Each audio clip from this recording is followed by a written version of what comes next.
Alas, while others traverse realms as heroes rescuing fair maidens, how have I become a pervert groping breasts? Lin Chen's expression was one of utter despair, his mind racing with tumultuous thoughts. Scoundrel! The beautiful figure before him, the high priestess, glared with fury, her exquisite features marred by indignation. As the supreme pope, she had never endured such sacrilege. Wait, what I performed was artificial respiration, and this is my first kiss. I haven't even sought restitution from you. Do not presume that your unparalleled beauty grants you the liberty to act as you wish. Lin Chen hastily defended himself, though he inwardly mused, the Pope's beauty is indeed otherworldly. Esteemed host, congratulations on receiving a novice gift package. Shall you unlock it? A mechanical voice resonated within Lin Chen's mind. Open. Lin Chen replied without hesitation. Congratulations, host, for acquiring the 3 unparalleled martial souls. Ancestral Dragon. 9 Heavens God-slaying Spear. I have a celestial. Lin Chen's eyes widened in astonishment, elation surging within him. Each of these 3 martial souls could enable him to dominate the world, and now he possessed them all at once. Eye of the Origin, activate. Lin Chen commanded, a vertical pupil splitting open at his brow, radiating golden light as if it could pierce through the very fabric of reality. Marvelous! Now if I am not invincible, who else can claim such a title? Lin Chen proclaimed with grandiosity, his heart brimming with anticipation for the future. The era belonging to me, Lin Chen, has arrived. Thus commenced Lin Chen's journey to defy fate. Not only would he carve out a space for himself in this realm where the strong reign supreme, but he would also unveil the astonishing secrets behind his transmigration. Moreover, the stunning high priestess seemed inextricably linked to his destiny. Chapter 1. Beholding the radiant high priestess, awakening the unparalleled 3 martial souls. Smack, what on earth? Why do you strike me? Lin Chen covered his slightly swollen face, gazing in bewilderment at the enchanting woman before him. She was a woman of breathtaking beauty, her cold visage tinged with a hint of shyness, her gaze sharp as a blade, yet unable to conceal her divine allure. She was the most formidable woman in the realm, the Pope of the Light Temple, Di Lingyue. At this moment, the woman was covering her mouth, incredulous that this man had dared to kiss her while she was unconscious. In all her years, which man had ever dared to treat her in such a manner? She was genuinely furious, wishing to make this lecher pay dearly. However, though you are as beautiful as a celestial being, one cannot simply resort to violence. What I performed was artificial respiration. You see, it is called cardiopulmonary resuscitation, not groping. I was saving your life. Your meridians are shattered, and if you provoke your anger, it could be life-threatening.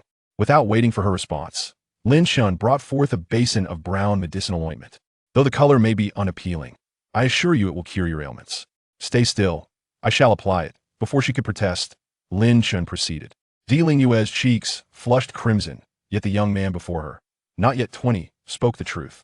Her meridians were indeed devastated, rendering her unable to move. This predicament stemmed from her reckless attempt to break through to level 99. She had initially believed that her exceptional talent and years of accumulation would afford her a significant probability of success, yet she found herself in such a dire situation. To think that the once mighty high priestess now lay in such disarray, exposed to the gaze of a stranger, was infuriating. As for Lin Chen, should one inquire if he knew who stood before him, the answer would undoubtedly be, of course I know. No pretense. I'm a mere pawn, and I reveal it. 3 years prior, Lin Chen was a university graduate from a dismal major, tirelessly sending out resumes, his future bleak, while leaning against a railing on a bridge, contemplating life. The railing uttered, "I am cracking." Thus, he fell from the bridge, expecting his life to be forfeit, only to discover that he had transmigrated into a brutal world where the strong preyed upon the weak, cultivating martial souls. To his astonishment, not only had he crossed over, but he had also become more handsome and youthful, and most importantly, he had acquired a system. Esteemed host, congratulations on unlocking the Divine Ascendance Assistance System. And then, there was no further communication. The system vanished as suddenly as it had appeared, as if everything had been a figment of Lin Chen's imagination. Yet, having read numerous novels, Lin Chen understood that since he had arrived in this world, it was highly likely that he would awaken his own martial soul upon reaching adulthood at 18. Thus, for the past 3 years, Lin Chen had not idled. He diligently trained every day to enhance his physical prowess. Today, while engaged in weight training on a mountain, a series of thunderclaps resonated, crack, crack, crack, as lightning struck deep within the forest. who summoned the lightning, driven by curiosity. Lin Chen ventured to the site of the lightning strike, discovering a woman, naked and severely injured, lying on the scorched ground, her body riddled with wounds and bleeding profusely. He rushed to her side. Despite her injuries, she was indeed a stunning beauty. The scene was undeniably exhilarating. Ding dong. Oh my! Lin Chen was startled by the sudden system notification. Goodness, you truly exist.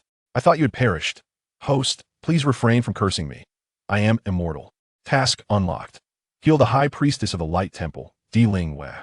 Task reward, 1 novice gift package. She's still alive?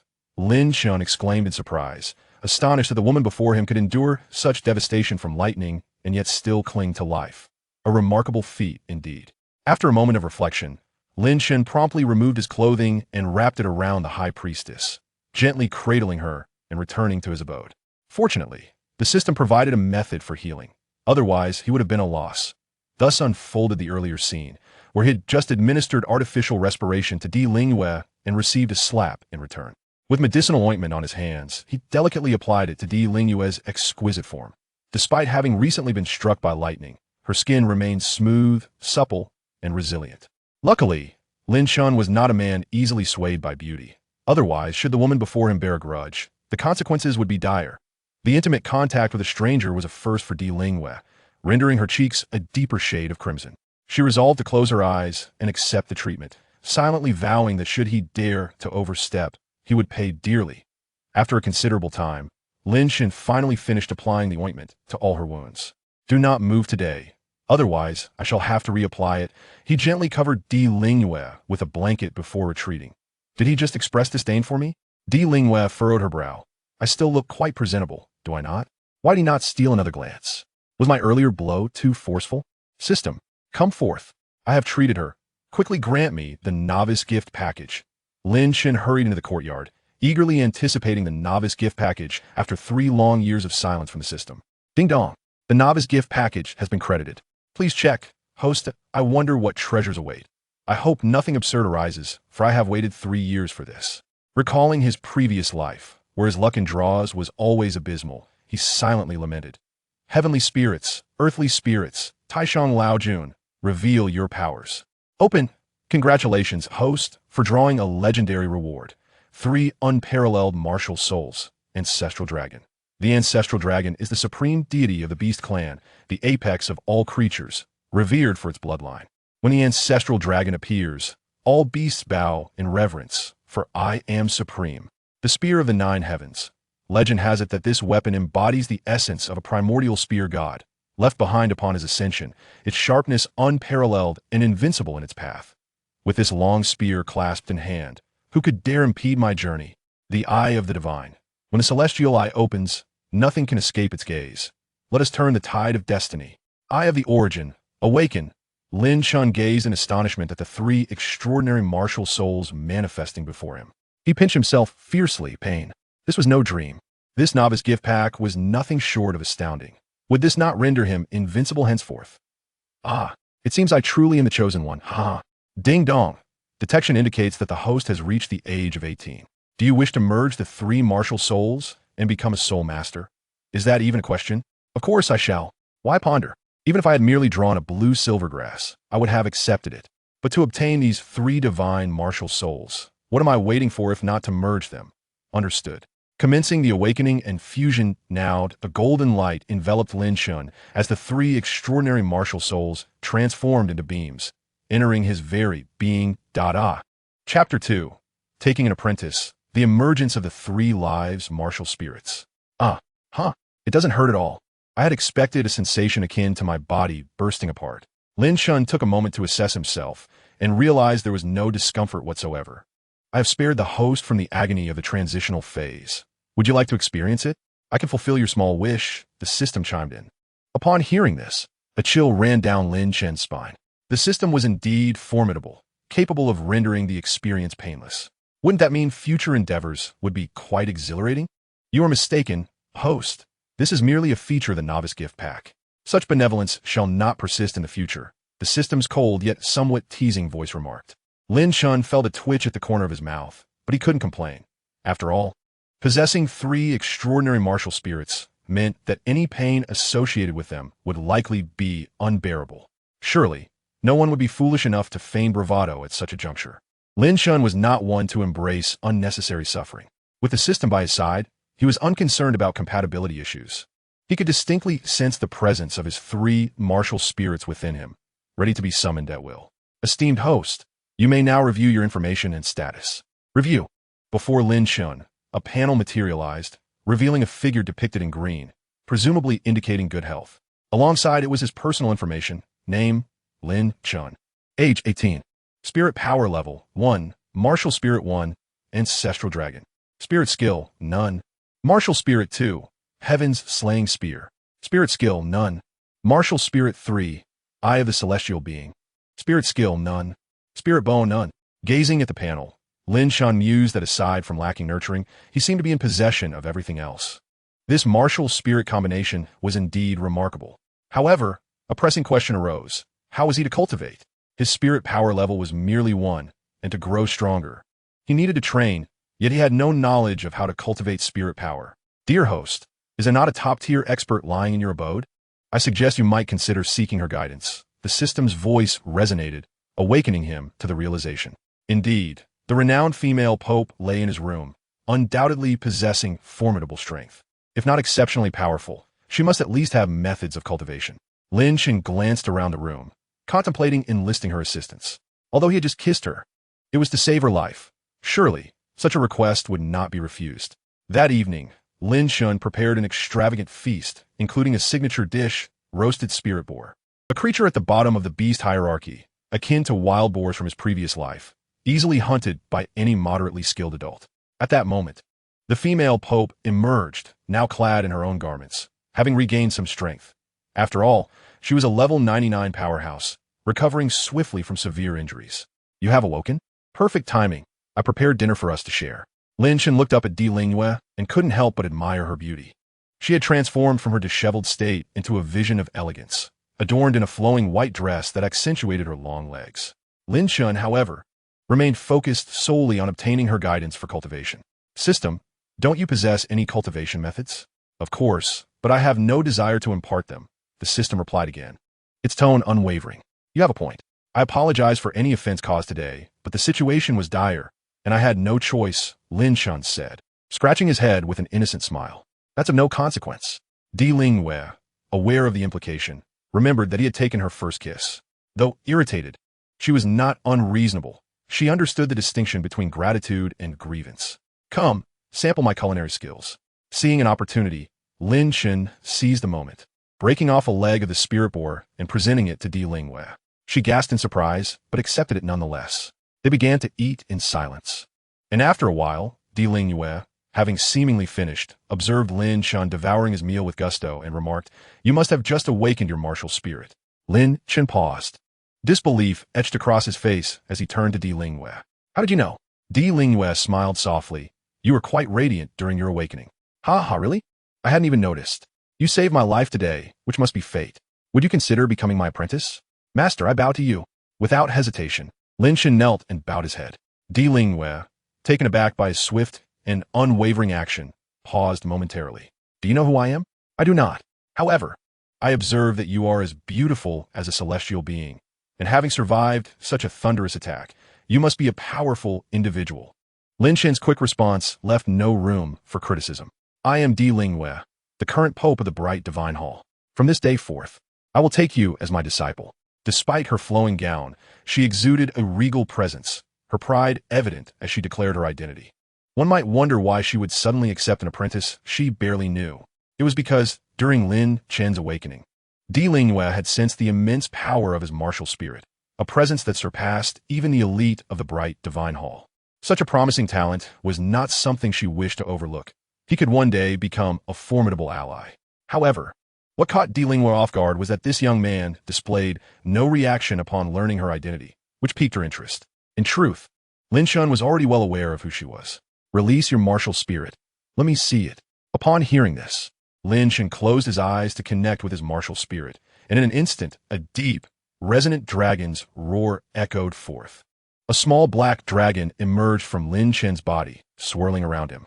Upon closer inspection, the dragon was not entirely black. Rather, it was adorned with sharp, dark brown scales. Its eyes were commanding, its claws sharp, and its tail powerful. Douluo had encountered numerous dragon martial spirits. Yet Lin Chen's dragon was undoubtedly of the highest caliber. But that was not all. With a flick of his right hand, a brilliant silver spear, radiating a menacing aura, materialized in Lin Chen's grasp, unleashing an overwhelming intent that cracked the walls of the room. Dual martial spirits. Douluo's eyes widened in astonishment, but just as she was about to speak, she noticed a magnificent white pattern manifesting on Lin Chen's forehead. At its center, a vertical eye opened. Chapter 3, A Prodigy. Breaking through 10 levels overnight. As the eye of the celestial being opened upon Lin Chen's brow, his aura surged to its zenith. The ancestral dragon coiled around him, the dragon's roar reverberating, the spear in his hand emanating a fierce intent, and the celestial eye on his forehead radiating divine brilliance. Could it truly be 3 martial spirits? Even Douluo could not help but be captivated. After all, in this realm, possessing dual martial spirits was already considered an extraordinary gift, a coveted rarity sought after by the major sects and organizations. However, even among the rarest of talents, 3 martial spirits had never been witnessed before. The pressure and aura emanating from Lin Chen's 3 martial spirits indicated that each was of the highest caliber, sufficient to elevate any soul master into the ranks of the formidable. And here he was, wielding 3. This revelation even took Douluo by surprise. She was only aware of Lin Chen's formidable martial soul, but to her astonishment, he possessed 3. Suddenly, Douluo felt as though she had stumbled upon a treasure. Such a prodigious talent would be a grievous loss if it fell into the hands of others. Well then, let us put away your martial souls, she commanded, her voice remaining steady, though a fleeting glimmer of joy danced in her eyes. Upon hearing her words, Lin Chen dutifully retracted all his martial souls. Why had he so willingly unleashed all his powers? The answer was simple. This was an olive branch. He not only sought to become Douluo's disciple, but also aimed to showcase his talent, hoping to be regarded as a key candidate for her nurturing. Only in this manner could Lin Chen maximize the chances of receiving her devoted guidance, which was far preferable to the system's capricious rewards, benefits bestowed when it was pleased, and none when it was not. Furthermore, securing such a position would afford Lin Chen a layer of protection. After all, one could never predict the erratic individuals he might encounter on his journeys. It was truly a case of killing 2 birds with 1 stone. Your 3 martial souls are indeed astonishing. However, when you're out in the world, be sure to conceal them carefully, revealing not all your trump cards, lest you attract the envy and malice of others. Douluo offered a few brief admonitions before commencing to instruct Lin Chen on the methods of cultivating soul power. Perhaps due to the peculiarities of his transmigration, Lin Chen found his mind sharper than in his previous life, quickly mastering the technique of channeling soul power through his meridians and absorbing the natural energies around him to convert into soul power. The sensation of natural energy entering his body was utterly invigorating, yet soon he sensed he had absorbed too much, encountering a barrier within. That barrier, akin to a delicate membrane, shattered effortlessly. Douluo, observing nearby, was taken aback. How could this young man, having only learned the method of soul power cultivation mere moments ago, achieve such a breakthrough? Unbeknownst to her, Lin Chen continued to absorb natural energy, transforming it into soul power and circulating it within his body. After several cycles, he felt yet another barrier, which too he broke through. What? Douluo was once again astonished. Had he truly advanced another level in less than a quarter of an hour? An hour later, Lin Chen slowly opened his eyes, only to find Douluo staring intently at him, their faces mere inches apart, almost touching. His gaze drifted downward, and he noticed her ample bosom swaying gently before him. And she was clad in a sheer dress. What on earth is happening here? How can anyone withstand such a test? Lin Chen hastily stepped back, creating distance, and exclaimed, "Teacher, what are you doing? What just happened?" Douluo, oblivious to Lin Chen's crimson face, regarded him with an expression of incredulity. "You just advanced 5 levels in 1 hour," she declared, astonished. Yet, as her delicate hand touched Lin Chen's wrist, she could distinctly sense that he had indeed reached level 6. What astonishing speed of cultivation! What extraordinary talent! This young man continued to surprise her. Douluo's alluring red lips formed a captivating smile, radiating a charm that could enchant 100 hearts. Immersed in her joy, she suddenly realized how close she was to Lin Chen, a blush creeping to her cheeks, rendering her visage even more radiant than before. Startled, she sprang to her feet, offering a hasty reminder to focus on cultivation before retreating into the inner chamber. Lin Chen, watching the flustered Douluo flee, felt a warmth spread through him as he reflected on her bashful demeanor. Suddenly, a daring thought crossed his mind. "Host, please rein in your wild imagination." The system's sardonic voice chimed, leaving Lin Chen feeling somewhat embarrassed. He marveled at how unique this system was in its personality. Regaining his composure, Lin Chen returned to his training, seizing the moment while his spirits were high. He understood that reaching level 10 would allow him to become a true soul master. For now, he was merely a soul scholar. Meanwhile, in the inner chamber, Douluo leaned against the door, her heart racing from the unexpected encounter. She had noticed Lin Chen's subtle changes and felt her cheeks flush anew. "Douluo, what are you thinking? At 26, you should not be entertaining such embarrassing thoughts. After all, he is your student." Oddly enough, despite her status as the High Priestess, her beauty had attracted countless powerful admirers, yet she remained unmoved. Today, however, an 18-year-old soul scholar had stirred her so profoundly. The following morning, Lin Chen awoke early, engaging in his daily routine of chopping wood and exercising. At present, he was maintaining a handstand push-up posture, the morning sun illuminating his sun-kissed skin, with beads of sweat glistening in a rainbow of colors. Lin Chen's physique, if seen in his previous life, would surely elicit gasps of admiration. His six-pack abs were sharply defined, and his arms were muscled and chiseled, not only captivating to women, but also to men. Douluo stood at the door, observing the bare-chested Lin Chen with approval, living alone in this remote mountain forest. His exceptional talent, coupled with such discipline, was indeed commendable, unlike the arrogant scions of the divine temple, who boasted of their gifts. Noticing Douluo from the corner of his eye, Lin Chen quickly ceased his exercise and approached her. The sight of the handsome youth brought a smile of satisfaction to Douluo's face. "Level 10 already?" she inquired. Lin Chen, caught off guard, offered an awkward smile, realizing he could not hide anything from her keen gaze. "Teacher, it was just luck," he replied. Douluo shook her head in disbelief. If this news were to spread, others would surely be envious. A single night yielding a 10-level increase. What a prodigy. However, having witnessed Lin Chen's extraordinary 5-level leap the previous night, Douluo found herself less astonished. "In that case, prepare yourself. I shall take you to acquire your first soul ring." Chapter 4. The knowledge of soul rings. Upon hearing her words, Lin Chen's brow furrowed slightly, a hint of confusion flickering in his eyes. After a brief moment of contemplation, he asked, "Teacher, how exactly does one go about acquiring a soul ring? I must admit, I am rather not entirely ignorant, but certainly lacking in understanding." Standing beside him, Douluo smiled softly at Lin Chen's question. Her ethereal beauty seemed to radiate with newfound brilliance as she raised a hand, signaling him to be patient. Before commencing a detailed explanation, acquiring a soul ring is no simple feat. Firstly, as a soul master, one must seek out soul beasts that are appropriate for their level. These soul beasts typically inhabit specific regions. Some may be concealed deep within the mountains, while others dwell in desolate valleys. Once located, the next step is to engage in a thrilling battle for survival. Only by successfully defeating a soul beast can one hope to obtain a soul ring. Douluo's voice was melodious and clear, akin to a lark soaring from the valley.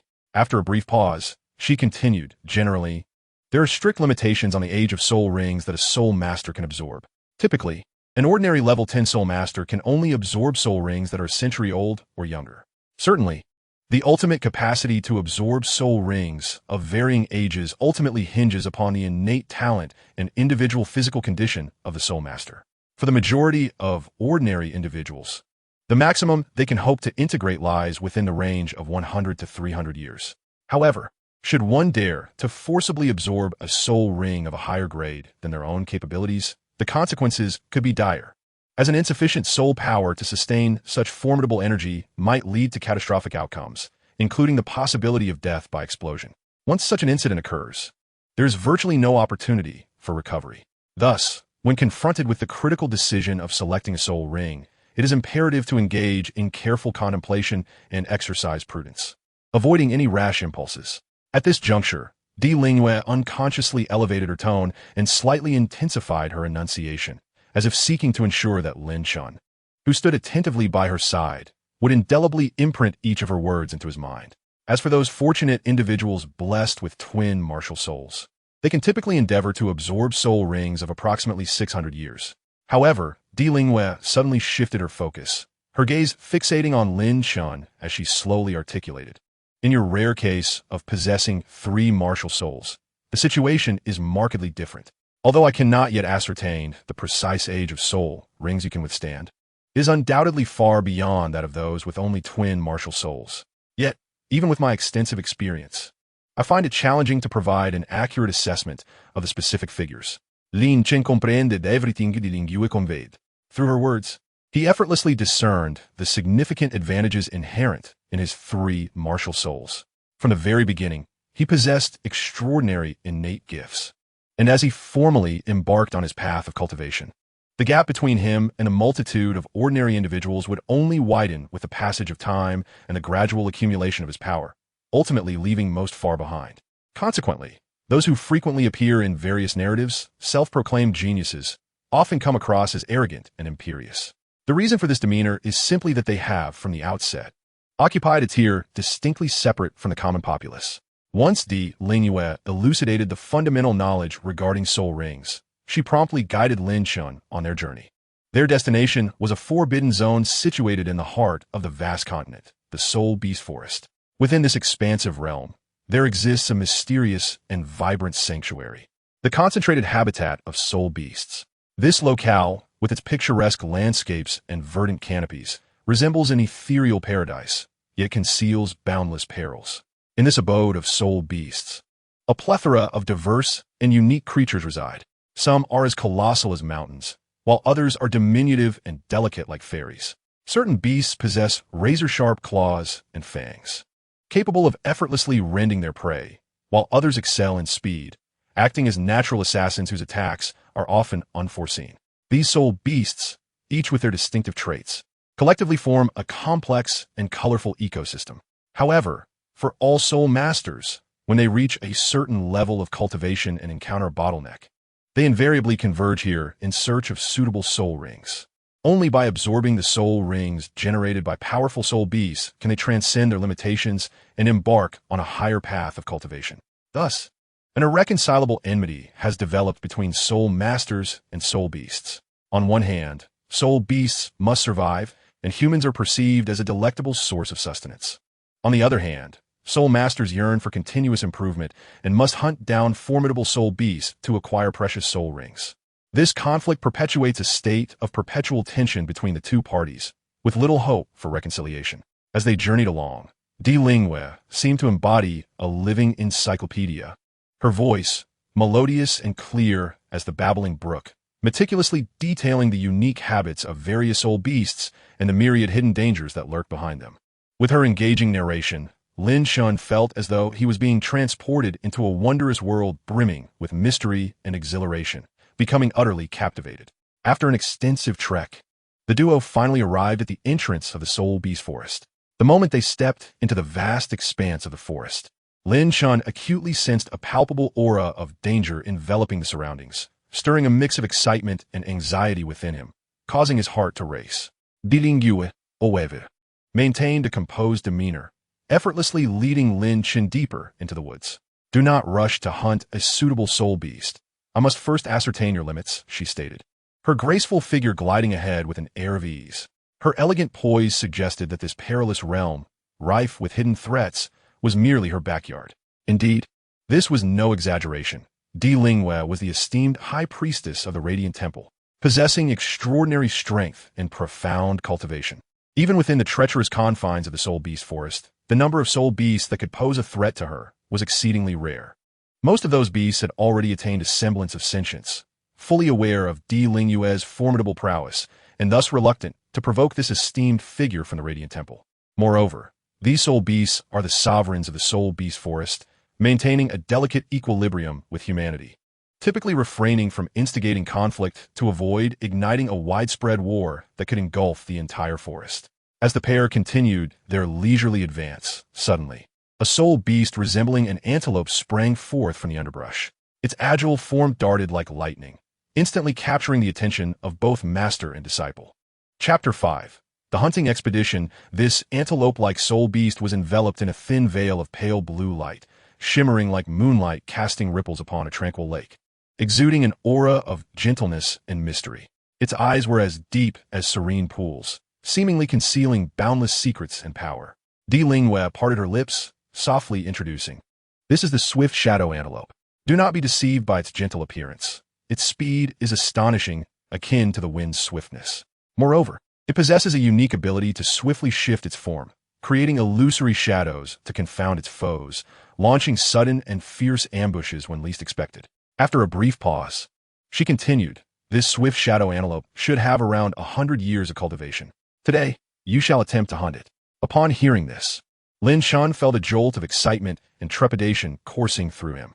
After all, this was his first encounter with a formidable 100-year soul beast. Yet, his intense curiosity and desire for challenge ultimately prevailed. He inhaled deeply and responded with enthusiasm. All right.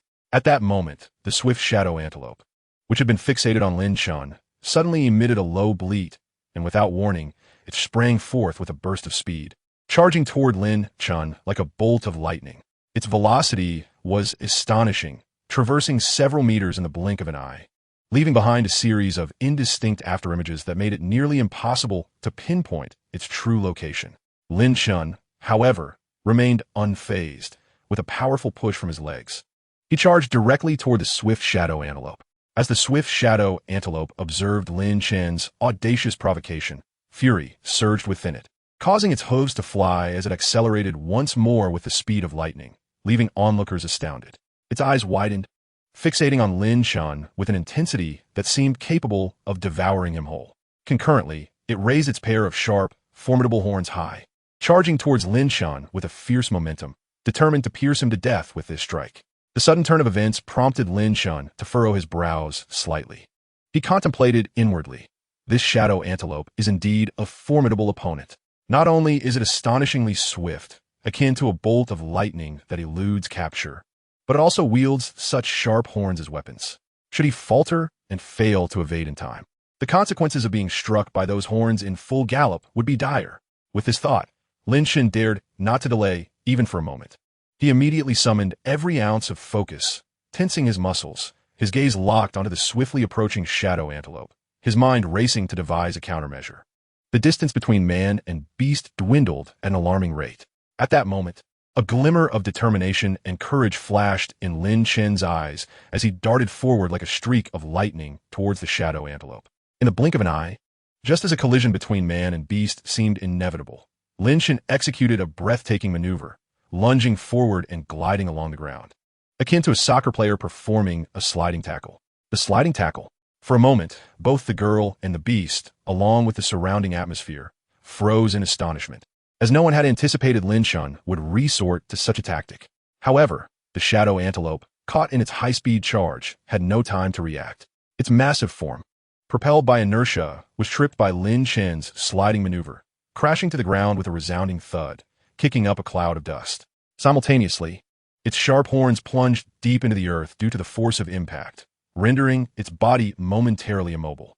Lin Chen, seizing this exceptional opportunity, swiftly rose to his feet and, like a cannonball, leaped onto the broad back of the shadow antelope, utilizing both his weight and the potent momentum from his descent. He mercilessly pushed the antelope back down to the ground as it struggled to regain its footing. What followed was a relentless series of strikes. Lin Chen sat atop the shadow antelope, fists clenched tightly, unleashing a tempest of blows. Each punch fell like raindrops, imbued with boundless strength. One punch, two punches. As Lin Chen's assault intensified, the once defiant shadow antelope gradually succumbed to exhaustion. After approximately 20 brutal strikes, the antelope ceased all resistance, lying still upon the ground, its brief and fierce existence extinguished. Lin Chen stood up, wiping the blood from his hands, and, as he turned to leave, a circle of yellow light began to rise slowly from the carcass of the shadow antelope. What is this? Lin Chen's eyes lit up. This is the spirit ring. Unbeknownst to him, Douluo had appeared beside him, stating that the yellow ring represented a century-old spirit ring, and this shadow antelope was not worthy of him, advising against absorbing it, as it would soon dissipate on its own. Lin Chen nodded. Indeed, a century-old spirit ring was beneath him, considering he had just defeated it solely through his physical prowess and skill, without even employing his martial soul. Subsequently, Douluo led Lin Chen deeper into the forest. Boom! With a thunderous crash, a colossal single-horned rhinoceros fell to the ground like a small mountain. A circle of faint yellow light began to emanate from its massive body. At this moment, Lin Chen remained unperturbed, slowly retracting his clenched right fist, as if the intense battle he had just endured was merely a trivial interlude. It is important to note that this 350-year-old rhinoceros was not to be underestimated. Its thick, resilient hide was as impenetrable as forged steel, boasting exceptional durability. Initially, it posed some challenges during their confrontation. Nevertheless, Lin Chen was no ordinary foe. He was brimming with vitality.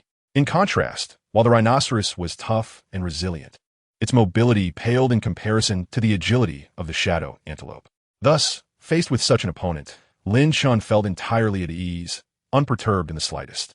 From a distance, Douluo observed the scene, a hint of satisfaction gracing her lips. She was quite pleased with Lin Chen's remarkable performance. Since stepping onto this perilous terrain, Lin Chen had triumphed over various challenges, defeating 4 distinct spirit beasts purely through his physical strength, without once unleashing his martial soul. Now, he had even managed to slay such a fierce 300-year-old rhinoceros with nothing but his bare hands, which was indeed astonishing. Douluo mused that if Lin Chen could fully harness the power of his 3 martial souls in conjunction with his formidable physical strength, acquiring a spirit ring of up to 900 years might not be an insurmountable task. With this thought, her gaze towards Lin Chen grew increasingly affectionate. Chapter 6. The Emergence of the Ancestral Dragon Martial Soul. Ding dong. Congratulations, host, for achieving the feat of slaying 5-century-old spirit beasts. Achievement reward. Primary physical enhancement pill. Consuming this pill will significantly refine your physique, enhancing both strength and resilience. The sudden system notification startled Lin Chen. This entity was truly elusive, appearing unpredictably. In the next instant, a red pill materialized in Lin Chen's hand, resembling an ordinary capsule at first glance. The host may consume it with confidence. The effects are mild and will be absorbed gradually. Initially concerned that taking the pill might hinder his hunting endeavors, Lin Chen felt reassured by this statement, promptly swallowing it whole. Approaching Douluo, he noted her approving nod, clearly pleased with his recent performance.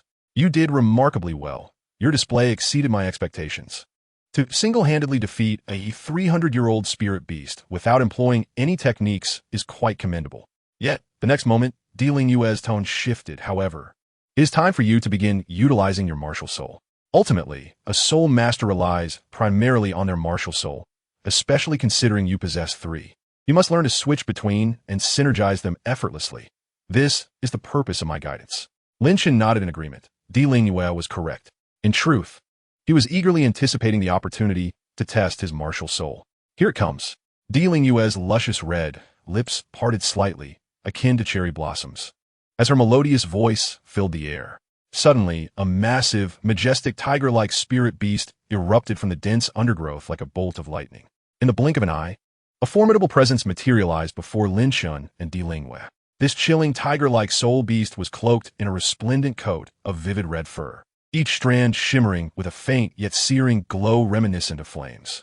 Its powerful, hefty paws resembled unyielding boulders, imbued with boundless strength, while its razor-sharp claws gleamed like blades radiating cold light, instilling a sense of dread.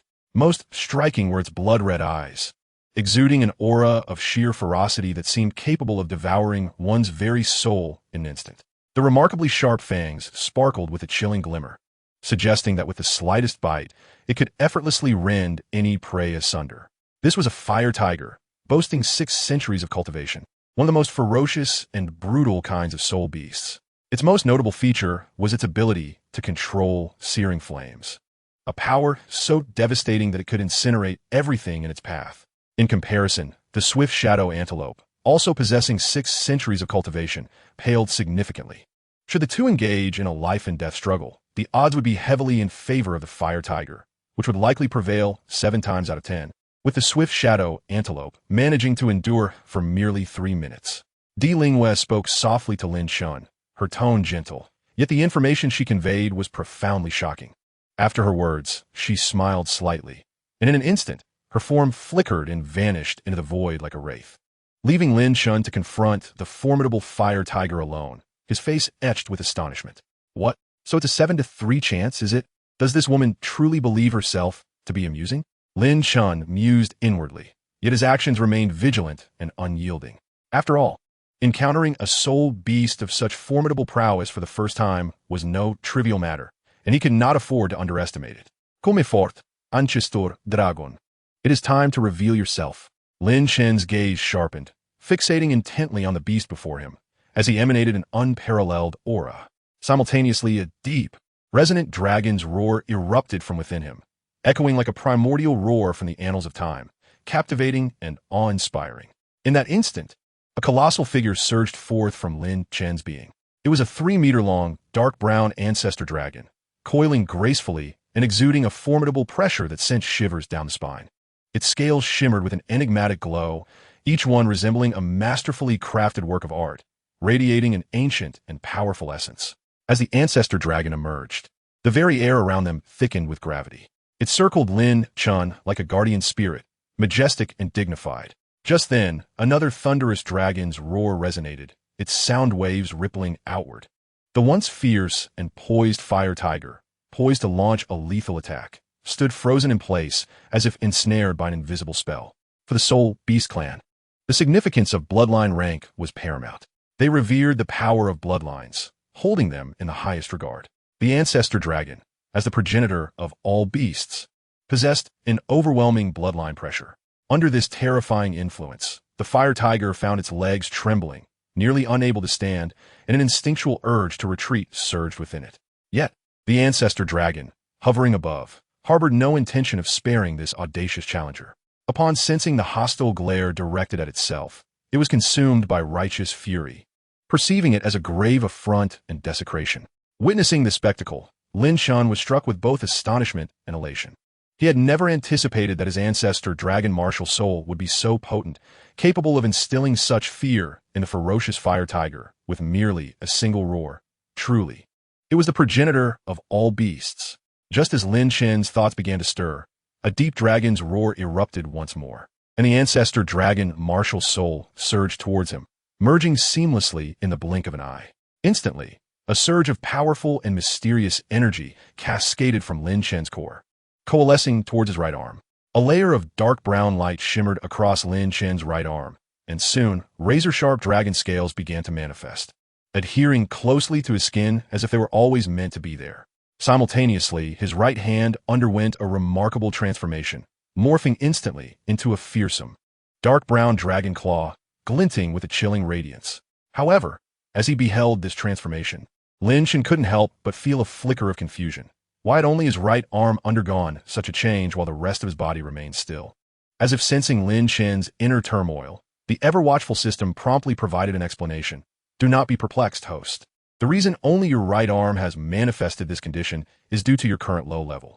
As you persist in your training and elevate your rank, the coverage of these dragon scales will expand until they ultimately envelop your entire being. Upon hearing this clarification, Lin Chen nodded in realization, a satisfied smile gracing his face. So that's how it is. Nevertheless, the power I now feel is unprecedentedly formidable. He clenched his fist slightly, marveling at the overwhelming energy surging through his right hand, astonished beyond measure. At this moment, Lin Chen was utterly consumed by the sudden influx of strength, feeling as though he had transformed into a ferocious beast, driven by an uncontrollable urge to tear apart the distant feline. With this thought igniting within him, he could no longer restrain his impulses. He raised his right foot and forcefully propelled himself downward. With a thunderous crash, dust erupted from the ground, debris scattering, as Lin Chen shot forward like a cannonball, hurtling toward the imposing fire tiger. The fire tiger, initially undaunted, let out a fierce roar, propelled by scalding flames as it charged at Lin Chen, perceiving him merely as a human barely at the first rank. It believed it still had a chance. However, this notion was a grave miscalculation.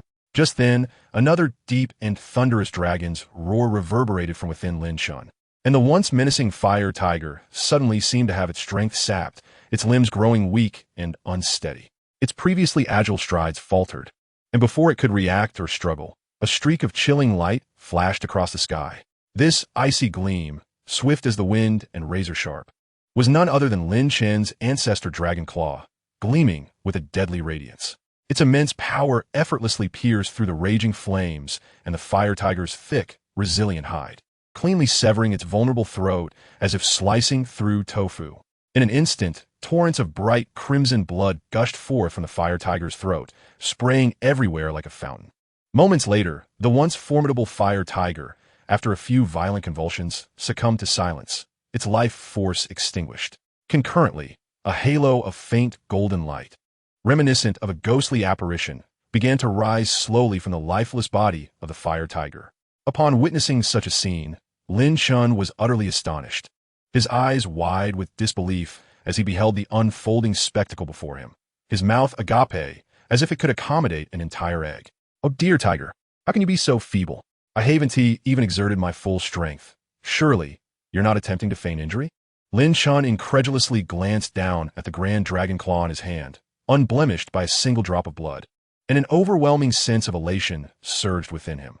His grand dragon martial spirit was indeed extraordinarily formidable. Chapter 7. The Nine Heavens God-Slaying Spear. At that moment, a sudden chill washed over him. Lin Chen abruptly lifted his gaze, only to behold a ghostly and terrifying creature slowly slithering closer from the depths of the forest, a soul beast of immense size, the venomous serpent. This serpent boasted an impressive cultivation of 800 years, surpassing the earlier flame tiger in strength. "Remember to evade its venom," came the distant voice of Di Lingwei, tinged with a hint of amusement. Hissing, the venomous serpent's massive form writhed like a shadow beneath the night sky, emanating an aura of extreme peril. Its scales shimmered with a chilling gleam, reminiscent of diamonds reflecting light in the darkness, instilling fear in the hearts of those who beheld it. With each advance it made, a faint green slime was left upon the ground, exuding a nauseating stench, an indication of a lethal toxin capable of eroding matter in an instant. A harbinger of death fraught with suffocating danger. As the venomous serpent inched closer, Lin Chen sharpened his focus, fully aware that this 800-year-old soul beast was no trifling adversary. The 200 years of difference indeed signified a substantial enhancement. It was time to test my second martial spirit, the Nine Heavens God-Slaying Spear. He contemplated inwardly, and as his thoughts converged, a radiant golden light enveloped his form, akin to a morning star ascending to the heavens. In that instant, a dazzling brilliance erupted forth.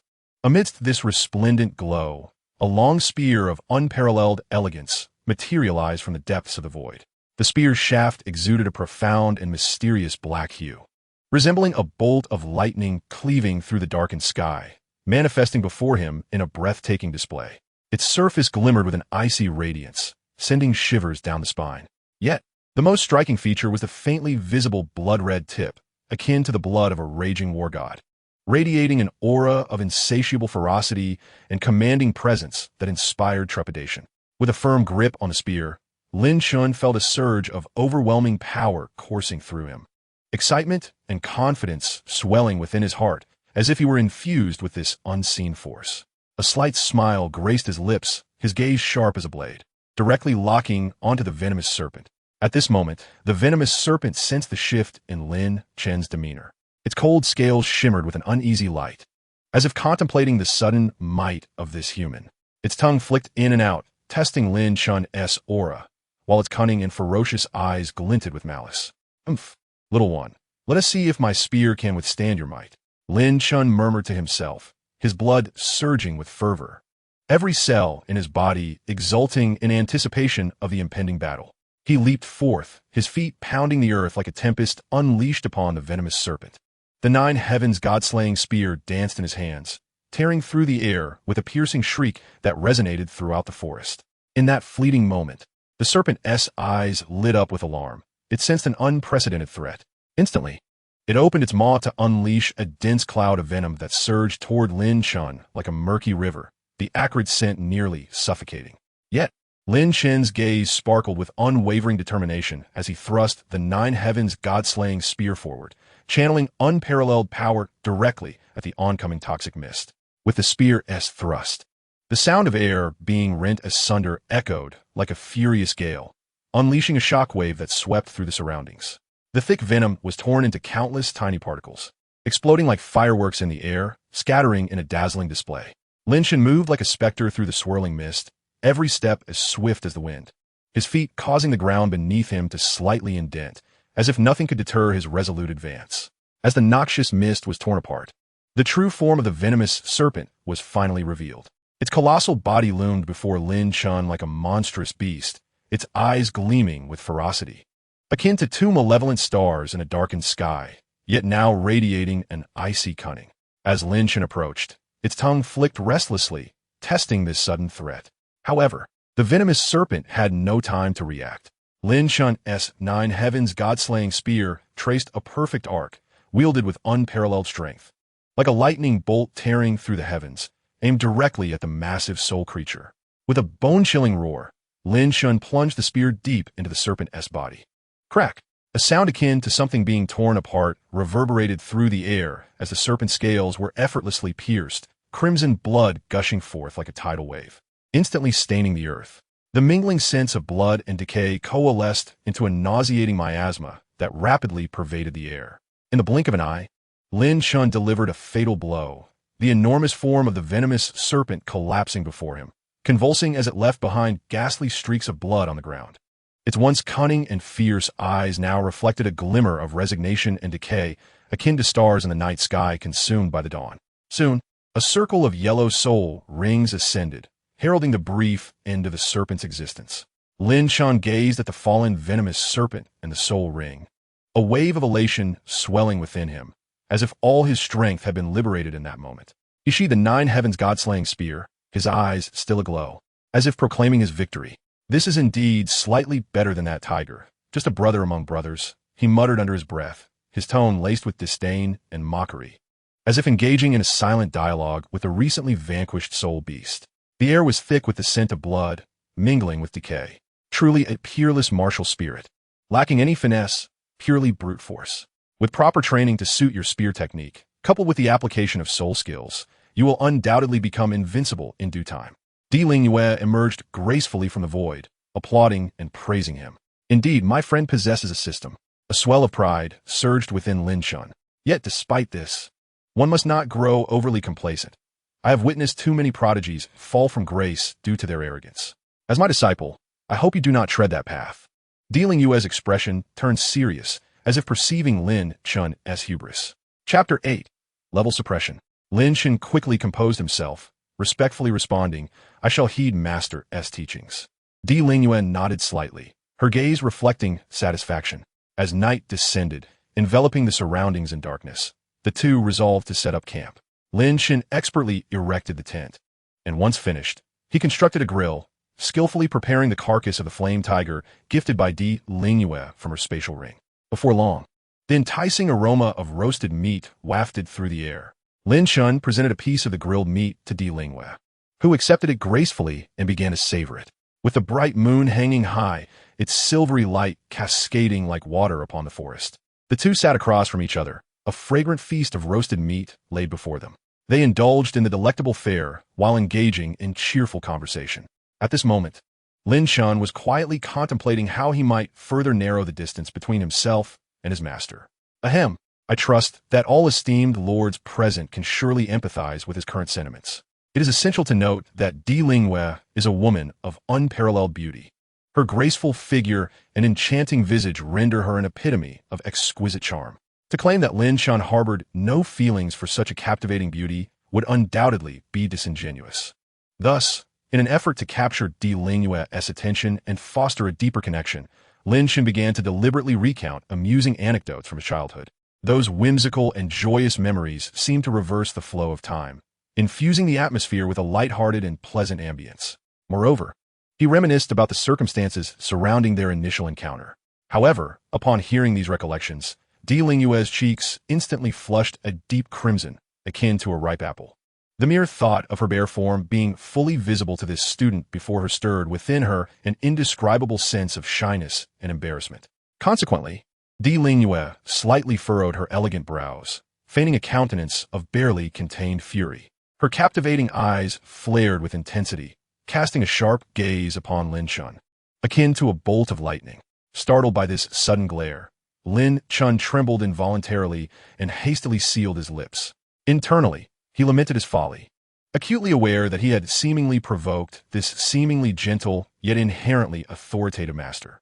Nevertheless, he quickly regained his composure, chuckling awkwardly in an attempt to ease the tension, muttering, "Hee, master, please do not be angry."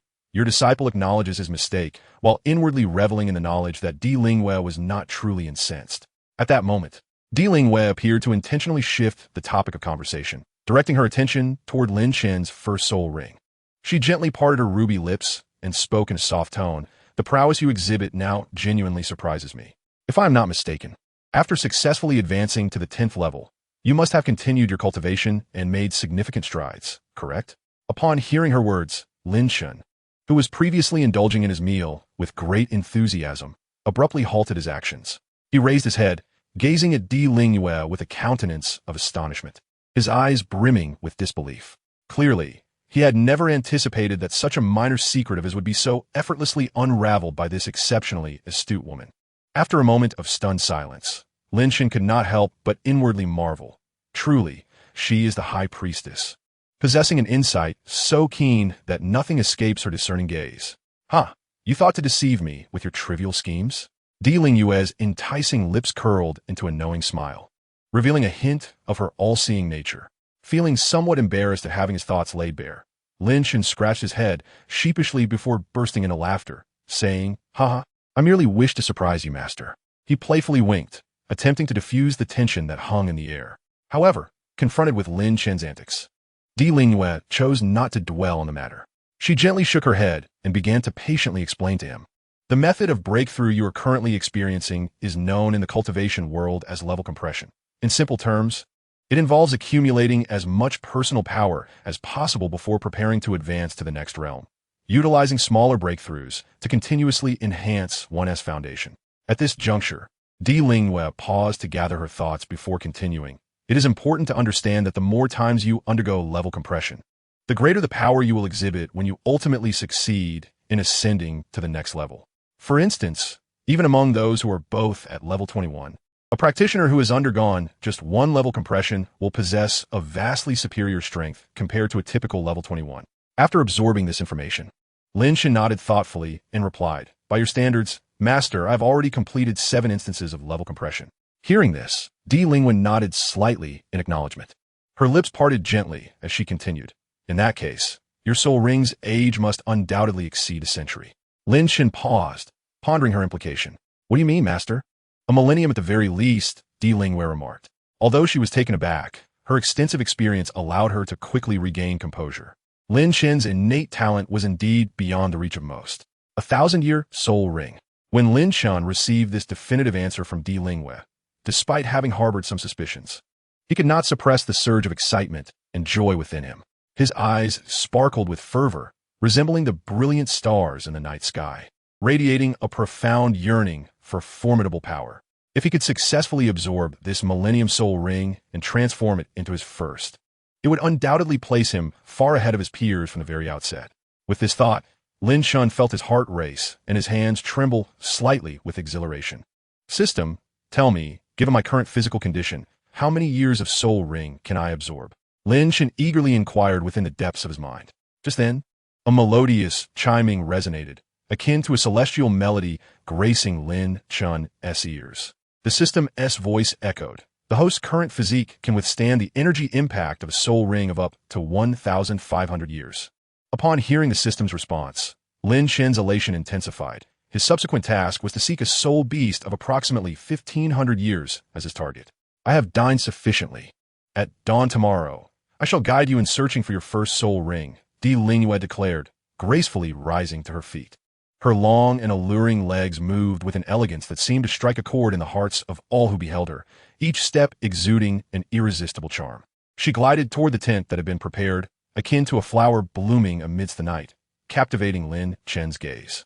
Lin Chen gazed dreamily at Di Lingwei's retreating silhouette, waves of emotion washing over him, and he felt his breath grow heavier with her departure. Finally, he could not restrain himself from whispering to the system in his mind. "System, do you think I have any chance of winning the heart of such a beauty? Kid, are you really set on this master today?" Chapter 9. the metamorphic magic spider. The following morning, as the dawnlight filtered through the treetops, casting golden rays upon the earth, Lin Chen's heart remained aflame with excitement. The exhilaration of the previous night lingered, preventing him from finding rest. At this moment, he stood side by side with Douluo deep within the forest. The air was thick and humid, each breath infused with the earthy scent of the soil. Towering trees loomed like giants, casting shadows that obscured the sky, leaving only scattered patches of light dancing upon the ground. Lin Chen inhaled deeply, sensing a blend of tension and anticipation in the atmosphere. His heart raced like a war drum, compelling him to glance back at Douluo, the beautiful figure who had provided him with unwavering support and guidance. Douluo nodded slightly, her expression imbued with focus and determination, as though she had been silently devising plans for Lin Chen in her mind. Her gaze was as clear and luminous as water, radiating an undeniable authority. At that moment, a faint rustling emanated from the depths of the jungle, as if some creature was stealthily approaching. Lin Chen's attention sharpened, a powerful desire swelling within him. He understood that today, they aimed to locate his first soul ring. After much contemplation the previous night, he had devised a plan to seek out a 1,000-year soul beast. What he beheld now was precisely the kind of entity capable of bestowing him with immense power, the metamorphic magic spider. It was a colossal and grotesque creature, its body cloaked in a lustrous black exoskeleton, resembling a phantom lurking in the shadows, instilling a sense of dread. 8 spindly legs enabled it to traverse the trees with a languid grace, while 8 eyes, aglow with an eerie blue luminescence, fixated upon them, exuding a chilling aura. Each step it took was imbued with a sense of foreboding. "Teacher, that's the one. I shall make it my first spirit ring."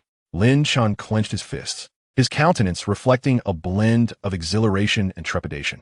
His voice resonated in the stillness of the forest, loud and clear, as if issuing a challenge. Despite the turbulent unease within him, he recognized that only by confronting his fears could he prevail. Douluo furrowed her brow slightly, her penetrating gaze scrutinizing Lin Chen's resolve. "Be cautious, for this magic spider is formidable. It has lived for over 1,500 years, and its venom is tenfold more potent than that of the venomous snake."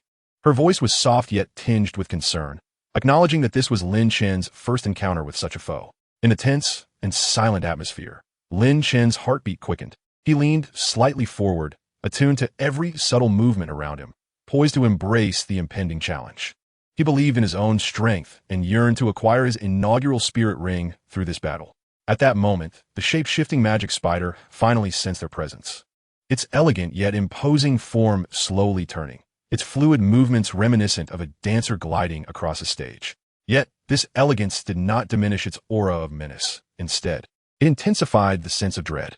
Those eyes, shimmering with an abyssal blue light, were both terrifying and irresistibly captivating. Lin Chen's heart raced like a war drum, his blood boiling in response to the challenge emanating from the spider. Gritting his teeth, he vowed silently that he would not waver. At this moment, his determination was as sharp as a blade, slicing through his fear. "Let me see how much I can enhance myself by unleashing all 3 of my spirit abilities." The fire of passion ignited within him, and his fighting spirit surged to its zenith. Ancestral Dragon. Lin Chen raised his arms high, his presence radiating as if summoning the ancient and powerful bloodline strength. His voice echoed through the forest, infused with an invigorating power, as if instilling courage within himself. Heavenly Spear of Godslayer. He thrust the spear forward, its brilliance gleaming as if imbued with boundless energy, aimed directly at the heart of the magic spider. His eyes sparkled with unwavering determination, his aura growing ever more potent, as if he could rival the heavens themselves. "Eye of the Origin, activate!" he shouted, his divine eye at his brow opening, his consciousness instantly transcending into an entirely new realm. The scene before him appeared magnified infinitely, every subtle sound and movement laid bare, including the actions of the lurking magic spider in the shadows. In that moment, all his senses sharpened, and time seemed to bend to his will. The magic spider sensed the threat, its massive maw parting slightly to reveal razor-sharp fangs, emitting a deep, ominous growl that seemed to warn the intruder against overestimating their capabilities. Yet Lin Chen stood undaunted, a flame of fearless courage igniting within him. "Come forth," he bellowed, as if issuing a direct challenge to the magic spider.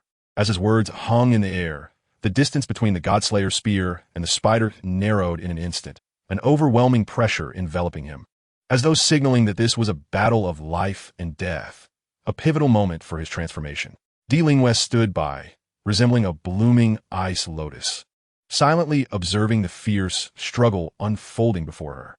Her beautiful, icy gaze remained fixed on Lin Chen, a hint of barely perceptible concern flickering within, yet overshadowed by her anticipation for him. She understood that for Lin Chen, every arduous attempt was akin to the struggle of a chrysalis breaking free from its cocoon. Though fraught with pain, it was an essential journey toward growth and strength. This fierce battle represented a crucial first step on Lin Chen's path to becoming a true powerhouse. Only by successfully overcoming this obstacle could he continue to forge ahead on the thorny and challenging road of cultivation, ultimately ascending to the resplendent pinnacle of power.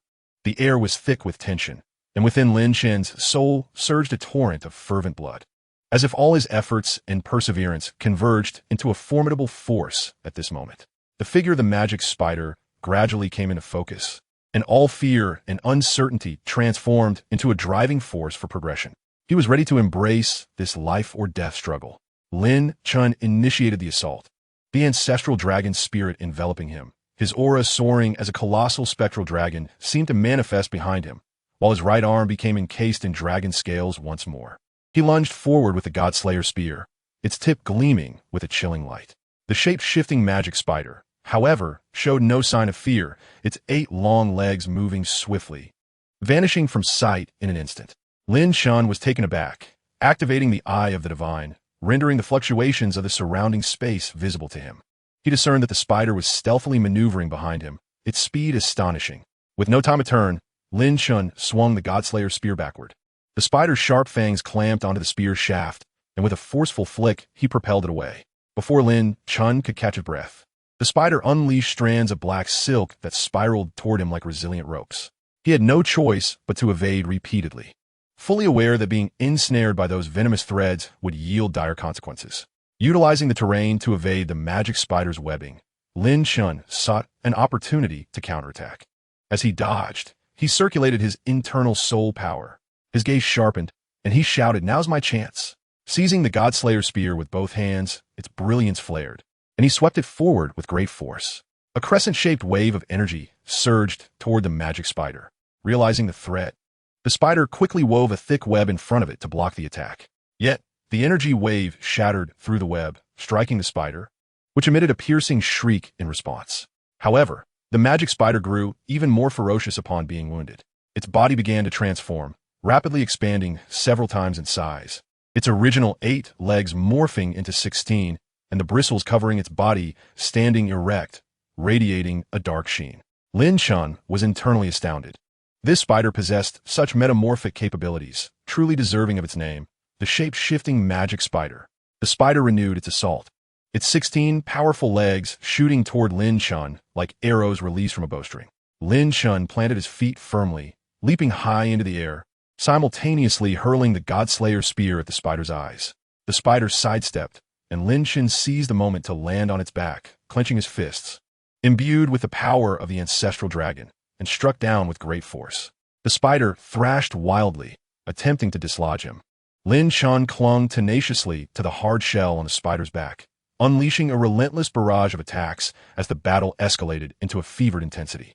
His form was as elusive as a specter, deftly evading the lethal strikes of the demonic spider time and again.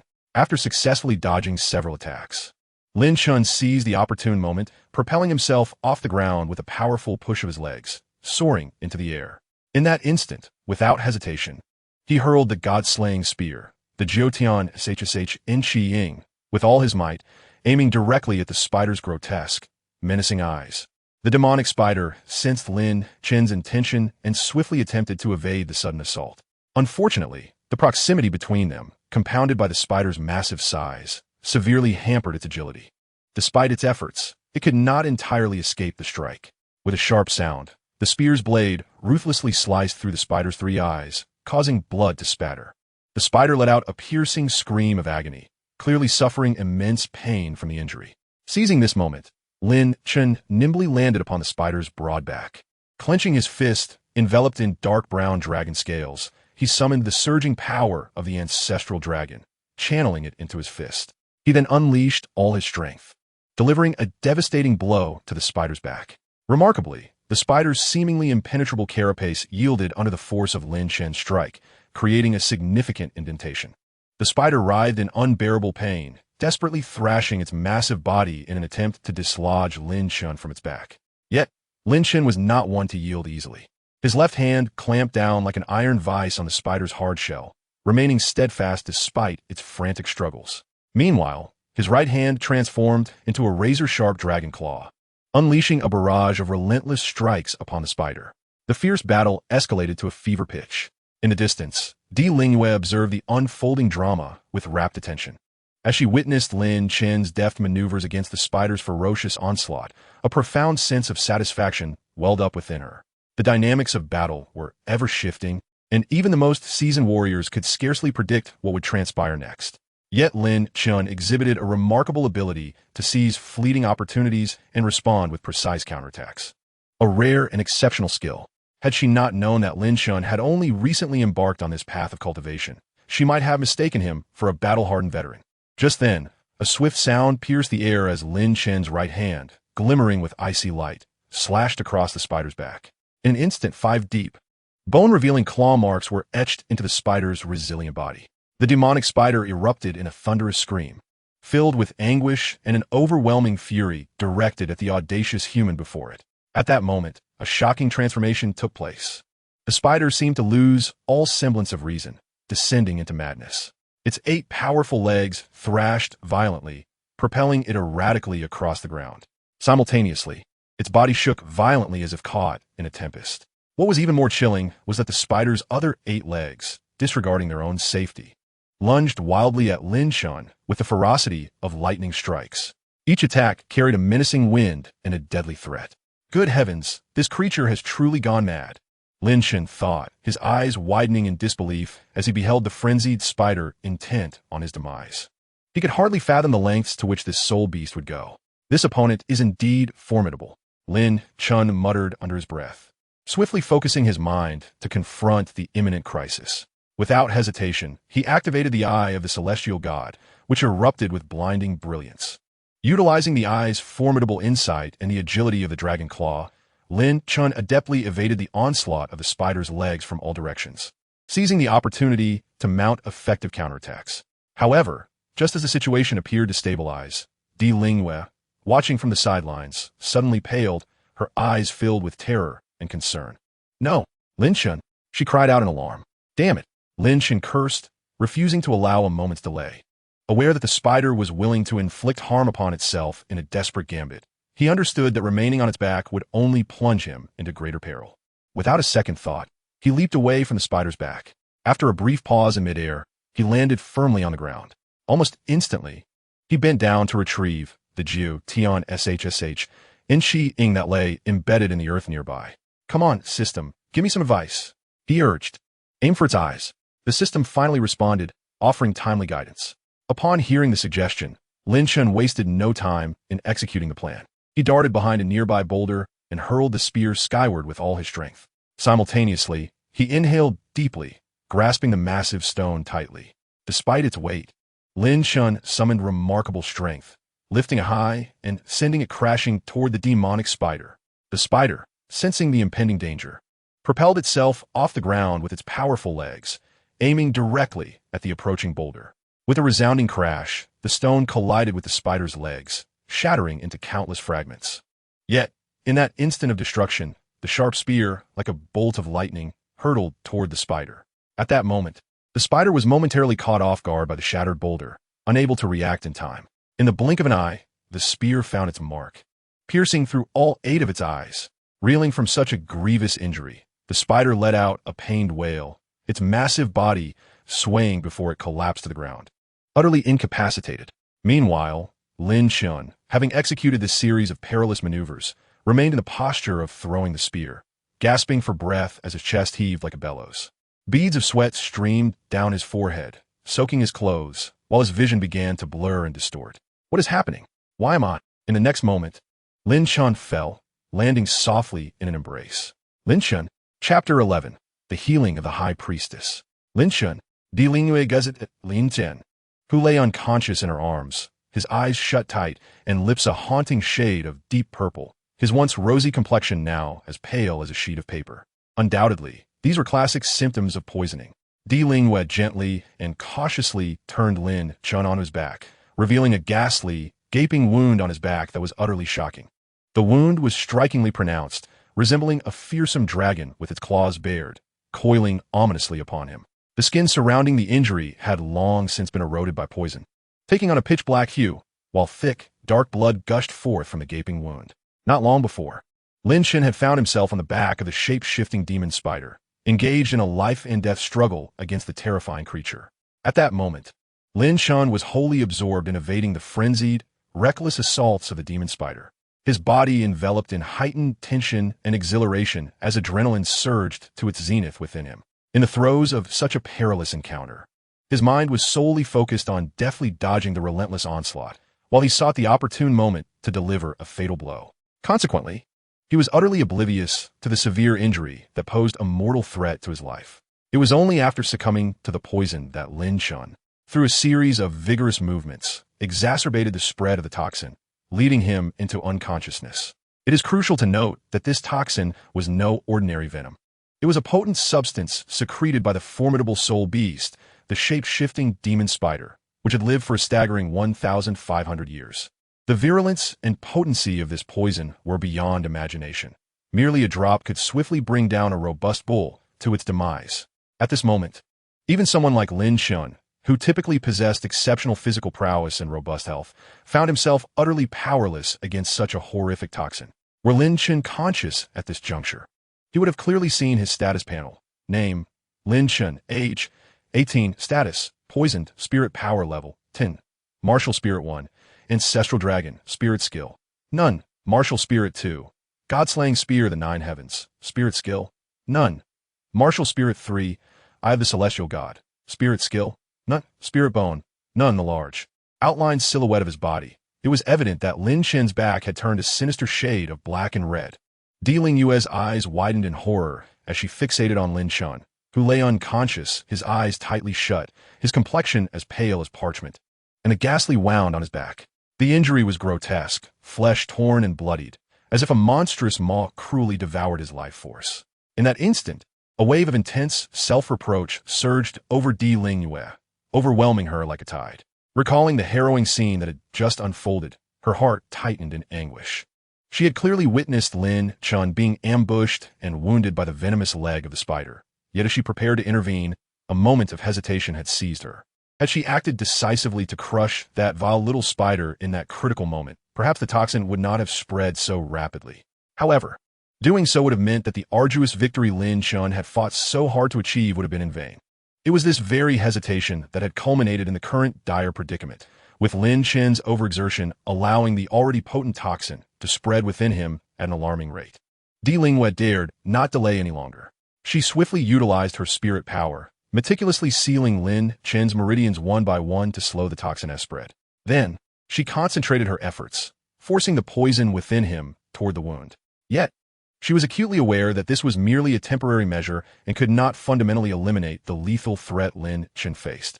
More challenging still was the fact that she could not recklessly expel the poisoned blood from his body, for miscalculation in force could result in excessive blood loss, leading to even more grave consequences. There was no time for doubt. Clenching her fists tightly, Douluo gazed intently at Lin Chen's pallid face. Her hand instinctively brushed against his face, a tender gesture as if to impart warmth and strength. Suddenly, her gaze hardened with determination, ignited by an inner fire. She seemed resolute to take action to save the life of the man before her, teetering at the brink of death. Carefully, she turned him over, positioning him face down on the ground. Without hesitation, she tore open his shirt, and, as the fabric ripped, the horrifying wound was laid bare before her eyes. The sight of it pierced her heart, yet she did not falter. Taking a deep breath, she leaned down, her luscious lips gently covering the wound on Lin Chen's back. She began to suck fervently, attempting to draw the toxins from his body. Though her beautiful visage was flushed with a captivating crimson hue, she showed no sign of retreat. She understood that if these toxins were not expelled swiftly, Lin Chen could very well lose his precious life. Moreover, he had once saved her life.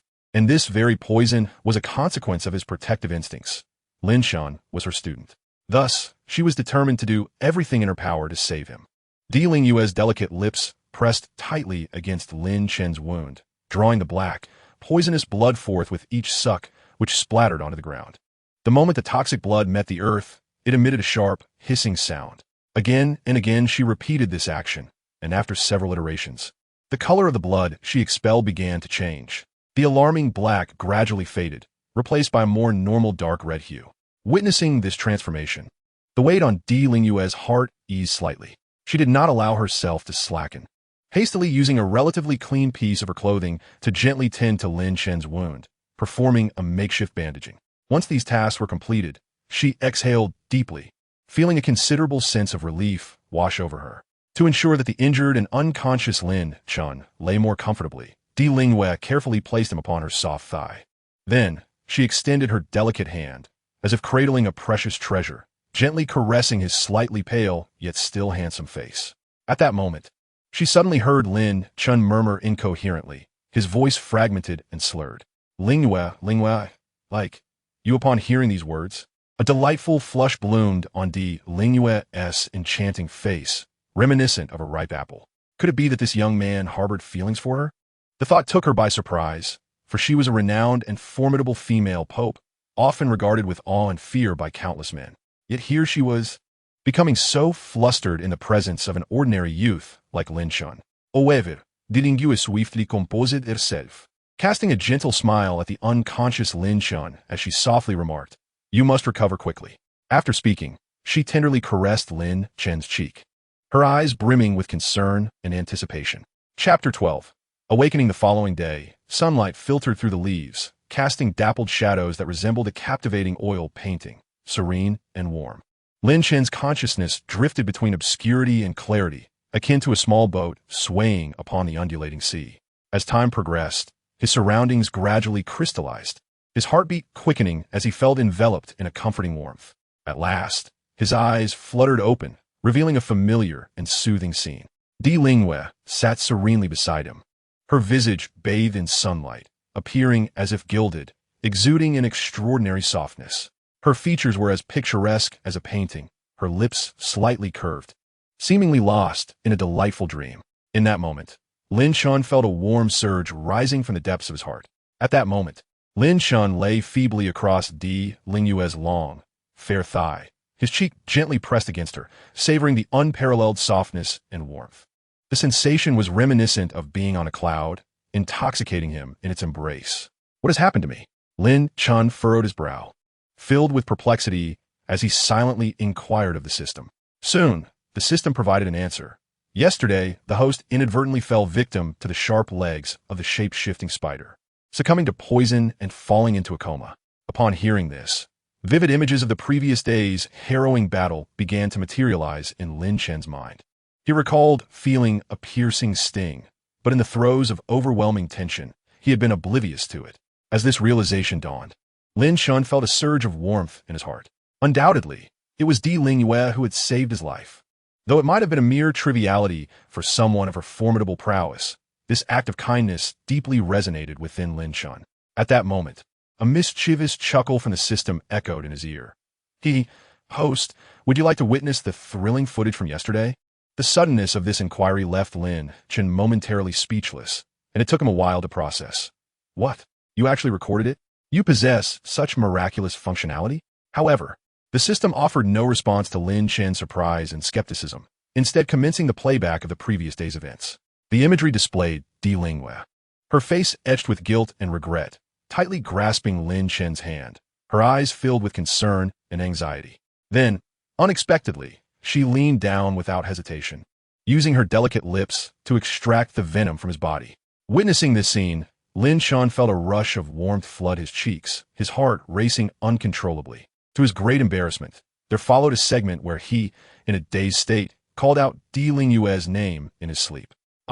Things are becoming quite intriguing. Although Lin Chen felt embarrassed, there was a peculiar thrill bubbling within him. He shifted slightly, attempting to sit up, inadvertently stirring the slumbering Ling Yue. Her brows knitted gently, as if haunted by nightmares, but after a moment, her long lashes fluttered, and her eyes slowly opened. In that instant, their gazes intertwined, and an unspoken understanding flickered in the air, as if time itself had momentarily frozen. "You're awake?" Ling Yue's voice floated like a gentle morning breeze, soft and warm, laced with a hint of surprise and joy. Her tone revealed an undeniable concern, as though she had just endured a sleepless night, her heart preoccupied with the fate of this young life. "How do you feel?" she inquired softly, her eyes filled with worry as they rested upon Lin Chen. At that moment, Lin Chen appeared as pale as a ghost, his voice weak, almost as if a mere whisper could disperse it into the ether. Yet, despite his frail condition, his words carried a note of contentment and ease. Very comfortable. With that, Lin Chen, resembling a languid kitten, nuzzled his cheek against Ling Yue's smooth, fair thigh. Clearly taken aback by Lin Chen's unexpected action, Ling Yue froze for a second before snapping back to reality. Instantly, a vibrant blush, akin to a sunset ablaze, surged across her stunning face, adding an alluring charm to her already captivating features. Simultaneously, fiery indignation ignited in her beautiful eyes as she glared at Lin Chen, scolding him playfully, "You rascal." However, astonishingly, despite her scolding words, Ling Yue did not actually push Lin Chen away. Observing her reaction, Lin Chen felt emboldened rather than deterred. He suddenly extended his right arm, swiftly wrapping it around Ling Yue's slender waist, burying his head in her embrace, greedily inhaling her enchanting fragrance, murmuring, "What perfume do you use, teacher? It's so delightful."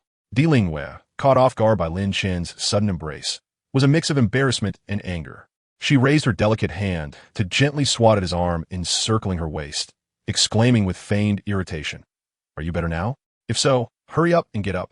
Upon hearing Ling Yue's words, Lin Chen, still basking in the warmth of their closeness, jolted up as if struck by lightning, perhaps due to the abruptness of his movement. A sharp, excruciating pain surged through his body, causing him to grimace and draw in a sharp breath. Seeing Lin Chen's contorted face from the pain, Ling Yue's heart tightened, her brow furrowing slightly as genuine concern washed over her. She quickly asked, "You fool, why are you in such a hurry? What if your wound opens up?" "It's all right, teacher, I'm fine." Lin Chen's lips curled into a radiant smile, reminiscent of the warm sun of spring. The brightness of his smile uplifted the spirits of those who beheld it, providing a sense of comfort and assurance. "Oh, by the way, teacher, what about my spirit ring? Is it still there?" Lin Chen suddenly recalled something significant, slapping his forehead in urgency, his expression turning earnest. His bright eyes locked onto Ling Yue, eagerly anticipating her affirmative response. After all, for a burgeoning spirit master, each acquired spirit ring was of immense value. Ling Yue nodded gently, signaling her acknowledgement, then gracefully raised her arm, extending a slender finger toward the side. She spoke, her lips parting with a melodious tone, reminiscent of a nightingale. If you had woken up a moment later, it would have been gone. Lin Chen, startled by her words, quickly glanced in the direction she indicated. Indeed, above the lifeless body of the shape-shifting spider, a soul ring radiating with mysterious purple light floated serenely. The soul ring resembled a purple moon suspended in midair, strikingly captivating. "Moreover, you are quite fortunate," Ling Yue continued softly, her alabaster hand gesturing gracefully. A purple orb of light swiftly shot towards them. As the violet orb approached Lin Chen, mere inches away, its speed gradually began to diminish. It was at this moment that Lin Chen finally discerned the object enveloped within the luminous sphere. In an instant, his eyes widened in disbelief, a look of incredulity flooding his features as he could not help but exclaim, "A soul bone." Chapter 13, Fusion of the Soul Bone. Could it truly be a soul bone? Lin Chen gazed, astonished, at the mysterious purple light emanating from the orb. When he finally beheld the object within, a wave of unrestrained ecstasy surged through him. It was an extraordinary soul bone composed of a full 16 long and powerful legs. Indeed, it was a soul bone. Typically, only formidable soul beasts with a cultivation of at least 10,000 years possess a certain probability of yielding a soul bone. Of course, it is not entirely impossible for beasts of lesser age to produce one, but such occurrences are exceedingly rare, marking you as exceptionally fortunate. Beside him, Ling Yue gently elucidated, her melodious voice seemingly imbued with a calming enchantment. Who would have imagined that this mere 500-year-old transforming spider could produce such a precious soul bone? Moreover, Ling Yue paused slightly, As if to emphasize her next words, it is an exceedingly rare external soul bone. One must understand that external soul bones are the most precious and elusive of all soul bones. Upon hearing this, Lin Chen was nearly propelled into the air with excitement. So, my ordeal was not in vain. Not only did I successfully obtain a 1,000-year soul ring, but I also fortuitously acquired this invaluable soul bone. What incredible luck! However, as he spoke, Lin Chen abruptly fell silent, as if someone had choked him, for he almost divulged a thought he found difficult to articulate. He wished to convey to Douluo that he had not only gained these tangible rewards, but had also enjoyed the affectionate embrace of a beautiful teacher. Yet, upon reflection, he realized that the matters concerning the system must remain a closely guarded secret, lest the consequences be dire. What else is there? Thus, Lin Chen quickly amended his words. It's nothing at all. What I meant to say is that through this experience, I have learned so much knowledge from you, dear teacher, that I was previously unaware of. After uttering this, Lin Chen quietly sighed with relief, thinking to himself that this delightful little secret ought to remain buried in his heart forever. Douluo cast a knowing glance at Lin Chen, her expression a blend of amusement and intrigue, yet she refrained from probing further. Let us hasten the fusion of the soul ring. We shall fuse the soul bone afterwards. Upon hearing this, Lin Chen understood the urgency of the moment and dared not delay further. He swiftly adjusted his state of mind, taking a deep breath to calm his thoughts, and then settled into a stable, cross-legged position on the ground. At this juncture, the enigmatic 1,000-year soul ring began to glide toward him, as if imbued with life itself, imbued with a hint of vitality. Lin Chen closed his eyes tightly, concentrating intently as he summoned the robust soul power within him. Streams of soul power flowed through his meridians like gentle rivulets, coalescing into a formidable force directed toward the approaching soul ring. Time passed, moment by moment, as Lin Chen maintained an acute focus. Finally, after what felt like an eternity, the once massive 1,000-year soul ring began to gradually shrink. Its pace, albeit slow, was unwavering as it fused into Lin Chen's being. Watching as the ring diminished in size, it ultimately vanished entirely into his body. At that moment, Lin Chen's form trembled violently as an overwhelming and ferocious energy erupted forth. This energy surged outward in a tempest, creating a fierce wind that rustled the surrounding leaves. As the energy wave subsided, it became evident that Lin Chen's entire demeanor had undergone a profound transformation. He radiated an aura far more potent and formidable than before, drawing the attention of those around him. A resplendent purple soul ring ascended from beneath Lin Chen's feet, resembling a blooming purple lotus, exuding a mysterious and formidable presence. It twirled gracefully in the air, each rotation seemingly infused with boundless power and majesty. In that fleeting moment, Lin Chen felt an unprecedented surge of energy enveloping him, and he understood that from this moment forth, he had officially embarked upon the path of a soul master, becoming a true soul master in every sense of the term. Moreover, Lin Chen's first soul ring was indeed a 1,000-year soul ring.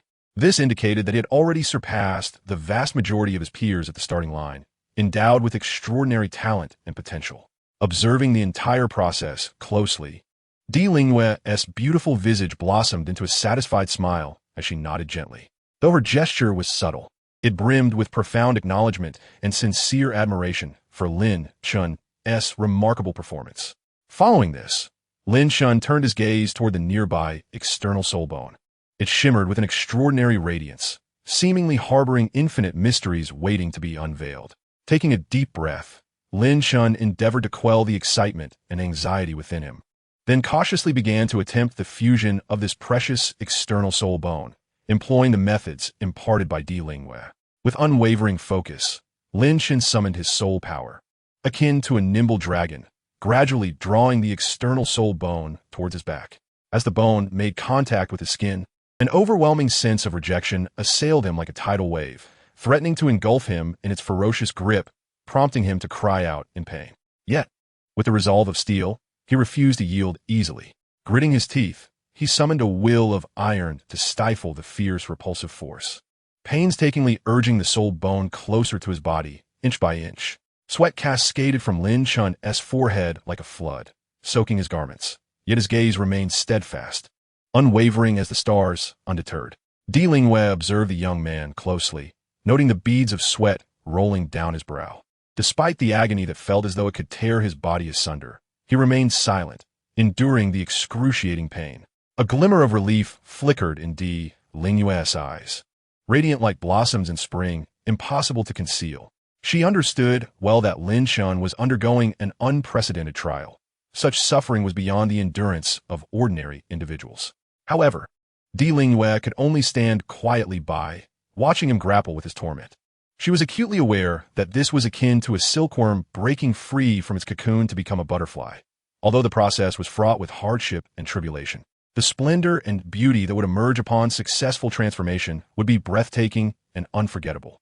Thus, any hasty intervention at this juncture could jeopardize all their efforts and potentially condemn Lin Chen to a fate of eternal darkness, forever deprived of a radiant future.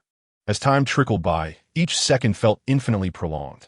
The sun in the sky gradually dipped, its golden rays softening, casting a delicate orange hue over the world. The twilight deepened, enveloping the landscape in a serene stillness. In this tranquil moment, Lin Chen, with his eyes tightly shut and fully absorbed in the fusion of the soul bone, sensed a powerful and warm energy surging through him like an incoming tide. His body trembled slightly, a flicker of pain mingling with an expression of profound anticipation upon his face. Gradually, that formidable power began to intertwine and permeate with Lin Chen's own soul energy.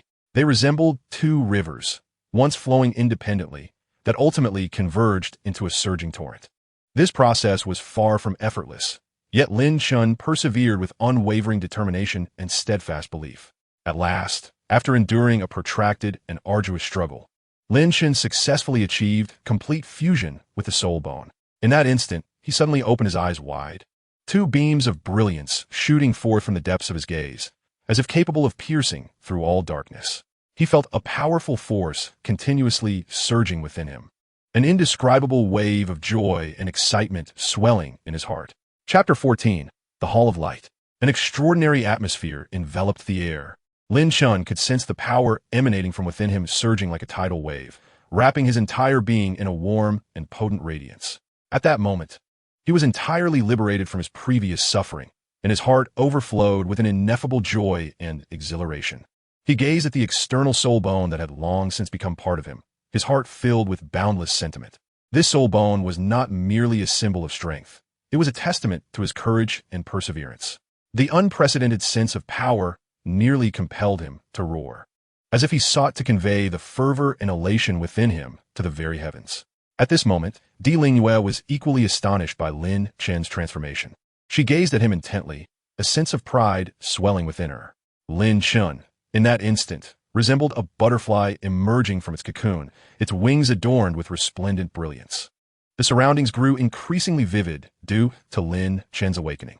The golden rays of dusk filtered through the treetops, casting a dazzling halo around him, as if all of creation rejoiced in his triumph.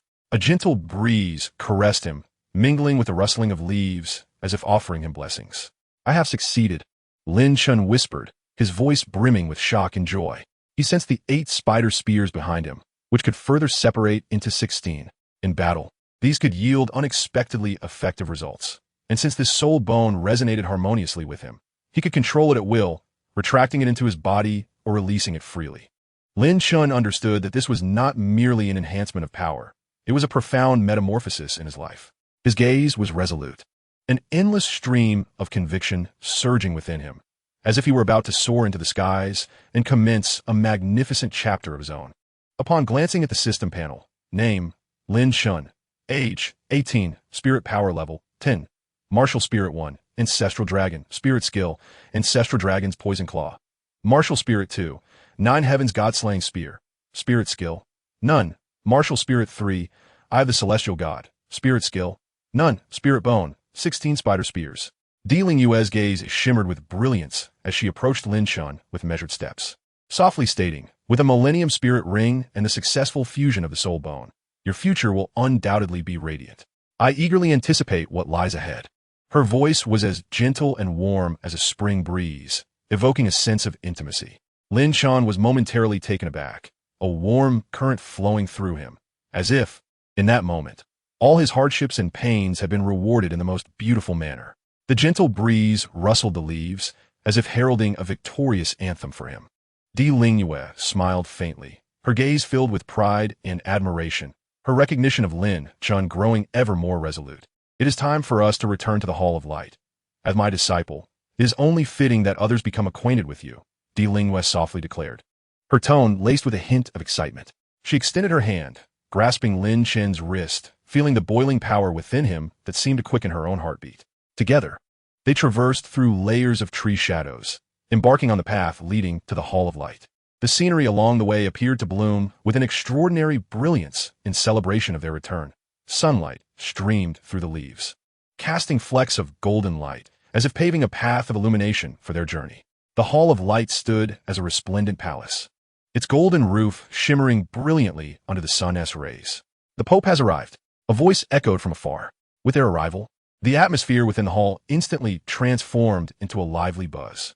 The denizens of the hall, previously engrossed in their own affairs, lifted their heads upon hearing of Di Lingyue's approach.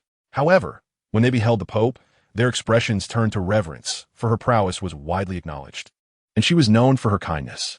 Yet, as Di Lingyue replaced her customary gentle smile with an aura of authority, her demeanor became serious and unyielding.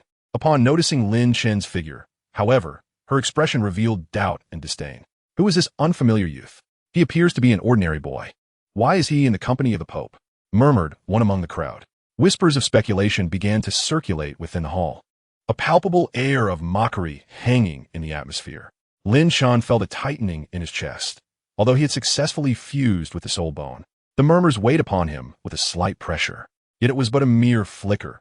He simply wished to avoid drawing attention unless absolutely necessary.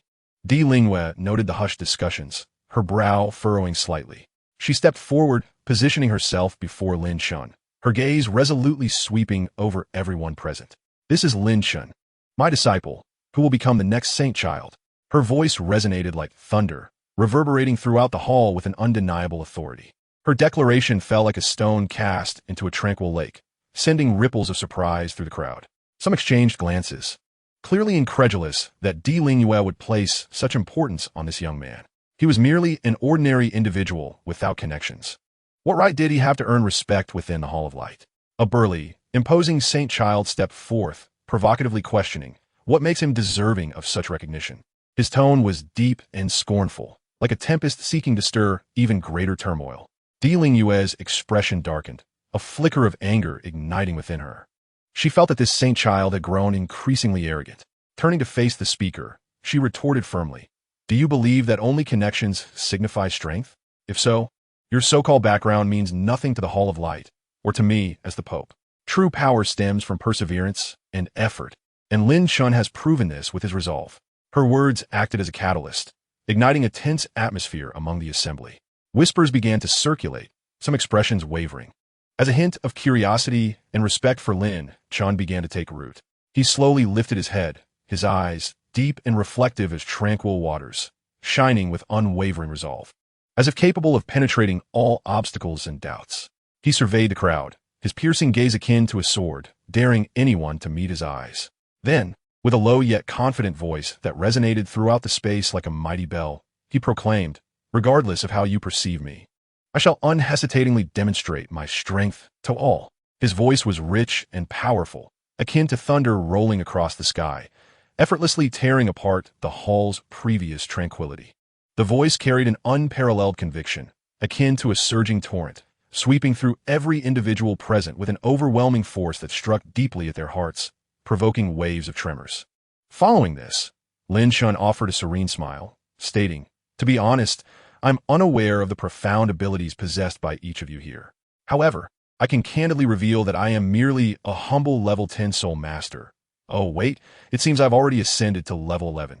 If there are any among you who harbor doubts regarding my capabilities or hold differing opinions, then let us dispense with words and resolve it through our fists." At that moment, Lin Chen appeared no longer as the inconspicuous youth, but as a valiant warrior, poised to confront the impending challenges. A wave of satisfaction surged within Di Lingyue, for she understood that Lin Chen's journey of growth had only just commenced. Chapter 15. The Two Holy Maidens. The instant he finished speaking, the temple erupted into a tumult. A level 11 soul master? Such prowess was hardly considered exceptional within the Radiant Temple, verging on the mediocre. Yet, Lin Chen's fearless demeanor and confident tone astonished many present, some even feeling a twinge of disbelief. A young man clad in a crimson robe stepped forward, his gaze laced with disdain. He was an ordinary disciple of the Radiant Temple, boasting a soul master level of 15, with a fiery lion as his martial spirit. Proficient in fire-based attacks. If you wish to become the Holy Sun, you must first surpass me. Lin Chen merely smiled, his gaze unwavering as he replied. Since you are unconvinced, then by all means, let us engage. The young man scoffed, his figure vanishing as he lunged towards Lin Chen. The phantom of his fiery lion materialized behind him, and a fierce gust of wind surged from his punch, imbued with searing heat.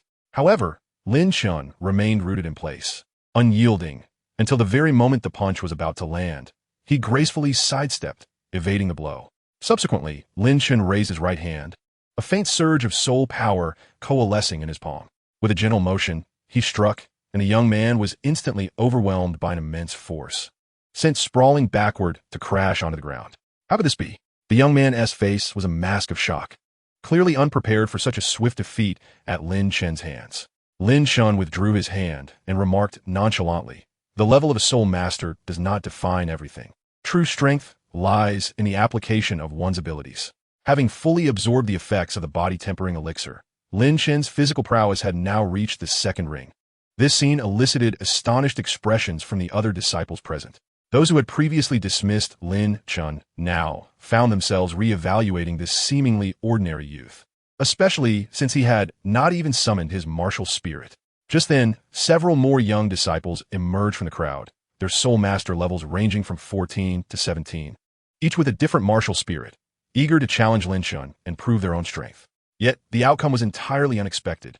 As Lin Chen single-handedly dispatched these challengers with ease, each strike executed with such grace that it seemed he had not even exerted himself fully. Is this fellow truly just a level 11 soul master? Someone whispered, their eyes filled with confusion. As Lin Chen's successive victories mounted, the atmosphere in the temple grew increasingly tense. What began as ordinary challenges had escalated to garner the attention of higher echelons. The gazes of several holy sons and holy maidens turned towards Lin Chen, evidently intrigued and eager to test their mettle against him. How intriguing. I did not anticipate that a level 11 soul master could exhibit such prowess. A cool, melodic voice resonated through the air as the crowd turned to see the source. A tall woman clad in a silver gown approached with measured grace. Her striking features radiated an air of aloofness, her gaze imbued with both pride and scrutiny. She was one of the holy maidens of the Radiant Temple, the esteemed elder sister of a younger generation, named Shui Yin, a soul master of level 35. With an ice phoenix as her martial spirit, excelling in ice-based attacks, far surpassing the ordinary disciples. Senior Sister Shui Yin. The surrounding disciples bowed in respect, their reverence evident. Shui Yin nodded slightly, her focus still fixed on Lin Chen. You're Lin Chen, correct? Your performance has piqued my interest. How about I become your opponent? Lin Chen raised his gaze to meet hers, devoid of fear, instead graced with a hint of a smile. If the holy maiden is interested, I shall gladly oblige. Shui Yin appeared somewhat taken aback, a smirk gracing her lips as she replied, "Very well. I hope you do not disappoint me." "Wait, you can't monopolize all the fun." Senior Sister Shui Yin. A lively voice chimed in suddenly. The crowd turned to see a petite young girl bouncing towards them, dressed in a pink short skirt, her long hair tied into twin tails. She bore an innocent smile, resembling a vivacious little sprite. Yet, those familiar with her knew that Ling Er, despite her cute appearance, possessed formidable strength, being a level 33 soul master with a nine-tailed spirit fox as her martial spirit, adept in illusions and mental attacks. "Ling Er, what brings you here?" Shui Yin inquired, her brow furrowing slightly at the unexpected appearance of her junior sister. Ling Er giggled. "I heard that an interesting character was showcasing his abilities here. And since he is a new disciple of our master, I simply had to come see." "Senior Sister Shui Yin, you can't keep him all to yourself. I want to have a match with him too." Shui Yin shook her head in exasperation. "You're always so eager for excitement." Lin Chen regarded the two distinctly characterized holy maidens before him with amusement. Shui Yin, haughty and majestic, contrasted sharply with the lively and charming Ling Er. Yet both radiated formidable energy. Since both holy maidens are interested, why not face me together? Lin Chen stated calmly, his words laced with an undeniable hint of provocation. The impact of his declaration reverberated through the crowd like thunder, plunging the assembly into uproar. Whispers and murmurs erupted, as the audience grappled with the audacity of this level 11 soul master daring to challenge two holy maidens whose powers far surpassed his own, each well above level 30. Such a proposition was undoubtedly reckless, bordering on madness. Upon hearing his words, both Shui Yin and Ling Er were momentarily taken aback. In a heartbeat, Shui Yin regained her composure, her exquisite features clouding with frost as she coldly retorted, "Lin Chen, do you not think you are being rather presumptuous?"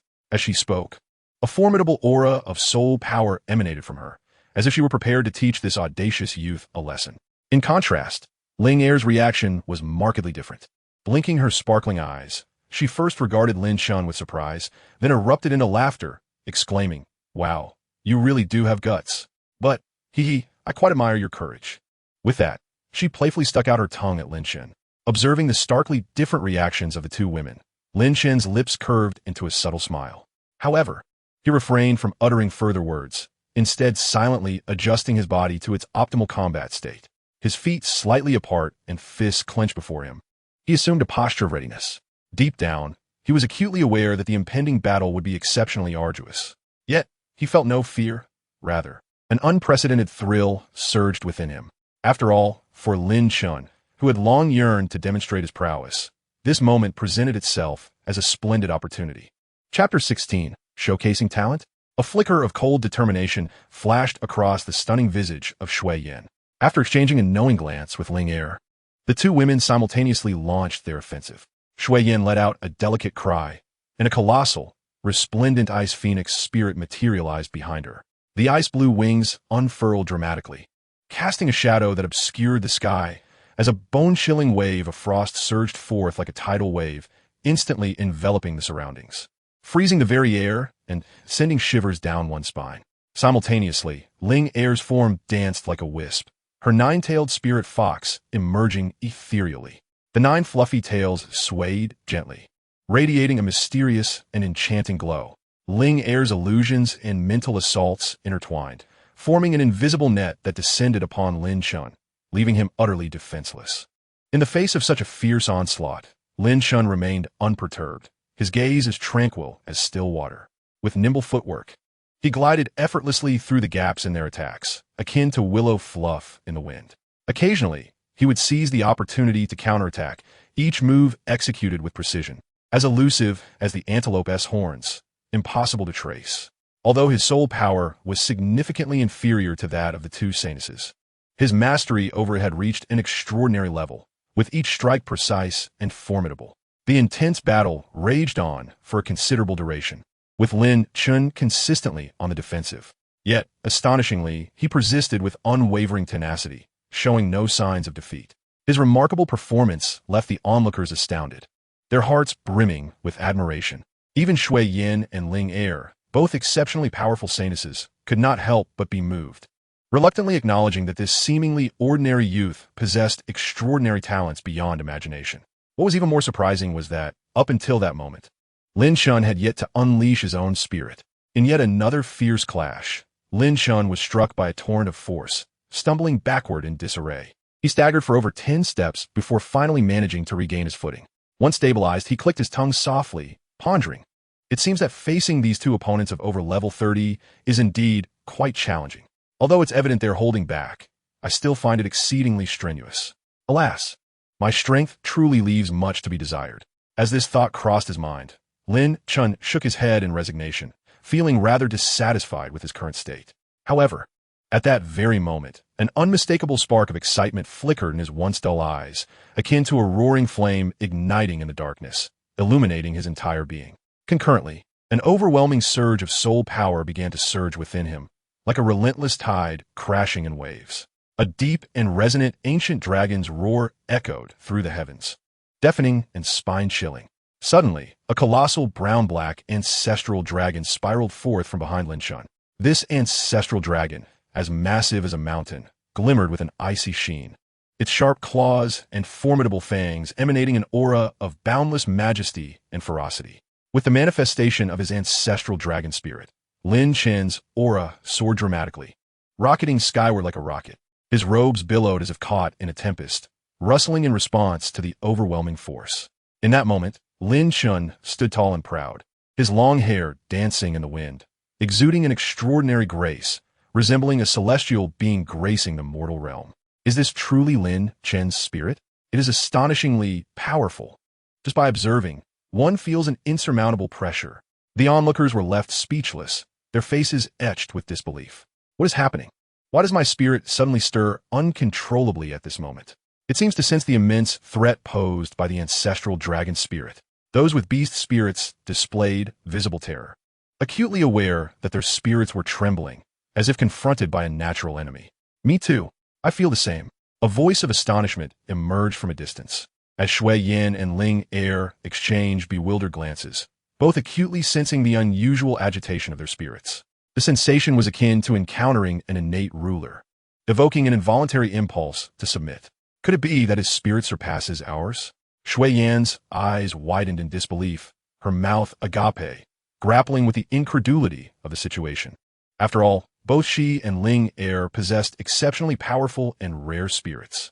As the crowd remained engulfed in astonishment, the ensuing spectacle erupted like a thunderclap. Lin Chen stood firmly in place, a soft violet glow emanating from beneath his feet. In the next moment, a dazzling purple soul ring slowly rose from the ground, encircling him. The purple soul ring radiated a mysterious and formidable aura, seemingly brimming with boundless power, daring anyone to gaze directly upon it. Gasp! The saintly young men and women in their 20s, along with all present, collectively inhaled sharply. What? Am I seeing things?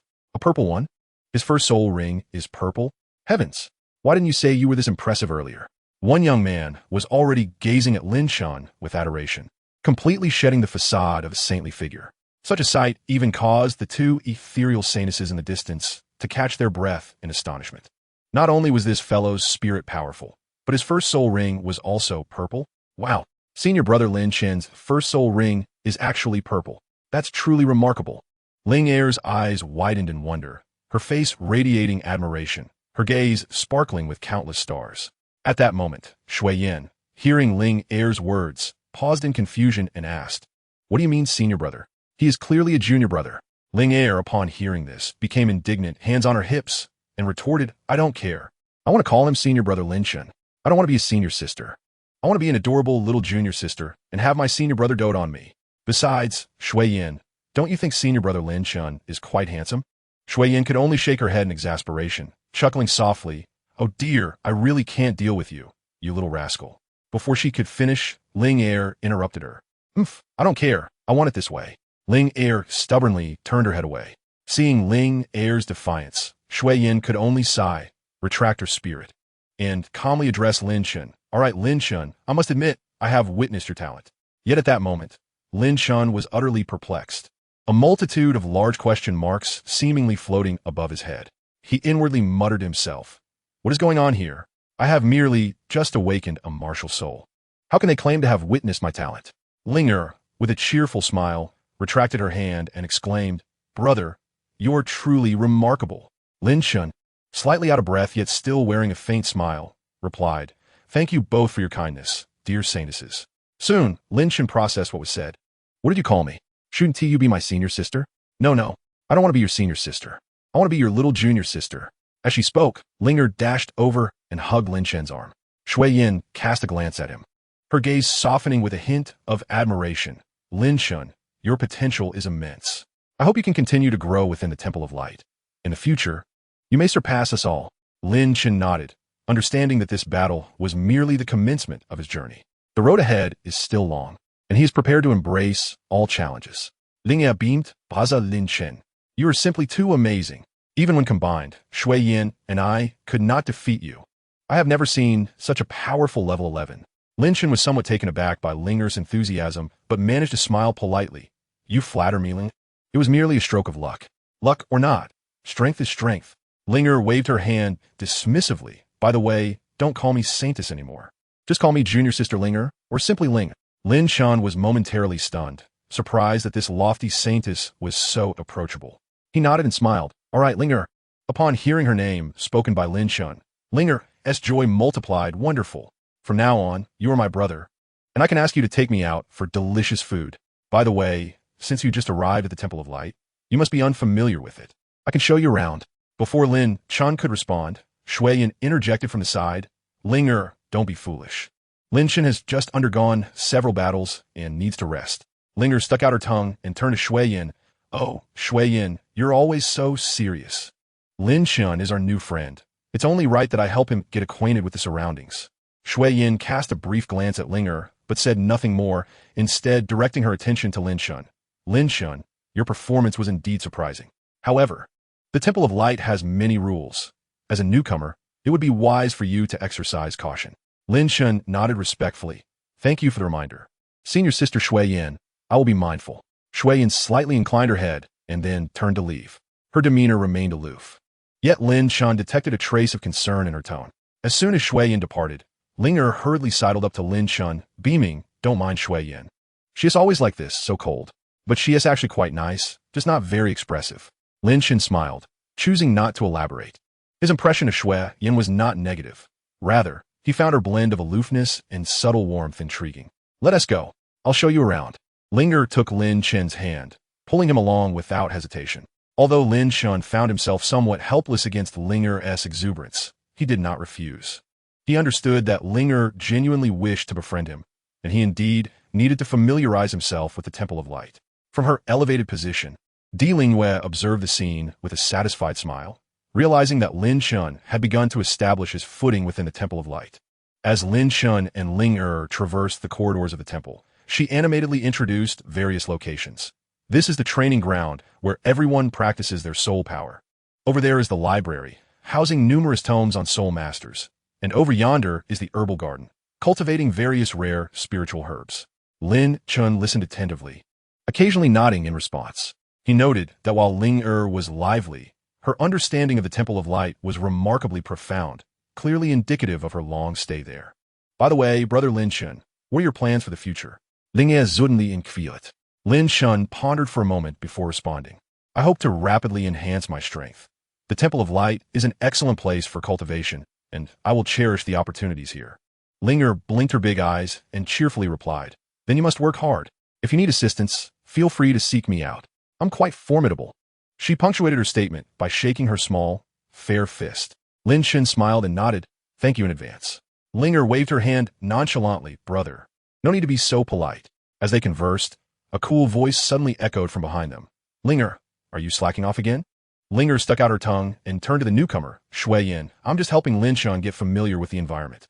Shuiyin regarded her with a calm gaze before her attention shifted to Lin Chen. Lin Chen, the elders of the temple are very interested in you. They wish to meet you. Lin Chen felt a shiver run down his spine, recognizing this as an opportunity to formally enter the high-ranking circles of the Temple of Light. He nodded and respectfully replied, Understood. I will go at once. Linger reluctantly released Lin Chen's hand, pouting, You're leaving so soon? Lin Chen smiled reassuringly. We will have many chances to meet again, won't we? Linger's smile returned. Then it's settled. You must come and play with me.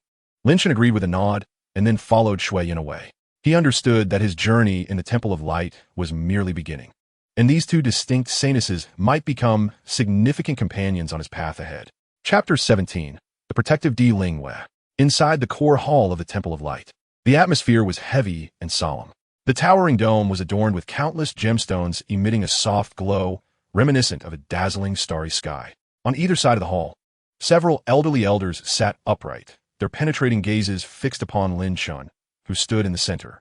Their expressions bore a mix of scrutiny and skepticism, clearly indicating their incomplete trust in this newly emerging youth.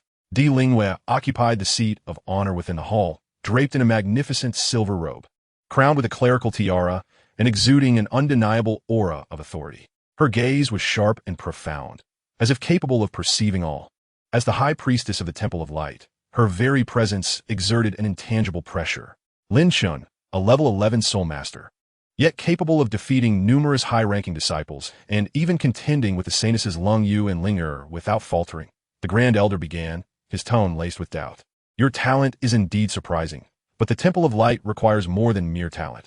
It demands loyalty and character. As you're new here, our understanding of you is limited.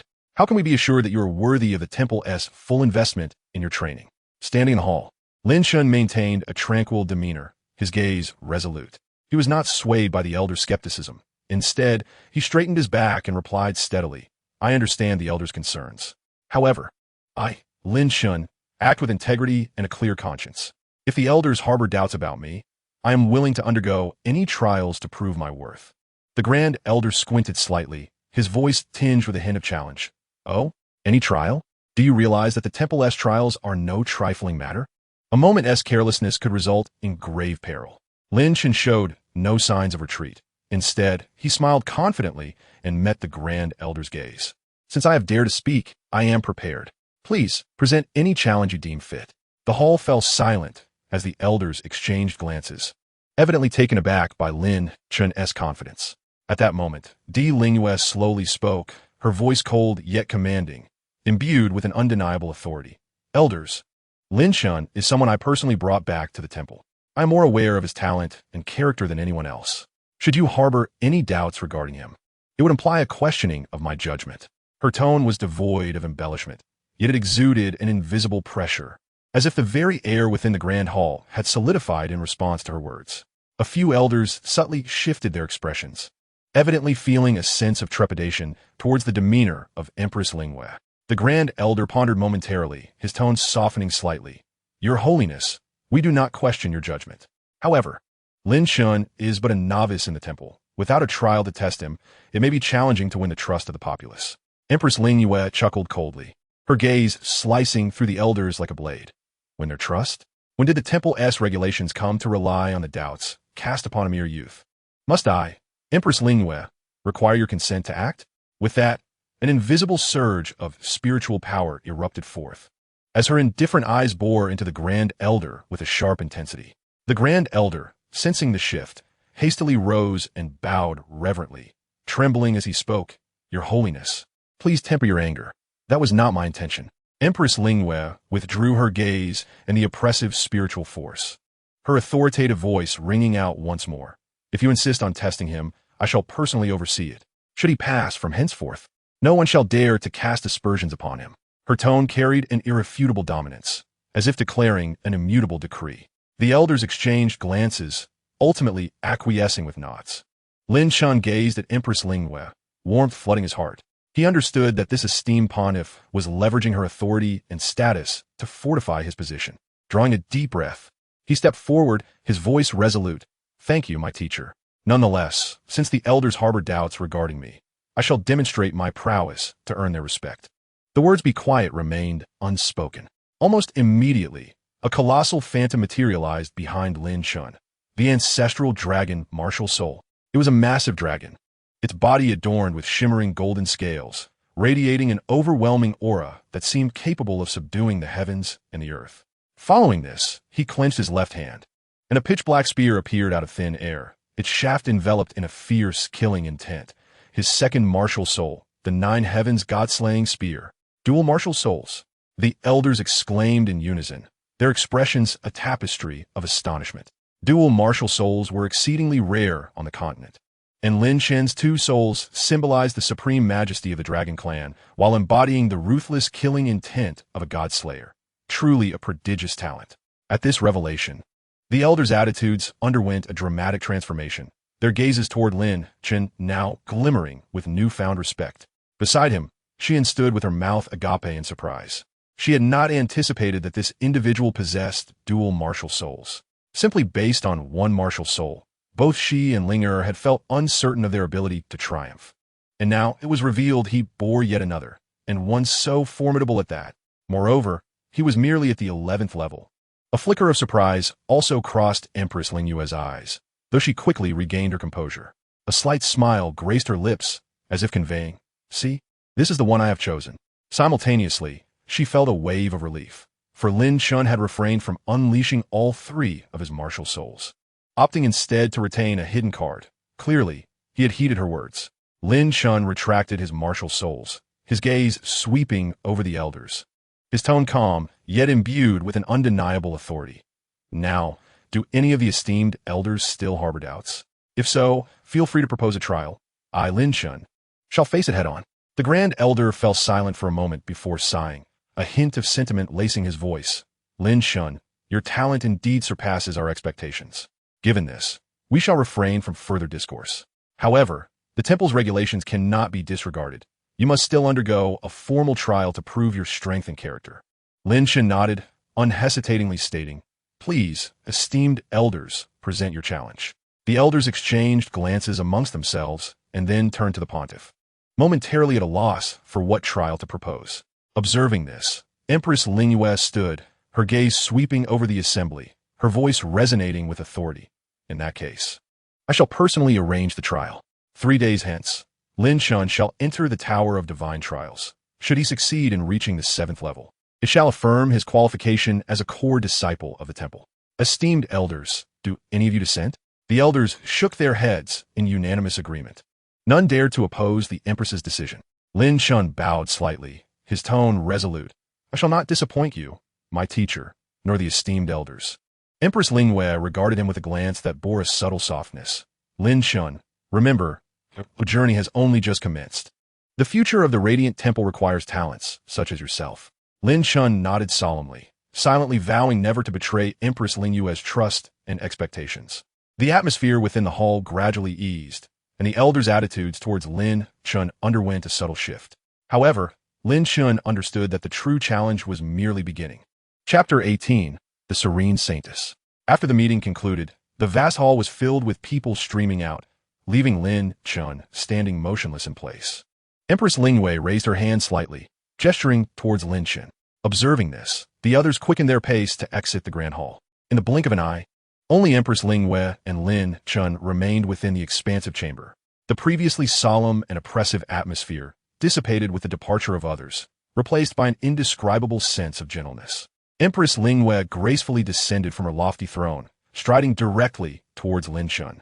Each step seemed to tread upon clouds, her formidable aura gradually retracting with each advance.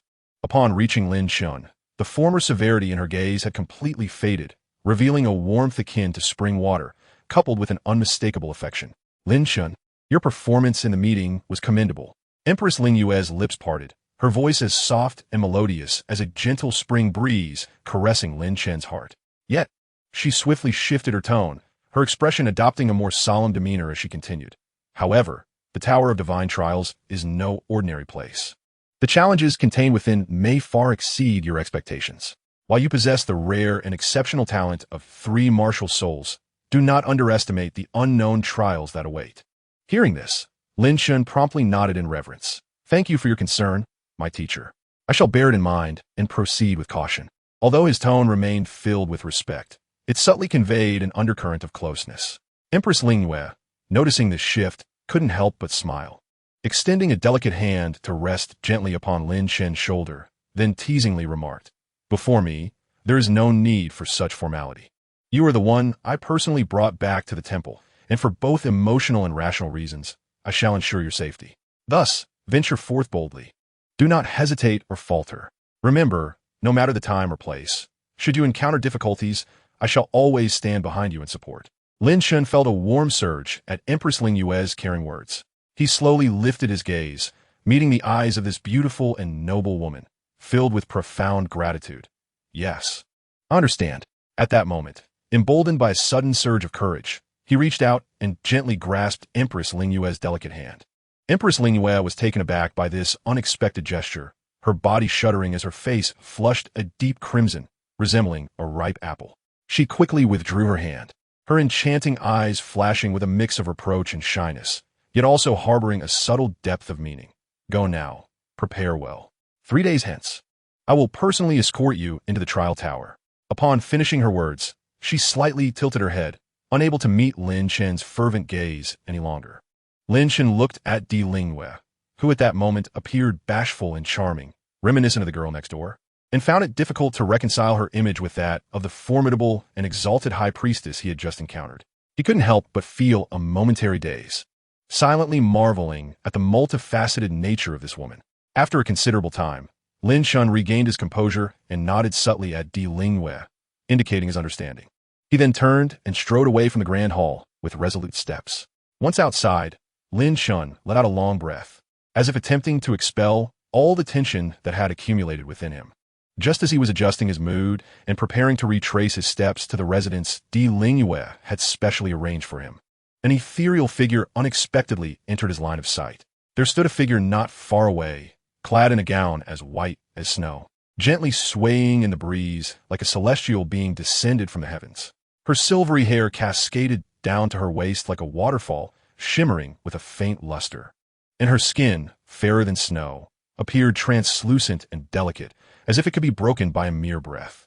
Her exquisitely beautiful face seemed to be meticulously crafted by divine hands, breathtaking in its allure. However, what captivated one most were her eyes, clear and cold, yet detached, as if nothing in the world could capture their interest.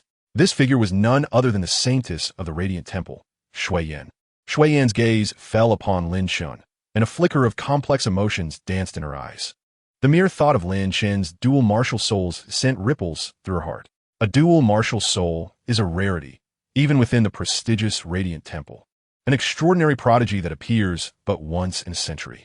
And Lin Chen, possessing both the ancestral dragon and the Nine Heavens god-slaying spear as his top-tier martial souls, was indeed a marvel. Lin Chen, Shui Yan spoke, her voice as crisp and cold as a mountain spring. Lin Chen halted his steps, turning to face Shui Yan, and politely nodded, saying to Shui Yan, "Is there something you need?" Her gaze lingered on him for a moment before shifting away, her tone remaining frosty. "You are to enter the Radiant Trial Tower in 3 days?" Lin Chen nodded, "Yes, in 3 days." Shui Yan inclined her head slightly, her flowing black hair swaying gently. She parted her lips, her voice laced with a barely perceptible note of caution. "The trial tower is fraught with peril, especially the enigmatic 7th floor.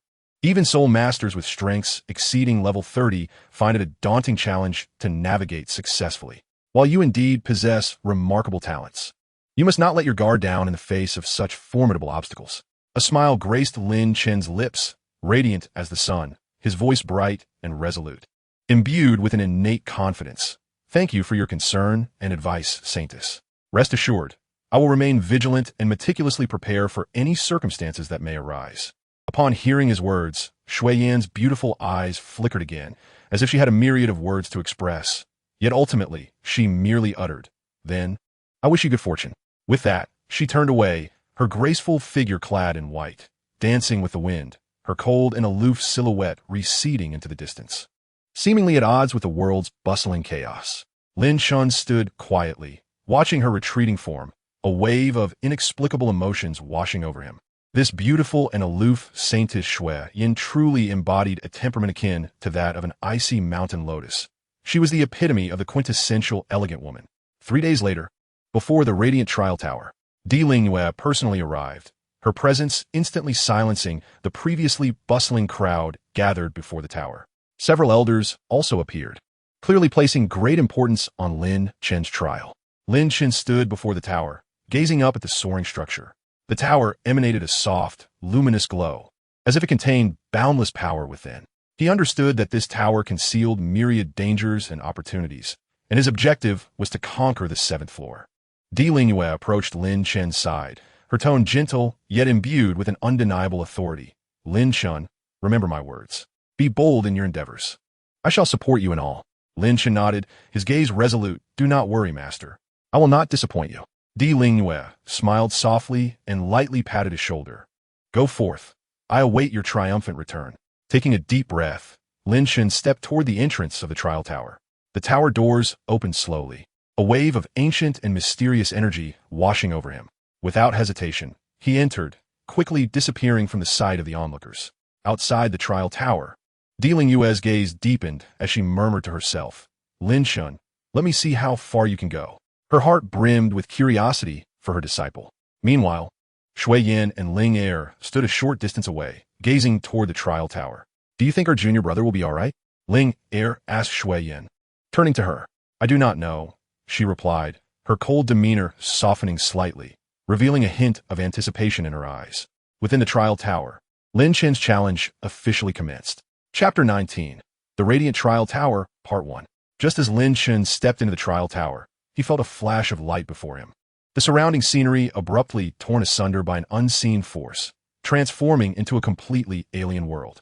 The once somewhat archaic and worn interior of the tower now appeared as if enchanted, stretching infinitely, vast and boundless, as if he had been transported into a wholly unfamiliar realm.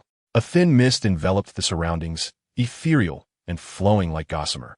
This mist rendered the entire space dreamlike, obscuring the mysteries hidden within. The air was thick with an ancient and mysterious essence, seemingly hailing from a distant primordial era, imbued with a sense of weight and antiquity accumulated through the ages. Is this truly the interior of the legendary Radiant Trial Tower? Lin Chen whispered to himself, his bright eyes scanning the surroundings with vigilance, leaving no trace of potential danger unnoticed. The trial tower was divided into 7 distinct floors, each presenting uniquely arduous challenges. It was said that only those who successfully navigated through the first 6 layers would qualify to ascend to the critical 7th floor. However, it was common knowledge that the difficulty of the 7th floor exceeded all imagination, far surpassing the trials posed by the preceding 6. Well, hey, Lin, you should give me a bit of leeway, right? With this thought, Lin Chen couldn't help but feel a flicker of unwarranted optimism, a self-soothing smile gracing his lips. But soon, he vigorously shook his head, casting aside all distracting thoughts. After all, in such a perilous place, one could afford no hint of carelessness. Taking a deep breath, Lin Chen endeavored to calm his slightly restless heart and swiftly adjusted his state of mind. He then lifted his foot and resolutely stepped forward, embarking on this path of trials filled with uncertainties and dangers. First floor, the illusory maze. The first trial was the mysterious and unfathomable illusory maze. As Lin Chen stepped inside, a flash of light dazzled before him, and the surrounding scenery rapidly morphed as if bewitched. In a space that was once entirely devoid of substance, an intricate labyrinth of countless paths suddenly materialized. These paths crisscrossed and extended in a dense network toward various directions, each road appearing to lead into unfathomable darkness, fraught with unknown perils. Faced with this abrupt turn of events, Lin Chen's lips curled into a slight smirk, revealing a trace of cold amusement, while a barely perceptible disdain flickered in his eyes. It is essential to remember that he is a traveler from another world. After years of rigorous training and honing, his formidable mental prowess had long surpassed that of other soul masters of the same rank. Moreover, and perhaps most importantly, he possessed the divine eye of the god, a transcendent martial spirit. Such a mere elementary illusion was but a trifling challenge for him. Before entering, Di Lingwei had informed him that aside from himself, no one else was worthy of glimpsing the scenes within the tower, thus granting Lin Chen the freedom to act without restraint. Without hesitation, he closed his eyes, concentrating all his mental energy into the eye of the god, which shone with an extraordinary luminescence at his forehead. The eyes slowly opened, and a brilliant beam of light suddenly erupted forth, enveloping the entire illusory maze in an instant. Simultaneously, Lin Chen's mental energy surged forth like a tidal wave, meticulously sensing every subtle change in his surroundings. As time passed, he abruptly opened his eyes, his gaze resolute and sharp as he strode confidently in a specific direction. With each step he took, the seemingly impervious illusion began to tremble violently under the onslaught of his unparalleled mental force, collapsing at a visibly accelerated pace. Before long, the illusion had completely disintegrated. Thus, Lin Chen effortlessly passed the first layer of trials, advancing toward higher challenges. Layer 2, the Inferno of Flames.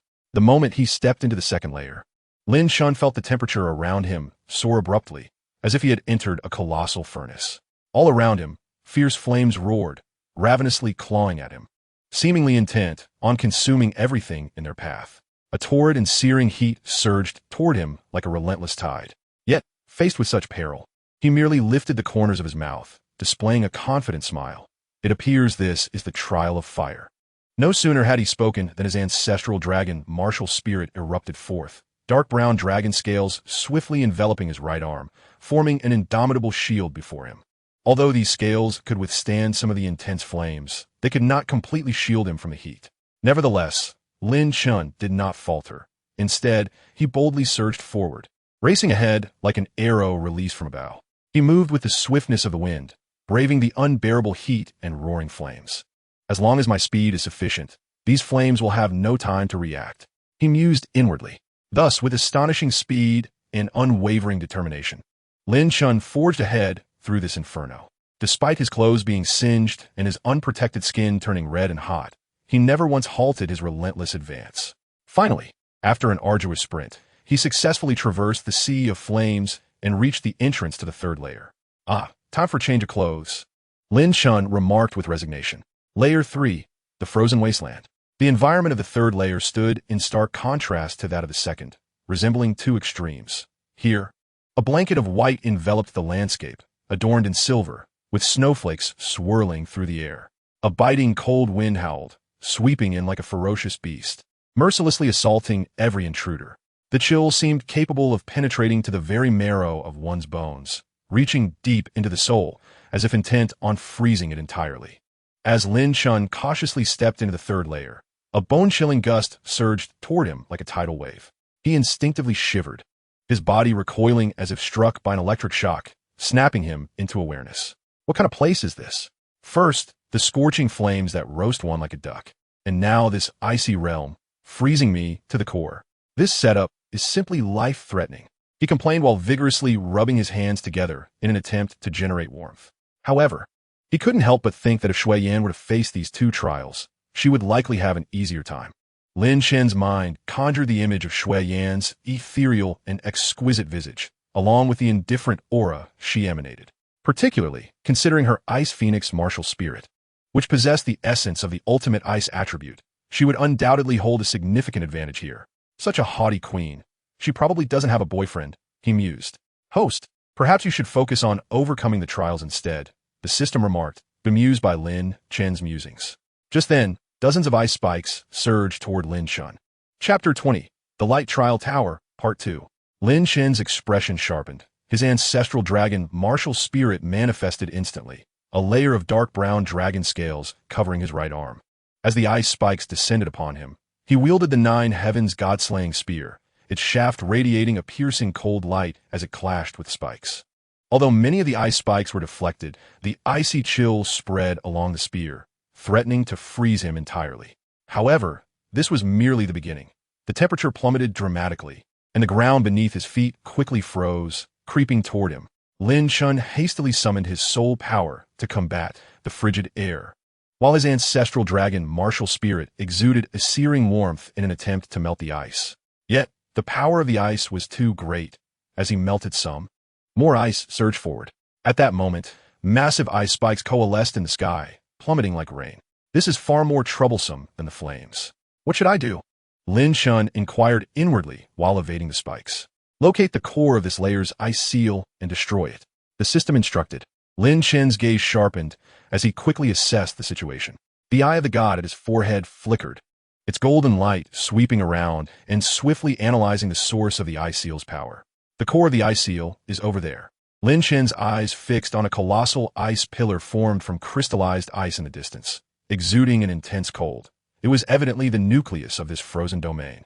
However, with ice spikes raining down from above, Lin Chen had to first address the immediate threat. He shouted and swung the Nine Heavens God-slaying spear fiercely, unleashing a wave of lethal energy that shattered the incoming ice spikes. Yet, the sheer number of spikes was overwhelming. Even with his speed, he could not evade them all.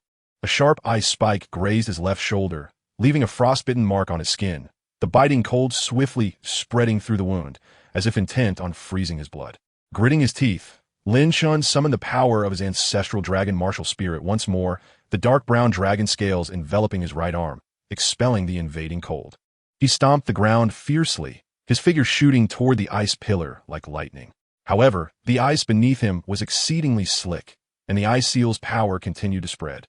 Attempting to freeze his feet, Lin Chen snorted, plunging the Nine Heavens God-slaying spear into the ice, using it as leverage to leap clear of the freezing grip. I cannot delay. I must shatter the ice pillar in a single strike, Lin Chen resolved, as the eye of the god at his forehead suddenly opened wide, its golden light locking onto the ice pillar's critical weakness. Meanwhile, the spiritual energy within him surged wildly, as the power of the ancestral dragon martial soul fused with the murderous aura of the Nine Heavens God-slaying spear, causing the spear to erupt with a dazzling brilliance. Nine Heavens God-slaying spear, go! Lin Chen roared, thrusting the spear like a dragon towards the ice pillar. Wherever the spear passed, the icy force crumbled as if it could not withstand this fierce, killing intent. With a thunderous boom, the spear pierced directly into the heart of the ice pillar, instantly fracturing its surface. Following this, the ice pillar exploded with a resounding crash, transforming into countless shards of ice that scattered into the air. As the ice pillar shattered, the surrounding icy power swiftly dissipated and the temperature began to rise. Lin Chen let out a long breath, his body swaying slightly, clearly having expended a considerable amount of spiritual energy with that last strike. However, before he could relax, a deep roar suddenly echoed from afar. Lin Chen looked up to see a colossal frost beast slowly emerging from the broken ice pillar, its body entirely composed of ice crystals, emanating a chilling aura that sent shivers down his spine. There's more? Lin Chen's gaze grew serious as he tightened his grip on the Nine Heavens God-slaying spear. Didn't you say it would be fine as long as you didn't destroy it? Lin Chen exclaimed inwardly. Just say it's not cold anymore. The frost beast let out a thunderous roar, its massive icy claws slashing down towards Lin Chen. Lin Chen swiftly dodged the blow, and with the spear like lightning, he aimed for the beast's leg. Clang! The spear collided with the icy claw, producing a piercing metallic sound. The frost beast's defenses were incredibly formidable. Even the fierce, killing intent of the Nine Heavens God-slaying spear struggled to penetrate its icy body. This creature's defense is too strong. I must find its weakness, Lin Chen thought, as the eye of the celestial god on his forehead opened once more, its golden light sweeping across the frost beast. Quickly locking onto its core, a hidden ice crystal heart nestled within its chest. That it. A glint of cold determination flashed in Lin Chen's eyes as he leaped towards the frost beast's chest. The beast seemed to sense Lin Chen's intent, its enormous icy claws swinging violently to swat him away. Lin Chen decisively countered with his ancestral dragon claw, shattering the icy claw into pieces, and then, with his left hand, the spear lunged fiercely towards the ice crystal heart. Break for me, Lin Chen roared, driving the spear deep into the heart. The frost beast emitted a sorrowful howl as its massive body collapsed, turning into countless shards of ice that dissipated into the air. As the frost beast perished, the entire icy domain collapsed, and the surroundings returned to normal. Lin Chen exhaled deeply, his body swaying slightly, clearly having expended a great deal of spiritual energy in the battle. Yet his eyes were filled with fighting spirit, a slight smile curving his lips. Finally, it's over. Just then, a notification sound echoed in his mind. Ding! Congratulations, host, for passing the ice trial and receiving the reward. Heart of Frost can be used to enhance martial soul's cold resistance. Soul power increased to level 13. Lin Chen smiled faintly. Not bad at all. 2 levels up. Impressive. So who was it that doubted me just now? The system's voice came through, speechless. Lin Chen laughed heartily and then stepped into the 4th layer. 4th layer, gravity domain. The challenge of the 4th layer is the gravity domain. As Lin Chen cautiously stepped into it, he was immediately engulfed by an overwhelming pressure, like a tidal wave crashing down from all directions. An immense force that sought to mercilessly crush him to the ground. It's merely gravity, Lin Chen scoffed, a smirk of disdain gracing his lips in the face of such terrifying weight. He then shouted, and the power of his ancestral dragon martial soul erupted like a volcano. In an instant, he transformed into a magnificent, awe-inspiring ancient dragon, resolutely enduring the crushing pressure that felt as if a mountain was bearing down upon him. However, the ordeal was far from over. As Lin Chen continued to advance deeper into the gravity domain, the force became increasingly violent and ferocious, as if provoked. Each step he took felt like he was carrying the weight of 1,000 mountains, causing his bones to crack under the unbearable pressure, emitting a series of brittle snaps. Beads of sweat poured down his forehead like a torrential flood, soaking his garments. Despite the dire circumstances, Lin Chen gritted his teeth, determined to endure. With no thoughts of retreat or surrender, he understood all too well that any moment of laxity could lead to being utterly consumed and crushed by this relentless gravity. Thus, no matter the challenges ahead, no matter how thorny the path, he would steadfastly press forward until he succeeded in overcoming this trial. Chapter 21. The Trial of Light Tower 3. Facing Oneself. At that moment, a towering, magnificent stone door loomed before Lin Chen. The door resembled a mountain standing tall, blocking his path. Its surface was etched with mysterious, ancient runes that seemed to encapsulate the weight of endless years, flickering with a faint but haunting glow, emanating an overwhelming wave of soul power. Could this be the core of gravity? Lin Chen mused, his pupils narrowing as he contemplated. With his keen intuition and the experience from the previous trial, he quickly realized that to progress through this level, he must find a way to destroy this gravity core. Taking a deep breath, he gathered his immense soul power like a raging torrent into his hands. In an instant, a brilliant radiance erupted from him, illuminating the entire space. Simultaneously, a pitch-black, imposing spear slowly manifested behind him. It was the Nine Heavens God-slaying spear. As Lin Chen continuously infused his soul power into the spear, its once dull surface began to glow, enveloped by an intense, killing aura that solidified the very air around him. With a mighty roar, Lin Chen exerted his strength. The Nine Heavens God-slaying spear shooting forth like a roaring black dragon, striking fiercely at the massive stone door. A thunderous boom echoed through the heavens, deafening in its intensity. Under the unstoppable force of the spear, the once impenetrable stone door was shattered into countless fragments, scattering in all directions. As the door crumbled, the powerful gravity that enveloped the area seemed to lose its support, abruptly collapsing into nothingness.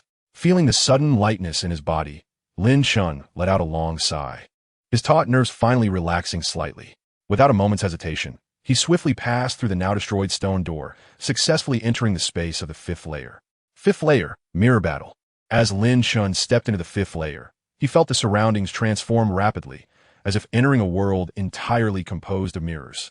Countless mirrors reflected his image, each one seemingly possessing its own consciousness, coldly scrutinizing him. A mirror trial? Lin Chen frowned, growing increasingly vigilant within. He understood that this trial was aimed at confronting his innermost fears, as well as testing his combat skills and adaptability. At that moment, all the reflections suddenly came to life, stepping forth from the mirrors and transforming into figures that bore an uncanny resemblance to Lin Chen. Each reflection possessed the same martial soul as him, the ancestral dragon, the Nine Heavens God-slaying spear, and even the eye of the celestial deity. Their aura, soul power fluctuations, and even combat habits were entirely consistent with Lin Chen's. Defeating me is the only way to pass this level, the expressionless reflections coldly declared, their voices eerily identical to Lin Chen's, as if emanating from the depths of the same soul. Lin Chen's gaze sharpened, and he realized that the true challenge of this level was to conquer himself. He took a deep breath, and a torrent of formidable soul power surged within him. Suddenly, with a resonant hum, 3 resplendent martial souls erupted from his body simultaneously. The ancestral dragon martial soul shimmered with a mysterious brown-black light, with intricate dragon scales rapidly enveloping his right arm, rendering it akin to that of an actual dragon. The Nine Heavens God-slaying spear was firmly grasped in his hand, its dark shaft radiating a chilling, murderous aura, as though it could pierce through the void at any moment. The eye of the celestial deity, located at his forehead, gradually opened, casting a faint golden light that illuminated him as if he were a deity descended from the heavens. Confronted with a powerful reflection of himself, Lin Chen dared not let his guard down, for this battle was a matter of life and death, leaving no room for carelessness. Kulme, let me truly see if you can replicate all my power.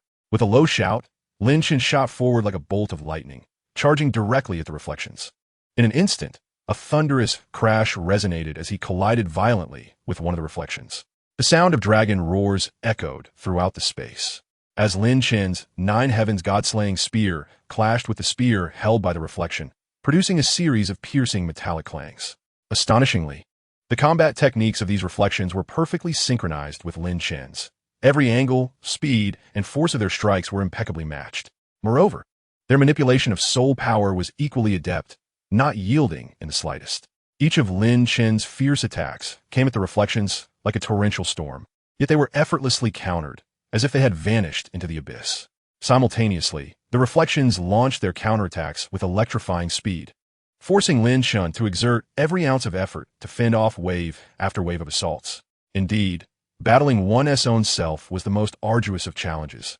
Lin Chen mused, a flicker of seriousness crossing his eyes. This intense battle had persisted for quite some time, leaving Lin Chen adorned with numerous varying depths of wounds. Yet, he showed no sign of retreat.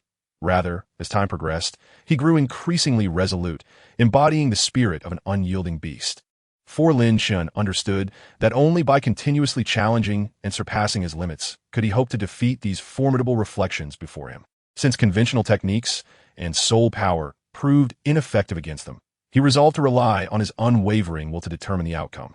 In that critical moment, Lin Chen's gaze hardened with determination, and without hesitation, he unleashed all the latent power within him.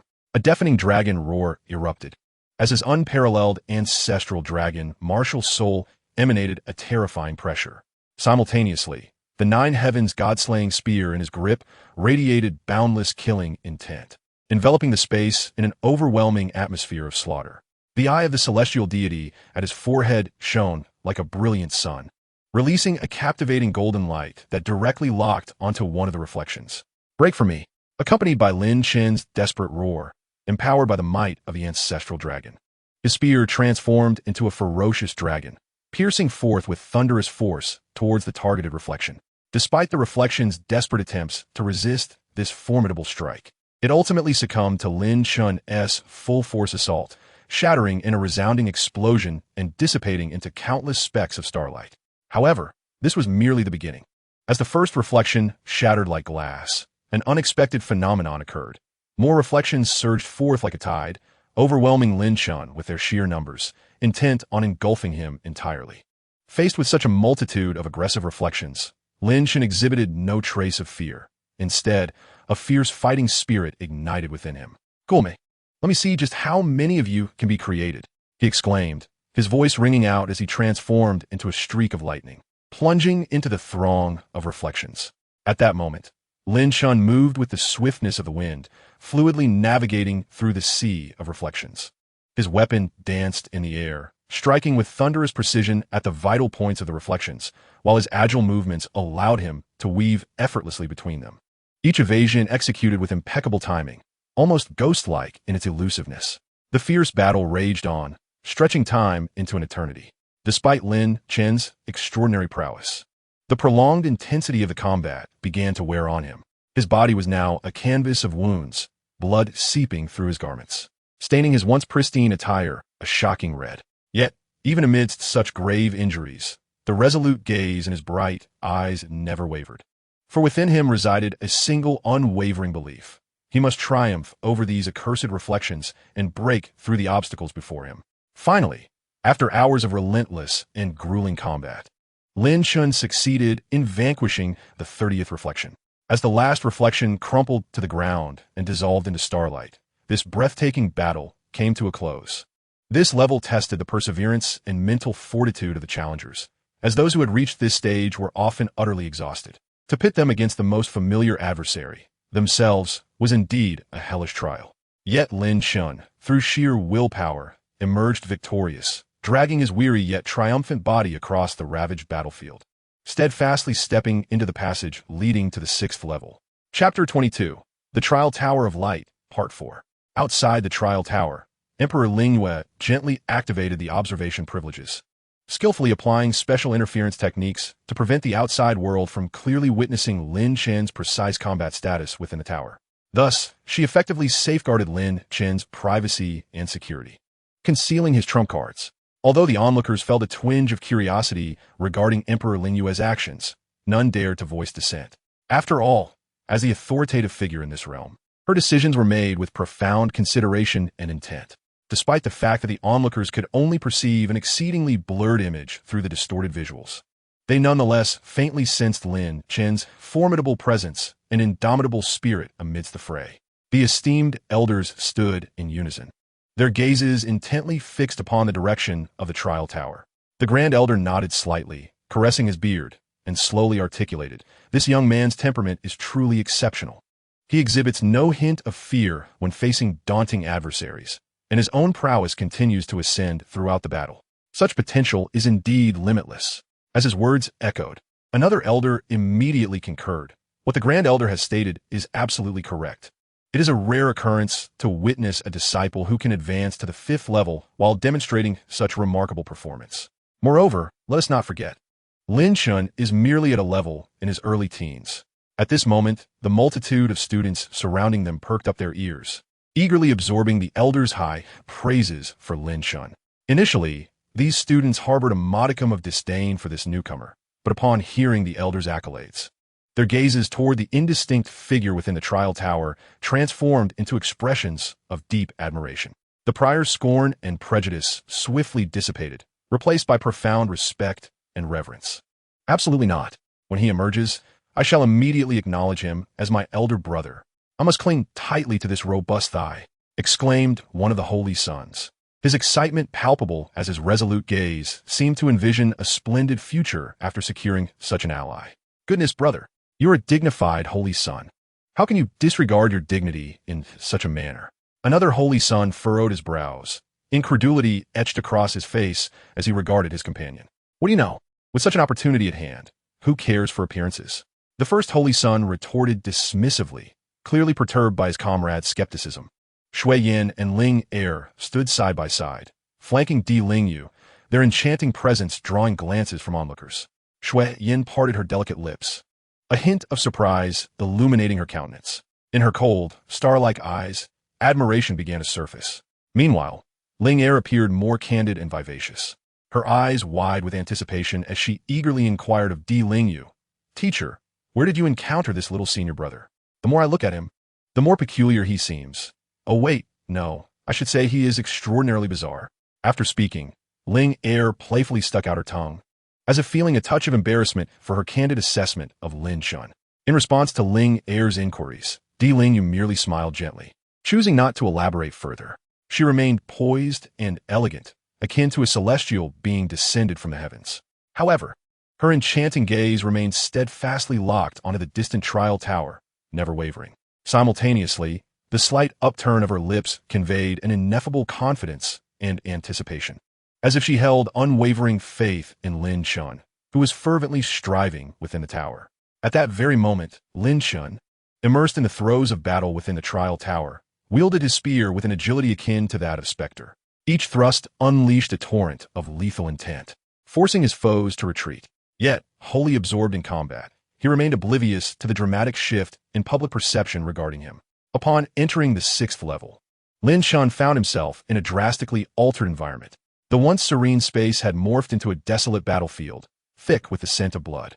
The sky was shrouded in dark clouds, heralding an impending storm. A battlefield? Lin Chen murmured, his gaze scanning the surroundings with heightened vigilance. He understood that the trials ahead would be far more perilous than those he had previously encountered. At that moment, a deep roar echoed from afar, followed by a relentless surge of soul beasts rushing in from all directions. These creatures varied in form.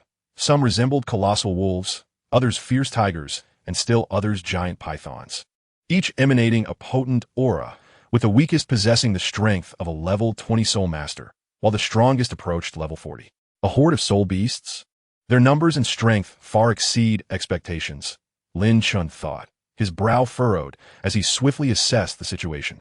The soul beasts charged at him with astonishing speed, and Lin Chen, refusing to underestimate them, gripped his 9 heavens god-slaying spear, its shaft enveloped in a fierce, murderous aura. As he focused, the eye of the god slowly opened on his forehead, radiating a faint golden light.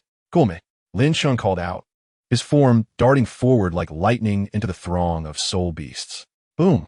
In an instant, he clashed with the horde. His spear danced with ferocity, and soul beasts fell before him.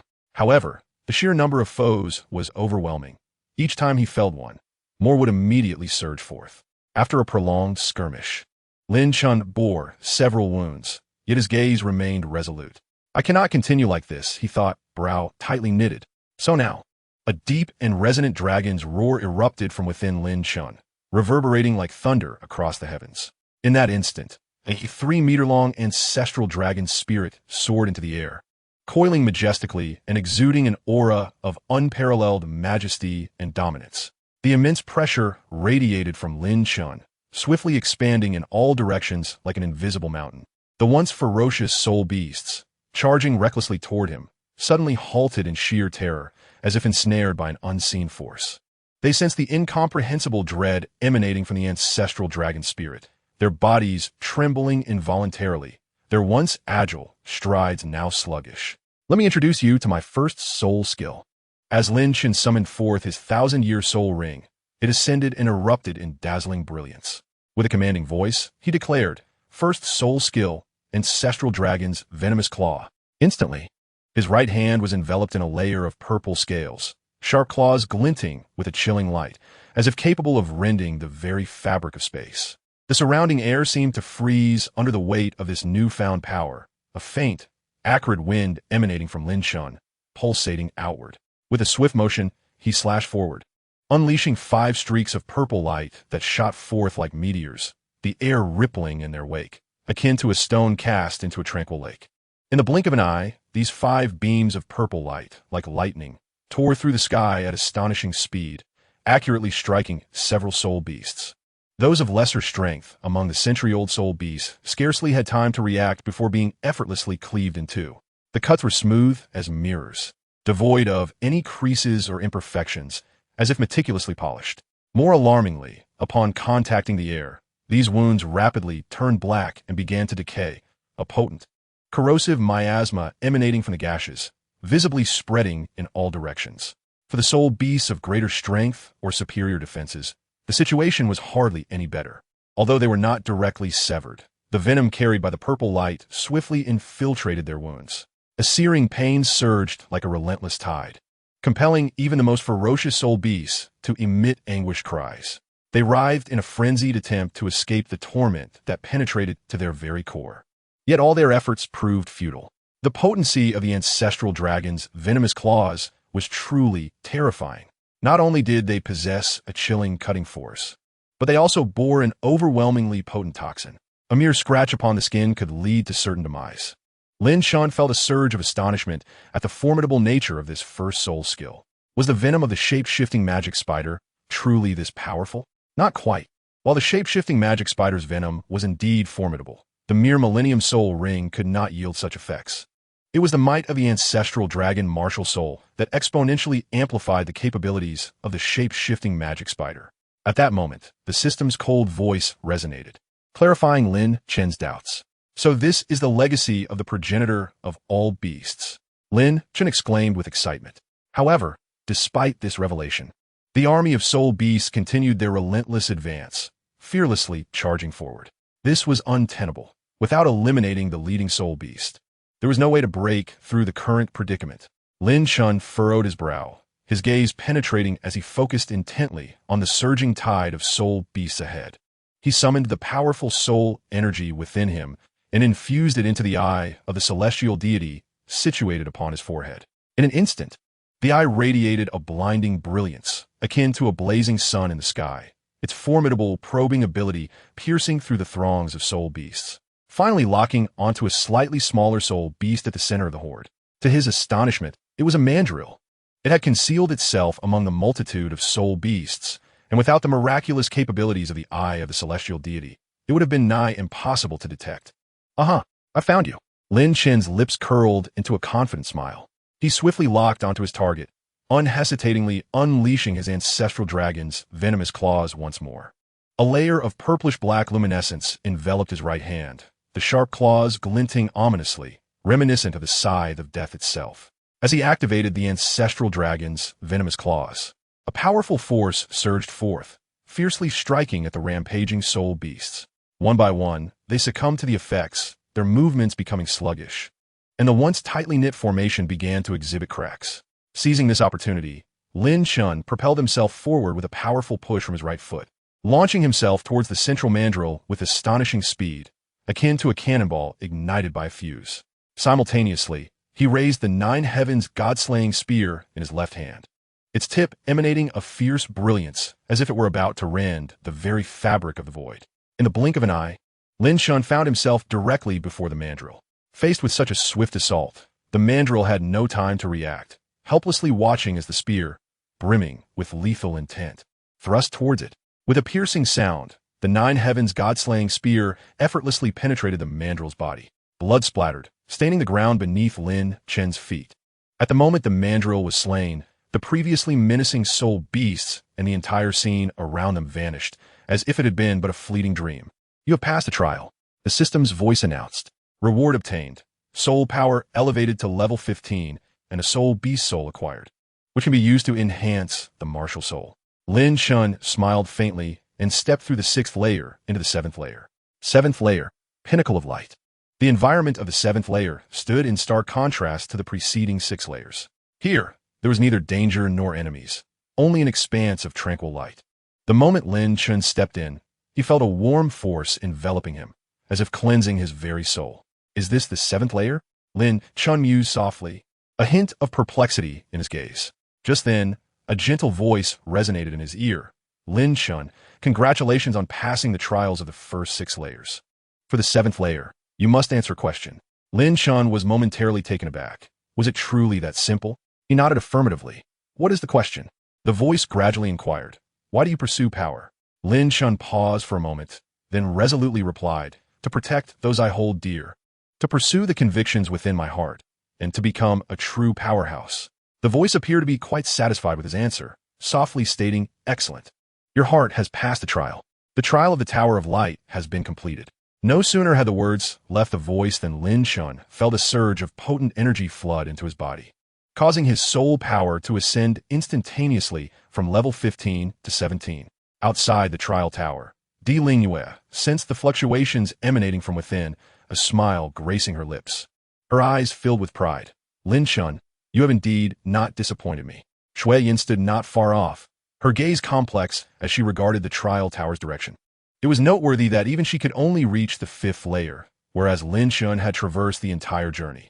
She murmured softly, Lin Chen, what manner of prodigy are you? Wow, Lin Chen, little senior brother, you are simply astounding. With Linger's voice filled with awe and admiration, the heavy doors of the trial tower began to creak open. As the gap widened, a tall figure gradually came into view. When the doors fully swung open, Lin Chen stood revealed before everyone. At that moment, he seemed to be enveloped in a faint radiance. His eyes sparkled like celestial bodies, glowing with a steadfast and confident light, as if nothing in the world could sway his resolve. Each step he took resonated with stability and strength, causing the very ground beneath him to tremble slightly with his passage. Just then, Douluo gracefully advanced, her movements elegant and poised. Clad in a flowing white gown that billowed in the breeze, she resembled a celestial being descended to earth, radiating beauty and charm. Yet, despite her tone being as gentle as water, an undeniable strength underpinned her words. Lin Chen, congratulations on successfully passing the trials of the Tower of Light. From this day forth, you shall officially become a core disciple of our Temple of Light.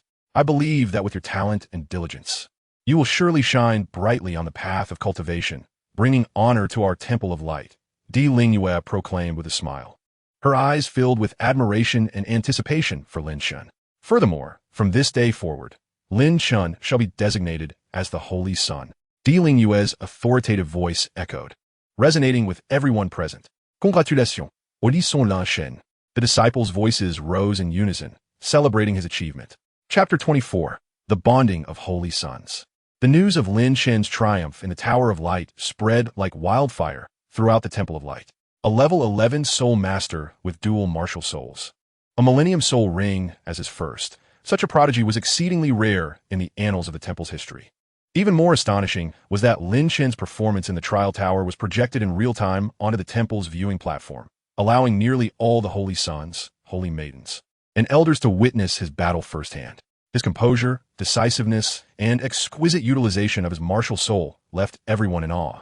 On a sunny day, the sunlight streamed through the window, illuminating Lin Chen's figure as he immersed himself in his cultivation. At that moment, his eyes were tightly shut, breathing steady, wholly absorbed in the operation of the divine light secret taught by Douluo. Just then, a steady and powerful cadence of footsteps approached from afar. Though not loud, the sound was remarkably clear, as if each step echoed upon the hearts of those present. Lin Chen suddenly opened his eyes, a flicker of alertness crossing his gaze. He slowly rose to his feet, striding towards the door, and gently pushed it open. In that instant, several figures clad in resplendent robes appeared before him. These young men exuded an exceptional aura, their bearing dignified, adorned in gowns that shimmered with brilliance, intricately embroidered with exquisite patterns and runes that signified their distinguished status. What captivates the heart most is the genuine and warm smiles upon their faces, eliciting an immediate sense of fondness. After a brief observation, Lin Chen discovered that these individuals were all disciples of the Temple of Light. Typically exalted and seemingly unattainable, these holy sons had, at this moment, approached the humble abode of an inconspicuous figure like himself, displaying an unexpected humility and courtesy that took Lin Chen by surprise. I too am a holy son now. Lin Chen suddenly recalled that he had been bestowed the title of Holy Son by the Emperor Lingyue, although he found little interest in this elevation. Brother Lin Chen, I hope you don't mind our sudden visit. One of the men stepped forward with a smile. This tall and handsome figure, with sword-like brows and starry eyes, exuded an innate aura of valor. He was none other than one of the holy sons of the Temple of Light, Ling Xiao. It was said that Ling Xiao not only possessed extraordinary talent, but also exhibited diligence and perseverance, having ascended to level 28 as a soul master at a young age. His martial soul, the holy sword of light, was lauded as an unparalleled divine weapon, placing him among the elite of the holy sons.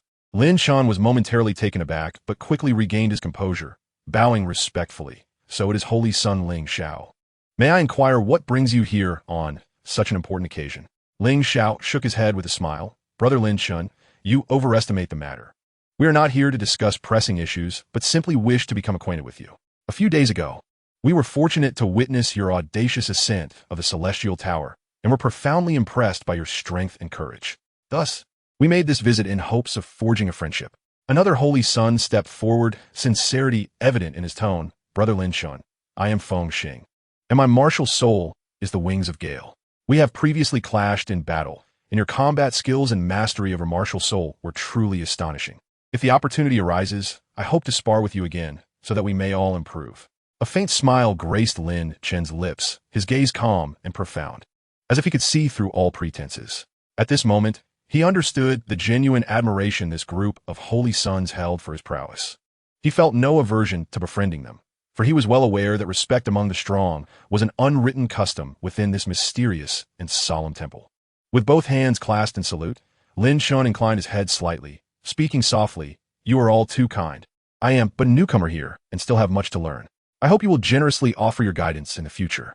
His words, though humble and courteous, carried an air of confidence that caught their attention. Seeing this, Ling Xiao's face lit up with satisfaction, nodding in praise. Haha, Brother Lin Chen truly speaks plainly. With your extraordinary prowess, you far surpass us. Even the holy maidens Shuiyin and Linger cannot match your strength. How could we dare to presume to instruct you? If you do not mind, it would be our utmost honor to receive your guidance in the future. Amidst their jovial conversation, a slightly built holy son suddenly squeezed through the crowd.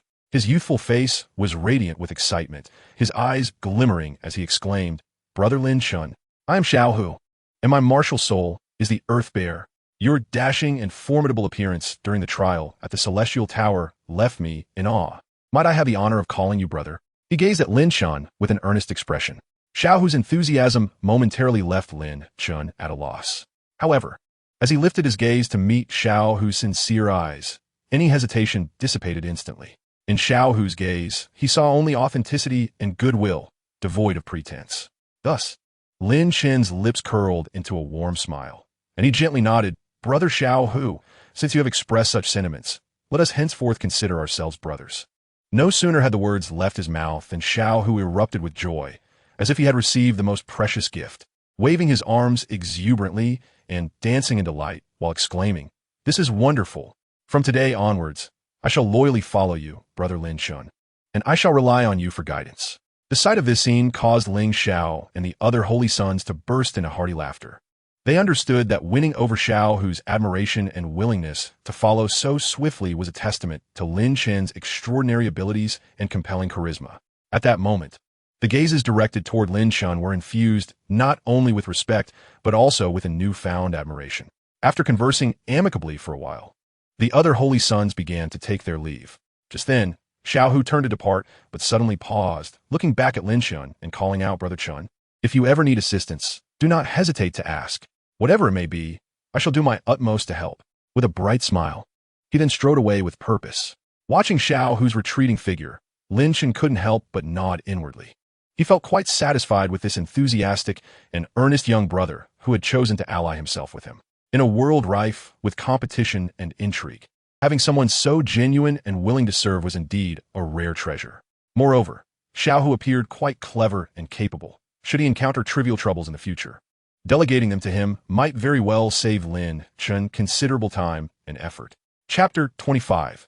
Linger's affection once the holy sons had departed. Lin Chen exhaled a sigh of relief, ready to recalibrate his focus for further training, when suddenly, the sound of light, melodious footsteps drew near, akin to the gentle rustle of petals in a spring breeze, capturing his attention. Before long, a bright, cheerful voice, as sweet as a lark song, rang out, Brother Lin Chen, are you there? This voice seemed to possess a certain enchantment that stirred Lin Chen's heart. He hastened to the door, gently pulling it open. In an instant, a charming figure appeared before him.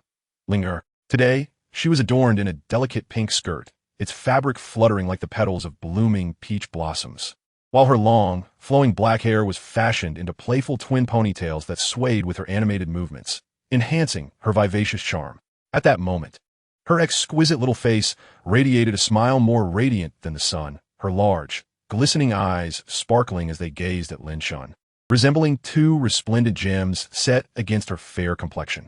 Upon seeing Lin Chen emerge, a glimmer of joy danced in Linger's eyes, and she blinked her bright orbs before cheerfully exclaiming, "I came to play with you. You successfully passed the trial tower, and I haven't yet had the chance to properly congratulate you." With a playful grin, she made a silly face at Lin Chen.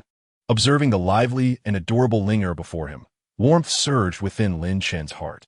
He shook his head in a mix of amusement and affection, a smile involuntarily gracing his lips as he softly replied, "Ah, is that so? Then please come in and have a seat." With that, he stepped aside, inviting Linger into his abode.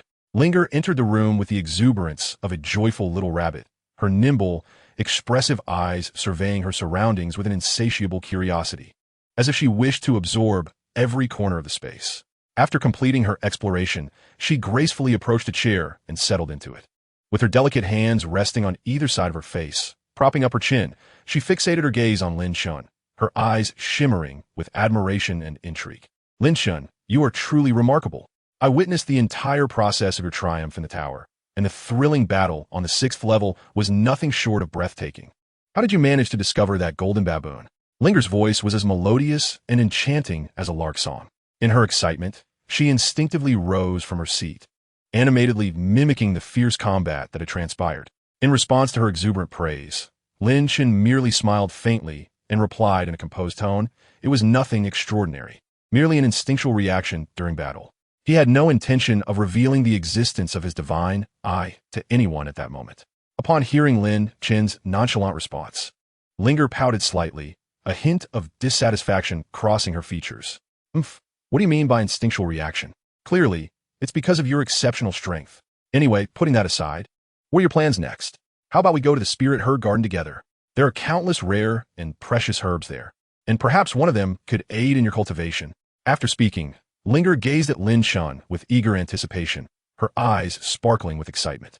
Lin Chen pondered for a moment and found the suggestion appealing. He nodded with a smile. "All right, I was just thinking of visiting the Spirit Herb Garden myself."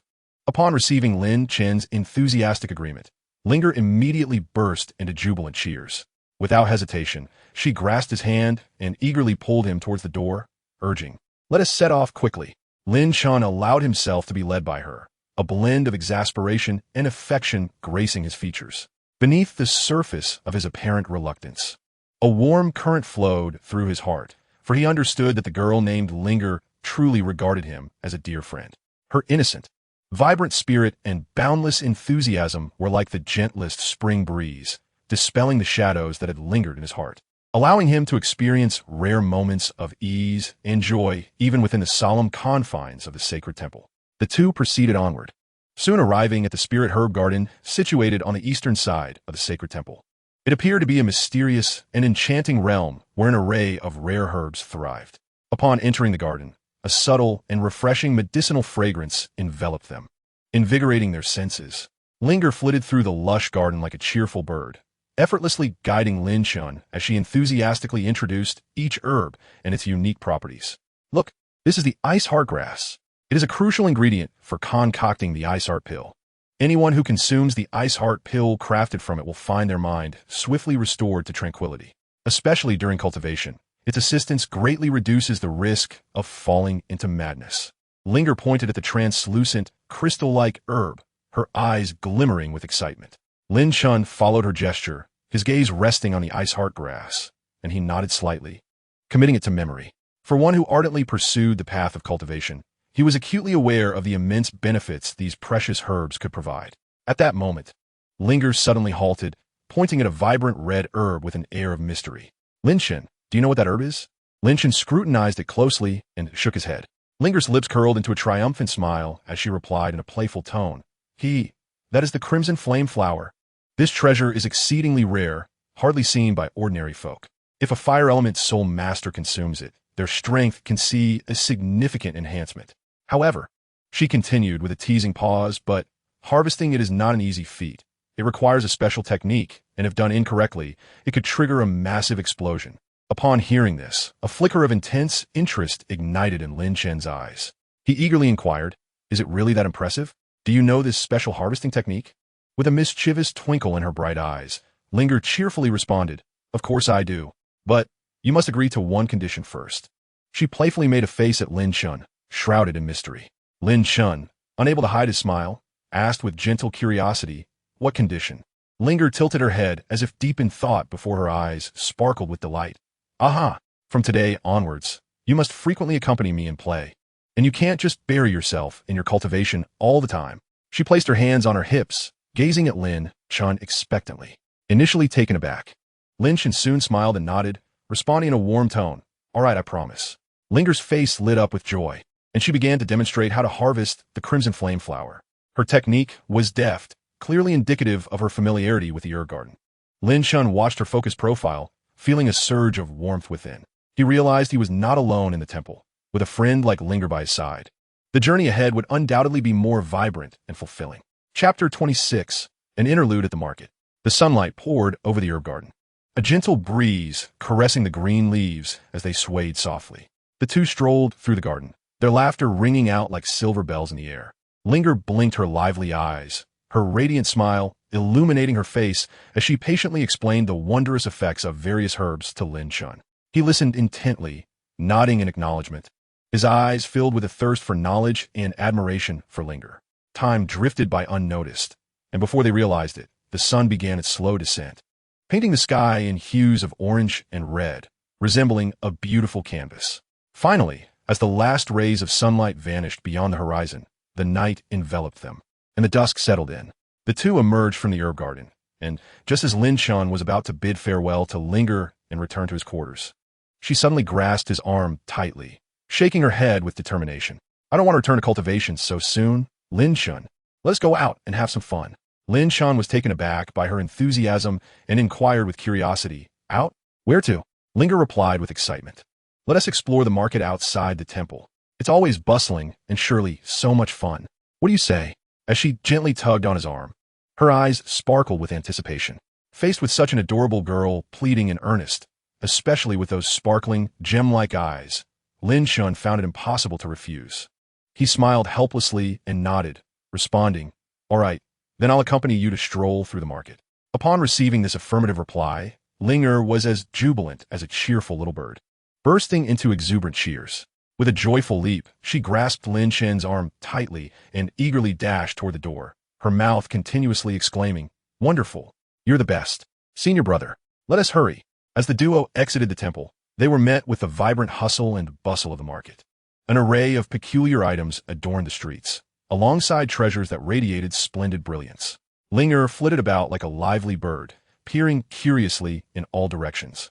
Suddenly, her eyes sparkled as she halted before a stall selling sugar figurines. The vendors skillfully molded lifelike little animal candies. "Lin Chen, look at this. How adorable!" Linger exclaimed excitedly. Lin Chen chuckled and purchased two, handing one to her as they continued to explore. As they walked, a cacophony of noise and footsteps suddenly erupted ahead. A group of burly, menacing figures charged forward like a pack of untamed wild horses. The surrounding citizens, stricken with fear, hurriedly scrambled aside, wary of attracting trouble. The appearance of these ruffians drew the gaze of many, and when their eyes fell upon Linger, their previously arrogant demeanor transformed into something more sinister.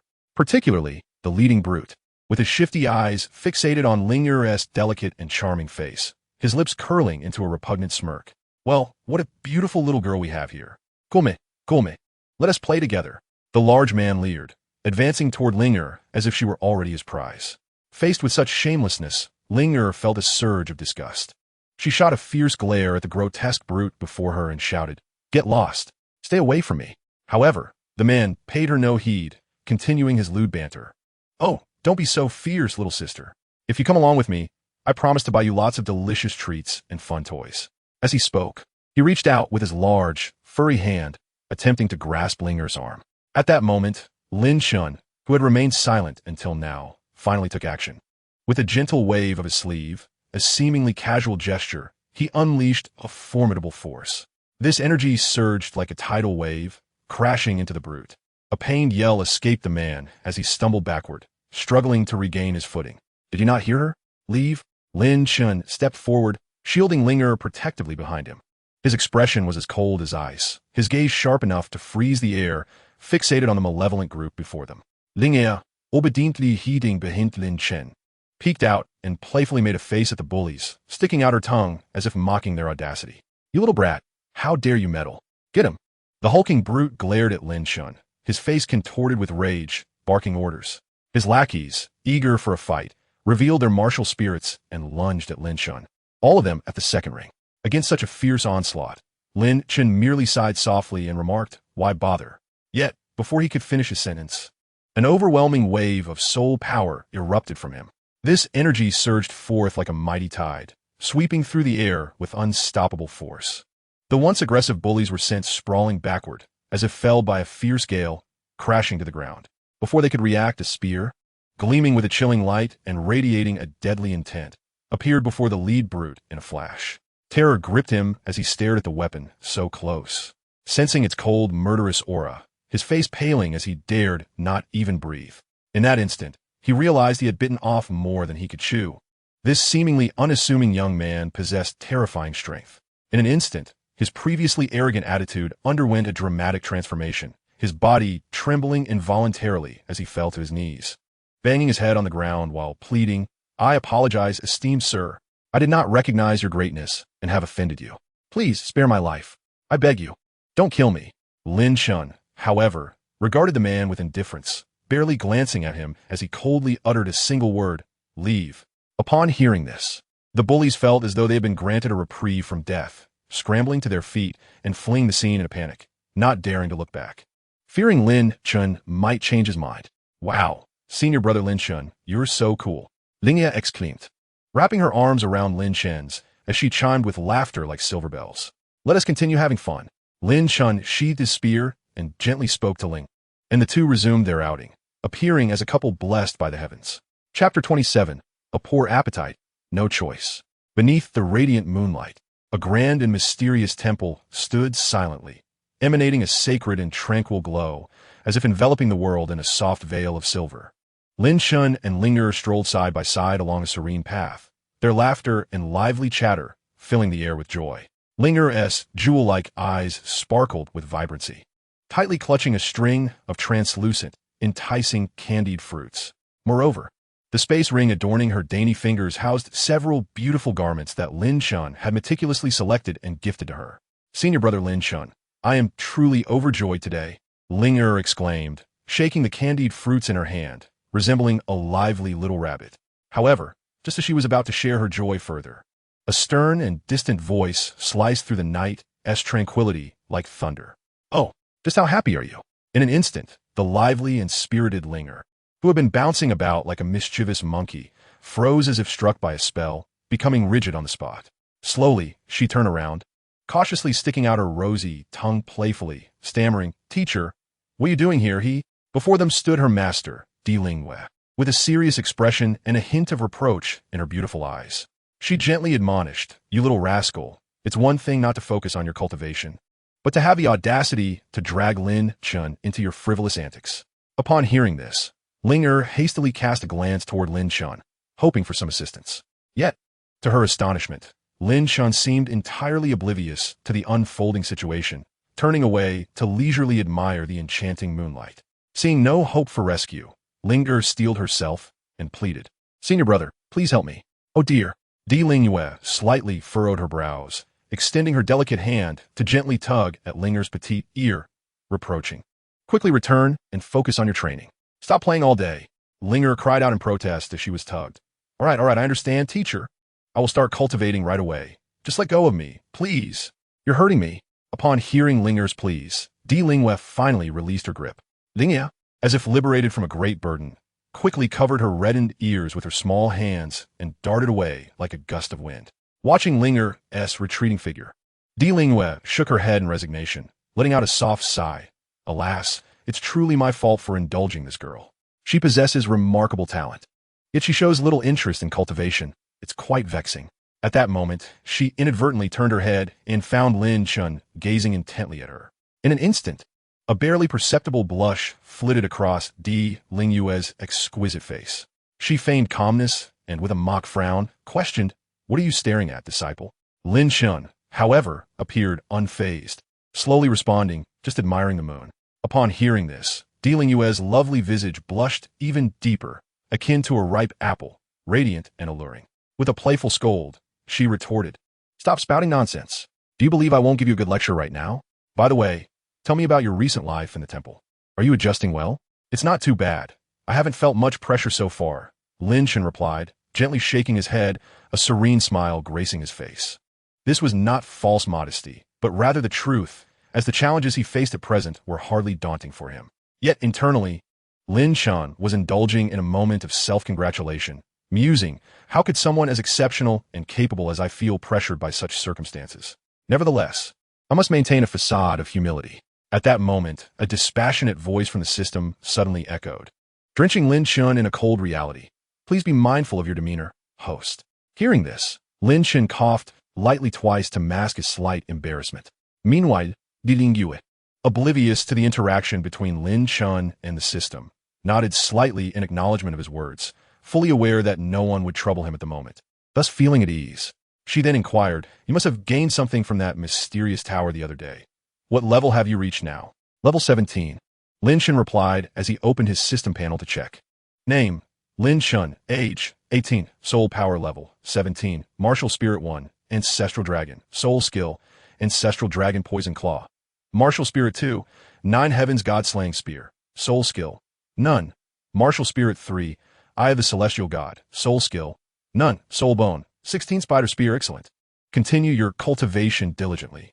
You may roam freely throughout the temple, whether it be precious tomes in the library or rare treasures in the vault. If they can aid in your training, feel free to utilize them without hesitation. With me around, no one will dare to utter a word against you. Ling Yue's gentle and melodious voice flowed over Lin Chen like a refreshing spring breeze. Yet, unbeknownst to her, she found herself unable to maintain the usual authority befitting of a pope when faced with a young man named Lin Chen. Upon hearing her words, Lin Chen's heart jolted, his expression one of astonishment and confusion as he murmured, "Teacher, does this mean I'm living off you?" Before he could finish, Ling Yue shot him a playful glare, retorting with mock annoyance, "Humph, think whatever you like. Regardless, I will always be by your side. So, go forth boldly and without concern for the idle gossip of others."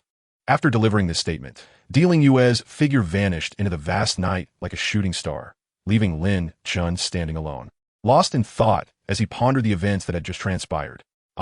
Living off someone is not so bad. If one has poor teeth, one must eat softer food. Lin Chen chuckled heartily before swiftly returning to his residence to enter a state of cultivation. A brief respite now, and then is quite nice. Thinking of Linger's lively and adorable demeanor, a smile unconsciously crept across Lin Chen's lips. Chapter 28. Shuyan takes the initiative. Time in the Temple of Light passed swiftly. In Lin Chen's life, there gradually fell into a routine. With his outstanding abilities and relentless effort, he earned the respect of the Holy Sons. Simultaneously, Linger's vibrant, sunlit personality infused his otherwise mundane days with endless joy and warmth. However, what Lin Chen did not anticipate was that the usually cold and aloof Saintess Shuyan would unexpectedly take the initiative to approach him. One day, as dawn broke and the world lay in serene silence, occasionally interrupted by the cheerful chirping of birds, Lin Chen was, as usual, engrossed in solitary cultivation within his abode. Just as he was deeply focused on his practice, he suddenly heard a faint yet rhythmic sound of footsteps approaching. Each step was gentle and measured, akin to footsteps on a piano string, producing a melodious yet graceful sound. It was in stark contrast to Ling Yue's lively and joyous steps, appearing more composed and restrained. Lin Chen's heart stirred, and he slowly opened his eyes, ceasing his cultivation. Rising from his mat, he glided towards the door with light steps. With a soft creak, the door swung open, revealing the elegant figure of Shuyan standing outside. At that moment, Shuyan was clad in a pristine white gown, resembling a snow lotus blooming atop a snowy peak, pure and untouchable. Her long, lustrous black hair cascaded down her shoulders like a waterfall, reminiscent of the snow blanketing the winter landscape, exuding a chill. Her skin was as fair as snow, translucent and flawless, akin to exquisite jade carved from sheep's fat, breathtakingly perfect. She appeared as though she had stepped out from a celestial realm, untouched by the mundane world. Saintess Xueyan? Upon seeing her, Lin Chen was momentarily taken aback, his expression one of astonishment. Clearly, he had not anticipated that the typically aloof and ethereal saintess would personally seek him out. Xueyan's beautiful and captivating eyes still held a trace of coolness. Yet her voice, when she spoke, bore a rare hint of softness. Lin Chen, your mastery of martial spirit manipulation has reached an extraordinary level, truly remarkable. I am quite intrigued. Hence I have come to spar and exchange insights with you. What do you think? Lin Chen smiled and nodded slightly. Then subtly turned to the side, gesturing for her to enter, and softly said, "Please come in." Xueyan glided gracefully into the room, her bright eyes scanning the space like autumn waters before she elegantly approached a chair and seated herself. She gently parted her lips, her voice steady and clear. "Lin Chen, I have closely observed your combat scenes, particularly your impressive performance in the trial tower. It was truly astonishing. I would like to inquire how you seamlessly integrate the ancestral dragon martial spirit with the Nine Heavens god-slaying spear." As Lin Chen heard these words, a subtle smile graced his lips, exuding an air of humility as he softly replied, "Hee, in truth, there are no particularly remarkable techniques involved. It is merely a matter of adapting to the specific circumstances of the battle and employing flexibility." However, Xueyan gently shook her head, her beautiful eyes now intently fixed on Lin Chen with a glimmer of understated seriousness, and she slowly articulated, No. In my view, your combat style is far from being simply a matter of flexible application. Each of your strikes during battle is executed with such precision that it appears as though you possess the foresight to predict your opponent's every move. Such extraordinary ability is not something any ordinary soul master can easily attain. Lin Chen felt a stir within, recognizing Xueyan's keen observational skills. Yet, he decided to postpone the revelation of the eye of the divine. After a moment of contemplation, he replied, "Perhaps it is due to my profound understanding of my martial soul. Every martial soul possesses its unique characteristics. Once one identifies their points of synergy, one can unleash their utmost potential." Xueyan nodded slightly in agreement, a hint of subtle admiration flickering in her beautiful eyes. "Your perspective is indeed unique and refreshingly original. Would you be willing to train together, to mutually discuss and validate our insights?" Lin Chen's lips curled into a gentle smile, and without hesitation, he affirmed, "It would be my honor to engage in skillful exchange with the esteemed Saintess Xueyan." At this, the two shared a smile and walked side by side towards the expansive training grounds of the temple. Upon entering the training arena, Xueyan's figure flickered, resembling a graceful ice fairy as she moved with ethereal lightness. With a commanding shout, a magnificent ice phoenix martial soul materialized behind her. The icy phoenix emanated a chilling aura, and as its wings waved, the surrounding air appeared to crystallize. Simultaneously, Xueyan's form darted like a specter, unleashing beams of blue light from her fingertips, transforming into countless sharp ice blades that hurtled toward Lin Chen. In the face of Xueyan's fierce assault, Lin Chen remained utterly composed, his feet firmly rooted to the ground. A resonant dragon's roar erupted from within him, and a majestic ancestral dragon apparition gradually rose. With the emergence of the ancestral dragon martial soul, Lin Chen's demeanor shifted dramatically, radiating an air of authority and dominance. Moreover, with a powerful grasp of his right hand, the Nine Heavens god-slaying spear manifested with a thunderous dragon's roar, slicing through the air like a soaring dragon, trailing a cascade of dazzling sparks as it met the ice blade Xueyan had unleashed. In an instant, the training area was filled with an intense chill, spear light flickering, and the fierce battle commenced in earnest. Xueyan's attacks came like a tempest, her movements, enhanced by the ice phoenix, exuding an elegant flair, each gesture radiating a cold yet noble grace. Yet, Lin Chen matched her prowess, deftly countering her relentless onslaught with his exquisite spear techniques. Each time he found an opening, he would decisively retaliate, compelling Xueyan to respond with caution. "Lin Chen, you are indeed formidable," Xueyan exclaimed, continuing to unleash her formidable soul techniques, her voice laced with admiration. As she spoke, her hand gestures became increasingly intricate, and the already powerful ice blades coalesced into massive ice spikes, hurtling toward Lin Chen with ferocity. Lin Chen shattered the incoming ice spikes with a smile, his tone serene. The frost power of the esteemed Saintess Shui Yin is equally impressive. Were it not for the bloodline strength of my ancestral dragon, martial soul, which exerts a suppressive effect upon you, I might have long since succumbed to your frigid assault. A faint smile flickered in Shui Yan's eyes, quickly replaced by her usual cool demeanor. Once more, the two continued their exchange until the sun reached its zenith, and only then did Shui Yan reluctantly turn to depart. Watching her retreating figure until it faded from view, Lin Chen couldn't help but reflect, this goddess truly embodies the spirit of an unyielding training enthusiast. He shook his head, muttering to himself, were it anyone else, they would have likely faltered by now. How can she possess such boundless energy, unwearied? At that moment, a melodious notification sound rang out. Ding. Host task activated. Please check. Upon hearing this, Lin Chen momentarily paused in surprise, then focused intently on reviewing the newly appeared task. As he read the task details, his eyes lit up with a mixture of excitement and astonishment. The screen clearly displayed, task objective, win Shui Yan's favor. Completion reward, ancestral dragon technique. Upon seeing the phrase ancestral dragon technique, Lin Chen was overwhelmed with exhilaration. It was well understood that although the divine light technique taught to him by Di Ling Wei was immensely powerful, it was not entirely suited to his intrinsic attributes. Conversely, the ancestral dragon technique appeared to be a perfect match for him, arguably the most fitting cultivation method for his advancement. With this thought, Lin Chen couldn't help but excitedly exclaim, "My dear system, you have finally decided to bestow upon me such a splendid gift. However, this task is indeed quite challenging. Shui Yin is no ordinary woman. Her icy demeanor and aloof nature make winning her heart a daunting endeavor." As he spoke, images of Shui Yan's ethereal beauty, cold as ice, and the grace she embodied filled his mind, causing him to feel a twinge of worry. Matters of the heart cannot be forced. I cannot deceive her for the sake of a technique. Shaking his head, he turned and departed. Chapter 29. An invitation from Shui Yan. On a serene morning several days later, sunlight streamed through the window, illuminating Lin Chen's modest yet tidy abode.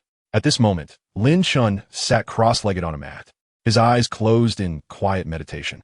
Suddenly, an exceedingly faint sound of footsteps reached his keen ears.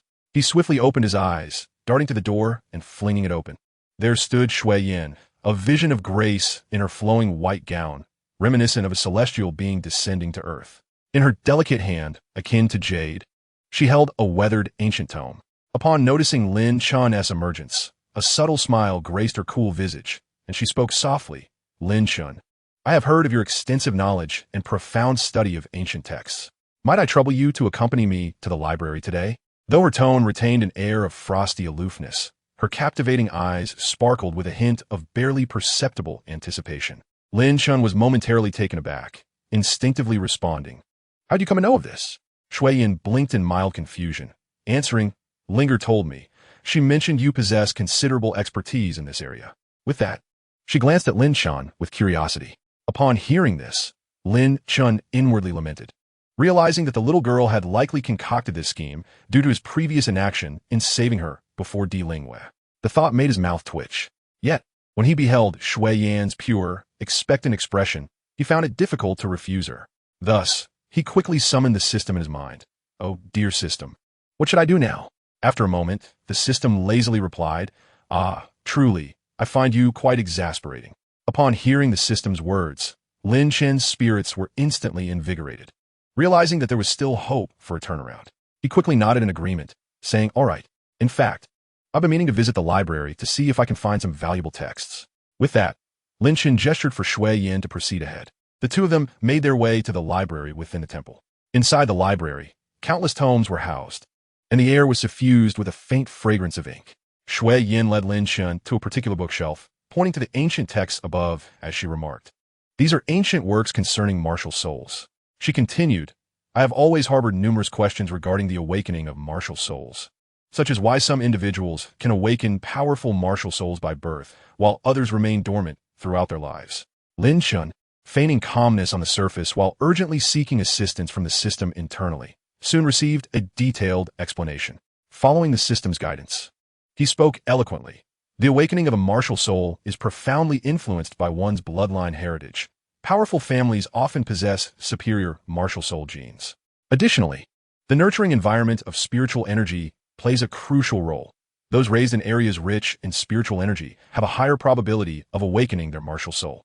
Moreover, one's mental fortitude and willpower cannot be overlooked. Individuals with resilient spirits are more likely to trigger the awakening of their martial souls. Shui Yin listened with rapt attention, occasionally posing deeper questions, to which Lin Chen adeptly responded, relying on the system's insights.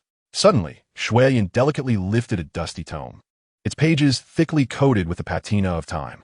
As she carefully opened it, the yellowed pages emitted a soft, rustling sound, as if recounting ancient tales. When her gaze fell upon the inscribed words, she couldn't help but shudder slightly. It turned out to contain a detailed description of an exceedingly rare and unique martial soul fusion technique. The requirements for this fusion technique were remarkably stringent, necessitating a profound spiritual connection between the male and female parties, allowing them to deeply understand each other's thoughts and feelings. Furthermore, their martial souls must complement and enhance one another to successfully execute this extraordinary skill. Shui Yin instinctively turned to Lin Chen, her elegant fingers betraying a flicker of inexplicable sentiment in her beautiful eyes. Lin Chen keenly sensed the subtle atmosphere enveloping them, momentarily perplexed, wishing to inquire what was troubling her.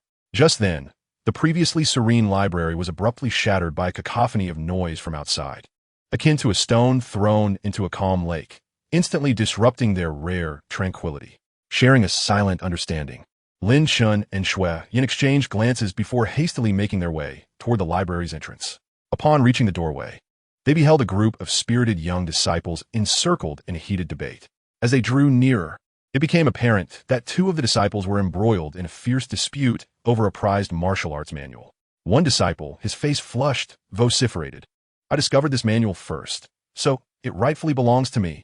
The other disciple, equally defiant, retorted, "Humph. Who says that the one who finds it first gets to keep it? I have devoted far more effort to my martial arts research than you. Thus this manual rightfully belongs to me." With both parties firmly entrenched in their positions, the surrounding disciples engaged in various reactions. Some attempted to mediate, while others watched with keen interest. Lin Chen approached them unhurriedly, and as he drew close, he cleared his throat gently. Though the sound was not loud, it possessed an invisible charm that instantly captured the attention of everyone present. As all eyes converged upon Lin Chen and the ethereal figure of Shui Yin standing beside him, the previously boisterous atmosphere fell into a profound silence. Having recognized the holy maiden Shui Yin and the holy son Lin Chen, it was unclear who among the crowd initiated the respectful salutations, but soon everyone was bowing and greeting the two. Shui Yin's brows knitted slightly, a hint of displeasure gracing her exquisite features as she admonished. To create such a ruckus in the solemnity of a library is utterly disrespectful. If you genuinely wish to spar, you may do so at the arena. Upon hearing Shui Yan's rebuke, the previously quarrelsome disciples turned pale with fear, hastily exclaiming, "Holy Maiden Shui Yin, please forgive us. We were in the wrong." Noticing Shui Yan's vexation, Lin Chen gently grasped her arm, smilingly indicating that he would handle the situation. Shui Yin turned to him, and upon seeing his confident demeanor, she slightly nodded in agreement. Lin Chen then directed his gaze toward the two disputants, his expression calm as a still lake, and spoke slowly, "Since you both possess such boundless energy, why not engage in a friendly spar with me?" At his words, a collective gasp echoed among the onlookers, who exchanged bewildered glances before hastily shaking their heads. Engaging with him in combat, that would be akin to courting disaster. Lin Chen continued, "Since all of you desire this manual so earnestly, why not let the two of you compete against each other? The victor may study this manual for 3 days before passing it on to the other for further research. This way, it is not only fair, but also allows this manual to realize its true value." The crowd found his proposal quite reasonable. After all, battling Lin Chen was no trivial matter. Compared to that, a friendly match between each other seemed far more fitting. Gradually, the previously quarrelsome disciples ceased their bickering, shifting their focus to preparing for a duel at the arena. Once they departed, Lin Chen gently took Shui Yan's hand, carefully maneuvering through the throng of disciples as they quietly left the lively scene. Observing Lin Chen's somewhat playful demeanor, Shui Yin couldn't help but chuckle softly, remarking, "I never would have imagined that you could handle such disputes with such finesse." Lin Chen, feeling a bit bashful, scratched his head and flashed a shy smile, responding, "I merely wished to prevent them from ruining the camaraderie among fellow disciples over a manual." After speaking, his gaze turned toward Shui Yin, his eyes brimming with warmth.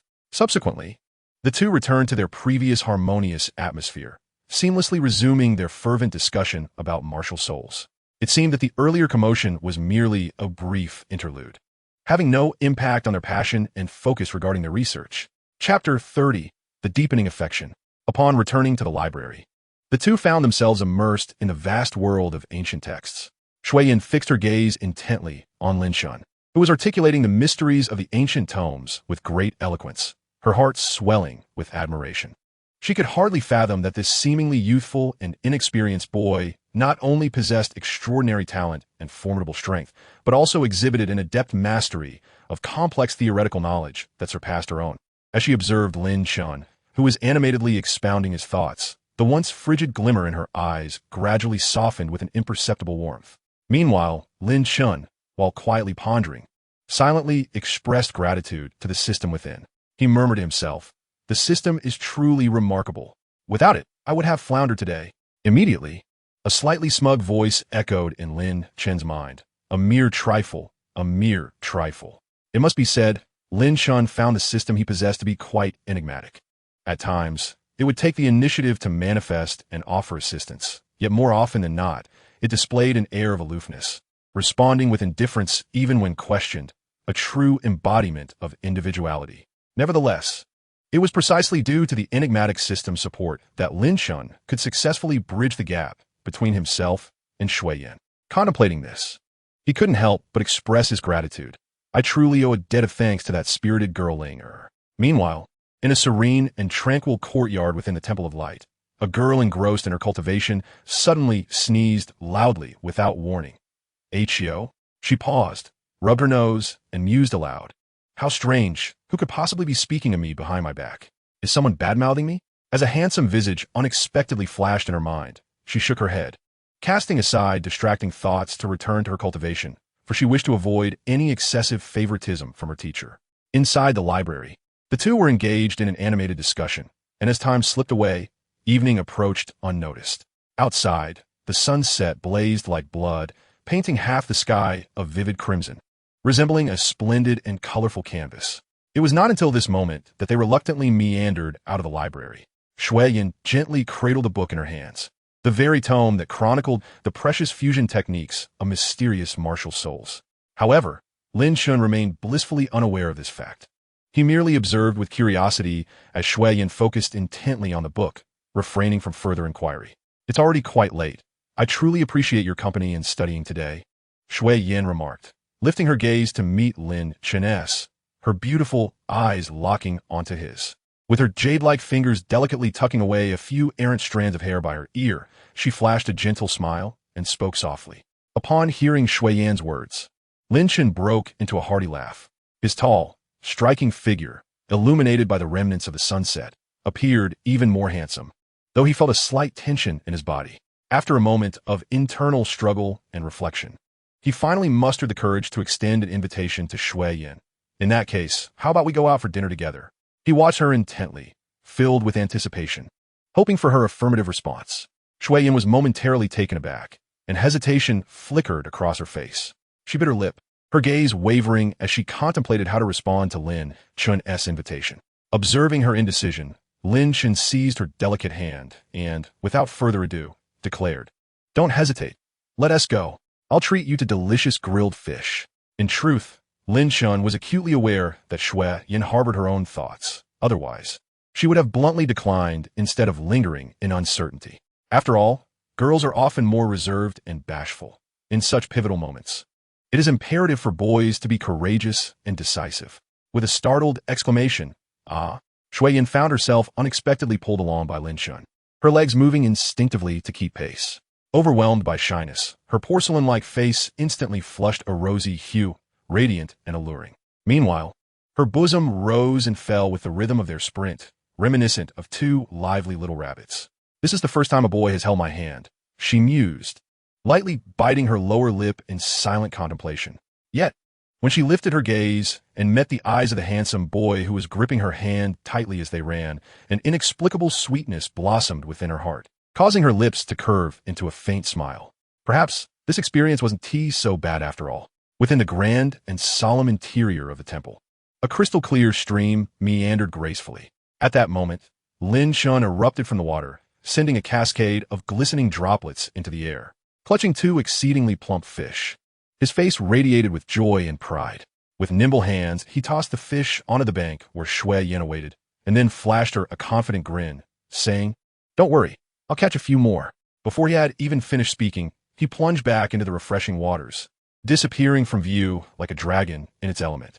Standing on the shore, Shui Yin watched Lin Chen's swiftly vanishing figure, a flicker of concern stirring within her. Instinctively, she called out, "Be careful." Surprised by her own concern, she gently patted her rosy cheeks, as if attempting to dispel this unfamiliar feeling. As night fell, stars twinkled in the vast sky.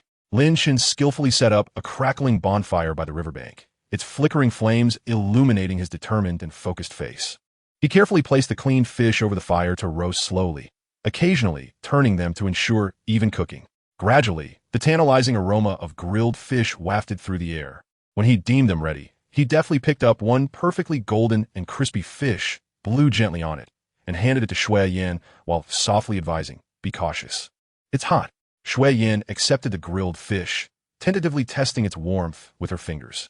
Once assured of its suitable temperature, she took a careful bite. Instantly, her eyes sparkled as if she had discovered a new world. As she savored the tender, juicy fish, she couldn't help but exclaim, "This is delicious. I didn't expect you to have such culinary skills." Looking up at Lin Chen, her beautiful face blossomed with a radiant smile reminiscent of spring flowers. "I'm glad you like it," Lin Chen replied, laughing heartily. "As long as you enjoy it, I'll frequently grill it for you in the future." His eyes sparkled with sincerity and enthusiasm. Upon hearing this, a lovely blush, as vibrant as the evening sky, crept onto Shui Yin's face. She playfully glared at Lin Chen and teased, "Humph, you're such a smooth talker." Yet, despite her words, her heart raced uncontrollably. The cool moonlight spilled over the earth like liquid silver, illuminating this tranquil corner. Seated by the bonfire, they enjoyed the delectable grilled fish while engaging in cheerful conversation. A gentle breeze tousled their hair, stirring the tender sentiments blossoming within their hearts. As time passed, the bonfire gradually weakened and eventually flickered out. Yet their lively discussion showed no signs of waning. They shared amusing anecdotes from their lives, insights from their training, and aspirations for the future, as if forgetting all worldly troubles and distractions. Finally, after their feast, Shui Yin gracefully rose to her feet, a sweet smile gracing her lips as she addressed Lin Chen softly. "Lin Chen, I had such a wonderful time today. Thank you for the grilled fish." With that, her beautiful eyes locked onto his, shining like the brightest stars in the night sky. Lin Chen beamed with delight, his heart full of joy. After spending an entire day in intimate companionship, the feelings between him and Shui Yin seemed to ignite like the bonfire, burning ever brighter, the warmth escalating steadily. With careful hands, Lin Chen wrapped the aromatic grilled fish in freshly washed, dew-kissed green lotus leaves. He then gently presented this carefully prepared delicacy to Shui Yin, saying softly, "Please take these two fish to Ling for me." Shui Yin nodded slightly, a soft laugh escaping her lips as she remarked, "Indeed, if we were to neglect Linger, she would undoubtedly scold us for indulging ourselves alone." With that, she gracefully reached out to accept the roasted fish wrapped in lotus leaves, her movements imbued with an elegance that captivated the eye. Raising her gaze, Shui Yin fixed her watery eyes upon Lin Chen, a smile dancing at the corners of her mouth as she said, "I shall take my leave now, Lin Chen." As her words faded, Lin Chen responded with a warm smile of his own, gently nodding in acknowledgement. Watching Shui Yin's graceful figure recede into the distance, she resembled a fairy dancing in the moonlight, her beauty magnified under its gentle glow. Lin Chen stood silently, his heart swelling with an indescribable joy as he beheld her departure. A soft breeze rustled through the trees, carrying with it the fragrant aroma of nature, and in that moment, Lin Chen felt as if the entire world had transformed into something extraordinarily beautiful. Chapter 31. A New Breakthrough. An Invitation. Lin Chen sat quietly in his modest yet elegant abode, his legs crossed in a meditative posture, reminiscent of a sage deep in contemplation. His long, powerful hands clasped tightly around a crystalline soul beast heart. This heart, a reward bestowed upon him by the system, was pure and flawless, with a mysterious luminescence swirling within, akin to a brilliant star encapsulated inside. Typically, such a soul beast heart is utilized to enhance a soul master's martial spirit. However, for Lin Chen, his ancestral dragon, the god-slaying spear, and the eye of the divine had reached their pinnacle. Any enhancement from the soul beast heart would yield only negligible benefits. Contemplating this, Lin Chen furrowed his brow, silently pondering, "Dear system brother, this soul beast heart holds little value for me. Might it be exchanged for another reward?" No sooner had he voiced this thought than a melodious notification chimed in his mind. Ding! Host request detected. The soul beast heart can be exchanged for a soul power enhancement pill. Would you like to proceed with the exchange? Upon hearing this news, Lin Chen hesitated not for a moment and decisively replied, "Yes." In that instant, the soul beast heart he held burst forth with a dazzling radiance, blinding in its brilliance. The light swiftly condensed, ultimately transforming into a pill that emanated a soft, golden glow, gently resting in the palm of his hand. "Soul power enhancement pill," Lin Chen murmured softly, gazing at the pill with a glimmer of uncontainable anticipation in his eyes. He was acutely aware of the immense energy contained within, capable of significantly elevating his soul power cultivation, which was precisely the crucial assistance he needed to break through his current bottleneck. Having successfully advanced to level 20 and undergone 2 prior downgrades, Lin Chen's prowess had markedly improved, even without relying on the ancestral dragon's suppression of inferior bloodlines. He felt confident in his ability to triumph over the former level 35 Shuyan. With this pill, his strength would undoubtedly ascend to new heights. Without a moment's hesitation, Lin Chen swallowed the pill. Instantly, a torrent of colossal energy erupted within him, surging like a wild stallion breaking free. Fortunately, Lin Chen reacted swiftly, immediately channeling the light divine technique he practiced, attempting to guide the ferocious energy through his meridians and gradually transform it into his own soul power.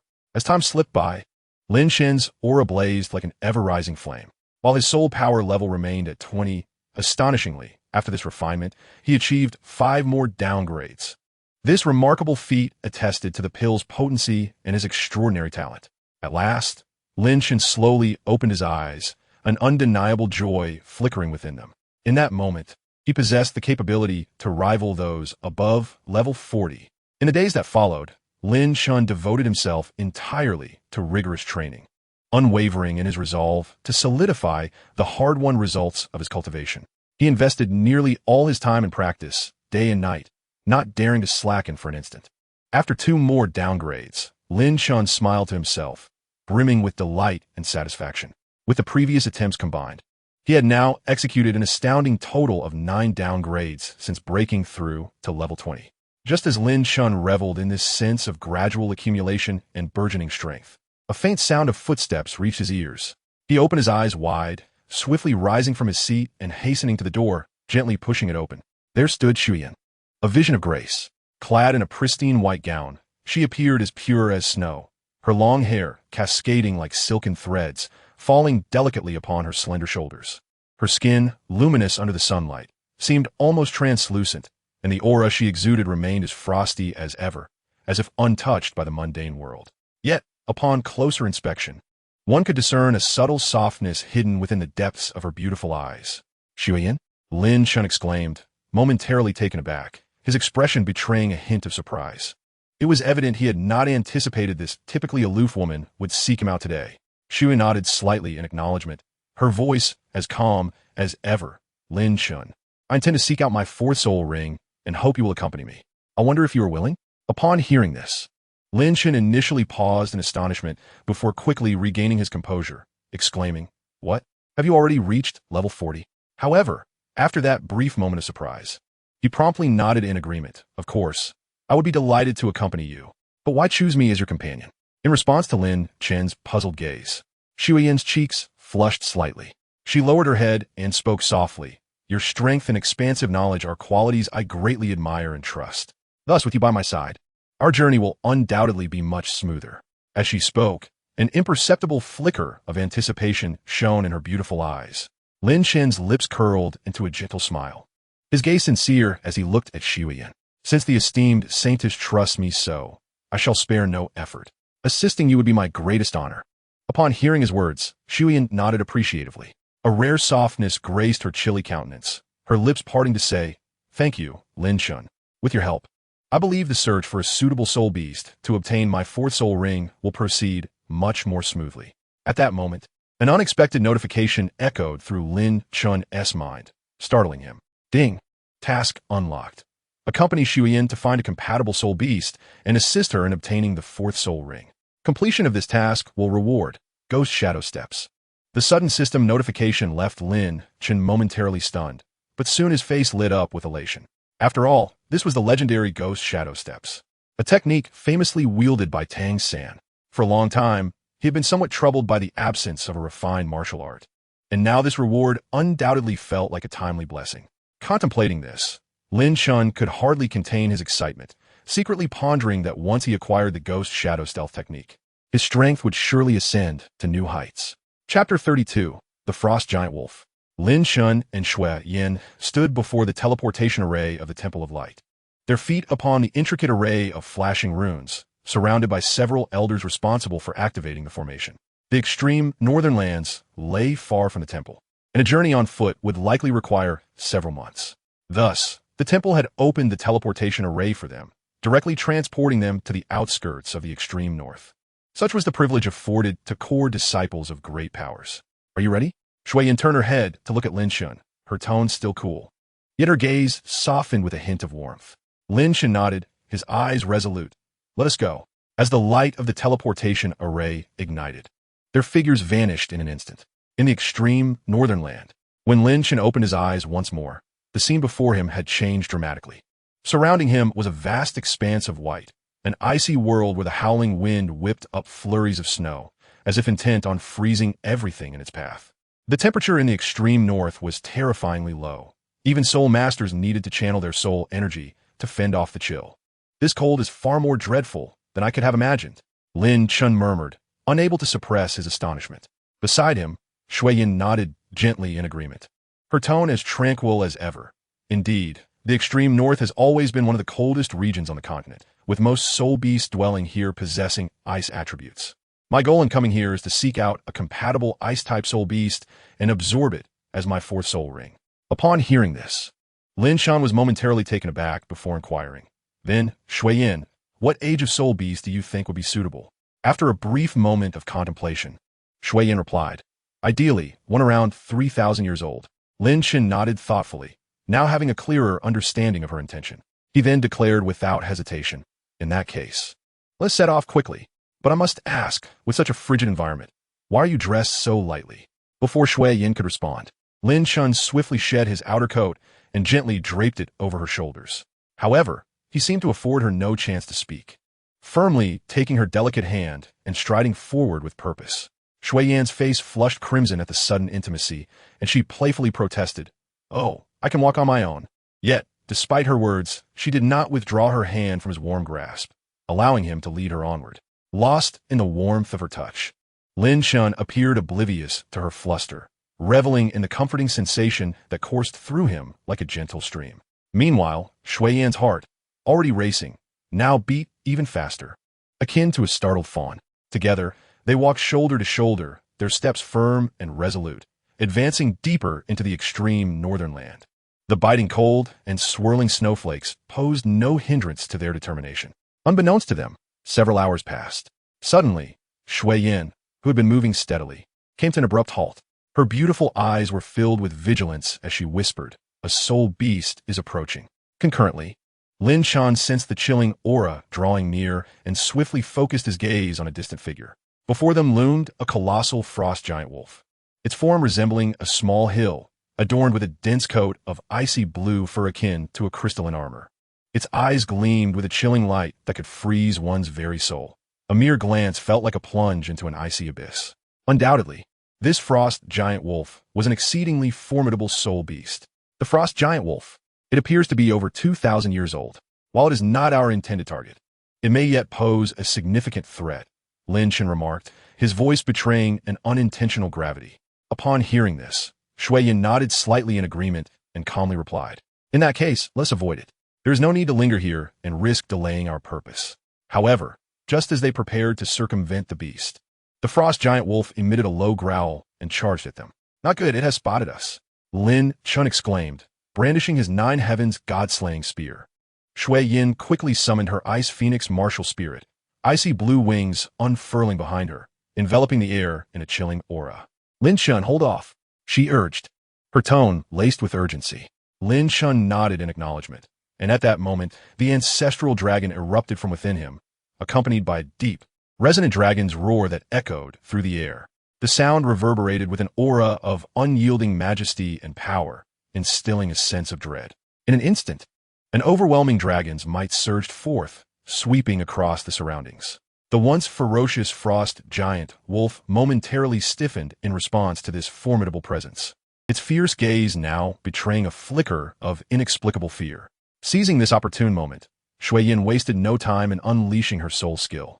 Her third purple soul ring flared to life, and with it, her third soul skill, Ice Phoenix Cage. Instantly, several ice pillars erupted from the ground, ensnaring the frost giant wolf and rendering it immobile. The ice power contained within the Ice Phoenix even froze the limbs of this ice-type soul beast. Now, Shuiyin urged in a hushed tone, signaling Lin Chen to take action. Understanding her cue, Lin Chen swiftly swung his arm, launching the Nine Heavens god-slaying spear forward like a bolt of lightning. A muffled thud echoed as the razor-sharp spear pierced through the heart of the frost giant wolf without resistance. With such a fatal blow, the frost giant wolf unleashed a heart-wrenching howl, a sound that resonated with anguish and despair. Soon after, its massive body, akin to a mountain, collapsed to the ground. As the creature's life flickered out, a mysterious purple soul ring ascended, shimmering in the air. Seeing their adversary vanquished, Shuiyin exhaled a long breath. The tension that had gripped her easing at last. A glimmer of delight sparkled in her beautiful eyes as she exclaimed, "Wonderful! It's done." Just as they prepared to depart, the ground suddenly trembled violently. "Oh woo! Not good. It's the frost giant wolf's pack. And they're all over 2,000 years old." Lin Chen warned, urgency lacing his voice. Shuiyin sensed the terrifying aura as well, her expression grave. "We must flee." Yet at that moment, it was already too late. In the blink of an eye, a veritable tide of 20 colossal frost giants surged forth from all directions, their presence overwhelming. Each of these formidable wolves emanated a chilling aura that sent shivers down the spine, their fearsome demeanor unmistakably indicating that they were not mere beasts but sovereigns of this icy expanse. Clearly, they had been drawn to the scene by the fierce battle that had just transpired. Lin Chen gripped his spear tightly, his gaze resolute and sharp. Taking a deep breath, he summoned the full might of his ancestral dragon martial spirit. In an instant, an invisible dragon's might radiated outward like a tumultuous wave crashing upon the shore. The oppressive force was so potent that even the ferocious frost giants hesitated momentarily. However, perhaps due to their perception of the two humans as merely fragile beings, or driven by hunger and greed, several particularly audacious wolves, undeterred by fear, charged forward. Once the first had leaped into action, it was only a matter of time before the second and third followed suit. This is quite a predicament, Lin Chen mused as he observed the encroaching pack, shaking his head slightly with an expression of resignation. He then turned to the snow-clad figure of Shuiyin, who was pressed closely against his back, and spoke with unwavering certainty. "I will carve a bloody path ahead. Follow closely." Before Shuiyin could respond, Lin Chen had already vanished like a bolt of lightning, lunging forward with fierce intent. Under the suppression of his ancestral dragon's might, the movements of the frost giants were somewhat impeded. Beneath his feet, the purple soul rings flared to life, casting a brilliant light that illuminated the surroundings. In that moment, his right hand transformed into a fearsome dragon's claw, its sharp tips glimmering with a chilling brilliance. With a fierce cry, he unleashed his attack, ancestral dragon's poisonous claw. 5 streaks of violet light sliced through the air like lightning, imbued with a formidable force and toxic essence, cleaving into the advancing wolves. With Lin Chen's furious shout, he thrust his hands forward, and in an instant, 5 deep purple claw blades tore through the void, striking the foremost 2 frost giants with devastating power. Their anguished howls echoed as they were mercilessly dismembered, blood spraying in all directions. Yet, this was not the end of the horror. The terrifying toxin swiftly spread from the claw blades. While the wolves that had lost their heads were perhaps fortunate enough to die swiftly, those merely maimed would endure endless torment. Although the frigid environment limited the toxin's spread, its potency was such that it could instill dread in any creature. Meanwhile, Lin Chen's 9 Heavens god-slaying spear was far from idle. Like a wraith, he wove through the pack, his spear dancing with lethal grace, each thrust blooming like a radiant flower in the air. With every strike, he aimed for the eyes of the soul beasts, seeking to deliver a fatal blow. The pressure emanating from his ancestral dragons might further suppress the frost giants. In that fleeting moment, Lin Chen achieved a delicate balance with the ferocious pack. Neither side could advance nor retreat. However, such equilibrium was unlikely to last. In the distance, more wolves were continuously pouring in, among them some with even greater power. A cursory glance revealed at least several with a cultivation level of 3,000 years joining the fray. Compounding the difficulty, these wolves seemed to have undergone rigorous training, coordinating seamlessly among themselves. Some engaged in direct assaults, while others flanked from the sides or sought opportunities to ambush Lin Chen's vulnerabilities. Confronted by such formidable adversaries, even a warrior as strong as Lin Chen found himself inwardly lamenting. Indeed, a pack of wolves is exceedingly difficult to contend with. Behind Lin Chen, Shui Yin exerted herself to the utmost, unleashing her Ice Phoenix martial spirit and the frost powers granted by her third soul ring.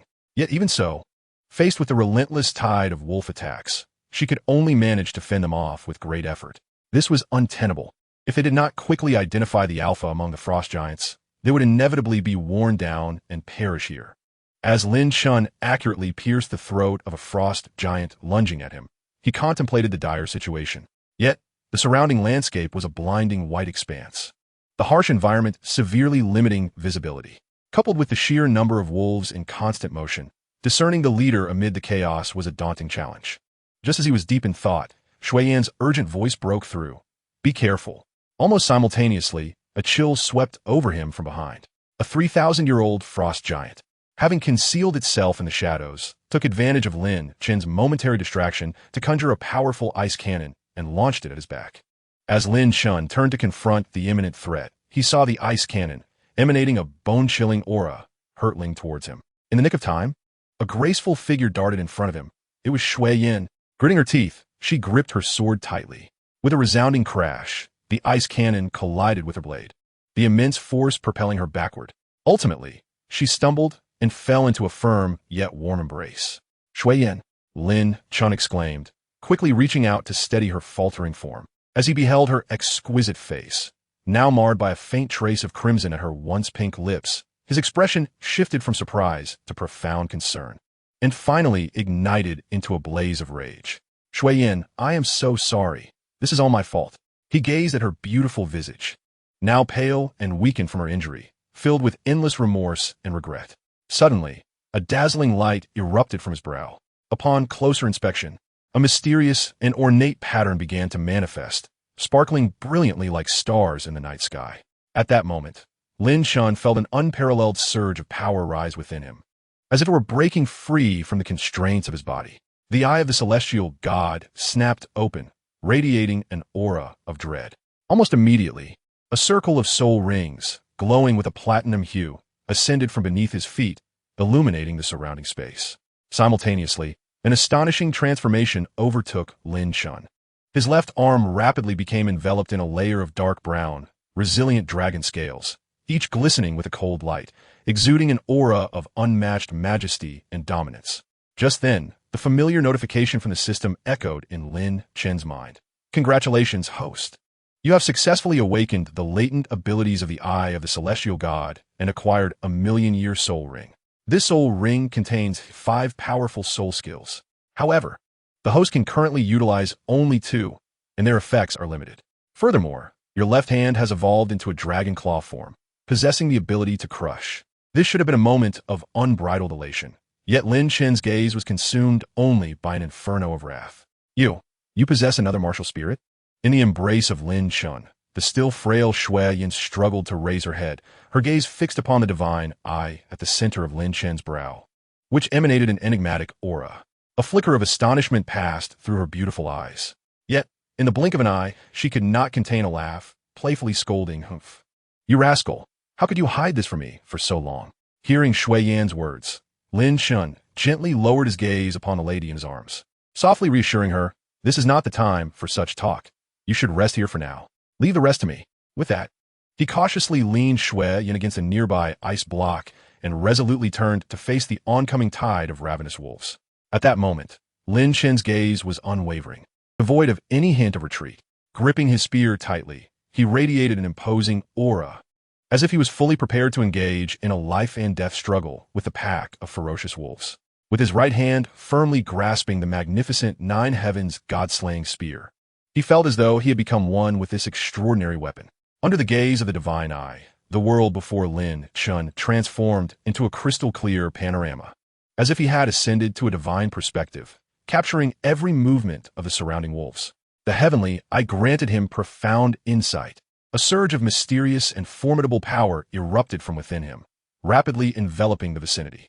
This was the first soul skill bestowed upon him by his million-year soul ring. At this moment, Lin Chen wielded this skill with remarkable finesse, effortlessly perceiving every dynamic within a 100-meter radius. Neither the slightest fluctuation of the enemy's soul power nor their deeply concealed fatal weaknesses could elude his scrutiny, not even their potential next moves. Piercing through the throng of wolves, Lin Chen quickly identified the imposing alpha wolf at the periphery of the pack. Upon closer inspection, he discovered that this wolf possessed a staggering cultivation level of 3,500 years. However, in the face of such a formidable adversary, Lin Chen displayed no signs of fear. Instead, he brandished a spear and charged towards the alpha wolf like a bolt of lightning. As Lin Chen advanced with fierce determination, the wolves bared their teeth, attempting to obstruct his path. Suddenly, a deafening dragon roar reverberated through the sky, reminiscent of thunder rolling in the distance. Imbued with immense authority and pressure, confronted by this terrifying dragon might, the once aggressive pack recoiled in fear, taking several steps back, their eyes filled with awe. Evidently, this dragon's might had grown even more formidable, instilling a deep-seated dread in the ferocious ice wolves, causing them to hesitate.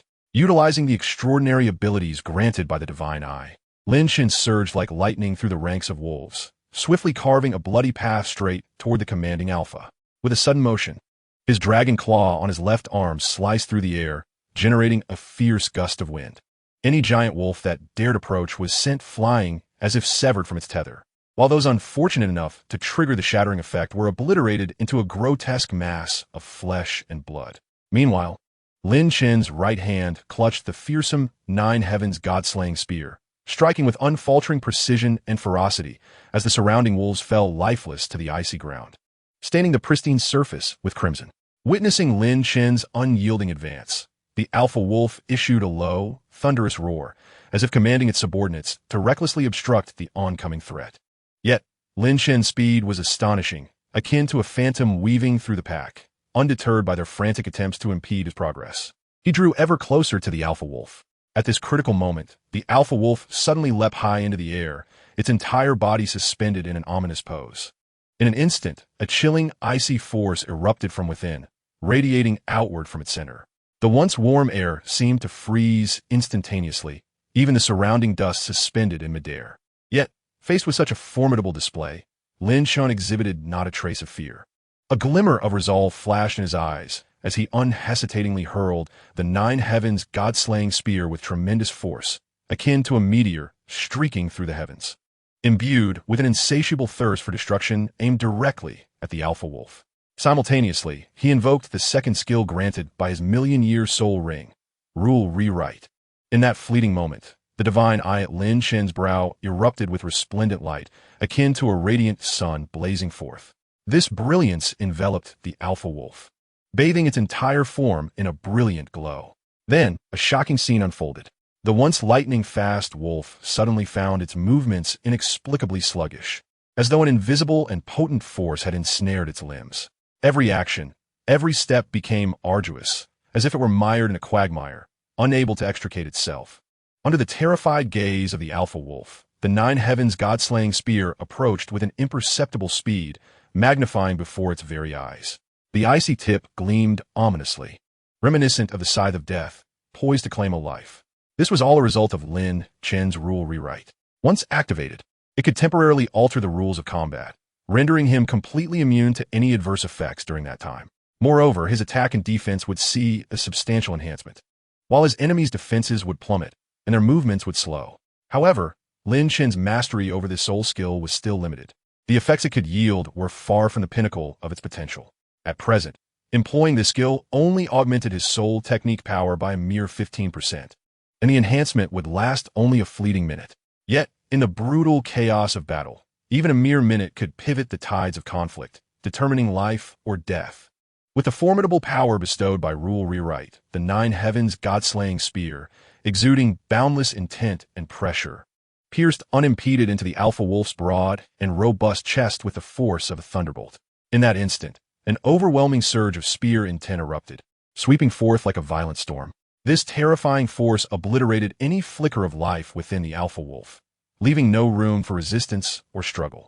The once mighty and fearsome frost giant alpha wolf had no time to utter a second roar.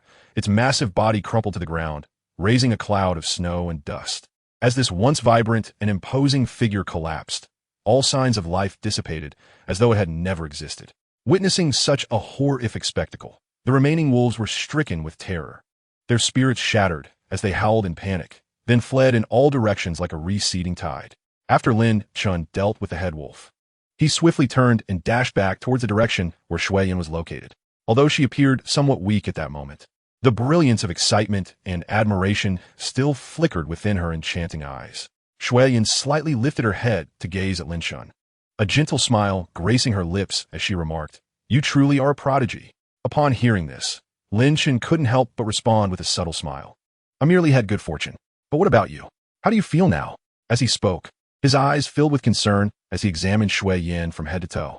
Coughing softly, Shui-Yin let out a couple of delicate coughs, her fragile figure trembling slightly, and her pale complexion made her appear even more pitiful. Observing this, Lin Chen felt a pang of anguish in his heart. He hurriedly stepped forward, his eyes brimming with care and tenderness. Gently bending down, he cautiously lifted Shui-Yin onto his back. At that moment, Shui-Yin suddenly exclaimed, "Ah, what are you doing?"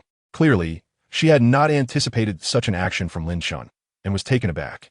However, Lin Chen did not pause his motions, softly instructing, "Don't move." His voice was deep yet gentle, imbued with an irresistible charm. With that, he took firm steps, swiftly leaving the spot. Perched on Lin Chen's broad, sturdy back, Shui-Yin felt an overwhelming masculine aura enveloping her, causing her heart to race.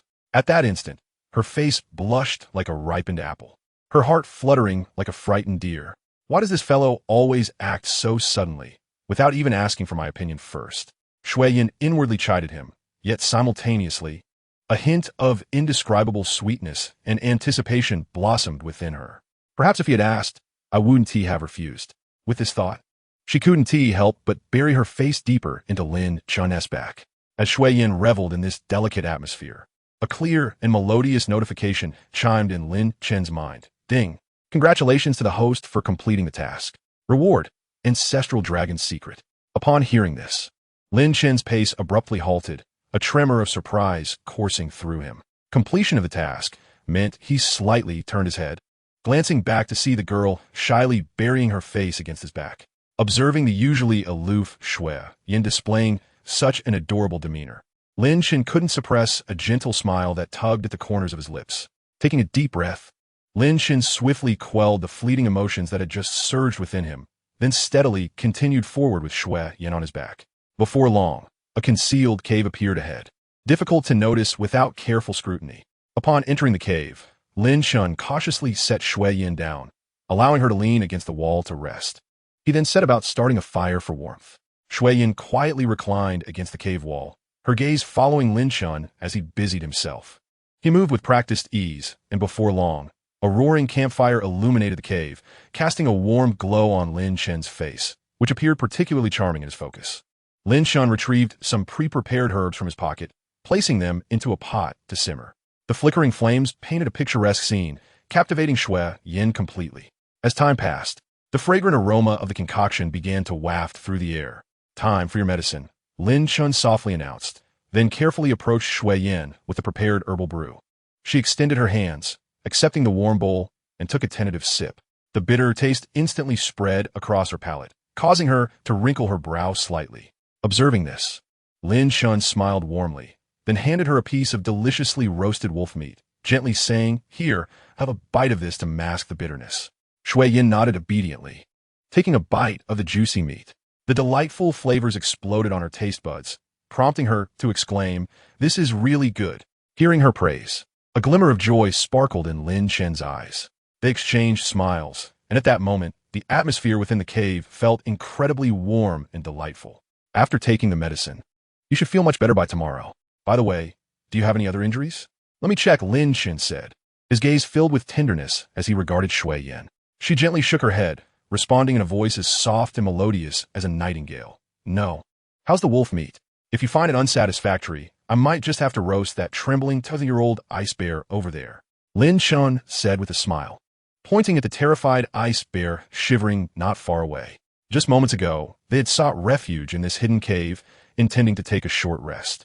However, to their surprise, the irritable creature had not only refused, but had also begun to roar loudly in protest. How rude. Faced with such an unreasonable ice bear, Lin Chen naturally would not hold back. In a flash, he appeared before the beast, unleashing a series of fluid and graceful movements. After a brief but intense friendly exchange, the once arrogant ice bear found itself entirely subdued, now kneeling on the ground, repeatedly bowing its head in surrender upon hearing that it might be roasted. Witnessing this comical scene, Shui Yan couldn't help but let out a soft laugh. A gentle smile blossomed on her beautiful face as she softly said, all right, don't scare it anymore. Soon after finishing the meal, Shui Yan fell asleep, while Lin Chen remained vigilant by her side, draping his coat over her before closing his eyes to meditate. Meanwhile, the ice bear continued to tremble in fear, casting wary glances at Lin Chen, afraid he might decide to roast it. Chapter 35, Ice-Wing Phoenix. On the following day, as the first light of dawn began to break, Lin Chen slowly emerged from his meditative state. Since he had decided to suppress his cultivation level last time, he had maintained this suppression without any breakthroughs. Gazing at the scene before him, Lin Chen couldn't help but frown slightly, muttering to himself, only suppressed 9 times? It seems that number is still a bit low. If anyone else had heard this, they would surely be infuriated, for one must understand that suppressing one's level is no easy feat. Those who can successfully do so are exceedingly rare, reserved for the exceptionally gifted, those rare individuals among thousands. For most cultivators, even achieving suppression once or twice would lead to ecstatic joy, leaving them grinning from ear to ear. Yet here was Lin Chen, having successfully suppressed his level 9 times, yet still appearing so discontent. How utterly pretentious. At that moment, Lin Chen opened his eyes, and to his surprise, found that Shui Yan had already awakened. She was quietly gazing at him, her eyes revealing a complex array of emotions. As soon as she noticed Lin Chen's awareness, she turned her head away like a startled deer, unable to meet his gaze. Seeing this, Lin Chen smiled gently and stepped closer, asking with genuine concern, "You're awake? How do you feel? Is your body any better?" As he spoke, he scrutinized the beautiful figure before him, noting that her complexion had significantly improved compared to before, indicating she was recovering well. In response to Lin Chen's inquiry, Shui Yan nodded lightly, her voice barely above a whisper. Yes, much better. Yet she never lifted her gaze to meet Lin Chen's eyes, maintaining her shy demeanor. After a moment of silence, Shui Yan gently lifted her head, her soft voice as light as falling snowflakes. Then, let us embark on our journey to continue the search for a suitable soul beast. Her beautiful eyes gazed ahead, revealing a glimmer of anticipation and determination. Lin Chen, standing beside her, nodded silently and cautiously extended his hand to assist Shui Yan to her feet. Observing her slightly improved countenance, a wave of tenderness surged within him, prompting him to softly inquire, "Are you truly certain you do not need to rest a while longer?" Shui Yan shook her head gently, a faint smile gracing her lips, blooming like a flower in spring. "I am perfectly fine.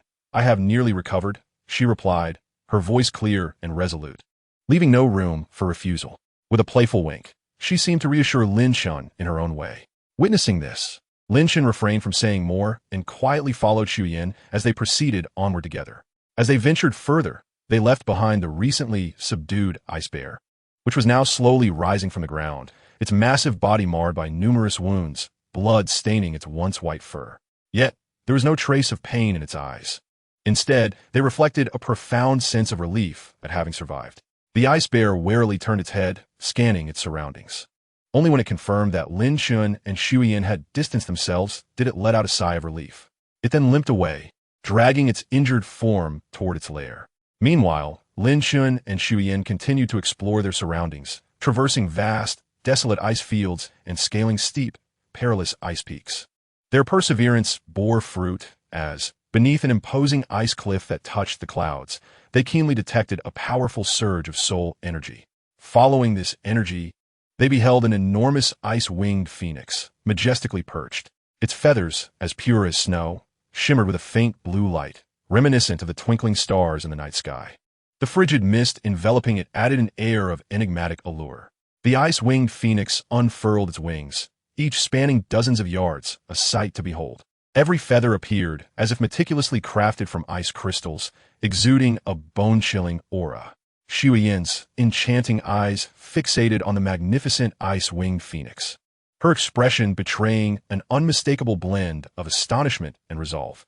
"This is it, the ice-winged phoenix, 3,500 years old," she exclaimed, her fists instinctively clenching in excitement. Lin Chen narrowed his eyes, a mysterious glimmer illuminating them, as the gaze of his divine eye sparkled like a brilliant gem, emanating an unsettling presence. He meticulously scanned the area, leaving no detail unnoticed, wary of any lurking dangers. "It seems this area indeed harbors only this ice-winged phoenix. If we have made our decision, let's not hesitate and strike at once," Lin Chen asserted in a low, resolute tone. Shuiyen nodded, slightly in agreement. Suddenly, her delicate form shivered as a powerful chill erupted from within her, and a grand ethereal silhouette of an ice phoenix materialized, enveloping her entirely. Her already frosty demeanor now radiated an even more chilling beauty, evoking a sense of distant reverence. Simultaneously, Lin Chen inhaled deeply and unleashed a thunderous roar. In an instant, a blinding light erupted from behind him, and a majestic ancestral dragon soared skyward with a mighty roar. The dragon's sinuous form coiled and merged with Lin Chen, his arms instantly clad in sharp dragon scales. With a firm grip, he summoned a long spear radiating an endless aura of combat, the legendary spear of God Slayer. Armed with this divine weapon, he exuded an overwhelming presence, resembling a war deity descended upon the mortal realm. At that moment, the ice-winged phoenix unmistakably sensed the hostility emanating from the duo. It raised its head proudly and opened its cavernous maw, emitting a deafening cry that resonated like thunder, reverberating through the ice fields, causing the very ground to tremble. As the cry echoed, the ice-winged phoenix flapped its wings violently, unleashing a tempest of frigid winds. In this icy gale, countless shards of ice rained down like arrows, each razor-sharp and glistening with frost, hurtling toward Lin Chen and Shuiyen with lightning speed. Undeterred by the overwhelming assault, Lin Chen wielded the spear of God Slayer, orchestrating a dazzling ballet in the air as he deflected the incoming shards, creating a symphony of sharp impacts as they shattered like falling snowflakes. However, just as Lin Chen was fending off the icy projectiles, the ice-winged phoenix suddenly vanished, transforming into a flash of white light, only to reappear directly above Shuiyen. With its sharp talons gleaming coldly, it swooped down fiercely toward her. Chapter 36. The Slaying. The ice-winged phoenix darted past like a bolt of lightning, its speed astonishing, leaving no time for reaction. Yet for Lin Chen, blessed with the eye of the divine, such velocity was merely a triviality. A thunderous dragon's roar erupted from within him, a sound so deafening it resonated through the heavens, making the very fabric of reality tremble. As this roar reverberated, an overwhelming dragon's might surged forth like a colossal wave, sweeping outward. The once indomitable ice-winged phoenix experienced a moment of paralysis upon sensing this terrifying power, its cold, sharp eyes betraying a flicker of deep-seated fear. At that precise moment, Shuiyen seized the opportunity, unhesitatingly unleashing her third soul skill. The third soul ring beneath her feet blazed with brilliant light as she called out, "Third soul skill. Ice Phoenix Prison." In an instant, countless massive ice pillars erupted from the ground like spring bamboo shoots, rapidly encircling the phoenix. Within moments, these pillars connected, forming a colossal and impregnable prison. This prison radiated an intense, biting cold, as if capable of freezing all life into ice. The ice-winged phoenix, trapped within, refused to surrender quietly, flapping its enormous wings and violently colliding with the surrounding ice pillars. Each impact produced a series of deep, resonant booms. Yet the seemingly fragile ice pillars stood steadfast, showing no signs of yielding. However, the ice-winged phoenix was no ordinary creature. It possessed remarkable strength and innate abilities. With a sudden, thunderous roar, it opened its massive mouth, unleashing an overwhelming torrent of frigid energy, aiming to dissolve the ice pillars completely. In that critical moment, Shuiyen called out, her second millennium soul ring radiating an intense, dazzling light. As she recited the incantation, second soul skill, Ice Phoenix Mirror Shield, a massive mirror shield, composed of countless transparent ice crystals, materialized before the prison, standing as an indomitable fortress. In a moment that felt almost instantaneous, the Ice-Wing Phoenix unleashed a torrent of frigid energy that collided fiercely with the colossal ice crystal shield. Surprisingly, this seemingly indestructible force of cold was partially reflected back upon itself upon contact with the mirror shield, striking the Ice-Wing Phoenix with unerring accuracy, akin to an arrow released from a bow. The impact was so severe that the Ice-Wing Phoenix let out a furious and haunting shriek, causing the very heavens to tremble. Soon after, its broad and powerful wings began to quiver violently, as an immense strength rapidly coalesced. At last, after a tremendous effort, a sharp crack resonated through the air as one of the once unyielding ice columns shattered. Yet, even in this moment of distress, Shuyan remained unperturbed. With calm assurance, she waved her arms, channeling a torrent of potent soul energy into the damaged areas. In the blink of an eye, the fractured sections began to heal as if enchanted by a wondrous spell, restoring themselves at a visible pace. At this juncture, the resolute gleam in Shuyan's beautiful eyes intensified as she fixated on the Ice-Wing Phoenix, patiently awaiting the perfect opportunity to deliver a devastating blow. Lin Chen, standing by her side, was equally engaged, wielding the Nine Heavens God-slaying spear, exuding an aura of relentless killing intent. He surged forward like a cannonball toward the Ice-Wing Phoenix, which was ensnared by Shuyan's mysterious force. Despite being trapped, it was Lin Chen's rapid approach that instilled true terror within the Ice-Wing Phoenix. The formidable dragon might radiating from him seemed to penetrate the very depths of its soul, causing its blood to nearly congeal from sheer dread. At that moment, the Ice-Wing Phoenix found itself unable to utilize its renowned speed advantage due to its confinement. Faced with Lin Chen's aggressive advance, it unleashed a series of bone-chilling attacks and sharp, glimmering ice spikes in a desperate attempt to thwart his progress. However, with his unparalleled insight, Lin Chen effortlessly evaded the onslaught, fluidly shifting his form to dodge the relentless strikes. Without hesitation, he raised his right hand, which transformed into a fearsome dragon claw, covered in impenetrable scales that glinted ominously. Ancestral dragon, venomous claw, he roared, as 5 blades of eerie light shot forth like lightning. The speed of these blades was astonishing, as though they could tear through the very fabric of reality. In an instant, they struck the colossal ice column, imprisoning the Ice-Wing Phoenix. A crisp, shattering sound echoed as the once indestructible column succumbed to the 5 fierce blades, severing it effortlessly. Moreover, one blade struck true, embedding itself deep into the wing of the Ice-Wing Phoenix, piercing flesh and sinew. With a heart-wrenching cry, the Ice-Wing Phoenix let out a wail that echoed through the skies, a sound so sorrowful it sent chills down the spine. It flapped its injured wing in a frantic bid to rid itself of the dreadful venom seeping through its body. Yet as time wore on, the poison spread rapidly, darkening its once lustrous feathers to a sickly hue of black and purple. The excruciating pain drove the Ice-Wing Phoenix into a frenzy, unleashing an onslaught of formidable cold energy attacks that surged forth like a tumultuous flood, laden with chilling malice and destruction. At that moment, Shuyan stood resolutely nearby, skillfully maneuvering the Ice Phoenix mirror shield, which shimmered with a cold luminescence.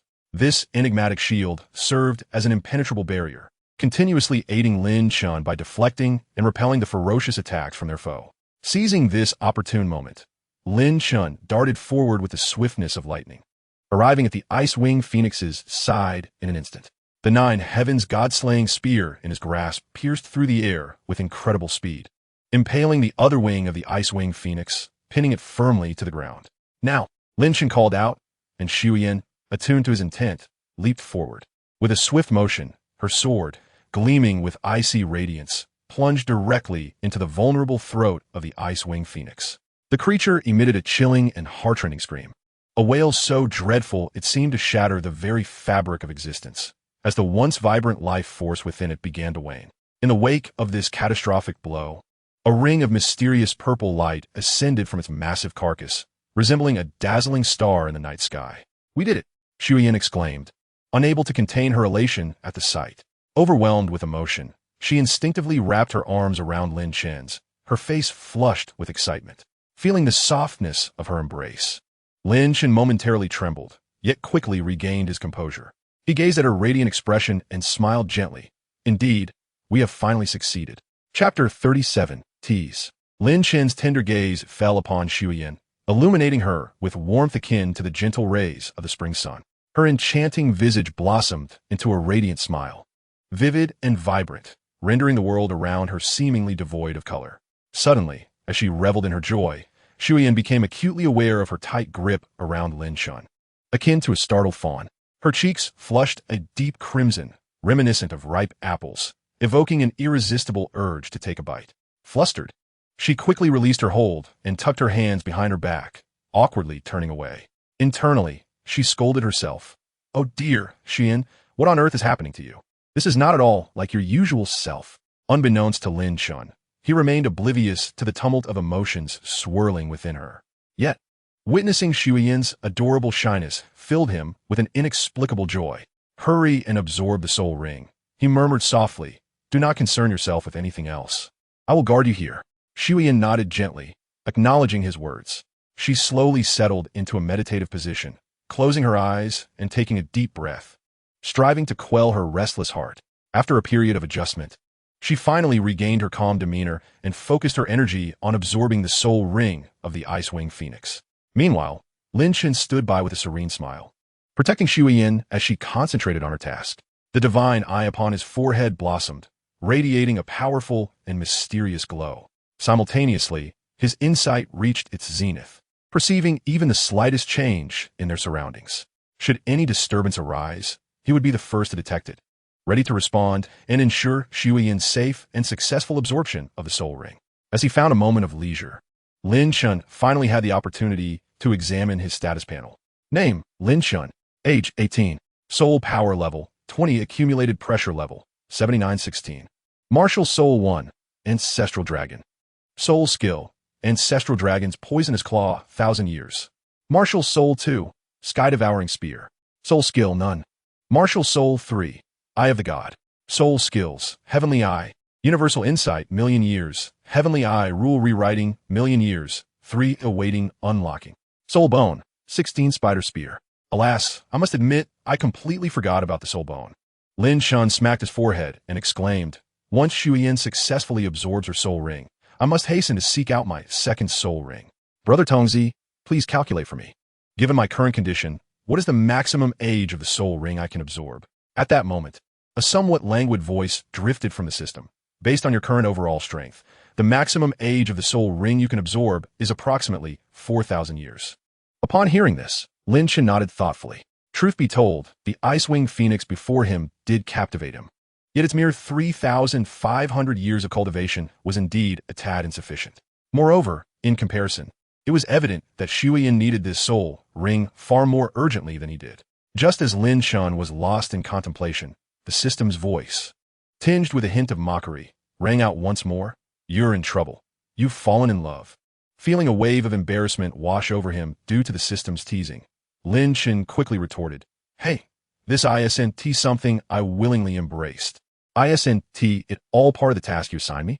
However, the system, undeterred by Lin Chen's accusations, retorted, Humph, cease your slander against this system. This is a hidden task, and if there were no signs of affection in your heart, this task would never have been triggered. It seemed the system was resolute in refusing to accept the unwarranted blame. After a long while, Xueyin finally succeeded in completely absorbing the soul ring of the Ice-Wing Phoenix. For soul rings gradually arose beneath her feet, 2 of which shimmered with yellow, while the other 2 radiated a brilliant purple light, strikingly dazzling. At this moment, Xueyin gently opened her beautiful eyes, her face adorned with an exceptionally joyful smile, as if the entire world had brightened with her happiness. Just then, the system's voice echoed in the air.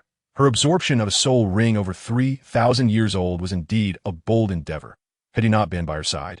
Utilizing the formidable bloodline power of the ancestral dragon to suppress it, she would have found it exceedingly difficult to successfully absorb such a high-age soul ring on her own. Upon hearing this, Lin Chen exhibited a look of enlightenment, realizing how fortunate it was that he was there to safeguard her, typically exuding an aura of coldness. Xueyin at this moment radiated the pure joy of an innocent child. Indeed, as the system stated, Xu Yin was acutely aware that absorbing such a high-age soul ring posed an immense challenge for her. Yet, she never anticipated that the entire process would unfold so smoothly. Unbeknownst to her, this was all thanks to Lin Chen. Lin Chen, I am truly grateful to you. Accompany me in seeking my fourth soul ring. As Xu Yin spoke, she clasped her hands together in front of her and slightly bowed to express her heartfelt gratitude towards Lin Chen. In response to Xu Yin's sincere thanks, Lin Chen smirked, hands on his hips, and gazed at her with a smile, saying, since you've expressed your thanks, what you plan to do to properly show your gratitude? The moment those words left his lips, Xu Yin was taken aback, evidently unprepared for such a request, leaving her momentarily at a loss for words. Observing Xu Yin's bashfully adorable demeanor, Lin Chen's smile broadened as he gently leaned his face closer to her porcelain-like visage and softly murmured, I want you. Xu Yin had not anticipated Lin Chen would suddenly draw so near, and she flinched like a startled rabbit, her originally fair complexion turning as red as a ripe apple, the blush creeping all the way to her ears. At that moment, her heart raced wildly. Akin to a startled deer, the thumping clearly audible. Why is he so close? What does he intend to do? Could it be that he wants to kiss me? And what does that I want you truly mean? Countless questions flooded Xu Yin's mind, leaving her utterly flustered. Just then, a thought flashed through her mind. If he were to kiss me, should I evade? What should I do? Family. However, just as Xu Yin was lost in her thoughts, Lin Chen unexpectedly stepped back a bit, looking at her earnestly as he declared, I want you to accompany me in searching for my second soul ring. Upon hearing this, Xu Yin was momentarily stunned. Then her eyes widened in disbelief as she asked, is that all? Clearly, the gap between her expectations from Lin Chen's earlier ambiguous actions and the reality was vast.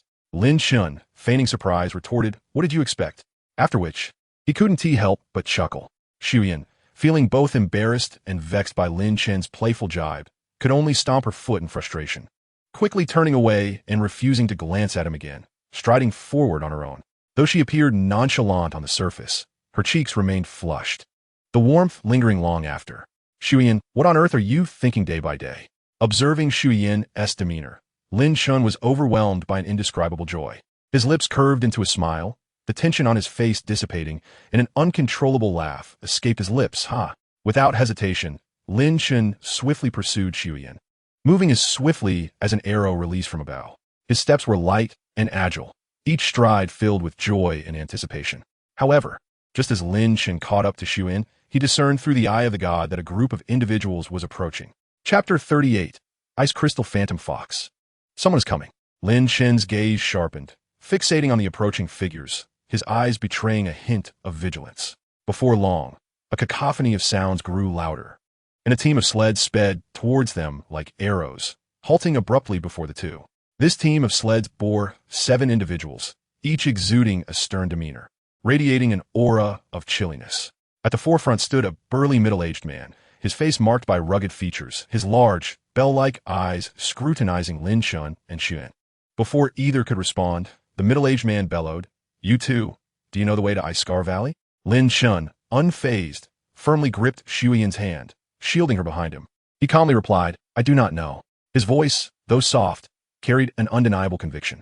Upon hearing this answer, the middle-aged man's expression darkened immediately, a discontented click of his tongue escaping his lips. He then impatiently shook his head and, with a tone of skepticism, pressed on, Aren't you two here for that opportunity? It seemed he found Lin Chen's response hard to believe.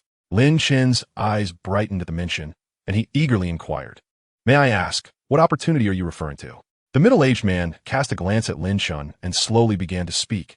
In the Isekai Valley, there exists a rare soul beast. Though it is over 4,000 years old, it is exceedingly uncommon. This soul beast guards a precious artifact, and many factions nearby covet it. Lin Chen's heart stirred.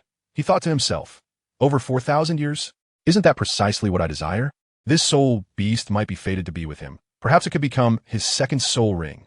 He promptly clasped his hands in a salute and said, Brother, we are newcomers in this area and unfamiliar with our surroundings.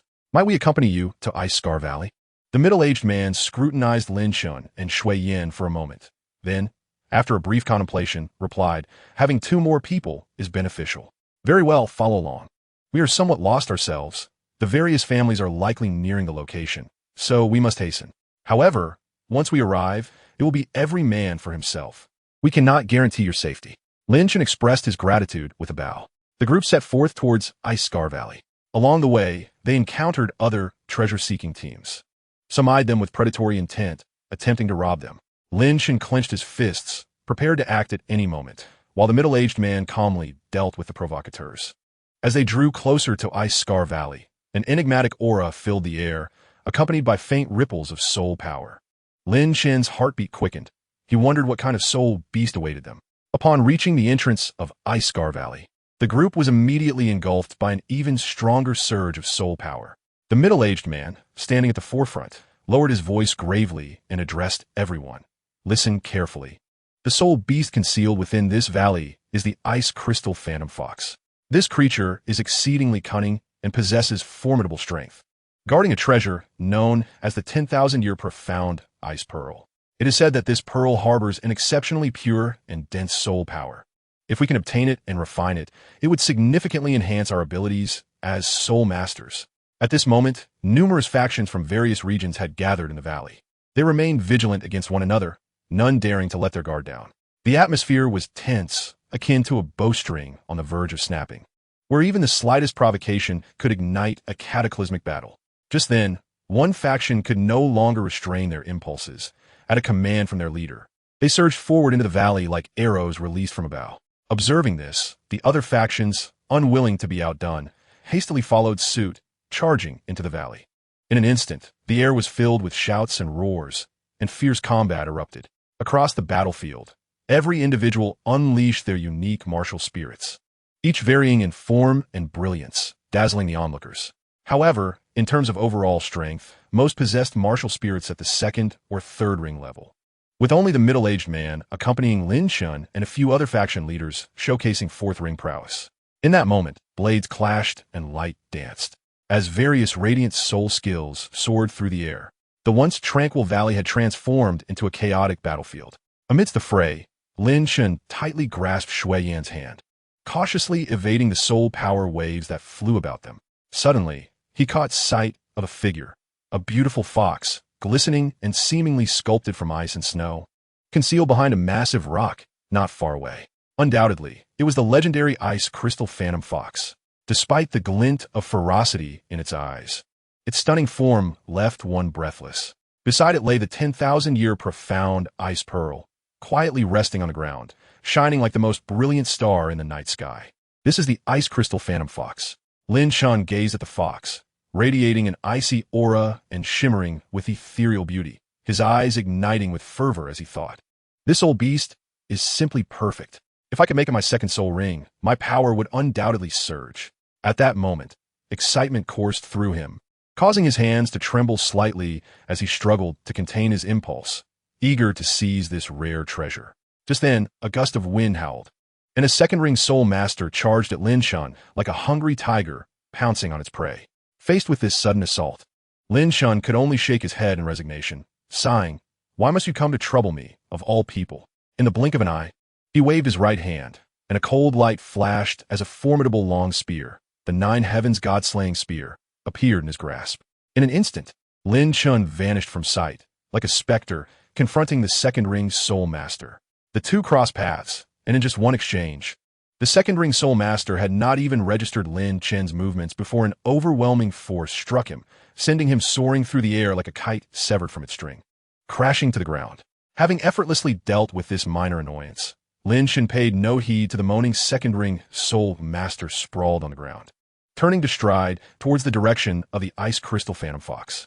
However, just as he took a few steps, a furious shout rang out. "Halt!" Lin Chen paused, turning towards the voice to see a group of individuals had appeared not far ahead, led by a burly man with a face full of brutish features. This man glared menacingly at Lin Chen and his companion, bellowing, "You two little brats dare to covet the treasure I have my eyes on. Have you lost your minds?" Chapter 39. The Powerful Ice Crystal Phantom Fox. The man suddenly lunged forward, blocking their path like a mountain. Lin Chen furrowed his brow, pondering, when will these people cease their relentless pursuit? As anger flared within him, he clenched his fists, his aura surging as he prepared to strike. Just then, a delicate hand gently grasped his wrist. Lin Chen turned to see Shui Yan's exquisite face before him. At this moment, Shui Yan smiled at him, softly saying, You go deal with the ice crystal phantom fox. I will handle things here. It turned out that during their journey, Lin Chen had shared his plan with Shui Yin. If possible, he wished to claim the ice crystal phantom fox as his second soul ring. Although Shui Yin felt that Lin Chen had only the second ring, attempting to absorb a 4,000-year soul ring was quite audacious. She reflected on the various talents and abilities he had displayed since their acquaintance. Therefore, while she harbored concerns about Lin Chen's seemingly reckless endeavor, she chose to believe in his success. Thus, Shui Yin was prepared to fend off these minor adversaries for Lin Chen, having spent so long by his side. She nearly forgot that she was the saintess of the Radiant Temple, a chosen one herself. Your opponent is me. Shui Yin's expression turned steely as she fixed her gaze on the imposing middle-aged man, her eyes regaining their icy resolve, as if they could freeze anything in their path. She slowly raised her hand, and a gleaming sword appeared in her grasp.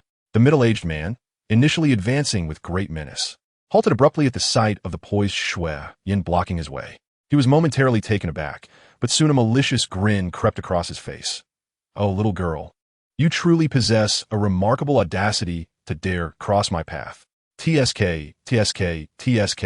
I must admit, you are quite the enchanting beauty, truly a rare gem, captivating enough to topple kingdoms. Ha ha. As he spoke, his greedy eyes roamed over Shui Yin, uttering lewd and indecent remarks without restraint. Hearing such vile words, Shui Yin furrowed her brow, inwardly cursing. What a foolhardy wretch. She gripped her long sword tightly, the blade trembling slightly due to her fury, emitting a crisp hum. An invisible pressure radiated from her, causing the air around her to thicken with tension. Don't be so cold. Come play with me. The middle-aged man activated the 4 soul rings around him and lunged toward Shui Yin, no longer concealing her power. Shui Yin summoned her 2 yellow and 2 purple soul rings, her ice phoenix martial spirit manifesting, causing the already frigid environment to plunge in temperature. In that moment, she resembled a goddess of snow. The middle-aged man was taken aback, astonished that this young lady before him also possessed 4 rings. Lin Chen gradually approached the ice crystal phantom fox. Meanwhile, he felt no concern for Shui Yin, for he knew well that she was the illustrious holy maiden of the Temple of Light, with Shui Yin's 4-ring strength. How could those miscellaneous soul masters outside possibly be her match? Just then, the ice crystal phantom fox, which had been quietly guarding the Xianbing pearl, seemed to sense Lin Chen's approach. It abruptly turned its head, fixing a fierce gaze upon him, revealing an intense hostility and wariness. Then it opened its mouth, unleashing a deafening roar, as if warning Lin Chen not to act rashly. However, undeterred by the threat of the ice crystal phantom fox, Lin Chen's resolve only intensified, his gaze locking onto the cunning and elusive creature with unwavering determination. A spark of excitement flickered in his eyes. He desired both the soul rings and the Xianbing pearl. In a flash, the ice crystal phantom fox struck first, launching a fierce assault on Lin Chen. In an instant, several glimmering blades of ice hurtled toward him like a torrential storm. These icy blades sliced through the air, emitting a piercing whistle that sent shivers down one's spine. Lin Chen, light as a swallow, deftly employed the ghost shadow stealth steps he had recently mastered, his form elusive and unpredictable. Simultaneously, harnessing the formidable power of the divine eye, his gaze became as sharp as a hawk's, accurately tracking the trajectory of each attack, responding swiftly to evade them. At that moment, realizing its initial assault had failed, the phantom fox wasted no time in unleashing its unique skill, the phantom clone. Instantly, numerous identical figures of the fox appeared out of thin air, surrounding Lin Chen in the blink of an eye. These phantoms were vividly lifelike, each movement synchronized, making it nearly impossible to discern the real from the fake. This phantom clone was not to be compared with the swift shadow antelope Lin Chen had encountered before. These clones possessed the true strength of the ice crystal phantom fox. Yet, despite the dire situation, Lin Chen remained unperturbed. He took a deep breath, a confident smile gracing his lips as he declared loudly, "Such tricks are useless against me." As he spoke, the divine eye on his forehead radiated a brilliant glow, a mystical energy flowing forth in an unending stream. With the omniscient insight granted by the divine eye, Lin Chen instantly discerned the true body among the myriad phantoms. His eyes widened, gleaming like twin bolts of lightning slicing through the night.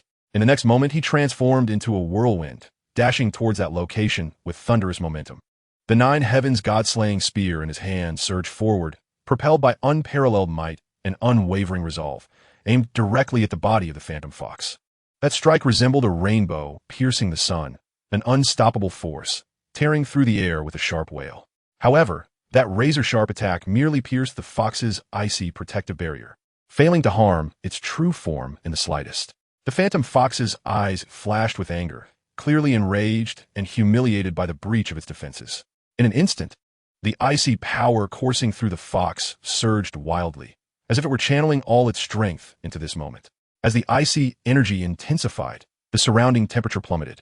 The once moderately warm air swiftly turned bone-chillingly cold, even the breath exhaled crystallizing into frost. Faced with such a formidable and tenacious opponent, Lin Chen could not help but reflect. This fox is indeed no ordinary foe. Nevertheless, the skills it possesses are quite impressive. Should I be able to harness even one of them, my power would undoubtedly increase significantly. Just then, a deep and resonant dragon's roar erupted from within Lin Chen, followed by a dazzling burst of light, the manifestation of his ancestral dragon, martial spirit. The ancestral dragon surged upward like a true giant, its terrifying presence radiating like crashing waves, sweeping outwards and seemingly tearing apart the very fabric of space.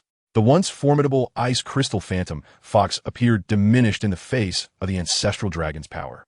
Its once proud head lowered, its body trembling uncontrollably, as if confronted with the most terrifying entity in existence.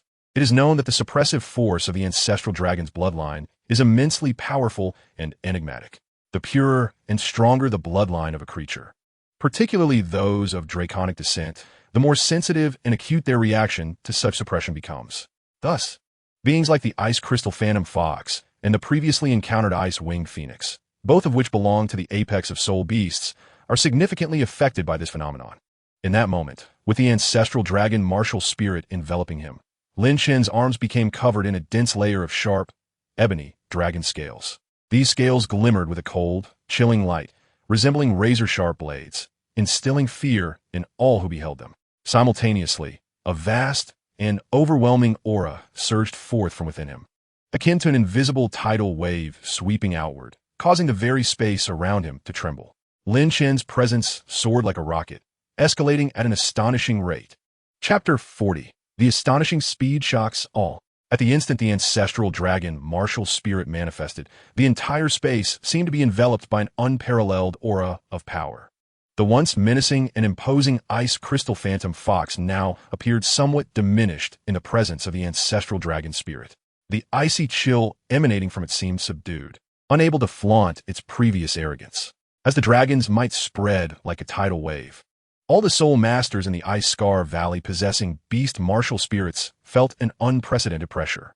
They sensed their heartbeats quickening, breaths becoming labored, and even their legs trembling involuntarily. This profound fear and reverence stemming from the depths of their souls left them utterly devoid of the courage to resist. What a formidable pressure! The middle-aged man who had brought Lin Chen here couldn't help but exclaim in astonishment as he gazed towards the source of the formidable pressure. He was taken aback to discover that it emanated from the power unleashed by Lin Chen. This revelation sent a jolt of shock through him, causing beads of perspiration to spring forth upon his forehead. Recalling the moment of their initial encounter, he couldn't help but feel a sense of relief. How fortunate I was not to have imposed undue hardship on this young man, for the consequences would have been truly unimaginable. Observing the strength he presently exhibited, it was evident that he must surely be a disciple meticulously cultivated by some superlative force. In that moment, Lin Chen appeared as a war deity descended from the heavens, his right hand firmly gripping a long spear, its tip glinting ominously, instilling a sense of dread. Meanwhile, the divine eye upon his brow slowly opened, emanating a series of mysterious and resplendent halos. These halos intertwined to form an extraordinary pattern, accentuating Lin Chen's formidable presence even further. He uttered a commanding phrase: "Swift battle, swift resolution. Divine Eye, rewrite the rules." With a thunderous roar, a brilliant beam of light suddenly shot forth from Lin Chen's godlike gaze, piercing through the void with astonishing speed towards the ice crystal phantom fox, enveloping it entirely in an instant. In that fleeting moment of illumination, the ice crystal phantom fox felt an overwhelming force descend upon it, its previously moderate speed abruptly faltering. Terror-stricken, it widened its eyes, unable to conceal the fear radiating from its gaze, for it realized it was ensnared by a mysterious and terrifying constraint. "Ah, Lila folks. Allow me to entertain you," Lin Chen remarked, a teasing smile gracing his lips. But only for a minute. He leisurely raised the spear, its cold light glistening, pointing it towards the ice crystal phantom fox, contemplating inwardly. A minute should suffice to deal with this opponent. No sooner had the words left his mouth than Lin Chen surged forth like a bolt of lightning, lunging towards the ice crystal phantom fox. Simultaneously, his left hand morphed into a fearsome dragon claw, pulsating with a deep violet radiance, akin to a blazing flame. The claw lunged forward, accompanied by a piercing sound as 5 shimmering blades, exuding lethal toxins, shot forth like arrows, hurtling towards the ice crystal phantom fox with an unstoppable momentum. Ancestral dragon poison claw. The ice crystal phantom fox, sensing the urgency, did not dare to hesitate. It glimmered with radiant light, swiftly employing the ice crystal body technique. A layer of crystal clear ice, emanating a chilling aura, enveloped its form, as if donning an impenetrable armor. Simultaneously, it unleashed several razor-sharp ice blades from its mouth, streaking towards Lin Chen like lightning, desperate to thwart his relentless assault. Under normal circumstances, this ice crystal body and the ice blades might have proven somewhat effective. However, the situation was drastically different now, for the rules had been rewritten. Under the influence of the new rules, the ice crystal phantom fox's once formidable defense and offensive capabilities had plummeted. Furthermore, Lin Chen possessed the ability to perceive all of the ice crystal phantom fox's weaknesses with ease. Thus, regardless of its struggles and resistance, they were ultimately in vain. As the ice blades screamed towards him, Lin Chen effortlessly severed several of the ice spikes with his claw blades, redirecting one directly towards the ice crystal phantom fox. Bolstered by the rewritten rules, Lin Chen's attack power surged tremendously. His poison claw radiated a dazzling brilliance, striking towards the ice crystal phantom fox with apocalyptic force. With a sharp crack, the seemingly indomitable ice crystal body shattered, disintegrating into countless fragments scattered across the ground. The unstoppable claw then struck the ice crystal phantom fox's body, embedding itself deeply within. The horrifying toxins began to spread, eliciting a harrowing cry from the ice crystal phantom fox as it convulsed violently. What was more terrifying was that this strike triggered the shattering effect of the ancestral dragon claw. With multiple buffs in effect, the ice crystal phantom fox's wounds began to bleed profusely, and some of its bones were already crushed. At this moment, Lin Chen had already approached the ice crystal phantom fox, the 9-heaven slayer spear thrusting forward with unyielding intent. The ice crystal phantom fox activated its ice crystal body once more in a futile attempt to withstand the attack, but Lin Chen shattered it effortlessly. Under the gaze of the divine eye, Lin Chen expertly plunged the 9-heaven slayer spear into the heart of the ice crystal phantom fox. The boundless spear intent ravaged within the ice crystal phantom fox, causing its heart to explode instantaneously. The ice crystal phantom fox could only emit a final, unwilling roar as its life force was extinguished by the spear's intent. Its massive body then collapsed with a thunderous crash. A circle of mysterious purple soul rings ascending slowly from its lifeless form. Lin Chen's gaze remained fixed on the countdown timer on the system screen, which ultimately stabilized at 36 seconds. Indeed, all of this transpired in the blink of an eye. At that moment, the individuals who had been embroiled in fierce combat around them halted in astonishment, their gazes converging upon Lin Chen. Each face was etched with disbelief and shock, for the speed with which Lin Chen had slain the ice crystal phantom fox was beyond imagination. One must understand that this powerful soul beast, with 4,000 years of cultivation, had perished within mere breaths, and the one who achieved this feat was none other than this seemingly ordinary young man, Lin Chen. The onlookers couldn't help but speculate on the terrifying power he possessed to dispatch such a formidable foe with such ease. On another front, Shui Yan's face was as cold as ice as she ruthlessly discarded the corpse of the man who had previously insulted her. She then slowly turned her head, her enchanting eyes fixating on Lin Chen, the frosty demeanor gradually giving way to a gentle warmth akin to flowing water. Now, with the ice crystal phantom fox lying lifeless upon the frigid snow, the individuals who had been scattered around, belonging to various powerful factions, suddenly focused their attention on the mysterious, luminous millennium profound ice pearl. However, upon witnessing the lifeless body of the ice crystal phantom fox, a sense of trepidation surged within them. Even more chilling was the sight of several corpses strewn about near Shui Yan, including not only the 4-ring soul master, but also several three-ring soul masters. These deceased were all elites from various forces. Yet now they lay as mere remnants beneath the dominion of the young couple. It was worth noting that the fallen four-ring soul master was no insignificant figure, and the leaders present were all too familiar with him. With their own strengths, they would not have dared to boast about easily slaying this four-ring soul master in just a few exchanges. Yet now, the harsh reality was laid bare. Before this seemingly unremarkable young man and woman, the four-ring soul master had been rendered as helpless as a lamb awaiting slaughter. At that moment, the middle-aged man who had accompanied Lin Chen to this place, seeing that the situation had been settled, hurriedly approached Lin Chen. With a beaming smile, he respectfully clasped his fists in salute, exclaiming, "Young man, my heartfelt congratulations. You have successfully seized this tremendous opportunity." Upon hearing the congratulations from the middle-aged gentleman, Lin Chen's lips curled into a subtle smile, revealing a hint of warmth. He was acutely aware that the only reason this man was so eager to ingratiate himself with him was due to the suspicion of his extraordinary origins. However, Lin Chen chose not to expose this understanding and politely returned the gesture by clasping his fists together, saying, "Haha, I must extend my gratitude to you, dear brother. If it weren't for your guidance, this opportunity would undoubtedly have eluded me." Chapter 41. Wrapping up and returning home.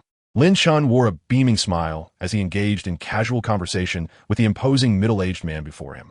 "Brother, I have a small request that I hope you might assist me with." Upon hearing this, the middle-aged man promptly waved his hand with exuberance, thumping his chest in assurance. "Speak freely, young brother. As long as it is within my capabilities, I shall do my utmost." Hearing this, a flicker of gratitude crossed Lin Chen's face as he slightly bowed and clasped his fists, stating earnestly, "To be frank, I wish to absorb this soul ring. Yet I am concerned about potential external disturbances. Therefore, I kindly request your assistance in safeguarding me." The middle-aged man, upon realizing that it was merely a trivial matter, nodded without hesitation and proclaimed loudly, "What is difficult about this? Listen up, brothers. Ensure that this young man is thoroughly protected. Not even a fly should be allowed to intrude. Anyone who dares to cause trouble shall not escape my wrath." With his command, the surrounding burly men responded in unison, affirming their commitment to the task. At that moment, the middle-aged man's heart swelled with delight, contemplating that this was a splendid opportunity to forge connections with a powerful progeny, one not to be missed. Perhaps it might even yield considerable benefits in the future. Observing this interaction, one of the other two leaders expressed dissent, while the other, displaying greater wisdom, advised, "Do not pursue this opportunity. That woman is formidable. Old Zhao fell to her in just a few exchanges. It would be wise to retreat."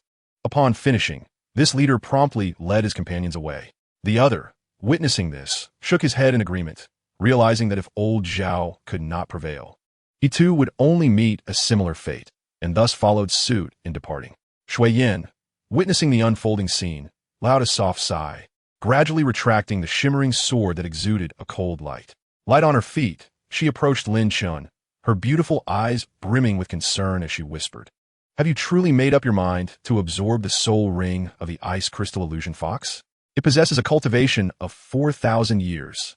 She recalled that her own four rings had merely absorbed a soul ring over 3,000 years old, while Lin Chen had only reached the second ring. Yet, in the face of Shui Yan's worries, Lin Chen displayed no hesitation or retreat.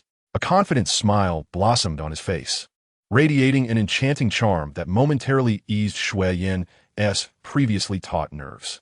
Before Shui Yan could utter another word, Lin Chen resolutely extended his right hand, palm facing upward, revealing a translucent orb radiating a chill, the exceedingly rare 10,000-year Xianbing pearl. Shui Yan's eyes widened in astonishment, her hand instinctively waving as she sought to decline. This is too much. Such a precious treasure cannot be given to me." At that moment, Lin Chen executed an unexpected gesture. He swiftly placed his index finger gently upon Shui Yan's delicate, flower-like lips, shushing her softly. He then spoke in a tender voice. "The ice-type treasure is far more essential for you than for me. Do not refuse me." Shui Yan was utterly unprepared for Lin Chen's affectionate gesture. A jolt of electricity coursing through her from his lips, causing her entire body to tremble involuntarily. Her cheeks flushed a deep crimson, resembling a ripe apple. In that moment, she dared not meet Lin Chen's deep and fervent gaze, instead lowering her head shyly, her heart racing like a startled deer. Seeing Shui Yan's adorably bashful demeanor, A smile of tender affection graced Lin Chen's lips. Ignoring her protests, he took her delicate, porcelain-like hand and carefully placed the 10,000-year Xianbing pearl into her palm. Feeling the chill emanating from the pearl and the warmth lingering from Lin Chen's fingertips, Shui Yan's heart raced even faster. After a considerable time, she finally emerged from her overwhelming shyness and confusion. With a slight nod, she responded in a voice as soft as a whisper. Once everything was settled, Lin Chen adjusted his state and sat cross-legged to begin absorbing the soul ring. Approximately an hour passed, the long wait stretching time itself. Just then, Lin Chen, who had been with his eyes tightly shut, suddenly trembled slightly, and then his eyes burst open, emitting a dazzling brilliance. In an instant, a breathtaking scene unfolded. Two resplendent purple rings ascended gracefully from beneath Lin Chen's feet, shimmering like flames, illuminating the surrounding space in a magnificent display. What? The middle-aged man and the surrounding brethren gasped in astonishment, their eyes wide with disbelief. The spectacle before them was simply too astounding. Lin Chen possessed only 2 soul rings. What was even more astonishing was the hue of these 2 soul rings. Both were purple. It is well known that the color of a soul ring signifies its power and age. Yellow corresponds to century-old soul beasts, while purple denotes millennium-old ones. This meant that each of Lin Chen's soul rings was derived from formidable 1,000-year soul beasts. Moreover, one of the rings had been obtained through the slaying of a 4,000-year soul beast, accomplished with merely a first ring. A voice trembled with awe as someone remarked, filled with shock and reverence. Such a feat is utterly inconceivable. If it weren't witnessed firsthand, one might dismiss it as a mere fable. After all, to successfully slay a 4,000-year soul beast with just a first ring is a talent and strength that transcends the realm of ordinary understanding. As Shui Yan watched Lin Chen successfully and safely absorb the soul ring, the heavy stone in her heart finally fell away, and her taut nerves relaxed. She let out a sigh of relief, her previously anxious heart now at peace. With graceful steps akin to a lotus swaying in the wind, Shui Yan approached Lin Chen. She tilted her head slightly, her beautiful eyes gazing tenderly at the man who had captured her heart, her lips parting softly as she said, "It feels like your strength has ascended yet again. I fear I am no longer your match." Hearing this, Lin Chen's lips curled into a gentle smile, his cheerful laughter echoing, "Haha, rest assured, no matter how my strength grows, I shall never turn my hand against you." Before his words had fully settled, he naturally reached out, gently grasping Shui Yan's delicate hand, as smooth and soft as jade. Shui Yan's cheeks flushed at Lin Chen's sudden action, yet she made no attempt to withdraw, allowing him to hold her hand in serene quietude. In that moment, an ineffable warmth enveloped them, as if all else faded into insignificance, leaving only the precious connection of their intertwined hands and their gazes locked upon one another. The middle-aged man approached Lin Chen, clasping his fists in congratulations. "Young brother, your talent is truly exceptional. I am in awe." Lin Chen waved his hand dismissively, retrieving several rare treasures from his spatial ring to present to him. "I cannot allow you and your brothers to assist me without compensation. Please, take these and share them among yourselves." These treasures were bestowed upon him by Di Lingyue and Lin Chen, without a hint of reluctance, offered them freely to the man before him. After all, he could always request more from Di Lingyue if needed. The host is relying on others again. Lin Chen coughed lightly to mask his embarrassment. The man gratefully accepted the treasures, quickly expressing his thanks, while Lin Chen chose not to elaborate further and bid farewell to the group. On the vast, unending ice plains, the cold wind howled, swirling crystalline snowflakes through the air. Yet, this frigid expanse did not diminish the warm and sweet atmosphere shared between Lin Chen and Shui Yan. Hand in hand, they strolled leisurely side by side, their steps light and resolute, as if treading upon soft clouds. Each footprint they left in the pristine snow resembled a series of beautiful musical notes. This adventure had been immensely rewarding for them. Not only had they each successfully discovered soul rings that perfectly complemented their abilities and significantly enhanced their strength, but more importantly, through this journey filled with challenges and opportunities, their hearts had gradually drawn closer, creating an unspoken bond and affection between them. "Let us return." Lin Chen turned to Shui Yan, speaking gently.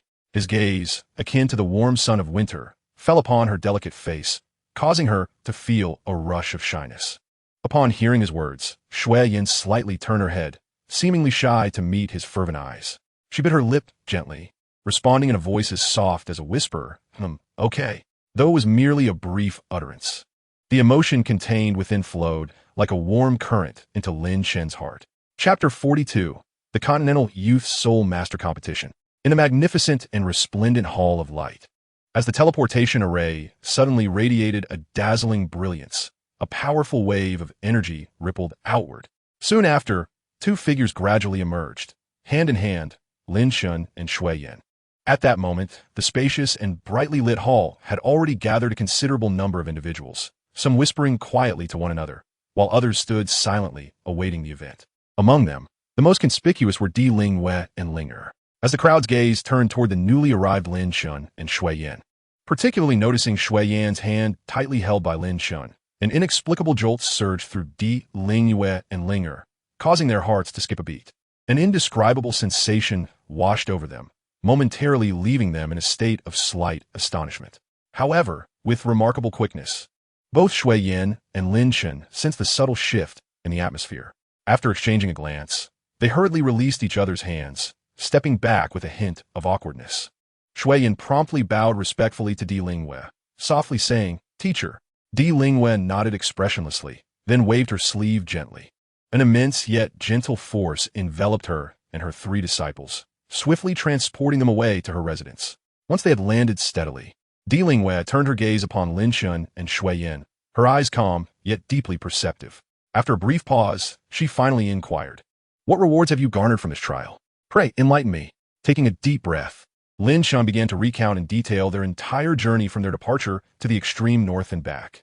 His words flowed like a babbling brook, vividly depicting each thrilling moment and arduous obstacle they encountered. Di Lingwei and Linger listened intently, their beautiful eyes sparkling with illumination as Lin Chen narrated.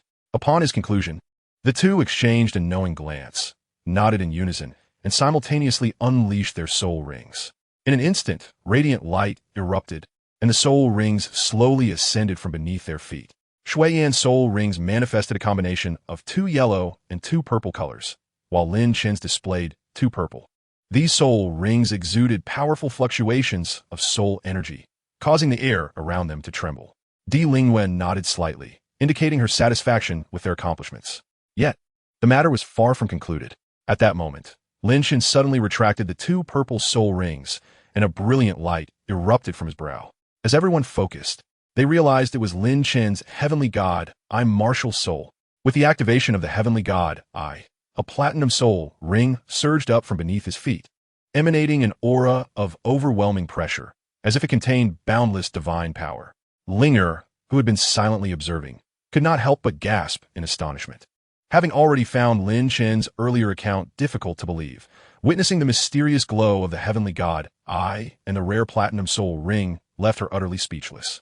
After a considerable pause, Linger finally regained her composure, unable to suppress her exclamation, "Ah, senior brother, you truly possess a third martial soul." As she spoke, her small hand instinctively covered her slightly parted lips in shock. At that moment, Di Lingyue's interest peaked as she turned her gaze towards the mysterious platinum soul ring. Although Lin Chen had not explicitly mentioned the soul ring's age during his narration, the faint golden glow that flowed across it indicated that it was far from an ordinary 10-year soul ring. Meanwhile, Linger pouted in dissatisfaction, inwardly grumbling, "This is too unfair. Why does senior sister Shui Yan get to accompany senior brother on adventures while I am left to accompany the teacher?" As these thoughts spiraled in her mind, she felt increasingly aggrieved, her small face puffing up in indignation, resembling an adorable pufferfish. However, in response to Linger's displeased demeanor, the usually composed Shui Yan could not help but stifle a laugh. Her laughter rang out like the chiming of silver bells, as vibrant and enchanting as flowers blooming in spring. "Very well, during these past few days, I have also accompanied Linger in successfully obtaining her 4th soul ring. Consequently, all of your strengths have received a significant enhancement. This will greatly benefit what I am about to share with you." Di Lingyue slightly raised her chin, her lips, reminiscent of red sandalwood, parting gently, her voice clear and melodious, akin to a yellow aureole emerging from the valley. Upon hearing this, the 3 individuals present were instantly filled with curiosity, their eyes fixated on Di Lingyue, eager to learn what she would divulge next. With her lips slightly parted, Di Lingyue slowly uttered, "In 1 month, the world competition of the Continental Youth Soul Master Tournament will commence." Her voice was not loud, yet it resonated clearly in the ears of each individual present. The Continental Youth Soul Master Tournament? The three exclaimed almost in unison, their faces alight with surprise and bewilderment. Particularly Lin Chen, whose expression reflected utter astonishment, indicating that he had never heard of such an event. Observing their reactions, Douluo smiled faintly, nodding slightly in acknowledgement before continuing her explanation. The Youth Soul Master Competition across the continent is an event specifically designed for young soul masters like yourselves.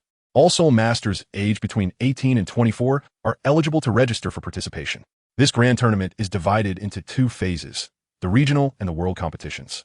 The primary purpose of the regional competitions is to select the elite contestants from various regions, granting them the opportunity to compete on the more expansive and fiercely competitive stage of the world competition. However, esteemed powers such as our Radiant Temple and a few other renowned factions typically enjoy the privilege of bypassing the regional round, advancing directly to the world competition. Yet, this privilege is not without its limitations, as only a mere 7 slots are available for direct entry into the world competition. At this juncture, Douluo lowered her voice slightly, her gaze sweeping over the 3 individuals before her. You 3 are undoubtedly required to participate in this world competition. Of course, aside from you, there is another who is certain to join, and that is Lin Chen. What? He is returning? Upon hearing this news, Linger and Shuyan simultaneously furrowed their brows, their faces reflecting surprise. Lin Chen, who is he? I have never heard of this person before. Lin Chen looked at them with a bewildered expression, clearly unfamiliar with the name. Shuyan let out a soft sigh, gently explaining to Lin Chen. Lin Chen is the favored disciple of the Grand Elder, whose talent is nothing short of monstrous. It is said that at merely 21 years of age, he has already attained the rank of a 5-ring Soul King. Most of the time, he is engaged in missions or training, seldom returning to the temple. His unexpected return for this important competition is indeed astonishing. Linger interjected indignantly. Humph. That guy not only possesses immense strength, but also has an arrogance that knows no bounds. What is worse, he has been harboring ill intentions towards our beautiful and gentle sister Shuyan, often taking the chance to pester her. However, Sister Shuyan always ignores him. At this point, Linger couldn't help but pout, expressing her extreme dissatisfaction with Lin Chen. Sigh, with his sudden return, he will most likely be chosen as the captain. Just the thought of working alongside such an arrogant individual is utterly disheartening. Linger continued to complain, her face displaying reluctance. Shuyan also nodded gently, equally apprehensive about the impending interactions with Lin Chen. Upon hearing this, Lin Chen slightly inclined his head in agreement, silently pondering. From this description, it seems he is indeed not a likable character. He then turned his gaze towards Shuyan, noticing her exquisite features marred by a slight frown, as if a hint of worry lingered in her heart. At that moment, an indescribable feeling surged within Lin Chen's heart like a tidal wave. He instinctively grasped Shuyan's delicate hand, speaking in an extraordinarily gentle tone. I hope he does not come to provoke me, nor does he trouble you. After saying this, Lin Chen gazed deeply into Shuyan's eyes, filled with concern and protectiveness. Chapter 43. Lin Chen. Linger's sparkling eyes suddenly gleamed with excitement as she exclaimed, Junior brother, why don't you compete with him for the captaincy? Hearing this, Lin Chen was momentarily taken aback, questioning with a hint of confusion. Captain? Clearly, he was quite surprised by this suggestion. Linger nodded vigorously, her face radiating discontent, pouting as she declared, Yes, yes. I have truly had enough of Lin Chen's self-important demeanor. Both Sister Shuyan and I particularly dislike him. If he becomes captain, I would rather not participate in the competition. As she spoke, she stomped her foot in frustration. At this moment, Lin Chen turned his gaze to Douluo, only to find her looking at him with a subtle smile. She spoke softly. Linger is absolutely right. I too harbor a dislike for Lin Chen. Since his arrival, the Grand Elder has increasingly felt overshadowed. Thus, I wholeheartedly support your candidacy for captain, as it would provide me with an excuse to suppress them, although I could directly do so myself. After saying this, Douluo cast an encouraging glance at Lin Chen, her implication clear. Hurry up and go for it. Alas, I am afraid. Lin Chen shook his head helplessly, his expression resembling that of someone trapped by an insurmountable challenge. Upon hearing this, the 3 women spoke in unison, their voices filled with curiosity. What are you afraid of? Despite Lin Chen currently being only a 2-ring soul master, he is certainly not an individual to be measured by ordinary standards. After all, he possesses the rare 3 lives martial soul, one of which has already been supplemented with 2,000-year soul rings. Moreover, his second soul ring astonishingly originates from a formidable soul beast of 4,000 years. That is indeed formidable. Furthermore, Di Lingyue was acutely aware that this individual had yet to utilize an external soul bone. Now he claims to be afraid? Who would believe that? Lin Chen let out a gentle sigh, then slowly spread his hands. Sigh, you don't understand. I genuinely fear that I might inadvertently injure him.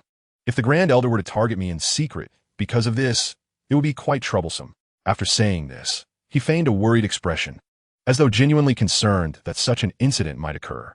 Witnessing his demeanor, Linger could not help but roll her eyes, muttering, "Junior brother," while your words remain unfinished. The implication is already unmistakable.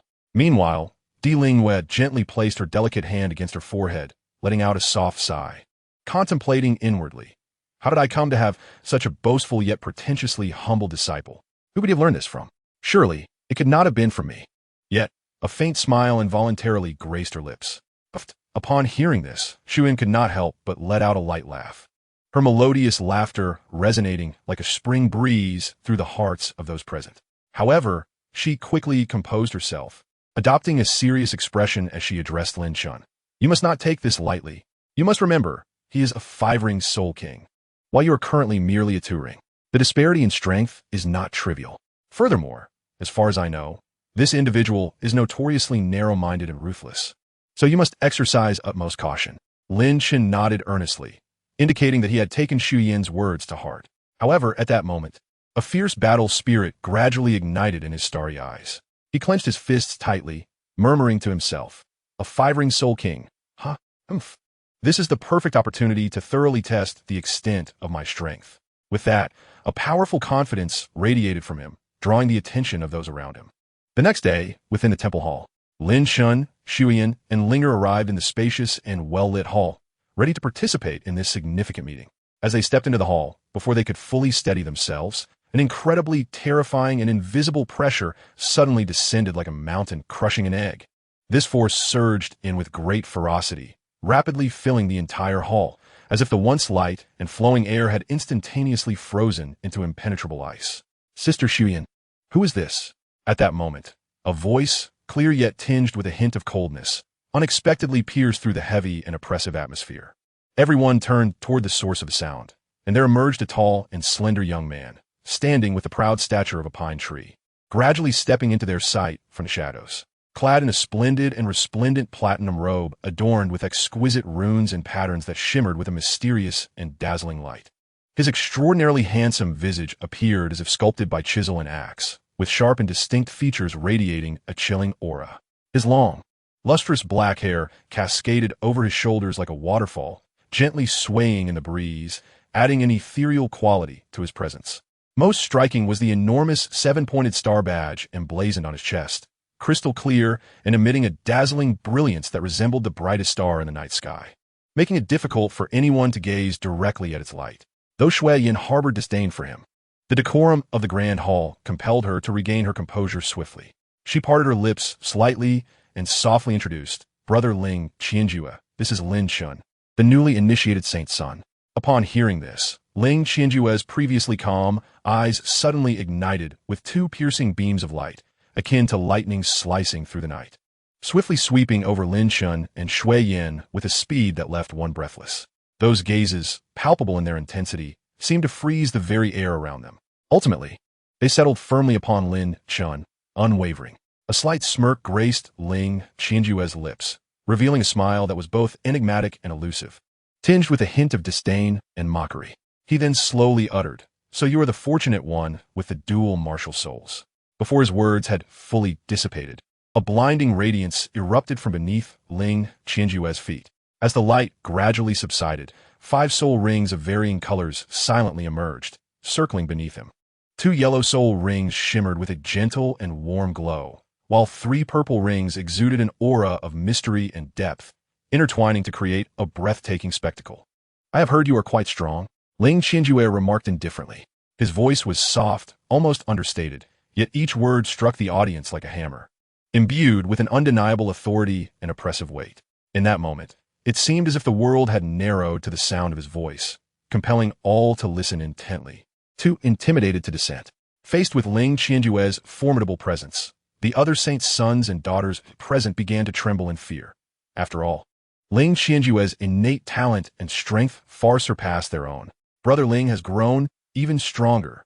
However, just as everyone held their breath, anticipating that Lin Chen would crumble under the overwhelming pressure, an unexpected scene unfolded. To their astonishment, Lin Chen stood with his arms crossed over his chest, calm and composed, gazing back at Ling Qianjue as if the terrifying aura held no significance for him. "I presume you are Brother Ling Qianjue?" Lin Chen began, a smile gracing his lips as he spoke with unruffled confidence. "Shui Yin has already provided me with a thorough introduction. May I inquire what your intentions are today?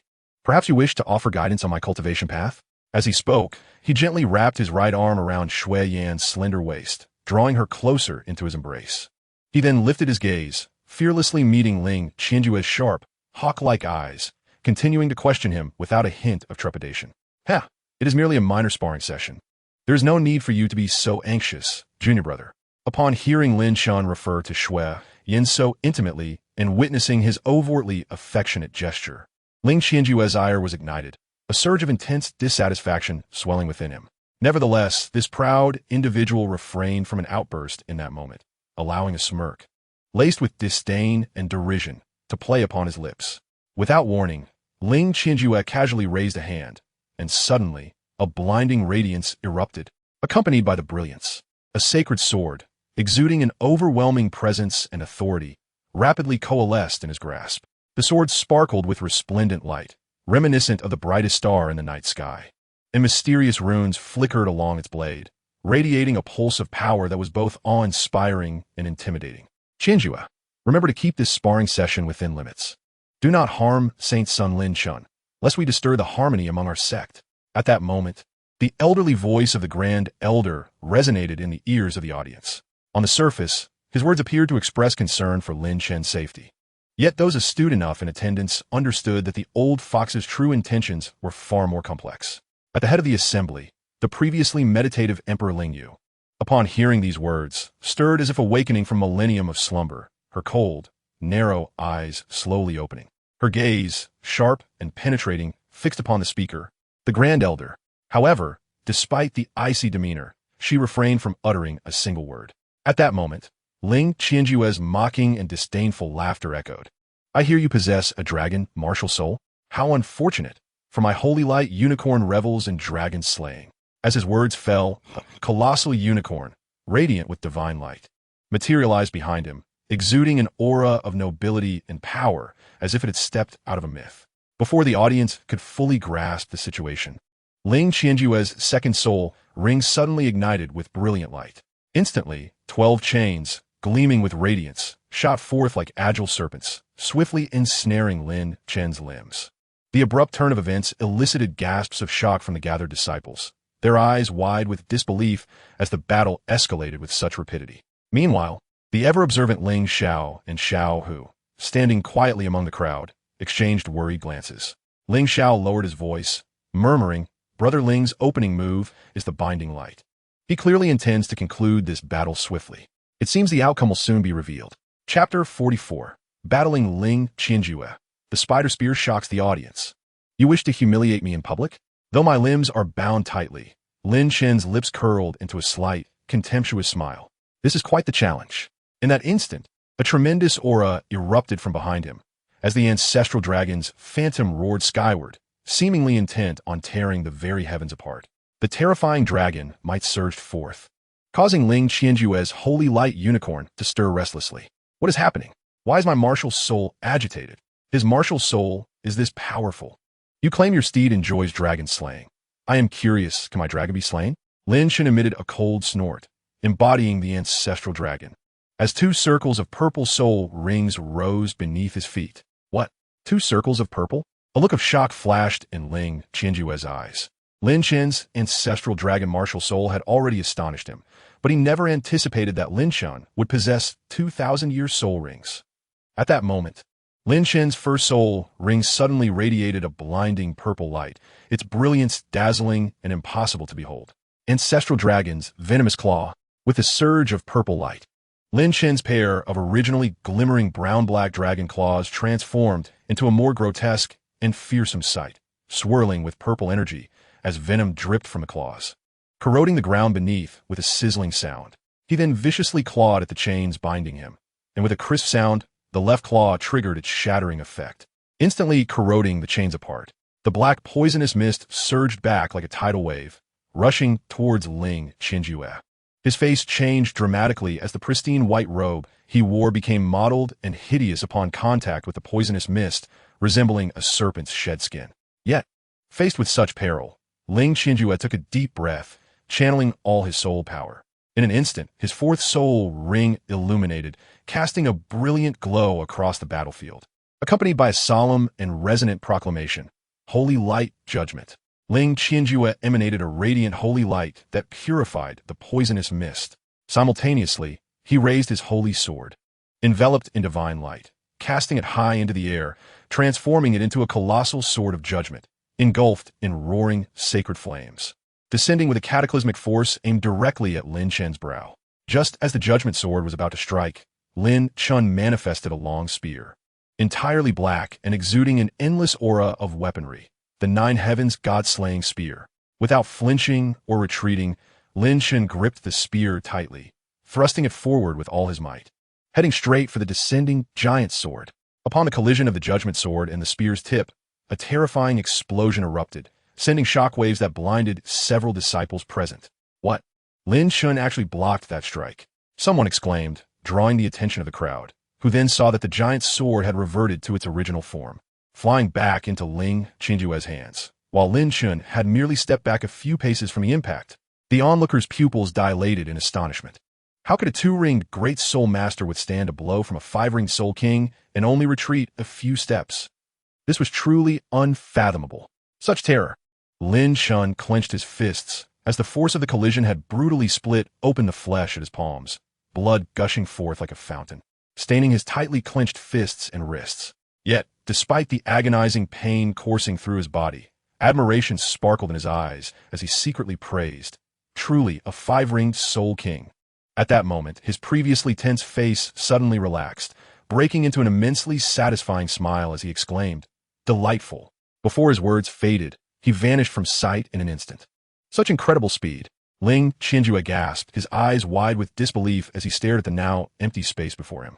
Not only he, but the entire assembly erupted in gasps, particularly the esteemed elders and numerous disciples, all rendered speechless. No one had anticipated that this mere two-ringed great soul master, Lin Chen, not only successfully countered Ling Chenjue's formidable strike, but now dared to initiate an attack of his own. This was beyond anyone's expectations. At that moment, a figure darted through the air like a specter, Lin Chen. He moved with the ghostly shadow stepping technique, his steps light and unpredictable, each movement seemingly imbued with a peculiar rhythm, making it difficult to discern his whereabouts. In the blink of an eye, he closed the distance between himself and Ling Chenjue. Now, Lin Chen gripped the long spear tightly in his right hand, and as he swung his arm, the spear danced through the air, instantly creating a cascade of resplendent spear blossoms. These spear blossoms resembled blooming lotus flowers and fluttering butterflies, strikingly beautiful yet harboring lethal intent. All the spear blossoms were aimed directly at Ling Chenjue. Feeling the fierce onslaught from Lin Chen, Ling Chenjue, who had just suffered the humiliation of having his attack easily dispelled, was consumed by rage. His face, already filled with indignation, ignited further upon witnessing Lin Chen's audacious advance. He bellowed, "Insolence!" With that, he unleashed his soul power, and his third soul ring suddenly illuminated, radiating a blinding brilliance. Holy light piercing. With another furious shout, Ling Chenjue planted his holy sword aside, his hands clasped together as a tremendous force swiftly converged before him. In the blink of an eye, several sharp, shimmering holy horns materialized out of thin air, embodying boundless divine power and exuding a chillingly sharp aura. "Go!" Ling Chenjue shouted once more, swinging his arm forward. In an instant, the horns shot forth like arrows released from a bow, slicing through the air with a fierce wind and dazzling brilliance, hurtling towards Lin Chen at an astonishing speed. Faced with this sudden assault, Lin Chen remained remarkably composed. He stood firmly on the ground, gripping the god-slaying spear with resolve. As the horns sped towards him, he focused his gaze, flicking his wrist, causing the vibrant spear blossoms to bloom in the air. Each blossom sparkled like shooting stars across the night sky, carrying an unparalleled momentum directly towards the ferocious, attacking horns. Bang! The first explosive sound erupted as one horn collided with a spear blossom, bursting into a brilliant explosion of light. This was soon followed by two more deafening detonations. Bang! Bang! Two additional horns shattered into countless fragments amidst their fierce clash with the spear blossoms. However, despite Lin Chen's exquisite spear techniques, the sheer number of horns unleashed by Lin Chen proved overwhelming, as several horns broke through the defense of the blossoms, continuing to hurtle towards him. Witnessing the scene, a subtle smile crept upon Lin Chen's handsome face as he whispered softly, "It is time for you to make your entrance. Come forth, my precious." At that moment, an astonishing sight unfolded. Lin Chen's one straight back suddenly began to swell as if struck by an immense force, rising dramatically. The expansion grew more pronounced, as if a colossal and terrifying being were about to break free from within him. In an instant, accompanied by a dazzling flash of light, 8 sharp, glimmering spider spears extended at an astonishing speed. These spider spears were entirely black, adorned with intricate patterns, exuding an unsettling aura. Each spear resembled a razor-sharp lance, capable of effortlessly piercing through solid rock. What? External soul bone. The onlookers gasped in disbelief, their mouths agape, eyes nearly popping out of their sockets. Especially the esteemed elders, who wore expressions of utter incredulity. They could scarcely fathom that this young prodigy, Lin Chen, who appeared so extraordinary in everyday life, harbored such a rare and precious external soul bone. Xue Yin and Ling trembled slightly, their beautiful eyes filled with a complex blend of shock and delight. They could hardly believe that Lin Chen, whom they had always regarded as a congenial companion, possessed such a formidable and hidden trump card. Meanwhile, Ling Qinjue fixed his gaze on the 8 fearsome spider spears protruding from Lin Chen's back, a flicker of jealousy and resentment evident in his eyes.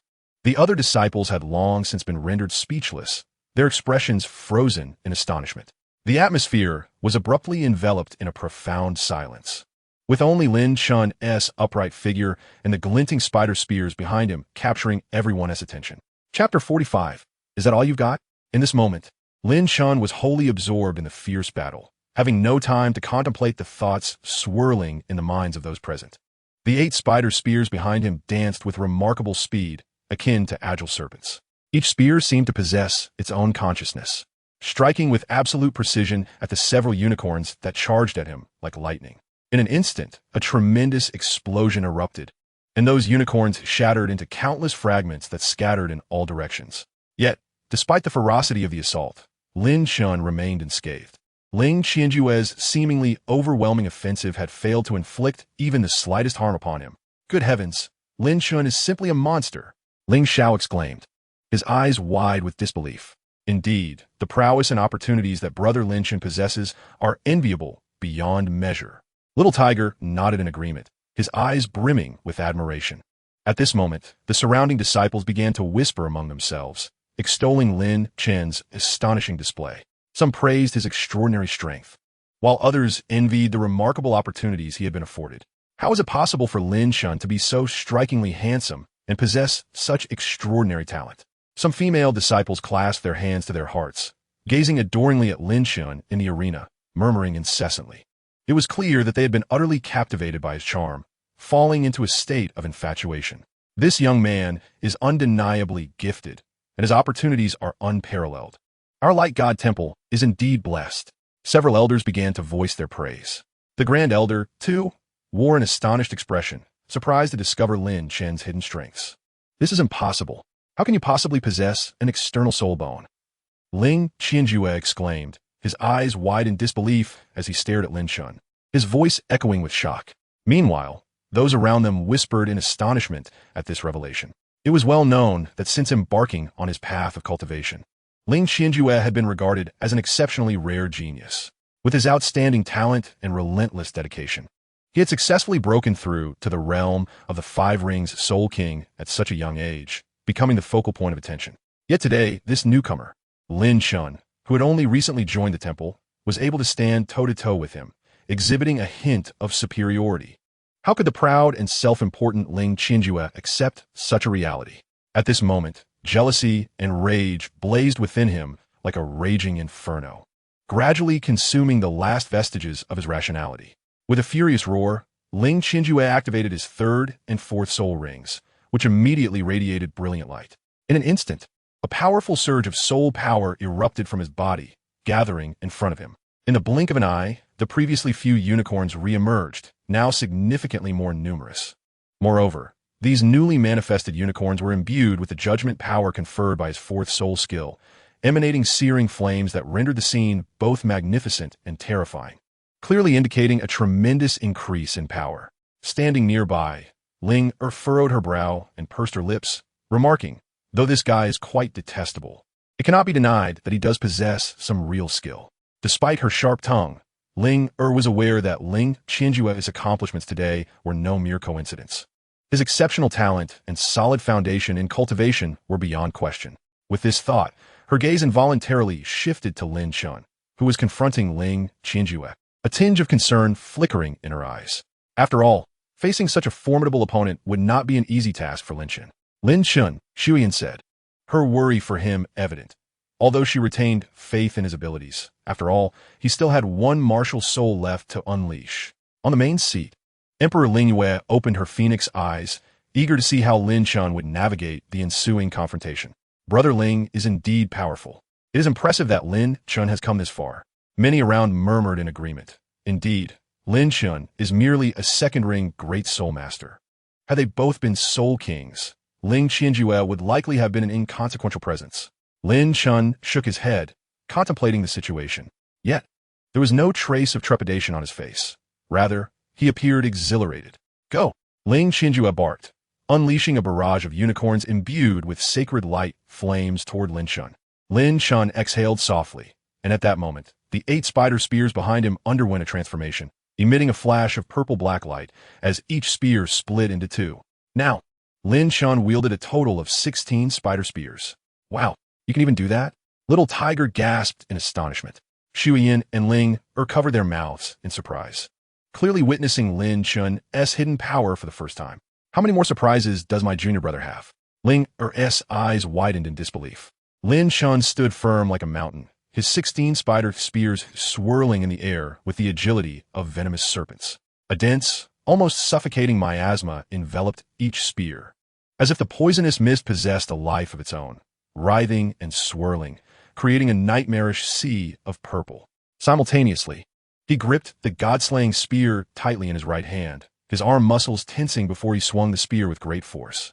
In an instant, resplendent blossoms of gunfire erupted from the spear tip, each blossom infused with an insatiable desire for slaughter, streaking through the air toward the unicorns like shooting stars.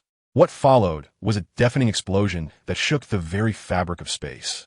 Under the terrifying shockwave of the explosion, those once razor-sharp and indomitable unicorns shattered into countless tiny fragments, scattering everywhere. As Ling Chen witnessed this scene from afar, his eyes widened in disbelief, and he let out a chilling scream. This is impossible. He had just unleashed a combination of his third and fourth soul skills, a technique of immense power, capable of overwhelming even opponents of the same rank. Yet now, this formidable attack had not even grazed Lin Chen. How could he not be filled with shock and fury? Little did Ling Chen know that Lin Chen's ability to effortlessly neutralize his attack was no mere fluke. Lin Chen had endured the trials of 16 levels of suppression, endowing him with a depth of soul power far beyond what others could imagine. Moreover, coupled with the formidable martial soul he possessed, these two elements combined provided him with the necessary capital and strength to contend against a 5-ring soul king. "Show me everything you've got," Lin Chen commanded, retracting the 16 spider spears, his arms cloaked in dragon scales, as he brandished his spear toward Ling Chen. "Lin Chen, I must admit you are strong, but this is where it ends." Ling Chen exhaled softly, and the 5th purple soul ring upon him ignited, invoking his 5th soul skill, Holy Light Storm Vortex. Such an imposing name. Let us see if he is worthy of it. Lin Chen, with his spear slung across his back, fixed his gaze upon Ling Chen. In an instant, Ling Chen became the epicenter of a terrifying holy light storm.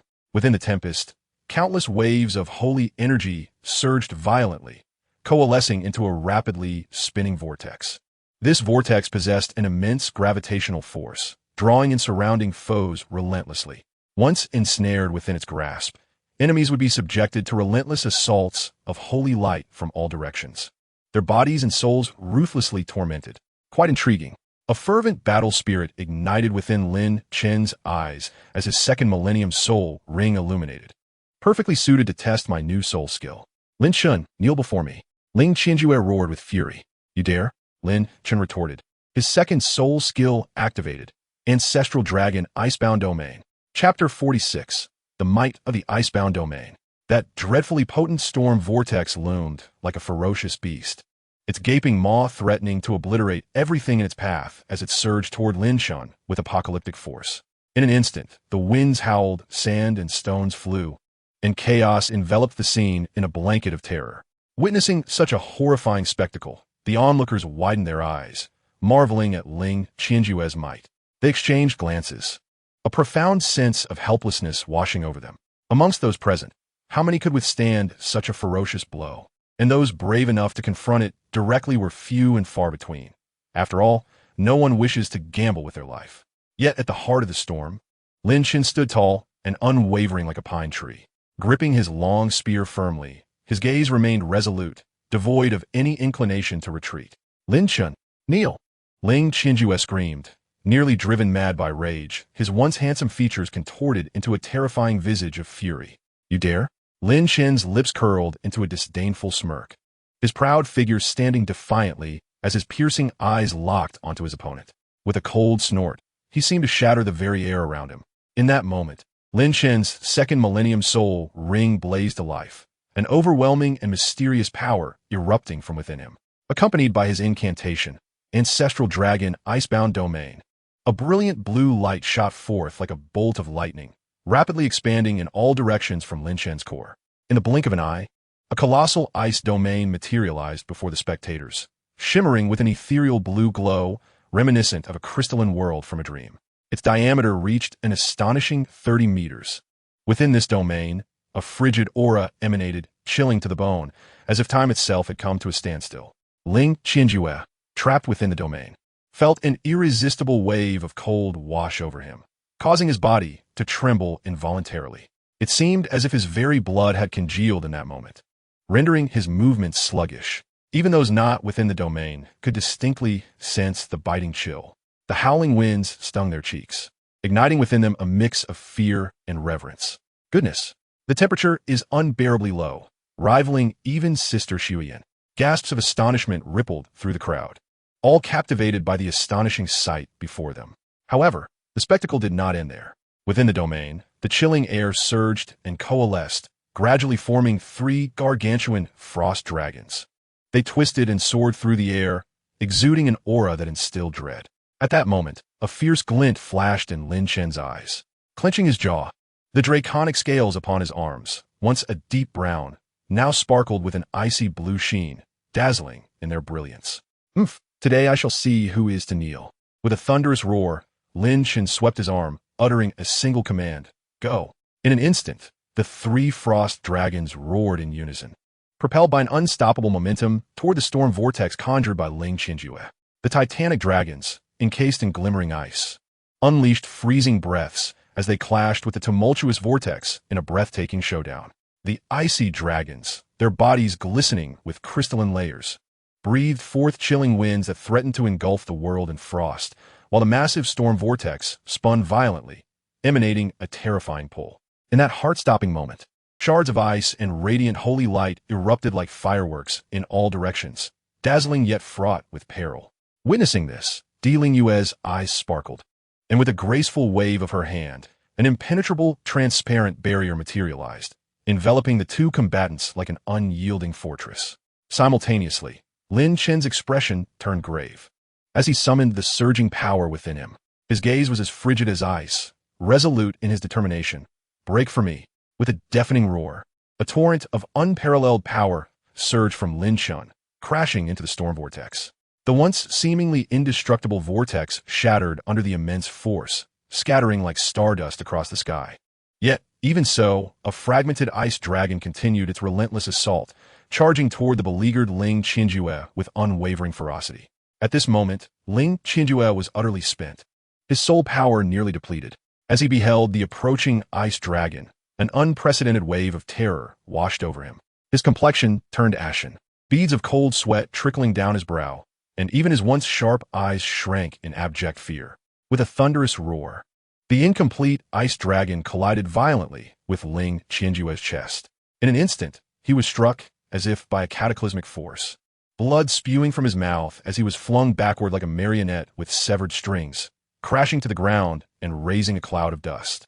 In that fleeting moment, Lin Chen moved like lightning, thrusting his spear forward with the grace of a dragon emerging from the sea, reaching Lin Chenjue's side in an instant. The spear's tip glimmered menacingly, pressing against Lin Chenjue's brow. "You have lost."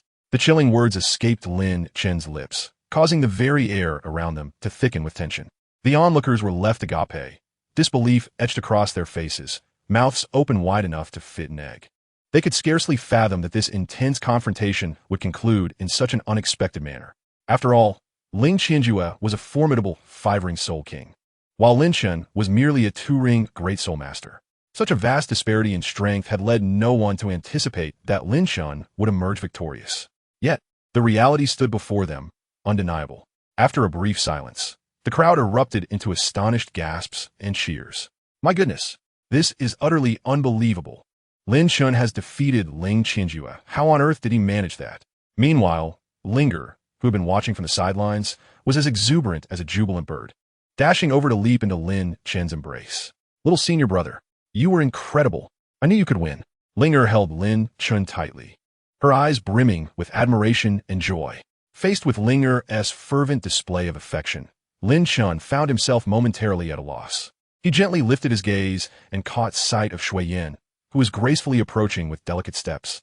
In that moment, Shui Yin wore a faint smile, radiant and enchanting like a flower blooming in the spring sun. Witnessing this scene stirred something within Lin Chen, and a gentle smile graced his lips. He then softly patted Linger on the back. "My heavens, Lin Chen is truly formidable. I told you recognizing him as my elder brother was no mistake. You all doubted me." "Ah." Xiao Hu shouted, hands on hips. Chapter 47. The Terrifying Di Lingwei. Around them, people whispered and murmured, their voices rising and falling in a cacophony of speculation. At this moment, all eyes were fixated on a singular focal point, Lin Chen.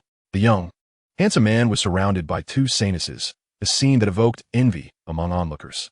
However, not far away, Lin Chenjue, having witnessed the spectacle, wore an even colder expression that seemed capable of freezing water.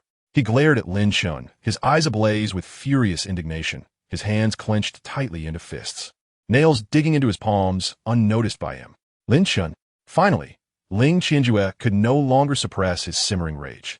He roared, his figure erupting like a bolt of lightning. In his right hand, he gripped a holy sword that gleamed ominously, thrusting it toward Lin Chen with tremendous force. "Qianhui, no." The elder, witnessing this, gasped in horror and urgently called out in an attempt to dissuade Lin Chenjue from his reckless actions. But it was too late. The holy sword had already shot toward Lin Chen like a meteor. In an instant, as the sword drew nearer, Lin Chen abruptly turned his head. His eyes transformed, exuding an intense ferocity, and a profound killing intent surged forth from within. He swiftly reached out, and the nine heavens god-slaying spear leaped into his grasp. Simultaneously, the terrifying power of his ancestral dragon body erupted, flooding into the spear. A resounding clash of metal reverberated throughout the venue as Lin Chen's spear effortlessly deflected Lin Chenjue's speeding sword. Not only that, with a powerful swing of his arm, the spear descended upon Lin Chenjue's chest like a roaring dragon. This blow was devastating. Lin Chenjue felt an overwhelming force crashing upon him, rendering him incapable of resistance. With a scream, his body was sent hurtling backward like a kite with severed strings. Before Lin Chenjue could hit the ground, Lin Chen's figure flickered, appearing before him like a wraith. The spear in his hand transformed into a streak of blinding light, aimed directly at the ground beside Lin Chenjue's head. Boom! With a tremendous sound, the spear plunged deep into the earth, sending shards of stone and dust flying. Meanwhile, Lin Chen stood coldly, gazing down at the disheveled Lin Chenjue, his eyes radiating a chilling, killing intent that seemed capable of freezing all life. "You wish to kill me?"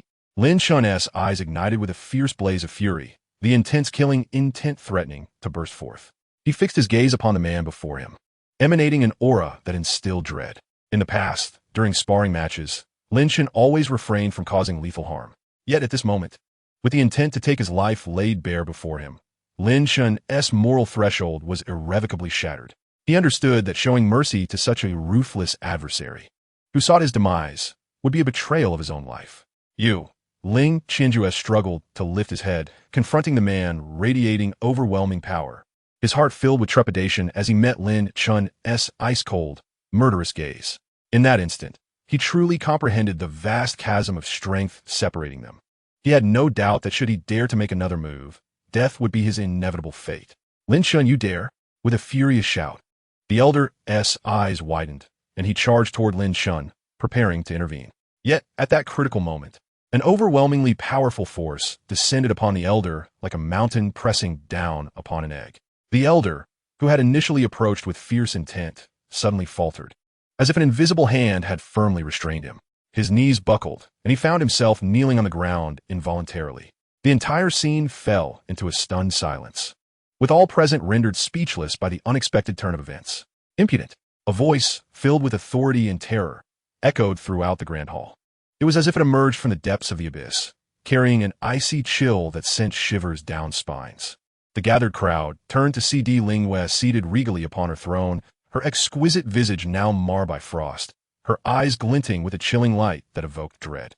"Your Highness the Pope," the elder stammered in sheer panic, attempting to plead for mercy, but the terrifying soul pressure weighed upon him like a mountain, making it exceedingly difficult to breathe, let alone articulate a coherent plea. Beads of sweat rolled down his forehead, soaking his garments. To act recklessly within the grand hall, the Pope, have already shown leniency, turning a blind eye. Yet, you have proven to be utterly ungrateful. It would suffice if you merely accepted defeat. But you audaciously sought to ambush and kill my disciple. Di Lingwei glared at Ling Chenjue, her ire intensifying as the surrounding space seemed to warp with her fury. Her gaze pierced through the elder like a blade, continuing her reprimand. Is this what you consider a prized student? As an elder, you not only fail to set an example, but also dare to attack the holy son of my temple. Do you truly believe I am non-existent? As Di Lingwei's wrathful words echoed, a profound fear surged through the hearts of those present. They knew well that this pope was not one to be trifled with. Her wrath would yield consequences that were unimaginable. The elder's face drained of color, rendered powerless and filled with regret. Your Highness, please temper your anger. I am deserving of the gravest punishment. It is my failure in guiding my son. I hope your Highness will impose a severe penalty upon me. In the face of Di Lingwei's formidable presence, the elder trembled with fear, his speech faltering. Initially, he had schemed to use this opportunity to showcase his exceptional disciple, Ling Chenjue, and to suppress Lin Chen's rising prominence, thereby enhancing his own prestige. However, the unfolding events had far exceeded his expectations. Di Lingwei's voice, cold and devoid of emotion, rang out. Elder, as a leader of a sect, you have failed in your teachings, leading to such arrogance and disdain from your disciple. This is a disgrace to my temple. Today, I, the Pope, shall impose punishment upon you, demoting your position by 3 ranks and sentencing you to 3 days of seclusion within the sacred grounds for reflection. As for your disciple, Ling Chenjue, his arrogance and narrow-mindedness cannot be tolerated. Henceforth, he shall be punished to a week in the sacred grounds. No exceptions. With that, an overwhelming and terrifying pressure enveloped both the elder and Ling Chenjue. Feeling the immense weight upon them, both men turned pale, sweat pouring down their foreheads. They dared not harbor the slightest intention of defiance, promptly kneeling on both knees in unison, exclaiming, "We shall adhere to the Pope's will. Thank you, Your Holiness, for your grace." As their voices faded, the terrifying pressure that had weighed upon the grand elder gradually dissipated. Emperor Lingyue slightly nodded, casting her gaze across the assembly before continuing. "Well, I have summoned you today to deliberate on a matter of great importance, the upcoming Continental Youth Soul Master Championship. This competition is of utmost significance to our temple, as it pertains to our future reputation and standing. After careful consideration, I hereby allocate the 7 slots for participation as follows. Lin Chen will serve as the captain, with Shuyan, Linger, and the recently punished Ling Chenjue as team members. The remaining 3 slots will be determined through a martial selection held on a later date. Does anyone have any objections to this arrangement? The crowd fell silent, shaking their heads in agreement. After all, Emperor Ling Yue's decisions were always resolute, and none dared to defy her. Chapter 48. The Thunder God Body. Lin Chen's appointment as the captain of the Bright Temple S team for the Continental Youth Soul Master Championship swiftly spread throughout the temple. Both the elders and the ordinary disciples expressed unanimous approval of this decision. Just days prior, Lin Chen had astonishingly defeated Ling Qianjue, who possessed 5 rings of power, despite only having 2 rings himself. Such a remarkable achievement served as irrefutable proof of his formidable strength, leading everyone to firmly believe that Lin Chen was indeed worthy of leading the team.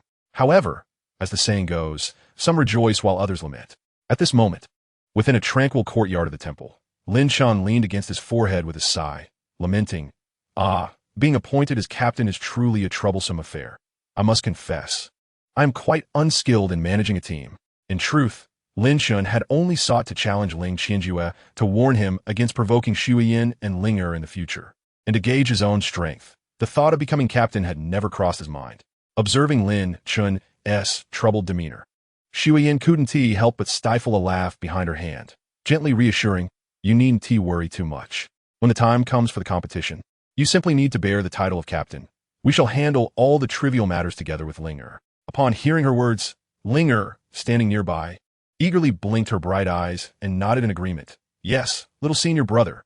With you here, that detestable Ling Qianjue will surely think twice before being arrogant again. So, rest assured, we'll take care of all the chaotic chores." Lin Chen's face immediately lit up with a jubilant smile, and he excitedly wrapped an arm around both of them, exclaiming, "Haha, with your assurance, I can finally relax." At that moment, the previously serene Shuiyin was startled by the sudden embrace, her cheeks flushing with a rosy hue, appearing somewhat shy and flustered as she playfully chided, "Oh, you rascal." Yet, despite her mild displeasure, she made no effort to break free from Lin Chen's embrace. After a while, Shuiyin seemed to remember the important matters at hand, slowly rising to her feet to straighten her slightly disheveled attire. She then took Linger's hand gently, saying, "All right, Linger, let us return to our training. After all, this competition is teeming with formidable opponents, and we cannot allow the temple's reputation to be tarnished because of us." With that, she prepared to lead Linger away. Seeing his senior sister's resolute demeanor, Linger pouted, a look of reluctance on her face, as she called out, I still want to spend more time with little senior brother. Sister, don't leave so soon." Despite her earnest struggles, she was ultimately unable to resist Shuiyin's forceful pull as they departed. Watching the 2 women gradually fade into the distance, Lin Chen's lips curled into a subtle smile. Once they were far away, he exhaled a deep breath and quietly murmured, "Tongzi, please check my attribute panel." No sooner had he spoken than a dazzling light flashed before him, and a massive virtual screen appeared out of thin air. Name, Lin Chen. Age 18. Soul power level, 21. Techniques, Ancestral Dragon Art, Bright Divine Decision. Martial Soul 1, Ancestral Dragon. Soul Skills, Ancestral Dragon Poisonous Claw, 1,000 years. Ancestral Dragon Ice Domain, 1,000 years. Martial Soul 2, Skyslaying Spear. Soul Skills, none. Martial Soul 3, Eye of the Celestial God. Soul Skills, Celestial Eye, All-Seeing Insight, million years. Celestial Eye, Rule Rewriting, million years. Physical Strength, Soul, Sovereign Level. Movement Technique, Phantom Shadow Step. Soul Bone, 16 Spider Spear. Tongzi, is it time for the rewards for defeating Ling Qianjue to be issued?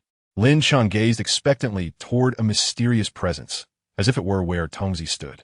Reflecting on the fierce battle, Lin Chen had exerted every ounce of strength, even revealing his hidden trump card to decisively conquer Ling Qianjue. The motivation behind his fervor was not only to prove his own prowess, but also because the system had issued him this task long ago. At that moment, a voice echoed in Lin Chen's ear. Forget not, forget not. Congratulations, host. You have successfully completed the task of defeating Ling Qianjue. Now, I bestow upon you the reward, the body of the thunder god of the 9 heavens. Upon hearing this, Lin Chen felt his heart leap, a wave of indescribable excitement surging within him. He widened his eyes, fixated on the front, fearing he might miss any detail regarding this reward. Subsequently, an abundance of detailed information about the Thunder God body flooded into Lin Chen's mind. It turned out that this technique is divided into 9 stages, from the initial entry to the ultimate 9th stage of completion. Furthermore, this secret technique not only enhances the practitioner's physical strength, but also significantly boosts their speed and explosive power. Wow, Tongzi, you're truly remarkable. This reward is simply extraordinary. Lin Chen could no longer contain his exhilaration upon fully comprehending the intricacies of the Thunder God body, unable to refrain from exclaiming loudly. Indeed, such a secret technique is unparalleled in this world. In this system, whatever you can conceive, I can achieve. Never forget my title, the Divine Assistant System. The system's voice boomed with a hint of pride, yet it undeniably possessed the merit and capability to back it up. At this moment, Lin Chen had grasped the specific training methods for the Thunder God body.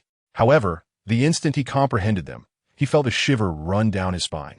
Staring in astonishment, he murmured, "Wait, this requires me to actively seek out lightning to strike myself every day?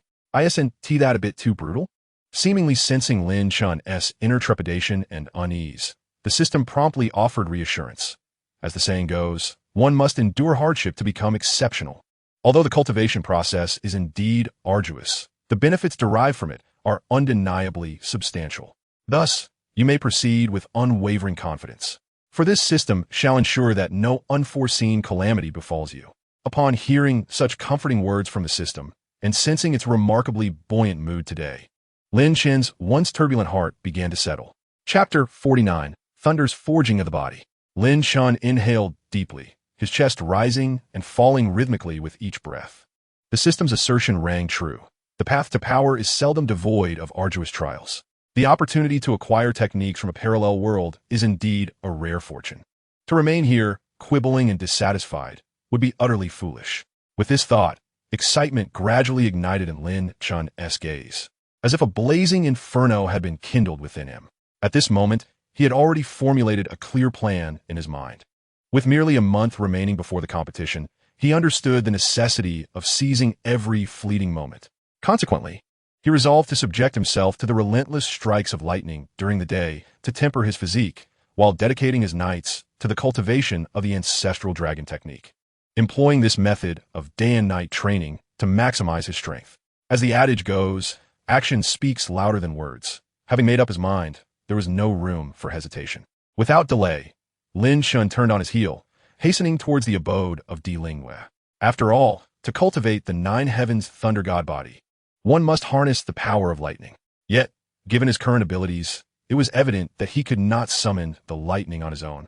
Thus, seeking Douluo as assistance was undoubtedly the wisest choice. What? Summon lightning to forge the body? Upon hearing Lin Chen's words, Douluo's beautiful eyes widened in disbelief, her delicate brows arching in surprise, revealing her astonishment, recalling her own harrowing experience a few days prior, where she had recklessly attempted to break through the 100-level barrier at great risk, only to be struck by terrifying heavenly thunder, her heart filled with trepidation. That perilous encounter had nearly cost her life and had forcefully stripped away 2 levels of her hard-earned cultivation. After a prolonged period of recovery, she had finally managed to regain a single level, and now, this individual was audacious enough to provoke the wrath of the heavens? Is your method of cultivation truly reliable? Douluo inquired, worry gnawing at her heart.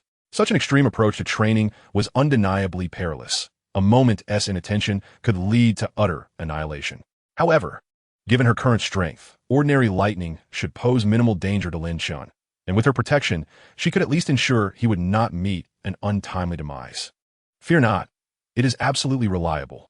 Just ensure that I survive, Lin Chen proclaimed confidently, thumping his chest with assurance. Observing his resolute demeanor, Douluo could only shake her head in resignation, letting out a soft sigh. Since Lin Chen had made up his mind to embark on this reckless path of training, she, as his mentor, had no choice but to support him. With a gentle wave of her delicate hand, a peculiar light flickered, and in an instant, their forms vanished like shadows from the spot. When they reappeared, they found themselves in an expansive, unobstructed area behind the Hall of Light, perfectly suited for withstanding the onslaught of heavenly thunder. Here we shall commence, Douluo spoke, her lips as smooth as sandalwood. I will summon ordinary heavenly thunder to aid in your body's tempering. Should any issues arise, I shall intervene to rescue you. Her words conveyed a resolute determination. After all, she had never been one to waver, Once she resolved to undertake a task, hesitation was not in her nature, much like her unwavering choice to break through the 100-level barrier. On the other hand, Lin Chen mirrored her resolve. Without a hint of fear, he swiftly assumed a cross-legged position, channeling the potent soul energy within him. In an instant, a formidable aura enveloped him, and a majestic ancestral dragon martial spirit materialized behind him. As the spirit manifested, it enveloped his arms in impenetrable scales that shimmered with a mysterious dark brown hue. Raising his gaze towards Di Lingyue, he called out, "Bring it on. I am ready." Witnessing this, Di Lingyue waved her hand, and an ancient staff appeared in her grasp. As she infused the staff with a steady stream of soul energy, the crystal orb at its tip radiated a dazzling, mesmerizing brilliance. Di Lingyue's gaze became focused as she pointed her staff towards the sky above Lin Chen. Instantly, a blinding beam soared upwards like an arrow released from its bow, striking the previously calm heavens. Almost simultaneously, a thunderous roar echoed, and the once clear sky darkened with ominous clouds, crackling with electricity. The rolling clouds resembled ferocious beasts, roaring and clawing at the sky, as if ready to descend and consume the earth. Hidden within the depths of the clouds, the lightning twisted like enraged silver serpents, releasing an oppressive and chilling aura. Boom! Suddenly, with a deafening crash, a bolt of lightning, as thick as a barrel, descended like a colossal dragon from the heavens, striking Lin Chen squarely. In that moment, scintillating sparks danced across Lin Chen's sturdy skin, akin to nimble serpents frolicking over him, an eerie sight that hinted at a mysterious and powerful force coursing through him. Within Lin Chen's body, the situation was even more harrowing. The terrifying power of the thunder surged like a feral beast, long imprisoned, now unleashed, wreaking havoc upon his meridians. These meridians, like fragile defenses, trembled precariously under the relentless assault of the lightning. Lin Chen furrowed his brow tightly, his handsome features contorting slightly in pain. His body involuntarily trembled, as if bearing the weight of immense pressure. Simultaneously, the originally dark brown scales on his body began to flicker with electric light, enhancing his mysterious and imposing presence. Not only that, but every muscle in Lin Chen's body tightened to its utmost, sculpted with defined lines, resembling a masterful statue. From afar, he appeared enveloped in a swirling mist, as if shrouded in clouds. His veins, now pulsating like living worms, writhed and twisted beneath his skin, evoking a sense of dread. Yet, even amid such terrifying circumstances, Lin Chen gritted his teeth, refusing to utter a sound. He silently channeled the heart mantra of the nine heavens thunder god body, guiding the violent thunderous energy along specific pathways to achieve the purpose of tempering his body. As time ticked away, Lin Chen, through sheer willpower and mastery of his technique, finally managed to quell the raging thunder within him. At this moment, he was drenched in sweat, his clothes soaked through, droplets cascading down his face. He gasped for breath, as though he had just emerged from a life-and-death struggle. Indeed, the might of the thunder was truly formidable. As Lin Chen gasped for breath, he murmured to himself. Despite his body being utterly fatigued, there was not a trace of fear or retreat in his gaze. On the contrary, within his bright eyes burned an intense excitement and fervor, as if he was eagerly anticipating the forthcoming training. "Come again!" Lin Chen's furious shout reverberated across the land, as if he aimed to shake the very heavens and earth. Observing this scene, Di Lingyue stood by with her captivating gaze slightly narrowed, her delicate hand, resembling jade, waved gently. In an instant, the tumultuous dark clouds, already swirling furiously, seemed to be infused with a formidable force, growing even more violent. Within those clouds, the rolling thunder resembled fierce dragons, roaring with bared fangs and claws. They appeared to have heard Lin Chen's provocation, thrashing angrily as dazzling bolts of lightning cleaved the sky, illuminating the heavens as bright as day. Before long, accompanied by a deafening roar, two even thicker and more powerful bolts of thunder surged forth from the depths of the dark clouds. They raced towards Lin Chen with the swiftness of lightning, ripping through the air with a piercing sound that was almost unbearable. Chapter 50. The Power of Divine Punishment. With a low grunt, Lin Chen's body jolted violently upon being struck by the thunder. At this moment, the two bolts of lightning descending from above were not only more numerous than before, but astonishingly, each bolt contained a purity of thunderous energy far surpassing its predecessors. These violent bolts of lightning rampaged through Lin Chen's body like wild stallions, In the blink of an eye, the previously brownish-black dragon scales on his arms began to spread, with other areas of his skin gradually darkening to a charred black. Anyone who drew near could detect the acrid scent of scorched flesh emanating from him. Moreover, due to the ferocious strikes of the thunder, the garments he wore had already been reduced to ashes. Yet, at this moment, he had no time to concern himself with such trifles. Lin Chen clenched his lips tightly, veins bulging on his forehead as beads of sweat the size of soybeans rolled down his cheeks. Nevertheless, he dared not allow himself the slightest lapse in focus, exerting every ounce of his soul power to attempt to guide the rampaging lightning coursing through his meridians, striving to circulate it orderly according to the unique cultivation method of the nine heavens thunder god body. However, the pain of body refinement surged forth like a tidal wave, swiftly spreading throughout his entire being. Lin Chen's face turned a deep crimson from the agony, resembling a ripe apple, nearly distorting in shape. Yet, even while enduring such indescribable torment, whether stemming from physical or mental anguish, he resolutely gritted his teeth and persisted. One must understand that ordinary individuals would never recklessly risk their lives in such a manner. Yet Lin Chen was different. Had he not been endowed with the bloodline of the ancestral dragon, his meridians and physical strength far exceeding those of mere mortals, even with 100 lives, he would not dare to attempt such a perilous endeavor. A sharp cracking sound pierced the air, akin to a clap of thunder. Oh no! Could that be the sound of meridians fracturing? Lin Chen's heart sank, and he hurriedly focused inward to examine his condition. As suspected, he found that fine cracks had already begun to manifest along his meridians, a sight that was alarming to behold. This terrifyingly potent thunderous force was proving to be a formidable challenge even for Lin Chen, who possessed the bloodline of the ancestral dragon. Just then, a dire situation unfolded. His skin began to fissure, and crimson blood slowly seeped through the cracks, as if it were on the verge of flowing like a river. Yet, before Lin Chen could make any adjustments, the skies suddenly coalesced into an even more powerful bolt of thunder. From afar, in the boundless void, a colossal silver dragon roared and rampaged, its roar resonating like rolling thunder, striking pain into the ears of those who heard it, instilling an overwhelming sense of dread. This silver dragon's target was evidently Lin Chen, who sat cross-legged below, its path cleaved through the towering ancient trees, toppling them with thunderous crashes. This demonstrated the sheer terror and dominance of the thunderous power. Boom! With a cataclysmic sound, an enormous thunder dragon, shimmering with brilliant lightning, surged toward Lin Chen with a force that was nothing short of overwhelming. In an instant, lightning danced and sparks flew, as Lin Chen's form was engulfed in a dazzling brilliance. As the light gradually faded, one could see that Lin Chen's body had been blasted with gaping blackened holes, deep enough to reveal bone, sending chills down the spine. Concurrently, streams of crimson blood erupted from these wounds like a fountain, intertwining in the air to form resplendent blossoms of blood. Although these blood blossoms appeared breathtakingly beautiful, for Lin Chen, they were undoubtedly a horrific nightmare. The air was thick with an overwhelming stench of blood, the acrid scent permeating every corner. Upon examining the gaping wounds on Lin Chen's body, revealing bone and flesh in a gruesome spectacle, his once fair skin now bore an eerie dark red hue, as if it had been seared by fierce flames. In such a dire state, Lin Chen appeared exceptionally ghastly, resembling a malevolent spirit from the depths of hell. Yet, even amidst such excruciating pain, Lin Chen resolutely clenched his teeth, enduring the torment with unwavering tenacity. His face contorted from agony, veins bulging on his forehead, beads of sweat cascaded down.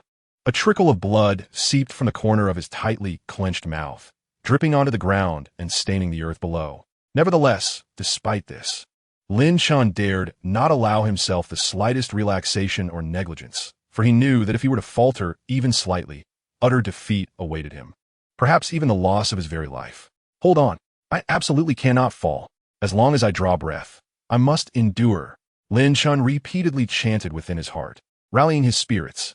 At that moment, a deep, resonant dragon's roar suddenly emanated from within him. This roar echoed through the heavens, deafening and powerful, as if the ancestral dragon of ancient times was unleashing its furious howl. Upon hearing this earth-shattering roar, the previously wild and unrestrained lightning, which had been rampaging without restraint, seemed to be momentarily subdued, as if struck by a binding spell, falling silent for the briefest of moments. Seizing the opportunity that had long been awaited, Lin Chen wasted no time in summoning all his strength, channeling the surging soul power within him like a torrential flood toward the temporarily subdued lightning, striving to guide and control it. Simultaneously, a radiant light descended from the heavens, enveloping Lin Chen in a warm, gentle veil. As this divine light arrived, a miracle unfolded. The horrendous, blood-soaked wounds on Lin Chen's body began to heal at a visible rate. It was, in fact, Di Lingyue who had intervened just in time. In truth, Lin Chen's ability to endure until this moment had far exceeded Di Lingyue's expectations. However, if he were not treated soon, it was likely that he would not be able to continue. After all, for someone as powerful as Di Lingyue, this ordinary level of heavenly thunder was merely child's play, and she was more than capable of handling it effortlessly. Thus, under the continuous nurturing and repairing of the external holy light, along with the awe-inspiring authority of the ancestral dragon within, Lin Chen gradually stabilized the situation, absorbing the violent thunder into his body completely. Lin Chen gasped for breath like a weary beast, each inhalation seemingly threatening to tear his lungs asunder. His body, once marred by countless wounds, now basked in the radiant light of sanctity, and the ghastly scars began to mend at an observable pace under its divine glow. Truly, the legendary power of heavenly retribution. Lin Chen murmured to himself between breaths.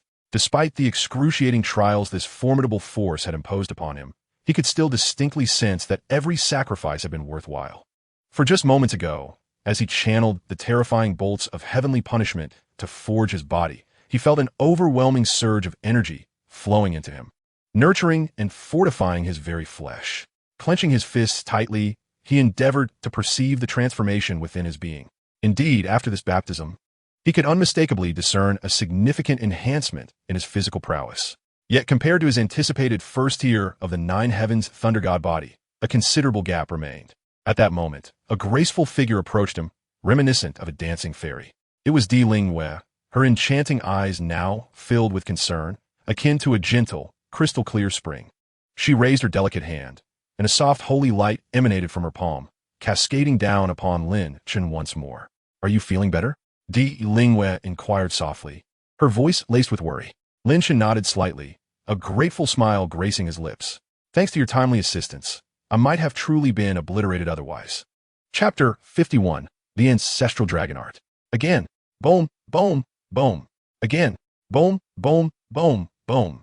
Time flowed like grains of sand slipping through an hourglass, and before long, the sun began its descent, painting the horizon with brilliant hues of twilight. In the span of this long duration, Lin Chen endured 5 complete cycles of heavenly thunder's cleansing.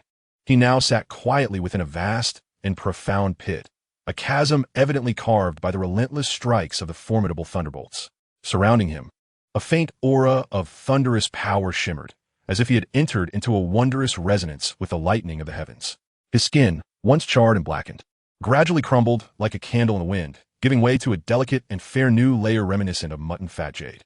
With closed eyes, Lin Chen attuned himself to the surging power within. This force surged through his meridians and danced on, creating waves of intense impact wherever it coursed.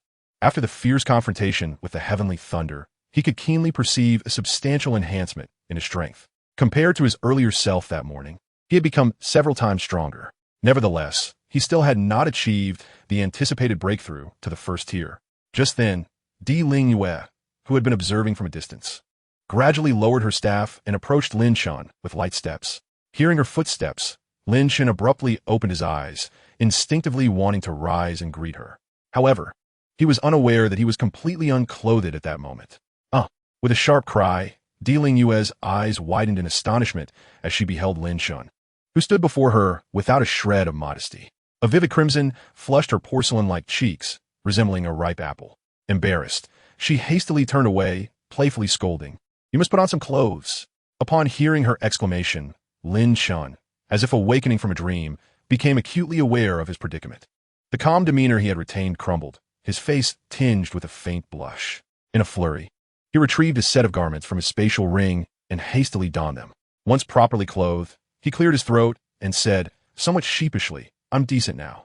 Hearing this, Di Lingyue slowly turned back, though the flush on her cheeks had yet to fully fade. To mask her embarrassment, she quickly shifted the conversation, asking, "How was your harvest today?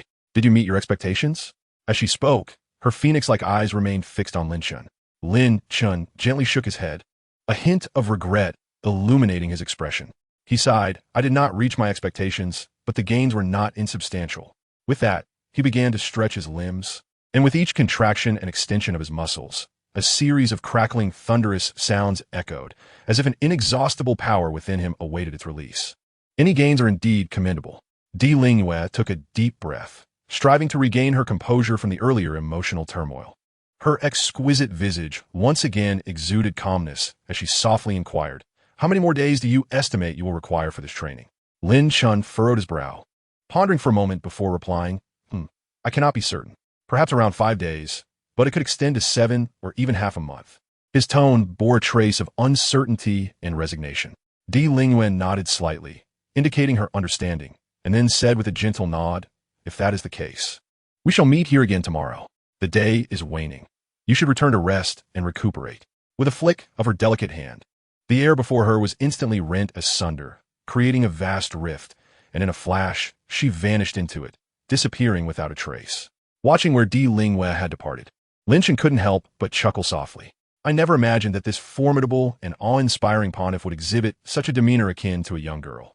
His words reflected a sense of amusement at the scene he had just witnessed. Subsequently, Lin Chen redirected his focus back to his training progress, muttering to himself, "Dear brother, given my current method of cultivation, how much longer must I persist before stepping into the first tier?" Clearly, he was quite invested in this inquiry, prompting him to seek a definitive answer from the system. Soon, a succinct and clear message resonated within Lin Chen's mind. 7 days. Just 2 words provided an unequivocal response. Upon receiving this news, Lin Chen initially shook his head, a hint of bitterness crossing his features. "Alas, I must endure another entire week of thunderous torment." However, he thought, "as long as it genuinely enhances my strength, what is a little hardship?" With this thought, the remnants of discontent and complaints dissipated, replaced by unwavering resolve and indomitable courage. His heart brimmed with anticipation, blossoming like flowers in spring, as Lin Chen hurriedly made his way back to his dwelling. The intense and fulfilling training of the day had finally drawn to a close, yet for Lin Chen, this was merely the beginning. For the night's cultivation awaited him, akin to the brilliant stars shimmering in the night sky. The ancestral dragon art could absorb the abundant vital energy of the cosmos and ingeniously transform into the immensely powerful force of the ancestral dragon. This mysterious and vast power not only tempered the body, rendering it as unyielding as rock and resilient beyond compare, but also honed the martial soul, propelling it towards continuous evolution and enhancement. More importantly, through sustained practice of the ancestral dragon art, one could awaken the dormant ancestral dragon bloodline deep within, thus summoning that ancient and majestic power. Simultaneously, as the ancestral dragon art advanced, the level of soul power would steadily rise, achieving a qualitative leap.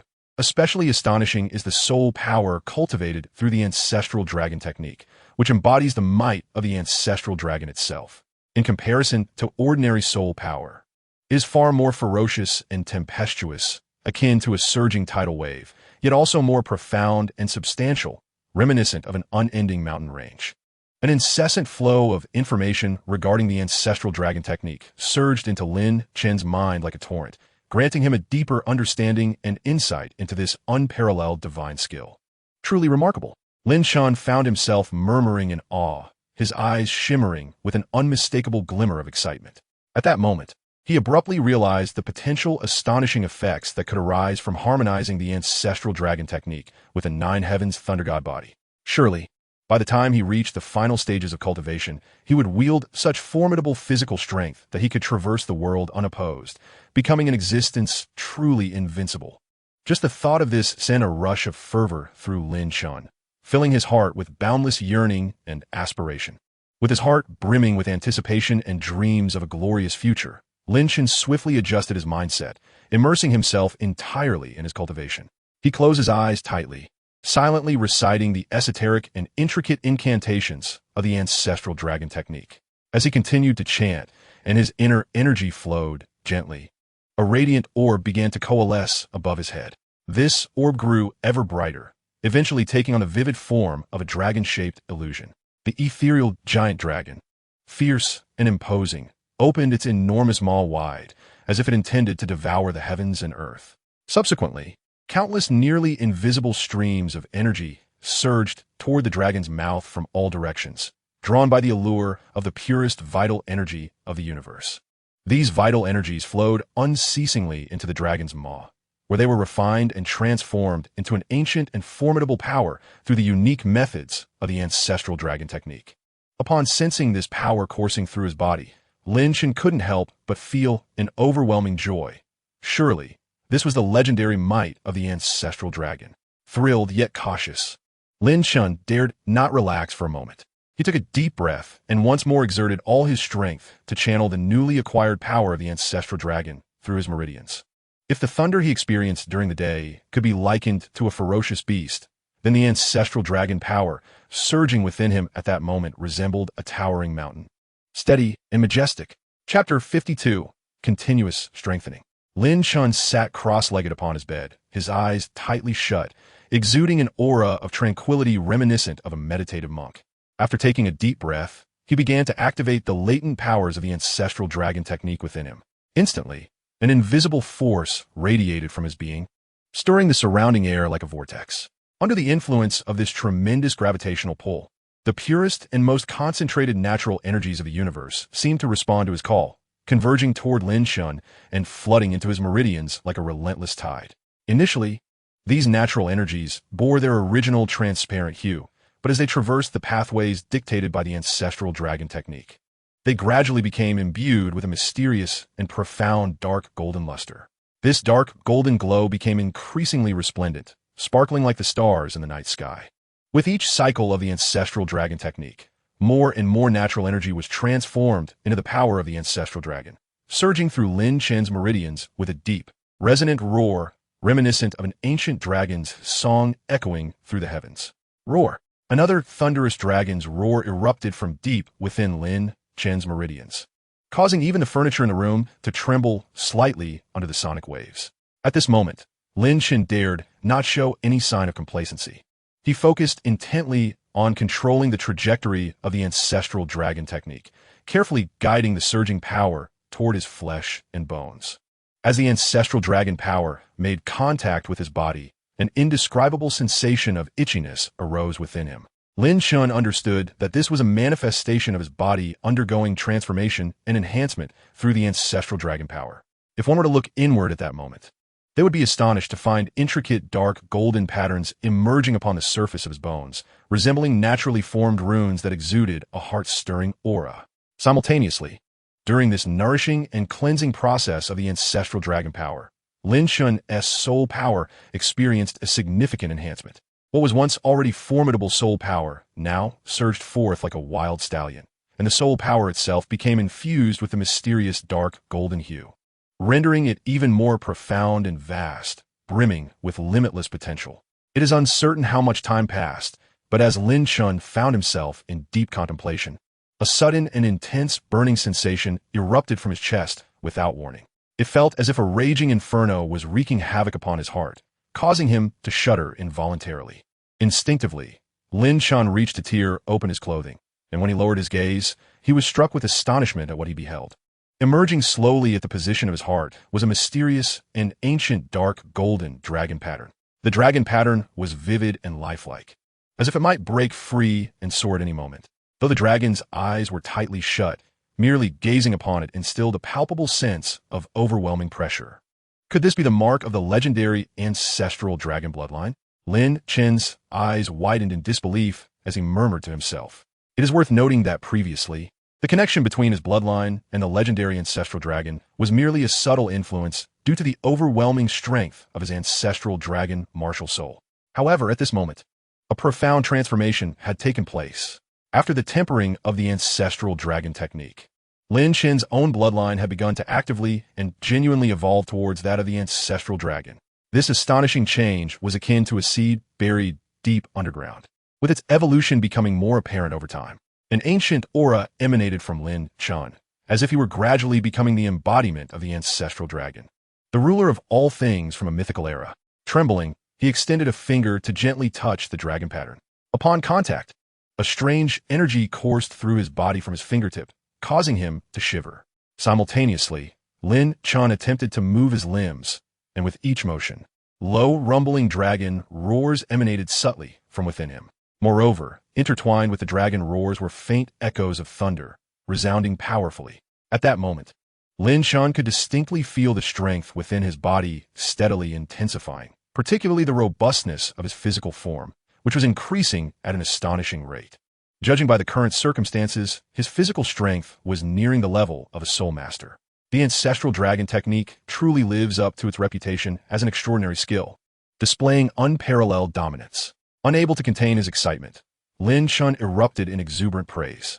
Furthermore, after this period of cultivating the ancestral dragon technique, Lin Chen keenly sensed a remarkable increase in the speed of his soul power cultivation compared to before. This enhancement was not merely reflected in a rapid rise in levels, but represented a qualitative leap in the foundation of his soul power. If anyone were to regard Lin Chen at this moment as merely an ordinary level 21 Great Soul Master, they would undoubtedly pay a grave price for their underestimation. On the following morning, as the first rays of sunlight streamed through the window and illuminated the room, Lin Chen gradually emerged from a profound state of cultivation. Suddenly, his tightly shut eyes burst open, and in that instant, two dazzling golden beams of light shot forth like lightning, instantaneously brightening the entire chamber. Lin Chen stretched languidly, as if he intended to unfurl every sinew and bone in his body. He then gently moved his somewhat stiff limbs, a series of crisp cracks emanating from his joints due to his prolonged immobility. At that moment, Lin Chen could distinctly sense a surging power coursing through him, akin to tumultuous waves relentlessly battering against his meridians and acupoints. This invigorating sensation filled his heart with immense joy. After an entire night of relentless cultivation, Lin Chen discovered that his soul power level had successfully ascended to level 22. Yet, what thrilled him even more was that the soul power within him had undergone a profound baptism by the ancestral dragon's might. Compared to ordinary soul power, his current energy was exponentially more potent in both strength and purity. Casting a glance at the sticky stains adorning his body, Lin Chen couldn't help but furrow his brow. These black impurities were the residue extracted from his very marrow through the refining process of the ancestral dragon's power. Though they appeared somewhat unpleasant, Lin Chen understood that this signified a qualitative leap in his physical constitution. Thus, he dared not linger, swiftly rising to conduct a thorough cleansing. Once he had washed away the grime and donned clean attire, he hastened towards the back mountain to continue his rigorous training under the Thunder's Forge.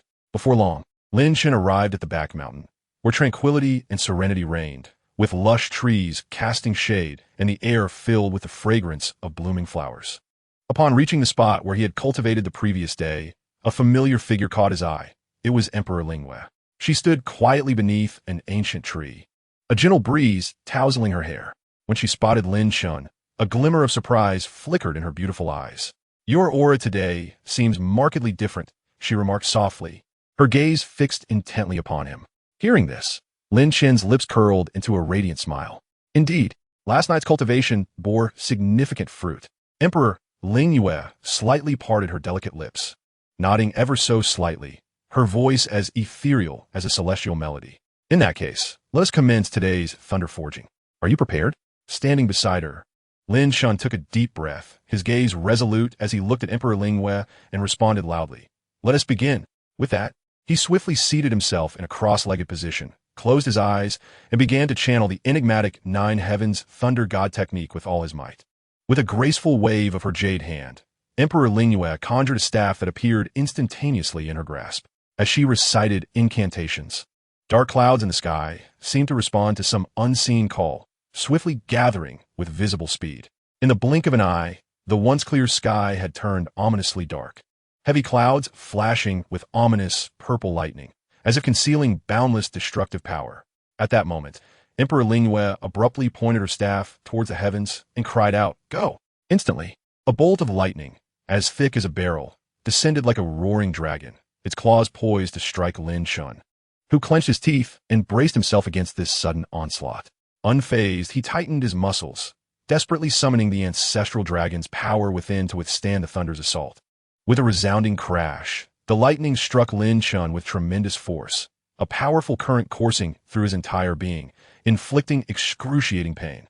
Yet, he did not succumb to this terrifying force. Rather, with unyielding will and profound cultivation, he endured the initial strike of a lightning.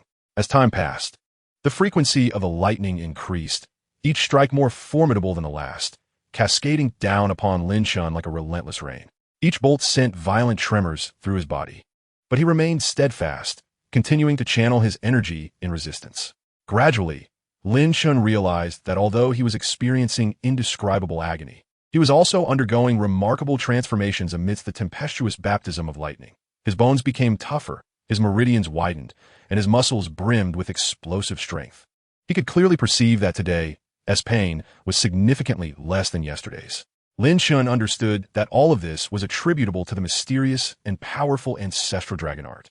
At this moment, the blood of the ancestral dragon coursing through him was pure and untainted. Suddenly, the sky erupted with dazzling bolts of lightning, followed by a thunderous roar. The heavenly bolts descended like silver serpents, crashing down upon Lin Chen with catastrophic intent. Faced with such a ferocious assault, Lin Chen dared not relax his focus and immediately channeled every ounce of energy into the Nine Heavens Thunder God technique. Having commenced the practice of the ancestral dragon art, he realized he might transcend into the threshold of Thunder God body even sooner than anticipated. However, even with the support of the pure ancestral dragon bloodline, the might of the thunder remained overwhelmingly tyrannical and unmatched. As the number of heavenly bolts increased, so too did their potency. Despite Lin Chen's utmost efforts to resist, he found it increasingly difficult to withstand the onslaught of this violent power. Gradually, the wounds that had previously healed on his body began to rupture anew, blood gushing forth and staining his garments crimson. Chapter 53. It's done. On this day, Shui Yin emerged from Lin Chen's modest, yet warmly inviting abode, reminiscent of a fairy alighting upon the snow. A hint of perplexity flickered in her beautiful eyes as she pondered where Lin Chen might have ventured. Just then, a figure approached, Little Tiger, striding towards her with purpose. Upon spotting the graceful Shui Yin, his face instantly brightened with a radiant and enthusiastic smile, and he called out, "Sister-in-law, you're here. I've come to bring some things for Brother Chen." Hee, Brother Chen isn't at home, is he? Hearing Little Tiger affectionately refer to her as sister-in-law, Shui Yin momentarily froze, a blush resembling the hues of sunset creeping onto her fair cheeks. However, just as quickly, she regained her composure and responded with calm elegance. "He is indeed not here. Do you know where he has gone?" Little Tiger scratched his head, pondering briefly before replying. "Brother Chen has been diligently cultivating at the back mountain of the temple for the past couple of days. I heard that even the Pope seems to have accompanied him. If you wish to find Brother Chen, you can check at the back mountain." In truth, Little Tiger had always held a sense of reverence towards the aloof and noble saintess, often feeling somewhat anxious in her presence. However, due to his profound brotherly bond with Lin Chen, the trepidation had significantly diminished. After all, he thought, surely his brother's wife would not make things difficult for her little brother, right? With this in mind, Little Tiger's confidence grew, and his speech became increasingly natural and fluid. Shui Yin replied softly, her voice scarcely louder than a whisper. While she did not dwell too much on Little Tiger's endearing term for her, a trace of shyness stirred within her. She nodded slightly and inquired, "You mentioned bringing something. What exactly is it?" Little Tiger scratched his head and grinned, saying, well, yesterday Brother Chen instructed me to procure some quality timber and a few metal materials. I'm not entirely certain what Brother Chen intends to do with these items, but since it is his command, I naturally obliged and brought them all back." Upon finishing, he clapped his hands together, revealing a ring.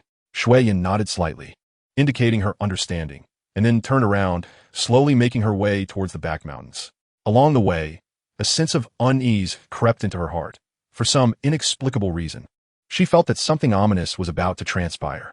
As she drew closer to the back mountains, a deafening roar of thunder and lightning reached her ears. Raising her gaze, she beheld a sky shrouded in dark clouds, with relentless flashes of lightning and booming thunder, as if the apocalypse were upon them. Shui Yin's heart tightened, compelling her to quicken her pace. The further she ventured, the louder the thunder grew, and the lightning became increasingly brilliant and blinding. At last, she arrived at her destination. However, the scene before her left her utterly stunned, her heart wrenching tightly in her chest. There sat Lin Chen amidst an expansive sea of thunder, his garments in tatters, fluttering like wisps in the wind. His body was intermittently struck by bolts of lightning descending from above, each impact causing him to tremble violently, as though he might collapse at any moment. Yet, despite the excruciating pain, He gritted his teeth, enduring the torment with unwavering resolve. At this moment, Lin Chen was drenched in blood, his wounds crisscrossing his body in a harrowing display that was difficult to behold. The crimson blood seeped into the earth beneath him, starkly contrasting with the chaotic flashes of lightning surrounding him. Again, Shui Yan's heart felt as if it were being gripped by an invisible hand, causing her to nearly suffocate with anguish. Watching the figure struggling valiantly amidst the tempest, she yearned to rush forward, to shield him with her frail form and put an end to this dreadful ordeal. However, a lingering thread of rationality held her back like an indomitable dam, preventing her impulsive steps. No, Lin Chen is fighting so fiercely to grow stronger. If I recklessly intervene now, wouldn't I be endangering him? Shui bit her lip, contemplating in silence.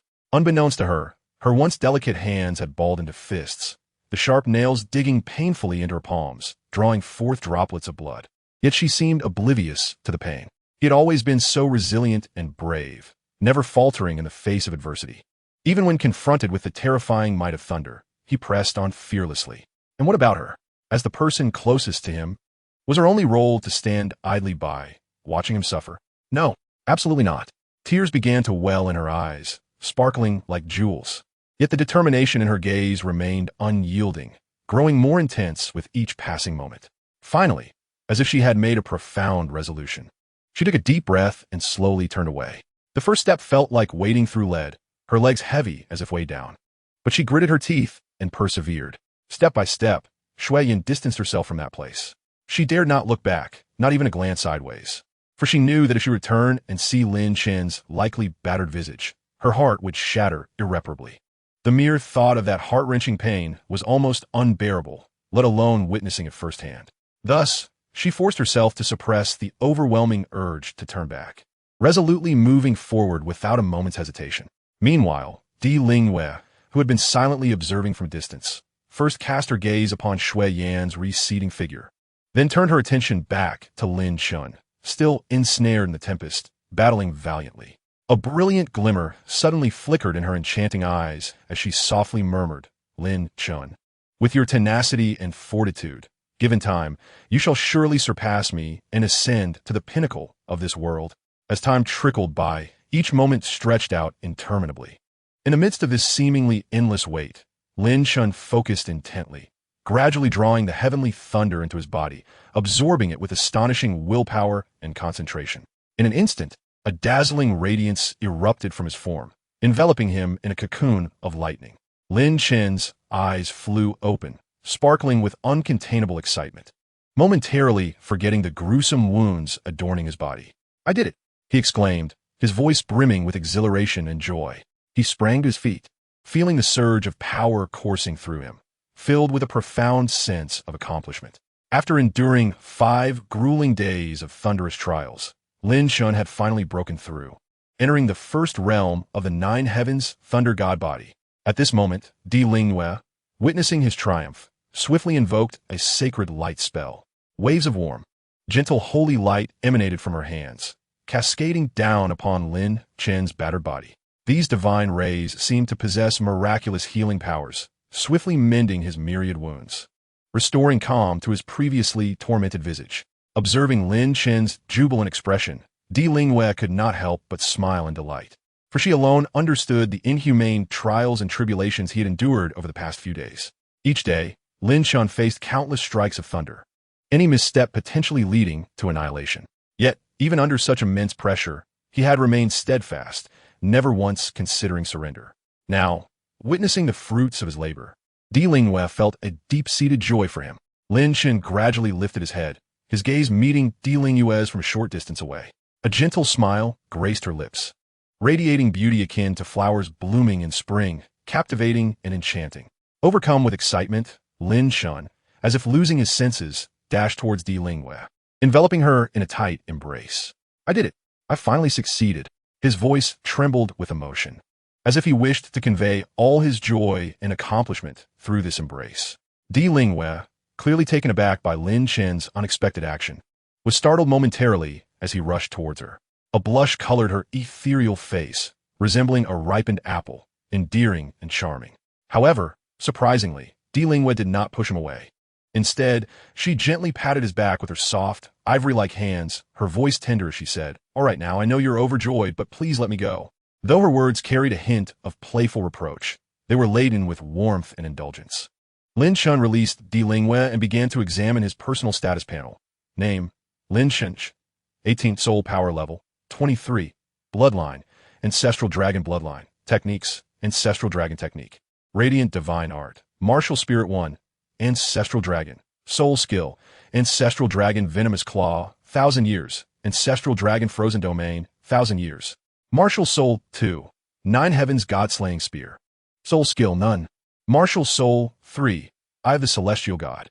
Soul Skill, Celestial Eye, Universal Insight, Million Years. Celestial Eye, Rule Rewriting, Million Years.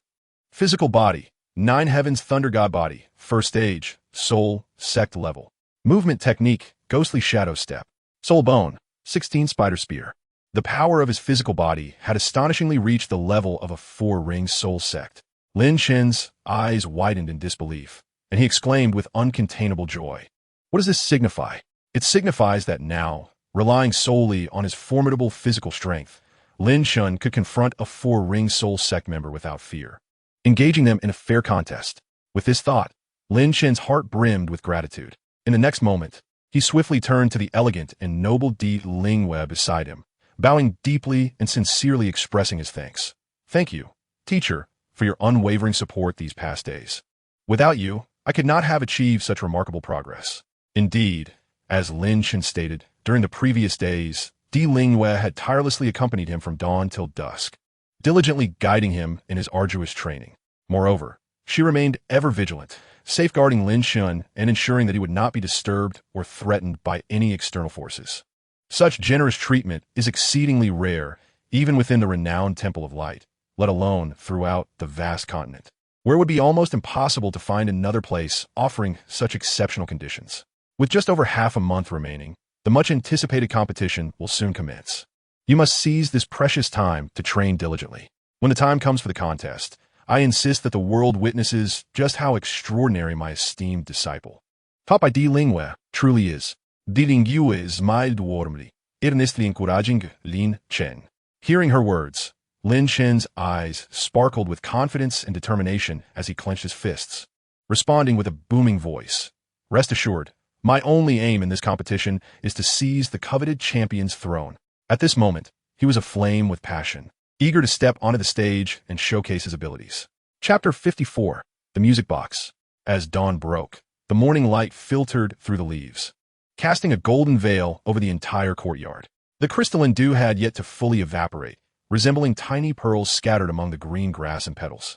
At this moment, Lin Chen sat quietly in the center of the courtyard on an ancient, smooth blue stone, his eyes closed, breathing deep and steady. A faint, lingering aura of the ancestral dragon surrounded his physique, swirling like a lively mist, rising and flowing gently, as if it possessed life. Just then, a soft and delicate sound of footsteps echoed from afar, disrupting the tranquility. Lin Chen's heart stirred as he slowly opened his eyes, only to behold a beautiful figure gracefully approaching through the morning mist. It was Shui Yin, clad in a flowing white gown, her dress billowing in the breeze like a celestial being descending to earth. She held a petite bamboo basket, seemingly filled with various items. Upon reaching him, Lin Chen hurriedly rose, a joyful smile lighting his face as he unhesitatingly embraced the enchanting maiden in a warm hug. "What brings you here?" Lin Chen inquired softly, his voice imbued with concern and delight. Shui Yin gently lifted her head, her beautiful eyes scrutinizing Lin Chen's slightly fatigued visage, and with a pang of worry, she remarked, "You always push yourself to the brink in your training. How can your body endure such strain?" With that, she gently pushed Lin Chen away, carefully placing the bamboo basket on a nearby stone platform. Then, she lifted the cloth covering the basket, releasing an enticing aroma that wafted through the air. Inside the basket lay a steaming bowl of spirit rice porridge, as white as jade and exuding a rich spiritual essence, accompanied by several exquisitely crafted medicinal dishes, each vibrant in color and tantalizing to behold. However, the most striking item was a jar glimmering with a ghostly blue sheen, containing a miraculous healing salve crafted from the Millennium Snow Lotus found in the extreme north, renowned for its extraordinary restorative properties. Lin Chen, feeling a bit bashful, scratched his head, and offered a sheepish grin. Isn't it because the holy maiden personally brought me medicine? However, before he could finish his sentence, Shui Yan's delicate fingers had already gently touched a gruesome burn scar on his arm. In an instant, a chilling sensation coursed through him like a clear spring, mingling with the soothing scent of the medicinal balm, enveloping his entire being and causing him to involuntarily shudder. Ouch, that hurts! Lin Chen gasped, unable to suppress a cry of pain, having previously endured the torment of the lightning forge in silence. Shui Yan shot him a sharp look, playfully chiding him. Oh, now you feel pain? Where was this awareness before? Yet, her touch grew increasingly gentle, as if she feared to hurt the mischievous lad before her. The other day, Xiao Hu accidentally let it slip, and that is how I learned you've been bearing the brunt of that terrifying heavenly thunder alone. Why do you neglect your own health so? Shui Yan's voice grew heavier with concern as she continued, her tone becoming increasingly intense. At that moment, Lin Chen, seizing the opportunity, swiftly planted a kiss on Shui Yan's soft cheek. She froze in place, as if struck by lightning. Her ears flushed a delicate shade of red, resembling a ripe apple, and once she regained her composure, her face radiated a blend of embarrassment and annoyance as she scolded. Hey, what was that for? In response to her inquiry, Lin Chen quickly put on a charming smile, attempting to placate her. All right, please don't be angry. However, Shui Yan remained unyielding, turning slightly away, feigning an expression of deep indignation, her lips pouting as she muttered, Humph, don't think that will earn you my forgiveness easily. Just as the two were at an impasse, Lin Chen suddenly produced an object from his ring. This is for you, he said mysteriously, extending his hand toward Shui Yan. Curiosity piqued, she leaned closer to see that it was a delicately crafted wooden box, no larger than the palm of her hand. The surface of the box was intricately carved with a lifelike ice phoenix poised to take flight, with exquisite lines and stunning patterns that left one in awe. Upon seeing the box, Shui Yan gasped in surprise, her mouth agape. Press here, Lin Chen said, smiling as he pointed to a small, dainty button on the box, his eyes sparkling with mystery and anticipation. Shui Yan furrowed her brow, filled with curiosity, but complied, gently pressing the mechanism. With a soft click, the world within the box illuminated instantly. A clear, melodious tune, akin to a celestial symphony, erupted forth, flowing like a clear spring and refreshing the spirit. It was a beautiful melody titled Snow Falls on the Cold Pond. Even more astonishing, as the melodious notes gracefully flowed, countless tiny ice crystals radiated from within the box, shimmering with colors under the soft morning sun, gradually coalescing into an exquisitely detailed depiction of a snow-laden northern landscape. Look, this music box is crafted from your favorite ice crystal stone, while the casing is made from the thunderwood that Xiao Hu painstakingly procured, Lin Chen said, a hint of bashfulness gracing his features as a faint blush crept onto his cheeks. Though it may not compare to the rare treasures in the temple, it is a token of my heartfelt intentions. Shui Yan gazed vacantly at the exquisite music box before her, her heart swelling with indescribable feelings of warmth and emotion. She could hardly fathom that Lin Chen, who was usually engrossed in arduous training, had taken the time to craft such a unique gift for her with his own hands. Could it be that after enduring the terrifying thunder forging each day, he returned home, weary and exhausted, only to labor tirelessly to prepare this delightful surprise for her? The melodious tune floated gently through the air, akin to a tender hand delicately plucking at the strings of Shui Yan's heart. Her thoughts involuntarily drifted back to that harrowing day amidst the thunder sea, where that resolute figure reemerged in her mind. She vividly recalled how the young man had fallen repeatedly amidst the storm, yet rose again with unwavering determination, repeatedly shouting, "Bring it on!" Each of those powerful, resolute cries struck her heart like a heavy hammer, leaving her breathless even in recollection. At this moment, Shui Yan could not help but extend her fingers, gently caressing the intricately carved ice phoenix pattern on the surface of the music box. The delicate texture seemed to carry the warmth of Lin Chen's palm, transmitting a soothing sensation deep into her soul through her fingertips. Unbeknownst to her, tears blurred her vision, and crystalline drops cascaded down her cheeks, splashing onto the music box, creating tiny droplets. Suddenly, it was as if Shui Yan had awakened from a dream. She abruptly lifted her head, her gaze fixed intently on Lin Chen. She felt her lips quiver slightly, her voice trembling as she slowly inquired, Why? Upon seeing this, Lin Chen swiftly extended his arms, gently yet firmly embracing Shui Yan in a warm embrace. He lowered his head slightly, tenderly wiping away the glistening tears from her cheeks. His touch is gentle as a guardian cherishing a rare treasure. Simultaneously, he softly reassured her, "Do not dwell on the reasons, my dear. I simply wish to present you with this gift. Do you not like it?" Hearing his words, Xueyan's previously tense form gradually relaxed. She lifted her gaze to meet Lin Chen's, his face so close, filled with concern and affection. An involuntary smile blossomed on her lips, radiant as spring flowers. She softly replied, "I like it, of course I do." With that, she nestled contentedly against Lin Chen's warm, broad chest, savoring this moment of tranquil warmth. After some time, Xueyan seemed to recall something, a flicker of puzzlement crossing her features as she looked up at Lin Chen and asked, "But aren't you preparing a similar gift for Linga? Surely you must be aware of that little girl's feelings for you?" Lin Chen smiled gently in response, "Do not worry. There will be a gift for her as well." Then, as if struck by a sudden realization, he shifted the conversation, saying, "By the way, we will soon be participating in the competition, correct?" "Indeed," Xueyan replied, her lips parting slightly as she nodded, adjusting her emotions before continuing. "Our teacher just informed us that we will officially depart for the competition grounds in 7 days." Her eyes sparkled with a mixture of excitement and anxiety. Upon hearing this, Lin Chen's expression turned contemplative, but he soon nodded lightly, indicating his understanding. His anticipation for the upcoming grand competition grew stronger.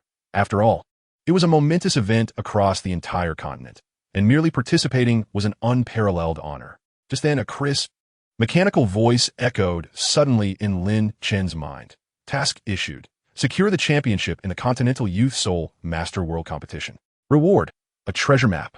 It was the system's notification of a new task. Upon hearing this unexpected task and the enticing reward, Lin Chen's eyes ignited with fervor.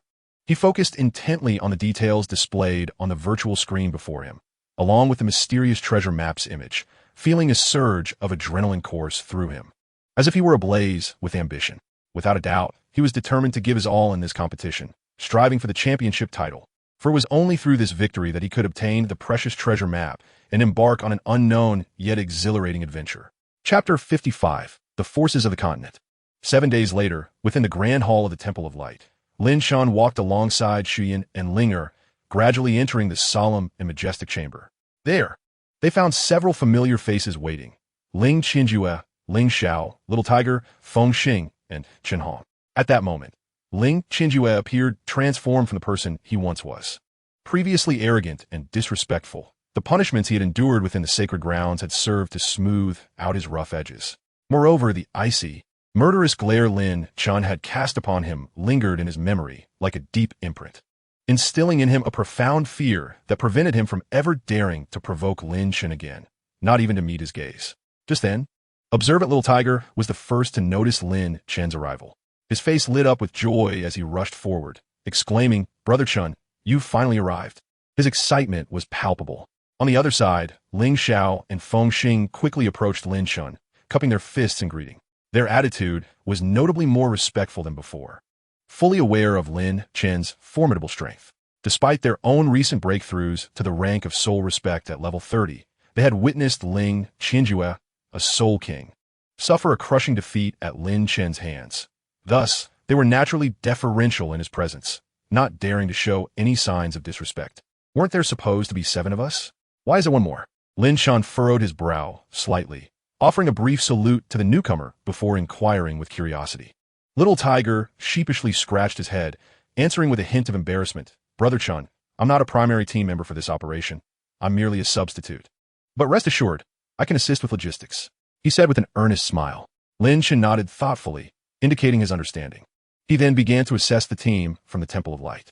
After some observation and introductions, he gleaned the following information about the members. First was Xueyan, possessing the Ice Phoenix Martial Soul, a formidable attack type, Soul Master at level 45. Next was Linger, with her nine-tailed spirit, Fox Martial Soul, also a level 45 strong attack and control type, whose role in battle was not to be underestimated. Ling Qianjue, wielding the Holy Light Unicorn Martial Soul, was a powerful attack-type Soul King at level 55, likely to be a core strength of the team.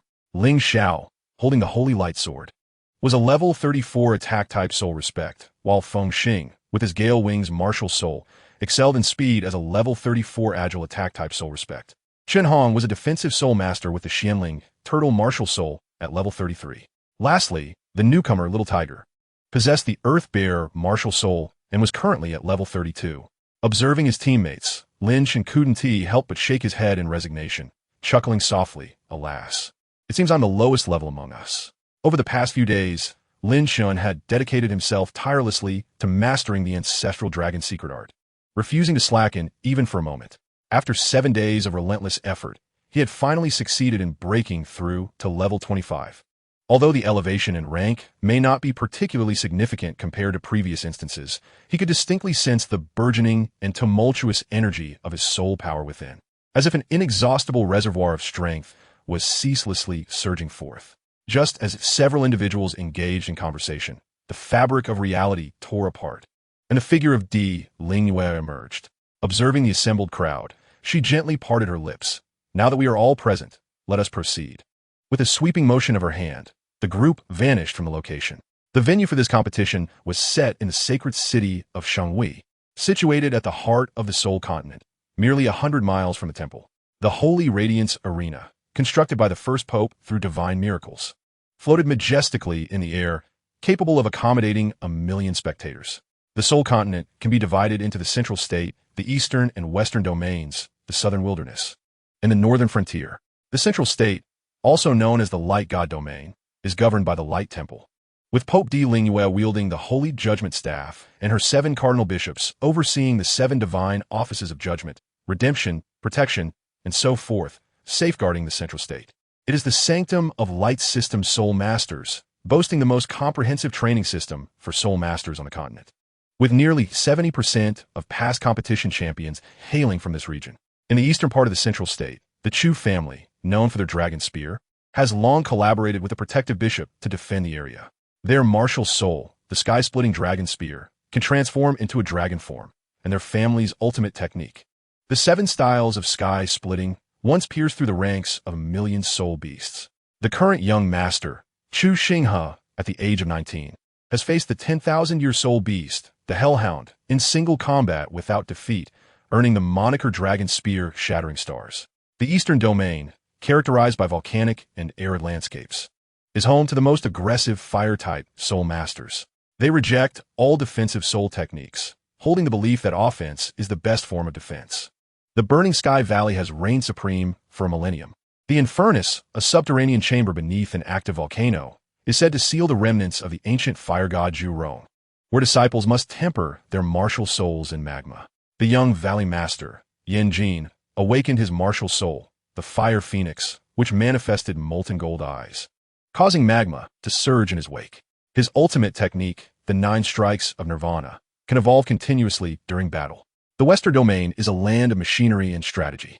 The Tianji Pavilion is located in the floating city, suspended among the clouds, driven by the power of the stars, with puppets and formations scattered throughout.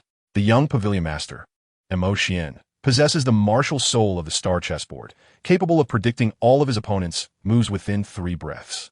He once ensnared the leader of a beast tide within a celestial chess formation. Lingyun sect is a renowned family of support masters, hidden in the misty forest of the western domain. Their martial soul, the 9 heavens ringing chines, can heal severe injuries and amplify soul power through melody. The contemporary saintess, Suchinga, performed the heavenly requiem, granting 3 extra days of life to the dying, although each performance costs her own lifespan. The northern frontier, a land perpetually ravaged by blizzards, witnesses the Beast Valley taming ice-based soul beasts for battle. Disciples within the valley can forge blood contracts with soul beasts, sharing soul and life force. The young valley master, Bai Yi, can summon 3 10,000-year soul beasts simultaneously with his martial soul, the beast god totem. His destined beast, the abyssal snow dragon, is a mutated soul beast, harboring venomous bone spines beneath its icy armor. His combat style is enigmatic and ever-changing, making him a formidable opponent in team competitions. The southern wilderness is plagued by miasma, home to the poison sect and the goose sect. It is said that the poison sect's saintess, Bai Yao, arrives with the 10,000 poisons cauldron, refining miasma into deadly toxins, amplifying the malicious thoughts of her opponents to the brink of madness. The Shadow sect, located in the city of Eternal Night, built within a massive cavern, perpetually shrouded from sunlight, has disciples adept in assassination and poison techniques, with martial souls closely tied to shadows. The young sect master, Yi Wuhan, possesses the martial soul of the devouring shadow Spider King, capable of creating countless copies in darkness, and has once poisoned 300 elite members of a rival sect overnight with the heart-corrupting powder provided by the poison sect. On their journey, Shui Yin quietly elaborated on the distribution of forces across the continent for Lin Chen, noting that each of these factions represented significant contenders in the upcoming competition. With a hint of concern in her tone, she remarked, "Alas, the contestants sent by our temple might hardly be considered exceptional this year." Upon hearing this, Ling Qinjue shook his head and replied, "That is not entirely fair. One must recognize that the prodigies from other factions are generally much older than us." He paused before continuing. "From what I understand, figures like Chu Xinghe and Bai Yi are already around 23 years of age. However, it is fortunate that Su Qingge and Bai Yao are both 20, much like you, placing you among your peers." At this point, Ling Qinjue cast his gaze towards Shui Yin and the others. Suddenly, Ling who had been listening quietly, covered her mouth and giggled, saying, "In light of this comparison, doesn't that mean our little senior brother is the youngest among us?" With her words, the group snapped back to reality, realizing they had overlooked this detail. Indeed, Lin Chen was merely 18 years old, having only recently awakened his martial soul, with just a few months having passed since then. Yet in this brief span, he had already exhibited astonishing talent and strength, becoming a prodigious anomaly. With this thought, the group's initial apprehension began to dissipate. What did it matter if there were prodigies? They had a formidable ally in Lin Chen, and thus had no reason to fear their opponents. Chapter 56. The Arrival of the Great Prodigies. As the morning mist lingered, the 12 towering spires of Shanghui City chimed in unison. The sound of the bells, infused with light-type soul power, coalesced into golden ripples above the city, gradually retracting the protective barrier of holy light that enveloped the entire city. A million spectators surged in from all directions, gazing upwards at the holy radiance arena. A circular structure supported by 999 white jade pillars, each intricately carved with the epic tales of past popes suppressing evil. The dome, adorned with starstones, shifted colors in harmony with the sun's rotation. "Look, the people from Burning Sky Valley have arrived." A sudden chorus of astonished gasps erupted from the previously raucous crowd. All eyes turned towards the eastern city gate, where a torrent of crimson lava, akin to a ferocious serpent, slithered along the street. The searing lava melted the sturdy stone pavement into a crystalline substance wherever it flowed. At the forefront of this awe-inspiring lava torrent strode a robust and imposing figure, the young valley master of Burning Sky Valley, Yin Jin. His molten gold eyes scanned the surrounding crowd, and even the low-ranking soul masters who dared to meet his gaze felt an overwhelming pressure, causing their bodies to tremble involuntarily, some even bleeding from their mouths and noses. Following Yin Jin was a contingent of 10 disciples clad in red robes from Burning Sky Valley. Each stood atop a colossal fire phoenix formed from the molten lava, radiating scorching flames, seemingly poised to take flight into the heavens at any moment. Just as the crowd remained entranced by the spectacle brought forth by Burning Sky Valley, a commotion arose from the western city gate. Countless dazzling stars ascended from that direction, resembling an infinite expanse of starlight descending upon the earth. Soon after, a magnificent projection of the floating city appeared in the sky, illuminating half of the heavens with its brilliance. With the emergence of this aerial city projection, a figure clad in black robes gradually materialized before the crowd. This tall and elegantly poised individual was none other than the young master of the Tianji Pavilion, Mo Xian. He gently raised a finger and pointed towards the empty space below, causing the twinkling stars to converge as if drawn by some mysterious force, swiftly transforming into lifelike puppets in the blink of an eye. The marionettes moved in perfect unison, advancing with resolute and powerful strides to commence their sweeping of the thoroughfare. Concurrently, the procession of the Lingyun sect emerged into the public eye, trailing closely behind. At the forefront of this entourage stood a graceful and ethereal woman, cradling a delicately crafted Jiuxiao Huaipei zither. She was clad in an elegant white gown, her visage partially obscured by a sheer, snow-white veil. As a gentle breeze caressed her, the veil fluttered slightly, revealing a faintly discernible, sickly rosy hue at her chin, which augmented her alluring charm. The northern barbarians certainly exhibited a commendable level of restraint. In the southern street, an unknown individual pointed disdainfully in that direction, their face awash with scorn and contempt, laughing derisively. Yet at that moment, a throng of disciples from the Beast Valley rode in on their majestic ice wolves, entering the city with an imposing presence. Among the crowd, a striking figure donned in garments as white as snow drew particular attention. He was seen with his eyes closed, leisurely leaning against the back of a colossal snow dragon, as if everything around him were of no consequence. Meanwhile, a beast-hide pouch hanging from his waist suddenly began to writhe. In the blink of an eye, a palm-sized ice crystal scorpion emerged from within. The creature gleamed with a translucent brilliance, radiating a chilling light that sent shivers down one's spine. Before those who had just mocked could react, a flash of lightning arced through the air. In the next instant, the scorpion's venomous tail had swiftly pierced the throat of one, blood gushing forth as the victim collapsed without even a cry of agony. "Mind your tongue," intoned Bai Yi, without lifting his eyelids, still reclining against the snow dragon's back, as if the act of taking a life were utterly trivial. As his voice fell, the ice wolves, which had been quietly lurking nearby, surged forward, ravenously tearing apart the lifeless body, devouring it in an instant. At that moment, a deafening crash resounded, and the ground beneath them abruptly caved in. A torrent of scalding air erupted, enveloped in a thick cloud of black smoke. Upon closer inspection, it was revealed that the forces of the Shadow Sect had emerged from a subterranean lava passage. Leading them was a figure named Yi Wuhan, who casually toyed with a soul-eating jade emitting an eerie glow. As he twirled it between his fingers, shadows twisted and morphed beneath him, ultimately weaving into a dense black web. Simultaneously, a lavish palanquin approached from afar, borne aloft by 8 enormous man-faced venomous spiders, each exuding a fearsome countenance.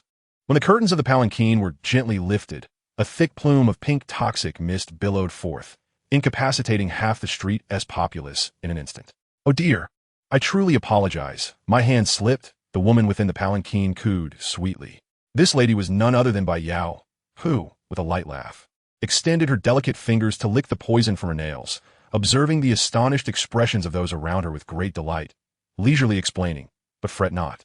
This mere toxin won't claim your lives. It will only send you into a brief slumber." Meanwhile, Lin Chen and his companions, having already arrived at Holy Radiant City, gazed in awe at the grand spectacle and astonishing momentum exhibited by the various factions as they made their appearances. The banners fluttered, the armor gleamed, and dust rose in clouds wherever they went, creating a veritable cacophony of sounds. "What a splendid display they put on," Ling remarked, unable to suppress a smirk as she observed the spectacle, her lively eyes sparkling with a mix of admiration and envy. At that moment, Ling Xiao turned his gaze toward the leading figures at the forefront, including Yan Jin, his expression revealing genuine admiration as he softly remarked, "The leaders indeed possess ample credentials to flaunt such ostentation." He nodded slightly, acknowledging the strength of these formidable individuals. Hearing this, Xiaohu quickly chimed in, "All right, let us not inflate others' egos at the expense of our own. We must not forget that we have Brother Chen with us." He then turned to Lin Chen, who had remained silent, and cheerfully inquired, "What do you think, Brother Chen?" Lin Chen, who had been in quiet contemplation, slowly opened his eyes, a faint smile gracing his lips as he softly replied, "Prestige? As long as they are defeated, that's all that matters." His words exuded an unparalleled confidence, as if the seemingly formidable adversaries before him were utterly inconsequential. While confidence is undoubtedly a commendable trait, excessive assurance can easily morph into arrogance. So one must always remember to remain vigilant. Shui Yan, standing nearby, earnestly cautioned Lin Chen. Her gentle yet resolute voice was like a refreshing breeze, stirring emotions within the listener. Upon hearing Shui Yan's words, Lin Chen promptly replied, "Understood." Just then, a commotion erupted down the street. The crowd turned their attention to a nearby tavern, where chaos had broken out. An unruly disciple was causing a ruckus, provoking murmurs and pointed fingers from the surrounding onlookers. "Ding! A task has been triggered. Successfully resolving this disturbance will reward you with a breath-hiding Nightwalker garb." A mysterious prompt echoed in Lin Chen's ears. Chapter 57, The Tavern Turmoil. Inside a bustling tavern in Holy Radiant City, the atmosphere was lively, filled with the clinking of cups and joyous chatter. Suddenly, a raucous uproar shattered the harmonious ambience. A young man, clad in ostentatious attire and exuding arrogance, occupied a table laden with sumptuous food and drink, showing no intention of settling his bill. The tavern owner, wearing a pained expression, cautiously approached, pleading, "Sir, this establishment operates on a modest budget. I kindly ask you to settle your tab."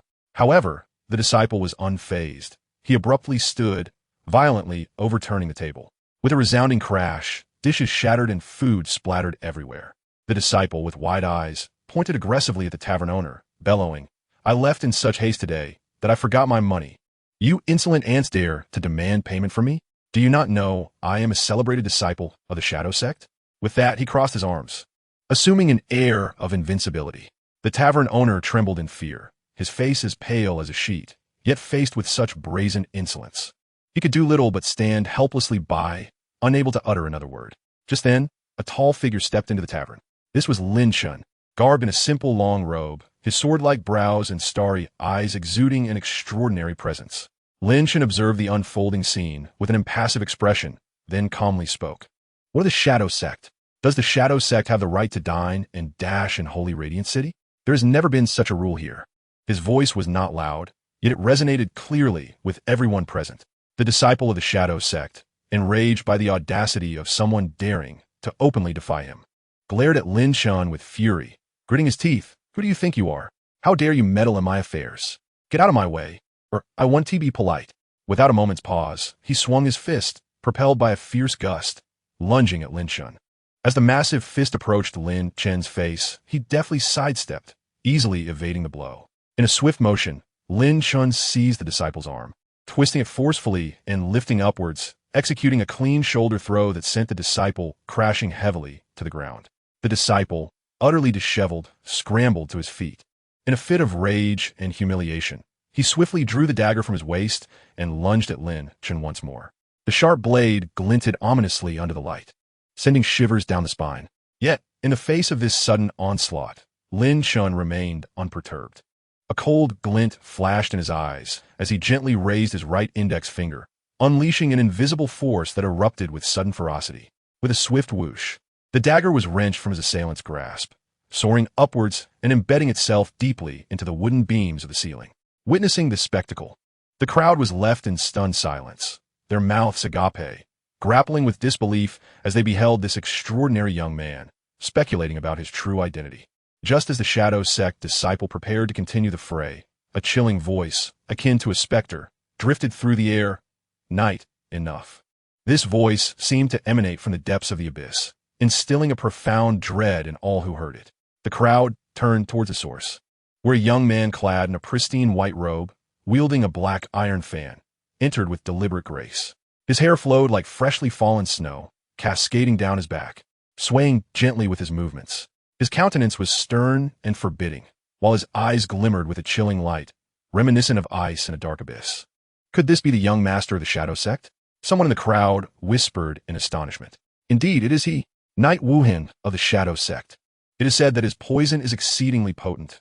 Once afflicted, one suffers unbearable agony, worse than death." Another echoed, their voice laced with fear and reverence. The murmurs spread like wildfire, while the previously arrogant disciple, Knight, now stood before the newcomer with an expression of utmost respect, bowing deeply and greeting, "Young master." Knight Wuhan seemed unfazed by Knight's demeanor. His gaze was fixed intently on Lin Chen, the faintest smile lingering on his cold visage. Yet it bore an unsettling quality that sent chills down Lin Chen's spine. This young brother speaks wisely. How could our Shadow Sect engage in such undignified behavior as dining and dashing? "The bill, naturally, shall be settled by me," he declared, withdrawing a silver ingot from his robe and placing it gently on the table. He then turned to Lin Chen, a sly smile playing on his lips, and inquired, "With this arrangement, are you satisfied, esteemed guest? Having long heard of your esteemed name, it is indeed a pleasure to finally meet you today." Lin Chen replied, a polite yet dignified smile gracing his lips. "Since you have spoken, how could I persist in my grievances?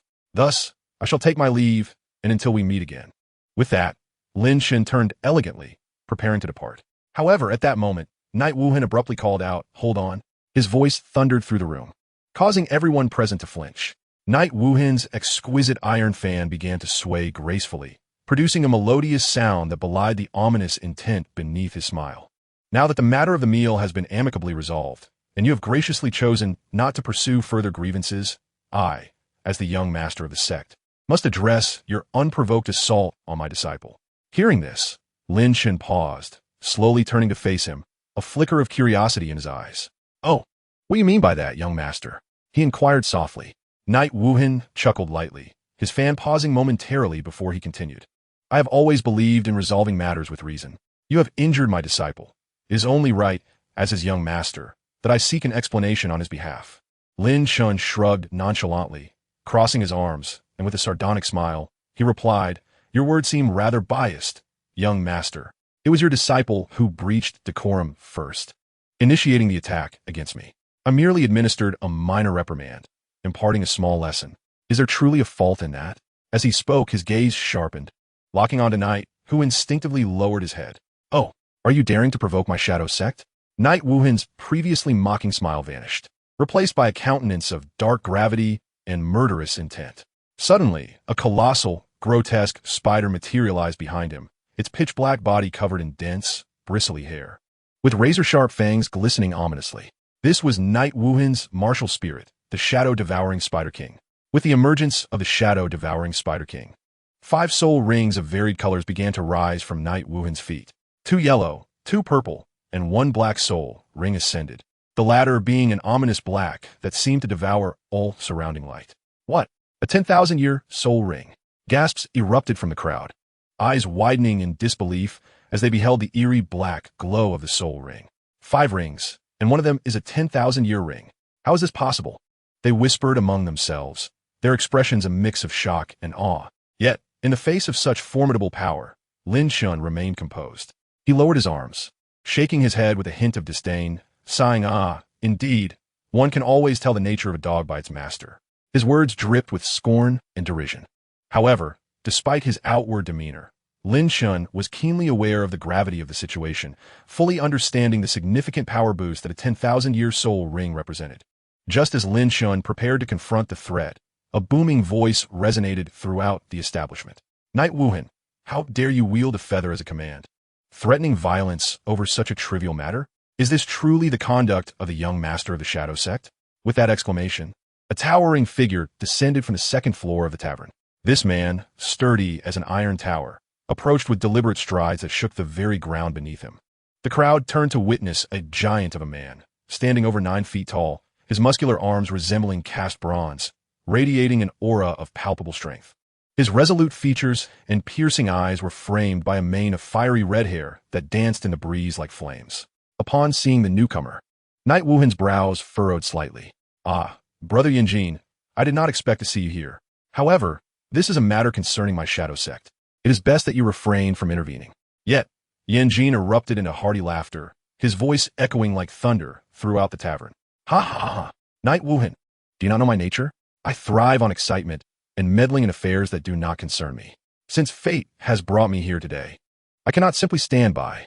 If you truly wish to engage in battle, why not face me in a duel? With a gleam of excitement in his eyes, Yanjin thrust his arms outward, unleashing a torrent of searing heat that engulfed him in flames. In that blazing inferno, the silhouette of a massive firebird soared, emitting a series of triumphant cries. Thus, it was revealed. This was Yanjin's formidable martial spirit, the phoenix of fire that devours heaven. Chapter 58, Suking. Behind Yanjin, a colossal and majestic fire phoenix suddenly unfurled its wings, flames roaring in the air as if intent on igniting the entire world. Simultaneously, 2 yellow and 2 purple soul rings, along with 1 dark as ink, slowly ascended from beneath his feet, encircling his form and emanating a heart-stirring, formidable aura. Upon witnessing this, Yi Wuhan's gaze instantly flickered with a frigid glint, his brow furrowing slightly as he spoke in a low voice. Yanjin, do you truly believe I would fear engaging with you? As he spoke, a palpable pressure radiated from him, rivaling the intensity of Yanjin's display. In response to Yi Wuhan's provocation, Yanjin stood his ground, his eyes widening with fury as he bellowed. Humph. If that is the case, allow me to experience your prowess and see if your poison has indeed improved over the years. With that, the flames surrounding him surged even more violently, as if poised to erupt and deliver a fatal blow to his adversary. Just as the atmosphere between the two reached a boiling point, and a fierce battle seemed imminent, a gentle and melodious feminine voice suddenly wafted into the ears of those present. Following the sound, they beheld a woman clad in a pristine white dress, gracefully approaching. Her figure was ethereal, her steps light, as though she were a celestial being descending from the heavens. This was none other than Su Chinga, her smile radiant. her enchanting eyes exuding an otherworldly grace. "Gentlemen, must you be so impulsive? The competition does not officially commence for another 3 days. If you were to engage in combat here, would it not merely benefit those who sit idly by, watching the fray?" Suchinga spoke softly, her tone gentle, yet imbued with an undeniable authority. Upon hearing her words, Yi Wuhan let out a cold snort, although a sense of reluctance lingered in his heart. He ultimately conceded to Suchinga's request. Gradually, he withdrew his martial soul, stating coolly, "Very well, for today we shall refrain from conflict. However, come the day of the competition, do not hold me responsible for my ruthlessness." With that, he shot a fierce glare at both Yanjin and Lin Chen standing nearby, before turning on his heel and departing with an air of hostility. Yanjin slowly retracted the brilliant soul rings into his being, clasping his hands together and smiling as he addressed Su Shengv. "It has been quite some time since we last met." Upon hearing this, Suchinga's lips curled into a slight smile in response, her expression as captivating as blossoms blossoming in spring, evoking a sense of admiration. In that moment, both of their gazes instinctively shifted towards Lin Chen, who stood to the side. Yanjin let out a hearty laugh, his voice booming. "Ha! This brother here faced danger without flinching, calm and composed, truly possessing great spirit. Might I inquire if you would be willing to befriend me?"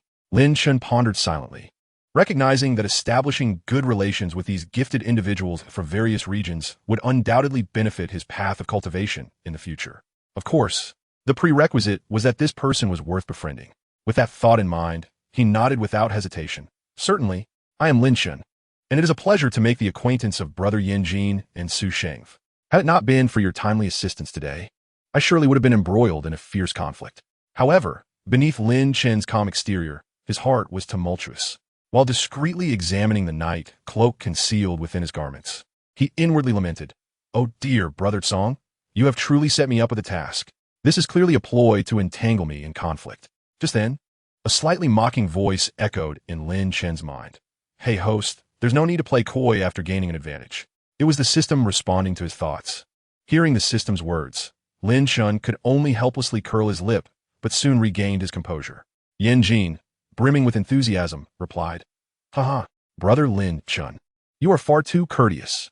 I have long found that arrogant Yi Wuhan intolerable, and this was an excellent opportunity to suppress his arrogance. However, the true gratitude should be directed towards Su Shengv. Had she not intervened, Yi Wuhan would likely not have relented so easily. He simply needed a way to back down." As the two conversed, a sudden, delicate cough broke the atmosphere, drawing their attention. They turned to see Suchinga, her porcelain-like hand delicately covering her cherry-red lips as she coughed lightly. Her already delicate form trembled slightly, resembling a tender flower swaying in the breeze, evoking a sense of tenderness in those who beheld her.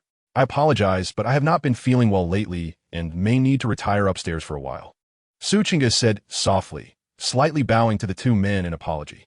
With that, she turned and gracefully ascended the staircase. Watching her retreating figure, which appeared fragile yet beautiful, everyone present felt a pang of sympathy for the exquisite yet delicate woman. However, at that moment, Lin Chen, who had remained silent, suddenly heard a clear system notification in his mind. "Congratulations, host, for successfully triggering a side quest. Heal Suchinga's damaged martial soul. Upon completion of this task, you will receive one opportunity for a lucky draw. Should you fail, however, all soul power will be deducted as punishment." "What the heck? Brother Tsong, I was merely joking. Must you be so harsh?" Lin Chen's heart raced, inwardly lamenting his predicament.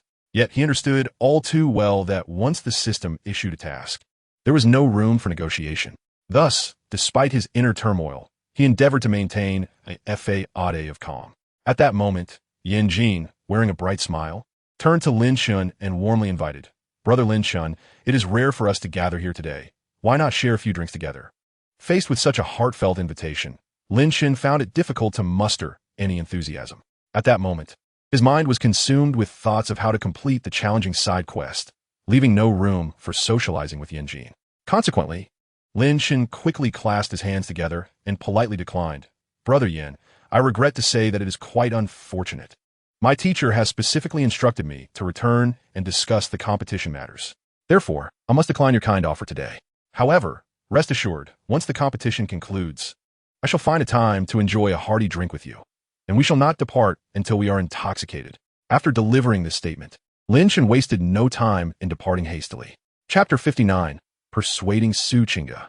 The establishment, known as the Cold Chamber Tavern, was grand in scale, far surpassing the tavern where Lin Chen resided. Towering 4 stories high, each level possessed its unique purpose and ambience. The first floor served as a dining area for patrons to savor delectable dishes, bustling and vibrant. The 3 upper floors provided accommodations, with the 3rd floor entirely reserved by the formidable Fenchin Valley. The 4th floor had become the base for the Lingyun sect. As night fell and lanterns illuminated the surroundings, the entire city descended into a tranquil serenity. Yet, beneath the shroud of darkness, a shadow flitted through the alleyways like a specter. Lin Chen, clad in a black night cloak, skillfully employed the exquisite ghostly shadow stealth technique, moving with the grace of swan as he navigated rooftops, finally coming to rest silently atop a bountiful tree outside the tavern. He squinted slightly, then activated his unique root eye ability. In an instant, an intangible force surged from his eyes, penetrating the walls and vividly presenting the interior of the tavern before him. The scene was bustling with life. Patrons were indulging in hearty laughter and clinking glasses, while some were passionately wielding paintbrushes, engrossed in capturing the beauty before them. Others were quietly cultivating in a corner, their aura calm and restrained. Of course, there were also scenes of playful antics occurring on the beds. Upon witnessing these unsightly spectacles, Lin Chen hurriedly shut his eyes, murmuring to himself, "What a sin, what a sin." He wished to shield his pure heart from the taint of such debauchery. At that moment, the system's voice, tinged with exasperation and a hint of jest, echoed in his mind. "Host, you're divine, I remains unshut." Hearing this, Lin Chen felt a wave of embarrassment wash over him, and he discreetly coughed a few times to mask his awkwardness. He muttered softly, "Ahem, please do not disturb me. This endeavor requires considerable effort." With that, in the blink of an eye, Lin Chen vanished from the branches with the swiftness of lightning, as if he had never been there at all. On the 4th floor, within a private room, Su Qingge was in the midst of bathing. Her fair skin, shrouded in mist, radiated a delicate rosy hue reminiscent of jade. She appeared somewhat frail, her slender arms gracefully lifted as she playfully tossed her hair, droplets cascading down her arm. However, her countenance bore a pallor, her lips lacking color, which only enhanced her air of fragility. A faint cough escaped her lips, akin to a delicate flower trembling in the breeze. Each breath seemed laden with an immense burden, her chest rising and falling gently. Her eyes were filled with the softness born of exhaustion, and her long lashes fluttered as if conveying endless sorrow. Slowly, she rose, wrapping herself in a sheer garment, her fragile form barely concealed beneath the fabric, as if a mere gust of wind could topple her. At that moment, she resembled a breathtakingly beautiful yet ailing painting, evoking a profound sense of compassion in those who beheld her, igniting a desire to protect her. Just then, a faint sound of footsteps echoed from the living room. Su Qingge, lost in thought, abruptly lifted her gaze toward the source of the noise. A figure gradually emerged into the room, and it was none other than Lin Chen. He had appeared silently, now standing with his back to her. Su Qingge's heart raced, surprise etching her features as she instinctively clutched her loose clothing, seeking a semblance of security. Fear swiftly crept onto her lovely face, draining the color from her already pale complexion. "Who are you?" she stammered, her voice trembling with a mix of alarm and inquiry. Lin Chen, however, did not respond immediately. Instead, he slowly turned to face her, arms crossed, scrutinizing her with a discerning gaze. After a brief moment, he sighed softly and spoke, "Holy maiden, it is truly lamentable to see one as breathtakingly beautiful and in the bloom of youth, such as yourself, tormented by the affliction of a flawed martial soul." This revelation startled Su Qingge. She had not anticipated that he was aware of her martial soul's imperfection. Yet, she quickly composed herself, for as a holy maiden, she possessed a certain mental fortitude. Recognizing him as Lin Chen, she instinctively took a step back, until her back pressed against the wall. Her exquisite eyes were filled with vigilance as she demanded, "How did you get in? What do you seek here?" After all, her sect's disciples guarded the entrance, and for this intruder to slip into her room so stealthily was utterly astonishing.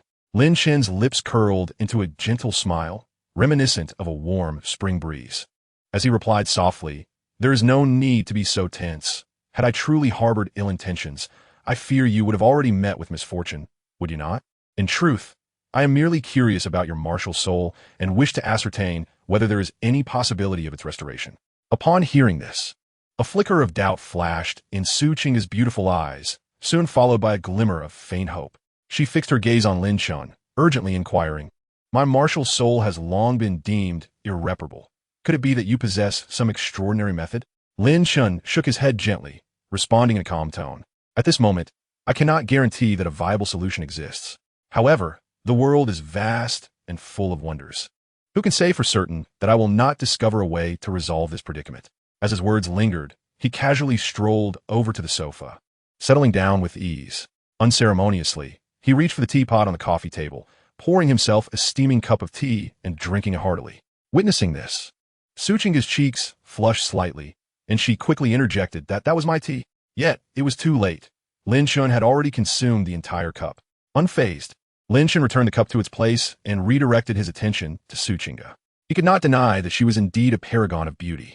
Unlike the frosty demeanor of Shui Yin, Su Qing exuded a warm and gentle charm, reminiscent of the girl next door.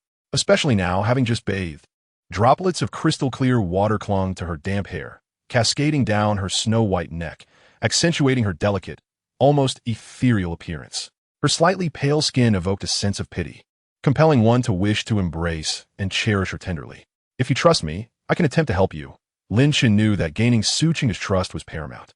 Without her acceptance, his system task would surely result in failure, and should he fail, his invaluable soul power would be irrevocably lost. With this thought, his gaze intensified as it remained fixed upon the woman before him. At this moment, Su Qing leaned against the wall, her head slightly bowed, her cascading hair framing her lovely face, further enhancing her beauty. Yet, her enchanting eyes occasionally flickered with uncertainty, as though an internal struggle raged within her. She parted her lips, murmuring softly, "What should I do?" Her voice was as melodious as a lark's song, yet the uncertainty and worry woven within were unmistakable. Seeing that Su Qing had not outright rejected him, Lin Chen felt a surge of joy. Seizing the moment, he continued, "I understand that your martial soul has only awakened for a mere 2 years, and even with its flaws, your extraordinary talent and indomitable spirit have rendered you a prominent figure within Ling Yun sect. Should your martial soul be restored, I can confidently assert that your progress and cultivation will be astonishing, advancing by leaps and bounds." Moreover, pausing momentarily, Lin Chen inhaled deeply before continuing, "Most importantly, I cannot bear to witness a beauty such as yourself enduring the torment of illness each day." With that, his gaze remained steadfast on Su Qing. The sincerity in his eyes laid bare before her. Upon hearing Lin Chen's heartfelt and earnest words, Su Qing trembled slightly, and her beautiful eyes involuntarily shimmered with a hint of ripples, as if her inner self was akin to a tranquil lake disturbed by a thrown stone, stirring emotions within her. Nonetheless, she still harbored some reservations and concerns, leading her to hesitate several times before she finally spoke, albeit hesitantly. But Lin Chen smiled gently, continuing to persuade her at a measured pace. "Moreover, Miss Su, rest assured, regardless of the outcome of this treatment, you shall incur no loss. Should we successfully cure you, it would indeed be a joyous occasion for all, and if by misfortune it proves ineffective, consider it as me bestowing upon you some invaluable treasures of nature. You must understand that these items will significantly benefit your path of cultivation, will they not?" His words wafted over Su Qing like a gentle spring breeze, gradually calming her previously wavering thoughts. She lifted her gaze, locking her eyes onto Lin Chen's profound orbs, as deep as a tranquil pool, and his face adorned with a warm, inviting smile, as if seeking to discern some hidden truths within. After a moment of deep contemplation, Su Qing lightly bit her crimson lip, nodded slightly, and replied softly, "Very well, since Master Lin has articulated his intentions so clearly, I shall choose to trust you this once." Chapter 60. Brewing the medicine, the room was enveloped in silence, with only the faint moonlight streaming through the window, casting a delicate glow upon the floor. Su Qing sat quietly on a chair, her gaze fixed upon the table before her, which was adorned with various rare materials. The ice soul snow lotus radiated a chilling light, resembling a lotus blooming amidst snow and ice, while the millennium earth heart milk appeared as a crystal-clear liquid, brimming with boundless vitality. The phoenix nirvana branch, ablaze with fierce flames, seemed to symbolize rebirth and hope. Each of these was an extraordinarily rare treasure, capable of inciting fierce competition among countless individuals if presented to the world. Yet at this moment, they lay neatly arranged on the table, awaiting their intended use. As Suchinga gazed at these precious materials, her expression softened. When her eyes shifted to Lin Chen, who was diligently occupied nearby, a surge of confusion and gratitude welled up within her. I truly wish to see you free from the torment of illness. This sentiment brushed against Suchinga's heart like a gentle spring breeze, causing ripples to cascade across her previously placid emotional lake. She pondered silently. Why does he care for me so deeply? We have only known each other for a day, yet he is willing to sacrifice so much for my sake. At that moment, Lin Chen was meticulously arranging the treasures on the table with a gentle and practiced touch. He had exerted considerable effort to procure these items from Di Lingwei. Reflecting on this, Lin Chen couldn't help but feel grateful. It's fortunate I have soft rice to eat. Otherwise, acquiring these treasures would indeed be no easy feat. As the final ingredient was placed, Lin Chen exhaled deeply, a satisfied smile gracing his face. He looked up at Suchinga, and, in that instant, an invisible current seemed to pass between them. Though these items are precious, I have previously attempted to use them without success. Suchinga gently shook her head, her eyes betraying an unmistakable sorrow. Her enchanting gaze dimmed, as if hope had slipped from her grasp. It is important to note that Lingyun's sect is a formidable force in the martial world, and acquiring these rare items is not particularly difficult. Yet despite this, they had proven ineffective in resolving her current plight. Upon hearing Suchinga's words, Lin Chen smiled gently and replied softly, "These are merely auxiliary in nature. The true key lies here." He then carefully retrieved a delicate glass vial from his bosom and placed it on the table with utmost caution. However, before Suchinga could inquire about the contents of the vial, Lin Chen suddenly extended his right hand, his fingers transforming into dark golden claws. In a flash, he slashed deeply across his left arm. Instantly, a stream of dark golden blood gushed forth, staining his white sleeve crimson. What are you doing?" Suchinga gasped in horror, her eyes widening in terror. Without a moment's thought, she instinctively reached out her delicate, pale hands to grasp Lin Chen's injured arm, preparing to unleash her formidable martial soul to heal him. "Do not worry, it's nothing serious," Lin Chen spoke softly, extending his right hand to gently yet firmly grasp Suchinga's porcelain-like hand, as if to convey his inner comfort and strength through this simple touch. Taking a deep breath, Lin Chen carefully sliced open the skin at his left wrist, allowing crimson blood to flow from the wound. He quickly seized a crystal-clear vial to collect the precious blood that trickled forth. "The most crucial catalyst is the blood that flows within me." Lin Chen focused intently on gathering the blood, turning to Suchinga with a warm and reassuring smile, continuing to explain, "Do not fret, the wound will heal shortly." After careful reflection, Lin Chen realized that the Lingyun sect had undoubtedly attempted countless methods to cure Suchinga's ailment, sparing no expense in utilizing various rare treasures. Yet the results remained unsatisfactory.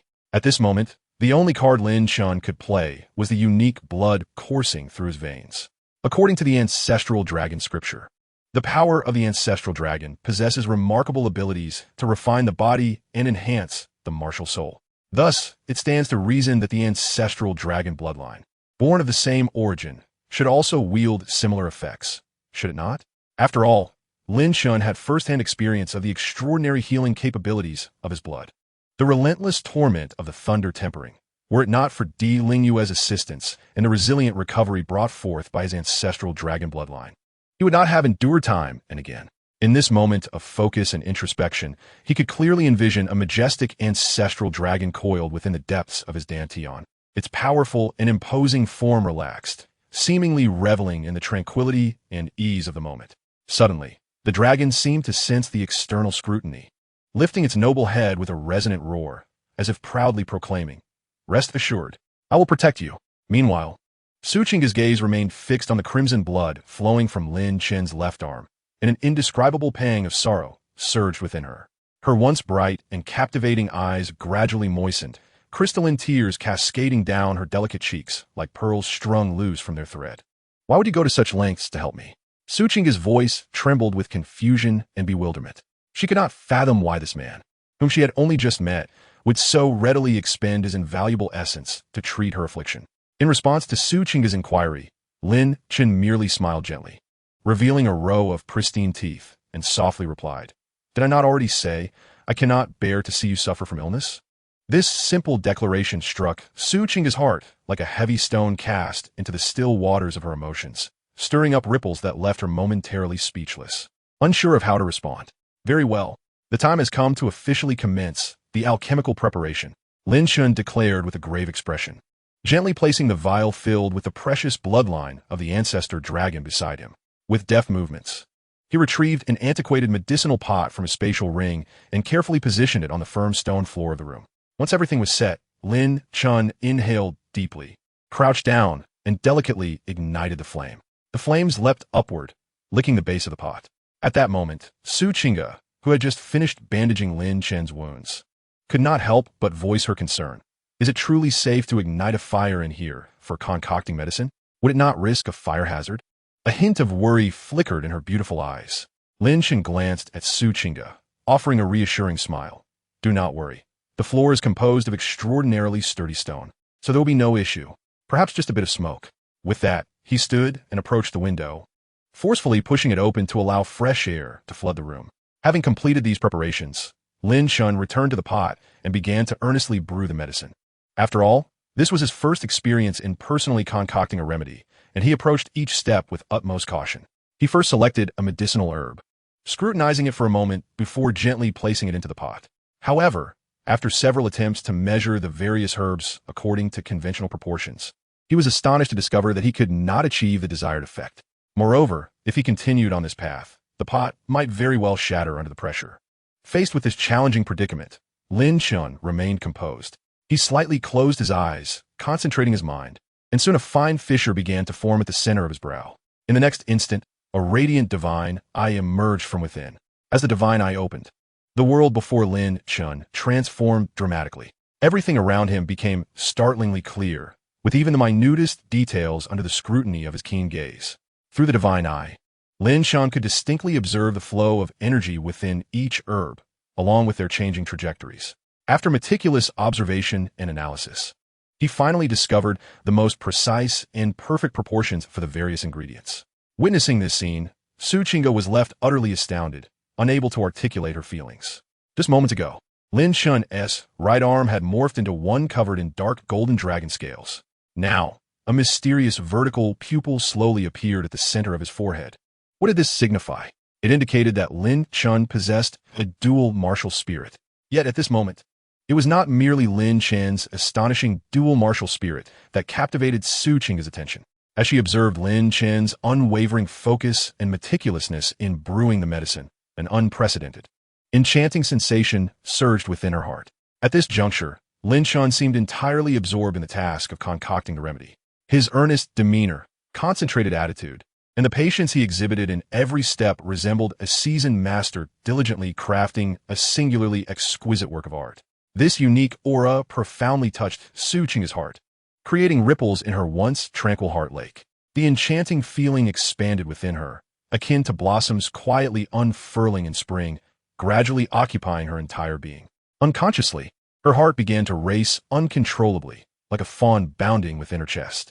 Meanwhile, Lin Chen, relying on the extraordinary observations from his divine eye, meticulously adjusted the proportions of the various herbs. As time ticked by, the liquid within the pot began to undergo subtle transformations. It first exuded an array of peculiar fragrances, and then its color shifted from a singular tone to a vibrant spectrum, resembling a resplendent painting unveiled before their eyes. The critical moment was at hand. Lin Chen murmured softly. He carefully picked up the transparent glass vial containing the ancestor dragon's bloodline and, with the aid of his divine eye, cautiously poured its contents into the boiling concoction. To everyone's astonishment, the moment the ancestor dragon's bloodline entered the pot, the previously calm liquid erupted violently, as if ignited. Just as it seemed that the pot would shatter due to this ferocious energy, Lin Chen swiftly retrieved the prepared ice lotus and unhesitatingly cast it into the pot. Upon contact with the scalding liquid, the ice lotus immediately released tendrils of chilling air, engaging in a fierce clash with the surging ancestor dragon's bloodline. The two forces entwined and countered each other, gradually suppressing the overwhelming and domineering essence of the dragon's blood, restoring tranquility within the pot. Only then did Lin Chen, who had been taut with tension, exhale a long sigh of relief, a smile of alleviation gracing his face. He closed his divine eye, The potion was nearing completion, requiring only a brief simmer on low heat. Suchinga gazed at Lin Chen, her eyes reflecting a complex array of emotions, gratitude intertwined with something deeper that quietly began to blossom. Chapter 61. Call Me Chinga. In the spacious room, an antique medicinal pot sat steadily atop the stove, emitting a low and continuous hum. As time passed, a rich aroma of herbs gradually wafted from the pot, filling the entire room and uplifting the spirits of those present. Before long, Lin Chen, who had kept his eyes shut, slowly opened them, a satisfied smile gracing his lips as he softly stated, "It's ready." As soon as the words left his mouth, he swiftly rose to his feet, carefully removing the steaming pot from a stove. He then approached a nearby table, where 7 containers of identical size, crafted from various materials, were neatly arranged. With practiced finesse, he opened the lid of the pot, and a wave of scalding steam surged forth, accompanied by an even more potent herbal fragrance. Lin Chen then methodically poured the liquid into the 7 containers, each filled to precisely 8/10 full. After completing this task, he promptly sealed 6 of the containers tightly. With a gentle sigh of relief, Lin Chen turned and carried one of the bowls of freshly prepared medicine towards Su Chinga, who was seated by the bedside. Standing before her, he gazed at her tenderly and softly said, "This medicine needs to be taken in 7 doses, 1 each day. It's ready now. Please try while it's still warm." With that, he extended the bowl towards her. Upon witnessing this, Su Chinga nodded slightly in agreement, her fair, jade-like hand reaching out to accept the bowl. Just then, as if recalling something, she suddenly inquired, "What is the name of this medicine?" Hearing this question, Lin Chen paused momentarily, then scratched his head sheepishly as he replied, I've named it the soul-rejuvenating healing soup." In truth, Lin Chen had never been particularly adept at the art of naming, yet at this moment, he could only muster the courage to propose a name. Upon hearing this, Su Chinga displayed neither excessive surprise nor displeasure. Instead, she brought the bowl in her hands close to her nose and gently inhaled the fragrant aroma wafting from the medicinal broth. She found the scent to be tranquil and elegant, uplifting her spirits immensely. Carefully, she lifted the bowl and slowly sipped the concoction. As the warm liquid touched her lips, Su Chinga immediately felt a soothing warmth, akin to a gentle stream flowing down her throat, settling deep within her dantian.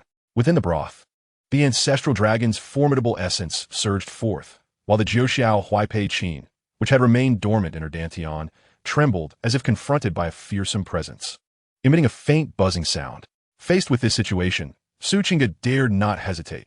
She promptly seated herself, regulated her breathing, and activated her cultivation techniques to fully refine the medicinal potency that had just entered her body. In the next moment, an even more astonishing phenomenon occurred.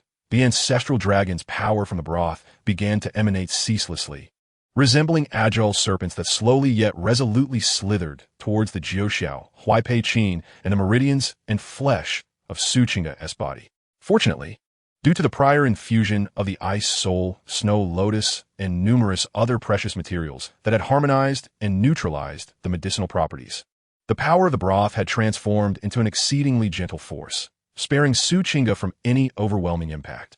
Thus, as time passed gradually, the medicinal energy permeated every corner of her being, subtly altering her internal state. Her damaged martial soul resembled parched earth, cracked and barren, now welcoming the long-awaited first rain after drought.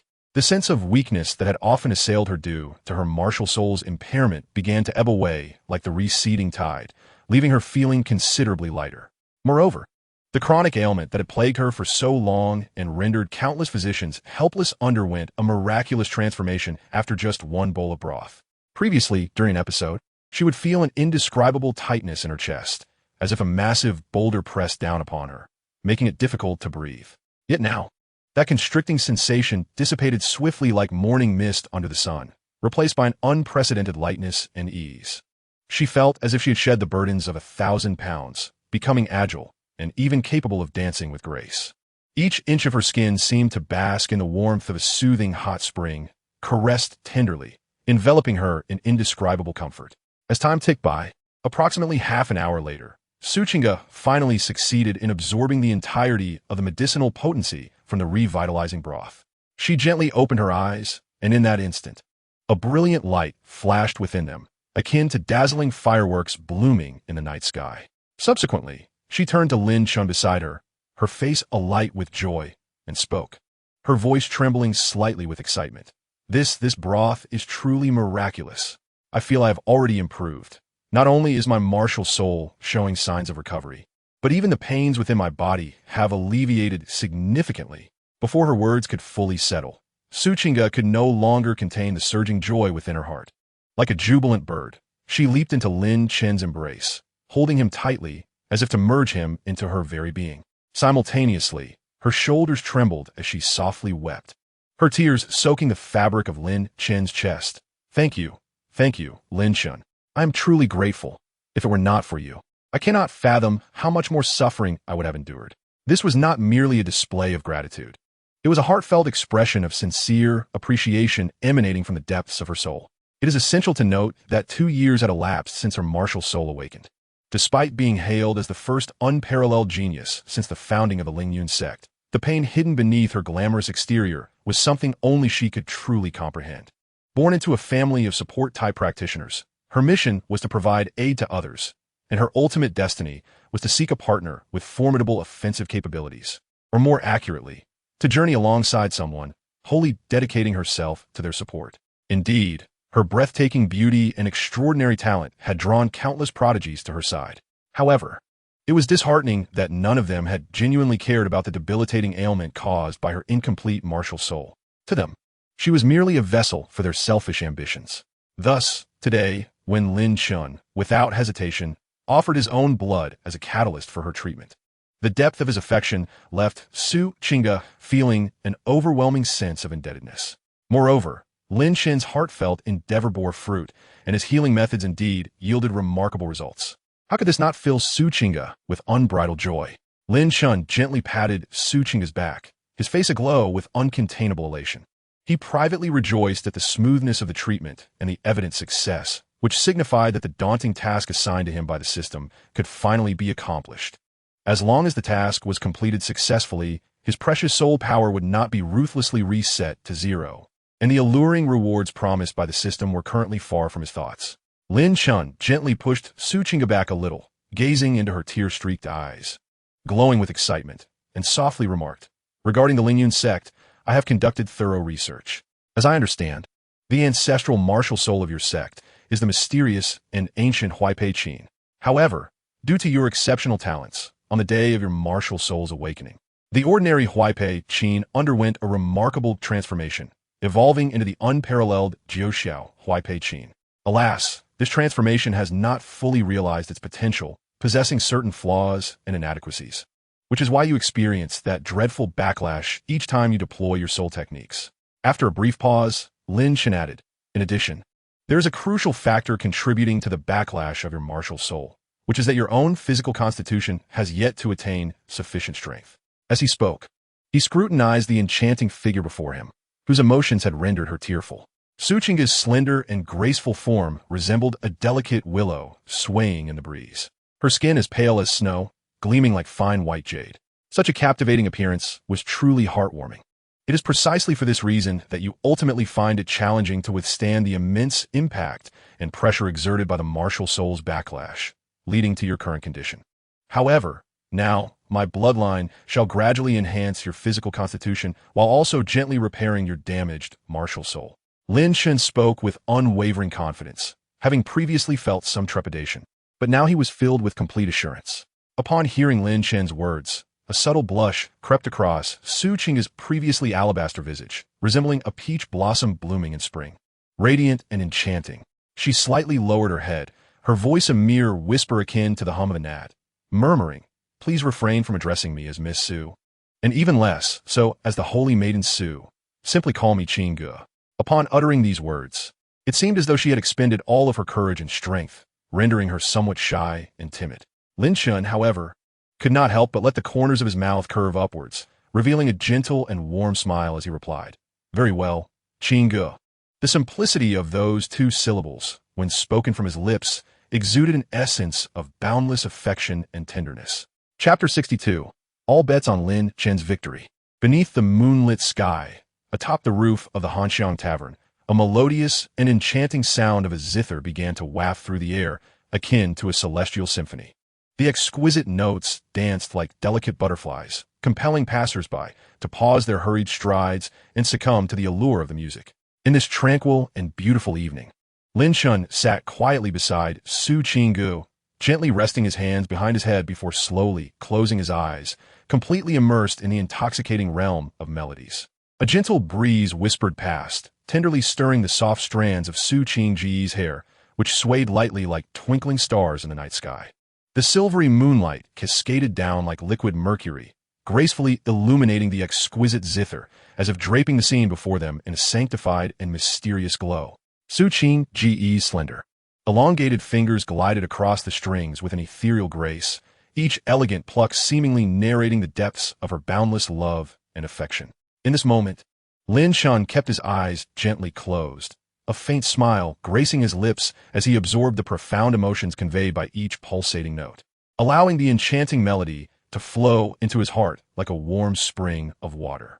Suddenly, the originally smooth, flowing notes transformed dramatically, akin to a lightning bolt cleaving through the night sky, instantly igniting the atmosphere. Su Qingji's elongated fingers danced rapidly across the strings, the music swelling into a fervent crescendo, reminiscent of surging ocean waves crashing upon the shores of the soul. Each note brimmed with strength and emotion, intertwining to craft a breathtaking symphony. This impassioned zither performance was a resolute declaration of Su Qingji's unwavering love as she poured her heart into the music. As the piece concluded, its enchanting echoes lingered in the air, refusing to dissipate, as if time itself had paused to hold on to this intoxicating moment. Lin Chen, who had been quietly listening, slowly opened his eyes, his gaze softening as it rested upon the captivating figure of Su Qinggu. He smiled gently and remarked, "This melody ought to exist only in the heavens." Such simple words were laden with infinite admiration and appreciation. "I'm glad you enjoyed it," Su Qinggu replied, her cheeks flushing with a hint of shyness upon hearing Lin Chen's praise. Yet, she did not shy away from his earnest gaze. Instead, she boldly met his clear and bright eyes. Underneath the gentle moonlight, the two stood quietly on the rooftop, enveloped in one another's presence, causing time itself to stand still. As the night deepened and silence enveloped the world, Lin Chen returned to his abode. Pushing open the door, he was greeted by a tranquil stillness, with only the faint moonlight filtering through the window, casting silvery patches upon the floor. To his surprise, he found Shui Yin quietly resting her head on the table. Her hair slightly tousled, cascading gently along her cheeks, and her long eyelashes fluttering like butterfly wings, as if she were lost in a sweet dream. She must have been waiting for his return, only to have drifted into slumber without realizing. Lin Chen held his breath, careful not to disturb the slumbering beauty. He tiptoed to her side, gazing at her serene and lovely visage, and a surge of affection welled up within him. With utmost care, he extended his arms, intending to lift Shui Yin gently and carry her to the comfort of her bed for a restful slumber. However, just as he made contact with her, the sleeping beauty stirred slightly. Gradually, she opened her eyes, still clouded with sleep. Upon seeing Lin Chen, Shui Yin paused for a moment before a tender smile graced her lips, and she softly asked, "You're back?" As she spoke, she unconsciously stretched, rubbing her sleepy eyes. After a small yawn, she inquired, "Did everything go well?" It seemed that she was already aware of Lin Chen's mission to treat Su Qinggu. Lin Chen smiled and nodded, responding, "Yes, it has shown some results." He then embraced her with a hint of reproach and concern, gently chiding, "It's quite late. Why are you not in bed? You might catch a chill sleeping at the table. I waited for you to return, and I didn't want to fall asleep." Shui Yin replied, nestling into Lin Chen's broad and warm embrace. She tilted her head slightly, her fair complexion blooming with a soft smile, akin to the vibrant peach blossoms of spring. "Just your return is enough," Shui Yin murmured, her gaze inadvertently falling upon Lin Chen's left arm, where a noticeable bandage mark was evident.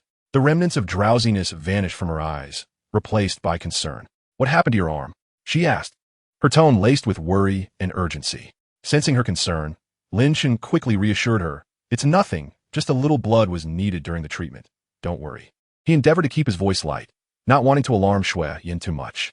However, Shui Yin furrowed her brow, pressing further, "Why did they need your blood? Is it serious? I must go prepare some nourishing soup for you." With that, she made to rise from Lin Chen's embrace, ready to bustle into the kitchen. Seeing her determination, Lin Chen felt a surge of warmth in his heart, yet he swiftly pulled her back and enveloped her tightly.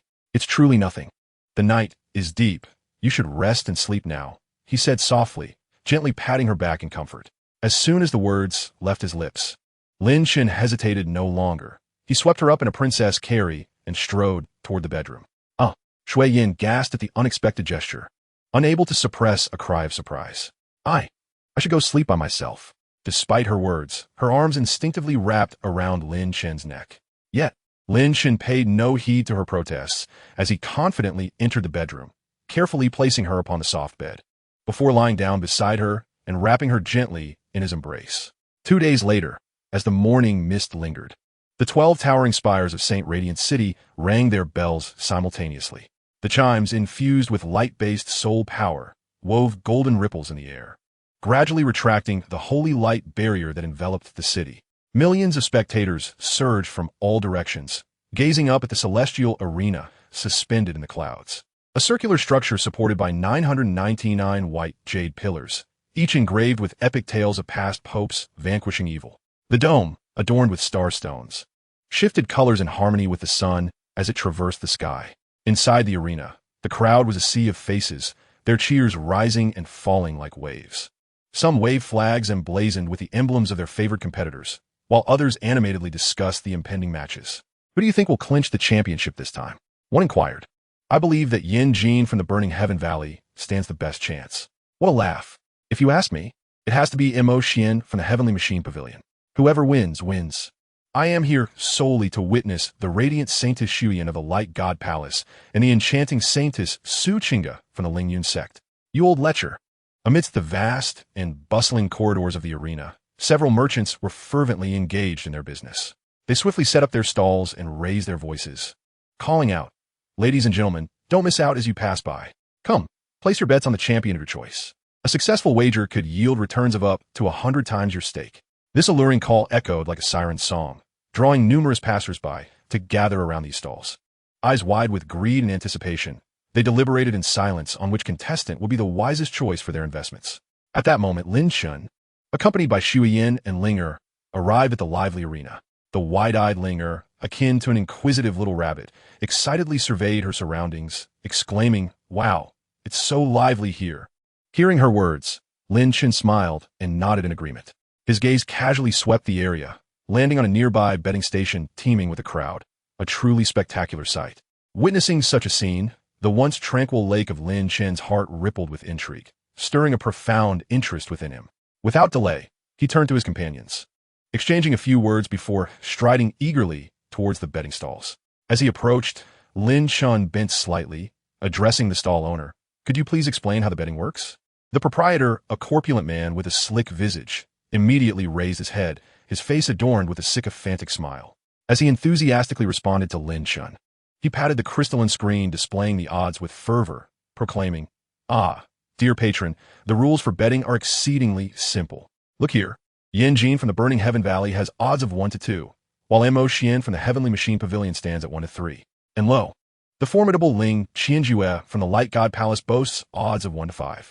With each of the proprietor's introductions, Lin Chen attentively followed his pointing finger. Suddenly, his brow furrowed slightly, astonished to find his own name singularly perched at the very bottom of the odds list, with an astonishingly high ratio of 1 to 100. Lin Chen chuckled softly, elated at the prospect of such lucrative odds. Although he was not in need of money, who would refuse a chance to profit without effort?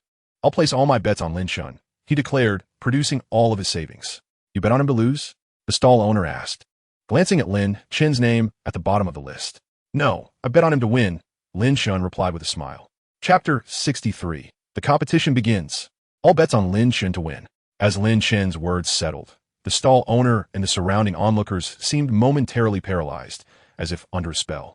Then, like a pot boiling over, the crowd erupted in raucous laughter. "Lin Chen? Who's this guy? I've never heard of him," bellowed a burly man with a cigarette dangling from his lips. Another scrawny fellow chimed in. "I bet he's just here to make up the numbers. I mean, my friend, betting on him is like tossing your money into the water. At least you'd hear a splash." A third individual shook his head, casting a sympathetic glance at the young man wagering on Lin Chen. "Brother, you really ought to think this through. Lin Chen is utterly obscure, without a shred of fame." Undeterred by the cacophony of skepticism and mockery, Lin Chen remained remarkably composed, barely lifting his eyelids. let alone offering any unnecessary explanations. He simply gestured expressionlessly to the stall owner to record his wager. The stall owner, inwardly reveling in his good fortune at encountering such a Navi mark, feigned concern as he glanced at Lin Chen's banknotes, muttering, "Oh dear, young man, your money may just go to waste," while secretly relishing the prospect of pocketing the cash. At that moment, a striking youth clad in a blue long robe approached. Upon reaching Lin Chen, he halted, his gaze settling on him with a blend of curiosity and confusion. "My good fellow, may I inquire why you are placing your bets on Lin Chen? He appears quite unremarkable and hardly inspires confidence." Upon hearing this, Lin Chen's lips curled into a mysterious smile as he replied nonchalantly, "Ah, you underestimate him. He might just be a dark horse." With that, Lin Chen turned to leave, but to his surprise, the youth seized his sleeve without hesitation. "Wait, don't rush off. At least tell me how he might surprise us." The youth's eyes sparkled with excitement, as though he had caught a whiff of something extraordinary. Reluctantly, Lin Chen paused, turning back to face him. After a moment's hesitation, he leaned closer and whispered, "To be honest, if you trust me, you might want to place your bet on him as well. It's a surefire win." "The reason?" "I know him well and possess some secrets others do not." With that, Lin Chen left the statement hanging, refusing to elaborate further. "All right, I'm in." The youth responded promptly, without a hint of hesitation. He waved his hand and placed his chips on Lin Chen, betting not only on his victory, but also on his ranking in individual matches and potential for MVP status in the team event. Lin Chen, noticing the youth's generous spirit, felt a surge of curiosity and goodwill towards him. At that moment, the youth enthusiastically proposed, "Why don't we move over there? I have fine wine and delicacies to share with you as we enjoy the thrilling match." Lin Chen, a man of spontaneity, readily accepted this generous invitation. "I would be honored. Lead the way." With smiles exchanged, the two companions made their way to a nearby seating area beside the arena. Just as they settled into their seats, a solemn and melodious chime resonated through the air, causing the entire space to tremble. All eyes turned upward, and to their astonishment, 7 mysterious figures appeared in the sky, clad in vibrant red garments that fluttered like the wings of celestial beings. Yet, their faces remained obscured by a veil of mist, rendering their true identities a mystery. Before them, the 7 figures moved in perfect unison, simultaneously kneeling in reverence towards an empty void, their voices resounding in harmony. "We welcome the Pope." Their proclamation echoed like the tolling of a great bell, reverberating through the air and causing the ears of those present to thrum. As the declaration fell, the once serene void appeared to rend asunder, a fissure abruptly materializing. Following this, a delicate leg, as pale as jade, gracefully emerged from the crack, and soon after, a woman clad in resplendent papal vestments slowly revealed herself. She possessed a graceful figure and an ethereal elegance, akin to a celestial being descending from the heavens. Once she fully manifested, the crowd recognized her as the illustrious Pope of the Temple of Light and the sovereign of the Central Continent, Emperor Lin Chen. "Welcome, Your Holiness." With this exclamation, the audience from various regions of the Central Continent humbly knelt in worship, their expressions solemn and reverent, their gazes filled with admiration for this supreme entity. Emperor Lin Chen stood poised and elegant, her presence reminiscent of a fairy. She gently waved her exquisite hand, smooth and delicate like mutton-fat jade, swaying gracefully like a blooming snow lotus in a gentle breeze. Then, with her ruby lips parting slightly, she softly intoned, "You needn't be formal. Please rise."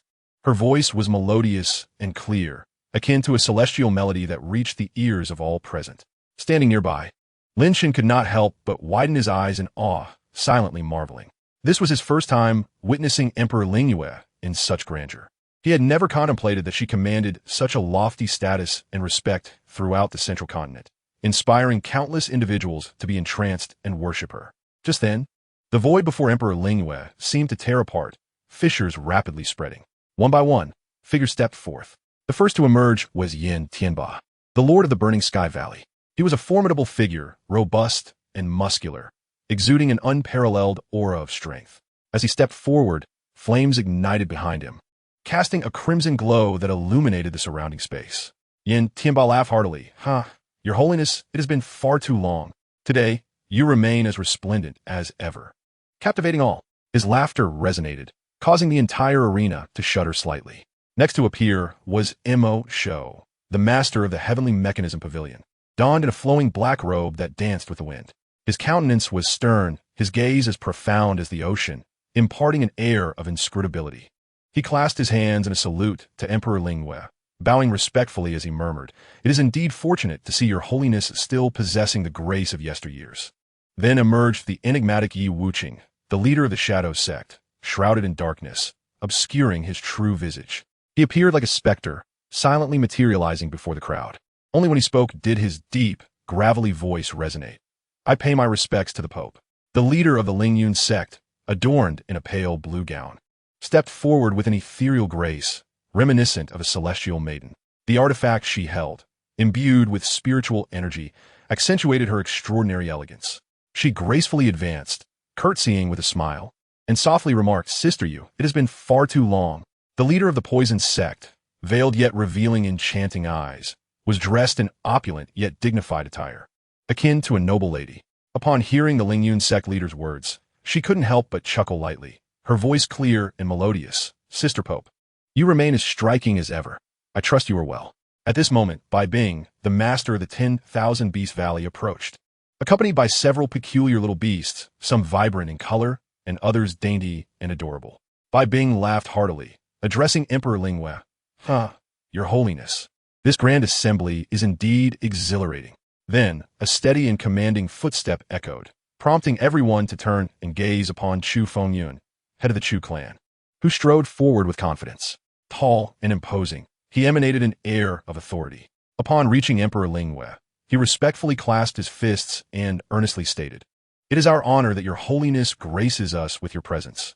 Your arrival will undoubtedly elevate this competition." Emperor Lin Chen smiled gently, nodding in acknowledgement. Her cool gaze swept across the assembly, her demeanor calm, yet imbued with an air of dignity as she spoke softly. "There is no need for excessive formality. I have come both to reconnect with you all and to witness the immense potential harbored by the younger generation of our continent. I hope each sect and family will strive to showcase their true strength and splendor."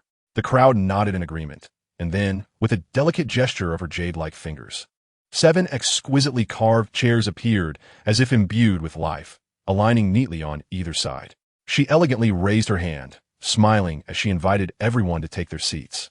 Behind her, a magnificent papal chair gradually manifested, majestically situated at the center, as though it were destined to reside there.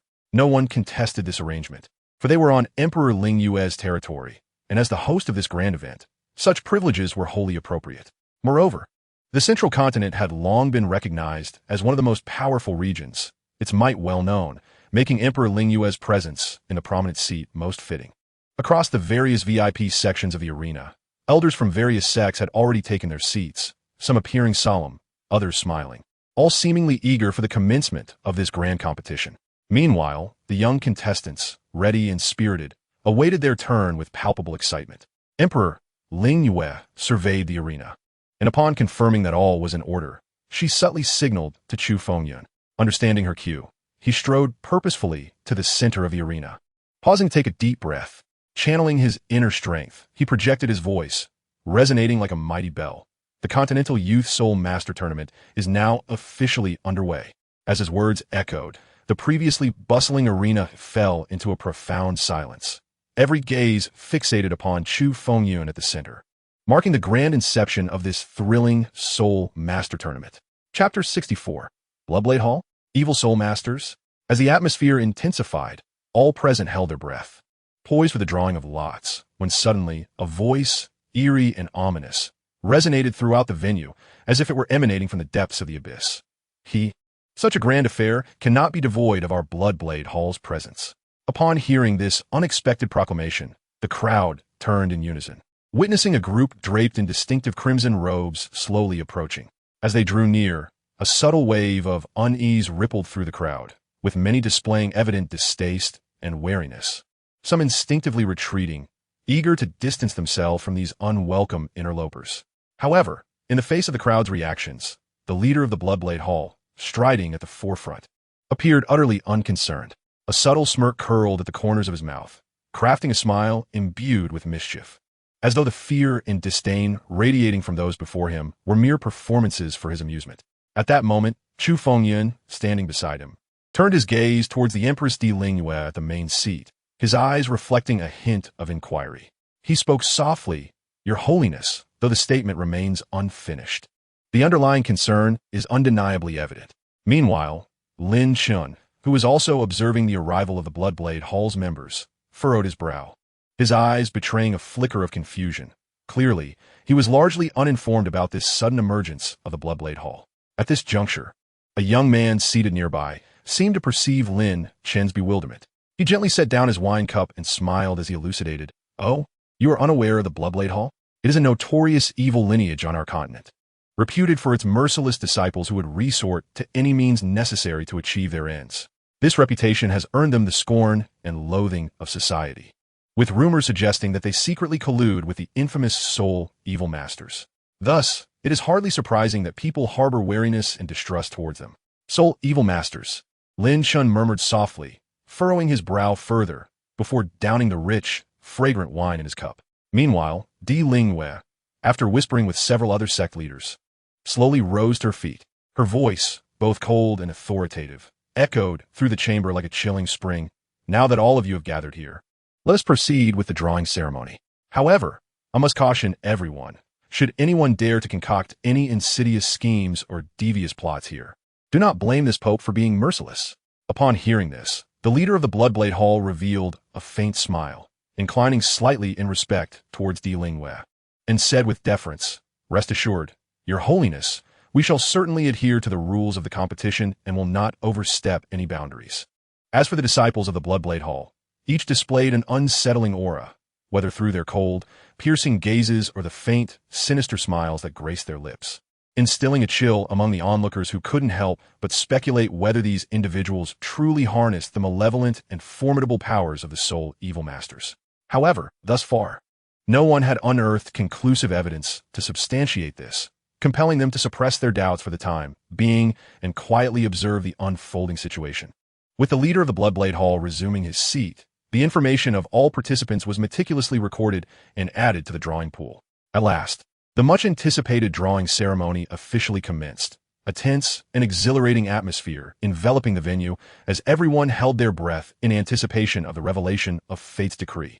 In the individual competition, the first match, Ling Xiao of the Temple of Light versus Yi Shan of the Shadow Sect. As the referee's booming and fervent voice rang out, the arena erupted into a frenzy. The audience cheered exuberantly, eager for the commencement of this thrilling duel. At that moment, Ling Xiao sat quietly in the VIP section of the Temple of Light. Upon hearing his name drawn as the first contestant, an expression of resigned amusement flickered across his face. "I didn't expect to draw the first lot." Yet, there was no trace of fear in his eyes. Instead, they sparkled with confidence and excitement. Beside him, Shui Yin furrowed her brow slightly, offering a cautionary reminder. Yi Shan is also at level 34. But his martial soul is an exceedingly rare and ferocious cold fang poison snake. You must be cautious and not underestimate him. Ling Xiao nodded slightly, smiling in response. "Rest assured, Saintess, I shall give my all to secure a resounding victory for our Temple of Light."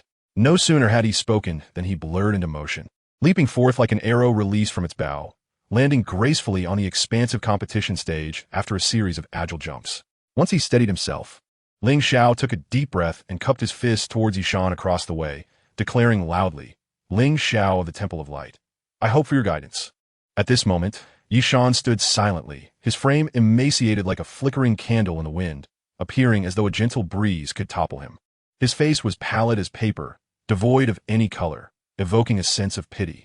Yet, when one's gaze fell upon his narrow, frigid eyes, all sympathy dissipated in an instant. Those eyes resembled ancient ice, exuding a chilling aura that sent shivers up one's spine with just a single glance. Yi Shan's long, raven hair cascaded casually over his shoulders, swaying gently with the breeze. In response to Ling Xiao's greeting, he remained expressionless, not even lifting his eyelids, merely letting out a cold huff as a formidable aura surged around him, followed by a shadow darting from his back. Upon closer inspection, it was revealed to be his martial soul, the cold fang poison snake. This massive black serpent's phantom spiraled into the air upon its emergence, its vast body casting a shadow that obscured the sun, instilling an unrelenting sense of oppression, particularly with its crimson forked tongue flicking in and out, releasing noxious green mist that contaminated the surrounding air. Simultaneously, 3 soul rings, 2 yellow and 1 purple, began to ascend beneath Yishan's feet, shimmering with a faint glow, signifying his formidable strength. Witnessing this, Ling Xiao felt no room for complacency. He hastily summoned his internal soul power, and, instantaneously, 3 soul rings of the same color arrangement, 2 yellow and 1 purple, rose beneath him as well.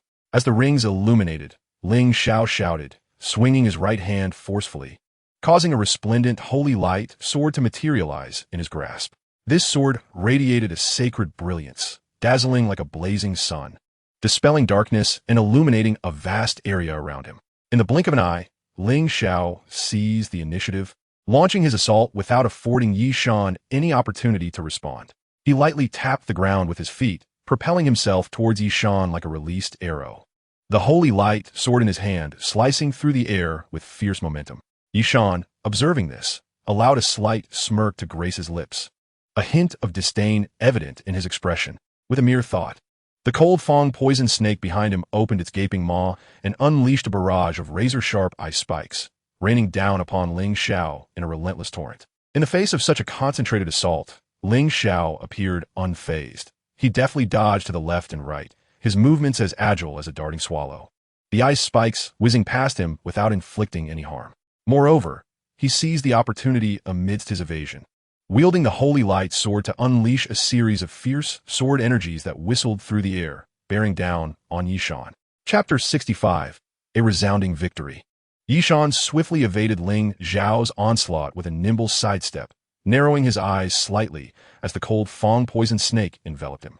With his martial soul activated, Yishan's speed surged dramatically, darting towards Ling Xiao at lightning speed. Simultaneously, his hands underwent a remarkable transformation, the skin gradually covered by hard, smooth serpent scales, his fingers morphing into razor-sharp claws that glimmered with an ominous cold light, thrusting towards Ling Xiao with lethal intent. First soul skill, Cold Radiant Stab. Confronted with Yishan's fierce advance, Ling Xiao dared not exhibit the slightest negligence. He swiftly crossed his feet, sliding back several feet with a ghostly agility, while the second yellow soul ring beneath him suddenly radiated with brilliant light, dazzling in its intensity. As his soul power continuously flowed into the sacred sword in his hand, which radiated a divine aura, he let out a thunderous shout. Second soul skill, Holy Light Guardian. No sooner had his voice faded than a dazzling barrier of light, as substantial as it was brilliant, materialized out of thin air, enveloping Ling Xiao's entire form with a tight embrace. This luminous shield emanated a warm and sacred glow, akin to a golden sun suspended in the sky. Yet, Night Mountain's assault did not relent. His serpent claw struck the barrier with astonishing speed, producing a sharp crackling sound as sparks exploded upon their collision, reminiscent of a splendid fireworks display. Surprisingly, despite the formidable force of Night Mountain's strike, it failed to breach Ling Xiao's defenses. However, Night Mountain was evidently prepared. Almost simultaneously, the second yellow soul ring beneath him ignited once more, accompanied by his low, commanding voice. Second soul skill, Frost Poison Erosion. Instantly, a torrent of dark green venom surged from Night Mountain's serpent claw, spreading wildly across the surface of the shield like a raging flood. Upon contact, the venom hissed and emitted wisps of green smoke, visibly corroding the once impenetrable barrier, as if it were being devoured by a potent acid. Witnessing this, Ling Xiao's expression grew increasingly grave, and without hesitation, he unleashed his first soul skill, Holy Flame Purification. With a mere thought, a roaring blaze of holy fire erupted from the blade, forming a sea of searing flames that annihilated the dark green venom upon contact, evaporating it into nothingness. Just as Night Mountain stood in stunned disbelief, Ling Xiao moved like a flash of lightning, charging forward with unparalleled speed. The holy flames continued to blaze fiercely upon his sword, and with a swift motion of his arm, he swung the flame-imbued sword with ferocious intent towards Night Mountain. Caught off guard by such a fierce onslaught, Night Mountain hastily summoned his frost-toothed serpent martial spirit in a desperate attempt to shield himself from Ling Xiao's lethal strike. However, the might behind Ling Xiao's blow was overwhelming, forcing the frost-toothed serpent martial spirit back several paces. The impact of such a powerful strike was not without consequence for Night Mountain himself. A powerful shockwave coursed through his martial spirit into his body, causing him to cough up blood, his complexion paling to a ghostly white. Nonetheless, gritting his teeth against the excruciating pain, he revealed a fierce glint in his eyes and promptly activated his third purple soul ring. With a blinding flash of purple light, he roared, "Third soul skill. Dance of 10,000 snakes." In an instant, countless smaller yet equally ferocious frost-toothed serpents surged forth from all directions, their menacing forms darting towards Ling Xiao, each one bearing fangs and exhaling waves of chilling air, creating a truly terrifying sight. Unfazed by the onslaught of serpents, Ling Xiao inhaled deeply and channeled all his soul power into the tip of his sword, as his second and third soul rings shone brilliantly in unison. With a fierce roar, he declared, "Third soul skill, divine judgment." No sooner had he spoken than a resplendent, holy light erupted around him, forming an impenetrable shield that enveloped his entire being. At the same time, as he swung his sacred sword forward, an immense white beam of light descended from above, akin to a divine punishment from the heavens, carrying cataclysmic power that crashed down upon the swarm of serpents. A cacophony of explosive sounds filled the air as the once menacing serpents were obliterated upon contact with the beam, unable to draw near Ling Xiao in the slightest. With veins bulging from exertion, Ling Xiao summoned every ounce of soul power within him. With a deafening boom, the beam eradicated the serpents entirely before crashing into Night Mountain. The sheer force of the impact sent Night Mountain flying like a kite with its strings severed, arcing through the air before crashing heavily to the ground, kicking up a cloud of dust. At that moment, the referee, appearing like a specter, swiftly materialized in the arena, gesturing with a grand sweep of his hand, dispersing the lingering remnants of Ling Xiao's assault with ease. He then proclaimed loudly, "The first match of the individual competition. Victory goes to Ling Xiao of the Temple of Light." His voice resounded throughout the arena, echoing endlessly as the audience erupted in thunderous applause and cheers, celebrating Ling Xiao's spectacular performance. Chapter 66, One Punch. In the second match of the individual competition, it was Fantian Valley's Zhao Lei versus 10,000 Beast Valley's Li Chong. As the referee's voice resonated, the second match commenced. "Hey, speaking of which, where did the little senior brother go?" In the stands of the Temple of Light, Ling Er queried with wide, curious eyes. "That little senior brother, honestly, as the captain, he seems to be living quite leisurely." She pouted, expressing her thoughts. "Well, there isn't really anything he needs to handle, so he can go wherever he pleases." Shui Yin replied with a gentle laugh, turning her gaze slightly to rest upon Ling Er. At that moment, she noticed Ling Er's adorable and charming visage, now adorned with a hint of mischief and curiosity, as her big eyes fixated intently on Shui Yin. Suddenly, Shui Yin caught a glimpse of a barely perceptible smile curling at the corners of Ling Er's lips, and then she heard Ling Er softly remark, "Sister, you seem a bit off." Shui Yin was taken aback by Ling Er's unexpected question, instinctively blinking in confusion as she looked at Ling Er and inquired, However, before Shui Yin could fully process her surprise, Ling Er had already leaned closer, her large, sparkling eyes glimmering with unusual light. "Ever since little senior brother appeared, you've changed completely, sister. You used to have a stern face, so cold and aloof, but now you smile far more often than before." Pausing for effect, Ling Er mischievously winked at Shui Yin before continuing, "What is it about little senior brother that has melted our usually frosty sister?" The moment these words left her lips, Shui Yan's cheeks flushed crimson, and she hastily covered Ling Er's mouth, chiding, "Oh dear, stop spouting nonsense." Despite her words, Shui Yan's heart raced with turmoil. In truth, she herself had not realized that since Lin Chen's arrival, subtle changes had indeed unfolded within her. To mask her embarrassment and shyness, Shui Yan promptly shifted the topic, attempting to maintain her composure as she stated, "The opponents in this match are quite strong. Let us focus on how to compete." Yet beneath her calm exterior, her heart was already rippling with emotion, and in that moment, an image of the tall figure involuntarily surfaced in her mind. Boom! A soudaine, tendre explosion érupted, silencing the previously raucous audience, all eyes fixated on the center of the arena. After an intense battle, the outcome of this thrilling match had finally been determined. As the crowd focused their gaze, they beheld the contestant from the Beast Valley, now a pitiful sight, battered and bruised. His garments were in tatters, blood seeping from various wounds, and he was half kneeling, struggling to support his precarious body, as if he might collapse at any moment. On the opposite side, the competitor from the Flame Sky Valley, who faced him, was not in much better condition. Despite being gravely injured as well, he managed to stand, albeit barely. In the second match, Zhao Lei of Flame Sky Valley emerged victorious. The applause erupted, and cheers filled the air. The assaults launched by these participants were nothing short of extraordinary. Ling Xiao from the Hall of Light turned to exchange a solemn glance with Feng Xing, saying gravely, "These are merely contestants above level 30. One can only imagine the prowess of their young master." Yan Jin. Shui Yin chimed in, aware that their true adversaries would undoubtedly be far more formidable. The combat involving the soul beast from the Beast Valley was indeed daunting. Lin Chen, however, was indifferent to the ongoing match, as these individuals posed no threat to him. At that moment, he was indulging in hearty food and drink, engaging in a lively conversation with a young man beside him. "Brother, I hope you can help me recover my losses. Is this Lin Chen truly capable?" the youth exclaimed after taking a swig of his drink. "Absolutely," Lin Chen replied with a calm smile. By the way, I am Zhang Qing. I haven't had the pleasure of learning your name yet," the young man suddenly recalled to ask Lin Chen. Personal competition. Match 3. Wang Hao from Flame Sky Valley versus Lin Chen from the Hall of Light.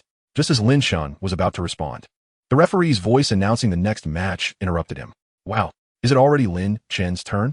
Zhang Qing's expression shifted to one of concern, as this was crucial for his potential gain or loss. Though he didn't care much, the thrill was part of the game. Wang Hao was already on stage, yet Lin Chen was nowhere to be seen. The referee urged competitor Lin Chen, "Please come to the stage promptly, or you will be considered to have forfeited." Sighing, Lin Chen set down his half-finished drink and rose. "Brother, what's the matter?" Zhang Qing questioned, puzzled by Lin Chen's sudden movement. "Forgive me for not mentioning earlier, but I am Lin Chen," Lin Chen replied with a faint smile, and in the next moment, he leapt several times, landing steadily on the competition floor. Smiling at his opponent, "Lin Chen of the Hall of Light, level 25 Great Soul Master. I welcome your guidance." "What? Level 25? A Great Soul Master is participating? Is there no one left in the Hall of Light?" The audience erupted in astonishment upon hearing Lin Chen's self-introduction. From a shadow sect, Yi Wuhan recognized Lin Chen, the one who had previously disregarded him. Upon hearing Lin Chen's declaration, his expression darkened slightly. "A mere Great Soul Master dare to challenge me? Thinking himself a master. Yet he is nothing but a jester," Yi Wuming scoffed. "Cousin, it seems it is not our turn to deal with him." "Oh, is Lin Chen only 25? I should have warned Wang how not to go too hard on him," Yan Jin from Flame Sky Valley remarked, hands on his hips, a hint of regret in his tone. "Only 25? Su Qingga from a Spirit Rhythm sect exclaimed, her gaze toward Lin Chen filled with intrigue. Level 25? Zhang Qing was momentarily taken aback, pondering whether this constituted a form of deception. Nonetheless, he did not dwell on it and instead cheered, "Go for it, Lin Chen." Meanwhile, on the side of the Hall of Light, everyone was struggling to stifle laughter. On stage, Lin Chen, with his hands cradling his head in a languid manner, addressed Wang Hao, "I consider myself a friend of your young master, so trying to leverage connections won't help." Wang Hao sneered dismissively. "What strength does your young master possess to know a great soul master?" Lin Chen shook his head, bemused by Wang Hao's failure to let him finish. He had intended to suggest Wang Hao maintain a semblance of dignity, but alas, the youth of today. Let the match begin. With the referee's proclamation, Wang Hao from Flame Sky Valley unleashed his martial spirit, a lion engulfed in flames, and charged at Lin Chen with fierce momentum. Wang Hao, a level 37 assault-type soul master. His martial spirit is the blazing lion, specializing in offense, Feng Xing informed the audience. "Unfortunately, he has encountered our little senior brother." Ling Ye chimed in. As the 2 yellow and 1 purple soul rings pulsated beneath Wang Hao's feet, the first soul ring illuminated, and he unleashed his first soul skill, Rampaging Lion's Fist. With a fierce shout, he struck toward Lin Chen. Yet, Lin Chen remained rooted in place, letting out a resigned sigh before retracting his right hand into a fist and delivering a straightforward punch. The audience was left dumbfounded. Most assumed Lin Chen had been so startled that he had lost his wits. Boom! A resounding crash echoed as every spectator's eyes widened in disbelief. They witnessed one person being sent flying out of the competition arena. The shock stemmed from the fact that this individual was none other than Wang Hao. Those close to the stands could even discern the faint sound of bone cracking. In stark contrast, Lin Chen maintained his punching stance, having not moved an inch throughout the exchange. "My apologies, I couldn't restrain my strength," Lin Chen retracted his fist, wearing an apologetic smile. Personal competition. Match 3. Lin Chen from the Hall of Light, victorious. The crowd erupted into a cacophony of astonishment, jaws agape, as if they could accommodate an egg. What? A second's defeat? A level 25 took down a level 37? He didn't even summon his martial spirit. Playing the fool to catch the wise. Ah, no wonder he dared to challenge Yi Wuhan. It turns out his physical strength is this formidable. Yan Jin, witnessing his own contestant's defeat, felt no anger but instead admired Lin Chen, for the people of Flame Sky Valley always spoke through their fists. I never anticipated this fellow possessed such physical prowess. Yet he cannot stir up much of a tempest. Yi Wuhan mused, still slightly astonished, but ultimately unconcerned. After all, no matter how strong his physicality, Lin Chen was merely a great soul master, hardly worth his attention. Ha ha ha, senior sister, look at their expressions, as if they've seen a ghost. Linger could no longer contain her laughter. Holding back laughter is truly exhausting. Ha ha. At this moment, the Hall of Light erupted in hearty laughter. They were fully aware of Lin Chen's extraordinary nature. Thus their delight in the reactions of others was palpable. Returning to his seat, Lin Chen raised the drink he had just set down in front of Zhang Qing. Ah, still warm. Then, to Zhang Qing's astonishment, he downed the drink in one go. Chapter 67. The Nine-Tailed Battle Serpent Emperor. After finishing his drink, Lin Chen noticed Zhang Qing staring at him in disbelief, prompting him to quickly set down his cup and explain, "My apologies, Zhang brother, I neglected to mention my name until now." Zhang Qing soon regained his composure and waved his hand dismissively. "No worries, it's just that you've surprised me quite a bit. Come, Lin brother, let us continue drinking and feasting. Are you not concerned about losing money? You took my advice and invested with me," Lin Chen inquired, curious. "Ha ha ha, to be honest, Lin brother, my family has been engaged in commerce in this holy radiant city for generations. This small sum is but a trifle." "I trusted your words because I felt a connection," Zhang Qing replied, beaming. "In that case, rest assured, Zhang brother, I shall not let you incur losses," Lin Chen declared confidently, clinking his cup with Zhang Qing's. As the match continued, Lin Chen and Zhang Qing were still engaged in delightful conversation while enjoying their meal when Shui Yin approached. Today, Shui Yin was adorned in an icy blue gauze dress, which accentuated her ethereal beauty. Upon noticing her arrival, Lin Chen promptly rose to take her hand, gently inquiring, "What brings you here? Have you been drinking too much?" Sensing the scent of alcohol emanating from Lin Chen, Shui Yin furrowed her brows slightly and playfully chided him, yet she settled beside him. "Ha ha, dear sister-in-law, do not blame my brother Lin Chen. It was I who insisted on sharing a drink with him," Zhang Qing interjected, clearly aware of the rapport between the two. "Since you're here, let us dine together." "Not this time. I must prepare for my upcoming match," Shui Yin replied with a smile, then retrieved a detoxifying soup from her ring, offering it to Lin Chen. "Here, drink this later. Do take care of your health." "Where did this come from?" Lin Chen asked, noticing the warmth of the soup. "I just brewed it over there." Linger wished to join us, but her turn to compete is approaching, so I advise her to focus on her preparation, Shui Yin explained. The next match was between Linger from the Radiant Temple and Zheng Kiki from the Poison Sect. Linger, with an unwilling expression, stepped onto the competition stage, grumbling, "Why must I compete? Senior sister gets to watch junior brother." As both contestants prepared, the referee signaled to start. Almost simultaneously, they engaged. Linger's martial spirit, the nine-tailed spirit fox, manifested behind her and instantly enveloped her. In that moment, her demeanor transformed, nine tails emerging and her ears morphing into those of a fox, accompanied by 4 soul rings, 2 yellow and 2 purple, rising beneath her. Her opponent, Zheng Kiki from the Poison Sect, summoned an enormous emerald green serpent, its eyes blood red and scales glistening like metal. She too displayed 4 soul rings of the same colors. "Emerald-scaled serpent monarch," Lin Chen exclaimed in surprise, recognizing the formidable beast spirit known for its toxicity. A flicker of concern crossed his eyes. It appeared that Linger's adversary was no ordinary foe. Zheng Kiki's eyes glinted coldly as her first soul ring ignited, executing a swift attack known as Serpent Monarch's ambush. Her figure transformed into a green serpent, dashing towards Linger with astonishing speed. This soul skill was designed to unleash a sudden burst of velocity for an element of surprise. However, Linger remained unperturbed. Her first soul ring flickered as she called out, "Spirit Fox Mirage." Her figure became elusive, leaving behind several afterimages on the arena. Zheng Kiki's Serpent Monarch's ambush while rapid, could not pinpoint Linger's actual location.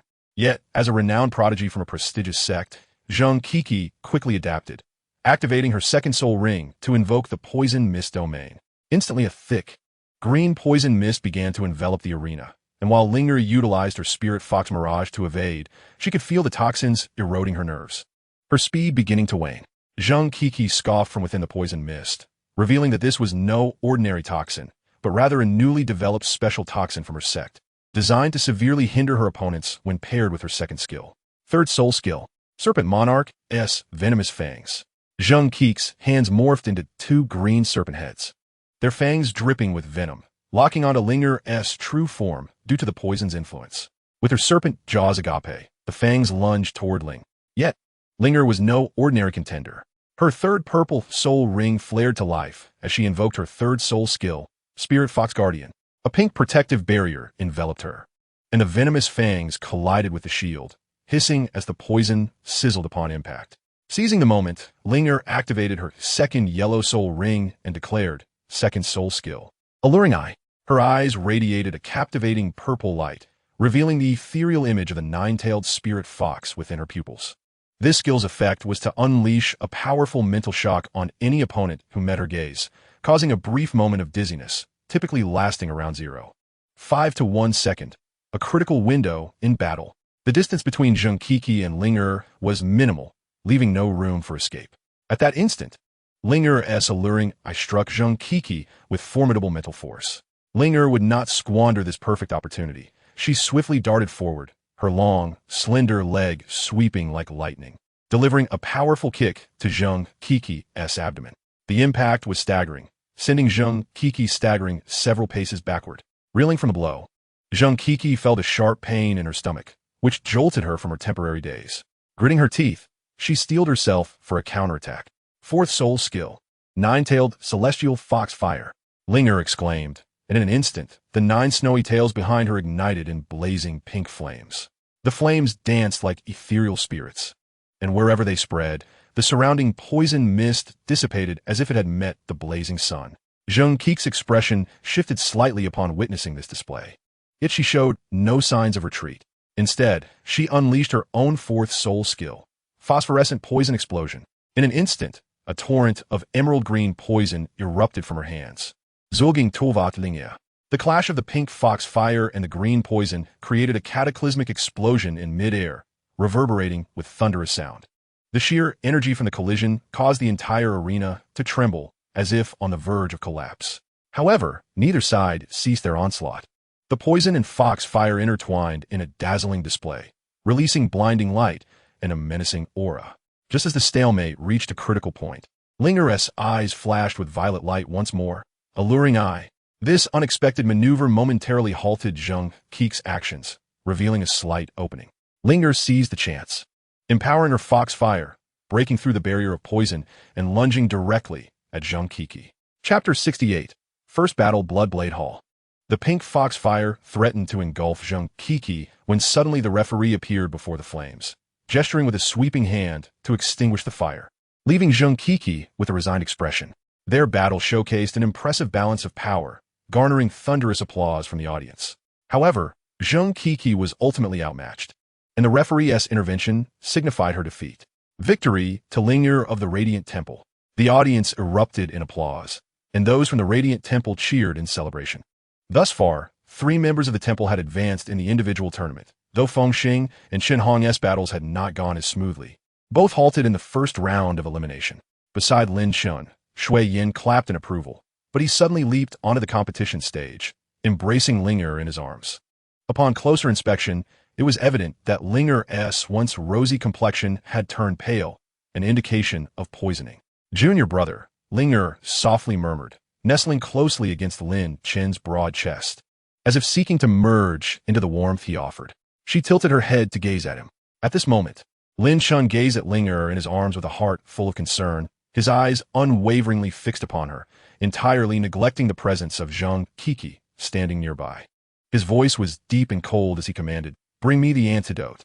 Upon hearing this, Zheng Qi initially scoffed with disdain, a mocking curve gracing her lips as she retorted, "Ha! What antidote? What are you talking about?" However, when her gaze inadvertently met Lin Chen's eyes. Her heart jolted with a sudden shock. What kind of eyes were those? They were as frigid as ancient ice, profound and dark, devoid of any emotional fluctuation, only exuding endless malice and ruthlessness. Such a gaze sent a chill down Zhang Qi's spine, causing her hairs to stand on end, and cold sweat to uncontrollably trickle down her forehead. In that moment, she truly comprehended the terrifying nature of this seemingly ordinary Grand Soul Master before her. The aura he exuded was a stark contrast to the indifferent demeanor he had displayed during the competition. Zhang Qiqi had no doubt that if she dared to delay or resist even the slightest, he would strike without hesitation. Lin Chen gently placed lecher into the hands of the hurriedly approaching Shui Yin, then turned his steely gaze towards Zhang Qiqi, striding towards her. As Zhang Qiqi watched him approach, her mind was filled with a desire to admonish him for his audacity, yet for some inexplicable reason. The words were trapped in her throat, silenced by an invisible force. At that moment, all that filled her vision was the youth radiating an intense, killing intent, as if the entire world had been reduced to just the two of them. In the blink of an eye, Lin Chen stood before Zhang Qiqi, his expression ominously dark, sending shivers down her spine. He parted his lips, articulating each word with chilling clarity. "Do not make me repeat myself." This statement struck Zhang Qi's heart like a hammer, causing her to tremble involuntarily. At that instant, her mind was a whirlwind of panic. She could hardly fathom that she, a mere spectator, was being intimidated by this Grand Soul Master. What would she face upon returning? Ridicule? As this thought crossed her mind, she inwardly cursed Lin Chen, labeling him a despicable rogue, questioning why he spoke to her so fiercely.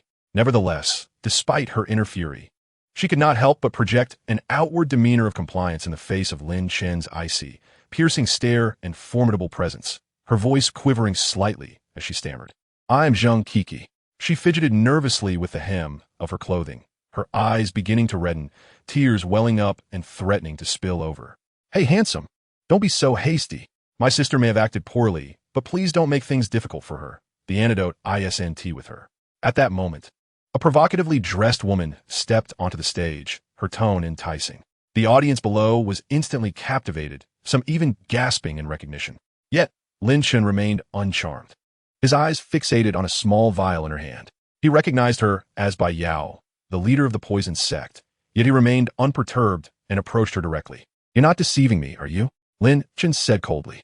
Bai Yao, facing Lin Chen for the first time, immediately understood why Zhang Qiqi had been frightened. "Rest assured, it's genuine," she replied, covering her mouth with a light laugh and casting a flirtatious glance at Lin Chen.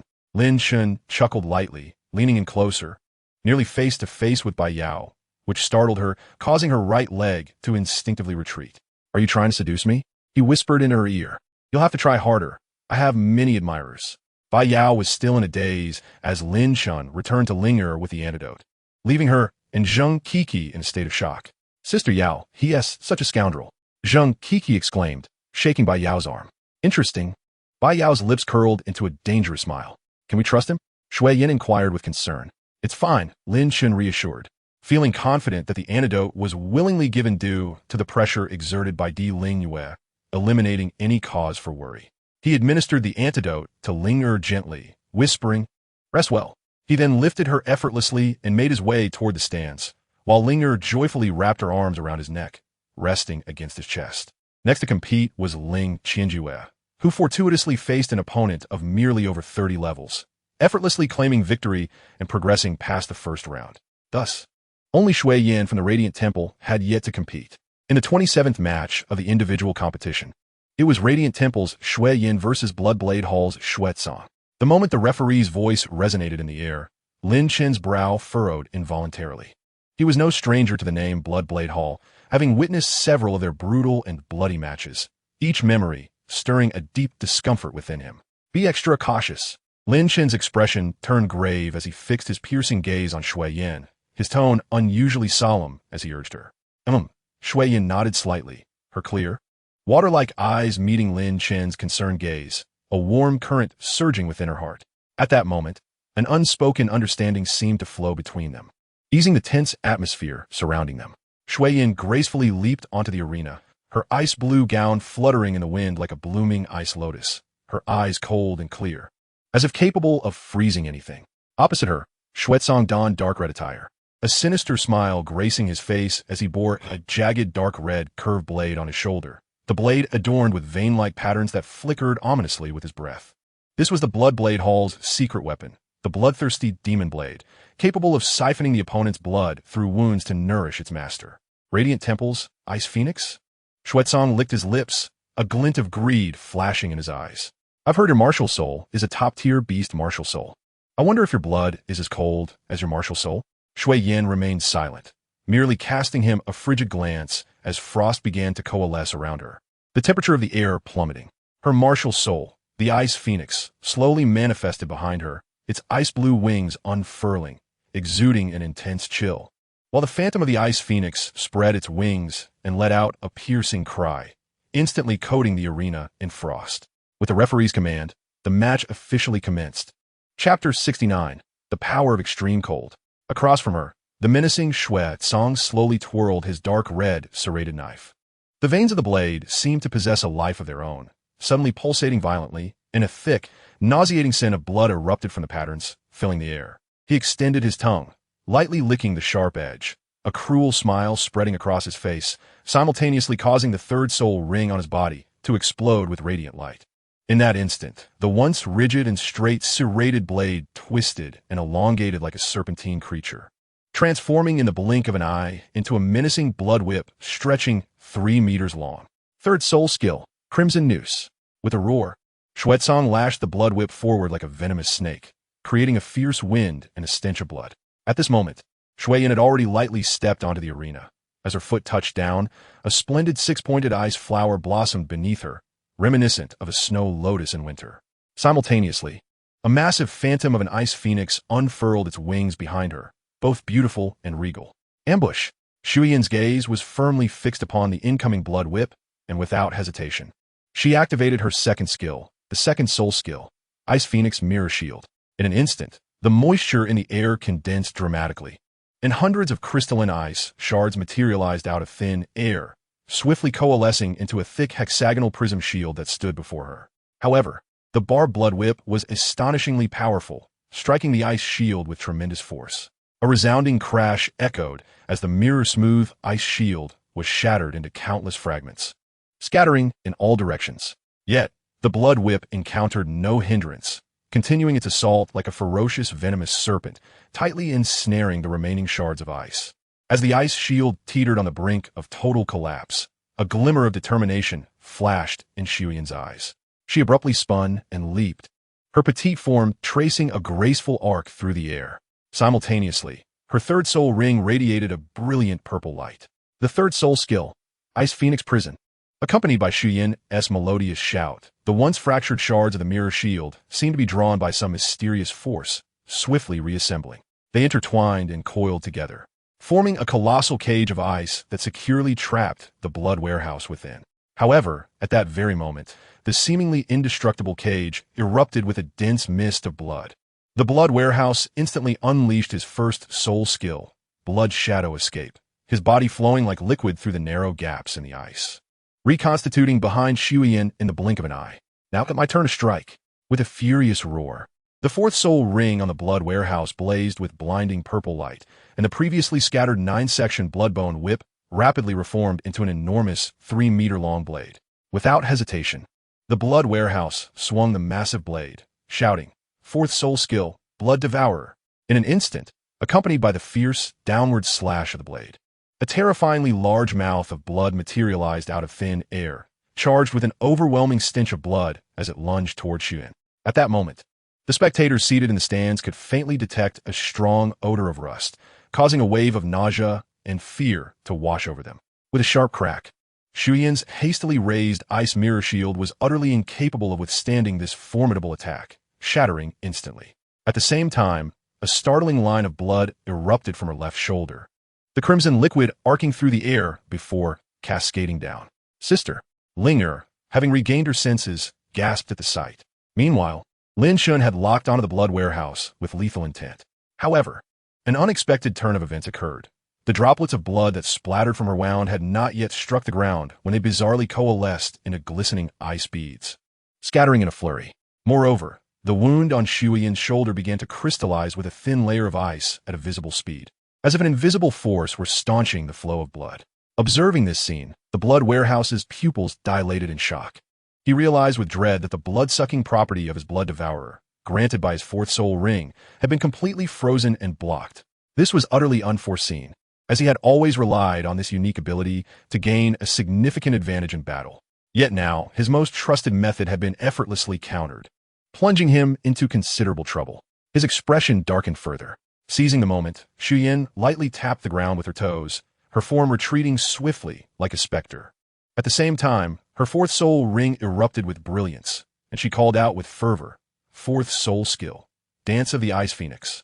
Instantly, the ice shards scattered across the arena seemed to respond to an arcane summons, floating into the air and swiftly coalescing into 7 vividly lifelike, translucent ice phoenixes. Faced with this sudden development, the blood warehouse's expression shifted, but he reacted swiftly, swinging his long blade fiercely, unleashing a sharp blood-red blade aura that shattered 2 of the Ice Phoenix illusions in an instant. However, before he could catch his breath, the remaining 5 Ice Phoenixes surged towards him like bolts of lightning, swirling around him in a graceful dance. As these crystalline phoenixes twirled and soared, an intense chill enveloped the entire arena, causing the temperature to plummet to the point where one could see their breath. The bizarre blood vessels etched upon the long blade also began to freeze due to the low temperature, significantly diminishing both his attack speed and power.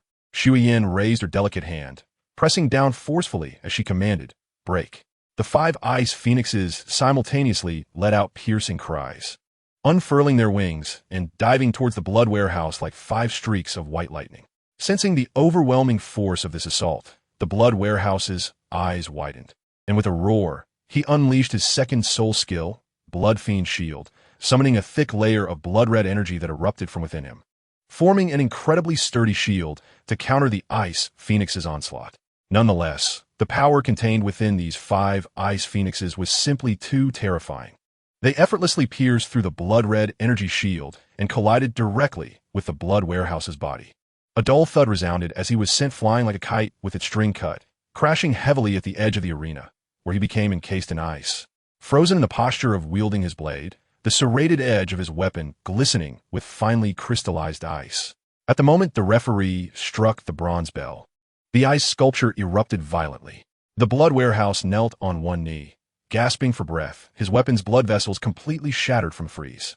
Shuyin gently caressed the ice crystals on her shoulder. The wound had long been sealed by the frigid soul power, with only a single frost-laden strand of hair at her temple bearing witness to this clash of ice and blood.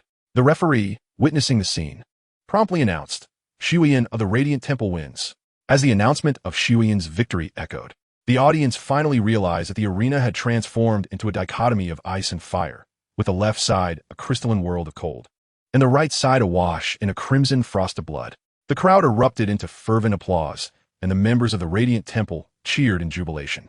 Shuyin descended from the arena slowly, her complexion somewhat pale, yet her eyes sparkled with the joy of victory. Lin Chen stepped forward, gently supporting her as he murmured, "You work hard." Shuyin smiled faintly, leaning against his shoulder as she softly replied, "It's all right. I didn't embarrass you." Lin Chen smiled back, his gaze filled with warmth. "You've never let me down."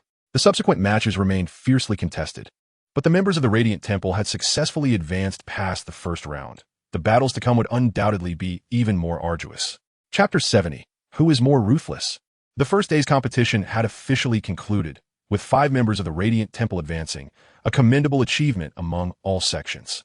"Everyone has worked hard today, so my brother Lin Chen has specially asked me to treat you all, ensuring everyone replenishes their energy," Zhang Qing declared enthusiastically, addressing the gathered guests at the banquet table.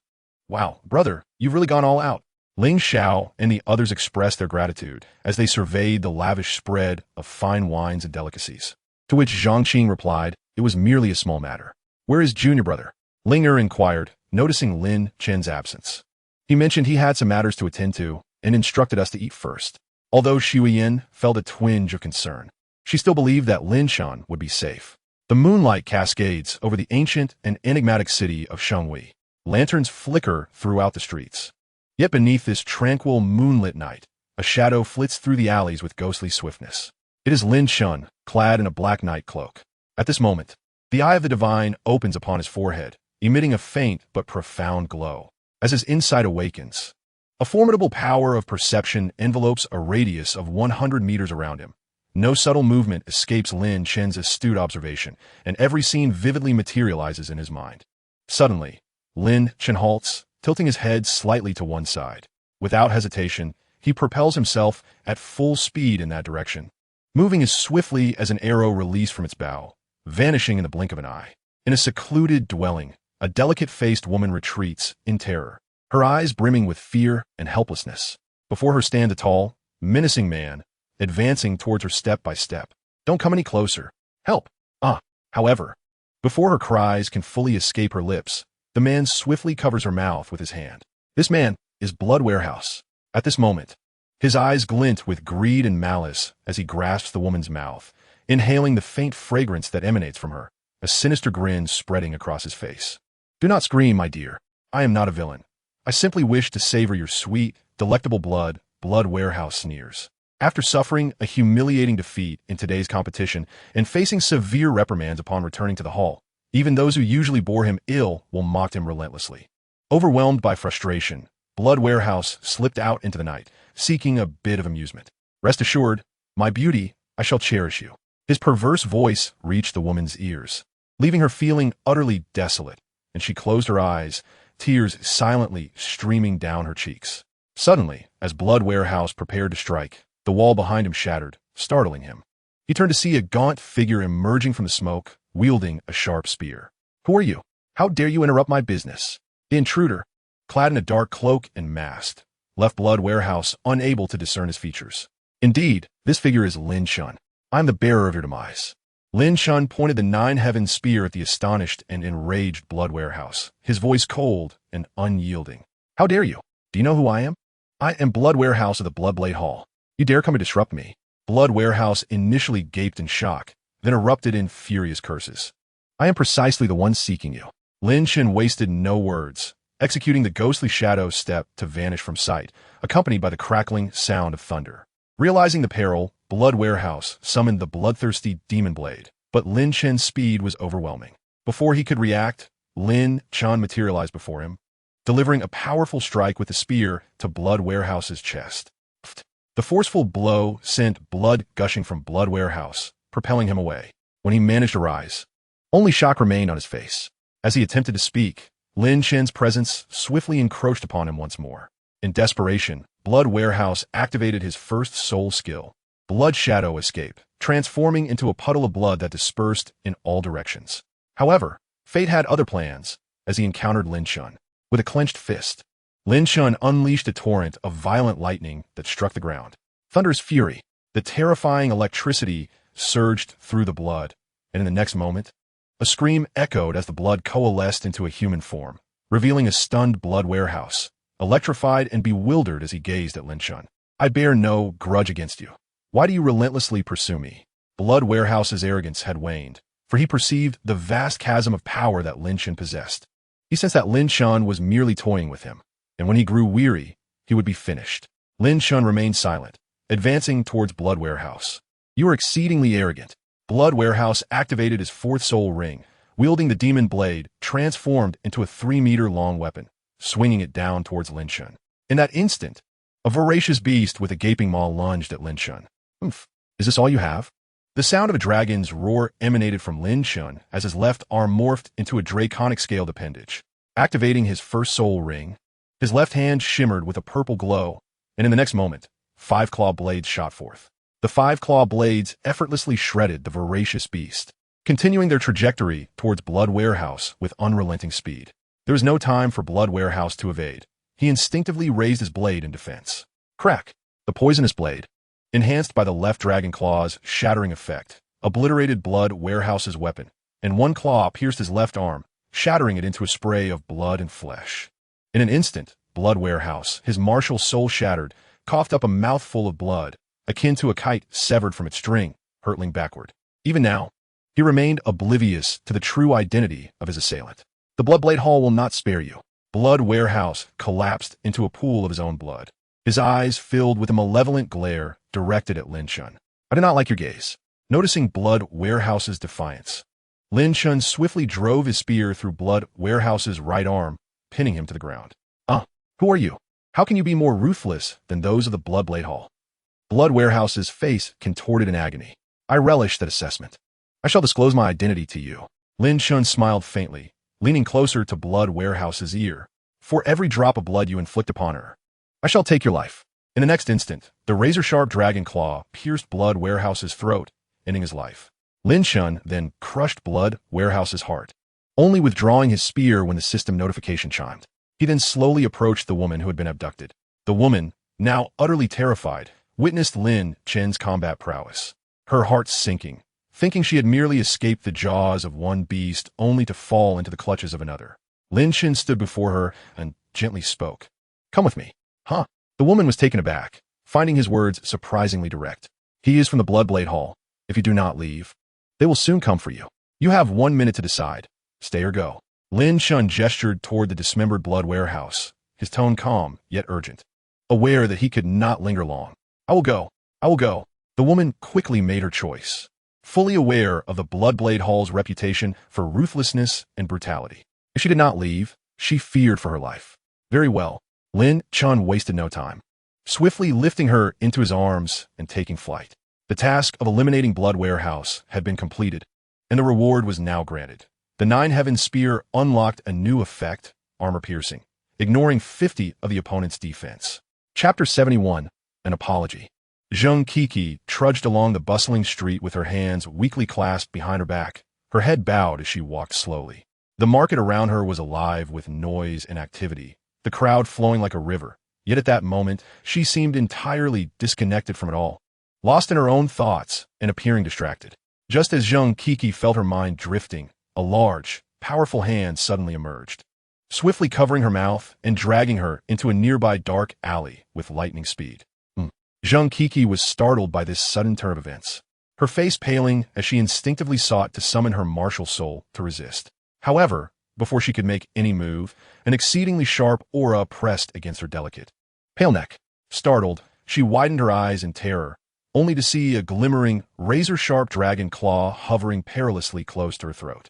Zheng Kiki trembled all over, cold sweat trickling down her forehead, and the thought of unleashing her martial spirit evaporated in an instant. Dare to utter a sound, and I shall slay you without hesitation. A deep, menacing voice resonated beside her ear as the man inched the dragon claw closer, seemingly ready to strike should Zheng Kiki make any sudden movements. Her face turned as pale as a sheet, and she hurriedly nodded, signaling her absolute compliance to remain still. Observing her demeanor, the man gradually relaxed his grip on her mouth. Once freed, Zheng Kiki erupted into a violent coughing fit, gasping for breath. As her breathing steadied, she turned to confront the individual who dared to lay hands on her. However, upon recognizing the face before her, she was left dumbfounded. It was Lin Chen, the fierce competitor from the arena earlier that day. Why are you here?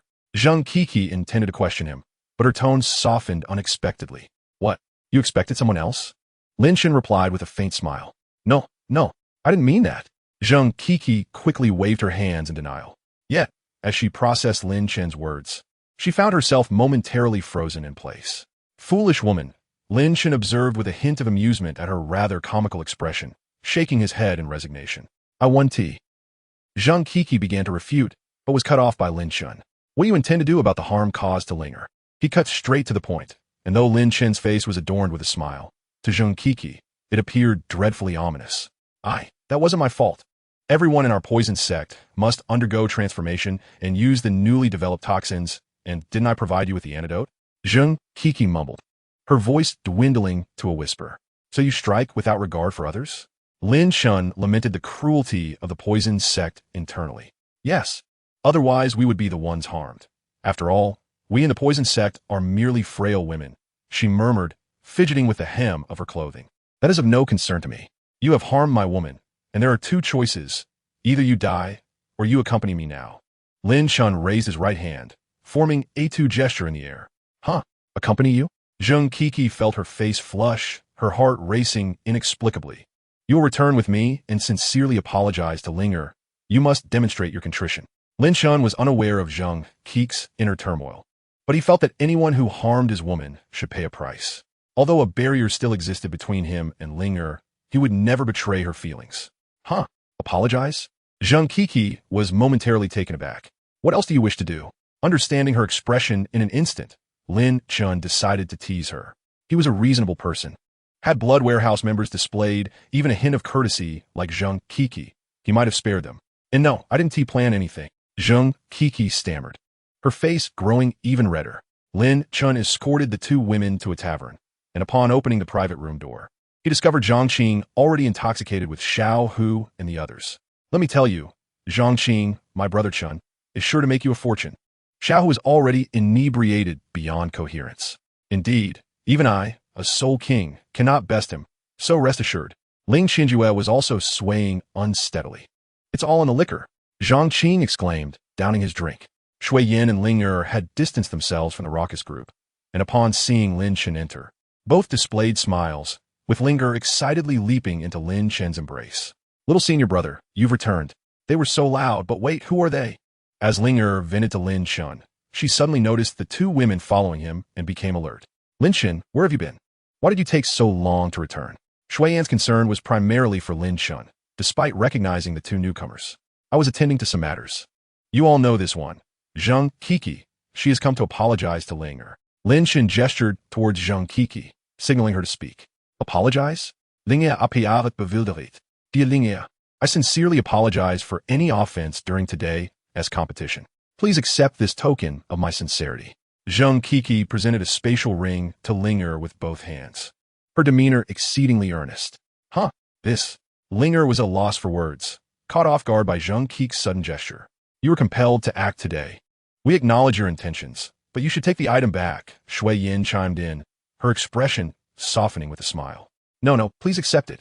Zhang Kiki internally pleaded, desperately wishing for them to accept the offering, fearing what Lin Chen might do if they refused. Just as Zhang Kiki's anxiety peaked, Lin Chen, swift as lightning, snatched the ring from her grasp and gently placed it in Linger's delicate palm. With a subtle smile, he addressed the group, since she is so sincere, I shall accept it on behalf of my dearling. Hearing this, Zhang Kiki felt as though she might explode with rage, her face contorting into a grimace that was almost comical, while internally, she was a tempest of frustration. Ah, Lin Chen, you insufferable scoundrel. Mean vida, Ling.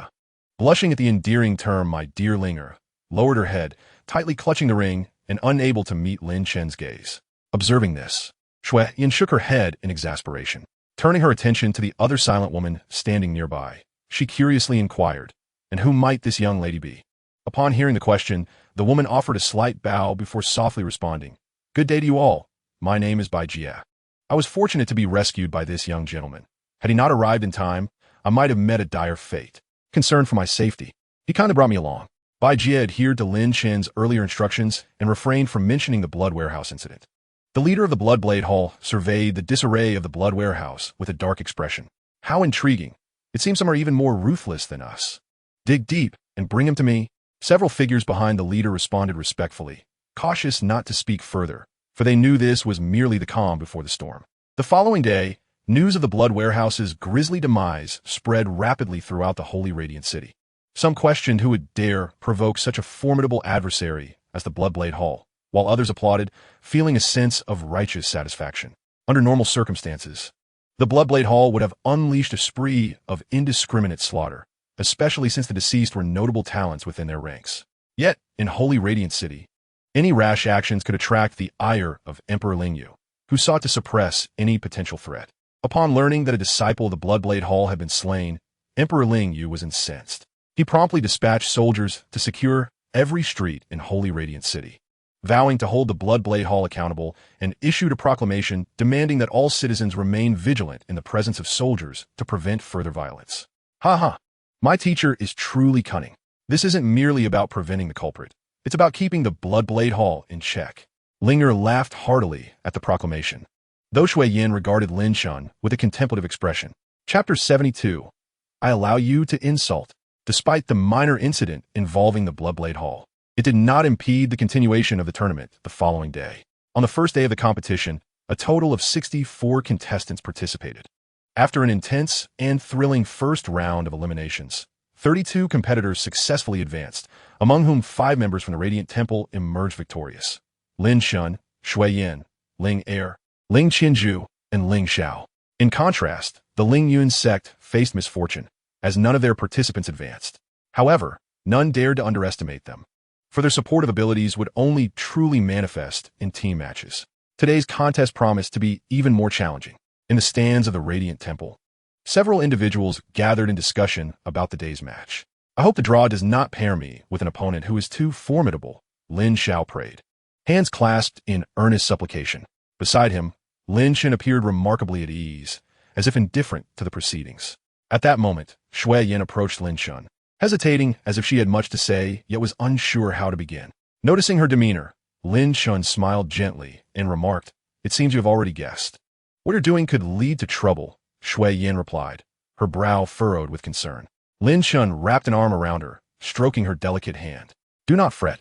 If they were going to discover anything, they would have done so long ago. Why would they still be a loss?" The draw for the individual elimination round, from 32 to 16, had concluded. In the first match, Lin Chen of the Radiant Temple faced Yi Lai of the Shadow Sect. How unfortunate. Our paths cross again. Yi Lai, make sure to incapacitate him. Knight Wuming issued a lethal command to Yi Lai, while Knight Wuhan smirked sinisterly at the side. "Rest assured, Brother Wuming, I shall ensure his defeat." With that, Yi Lai strode confidently onto the stage, nursing a grudge from their previous encounter at the tavern, determined to settle the score with Lin Chen today.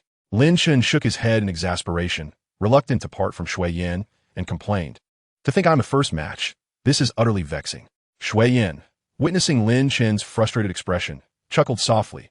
"All right, let's focus on the match." In an instant, Lin Chen vanished, reappearing on the competition stage. "How surprising that you survived the first round, but this is where it ends." Yi Lai sneered, disdain evident in his tone. "Silence. Where did this fly come from?"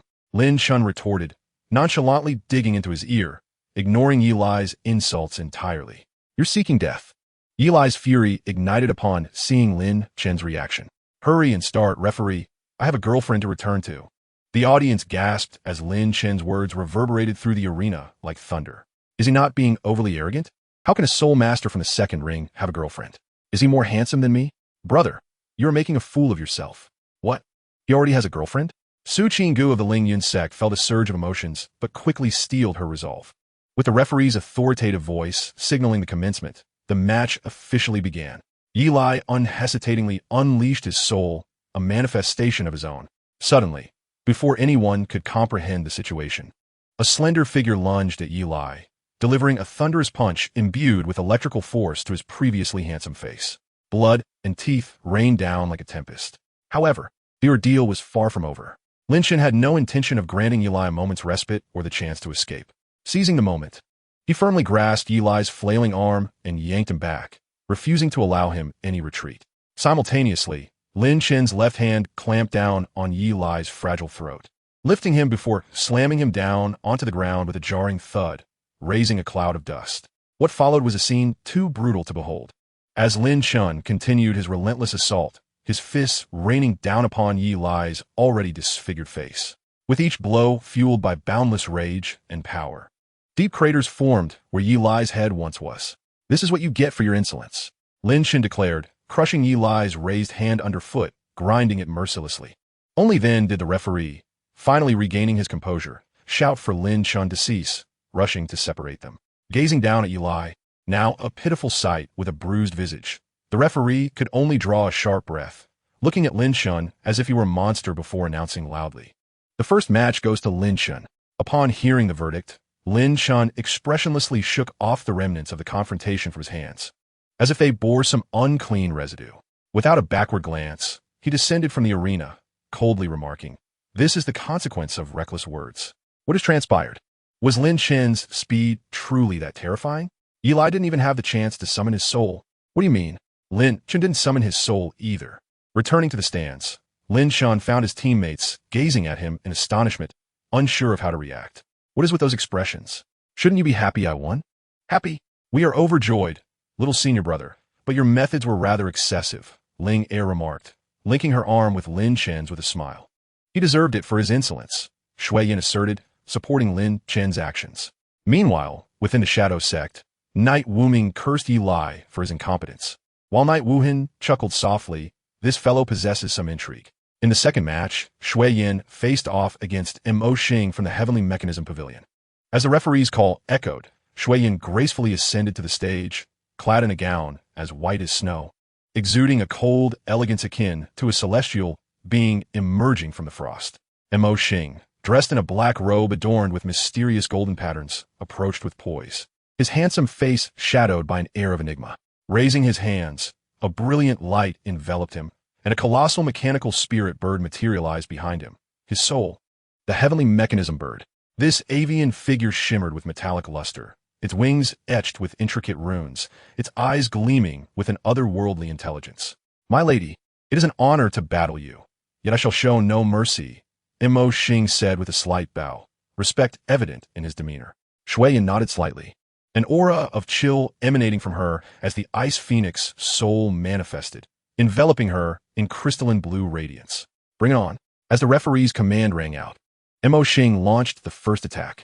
His first soul ring flickered, activating his initial soul skill, Runes of the Flying Feathers. The Heavenly Mechanism bird unfurled its wings, unleashing a flurry of golden runes that shot towards Shui Yin like hidden daggers.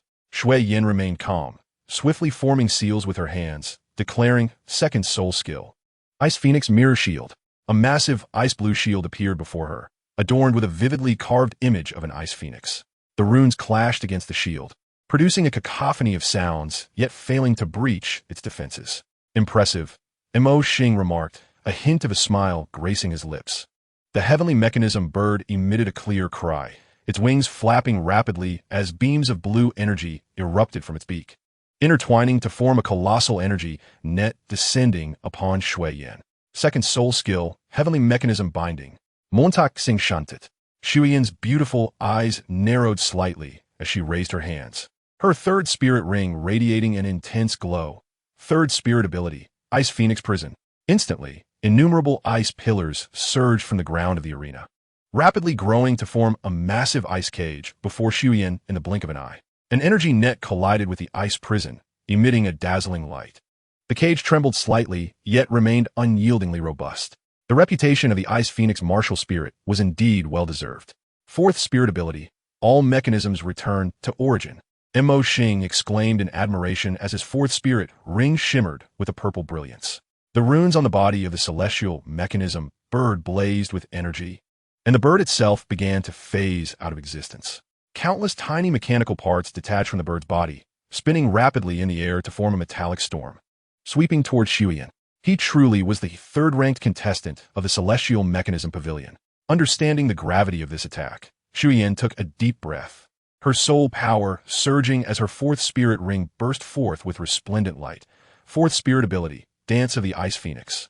Under her command, countless ice crystals coalesced into 7 ice phoenixes.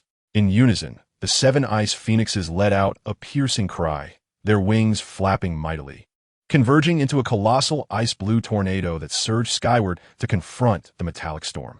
As the ice-blue tornado collided with the metallic tempest, a thunderous roar echoed, powerful energy waves sweeping throughout the arena. The protective barriers surrounding the arena buzzed ominously, ice fragments and metal parts flying in all directions, as the audience marveled at the fierce battle unfolding before them.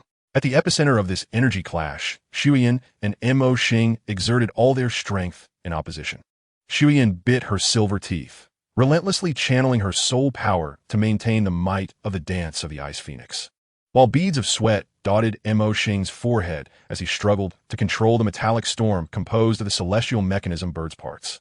Gradually, the power of the metallic storm began to wane, yet the ice-blue tornado retained its formidable presence. Drawing her sword, Shui Yin unleashed her soul power to its fullest, her first spirit ring shimmering with light as a sword blade sliced towards Mo Xing at an acute angle. Realizing the imminent danger, Mo Xing attempted to defend himself, but the ice-blue tornado broke through the metallic storm and continued its onslaught towards him. Mo Xing's complexion changed alarmingly. It was too late to dodge as the ice tornado enveloped him. Moments later, the ice tornado dissipated, leaving Mo Xing covered in frost, awkwardly collapsed on the ground. The referee hurried to assess the situation. Finding Mo Xing injured but not gravely harmed, and promptly announced, in the second match, Shuiyin triumphs. Shuiyin, slightly panting, retracted her martial spirit and gracefully descended from the competition stage. A chorus of cheers erupted from the stands of the Hall of Radiance, as Linger excitedly leaped up, exclaiming, "Sister, you were amazing." Lin Chen approached, taking Shuiyin's hand and saying, "You've worked hard." "That is unfair, bro. She's your girlfriend," came the wails from the audience below. The competition continued with palpable tension and excitement, advancing into its latter stages as the skill of the remaining contestants grew increasingly formidable. Ling Qinjue was fortunate. His opponent was a contestant from the poison sect, barely over level 40. Although Ling Qinjue could not match Lin Chen's extraordinary prowess, he was a Soul King with 55 levels of soul power, making this seemingly ordinary Soul Master an easy opponent for him. However, Ling Xiao was not so lucky. He faced a contestant from the 10,000 Beast Valley, also in their 40s, adept at commanding various soul beasts in battle. Despite his efforts to hold his own, Ling Xiao found himself overwhelmed by the fierce beasts summoned by his opponent, ultimately succumbing to defeat and halting at the 32 strong. Linger faced even tougher luck, encountering the formidable Yin Zhan from the Burning Sky Valley. Rather than engaging in a reckless confrontation, she decisively opted to surrender, adhering to the strategy previously discussed with her teammates. Even had she not chosen to concede, Yin Zhan, valuing his friendship with Lin Chen, would not have pushed her too hard in the match. Among the remaining contestants, Chu Xinghe of the Dragon Spear wielded a majestic heavenly dragon soul gun, skillfully executing a family heirloom technique that contained boundless power and exquisite variations. Faced with a formidable Soul King from the Celestial Mechanism Pavilion, Chu Xinghe displayed no fear, delivering ruthless strikes that ultimately toppled his opponent, earning a resounding cheer. On another front, Bai Yi from the 10,000 Beast Valley showcased dazzling beast-controlling techniques, demonstrating seamless cooperation with his tamed soul beasts, adeptly balancing offense and defense to catch his adversary off guard. Despite sustaining minor injuries in a fierce clash with a Bloodblade Hall contestant, Bai Yi ultimately triumphed, advancing to the next round. Meanwhile, Bai Yao from the Poison Sect exhibited her mastery over toxins to a remarkable degree. Whether releasing poisonous mists, manipulating venomous insects, or employing various arcane toxic techniques, she left spectators in awe. With her superb toxic arts, Bai Yao effortlessly defeated her opponent, securing her place among the top 16. Simultaneously, Mo Xian from the Celestial Mechanism Pavilion and Yi Wuhan of the Shadow Sect also delivered outstanding performances, each showcasing their formidable prowess to emerge victorious from a multitude of strong competitors. In comparison to yesterday, today's matches from 32 to 16 may have been fewer, yet the excitement remained undiminished. The atmosphere was electric. The audience oscillated between jubilant cheers and hushed anticipation, wholly immersed in the thrilling events unfolding before them. The majority of spectators still favored the younger masters from the various sects, given their rigorous training from a young age, possessing unparalleled resources and innate talent. However, a faction supported Lin Chen, particularly Zhang Qing, who, having witnessed Lin Chen's astonishing performances in the previous two matches, held unwavering confidence in him.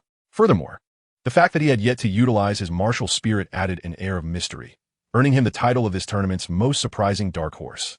Of course, with support came dissent. Some argued that Lin Chen's soul power, at merely level 25, placed him at a disadvantage compared to other contestants. As the competition grew fiercer, it remained uncertain whether Lin Chen could sustain his dark horse momentum and continue to forge a path through the challenges ahead. The upcoming matches will be even more arduous. Shui inside. The remaining opponents are formidable. I wonder how many of us will advance from 16 to 8. You should gauge your limits and not push yourselves too hard. If you draw Chu Xinghe or his ilk, the old rule applies. Withdraw immediately, Lin Chen remarked nonchalantly, arms crossed, maintaining his relaxed demeanor. The Bloodblade Hall has become increasingly ruthless today. It seems the death of one of their own has affected them, Linger noted, her large eyes glinting with concern.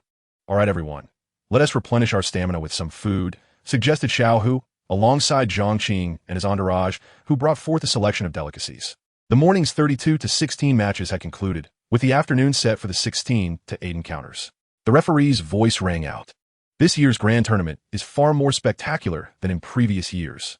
High above, the esteemed figures gathered, animatedly discussing the fiercely contested matches unfolding below. The leader of the 10,000 Beast Valley remarked, "Indeed, the strength of this year as contestants has significantly increased compared to previous years. making the competition more intense than ever before. Another individual interjected, indeed, especially that young man named Lin Chen, whose performance is truly remarkable. I find it hard to fathom when His Holiness the Pope discovered such a disciple. His talent is simply astonishing. The speaker was Yin Tianba, the leader of the Burning Sky Valley, who gazed at Lin Chen in the arena with evident admiration. It was Lin Chen's physical prowess, far surpassing his own level, that particularly impressed Yin Tianba.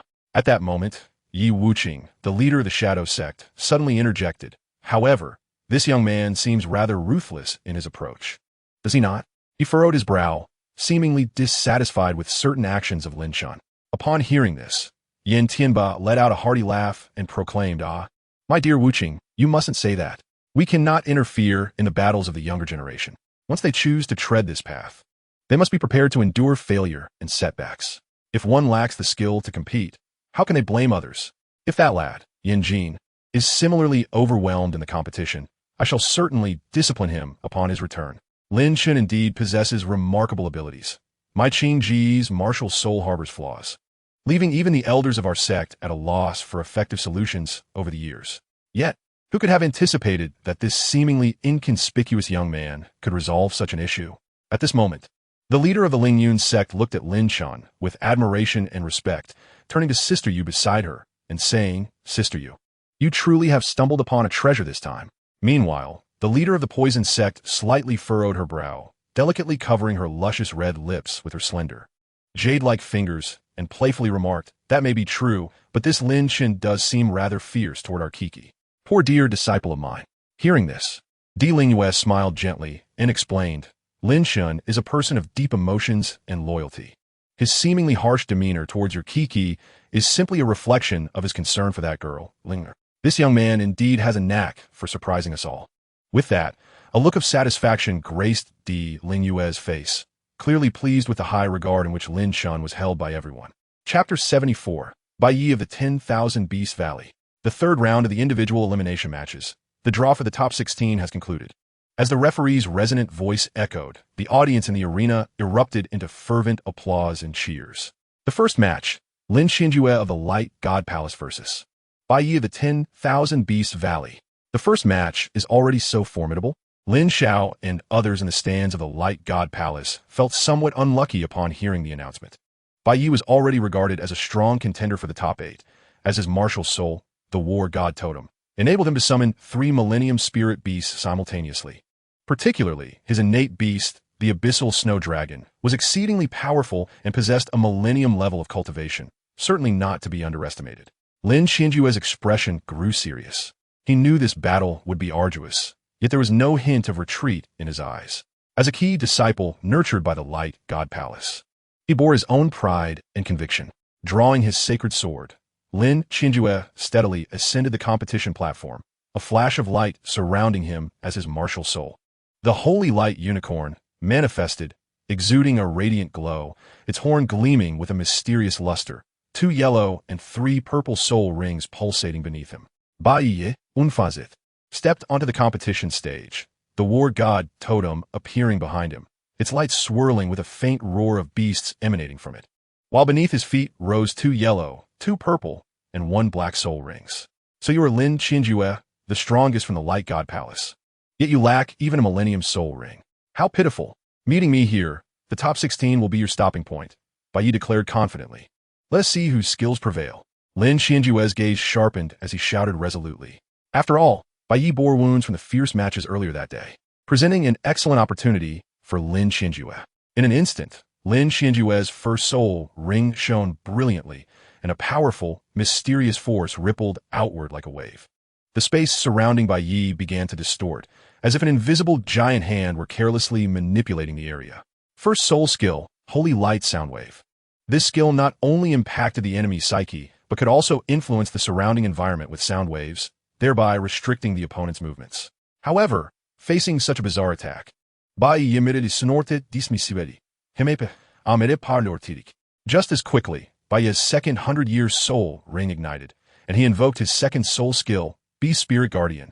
As he called forth the skill, a pale blue light shot forth from the War God Totem behind him, swiftly enveloping his entire form like a bolt of lightning. The moment the pale blue light touched Bai Yi, The previously distorted spatial force seemed to encounter its nemesis, disintegrating into nothingness. This scene left everyone present in awe. Baiye's power indeed seemed unfathomable. Yet, Lin Chen did not waver even after a failed attempt. He unhesitatingly channeled his soul power, causing his second soul ring to radiate with intense brilliance. Second soul skill, light of confinement. 12 massive chains glowing with sacred light surged forth from the ground like dragons emerging from the sea, racing toward Baiye with fierce momentum. Baiye's eyes sharpened, and his third soul ring illuminated, activating his third soul skill, Beast Shadow Flash. In an instant, his form blurred, transforming into several beastly phantoms that effortlessly evaded the chain's assault. I've played enough. It's time for my counterattack. Baiye's eyes widened, roaring fiercely as his war god totem erupted with dazzling brilliance. Akin to a blazing sun suspended in the sky. With a brilliance shining forth, Baiye summoned forth his first immensely powerful Millennium Spirit Beast, the Ice Bear. As this colossal creature appeared on the competition platform, it emanated an unsettling, bone-chilling aura, its massive form shaking the entire arena, with each step causing the ground to tremble slightly. The ice bear opened its cavernous maw and roared toward the heavens, its voice deafening, as if it could rend the very skies. It then swung its powerful arms with tremendous force, crashing down upon Lin Chen like a mountain pressing down on an egg. Wherever it passed, the surrounding air rapidly froze into crystalline shards, cascading down like a shower of diamonds. Faced with the overwhelming onslaught of the ice bear, Lin Chen remained composed, his gaze sharpening as his third soul ring suddenly flickered, reciting, Third soul skill, holy light piercing. Instantly, several sharp horns formed from pure holy light materialized in midair, darting toward the ice bear at lightning speed. Boom! The two forces collided in midair, resulting in an earth-shattering explosion, with a thunderous noise echoing endlessly. The violent clash generated tremendous energy waves as ice shards and holy light intertwined, splattering in all directions, creating a breathtaking yet perilous spectacle. However, as the smoke began to dissipate, those present were astonished to find that the formidable ice bear had sustained minimal damage. What? Lin Chen thought to himself in alarm, his expression shifting dramatically. He understood that this Millennium Ice Bear was not easy to contend with, and without a moment's hesitation, he swiftly retreated to a safe distance. At that moment, Baiye summoned forth another unusual spirit beast, a small yet chilling ice crystal scorpion, cloaked in a mysterious blue aura, appearing before him with an eerie presence. Before one could blink, the ice crystal scorpion underwent a remarkable transformation, its once delicate form expanding to a colossal size akin to a mountain. Not only that, but its movements were as swift as the wind, vanishing from sight in an instant. The next moment, it had silently appeared behind Lin Chen, its long, glimmering tail raised high, the sharp, venomous stinger at its tip slicing through the air like a bolt of lightning, aimed directly at Lin Chen. A jolt of alarm surged through Lin Chen as an overwhelming sense of danger washed over him from behind. Without hesitation, he summoned his soul power, and the fourth soul ring burst forth in resplendent brilliance. Holy light judgment, he bellowed, as blazing divine flames enveloped the sacred sword in his grasp, rapidly cloaking it in a fervent embrace. He then pivoted sharply, gripping the hilt with both hands, and with a mighty swing, unleashed a torrent of holy light, intertwined with flames, that surged forth with the force of tempest. Simultaneously, the ice crystal scorpion's razor-sharp, cold blue stinger lunged forward like a flash of lightning. In that fleeting moment, the collision of fire and ice produced a cacophony of fierce sparks and a piercing hiss. Ah, this is rather interesting, Baiye remarked, exclaiming, Abyssal Snow Dragon. As his words fell, the spirit totem illuminated brilliantly, and a massive, imposing abyssal snow dragon erupted from within, roaring ferociously. It opened its gaping maw, revealing sharp fangs, swirling majestically in the air, while emanating an aura of dread that sent shivers down the spine. The dragon's form was encased in a thick layer of ice, each scale shimmering with a chilling light, its overwhelming presence causing the entire arena to tremble slightly. It is important to note that a 10,000-year-old beast alone would pose immense pressure on Lin Chen, yet now three had appeared at once. Faced with such a dire situation, Lin Chen found himself at a loss. He fixed his gaze upon the formidable abyssal snow dragon overhead, cursing inwardly. Baiye sneered, Although your soul skills possess an advantage over mine, it is merely slight. Very well, this farce must come to an end. With that, he took a deep breath, channeling a continuous stream of soul power into the fifth black soul ring. Suddenly, the black ring erupted with a mysterious, profound glow. Fifth soul skill, beast mastery. As Bai Ye's voice resonated, the abyssal snow dragon unleashed a torrent of icy breath towards Ling Qianjue, while the ice crystal scorpion released a venomous stinger. Ling Qianjue refused to back down. With his fifth soul ring shining at its peak, he declared, Holy Light Storm Vortex. A colossal vortex of holy light formed before him, colliding with the icy breath and other assaults, illuminating the arena with blinding radiance. As the light dissipated, onlookers realized that Bai Yi had recalled his soul beast, and Ling Qianjue was being escorted away by the referee, signifying his defeat. First match, Bai Yi of the 10,000 Beast Valley emerges victorious. Returning to the spectator seats, Ling Qianjue found no one to blame for his loss. His fearless spirit in the face of such formidable foes had already secured his place in honor. Now it's your turn, he said, glancing at Lin Chen. Despite the adversaries and the audience believing Ling Qianjue to be the strongest contender from the Radiant Temple, he and his companions were acutely aware that the true trump card was the 18-year-old youth before them. In the subsequent matches, Chu Xinghe wielded his dragon spear to sweep through opponents into the top 8, while Mo Xian's spirit, the celestial chessboard, seamlessly faced off with puppets, advancing without a hitch. In the fourth match, Shui Yan from the Radiant Temple faced off against Shui Shang from the Bloodblade Hall. I forfeit, Shui Yan stated coldly upon stepping onto the stage before leaving. Not to mention that Shui Shang was the captain of the Bloodblade Hall and the most formidable among them. If she were to suffer a significant blow in the contest, Lin Chen would likely seek revenge for her, bringing trouble to herself. Shui Shang scoffed and turned to exit the stage as well. The next match pitted Yi Wuming, vice captain of the Shadow Sect, against Shui He, vice captain of the Bloodblade Hall. Both were soul kings with 5 rings. As Shui He stepped onto the arena, a mist of blood enveloped him, and 5 soul rings rose sequentially. Yellow, yellow, purple, purple, black. Behind him materialized a twisted, dark red vine, covered in barbs, oozing crimson liquid from its tips. Blood demon vine spirit. Gasps erupted from the audience. This plant-type spirit thrived on blood, with each tendril containing corrosive venom that could erode soul power. Yi Wuming's black robe billowed without a breeze as he conjured a pitch-black longsword with his right hand.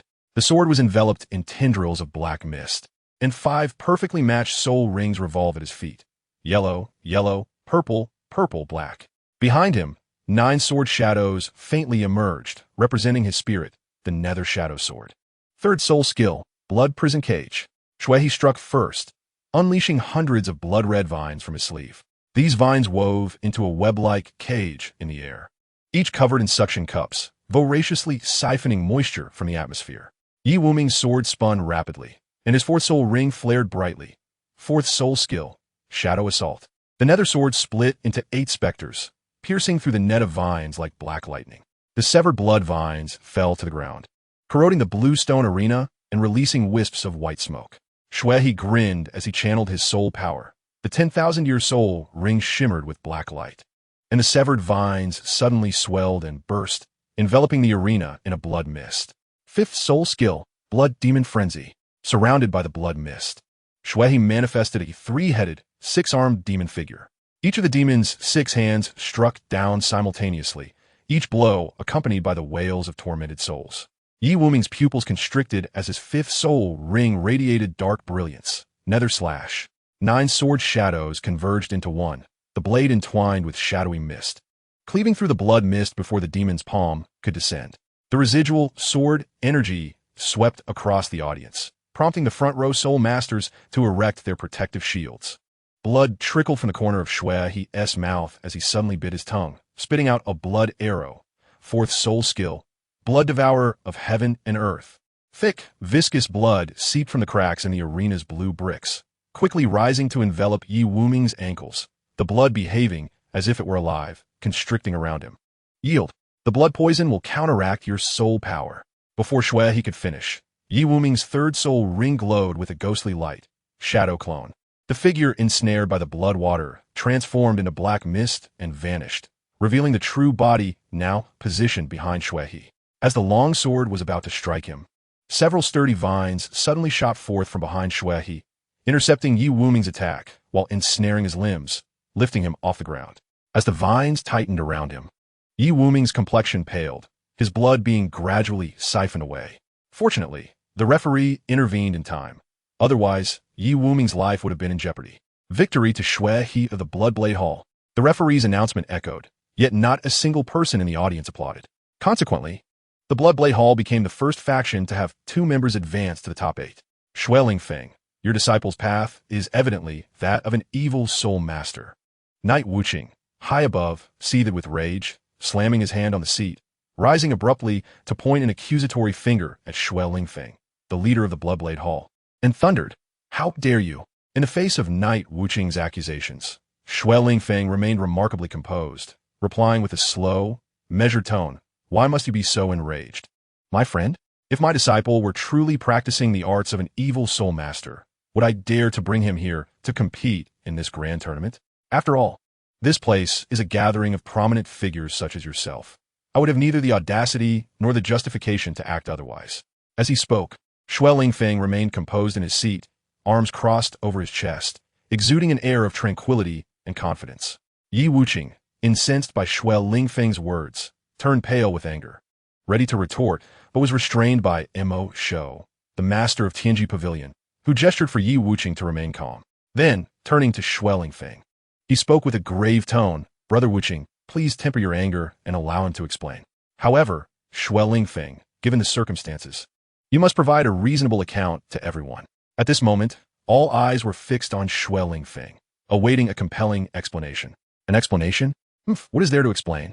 Over the years, only 2 exceptional talents without ancestral martial souls have emerged from the Bloodblade Hall. Even I know very little about this rarity. Furthermore, blood is inherently our hallmark, just as poison defines the Shadow Sect and the Poison Sect. Would anyone dare question this? Xue Lingfeng explained with an unfazed demeanor, his gaze sharp as he retorted, "Then, what of the Demon God? Is the Demon God also a hallmark of your Bloodblade Hall?" Before he could finish, Yan Jin interjected with a probing question. Faced with such an inquiry, Xue Lingfeng hesitated momentarily before responding with a cold laugh. "The matter of the Demon God is merely a chance encounter for the younger generation. How could I possibly know the reasons behind it? Moreover, since leading my disciples to Shanghui City, my own beloved pupil has unfortunately perished here. I dare say, perhaps among those present, there lurks an evil soul master among your disciples."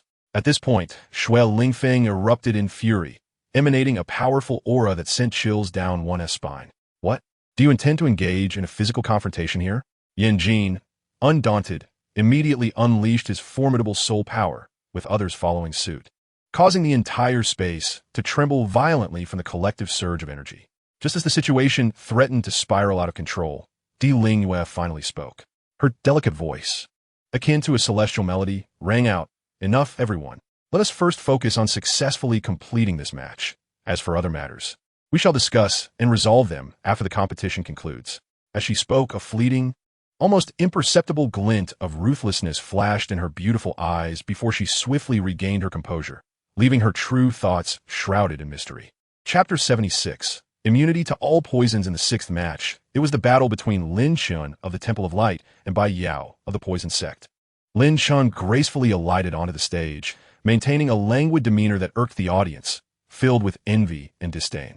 Yet, many could not help but feel a twinge of admiration. Possessing both strength and striking looks, some female spectators had already succumbed to their infatuation. "Hey there, handsome! Have you been thinking about me?" A sultry voice floated through the air as a voluptuous woman, clad in revealing attire, sauntered onto the stage. This enchanting figure was Bai Yao, adorned in a black bodysuit that seemed tailor-made to accentuate her curves, particularly around her bosom, leaving little to the imagination. Her lower half was complemented by shorts that barely reached her knees, perfectly highlighting her long, slender legs and curvaceous form. In the face of such a captivating presence, Lin Chen remained unfazed, merely raising an eyebrow and offering a faint, teasing smile as he replied, "Oh, your inquiry suggests you've been thinking of me. Haven to you?" His words were delivered with an air of indifference, as if he were accustomed to such flirtation. Bai Yao paused for a moment, then burst into a tinkling laugh. "Ha! You truly are perceptive. In that case, I assure you, I shall hold back and not easily harm you. After all, it would be a pity to ruin such a handsome face." With that, she provocatively twirled her alabaster finger, her gaze filled with mischief. However, Lin Chen seemed entirely unaffected by Yao's playful banter, crossing his arms and responding coolly, "No worries, feel free to unleash your full prowess. If you manage to please me, I might just grant you the opportunity for a date." With that, his smile broadened. Meanwhile, Zhang Kiki in the audience fumed, puffing her cheeks and muttering, "Humph. Why is he so sweet to Sister Bai Yao, but so harsh with me?" Just because Sister Yao's figure is a bit more alluring than mine, the match began, with the sharp and resonant sound of the whistle signaling the start. Biao swiftly reacted. Her movements were graceful, akin to a dancing fairy, yet they exuded a chilling aura. Instantly, a plume of pitch-black toxic mist began to rise from her petite frame, enveloping her in a mysterious and terrifying shadow. Following this, a magnificent jade green, translucent tripod materialized behind Bai Yao, an ancient and elegant artifact intricately adorned with various insect totems, seemingly alive and ready to spring forth at any moment. Undoubtedly, this was Bai Yao's martial soul, the 10,000 Poisons tripod. Almost simultaneously, 5 resplendent soul rings began to rise from Bai Yao's feet, showcasing a spectrum of colors: yellow, purple, and black, shimmering in harmony, with the lowest ring bursting forth in an exceptionally dazzling brilliance. First soul skill, Thousand Spider Venomous Mist. Bai Yao called out with a voice as melodious as silver bells, yet laced with an icy edge. Almost instantly, the vast mouth of the 10,000 Poisons tripod began to spew forth thick streams of emerald green toxic mist, rich and swirling, within which massive shadowy spiders could be faintly discerned. This toxic mist bore an unmistakable resemblance to the notorious poisons of the southern regions. Anyone unfortunate enough to inhale it would immediately experience suffocation, as though an invisible hand were tightening around their throat, accompanied by terrifying hallucinations that blurred the lines between reality and illusion. Worse still, the skin of the inhaler would soon be marred by eerie, spiderweb-like toxic spots that would progressively spread across their body, while the toxins would paralyze their muscles and nerves, rendering them rigid and sluggish, devoid of agility and quick reflexes. For a brute force fighter like Lin Chen, this was undoubtedly a lethal strike. As Bai Yao gestured, the toxic mist coalesced into a tightening net around Lin Chen, who remained immobile, unwittingly stepping into the snare of Bai Yao's Thousand Spider Venomous Mist. A seductive smile graced Bai Yao's lips as her second soul ring illuminated, and the tripod began to burn with an eerie blue flame, a concoction of 17 different snake venoms. Those struck would initially feel no reaction, but soon, their insides would begin to rot away. The ethereal blue flames ignited the toxic mist in an instant, yet Lin Chen exhibited no reaction. Concealed beneath the noxious shroud, the onlookers could not discern the unfolding scene, leading them to believe that Lin Chen had succumbed to Bai Yao's poison and was rendered immobile. Even Bai Yao shared this assumption. Brandishing a gleaming dagger, she lunged into the poisonous haze with a fierce glint in her eyes, her beguiling voice echoing, "Little handsome guy, big sister is coming." Within the toxic fog, Bai Yao's visibility far surpassed that of her adversary, allowing her to swiftly spot Lin Chen, who remained frozen in a posture with his arms crossed. This convinced her further that he had indeed fallen victim to her poison, prompting her to enshroud her dagger with the blue flames and thrust it towards him. Clang! An unusual arachnid spear intercepted Bai Yao's assault, countering her strike. What? A flicker of horror crossed Bai Yao's eyes, and she immediately leapt back to create distance. "Didn't you say you were coming for me? Don't leave." Lin Chen's voice resonated, yet what Bai Yao beheld were 8 razor-sharp arachnid spears, now piercing towards her with fierce intent. Wasn't he poisoned by my attack? Is this his martial spirit? Bai Yao had no time to ponder. She relied on her agile movements to evade, but the speed of the spears was overwhelming. Even with her superior visibility, she could hardly withstand the relentless onslaught. Thus, she positioned the Wandu Ding before her, simultaneously drawing in the burning blue flames of the poison mist into the cauldron, revealing Lin Chen's figure. Heavens, what is that? A monster. Is that Lin Chen's martial spirit? No, there are no spirit rings. Could it be an external spirit bone? The sight of the 8 arachnid spears behind Lin Chen incited gasps and speculation from the audience below, as the conjecture of an external spirit bone began to circulate. The crowd erupted in chatter. After all, spirit bones are a rarity, and external spirit bones are even more elusive, 1 in 1,000. The fact that Lin Chen, a mere second-ring soul master, possessed an external spirit bone was astonishing, to say the least. An external spirit bone? Bai Yao's eyes narrowed with concern. But now was not the time for shock, as the 8 arachnid spears behind Lin Chen continued their relentless assault.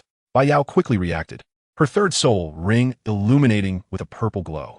Third soul skill, Poison Vein Soul Lock.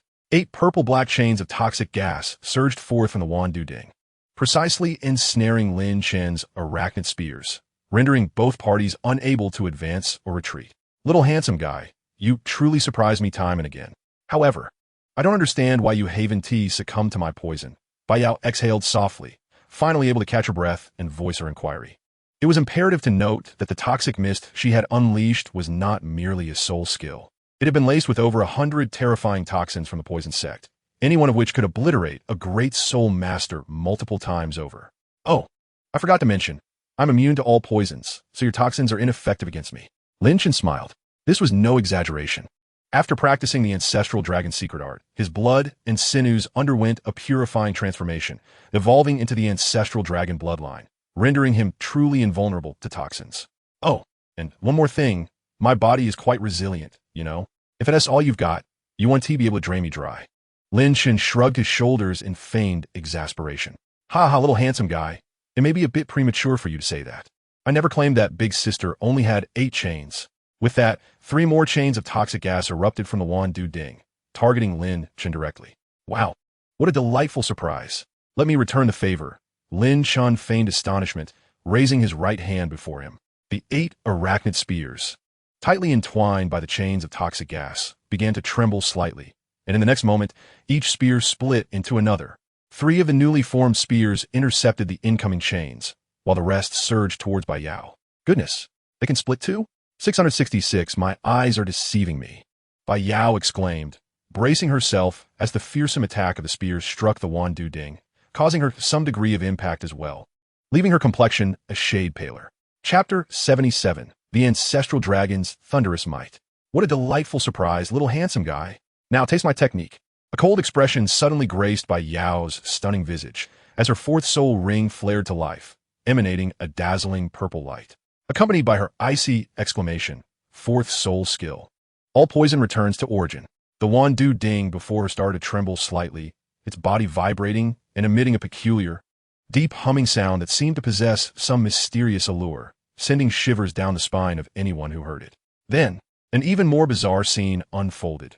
Countless pitch-black poison insects, exuding a nauseating odor, converged from all directions as if summoned, forming a dense, ominous tide that surged towards Lin Chen. This terrifying spectacle elicited gasps from the audience, with a faint-hearted paling in fear and trembling. However, Lin Chen, at the epicenter of this insect swarm, remained remarkably composed, watching with keen interest as the horde of poison insects approached. His eyes sparkled not with fear, but with curiosity and excitement. He retracted the 16 purple-black arachnid spears, recognizing that in the face of such a vast number of poison insects, single-target attacks were no longer effective. You are quite clever. This gives us a chance to go on a date. Lin Chen couldn't help but praise Bai Yao's wit. As the tide of poison insects surged forth like a tempest, the crowd was visibly startled, while Lin Chen stood in stark contrast, exuding an air of tranquility. He stood there calmly, arms resting naturally at his sides, as if the horrifying scene surrounding him had nothing to do with him. Suddenly, intricate, resplendent light blue patterns began to emerge on his previously exposed arms, as if imbued with life, sprawling across his skin to weave a mysterious and beautiful design. Simultaneously, with the emergence of these light blue patterns, a low rumble of thunder began to resonate, initially faint but growing progressively louder, eventually becoming deafening. Even more astonishing were the dark golden dragon patterns intertwining with the blue lightning designs, elegantly coiling around Lin Chen's arms, appearing as though they could take flight at any moment. Each dragon pattern radiated a formidable aura, echoing a powerful dragon's roar that reverberated throughout the arena. Such a breathtaking display left the entire audience in awe, their mouths agape. Particularly, Yin Tianba, observing from above, widened his eyes in astonishment, fixated on Lin Chen below, muttering to himself, what terrifying physical strength. This kid's physique is perhaps nearing the realm of a 5th ring soul king. Ha ha, such a talented individual is truly enviable, Your Holiness. He turned to glance at Di Lingyue beside him, his eyes filled with covetousness. However, in response to Yin Tianba's words, Di Lingyue merely curled her crimson lips into a dazzling arc, offering no reply. Meanwhile, the poison sect's leader let out a soft sigh, expressing resignation. Alas, it seems our dear Yao's competition this year is destined to end here. However, the unpredictability of life means that not all is settled, and defeat is not a foregone conclusion. With that, her gaze returned to the center of the arena. At this moment, as Yao beheld the unique patterns adorning Lin Chen's form, accompanied by the increasingly thunderous roar of lightning that threatened to shatter eardrums, the light-hearted smile that had graced her face vanished in an instant, replaced by a grave expression. For from Lin Chen emanated an aura of imminent destruction, a peril so palpable that it sent a shiver coursing through her, causing her grip on her weapon to tighten involuntarily. Go! With a delicate gesture from Yao's slender, jade-like hand, the previously dormant army of venomous insects ignited into action, surging towards Lin Chen like a powder keg set ablaze, seemingly intent on devouring him whole. Ha! Since my sister is filled with anticipation, how could I not give my utmost? Lin Chen's lips curled into a confident smile. Finding singular attacks ineffective, he decided to unleash a more conventional area of effect strike. Suddenly, bolts of ferocious dark golden lightning coiled around his right hand. Concurrently, a deep and resonant dragon's roar echoed, as though a colossal beast from a primordial age was awakening.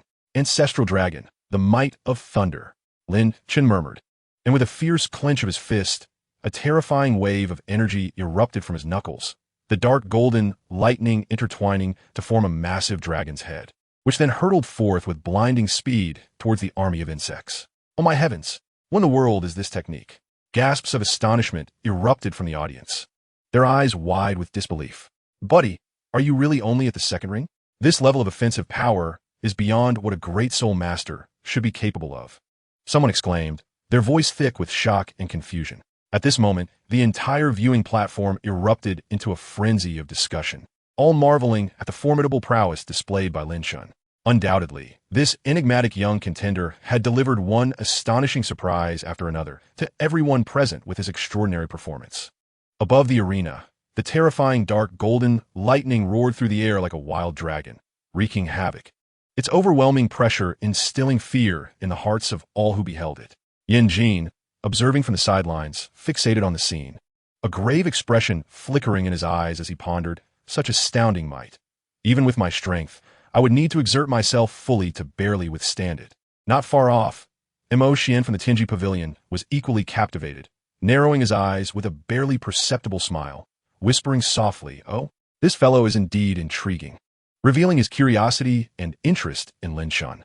Simultaneously, Chu Xinghe, seated in the audience, suddenly sensed an uncontrollable agitation within his dragon spear. It seemed as if it had felt a powerful call, trembling incessantly, almost as if it yearned to break free from his grasp and pay homage to that terrifying dark golden lightning. No, it was Lin Chen to whom it desired to show reverence. The fearsome lightning surged forth with blinding speed, crashing into the densely packed army of insects. In the blink of an eye, the insects scattered under the onslaught of the horrific thunder, the sounds of explosions ringing out continuously. The once mighty and intimidating army of insects crumbled in an instant, utterly disbanded, obliterated by the violent lightning, leaving not a trace behind. Yet, the dark golden dragon's head did not relent. It continued forward, enveloped in an aura of boundless might, charging directly towards Yao. At that moment, the terror of the lightning was vividly reflected in her enchanting eyes. Gritting her teeth, the sound of her silver incisors clashing echoed as she unhesitatingly activated her fifth black soul ring. With a flash of brilliant light, she parted her ruby lips, declaring, "Fifth soul skill, 10,000 poisons devour the heavens." Instantly, a rich, dark green radiance erupted from the poisonous cauldron, coalescing into a massive net of toxins that blotted out the sun, hurtling towards the oncoming dark golden dragon's head with ferocious intent.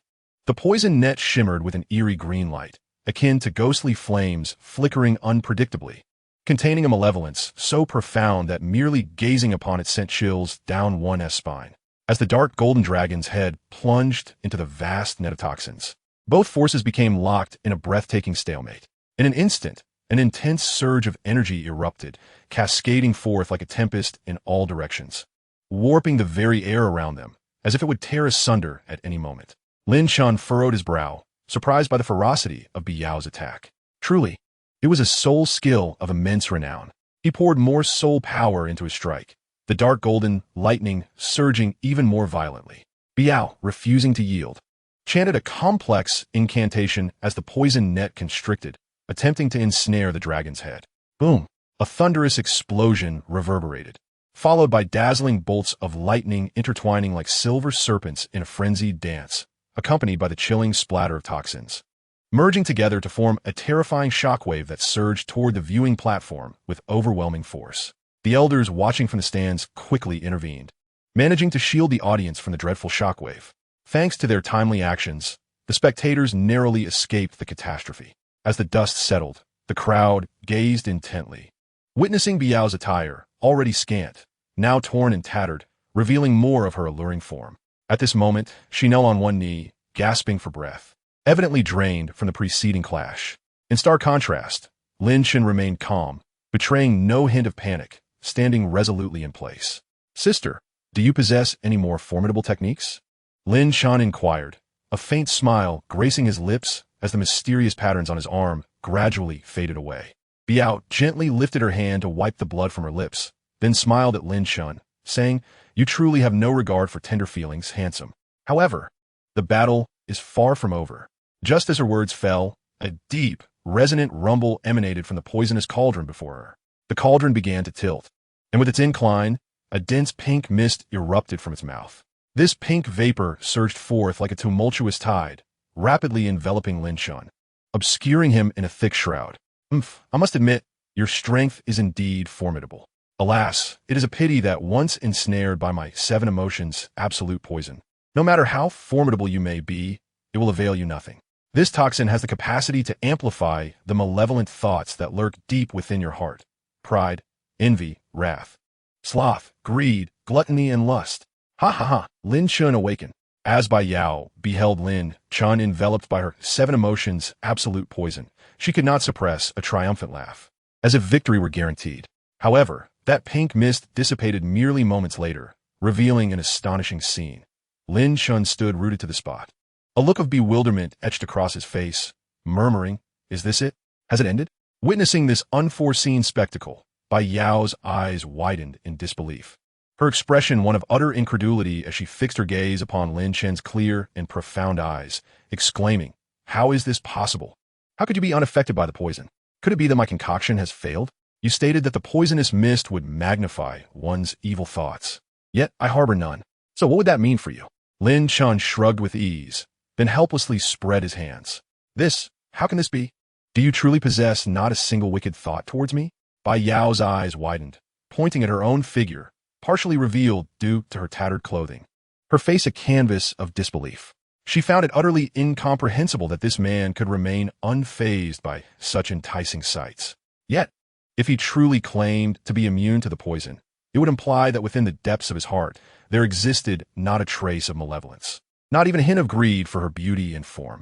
At that moment, Lin Chen spoke coolly. "To be frank, your deliberately revealing attire strikes me as utterly vulgar.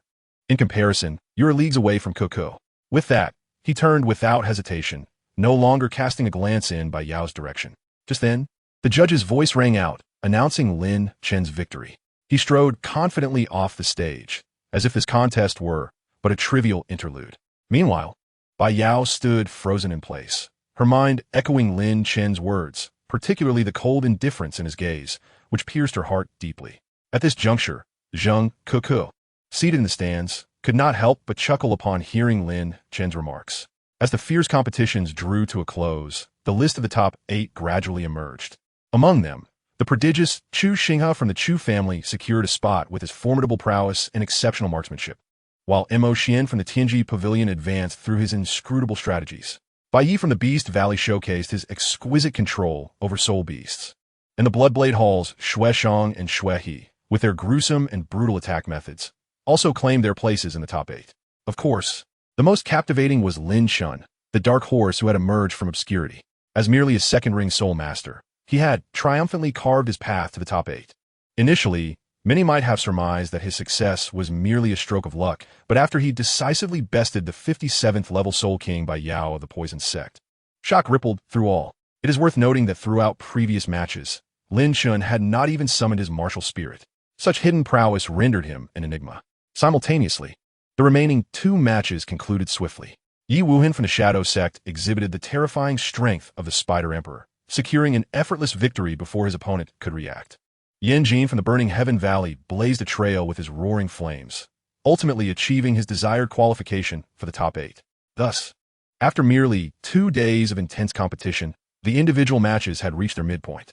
As night descended and lights illuminated the surroundings, the disciples of the Radiant Temple gathered jubilantly to celebrate Lin Chen's advancement to the top 8. Laughter and cheers filled the air as they raised their glasses in a fervent toast. After a few drinks, Lin Chen, seeking solitude, ascended to a terrace to admire the night sky. Gazing at the resplendent moon, a beautiful and graceful figure materialized in his mind. "What are you pondering, senior brother?" Ling Er inquired, offering him a cup of steaming tea. Lin Chen smiled as he accepted the fragrant tea, savoring a sip before setting the cup down. He then gazed tenderly at the lively and charming Ling Er, softly confessing, "I was thinking of you." Upon hearing this, Ling Er's delicate form trembled as if struck by a bolt of electricity. Her rosy cheeks flushed crimson, resembling a ripe apple, evoking an irresistible urge to take a bite. "Oh dear, senior brother," she exclaimed playfully, instinctively stamping her foot. Though she feigned irritation and turned her back to Lin Chen, her heart danced joyfully, already blooming with delight. At that moment, Lin Chen wore a mysterious smile and slowly extended his right hand towards the ring on his left hand. As a faint glow flickered, he retrieved a meticulously crafted object from the ring and presented it to Ling Er. "Tajda," he announced playfully, prompting Ling Er to turn her curious gaze towards the item. In an instant, her eyes widened, and her mouth fell slightly agape in astonishment, for before her lay a crystal ball slightly larger than her palm. This crystal ball, flawless and translucent, radiated enchanting light, and within it rested a delicate figurine, also carved from crystal. Upon closer inspection, one could discern that the figurine bore a striking resemblance to Ling Er, especially under the gentle illumination of the moonlight, rendering the entire crystal ball even more exquisite, akin to a rare treasure. "Do you like it?" Lin Chen smiled gently, placing the crystalline sphere delicately into Ling Er's tender hand. At that moment, Ling Er's eyes glistened with unshed tears, her gaze shimmering with emotion. Despite the tears welling in her eyes, her lovely face radiated an uncontainable, brilliant smile. "I love it," Ling Er responded, her voice slightly choked as waves of emotion surged within her. On one hand, she understood that Lin Chen had always held a special place for her in his heart, a sentiment that had never betrayed her unwavering affection. On the other hand, she recognized the countless days and nights of diligent effort and sweat required to create such an exquisite and unique piece. Considering that Lin Chen, amidst his busy training and competitions, had taken the time to prepare such a precious gift for her, how could Ling Er not be moved to tears? Observing her tear-streaked visage, Lin Chen's heart softened. He gently enveloped her in his embrace, tenderly lifting a hand to wipe away the tears from her cheeks. Linger was evidently taken aback by Lin Chen's sudden display of affection. Her delicate form quivered slightly, akin to a startled fawn, yet she swiftly regained her composure, revealing no inclination to resist Lin Chen's advances. At that moment, Shui Yin, who had been silently observing the two from within the room, couldn't help but smile knowingly as she witnessed the tender and romantic scene unfolding before her. Soon, a sweet and ambiguous atmosphere enveloped the pair. Breaking the silence, Lin Chen softly spoke. "I have heard that the Sacred Treasure Pavilion will be hosting a grand auction tonight, where numerous rare and precious treasures may be unveiled. Shall we go together and join the festivities?" Upon hearing this, Linger, who had been basking in the warmth of the moment, instantly brightened with excitement, eagerly nodding in agreement. "That sounds wonderful. It must be quite fascinating. Oh, let us invite senior sister as well." Her sparkling eyes radiated enthusiasm, seemingly unable to contain her eagerness to attend the auction at the Sacred Treasure Pavilion. "Of course, we must include Shui Yin," Lin Chen replied with a smile, his gaze filled with affection. Hand in hand, Lin Chen and Linger returned indoors. The others were still engaged in conversation and revelry, while Shui Yin sat at the table, engrossed in an ancient tome. Upon their entrance, she raised her head and smiled lightly, a hint of teasing glimmering in her eyes. "What is this? The moonlight is so enchanting outside. Why not linger for a while longer?" Linger's cheeks flushed slightly as she gently released Lin Chen's hand. Hastening to Shui Yan's side and playfully linking her arm through hers, "Senior sister, please don't tease me." Junior brother mentioned that there's an auction at the Sacred Treasure Pavilion tonight. Let us go and have a look. Shui Yin raised an eyebrow, her gaze shifting to Lin Chen with a hint of inquiry. An auction at the Sacred Treasure Pavilion? That's a rare event. I've heard that it often features some extraordinary treasures. However, the entry requirements are quite stringent. Do you have a way in? Lin Chen smiled faintly, retrieving a golden token from his bosom, inscribed with the words Sacred Treasure and adorned with intricate patterns that faintly radiated a gentle glow. This is the VIP token of the Sacred Treasure Pavilion? Shui Yan's eyes widened with surprise. Where did you acquire this? Lin Chen chuckled, explaining Zhang Qing provided it. It seems this fellow has quite the remarkable background. With this token, not only can we enter the auction, but we can also take our seats in the VIP section. Linger clapped her hands excitedly, her eyes gleaming with anticipation. That's fantastic. Let us set off quickly, so we don't miss out on any wonderful treasures. Shui Yin nodded, closing the ancient tome in her hands as she stood up. In that case, let us go. However, the auction at the Sacred Treasure Pavilion is known for its mix of individuals. We must exercise caution. Lin Chen agreed with a nod. Senior sister is right. We shall act discreetly to avoid drawing unnecessary attention. The trio swiftly tidied themselves up, exchanged farewells with the others, and departed the tavern, making their way toward the Sacred Treasure Pavilion.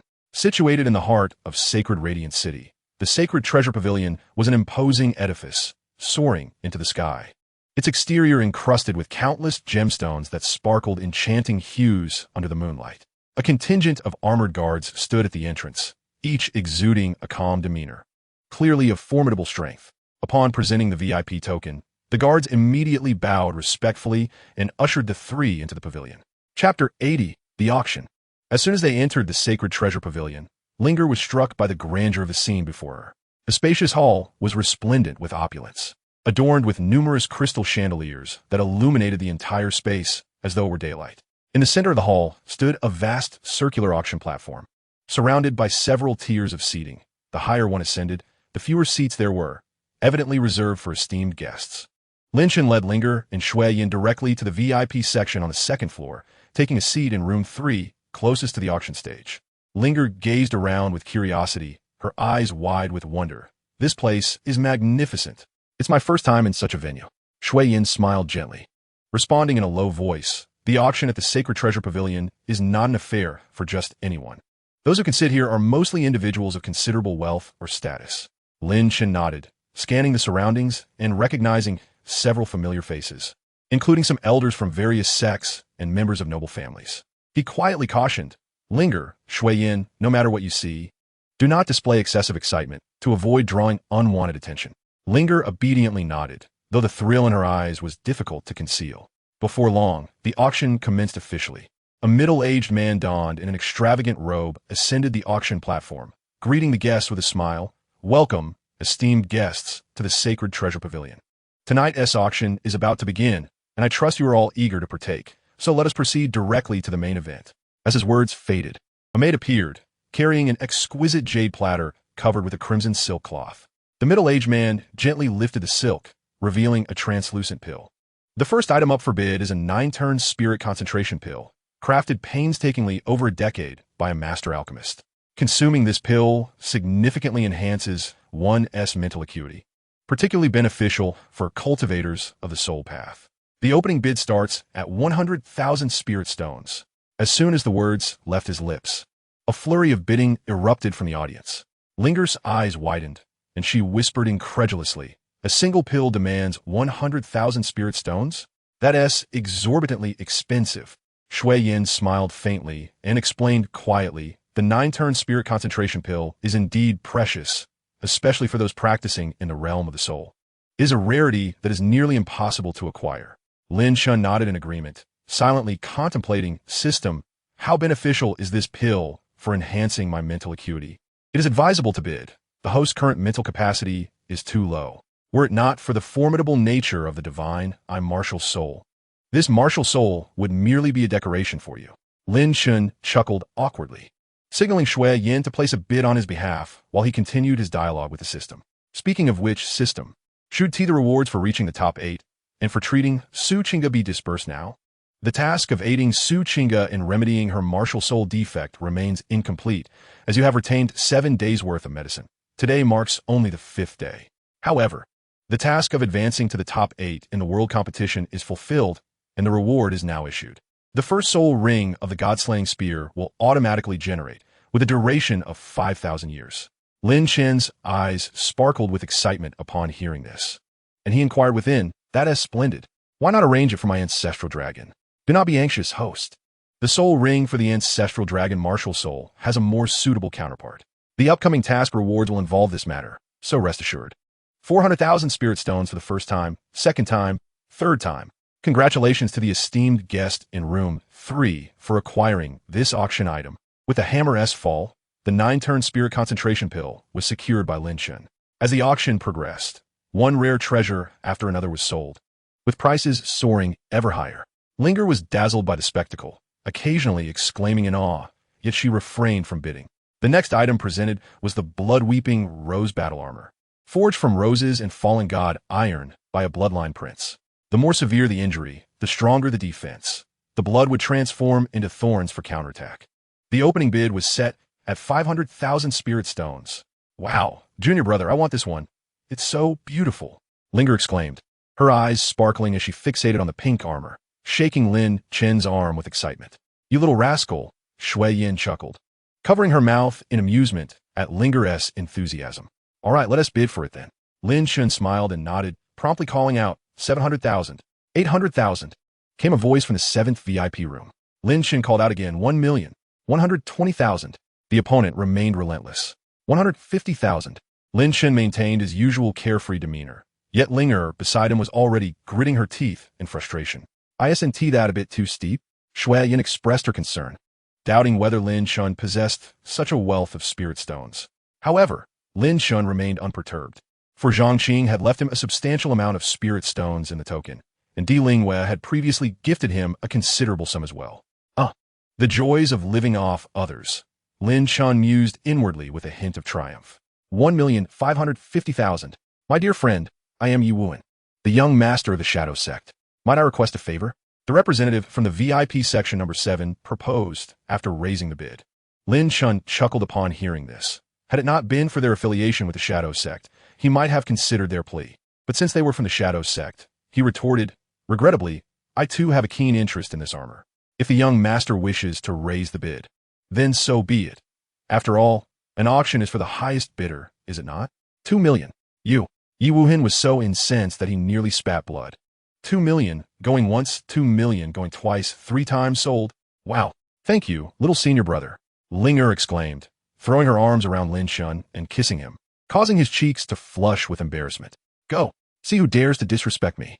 Yi Wuhan glared at the tightly shut curtains of room 3, his eyes darkening with malice. Soon, the auction approached its climax, with the items becoming increasingly valuable. The middle-aged man wore a mysterious smile as he proclaimed loudly, "The next item for bidding is the celestial map." At this announcement, the entire hall fell silent, all eyes riveted on the auction stage. 2 burly men carried a massive wooden chest adorned with intricate runes, clearly designed to seal the treasures within. The middle-aged man cautiously opened the chest and retrieved an ancient scroll. The scroll shimmered with a faint golden hue, its surface glimmering as if imbued with boundless secrets. The celestial map, a relic left by ancient masters, is said to contain the mysteries of the universe. Those who comprehend it may transcend their realm and even glimpse the heavenly secrets. The starting bid is 1,000,000 spirit stones.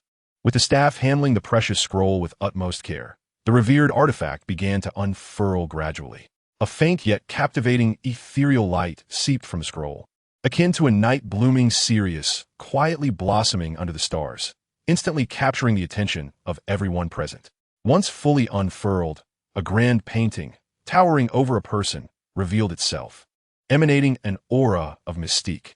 This celestial map was an exquisite masterpiece, seemingly crafted not from ordinary pigments, but from countless fine strands of gold and silver interwoven together. Each line sparkled with dazzling brilliance, and within those radiant beams, enigmatic symbols emerged, hinting at the infinite mysteries of the cosmos. Upon closer inspection, viewers could discern an expansive universe unfolding, with stars resembling brilliant gemstones swirling against a profound dark backdrop, tracing vibrant, colorful trails. Nebulae floated like ethereal veils, delicately drifting through this cosmic expanse, evoking a sense of dreamlike wonder. Even more astonishing, amidst this vast starry sky, indistinct images of celestial beings appeared, some seated, others standing, brandishing swords or playing melodious tunes, each striking pose vividly, creating an illusion of stepping into a celestial realm. However, the audience's reactions were varied in response to such a breathtaking spectacle. Some could not help but exclaim in awe, captivated by the magical imagery presented by the celestial map, while others expressed skepticism and confusion. It truly is beautiful, but regardless of how one looks at it, isn't it just an ordinary painting? A voice rang out, laced with palpable disappointment. Indeed, 1,000,000 spirit stones is simply too exorbitant. Even if one were to bring it home, without deciphering its secrets, it would merely serve as a decoration. Another voice chimed in agreement. At that moment, the elegantly dressed, middle-aged man smiled slightly, gesturing for calm. Please do not rush. Allow me to elaborate. It is precisely because this map is shrouded in mystery, with no one able to fully comprehend its intricacies, that its starting price is set relatively high. As for whether one can unravel its secrets, that depends entirely on the bidder's fortune and opportunity. As soon as he finished speaking, he turned to the auctioneer standing beside him, giving a slight nod, signaling the commencement of the bidding process. The auctioneer, promptly understanding, cleared his throat and announced in a booming voice, the celestial map. Starting bid is 1,000,000 spirit stones. Let the bidding commence. Lin Chen's eyes gleamed with fervor, his intense gaze seemingly capable of piercing through all obstacles before him. Drawing upon his extensive experience accumulated from years of reading web novels, he understood that such an ostensibly ordinary painting often concealed immense secrets or extraordinary qualities. Therefore, at that moment, Lin Chen silently vowed to acquire this rare treasure at all costs. At that moment, Shui Yan, who had been by Lin Chen's side, noticed the unusual fervor in his eyes and felt a surge of curiosity. She leaned in and softly asked, Lin Chen, have you discerned something from this painting? Why do you appear so excited? In response to Shui Yan's puzzled inquiry, Lin Chen first shook his head gently, then quickly explained, I haven't actually found anything particularly special yet, but it wouldn't hurt to acquire it and study it slowly. 120,000, he declared without hesitation, raising his hand to announce his initial bid. No sooner had Lin Chen finished calling out his price than a low, gravelly voice emerged from a nearby corner. 130,000 spirit stones. Everyone turned to see a mysterious elder clad in a black robe, expressionless, continuing to raise the bid. 170,000. 180,000. Despite the crowd's skepticism regarding the utility of this so-called celestial map, it did not deter powerful factions like the Shadow Sect or the Hidden Masters from showing keen interest. 190,000. Lin Chen called out decisively, his voice clear and unwavering. His VIP section number 3 instantly became the focal point of the auction, drawing astonished gazes from those around him, who whispered among themselves, speculating on the identity of this lavish bidder. 200,000. A cold female voice rang out from VIP section number 5. It was Su Qingge. However, Lin Chen showed no signs of hesitation as he swiftly countered 210,000. His tone remained resolute, devoid of any uncertainty. Suink furuit herbrot, hesitating briefly before ultimately conceding defeat, as the price had far exceeded her original expectations. With Su Qingge's withdrawal, the atmosphere in the room became increasingly tense and heavy, leaving the remaining bidders hesitant to make any further offers, plunging the auction into a brief silence. As the auctioneer's gavel hovered poised to descend at 2,100,000 for the first and second time, a sudden exclamation rang out from the 7th VIP box, 240,000. This unexpected bid astonished all present, causing everyone to turn in unison towards the source of the shout. There reclined Yi Wuhan, nonchalantly leaning against the back of his chair, a faint, enigmatic smile playing at the corners of his lips, his gaze fixed intently on the tightly drawn curtains of room 3. Lin Chen, upon hearing the commotion, followed suit, and, upon realizing it was the 7th VIP box, his heart sank. Once again, the Shadow Sect. With this thought, a cold glimmer flashed in Lin Chen's eyes, his expression darkening further. 250,000. 270,000. Yi Wuhan lightly waved his iron fan, signaling Yi Wuming to place another bid. Lin Chen furrowed his brow, ensnared in deep contemplation. His gaze darted back and forth between the treasure on the auction block and his rival, weighing the merits of continuing to bid. What if he allowed the opponent to successfully acquire the treasure and then sought an opportunity to reclaim it later? Yet, Lin Chen was also wary of drawing too much attention, for with the demise of the blood warehouse, the guards and various sect leaders in the city were lurking in the shadows, silently observing everything. Should he act rashly, he might very well find himself in peril. After a fierce internal struggle, Lin Chen gritted his teeth and resolutely declared, 3 million. At the sound of his bid, the auction hall erupted in a cacophony of astonishment. Lin Chen felt thoroughly exasperated, inwardly cursing. Damn it, why is it so difficult to emulate someone like Xiao? This is unbearable. Simultaneously, he silently prayed that the upcoming quarterfinals would grant him the chance to confront Yi Wuhan. At that moment, a chilling laughter emanated from the 7th VIP box. Haha, since you are so fond of this treasure, I shall graciously yield it to you. Congratulations. Yi Wuhan's sarcastic words reached Lin Chen's ears, as if he were deliberately mocking him.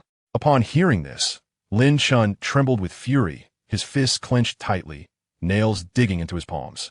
Standing beside him, Linger noticed Lin Chen's furious demeanor and shared in his anger, pouting indignantly. That despicable fellow is utterly insufferable. In contrast, Shui Yin remained relatively composed, aware of the complex situation at hand, fearing that Lin Chen might act impulsively and make a grave mistake. She quickly reached out to grab Lin Chen's arm, urging, Lin Chen, please do not act on impulse. Rest assured, Shui Yin, I shall settle the score with him in the arena, both old and new, Lin Chen responded, pulling her gently into an embrace, which eased her worries. Ultimately, Lin Chen secured the celestial diagram for 3 million spirit crystals. Chapter 82, The Mysterious Beast Egg. After successfully acquiring the enigmatic and precious celestial diagram, the next item to be showcased was a sword, a beautifully crafted longsword exuding a chilling aura, its blade glimmering with cold light and its hilt adorned with gemstones, clearly not an ordinary piece. Shui Yan's eyes instantly sparkled with delight as she fixated on the sword, her heart brimming with affection. However, she hesitated to ask Lin Chen for this treasure. Yet, Lin Chen, having spent considerable time with her, could easily discern her thoughts. Without hesitation, he raised his bidding paddle and ultimately placed a bid of 180,000. In the absence of competition, he successfully claimed the longsword that had captured Shui Yan's heart. Shui Yan gazed at Lin Chen, her eyes filled with gratitude and surprise, alongside an intensifying affection. At that moment, the voice of the middle-aged auctioneer resonated once more. Next, we shall present the Paisida, our assistants of this auction. As he spoke, several burly men carefully carried a massive display case onto the stage, which was obscured by a vibrant red cloth, preventing anyone from discerning the treasure it concealed. However, from the remarkably light movements of the men, it was evident that whatever lay inside was not only substantial in size, but also likely fragile. Under the eager and curious gazes of the crowd, the middle-aged man slowly extended his hands to grasp the red cloth and, with a decisive tug, unveiled the contents. In an instant, a beast egg emanating an aura of mystery came into view.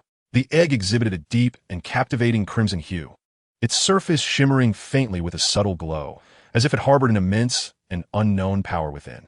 The middle-aged man spoke softly. This old beast egg was fortuitously acquired by the head of our sacred treasure pavilion during his travels years ago. However, regrettably, neither the head nor the experienced managers within the pavilion have been able to ascertain the nature of this egg soul beast. For years, it has shown no signs of hatching, despite the pavilion's exhaustive efforts to discover a method for successful incubation. His words sent ripples of excitement and speculation through the audience. What? Even the sacred treasure pavilion is at a loss? How can we possibly hatch it? One person lamented, shaking his head in dismay. Indeed, moreover, this is an unidentified soul beast egg. Who can guarantee that what hatches will not be an exceptionally fierce creature? Another echoed, concern etched across his face. Yet, some held a differing view, excitedly exclaiming, what is there to fear? No matter how fierce, it is merely an unhatched youngling. Perhaps it will bring us unexpected surprises. In an instant, a chorus of voices filled the air, ranging from skepticism to curiosity and eagerness. Just as the atmosphere grew increasingly chaotic, the middle-aged man cleared his throat, coughed lightly, and raised his hand to signal for silence. Thus, after thorough contemplation, the head has resolutely decided to publicly auction this mysterious and untraceable soul beast egg, hoping to find the one destined to possess it. Ladies and gentlemen, if you're interested in this soul beast egg, you may now place your bids. The starting price for this auction is 200,000 spirit stones. It must be noted that 200,000 spirit stones is not an exorbitant sum. Perhaps even the Sacred Treasure Pavilion itself recognizes that purchasing this egg may not yield substantial practical value. Yet, unexpectedly, many attendees could not restrain their excitement and curiosity, eagerly shouting out their bids to participate in the auction. A robust and boisterous voice suddenly resonated. 50,000 spirit stones. The Burning Heaven Valley will take this egg. It turned out to be Yin Jin from the Burning Heaven Valley, his aggressive demeanor suggesting he was determined to claim it. But then another voice quickly followed. What does the Burning Heaven Valley matter? My 10,000 Beast Valley also has its sights set on this egg. Apologies, but I bid 70,000. The speaker was Bai Yi from the 10,000 Beast Valley, wearing a smile that belied the fierce competitive spirit in his eyes. Since everyone is so enthusiastic, the Shadow Sect shall join the fray as well. 80,000. Oh, you think you can hatch it? 90,000. In no time, the bidding intensified, the atmosphere growing ever more charged. Soul Beast Egg? Little senior brother, do you know what kind of soul beast this egg belongs to? Linger blinked her sparkling, doe-like eyes, tilting her petite and endearing head as she curiously gazed at Lin Chen and inquired. Lin Chen shook his head, indicating his own ignorance, then turned his attention to the soul beast egg that lay quietly on the display stand, emanating a faint yet enigmatic glow. Beside him, Shui Yin furrowed her delicate brows and softly remarked, the temple houses countless precious ancient texts, yet I have never encountered any records regarding this particular soul beast. After saying this, she couldn't help but cast a few more glances at the soul beast egg, attempting to discern some clues from its exterior, but ultimately, she found nothing. Who knows, even the Sacred Treasure Pavilion, a place dedicated to the study of various treasures, has yet to uncover the origins of this soul beast egg. If we could ascertain that, it would indeed be remarkable. Lin Chen helplessly spread his hands. He had initially held little interest in the soul beast egg and had no intention of participating in the bidding. Just then, a voice echoed in his mind, emanating from a system. The host may consider acquiring it. The unexpected suggestion startled Lin Chen, for the system typically refrained from offering such advice without reason. Although the system did not elaborate further, Lin Chen believed it had its rationale.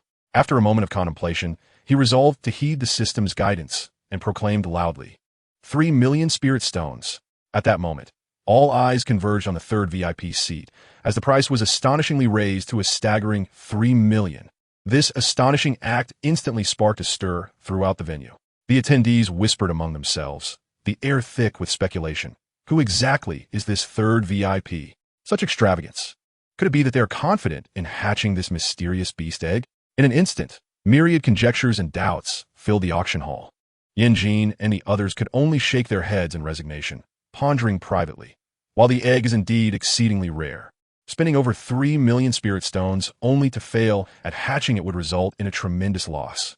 Ultimately, Lin Chen triumphed over all competitors, successfully claiming the dark red, mysterious beast egg for the exorbitant price of 3 million. Next up was the final item of this auction. Chapter 83, the Douluo Continent, the treasure map. The last item of this auction was none other than a treasure map. A robust, middle-aged man strode steadily to the center, accepting a small, exquisite box from a burly man beside him. As he slowly lifted the lid, all eyes were drawn toward him, eager to uncover the mystery within. Before the audience lay a piece of parchment, slightly yellowed with age, bearing the marks of time, yet still unable to conceal the immense secrets it might hold. A treasure map? The attendees widened their eyes, fixated on the yellowed parchment, their gazes brimming with uncontrollable curiosity and desire, as if a mere additional glance could unveil the astonishing riches concealed within its weathered surface. Ladies and gentlemen, please behold, the middle-aged man inhaled deeply, carefully extending his hands as if cradling a priceless gem, gently unfurling the parchment. With his delicate motions, the ancient map gradually revealed its entirety. After extensive research and verification by numerous experts at our Sacred Treasure Pavilion, we speculate that the location marked on this map is highly likely to be the resting place of a precious treasure left behind by an extraordinary being from ancient times, or perhaps the site of a rare and specific opportunity. In other words, even your Sacred Treasure Pavilion is unaware of what this treasure map truly points to. At that moment, a rugged and boisterous voice reverberated through the auction hall. It was Yin Jin. What this esteemed guest says is quite true. I must confess, the coordinates indicated by this treasure map do not lie within our familiar spirit soul continent, but rather in an unknown realm, the middle-aged man hurriedly explained. What? Not on the spirit soul continent? The revelation sent ripples through the crowd, inciting an uproar. Then where could it be? Speak quickly. Someone could not contain their impatience and shouted.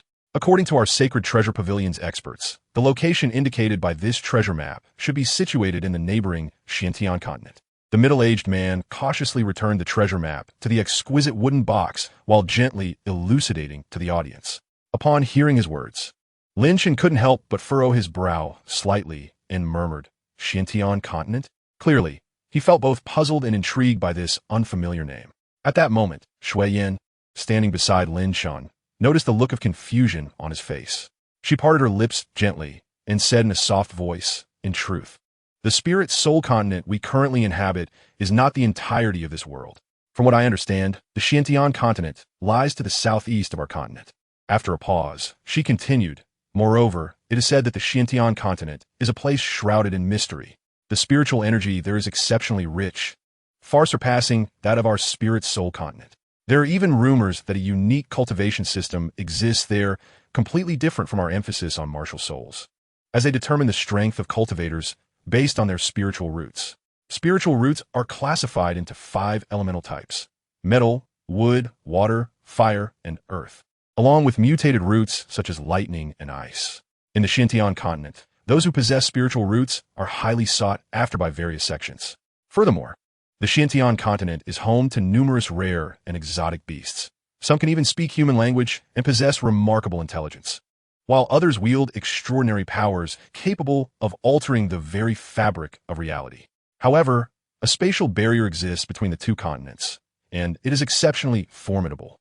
It requires a considerable amount of rare materials to set up a formation to temporarily open a passage. Even so, traversing such a passage is fraught with peril, as a slight misstep could lead one to be torn apart by spatial turbulence.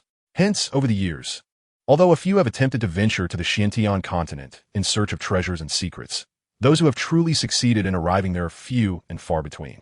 After listening to Shui Yan's explanation, Lin Chen came to a realization. The world was far more complex than he had imagined. Nevertheless, he was determined to embark on a journey to the Xiantian continent, thus solidifying his resolve to acquire this treasure map. Now, let us commence the bidding for the treasure map, with a starting price of 3 million. 3 million? So exorbitant? Upon hearing the starting price, the crowd erupted in exclamations. 3,100,000. The Burning Heaven Valley was the first to raise the bid. 320,000. Suchinga quickly followed suit. 330,000. As the other major factions observed the unfolding situation, they could no longer suppress their excitement and joined the fierce competition.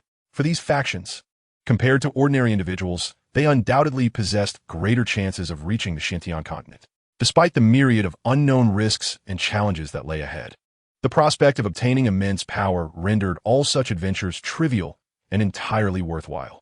At this moment, Linger turned her head and looked at Lin Chen, softly asking, "Little senior brother, should we participate in the bidding?" Meanwhile, standing on the other side, Shui Yan wore a look of mild concern and spoke up, "But do we still have sufficient funds? After all, Lin Chen has already purchased quite a bit today." In response to the inquiries of the two individuals, Lin Chen offered a slight smile and replied with unruffled composure, "There is no need for concern. Should funds fall short, we can simply have Zhang Qing reimburse us. 380 million. As soon as he uttered this figure, he declared it without hesitation. The ensuing bidding process was extraordinarily fierce, with various factions unwilling to yield, causing the price to soar. Nevertheless, Lin Chen maintained his calm demeanor, resolutely participating in the fray.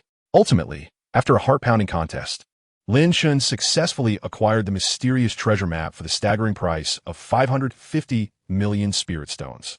As the final item was auctioned off, the sale of the treasure map concluded, marking a resounding finale to this grand auction, held annually and renowned for its scale and significance. Those present either departed with bountiful satisfaction or with a tinge of regret, empty-handed. Yet regardless, this auction was destined to become a topic of fervent discussion among the populace. "Let us depart and retrieve our belongings," Lin Chen declared, taking the hands of both Shui Yan and Ling Er as they made their exit. The scene of Lin Chen emerging from the VIP lounge was fortuitously witnessed by Yi Wuhan of the Shadow Sect. "Lin Chen, it is you again." Upon recognizing Lin Chen as the mysterious guest from Box 3, Yi Wuhan was immediately engulfed by rage. After retrieving their items and settling the payment, Lin Chen escorted the two women back to their residence. "You may rest for now," The ice feather sword and rose armor are within this ring, Lin Chen said, handing a spatial ring to Shui Yin. Are you going out? Shui Yin inquired, her brow furrowed in confusion. I'm going to visit a long-lost patient. Rest early, Lin Chen replied, bestowing kisses upon Shui Yin and Ling Er before leaping from the window. Chapter 84, Confessions of the Heart. Lin Chen arrived at the Cold Chamber Tavern, glancing around to ensure no one was present before vaulting gracefully to the window of Su Qingge. He knocked on the window, but was met with silence. Remaining perched upon the eaves was not an option. He would surely be mistaken for a pervert. Therefore, he boldly pushed the window open and entered. To his surprise, upon landing, he found himself face to face with Su Qingge, who had just emerged from the bathroom, wrapped in a towel. A piercing scream resonated throughout the tavern. Miss, what is the matter? The patrons outside, alerted by Su Qingge's exclamation, knocked on the door anxiously. Nothing, merely a flying squirrel. Su Qingge dismissed them, turning back to Lin Chen with a flustered yet slightly indignant expression. You may turn around now.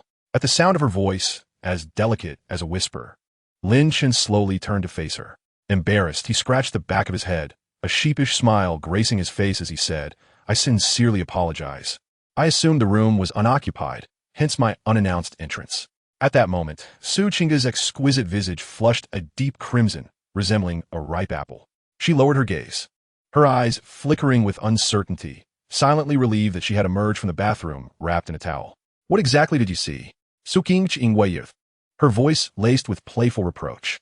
Lin Chen was momentarily taken aback, then pondered before responding with feigned seriousness. Well, your figure is quite splendid, with graceful curves and skin as fair and smooth as silk.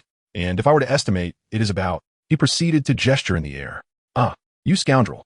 Su Qingge was incensed by Lin Chen's unabashed remarks and actions, unleashing a flurry of punches upon him. Initially, Lin Chen did not evade her assault, but allowed her to vent her frustrations. However, he soon grasped her flailing arms gently, smiling softly as he said, All right. Do not be angry. I was merely jesting. Upon hearing his explanation, Su Qingge's fury began to subside, although she still regarded him with skepticism. Really? Just then? Lin Chen raised his hand again, gesturing as he murmured, Actually, it should be a tad larger than what I just indicated. Lin Chen, you shameless rogue. His sudden, audacious comment shattered the fragile calm that had settled, eliciting another piercing scream from Su Qingge. Now, back to the matter at hand. Have you been taking the medicine I gave you regularly? How do you feel? Is it effective? Lin Chen inquired, his playful demeanor replaced with earnest concern. Su Qingge nodded softly, replying, Yes, I have missed 2 doses. However, it has proven quite effective. My martial soul deficiency has indeed improved to some extent. I even consulted my teacher about it. As she spoke, she gradually composed herself. Hearing this news, Lin Chen's heart, which had been in suspense, finally found relief. He exhaled internally, realizing he no longer needed to worry about his soul power being depleted. If the dosage was insufficient, he could always draw more blood. At this moment, the so-called lucky roulette paled in importance compared to the dire consequences of losing his soul power. As long as it did not detract from his soul strength, he would willingly refrain from spinning it for a lifetime. After gaining a clearer understanding of the situation, Lin Chen nodded in satisfaction and stood to depart. However, just then, Su Qingge suddenly reached out, grasping his hand tightly. Lin Chen was taken aback by this unexpected gesture, momentarily frozen, realizing the inappropriateness of her actions. Su Qingge's face flushed. She quickly withdrew her hand, lowering her gaze and murmuring in a voice barely above a whisper, would you mind accompanying me for a walk?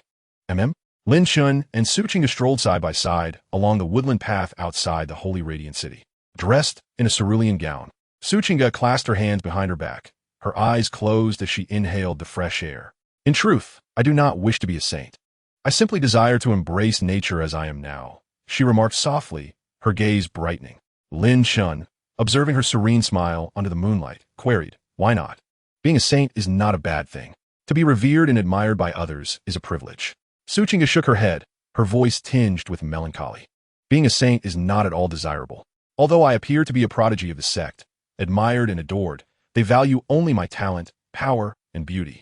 While my teacher treats me well, I would rather not be a saint or possess any talent. I long for genuine friends and those who truly care for me. It seems I've found that now. A glimmer of hope sparked in Su Qingge's previously despondent eyes as she halted her steps, gazing intently at Lin Chen. Lin Chen was taken aback, realizing that he had inadvertently breached the emotional barriers of this lonely girl while merely attempting to fulfill his mission. With a smile, he clasped Su Chinga's hand and began to dash toward a destination, declaring, "All right, let's not dwell on sadness. I shall take you somewhere." Ah! Su Chinga gasped in astonishment, startled by Lin Chen's sudden movement. As she gazed at Lin Chen holding her hand, and his silhouette, her cheeks flushed, yet her heart brimmed with joy. Not far behind them, several shadowy figures flickered past. The two ventured into a secluded valley, with Lin Chen gently guiding Su Chinga's delicate hand as they carefully made their way forward. Given her already limited stamina, Su Chinga soon found herself breathless, her jade hand lightly patting her full, heaving bosom in an attempt to steady her breathing. Meanwhile, her enchanting, large eyes sparkled with curiosity as she turned to Lin Chen and inquired, "What exactly is this place?" In response to Su Chinga's question, Lin Chen smiled slightly, opting not to answer directly. Instead, he teased, "There's no need to rush. You'll understand soon enough." With that, he continued to lead her deeper into the valley.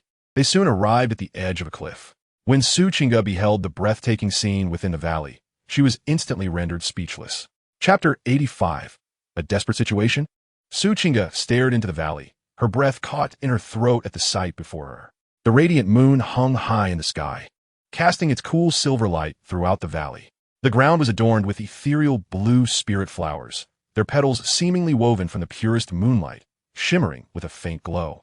As a gentle breeze swept through, the flowers swayed delicately, resembling a vast ocean of blue, glimmering with waves of light.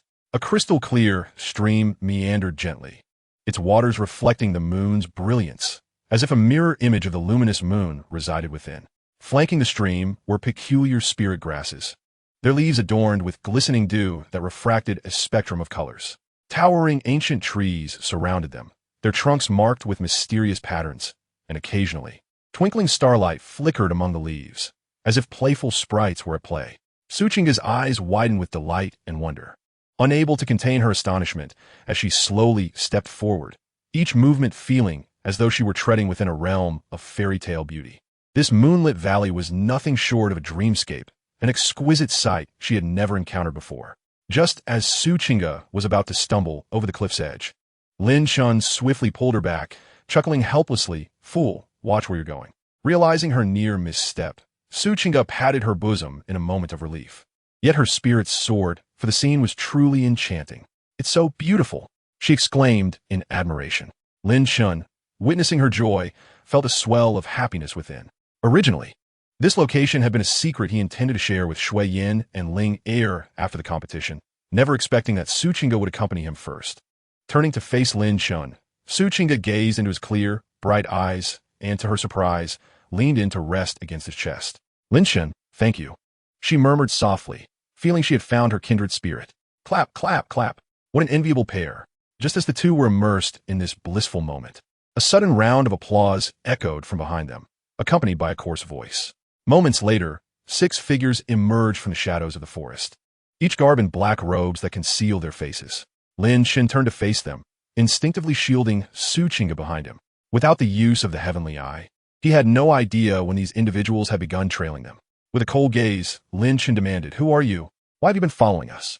The leader of the group sneered, "Kid, you don't need to know who we are. Just understand that once you encounter me, you won't be leaving today, haha." Lin Chen furrowed his brow. "I bear no grudge against you. Who sent you?" "Oomph. What does it matter? You won't escape today." The leader scoffed. "What should we do?" Lin Chen, Su Chinga asked, her brow furrowed with concern. Lin Chen's expression darkened. Were these individuals from the Bloodblade Hall or the Shadow Sect? Couldn't he fathom who else might harbor enmity toward him? Could they be rogue cultivators? "Boss, quit wasting time with him. Let us take this kid down quickly." "Look over there. That must be the saintess of the Lingyun sect. What a stunning beauty." One of the men leered crudely, and though they could not see his repulsive expression, the words alone painted a picture of his depravity. "Excellent. We'll capture her and enjoy ourselves," ordered the leader. And with a command, the 6 figures surged forward like arrows released from a bow. Simultaneously, radiant soul rings shimmered beneath their feet. Upon closer inspection, 5 of them possessed 6 soul rings, unmistakably powerful 6-ringed soul emperors.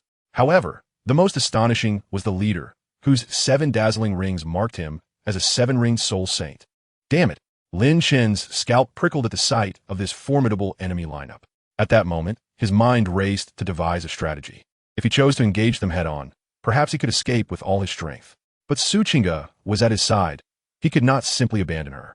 Sighing in resignation, Lin Chen realized he had no choice but to gamble everything.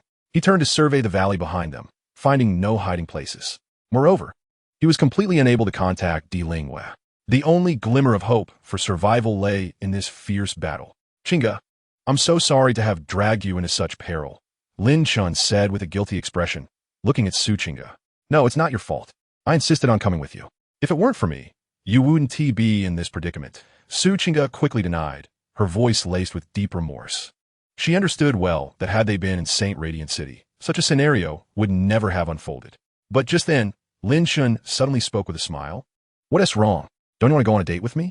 He playfully reached out to grasp Su Qingge's delicate hand.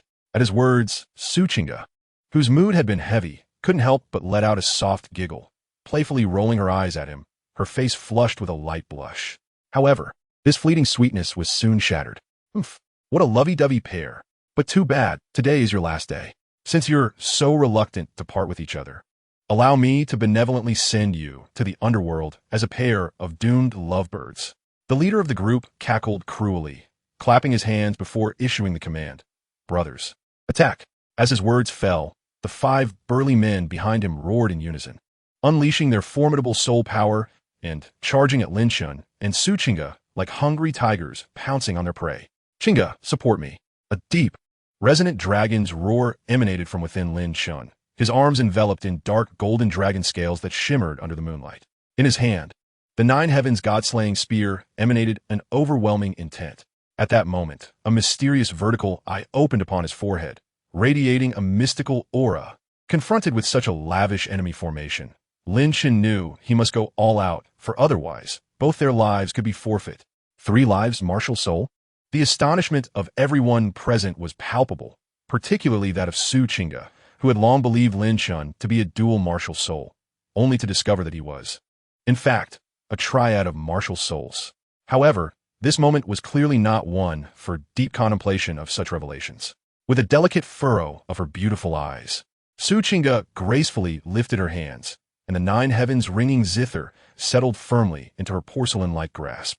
At that very instant, 5 resplendent soul rings ascended in succession from beneath her feet, radiating hues of yellow, yellow, purple, purple, and black. Simultaneously, the first soul ring beneath her shimmered with a brilliant light. Immediately, her slender fingers began to glide over the strings of the zither with an ethereal grace, producing a melodious sound that resonated in the air, sending visible sound waves radiating outward from her center. The first soul skill, celestial melodies of the 9 heavens. As the musical composition unfolded, Lin Chen felt an immediate surge in his strength, his footing becoming remarkably lighter. The celestial melodies could bestow an enhancement of 15 to strength, 10 to critical hits, and a 10 increase in speed. Lin Chen had little time for praise or wonder, for foes were already upon him. Chapter 86, Buffs at Full Capacity. Faced with a multitude of formidable adversaries, Lin Chen displayed no trace of fear. His eyes, rather than betraying any hint of trepidation, blazed with the fervor of a raging inferno, brimming with unyielding combat spirit. He moved like a wraith, his form elusive as he executed the enigmatic spectral shadow steps, leaving behind a series of ephemeral afterimages and the resounding echoes of thunder. Meanwhile, the mysterious eye of the divine nestled between his brows, fully activated, granting him the uncanny ability to discern the vulnerabilities and weaknesses of all things in the world. In an instant, a dazzling violet-black light flickered from his left hand, followed by the first soul ring beneath his feet, erupting in blinding violet radiance. With a fierce shout, ancestral dragon's poisonous claw, 5 razor-sharp, lethal violet-black blades sliced through the air, hurtling towards a designated target with astonishing swiftness. The 2 individuals locked onto by this attack instantly paled, hastening to unleash their respective soul skills in a desperate bid to withstand the impending onslaught. Concurrently, the 3 powerful foes to Lin Chen's right launched their assault. Furious Bear Roar. With this thunderous cry, the 6-ringed Soul Emperor wielding a stone-armored bear, martial soul, unleashed a tremendous wave of soul power. The second soul ring beneath him flared to life with a dazzling brilliance, and he clenched his robust arms into fists, crashing them down onto the ground with tremendous force. In that moment, the very earth trembled as if shaken by an unseen power. Simultaneously, colossal stone pillars erupted from the ground at an astonishing velocity, racing towards Lin Chen. These pillars soared skyward, their surfaces adorned with rugged rock patterns, emanating an aura that instilled dread. Meanwhile, another Soul Emperor revealed his martial soul, a formidable hawk. Soaring high in the sky, with rapid beats of its wings, a flurry of razor-sharp feathers shot towards Lin Chen like bolts of lightning. These feathers glimmered with a chilling light, exuding an aura potent enough to penetrate any defense. Not to be outdone, the third Soul Emperor wielded a massive broadsword, fiercely swinging it to unleash 3 surging waves of crimson blade energy, each imbued with terrifying force, tearing through the air with a piercing howl, as if seeking to cleave everything in sight asunder. Confronted with such a dense and ferocious barrage, Lin Chen could have chosen to flee, and indeed, he could have escaped. Yet at this moment, Suchinga stood behind him, and thus, retreat was not an option. Suddenly, a radiant holy light erupted from the center of Lin Chen's brow. Heavenly Eye of Omniscience. Under the gaze of the divine eye, the weaknesses and flaws of surrounding foes and their soul skills were laid bare. Lin Chen's gaze sharpened, swiftly scanning his adversary's every movement, seeking a sliver of opportunity amidst the tempest of attacks.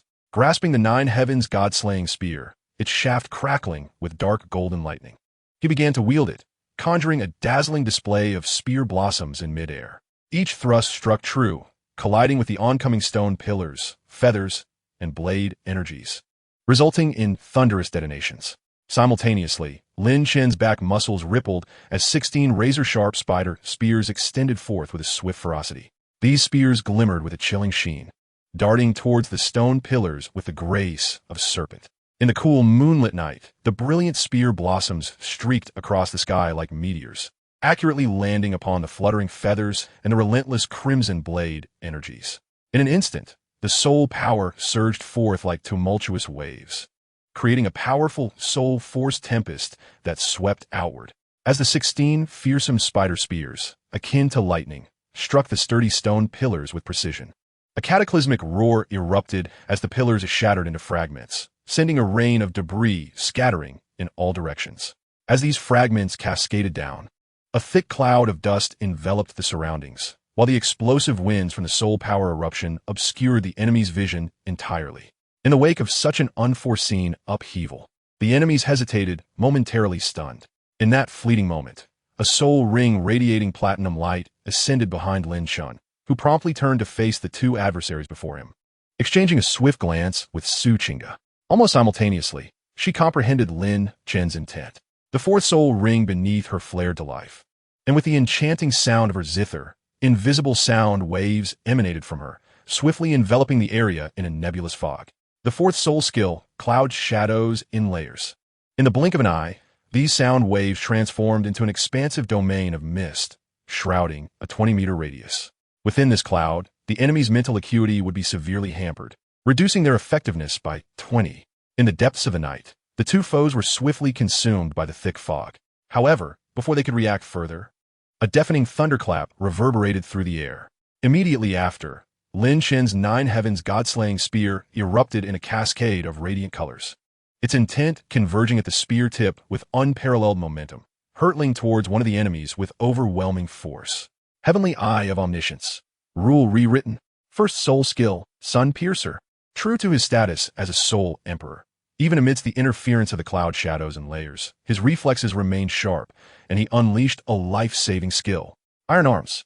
He crossed his arms defensively in front of him, bracing for Lin Chen's onslaught, a smirk creeping onto his lips.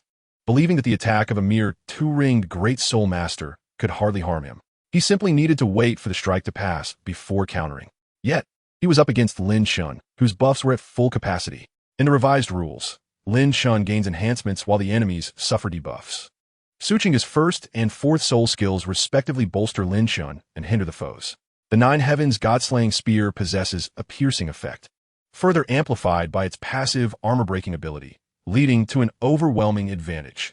In an instant, the adversary's ebony iron arm was pierced through by the lance, simultaneously penetrating his chest.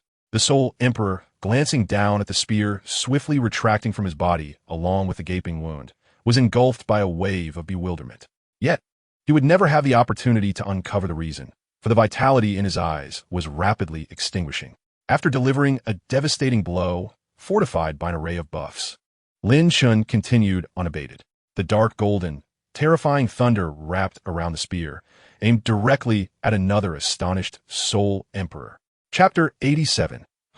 Desperate Resurgence? The spear in Lin Chen's hand lunged toward the other astounded Soul Emperor. Although the latter was momentarily stunned by the swift demise of his companion, he was, after all, a Soul Emperor. With his soul rings pulsating beneath his feet, he brandished his double hammers to meet Lin Chen's spear head-on. Despite his remarkably swift reaction, Lin Chen was still under the influence of buffs, causing the Soul Emperor to be forced back several steps, feeling the tremors in his arms. What incredible offensive power! The Soul Emperor, a formidable attack-type Soul Master, prided himself on his exceptional strength. Yet, despite being nearly 40 levels higher than Lin Chen, he had been repelled. Seizing the opportunity, Lin Chen distanced himself, pondering the challenges ahead. After all, he was facing a Soul Emperor, unless he unleashed his full power. Vanquishing this foe would still require considerable effort. Meanwhile, the mist had been dispelled by the seven-ringed Soul Sage, revealing the scene within. Upon witnessing the sight, all present were left in shock, for everything had transpired in mere breaths, and on the ground lay a lifeless body, now cold and stiff, one of the assassins. This meant Lin Chen had, in the blink of an eye, slain a six-ringed Soul Emperor with his mere two-ring prowess. The remaining onlookers displayed expressions of disbelief, for such a feat was utterly unfathomable. No one would believe it if told. Yet, it had unfolded before their very eyes, especially for the Soul Master wielding the double hammers, who felt an overwhelming sense of survival, as Lin Chen had chosen not to strike him in that life-or-death moment. Lin Chen stood atop Su Qingge, breathing heavily, shaking his head in resignation, his gaze growing darker. Although his recent triumph over a Soul Emperor was commendable, it brought little solace to their current predicament. It seems we have underestimated you. The leading seven-ringed Soul Sage, after a brief moment of astonishment, curled his lips into a disdainful smile. The seven soul rings surrounding him began to pulse rhythmically, the third ring suddenly radiating a blinding brilliance. In the next instant, the Soul Sage vanished from sight as if he were a specter. Lin Chen's celestial eye erupted in dazzling light, his gaze sharpening as the second purple soul ring at his feet burst forth in resplendent luminescence. Without hesitation, he extended his left hand, tightly encircling the slender waist of Su Qingge beside him. Then, with a powerful stomp of his right foot, accompanied by a thunderous roar, he launched himself backward like an arrow released from its bow.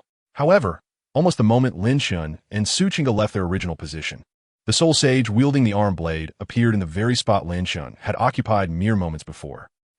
The Soul Sage involuntarily exclaimed, clearly taken aback by Lin Chen's rapid response. Second soul skill, Ancestral Dragon's Frozen Domain. As the words left his lips, an intense chill surged from beneath the Soul Sage's feet, swiftly radiating outward at an astonishing pace. In mere moments, within a 30-meter diameter around the Soul Sage and his companions, a silver-clad ice field emerged, the frigid air enveloping all five of them. Instantly, the temperature plummeted, rapidly descending below zero. The flying Soul Master in the sky felt the most profound impact, as the terrifying cold caused his wings to stiffen, severely hampering his speed. Before they could react, a ferocious blizzard began to swirl around, as each of them employed their soul skills to resist. In the next instant, a bone-chilling and imposing dragon's roar reverberated throughout the sky. In that moment, the soaring flying Soul Master and the Soul Emperor with the Stone Bear martial spirit distinctly sensed their own martial spirits stirring uncontrollably within, even hinting at a sense of submission. Faced with this predicament, the two dared not delay, hastily channeling their entire soul power to suppress the turmoil within their martial spirits. Meanwhile, within the icy blue frozen domain, countless snowflakes drifted down, coalescing to form three enormous, awe-inspiring frost dragons. These dragons appeared vividly alive, bearing their fangs and claws, emitting thunderous roars as if intent on rending the very fabric of the heavens. Damn it! Is this a skill a Grand Soul Master can unleash? One Soul Master could not help but exclaim in disbelief. Yet, before they could fully recover from their astonishment, the three dragons struck like lightning. One dragon barreled towards the formidable seven-ringed Soul Sage with unrelenting force, Another surged like a tempest towards the stone bear Soul Master, and the Soul Master wielding a greatsword, while the final dragon roared as it charged at the Soul Master with dual hammers. Notably, thanks to Su Qing's amplification, the frost dragons summoned by Lin Chen were significantly more potent than usual, exhibiting marked enhancements in both attack power and speed. The seven-ringed Soul Sage's gaze turned icy, his soul power surging as he swung his arm, the razor-sharp blade slicing through the air, catching the shimmering light, effortlessly tearing apart the fearsome frost dragon. With a resounding crash, the massive body of the frost dragon shattered, scattering countless crystalline ice shards into the air.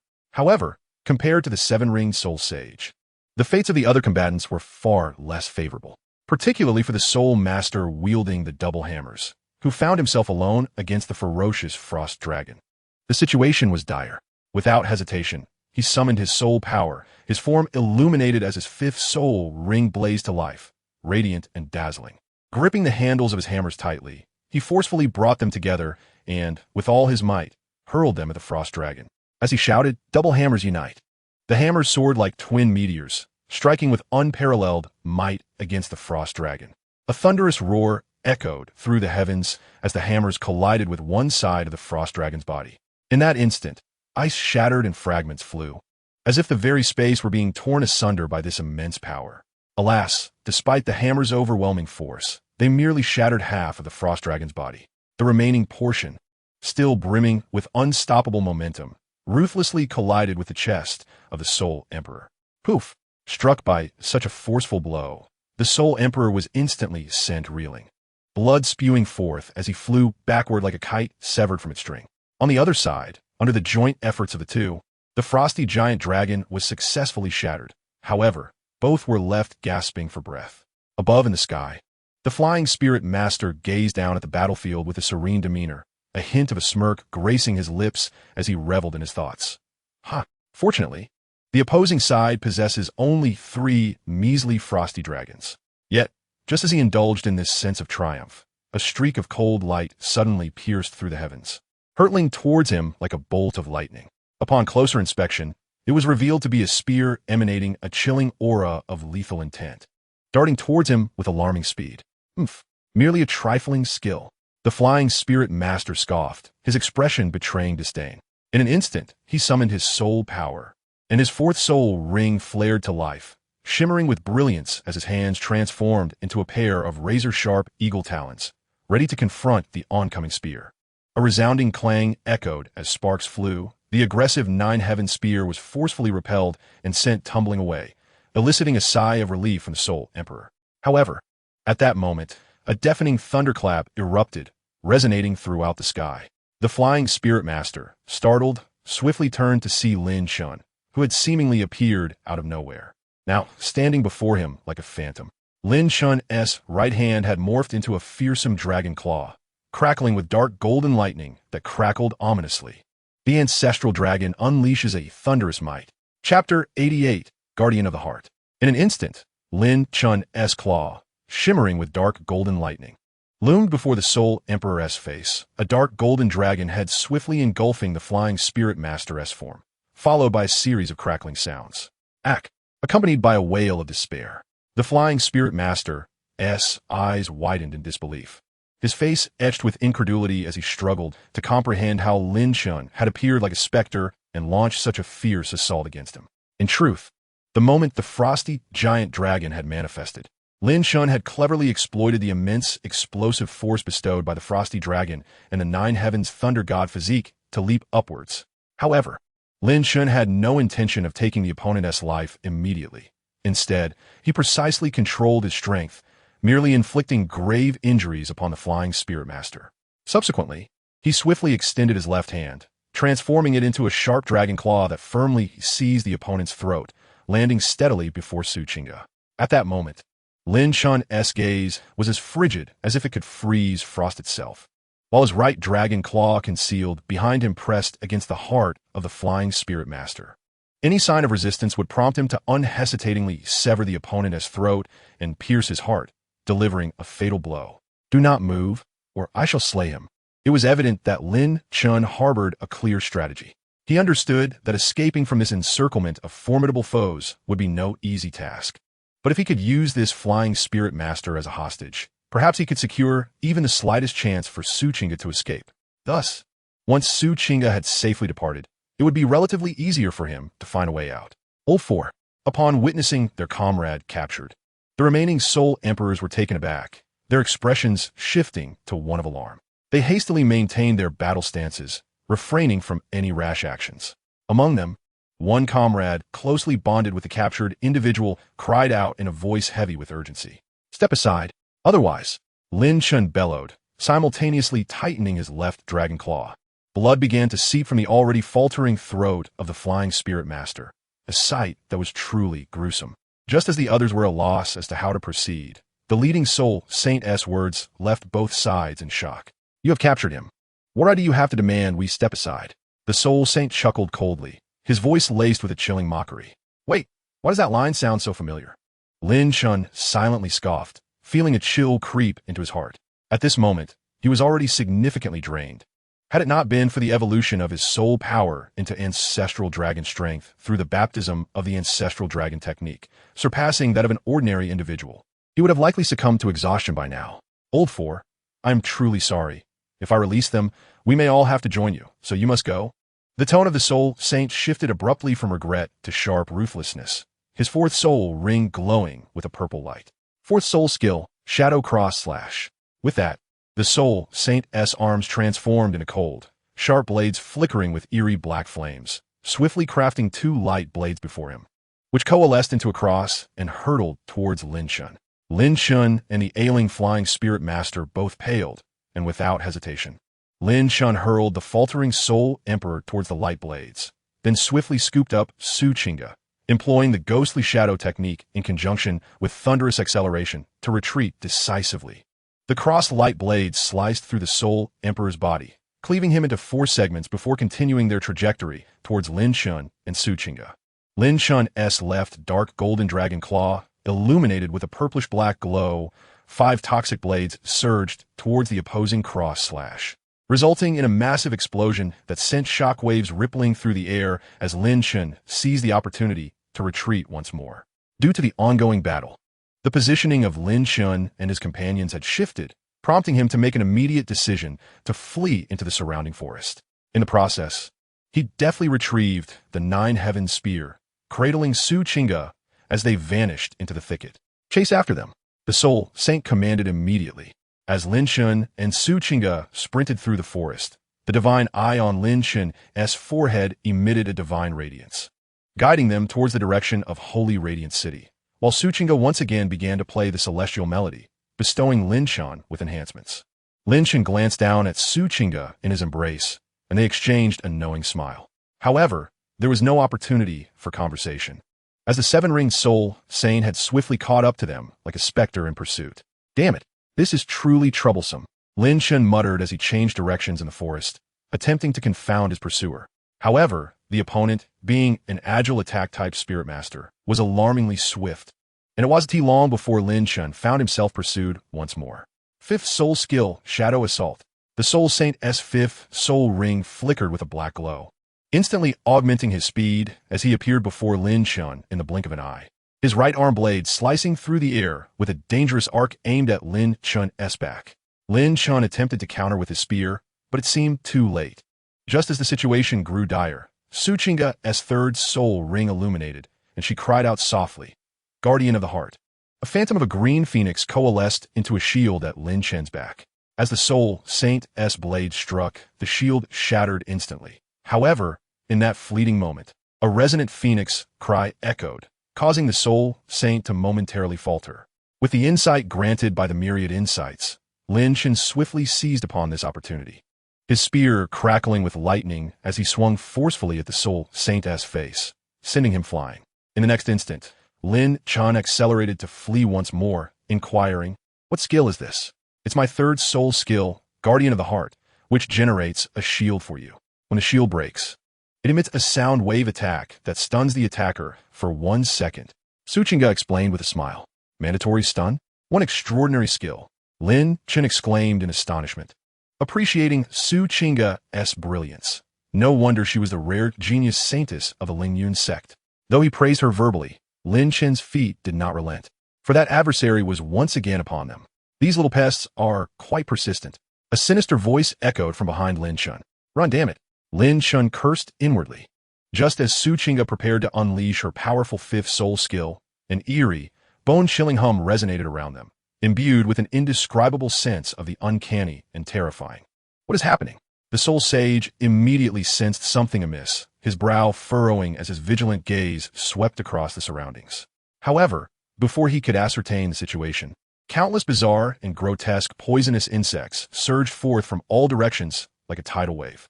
Some of these creatures were immense, resembling small mountains, while others were diminutive yet radiated a lethal glow.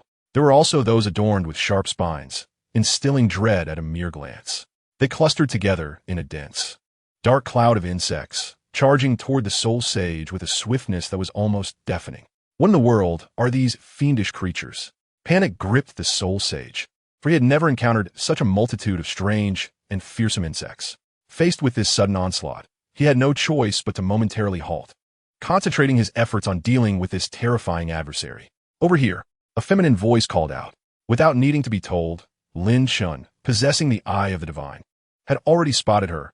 It was none other than the poison sex holy maiden, Bai Yao. Chapter 89, Discovered? Lin Chen, cradling Su Inge, Rigoin Biao. And while the soul sage was ensnared by the poisonous insects, the trio hastily made their escape. However, running directly back to Holy Radiant City was unrealistic, as the insects could not delay that individual for long. Thus, Lin Chen, utilizing the eye of the divine, swiftly searched for nearby hiding spots within 100 meters. Soon, they found refuge in a cave. Lin Chen cautiously kept watch at the entrance, and with the eye of the divine revealing no signs of pursuit, he let out a sigh of relief.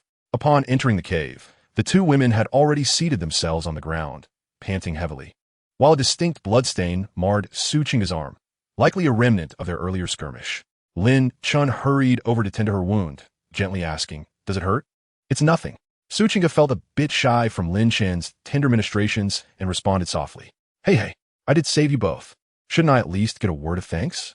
Bai Yao, observing the sudden display of affection, couldn't help but interject. "Thanks, but why are you dressed so warmly?" "I almost didn't recognize you among those insects," Lin Chen replied, promptly expressing his gratitude and then teasing her. At that moment, Bai Yao had traded her usual sultry attire for a delicate, pale pink gown that enveloped her figure modestly while still accentuating her curves beautifully. Can't a girl change her style?"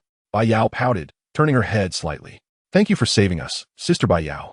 Su Qingge approached Bai Yao and offered a slight bow as a gesture of gratitude. "See, clear song is much more gracious, unlike certain people," Bai Yao remarked, pulling Su Qingge down beside her with a teasing tone. "All right, tell us how you ended up here," Lin Chen said, shaking his head in exasperation and steering the conversation. For Bai Yao's appearance had certainly taken him by surprise. "After losing to you in a match today, I was feeling quite down. Then Kiki insisted on taking me out to clear my mind. I didn't want to come at first, but I eventually caved to her persistence," Bai Yao explained, her lips parting gently. "We were just enjoying ourselves when we heard fighting nearby. Driven by curiosity, we approached and discovered you were being chased. I immediately sent Kiki back to Holy Radiant City to summon help and devised a plan to assist you." Bai Yao recounted the events, warming Lin Chen's heart. Although he and Bai Yao had previously shared more of a rivalry than a friendship, her willingness to risk her life to save them touched him deeply, prompting a shift in his perception of her. Given this situation, we can only wait for Kiki to relay the message back to Holy Radiant City. Once she does, we'll be safe, Lin Chen said, feeling slightly reassured. As long as Kiki informed the Temple of the Light or the Poison Sect, Douluo would undoubtedly come to their rescue. Thus, all they could do now was wait. Moreover, it was crucial that they remain undetected. Consequently, despite the plummeting temperatures within the cave during the night, Lin Chen and the others refrained from lighting a fire to avoid revealing their location. Inside the cave, the frigid air caused the already weakened Su Qingge to tremble incessantly, her complexion growing pale. Lin Chen quickly removed his outer garments and draped them over her.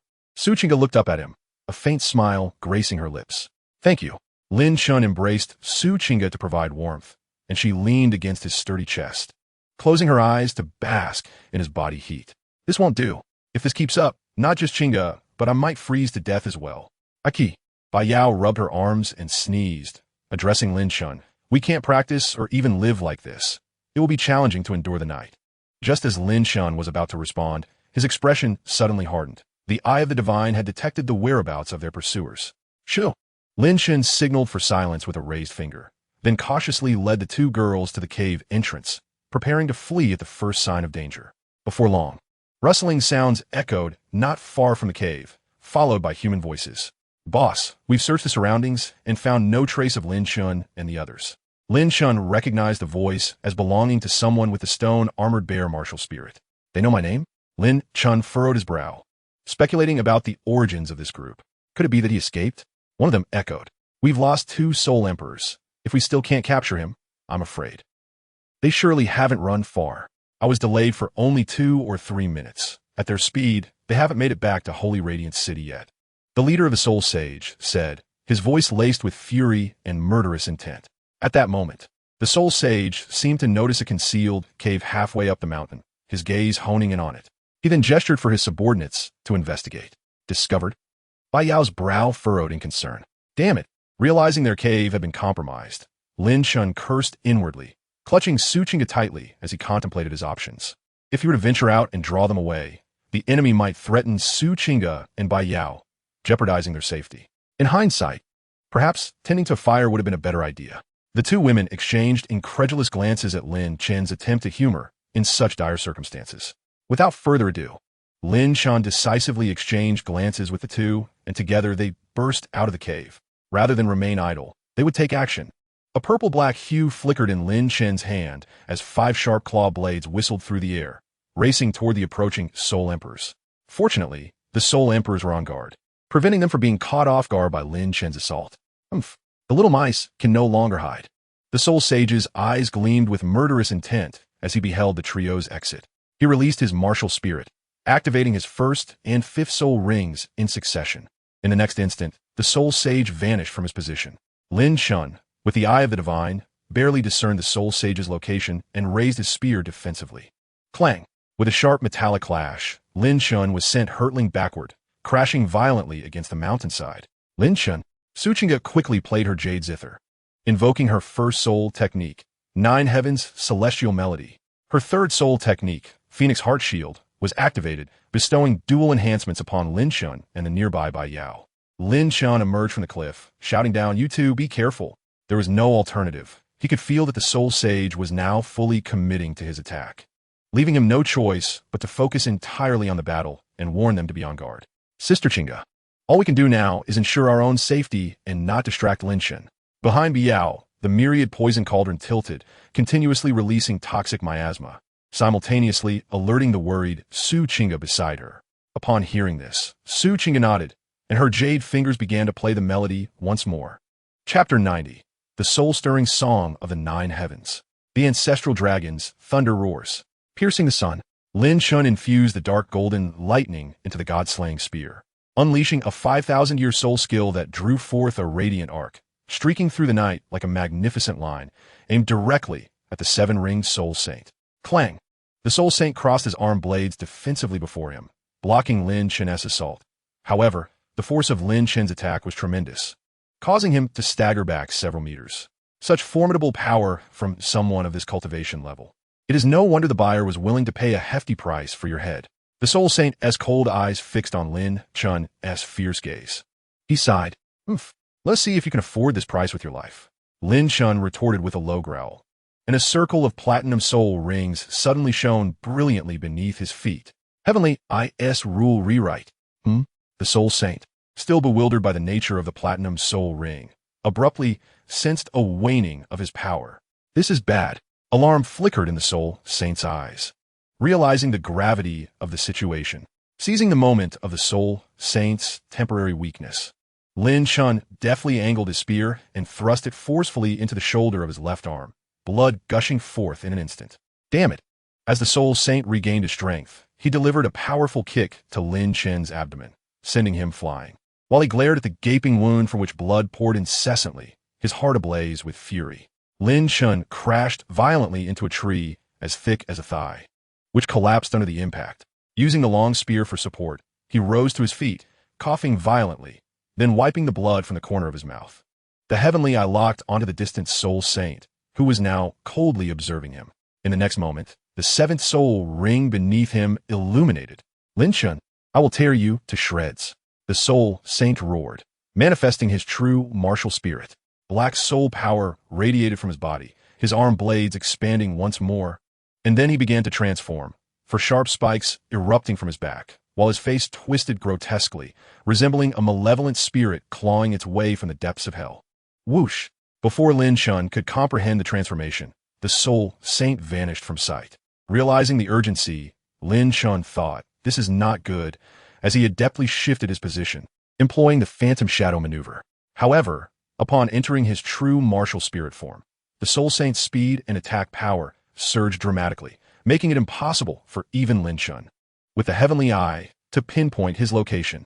Such incredible speed, Lin Chen marveled, but in the next instant, a cunning strike came slashing towards him. Reacting instinctively, he raised a spear to defend, yet the overwhelming force of the attack sent him reeling several meters back.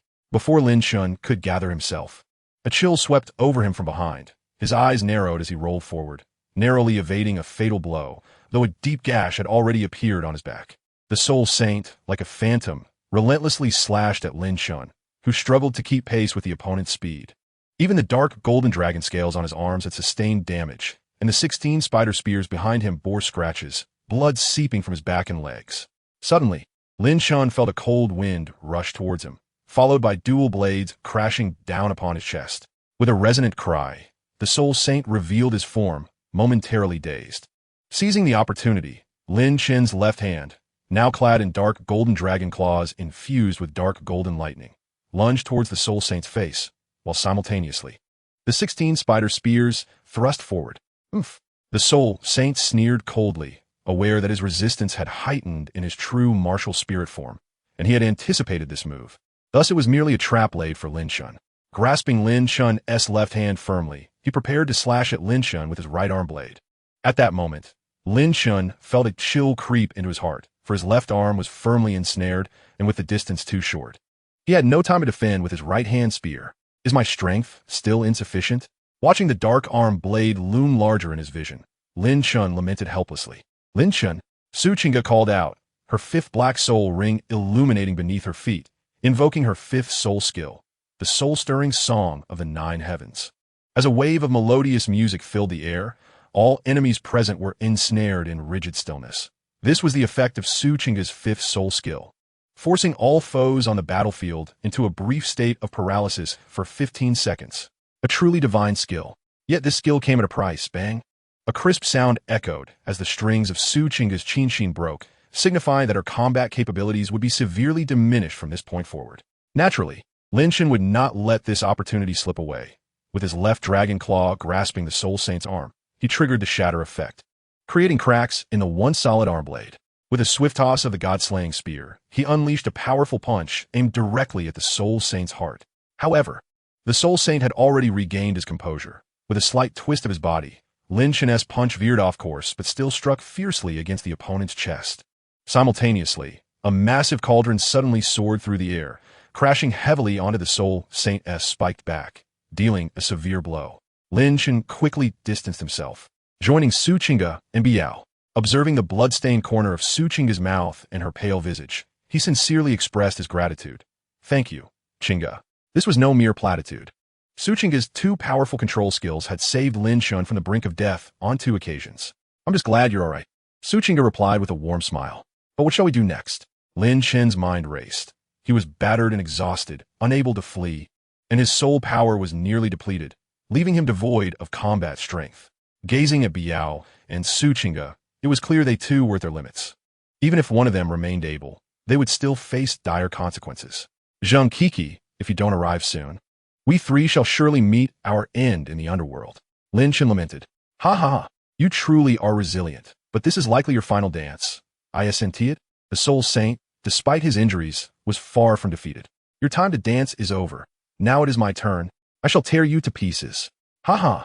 The sinister laughter of the soul saint echoed, resonating in the ears of the 3 like a dirge of despair. But in the next instant, the soul saint emitted a blood-curdling scream, collapsing onto the ground in a starfish position, and the ground around him began to sink. Wonderful, we are saved. Lin Chen sighed in relief, plopping down onto the ground, for she had arrived. You just said you would tear him to pieces. A chilling and commanding female voice rang out, and in the next moment, the sky above split open, revealing a pair of fair, long legs stepping through. Chapter 91, Blood-Biting Curse. Empress Ling Wei materialized in the sky, her form ethereal, akin to a celestial being descending to the mortal realm, yet exuding an aura that instilled terror. The seven-ringed Soul Saint, who was previously sprawled helplessly on the ground, froze in shock as he raised his head, his gaze meeting the frostbitten visage of Empress Ling Wei. "Why you are?" he stammered, his voice laced with fear and disbelief. In just a moment, the Soul Saint recognized the identity of the woman before him, and a wave of despair and regret surged within him, compelling him to curse inwardly. Damn it! How could I have provoked this terrifying woman? Throughout the vast and boundless continent, the illustrious name of Di Lingyue is known to nearly all. Though she is a woman, her innate talents are astonishingly extraordinary, far surpassing that of ordinary mortals. Moreover, the immense power she exhibits leaves countless formidable beings in her wake, unable to catch up. What instills even greater fear, however, is her ruthless cunning and resolute disposition. Lin Chen, little senior brother, just behind Di Lingyue, from within a mysterious rift in space, two graceful figures emerged gracefully. Upon closer inspection, they were revealed to be Shui Yin and Ling Er, as their gazes fell upon Lin Chen, whose body was marred with wounds and drenched in blood. They instinctively let out a simultaneous cry of terror. Without a second thought, the two women rushed toward Lin Chen with wild abandon. Shui Yin was the first to reach him, grasping his hand tightly, her beautiful eyes brimming with glistening tears. Since their acquaintance, she had never witnessed him in such a dire state. At that moment, Lin Chen was covered in countless gruesome wounds, crisscrossing and horrifying to behold. Each cut seeped blood, transforming into daggers that pierced Shui Yan's heart. "Lin Chen, how are you?" Shui Yan asked, her voice trembling, tears cascading down her cheeks as she gazed at his pallid face, her heart wrenched, feeling as though the very world had collapsed around her. Meanwhile, Ling Er had collapsed at Lin Chen's feet, her petite form quivering slightly. She looked up at him with tear-streaked eyes and choked out, "Little senior brother, you've lost so much blood," her words trailing off as she succumbed to sobs. Faced with the concern and anguish of these two enchanting women, Lin Chen felt an indescribable warmth swell within him. Despite his grievous injuries, witnessing their profound sorrow for him intensified his sense of survival. He struggled against the pain, managing to muster a faint smile as he reassured them. "It's all right, please don't cry. I'm still here, alive and well." Yet deep within, he understood the weight of despair that would befall Shui Yin and Ling Er should he meet an untimely demise today. "I must continue to grow stronger. Fortunately, I am still alive." Lin Chen's handsome visage gradually illuminated with a warm smile, as usual. However, at this moment, that familiar smile appeared strikingly different in Shui Yan's eyes. She perceived the profound fatigue and weariness hidden within the slight curve of his lips and the dimness of his gaze. Shui Yan's heart tightened, her eyes instantly moistening, and without hesitation, she threw herself into his warm, sturdy embrace. In the distance, Di Lingyue, witnessing Lin Chen's injuries, was consumed by a fervor of rage. Her phoenix-like gaze bore down upon the assailants, her lips parting to deliver a cold voice that echoed in their ears. "You just said you would tear him to shreds?" The suppressed Soul Saint struggled to lift his head, only to meet Di Lingyue's icy stare, causing his heart to tremble in despair. Hadn't the buyer warned him of his formidable backing? "Your Holiness, please spare us. We know nothing." Hearing this, the other Soul Emperors began to plead for their lives, disavowing any connection. "Boss, you must speak up. We don't want to die." "I will speak. We were manipulated." The terrified Soul Saint, about to divulge the mastermind behind it all, suddenly contorted his face in agony, as if tormented by insufferable pain. His body began to twist uncontrollably, as though countless insects were gnawing at him from within. Blood mist seeped from his skin, accompanied by spine-chilling cries of torment. Simultaneously, the remaining Soul Emperors exhibited the same horrific symptoms, their bodies convulsing violently, hands clutching their throats as if attempting to stave off some dreadful force. But their efforts were in vain. Their faces contorted in extreme pain, they emitted indistinct whimpers and chilling screams. Di Lingyue observed this scene from above, brow slightly furrowed. Her cool, piercing eyes betrayed a hint of gravity as she murmured to herself, "It seems they have fallen victim to a curse." Beside her, Lin Chen watched in astonishment as the assassins' bodies began to rot at an alarming rate, their once intact skin peeling away to reveal stark, white bones. The gruesome spectacle left him aghast, filled with shock and confusion. What had befallen them? Calmly, Di Lingyue elucidated, "This is the blood-devouring curse, a vile sorcery wielded solely by malevolent soul masters. Once afflicted, one will endure relentless torment until the end of their life." Having said this, she appeared somewhat weary of their plight, her delicate hand waving dismissively. In an instant, several glimmers of cold light flashed as sharp swords pierced directly through the hearts of those wretches. Evil soul masters? The mention of this term left Lin Chen and the others utterly astounded, particularly Lin Chen, who could not fathom how he had attracted such nefarious foes. Those afflicted by the blood-devouring curse cannot be saved. Their existence is futile, Di Lingyue continued, summoning her holy staff. A healing light descending upon Lin Chen and the two women. As Lin Chen felt the warmth of the divine light, he relaxed completely, knowing that with his ancestral dragon's recovery ability, these wounds would soon heal. What were you thinking, wandering about at this hour? Do you know how worried I was when Cuckoo told me you were being chased by the Soul Saint? Di Lingyue chided Lin Chen while healing him. Upon hearing the breathless Zheng Cuckoo mention Lin Chen's peril, Di Lingyue's heart had skipped a beat, prompting her to bring Shui Yin, Ling'er, and Zheng Cuckoo to this place immediately. No, Su Qinggu attempted to explain, but Lin Chen grasped her delicate hand, interjecting, "I'm sorry, I acted recklessly."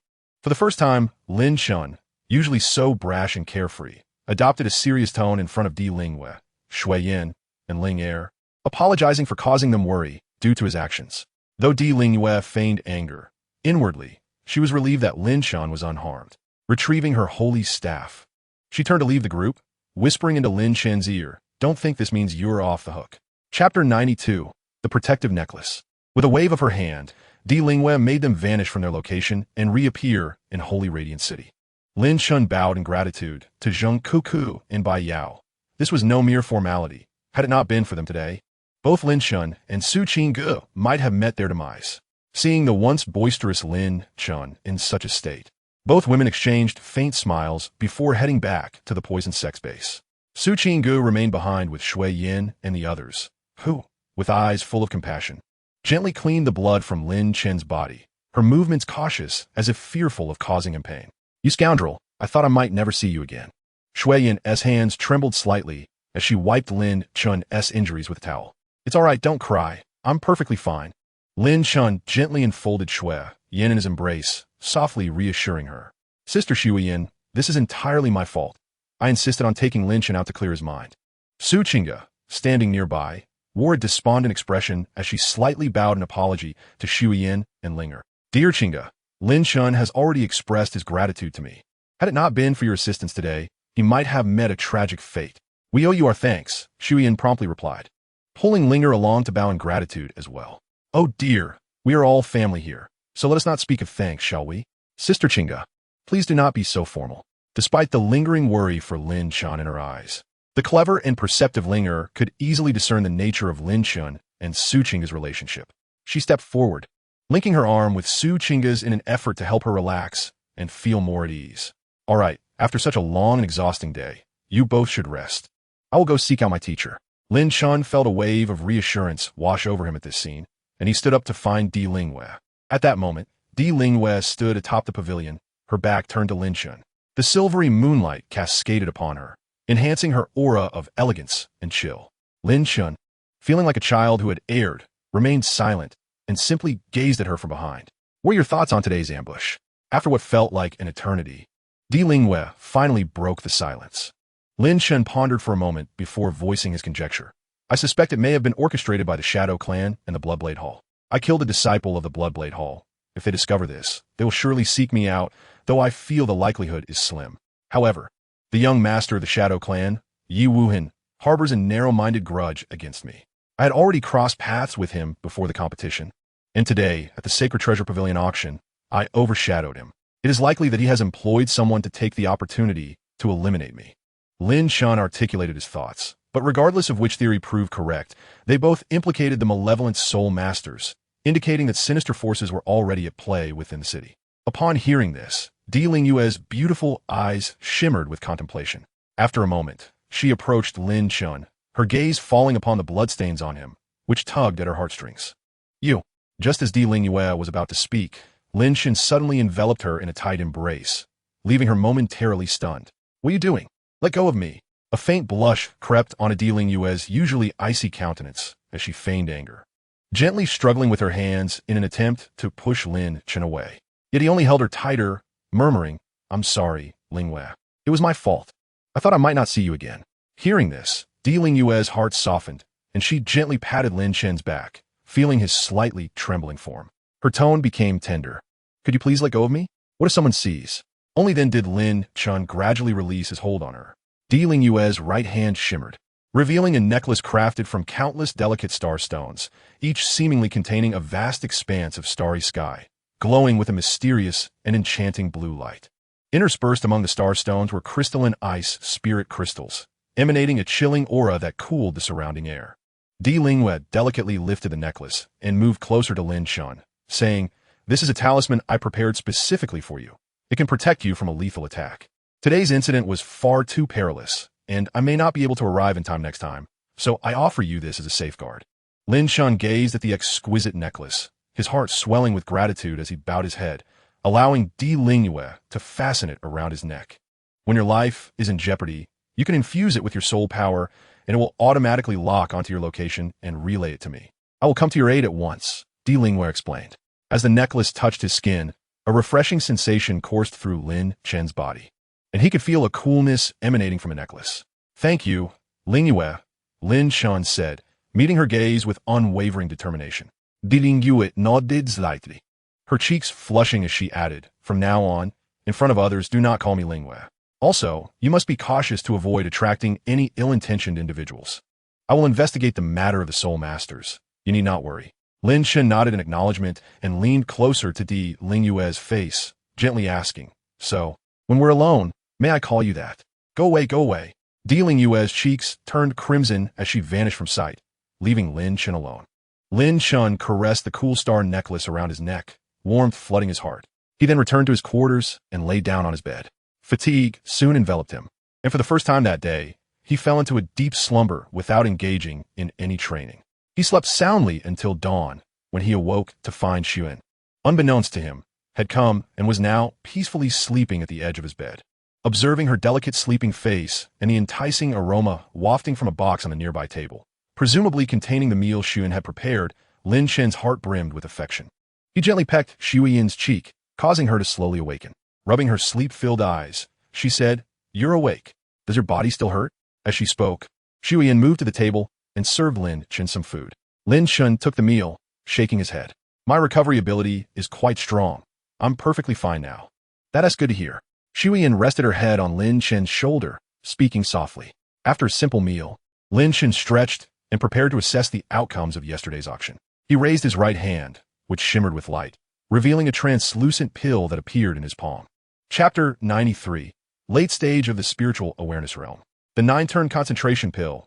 I wonder what its effects are, Lin Chen murmured, examining the radiant blue pill in his hand. Suddenly, as if struck by a thought, he inquired about the soul consciousness with Xuan.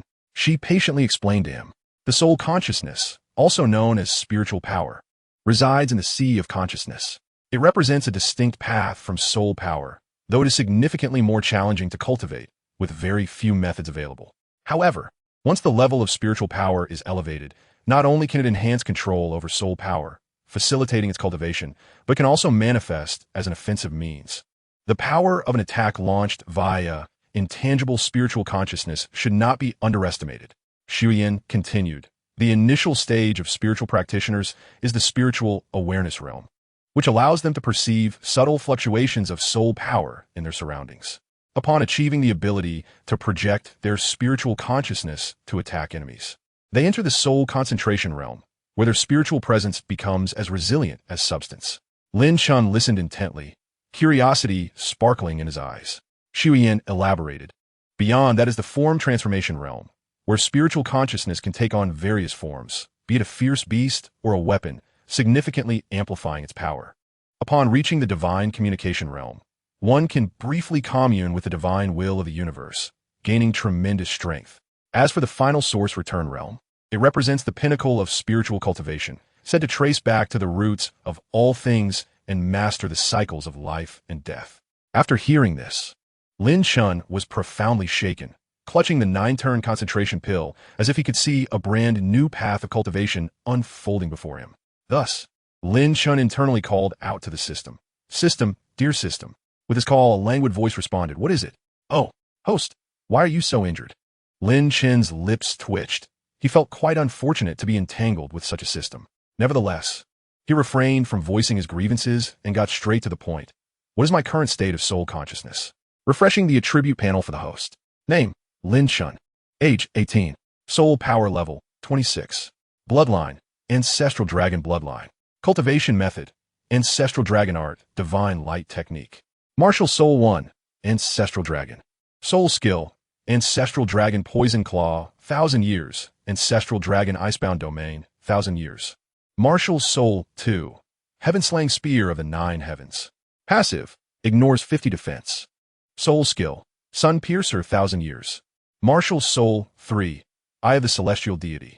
Soul Skill, Celestial Eye, Omniscient Insight, 1,000,000 years. Celestial Eye, Rule Rewrite, 1,000,000 years. Physical Body, 9 Heavens Thunder God Body, First Stage, Soul, Sect Level. Spiritual Mind, Mental Power, Early Stage of Spiritual Awareness. Body Technique, Ghostly Shadow Steps. Soul Bone, 16 Spider Spear, 1,000 years. Calculation for the host has been completed. After consuming the 9-turn Spirit Concentration Pill in hand, one can directly enter the late stage of spiritual awareness. Lin Chen listened incredulously to the results provided by the system. His heart filled with immense astonishment at the efficacy of the pill he held. He took a deep breath to steady his excited emotions and then turned to Shui Yin beside him, saying, "I'm going to begin refining this 9-turn Spirit Concentration Pill." Without hesitation, he placed the precious pill into his mouth and swallowed it.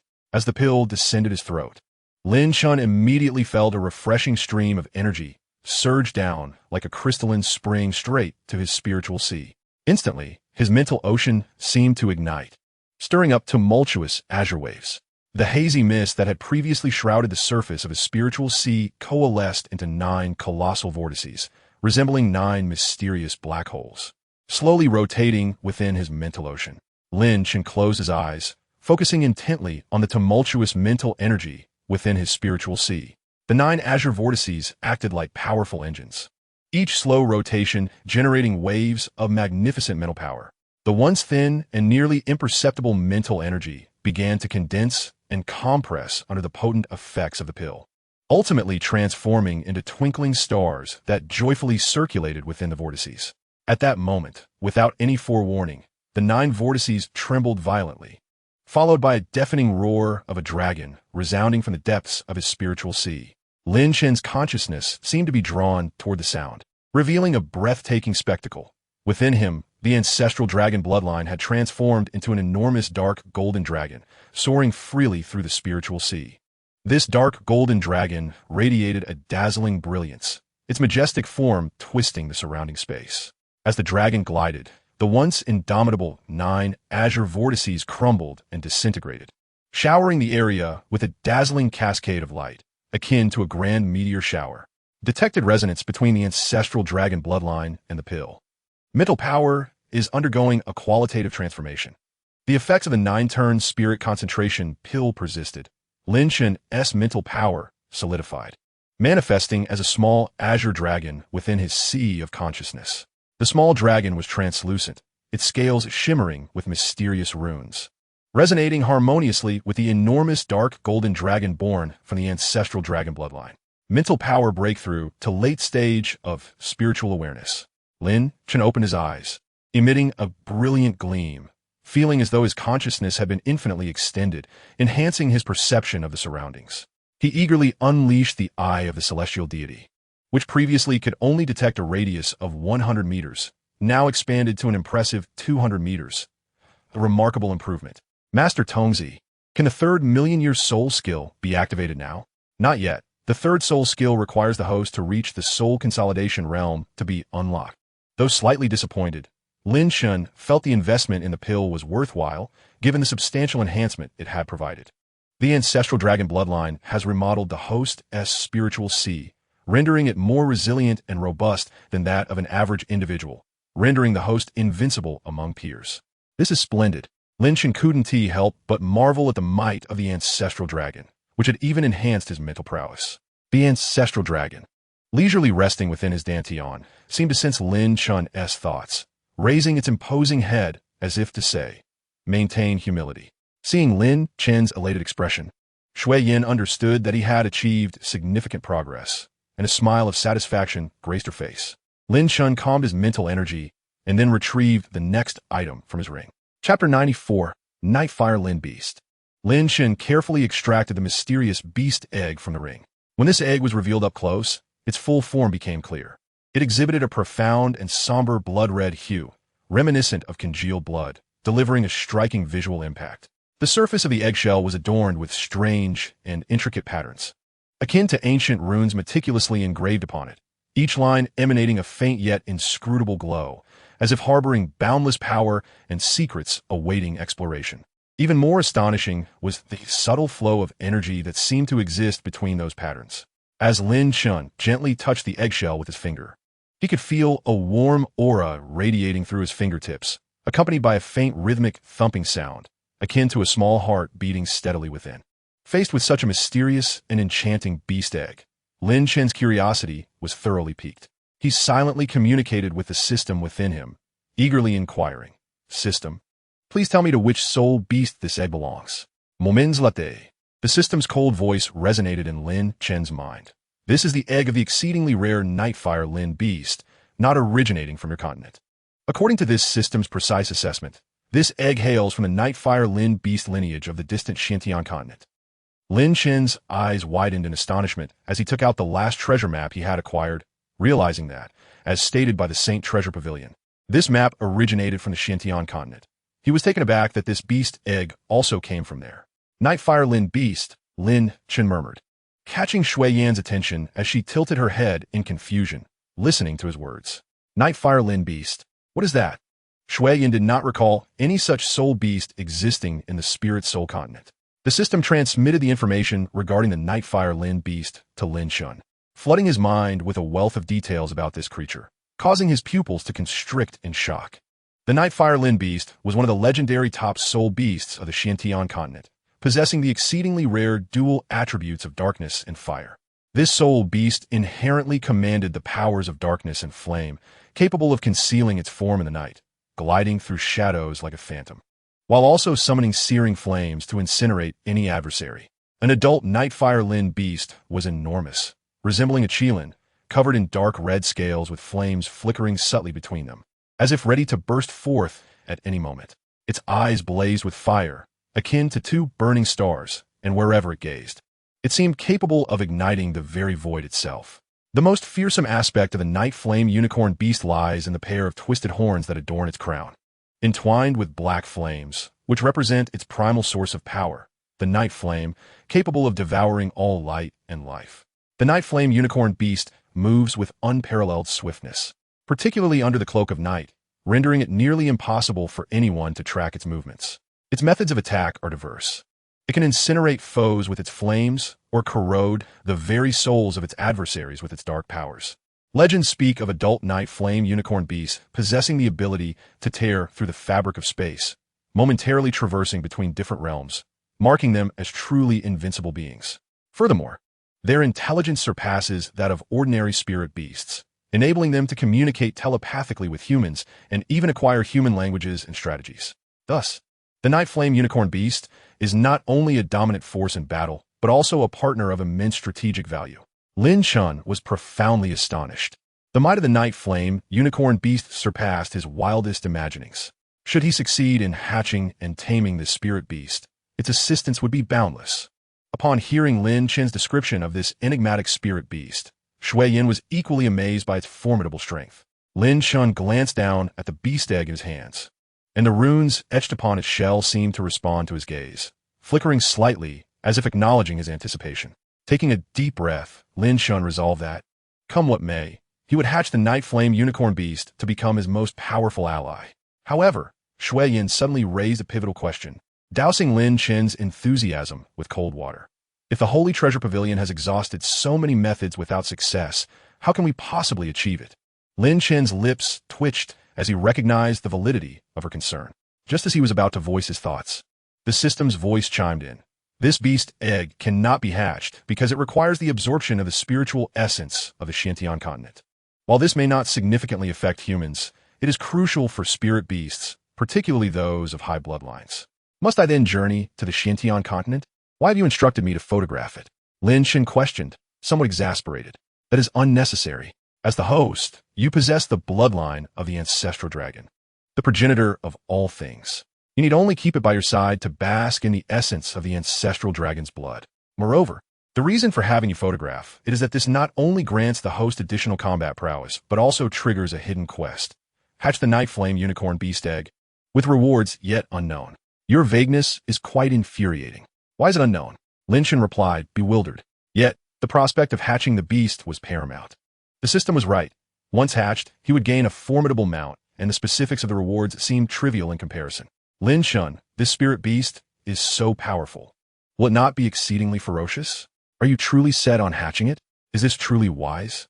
Shui Yin expressed her concerns, her eyes betraying palpable unease. Observing her anxious demeanor, Lin Chen offered a reassuring smile.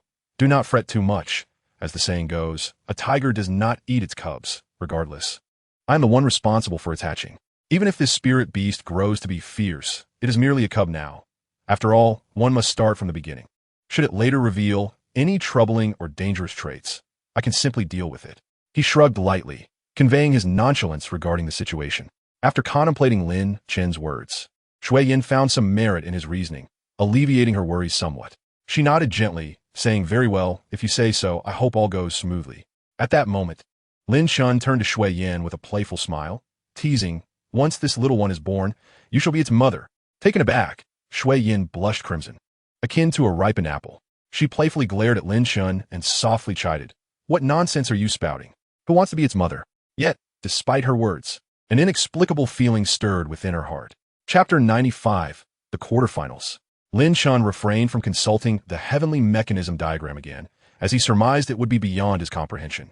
He intended to discuss it with Di Ling Yue after the competition concluded. Tomorrow marks the semifinals. Are you feeling nervous? Shui Yin inquired gracefully, seated elegantly on the sofa. Watching Lin Chen devour his meal with fervor, a gentle smile gracing her lips. What is there to be nervous about? I can handle a few moves from 7th-stage Soul Saint. The match tomorrow should pose no issue, Lin Chen confidently replied after swallowing his food. Confidence is commendable, yet caution is paramount. One must not be complacent, Shui Yin remarked, her thoughts drifting back to Lin Chen's disheveled state from the previous day, tightening her heart with concern. Rest assured, dear, yesterday's events will not affect my performance in the competition. See, I'm handling everything with ease, Lin Chen said as he set down his utensils. Rising gradually to embrace Shui Yin tenderly, he gazed deeply into her beautiful face, which bore traces of worry, aware that this kind-hearted woman had been fretting over him. However, Shui Yin playfully turned her head away, pouting slightly as she said, Humph, you are quite impressive. You already have me and Ling Er.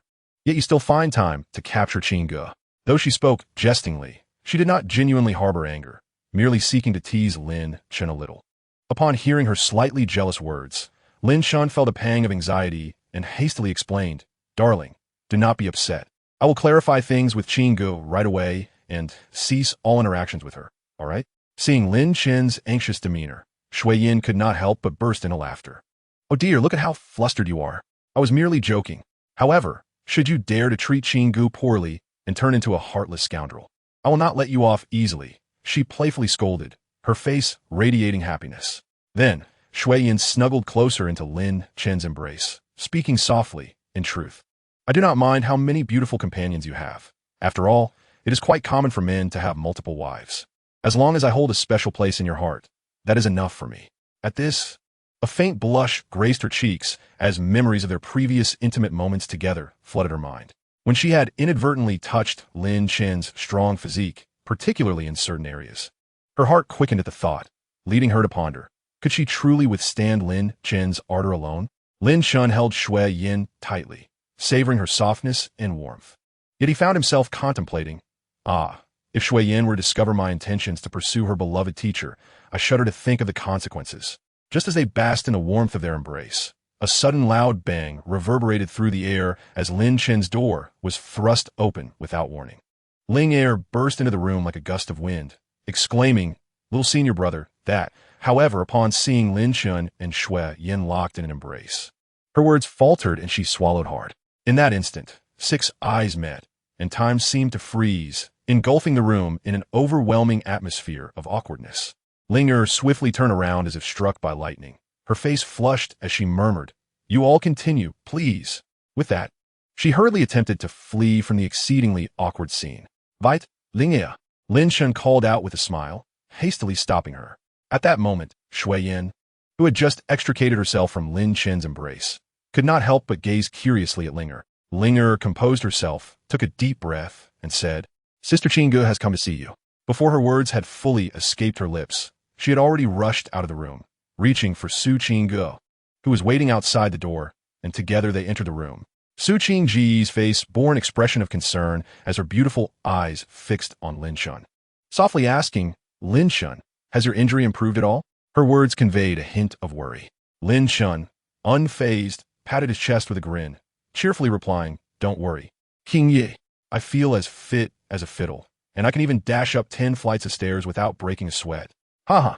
The following day, after 2 days of recuperation, the Soul Master competition had finally reached the stage of the semifinals. The arena was already packed, with the audience's cheers rising and falling like the tides, the immense competition grounds shimmering with brilliance. Who do you think will advance today?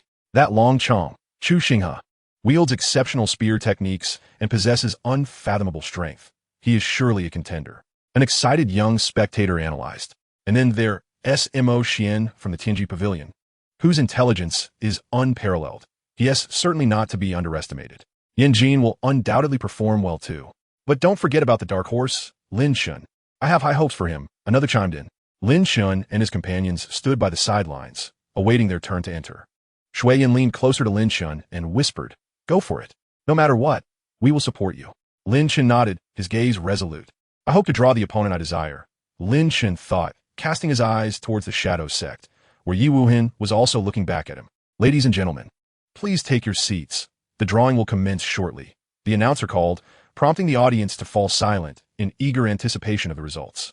In truth, every match from here on out promised to be spectacular. In the first match of the quarterfinals, it was Lin Chen from the Radiant Temple versus Yi Wuhan from the Shadow Sect. This truly aligns with my desires. Lin Chen chuckled softly as he approached the arena. This match had been arranged specifically by Di Lingwei. Regardless of whether it was Yi Wuhan who orchestrated the assassination, today Lin Chen was determined to settle the score. "Ah, what a twist of fate. It seems we have some unfinished business," Yi Wuhan remarked, lightly fanning himself with an iron fan, a cold smile playing on his lips. This behavior is uncharacteristic of him. Is he being deliberate? Lin Chen pondered, suspecting he may have misjudged Yi Wuhan's demeanor. "If you insist on humiliating yourself, I can do nothing to stop you," Lin Chen replied with a lack of warmth. Let us see how long you can keep up this bravado." Yi Wuhan retracted his fan, his gaze now icy and fierce. Chapter 96, The Ancestral Dragon Emerges. As the referee's command rang out, the match officially commenced. Yi Wuhan was the first to unleash his martial soul, 5 soul rings rising from beneath him, 2 yellow, 2 purple, and 1 black, a quintessential soul king configuration. A faint layer of black mist enveloped his body, and a colossal spider shadow could be faintly discerned behind him, revealing his martial soul, the shadow-devouring Spider Emperor. "Lin Chen, allow me to witness your abilities today."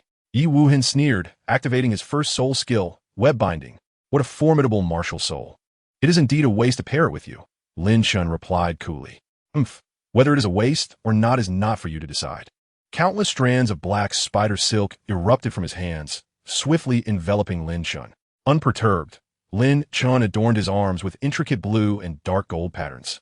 As the air around him began to crackle with thunder, dark golden lightning flickered in his grasp. "Regardless of whether you attempted to assassinate me, I have long found you displeasing," Lin Chen shouted, his right hand clenched into a fist, the dark golden lightning converging upon it. Ancestral dragon, thunderous fury. As Lin Chen swung his fist, a dark golden bolt of lightning surged forth like a flash, coalescing into an enormous and formidable dragon's head in the blink of an eye. This colossal dragon head, forged from dark golden lightning, bore a cataclysmic force, crashing down upon the vast web that sought to ensnare him.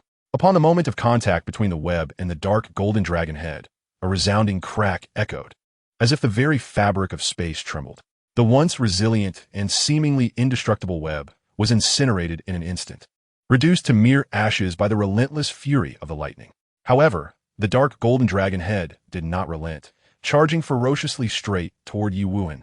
As this overwhelming assault approached, a flicker of unmasked astonishment flashed in Yi Wuhan's eyes. Yet, he swiftly regained his composure and returned to his usual calm demeanor. Second soul skill, shadow clone. Yi Wuhan exclaimed, his body suddenly blurring and distorting before miraculously splitting into 3 identical figures. In the blink of an eye, 3 identical Yi Wuhans appeared in the arena, each darting away in different directions with astonishing speed.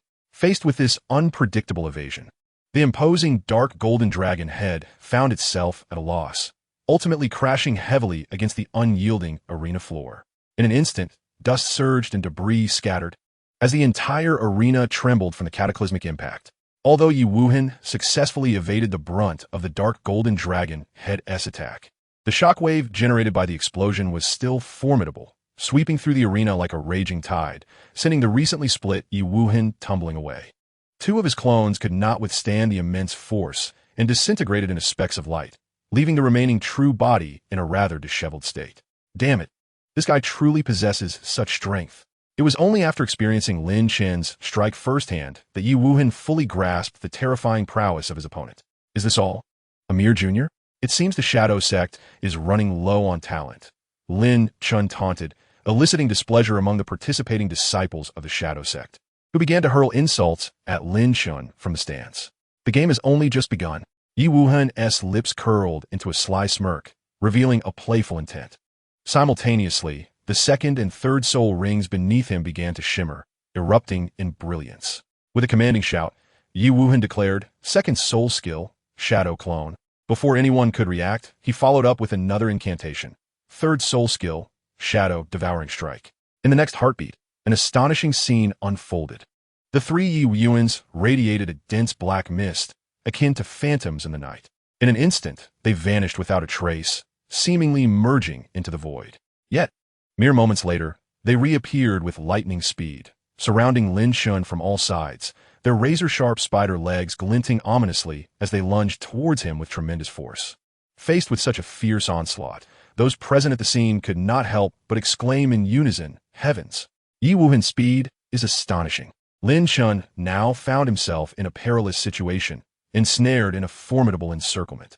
Yet, at the heart of this encirclement, Lin Chen remained unflustered, his countenance steady and even adorned with a faint smile as he murmured, "Ah, now this is becoming quite interesting."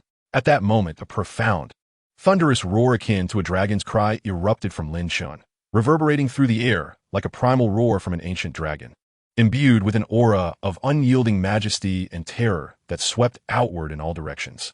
Those present, especially the soul masters with beast martial souls, felt a tremor of unease in their hearts, their faces paling at the overwhelming dragon might. What has transpired? Why is my martial soul reacting this way? Knight Wuhan, in the midst of his fierce assault, felt a sudden tightening in his chest, acutely aware that his typically fierce shadow spider emperor was trembling uncontrollably. An inexplicable dread began to unfurl within him. Simultaneously, the atmosphere in the stands grew tense, as Chu Xinghe struggled to suppress the restless power of his sky-rending dragon soul gun. The sheer force felt as though it could burst forth at any moment, overwhelming him with pressure. This sensation was returning. Just then, another thunderous dragon's roar echoed throughout the arena.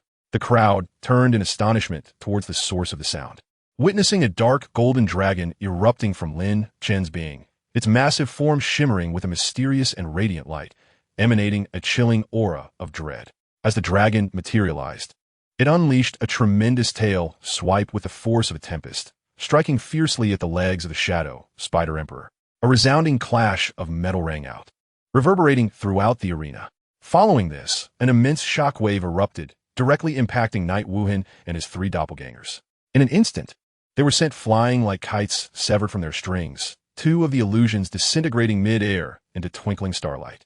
Knight Wuhan's true form staggered back several paces, barely managing to regain his footing. Is this truly Lin Chen's martial soul? Spectators gazed in disbelief at the dark golden dragon coiling majestically above Lin Chen, feeling the unparalleled power it exuded, as if a mere flick of its tail could bring about cataclysmic destruction. So magnificent, absolutely formidable. Gasps of awe and admiration surged through the crowd. Many were deeply captivated by this breathtaking spectacle, expressing genuine respect for Lin Chen's prowess. Wow, Brother Lin is truly extraordinary. Zhang Qing exclaimed excitedly from the sidelines, his face alight with exhilaration and admiration. He silently congratulated himself for recognizing the potential of such a remarkable friend. This is your martial soul? It is incredibly formidable, truly astonishing. Knight Wuhan's eyes widened as he fixated on the imposing dragon radiating dark golden light behind Lin Chen. Yet, in the next moment, a sneer of disdain crossed his face. But do you really believe that such a skill is sufficient to defeat me? You are utterly deluded. No sooner had he spoken, Knight Wuhan's aura shifted dramatically, radiating an unwavering confidence regarding the battle ahead. Now that you have revealed your martial soul, let's conclude this swiftly, Lin Chen declared, as an idea flashed through his mind, and in an instant, his ancestral dragon martial soul enveloped him like a bolt of lightning. In a heartbeat, Lin Chen's arms became encased in a dense layer of sharp, dark golden dragon scales that glimmered with a chilling light, resembling indomitable divine weapons. Observing this transformation, Knight Wuhan sneered, "You foolishly overestimate yourself. You are but a mere great soul master. No matter how powerful your martial soul, what can you do against me? Prepare to face my fourth soul skill, Spider Emperor's Poison Mist." As he spoke, the fourth soul ring beneath Knight Wuhan illuminated with a brilliant radiance. He then unleashed a torrent of dense black poison mist from his mouth, which spread rapidly, enveloping the entire expansive arena in mere moments. Prepare to perish. Today marks your doom. Knight Wuhan laughed maniacally, simultaneously invoking his third soul skill, Shadow Assault. In a blink, he vanished from sight, only to reappear before Lin Chen, his 8 razor-sharp spider legs thrusting toward him with lethal precision. A sharp clang resonated as sparks flew. Knight Wuhan's expression morphed into one of astonishment. Disbelief etched across his face. He realized that his seemingly inevitable strike had been effortlessly blocked by Lin Chen's right claw. How can this be? How did you perceive my attack? Knight Wuhan seethed with a mixture of fury and incredulity. Although his poison mist was not as toxic as Bai Yao's, its concentration surpassed it. Previously, Lin Chen had only managed to react with difficulty using 16 spider spears. Yet now, with the added speed of his third soul skill, how could he be thwarted? Lin Chen tightened his grip around Knight Wuhan's attacking spider leg, confusion evident in his gaze. How did someone with your intellect become the young master? With a forceful motion, he sent Knight Wuhan flying, stating coolly, "First, I am immune to all poisons. Second, do not flaunt your speed before me." With a flick of his hand, the dark golden lightning dispersed the poison mist. The enhancement of his mental prowess had elevated his perception far beyond what it once was, even without activating the heavenly eye. Damn it! Knight Wuhan fumed. Enraged by the humiliation he suffered at Lin Chen's hands. He could not fathom how this mere 2-ringed great soul master possessed such formidable strength. Fifth soul skill, Shadow's Abyssal Formation. Knight Wuhan's voice reverberated with a low, menacing tone as he summoned a strange green light beneath his feet, causing numerous green rectangular blocks to materialize and rapidly expand outward. In an instant, these green blocks surged forth like a tidal wave, completely surrounding Lin Chen within their grasp. At this moment, Knight Wuhan's face contorted with excitement and malice, his chilling laughter echoing throughout the space. "Ha ha ha! Did you truly believe my poison mist was released haphazardly? Let me enlighten you. Every minuscule particle of the mist serves as a connecting point, facilitating the rapid and violent deployment of my abyssal formation and constantly expanding its range." Lin Chen observed the enigmatic domain enveloping him with serene composure, as if untouched by the unfolding chaos. Yet he whispered softly, "So, it is a domain-type soul skill? No wonder you are so brazen, so dismissive of others." Upon hearing Lin Chen's words, Knight Wuhan's grin widened with arrogance. "Oomph. To compel me to unleash such a trump card, you may take pride in that. However, today, you shall not escape my grasp." Before his words faded, Knight Wuhan stomped his foot, and a massive spider web erupted from beneath him, swiftly blanketing the entire arena. Immediately, a series of formidable purple-black beams erupted from the spiderweb. their immense energy fluctuations warping the surrounding space into a chaotic distortion.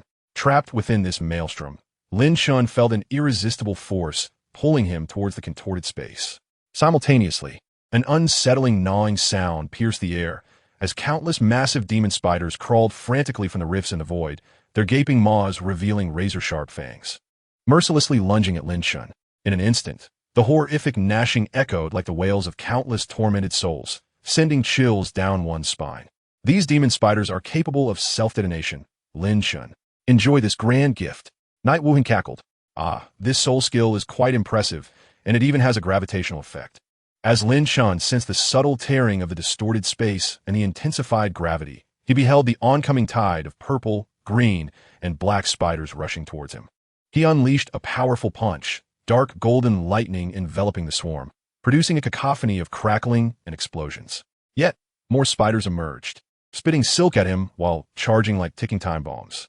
Within the domain, Night Wuhan observed the scene with a confident smile, seemingly foreseeing his imminent victory. Lin Chen, the gap between us is insurmountable. Not too shabby, worthy of being the young master. You certainly possess some capital. Lin Chen thought as he unleashed his ancestral dragon's venomous claw, severing the spiders one by one, yet realizing this was not a viable solution. At that moment, Lin Chen's second soul ring ignited with a violet glow, and he intoned, second soul skill, ancestral dragon's frozen domain, as Lin Chen's deep voice resounded. Ashidin yoha erupted violently. In the blink of an eye, a vast domain encased in frost surged forth like a tidal wave, swiftly engulfing Night Wuhan's domain with overwhelming force. The once menacing horde of demon spiders, upon contact with this frigid realm, froze as if ensnared by a binding spell. Their movements abruptly halted. Thick layers of ice crystals rapidly formed on their grotesque bodies, transforming them into lifelike ice sculptures, utterly immobile. Moreover, the space within Night Wuhan's domain was also affected by this bitter chill. The previously distorted energies, now gripped by an invisible hand, were forcibly subdued, restoring order to the chaos. In an instant, Night Wuhan's domain crumbled, losing all its intended function. At that moment, Lin Chen's imposing figure emerged before the crowd, his expression as cold as ice, gazing indifferently at Night Wuhan as he uttered, "Unfortunately, I too possess a domain-type soul skill."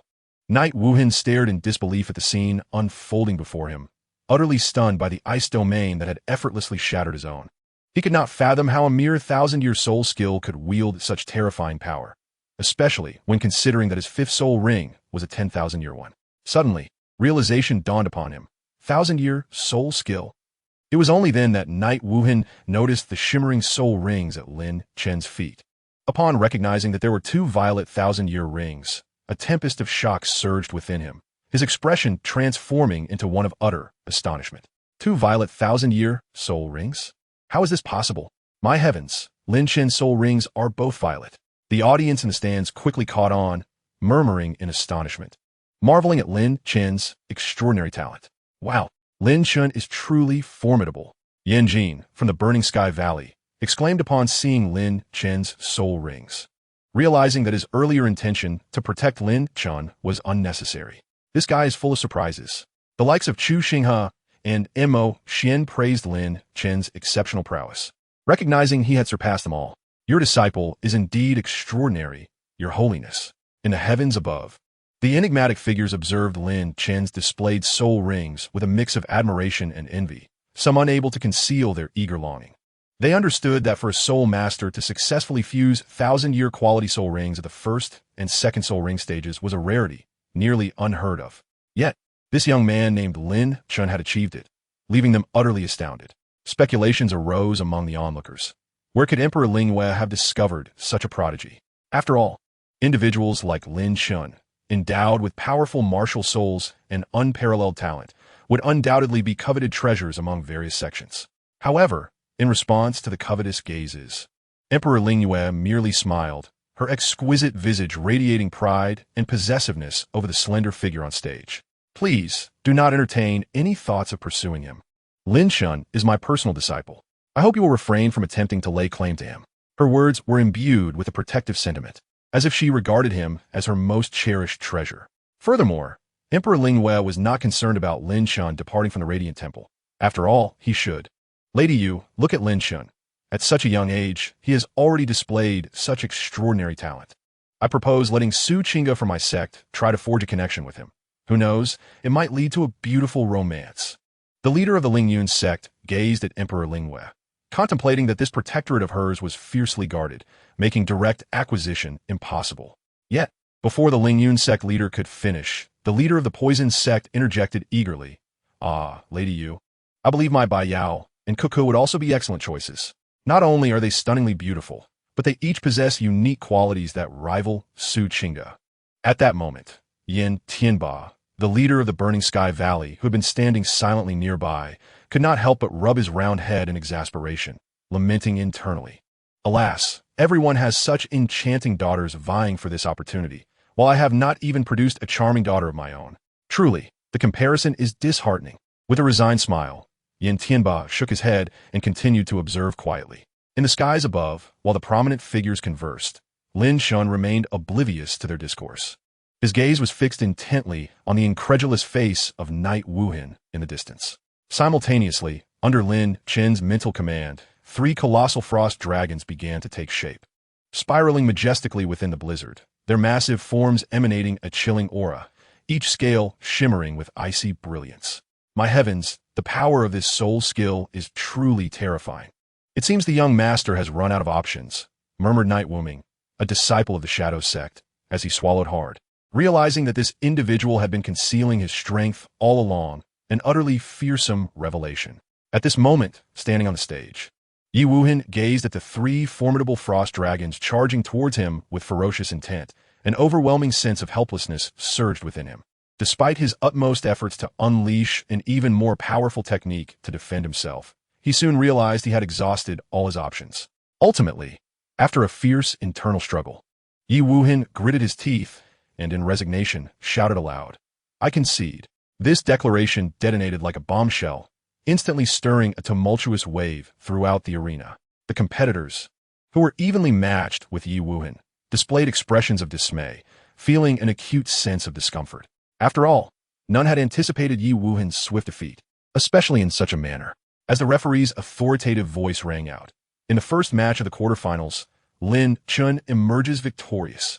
He has successfully advanced to the top 4.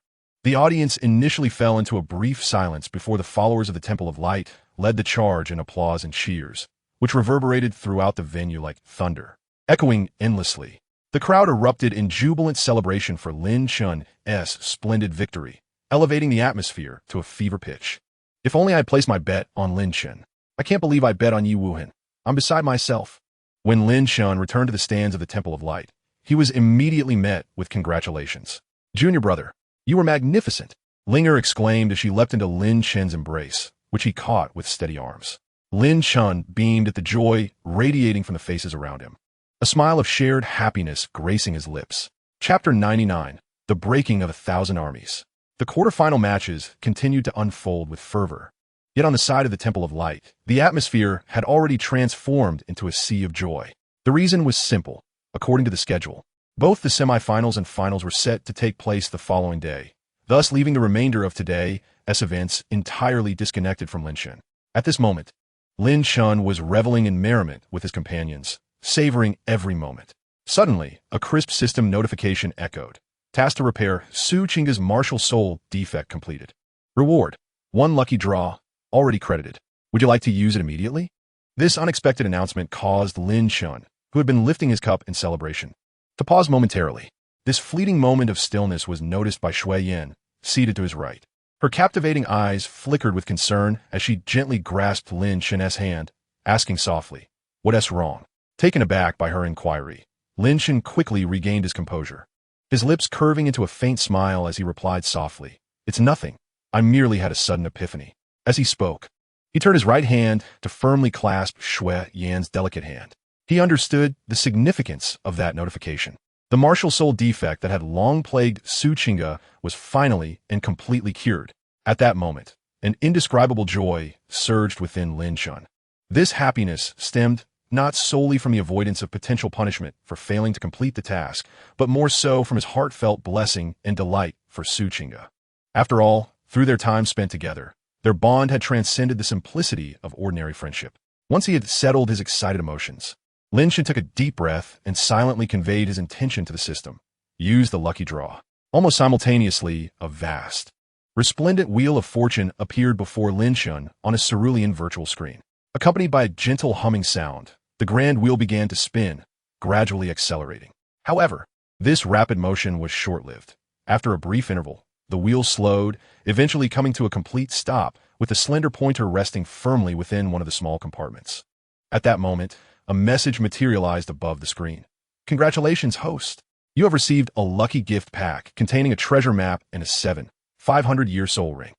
Upon reading this, Lin Chen was momentarily taken aback, a glimmer of surprise flashing in his eyes.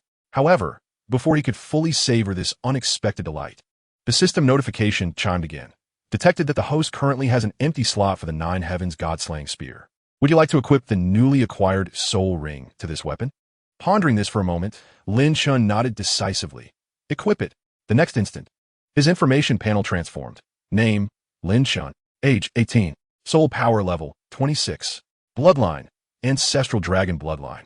Techniques, Ancestral Dragon art, Light Divine Decision. Martial Soul 1, Ancestral Dragon. Soul skills, Ancestral Dragon Poison Claw, 1,000 years. Ancestral Dragon Ice Enclosure, 1,000 years. Martial Soul 2, Nine Heavens God-slaying spear. Passive, Breaking Army. Ignores 50 defense. Soul skills, Sun Piercer, 1,000 years. Breaking of 1,000 armies, 1,000 years. Martial Soul 3, Eye of the Celestial God. Soul skills, Celestial Eye, Universal Insight, million years. Celestial Eye, Rule Rewrite, million years. Physical Body, Nine Heavens Thunder God Body, Segment 1. Soul, Sect Level. Divine Soul, Mental Strength, Spirit Perception Realm Initial Stage. Movement Technique, Ghostly Shadow Stepping. Soul Bone, 16 Spider Spear, 1,000 years. 1,000 years Soul, Skill Breaking of 1,000 armies.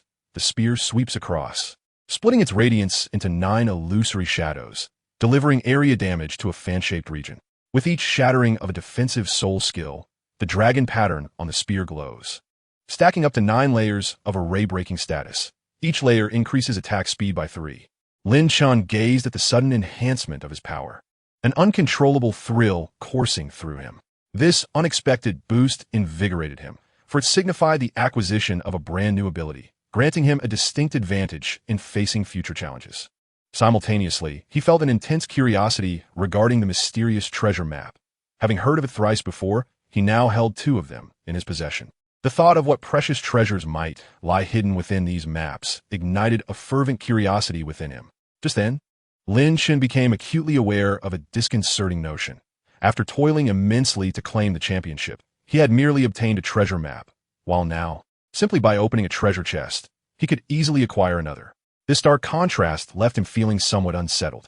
However, after a moment's reflection, he rationalized that it was reasonable, considering that he had expended considerable life force to unlock that treasure chest. Just as Lin Chen immersed himself in contemplation, a gentle knock at the door interrupted his thoughts. The occupants of the room exchanged glances, perplexed, speculating about the identity of the visitor outside. Amidst the uncertainty, Bai Jie gradually rose and approached the door. Over the course of their time together, Bai Jie had willingly accepted her role as Lin Chen's servant. Eager to assist him in any way, she delicately grasped the doorknob and gently opened the door. As the tightly shut door gradually creaked open, Su Qingge entered, resembling a wounded fawn, her tear-filled eyes shimmering with sorrow. Upon witnessing this scene, Lin Chen felt a surge of bewilderment and concern swell within him. Just as he was about to inquire about the cause of her distress, before he could utter a word, Su Qingge suddenly threw herself into his embrace. This unexpected act left everyone present in a state of shock, their mouths agape, momentarily at a loss for how to react. Even Lin Chen, who was typically composed and unflappable, found himself momentarily frozen, his hands suspended in the air, unsure of what to do. After a considerable pause, he regained his composure, gently lifted his hand, and tenderly patted Su Qingge's silken form, softly asking, "What troubles you, Qingge? Why are you crying?" Su Qingge, nestled against Lin Chen's chest, continued to sob, her tears soaking the fabric of his shirt. After managing to somewhat calm her emotions, she stammered, "Lin Chen, thank you, I am eternally grateful to you. You have healed the flaws in my martial soul." It turned out that earlier that day, Su Qingge had consumed the final dose of medicine. Shortly thereafter, she felt a peculiar warmth coursing through her body, and miraculously, the physical ailments that had plagued her for years vanished without a trace. Overjoyed, she hurried to seek her teacher, who, after a thorough examination, could not conceal the joy on her face. Suchinga's martial soul flaw had been completely cured. Upon receiving this news, Suchinga was filled with exhilaration, and her first thought was to express her gratitude to Lin Chen, the one who had granted her a new lease on life. Without hesitation, she rushed to find him, listening to her recount her experience. Lin Chen felt a profound sense of comfort. He smiled gently, soothing the beauty in his arms, and then took her hand, leading her to a nearby chair to sit down. Observing Suchinga's tear-streaked visage, he comforted her softly. This is indeed a moment of great joy, Chinga. From now on, you shall no longer suffer the torment of your martial soul's flaws, so we should celebrate. Chapter 100, The Semifinals. Initially somewhat reserved and unfamiliar, Suchinga gradually lowered her defenses in the warm company of Shui Yin and Ling Er, truly beginning to integrate into this cozy little circle. At that moment, several youthful and radiant maidens sat closely together, engaging in lively conversation, their laughter ringing like the sweet chime of silver bells. Meanwhile, Lin Chen sat quietly to the side, his eyes gently closed as he delved deep into his mind, meticulously examining the mysterious treasure map. According to the map's indicated location, the treasure was situated within the Soul Realm, concealed in a secluded corner of the southern region. Lin Chen pondered to himself, once this global tournament concludes, he must personally venture to that place to explore. It might yield astonishing rewards. With this thought, he silently prayed within his heart, "My treasure, please wait patiently for me. Do not inexplicably vanish, and certainly do not allow anyone else to find it before I do." Just as Lin Chen was absorbed in contemplation, the sound of soft footsteps approached. Before he could return to reality, he felt a delicate hand rest gently upon his shoulder. It was Shui Yin, who had quietly come to his side and leaned against him. Her beautiful face drew close to Lin Chen's ear as she softly inquired, "What are you daydreaming about all alone?" Lin Chen slowly opened his eyes, turned to face the lovely girl beside him, and with a faint smile replied, "I was contemplating how to further enhance my strength after the competition concludes." Upon hearing Lin Chen's words, Shui Yan's eyes sparkled with admiration. She gently reassured him, "Do not be too anxious. The competition has only just begun. After the individual matches tomorrow, there will be thrilling team battles awaiting your display of prowess. Let's take it step by step. With your talent and diligence, you will undoubtedly become a formidable force admired by all in the future." With a smile, Shui Yin proceeded to inform Lin Chen about the details of the top 4 competitors for the upcoming tournament. The semifinal list has been announced. Besides you, Chu Xinghe from the Chu family has also advanced. Additionally, Yin Jin from the Burning Sky Valley and Xue Sang from the Bloodblade Hall have successfully made it to this round. She paused momentarily before continuing. "I heard that Yin Jin faced a fierce battle to defeat Xue, he from the Bloodblade Hall. And Mo Xian from the Heavenly Machine Pavilion could not withstand even 3 rounds against that blood fiend before succumbing." At this revelation, Lin Chen's eyes widened in astonishment, and he exclaimed, "What? Those 2 from a Bloodblade Hall are so formidable?" It was known that Yin Jin's strength was comparable to Yi Wuan, and though he might be slightly inferior to Lin Chen, he was undeniably among the elite of his peers. The fact that he had expended such effort to overcome Xue, he was indeed surprising. As for the name Mo Xian, Lin Chen was already familiar. His prowess and cunning were regarded as top tier among his contemporaries. Yet even he could not contend with Xue Sang. Realizing this, Lin Chen mused to himself, "It seems that the Bloodblade Hall is indeed extraordinary." Moreover, he recognized that he was likely to face Xue Sang in a fierce confrontation the next day. The mere thought ignited a surge of excitement within Lin Chen's previously calm heart. As dawn broke, swiftly dispelling the night, a brand new day had arrived. The thrilling and heart-pounding competition from the previous day lingered vividly in memory, with the list of the top 4 contestants firmly established. This eagerly awaited announcement quickly became the focal point of discussion among the audience during their meals. Some lamented their losses due to misguided bets, while others were utterly astonished by the surprising outcomes. Particularly when they saw Lin Chen's name prominently featured among the top 4, a wave of uproar ensued.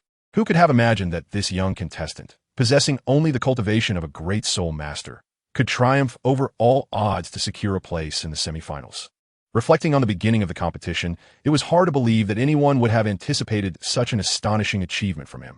Yet at this moment, in the face of this emerging dark horse, no one dared to harbor doubts any longer.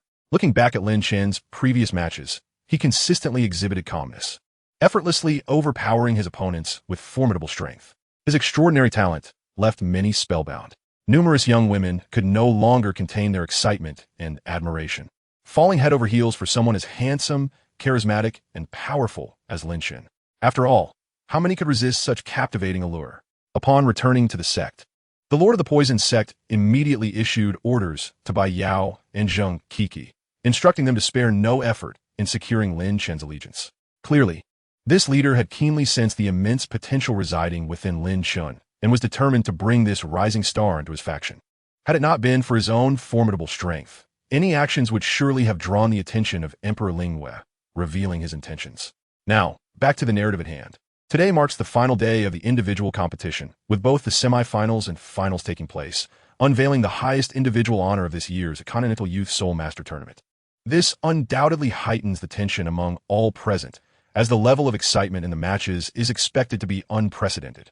As competitors enter the arena, the draw for the matches gradually concludes, and a hushed atmosphere envelopes the venue, as everyone is eager to discover which two contestants will face off in the first semifinal match. In the inaugural match of the individual semifinals, it will be Chu Xinghe from the Chu family versus Lin Chen of the Radiant Temple.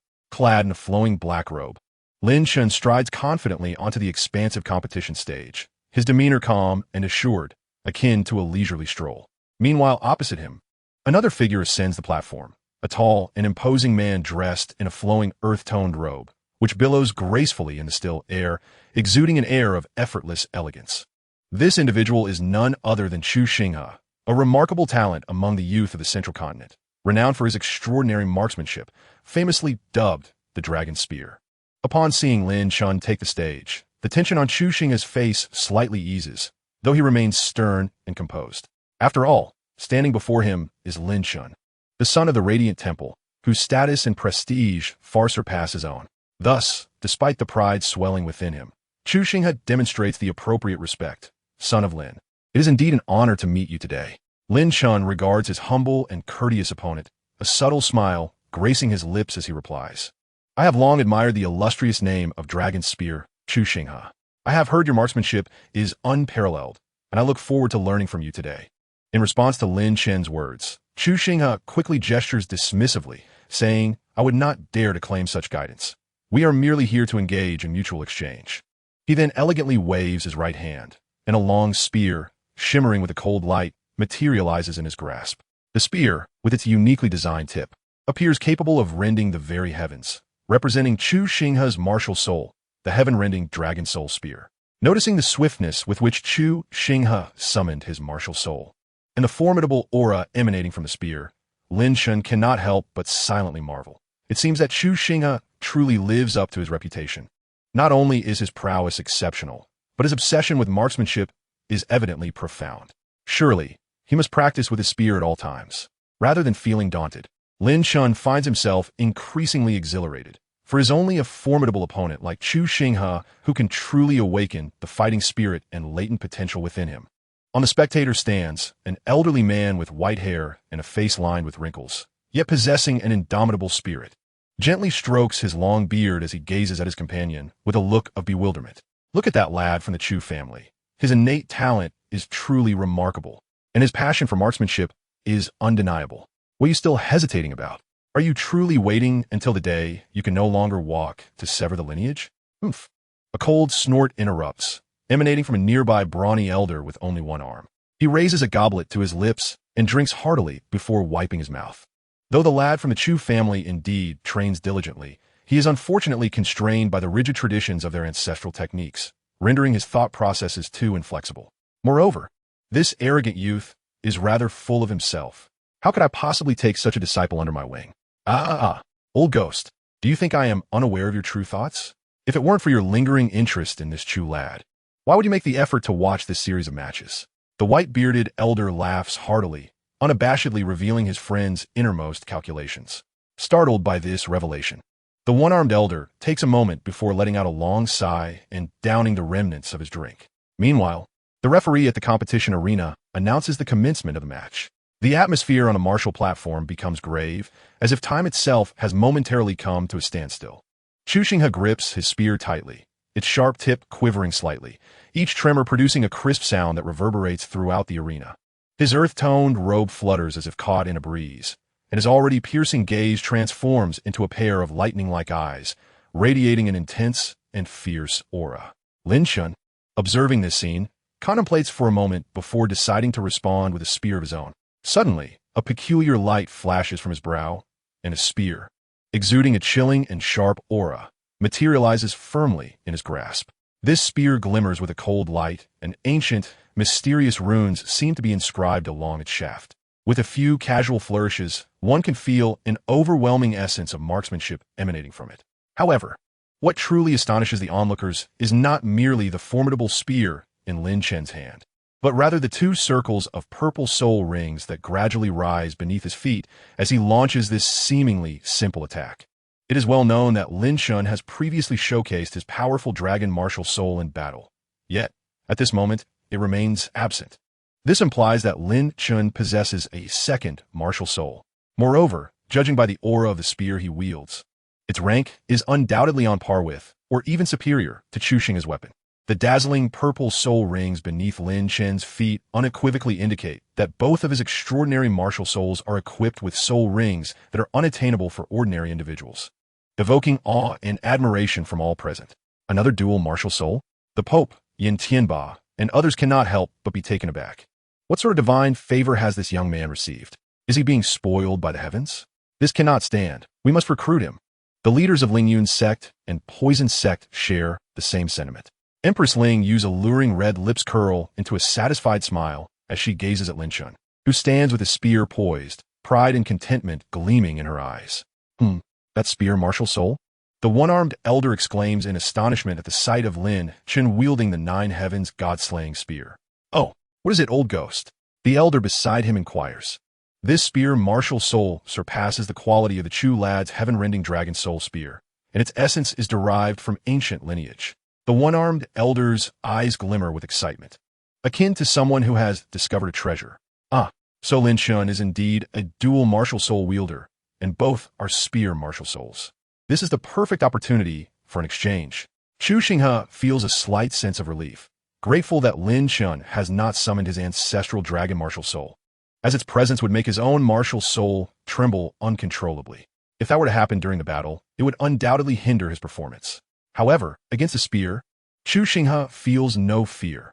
Among his peers, he is confident that his marksmanship is unrivaled, even if Lin Chen's Nine Heavens god-slaying spear is more powerful than his own martial soul.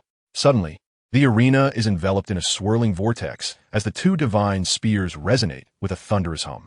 Lin Chen's Nine Heavens god-slaying spear pulsates with boundless martial intent, its shaft adorned with ancient inscriptions, while Chu Xinghe's heaven-rending dragon soul spear glows with a verdant light, a dragon-shaped illusion weaving along its length. Begin. As both combatants unleashed low growls simultaneously, the tips of their weapons sparked against the ground. Chu Xinghe was the first to spring into action, his splitting heaven spear transforming into 7 radiant star-like beams that sealed off all directions. This was none other than the most exquisite technique from the Chu family's splitting heaven's 7 forms, the Northern Dipper's domain. With the 7 spear shadows subtly aligning with the positions of the celestial bodies from the Tianshu to the Yaoguang. Meanwhile, Lin Chen remained calm and focused, his Jiutian Shirshin gun piercing towards the center with no frills, the tip precisely targeting the convergence of the 7 star beams. Break the army. With a cold shout, the long spear erupted with a dark radiance, the powerful spear intent forcefully scattering the Northern Dipper's formation. What? Chu Xinghe's hands trembled as he realized the formidable strength of Lin Chen's technique. Little did he know, Lin Chen's Jiutian Shirshin gun possessed an innate 50 armor-breaking effect. Suddenly, Lin Chen's attack shifted. Each thrust of his spear generated subtle ripples in the surrounding space, as if it could rend the very fabric of reality. Faced with such a fierce onslaught, Chu Xinghe was compelled to swiftly alter his strategy, transitioning from an offensive to a defensive stance. His splitting Heaven Dragon Soul Spear began to whirl rapidly, transforming into a solid azure shield that enveloped him entirely. When Lin Chen's Shirshin gun collided with Chu Xinghe's spear, an explosion of dazzling sparks erupted, coalescing into a vivid dragon-shaped pattern suspended in midair. In the midst of their fierce skirmish, Lin Chen's spear momentum suddenly faltered, revealing a fleeting opening.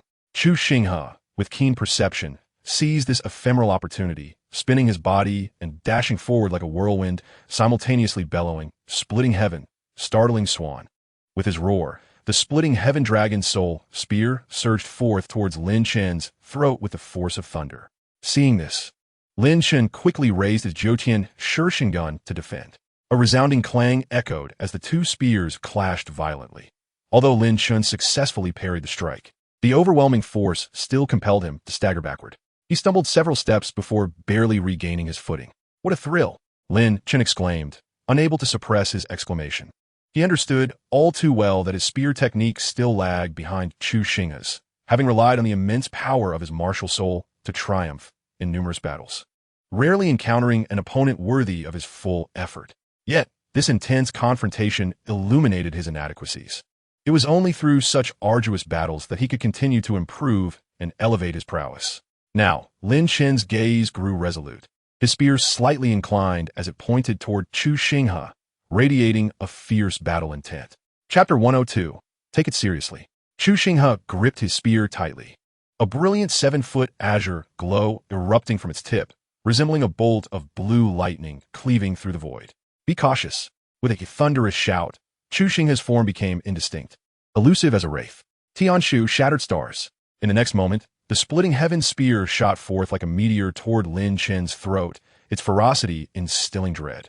Faced with this sudden and fierce assault, Lin Chen's heart tightened, his pupils constricting. He dared not show the slightest hesitation, his feet swiftly executing the enigmatic ghost shadow steps, attempting to evade Chu Xinghe's lethal thrust.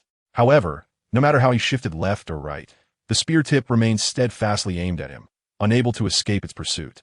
This Chu kid truly possesses remarkable talent. Observing from the stands, the one-armed elder couldn't help but nod in approval. Realizing evasion was futile, Lin Chen knew he could not merely sit idly by. He suddenly leveled his Jiutian Shirshin gun, preparing to meet Chu Xinghe's strike head-on. Clang! A deafening metallic collision reverberated, sparks flying. At the moment of impact, Chu Xinghe flicked his wrist, the spear that had been thrusting forward suddenly executing a deft upward flick. The immense force caused Lin Chen's Jiutian Shirshin gun to slip from his grasp, soaring high into the air. Before anyone could react, Chu Xinghe's movements did not falter. He smoothly pivoted the spearhead and lunged toward Lin Chen once more. The entire sequence of actions flowed seamlessly, devoid of hesitation, as though the spear had become an extension of his very being, in perfect harmony with his intentions. Lin Chen narrowed his eyes, crossing his arms defensively. The sound of dragon roars resonating as dark golden dragon scales enveloped his arms. In the clash of metal, Lin Chen braced himself against the force of the blow. The impact propelled Lin Chen several steps back before he steadied himself. This Chu Xinghe is indeed a master of spear techniques. The adaptability of this attack is astonishing. Recovering his long spear, Lin Chen sighed inwardly at Chu Xinghe's formidable prowess. Had it not been for the suppression of his martial soul by his ancestral dragon, this attack could have spelled disaster. Sensing the restlessness of the splitting heaven dragon's soul spear in his grasp, Chu Xinghe frowned slightly. Damn it, his dragon martial soul is just too powerful. Lin Chen realized, albeit reluctantly, that victory could no longer be achieved solely through spear techniques. He would have to up the ante. With a resounding dragon's roar erupting, a dark golden shimmer enveloped Lin Chen, accompanied by a thunderous dragon's cry as he vanished from sight. Such speed, even Chu Xinghe could not help but marvel at Lin Chen's prowess. At that moment, 5 rings of various colors emerged beneath him. Yellow, yellow, purple, purple, and black, with a second soul ring radiating brilliance. Second soul skill, Dragon Scale Protection. Chu Xinghe positioned his splitting heaven dragon soul spear defensively before him, a shield of azure dragon scales materializing. Just then, a flicker of crimson light sliced through the void as the Jiutian Shirshin gun struck fiercely against Chu Xinghe's dragon scale shield.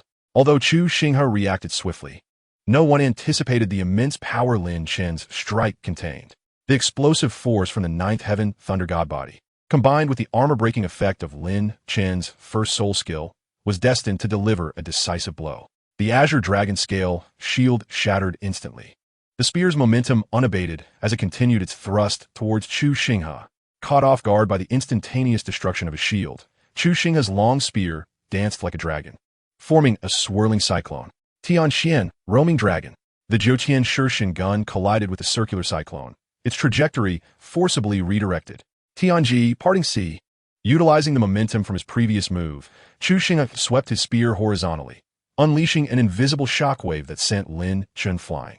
Lin Chen swiftly regained his balance, and as Chu Xinghe pressed his advantage, he too swept his spear horizontally, activating his second soul ring that shimmered with captivating purple light. Second soul skill, Thousand Armies Break. Gripping the Jiutian Shirshin gun tightly, he unleashed a devastating sweep. This strike split into 9 illusory arcs in midair, resembling 9 clawing dragons. Surging toward the fan-shaped area before Lin Chen with overwhelming force, the air around them tearing apart with a piercing howl. Faced with such a ferocious assault, Chu Xinghe dared not be complacent. He once again executed Roaming Dragon to counter Lin Chen's strike. However, the combined might of 9 beams of gunfire was utterly terrifying. With a resounding roar, the overwhelming force sent Chu Xinghe hurtling backward, causing his grip on the gun to split open, blood gushing forth. Before he could regain his balance and compose himself, Lin Chen, like a wraith, surged forward once more with astonishing speed. His velocity seemed even swifter than before, and in the blink of an eye, he was upon Chu Xinghe. Simultaneously, the 9 heavens god-slaying spear in Lin Chen's hand shimmered with a chilling light, exuding a terrifying aura as it flickered ominously at its tip. With each shattering of a defensive skill, Lin Chen's attack speed surged by threefold, unleashing a relentless barrage of 3 thrusts, each infused with dark golden lightning, striking toward Chu Xinghe with cataclysmic force. Come on! Chu Xinghe's own fighting spirit surged as he grasped the sky-splitting dragon's soul spear, which trembled in fear of Lin Chen's ancestral dragon might. Yet he was undeterred. The 4th and 5th soul rings beneath his feet ignited with purple and black light. 4th soul skill, Songlong Binding. 5th soul skill, Dragon Soul Resonance. With a resounding roar, Chu Xinghe plunged the spear into the hard ground.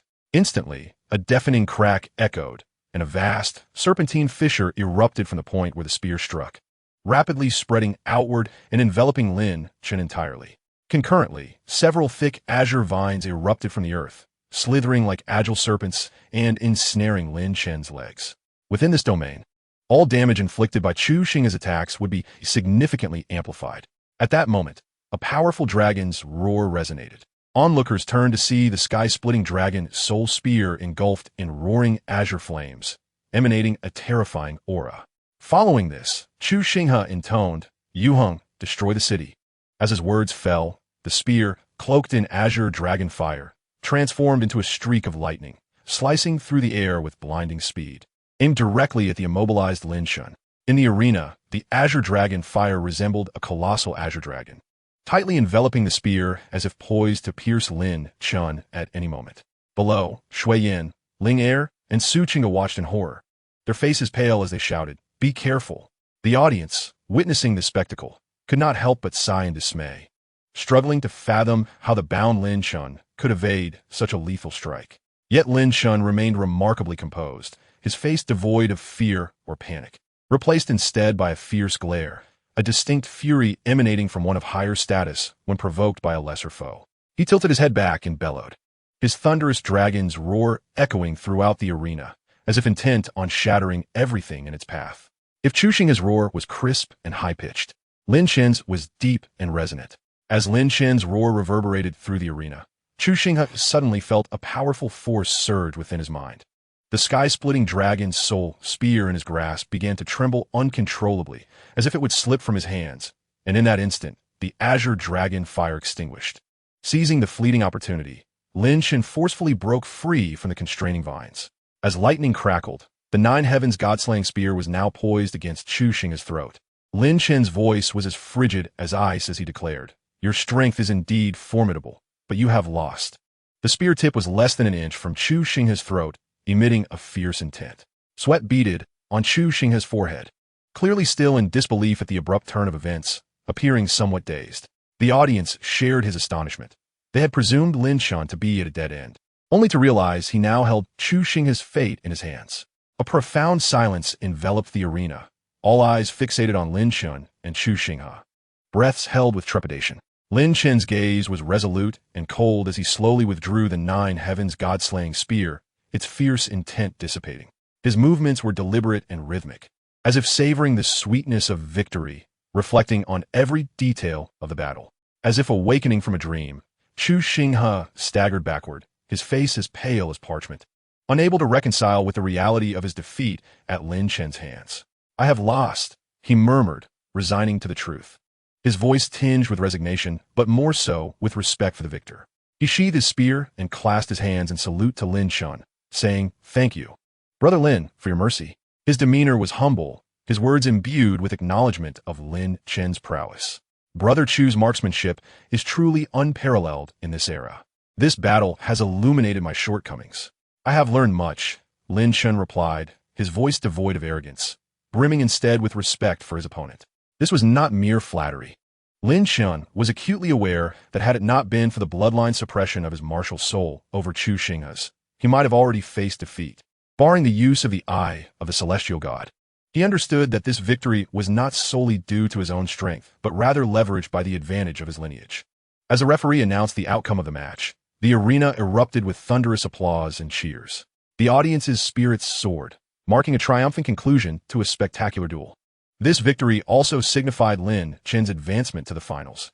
Even if he were to falter there, he would still secure the title of runner-up. Below, Zhang Qing was overwhelmed with emotion, tears streaming down his face. After years of frustration, victory was finally within reach, though he didn't require the financial reward. Witnessing the glimmer of hope for the first time was an exhilarating sensation. Lin Chen turned to glance at Shui Yin, Ling Er, and Su Qingge, a subtle smile gracing his lips. That smile seemed to convey that everything was under control and there was no cause for concern. Seeing this, the trio felt a measure of relief, yet their worries and apprehensions remained palpable. They understood that this clash was an immense challenge and trial for Lin Chen. They felt pride for him while also empathizing with the weight of the pressure he bore. Yet Lin Chen triumphed. He validated his worth through sheer strength and earned both respect and glory. This contest undoubtedly provided an exquisite spectacle, leaving a lasting impression with Chu Xinghe's exquisite marksmanship and Lin Chen's formidable prowess. Defeating Chu Xinghe advances you to the finals, rewarding you with a marksmanship instructor. As the system's notification chimed, Lin Chen furrowed his brow, expecting the system to assign him a unique set of marksmanship skills, only to find it had directly arranged for a teacher instead. Before he could ponder further, an elderly man with one arm appeared before him. The man's visage was weathered, yet his eyes radiated an extraordinary aura. "Who might you be, esteemed elder?" Lin Chen sensed no fluctuations of soul power emanating from the one-armed elder. As if he were an ordinary person, the one-armed elder gazed at Lin Chen, a glint of admiration flickering in his eyes. "Your martial soul is truly formidable, yet lacks completeness. If you are willing, you may take me as your master, and I shall teach you to refine your marksmanship, enabling your martial soul to unleash its true power." Lin Chen pondered. This must be the marksmanship master the system spoke of, but can this one-armed elder truly be capable? Subsequently, Lin Chen voiced his doubt. "Senior, I do not comprehend. Clearly, in terms of marksmanship, Chu Xinghe surpasses me. Why then do you choose to take me as your disciple?" The one-armed elder chuckled softly at his words, for he would not reveal that it was because that fellow looked down upon him. "Haha, it is simply because our fates are intertwined. Your martial soul bears a striking resemblance to mine." A unique aura emanated from the one-armed elder, and Lin Chen's pupils constricted, for this aura bore an uncanny similarity to his 9 heavens god-slaying spear. "I have always believed that the way of the spear should only be passed on to those with destiny. It cannot be shared lightly. Your martial soul shares similarities with my own unique spear techniques, and that is what draws me to you." Observing Lin Chen's astonishment, the one-armed elder laughed heartily. He had sensed it when Lin Chen summoned his martial soul, which was precisely why he sought him out. "Senior, if you can truly assist me in perfecting my marksmanship, I am willing to become your disciple," Lin Chen declared earnestly, his eyes reflecting a fervent passion and yearning for the art of the spear.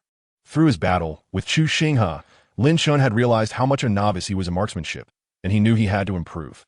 Since the system arranged it this way, there must be a profound reason behind it. Moreover, the one-armed elder before him indeed exuded an air of mystery. With his 2 decades of experience in reading web novels, Lin Chen sensed that this old fellow was far from ordinary. The one-armed elder, seeing his expression, nodded in satisfaction, a glimmer of gratification flashing in his eyes. I have finally found a successor today. The heavens are truly watching. Chapter 104, Blood Sorrow. After a brief exchange with the one-armed elder, Lin Chen returned to the waiting area, for the finals were imminent, and he needed to rest adequately. Indeed, Chu Xinghe was unlike anyone else. Had it been the previous Yi Wuhan, even though he was also a Soul King at over level 50, he would not have been a match for Chu Xinghe. Lin Chen understood well that his victories in the previous 2 rounds were solely due to the might of his ancestral dragon martial soul. Firstly, it rendered him immune to poisons, and secondly, it exerted absolute suppression over beast martial souls, particularly dragon martial souls. In fact, under the oppressive might of dragons, even the formidable Bai Yi from the 10,000 Beast Valley would be left in tears. He needed to enhance his strength. Lin Chen felt increasingly aware that his power was still insufficient. Due to the competition, his training had evidently lagged, and he remained at level 26. Recently, he had been consistently bested by others, unable to dispatch anyone with a single strike. What sort of predicament was this? Adjusting his mindset, he settled in a corner and began to meditate, slowly circulating the ancestral dragon technique. A dragon-shaped phantom emerged above his head, absorbing the natural energies of the world, which were then transformed into ancestral dragon power, meandering through his meridians and dantian. Simultaneously, a crimson beast egg appeared beside Lin Chen, gradually absorbing the ancestral dragon power that emanated from him, causing the intricate patterns on its surface to glow softly. Witnessing Lin Chen enter a state of cultivation, those around him were inevitably impressed by his ambition, for his prowess was indeed evident to all. Under this inspiring atmosphere, others also entered their own meditative states, save for Shui Yin, who remained vigilant to monitor the second semifinal, ensuring no vital information was missed. The cheers and discussions from the crowd lingered, and soon the second semifinal commenced. In this match, the fiery flames of the Burning Sky Valley's Yanjin faced the Bloodblade Hall's Blood Sorrow. As the referee's voice resonated, Yanjin and Blood Sorrow simultaneously ascended the stage. Clad in a fiery red, sleeveless vest, Yanjin's robust musculature sparkled under the lights, exuding an aura of dominance and valor. In stark contrast, his opponent, Blood Sorrow, donned a dark red robe, his complexion pale as a blank sheet of paper, and his emaciated form evoked the image of a gravely ill patient. Despite his frail appearance, all who had witnessed Blood Sorrow's previous matches understood just how formidable his strength truly was. Yin Tianba had warned Yanjin the day prior, sternly advising him to exercise utmost caution in his battle against Blood Sorrow, for the latter was far from simple. There was something peculiar about him. Yanjin attentively absorbed Yin Tianba's warnings, yet whether he would heed that advice was ultimately his decision, for he possessed his own combat style and judgment. Begin. With the sound of the match whistle, Yanjin made the first move.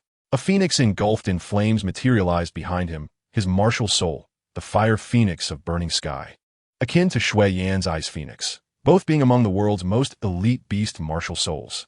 Blood Sorrow, however, made no move to reveal his martial soul, simply observing Yanjin with a strange smile. "I'm playing tricks." Yanjin scoffed, his fiery red soul power surging around him as the fire phoenix ignited, engulfing the entire arena in a crimson blaze. Blood Sorrow's lips curled slightly, a hint of mockery dancing in his eyes. First soul skill, Phoenix Fire Feathers. Yanjin spread his arms, unleashing a torrent of fiery feathers like a torrential downpour. Each feather radiated the searing heat of molten lava, distorting the air with its anguished wails, as the Phoenix Phantom let out a clear cry, transforming the arena into a furnace. Blood Sorrow's sickly visage split into an eerie grin as he conjured a blood-drenched demon blade, its form still coalescing, but the foul stench emanating from it corroded the incoming fire feathers into black smoke. Second soul skill, Blood Corrosive Touch. As a raspy voice echoed, the demon blade swept forth, summoning 12 blood serpents that slithered up Yanjin's shadow.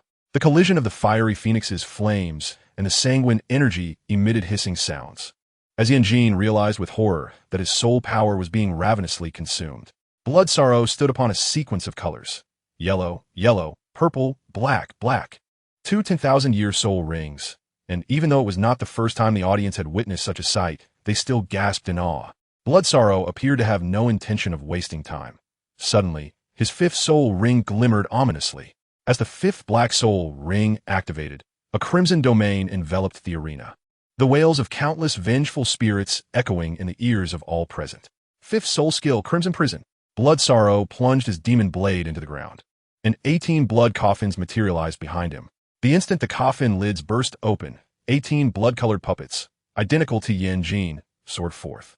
Each puppet perfectly replicated the soul power fluctuations of the fire phoenix of Burning Sky.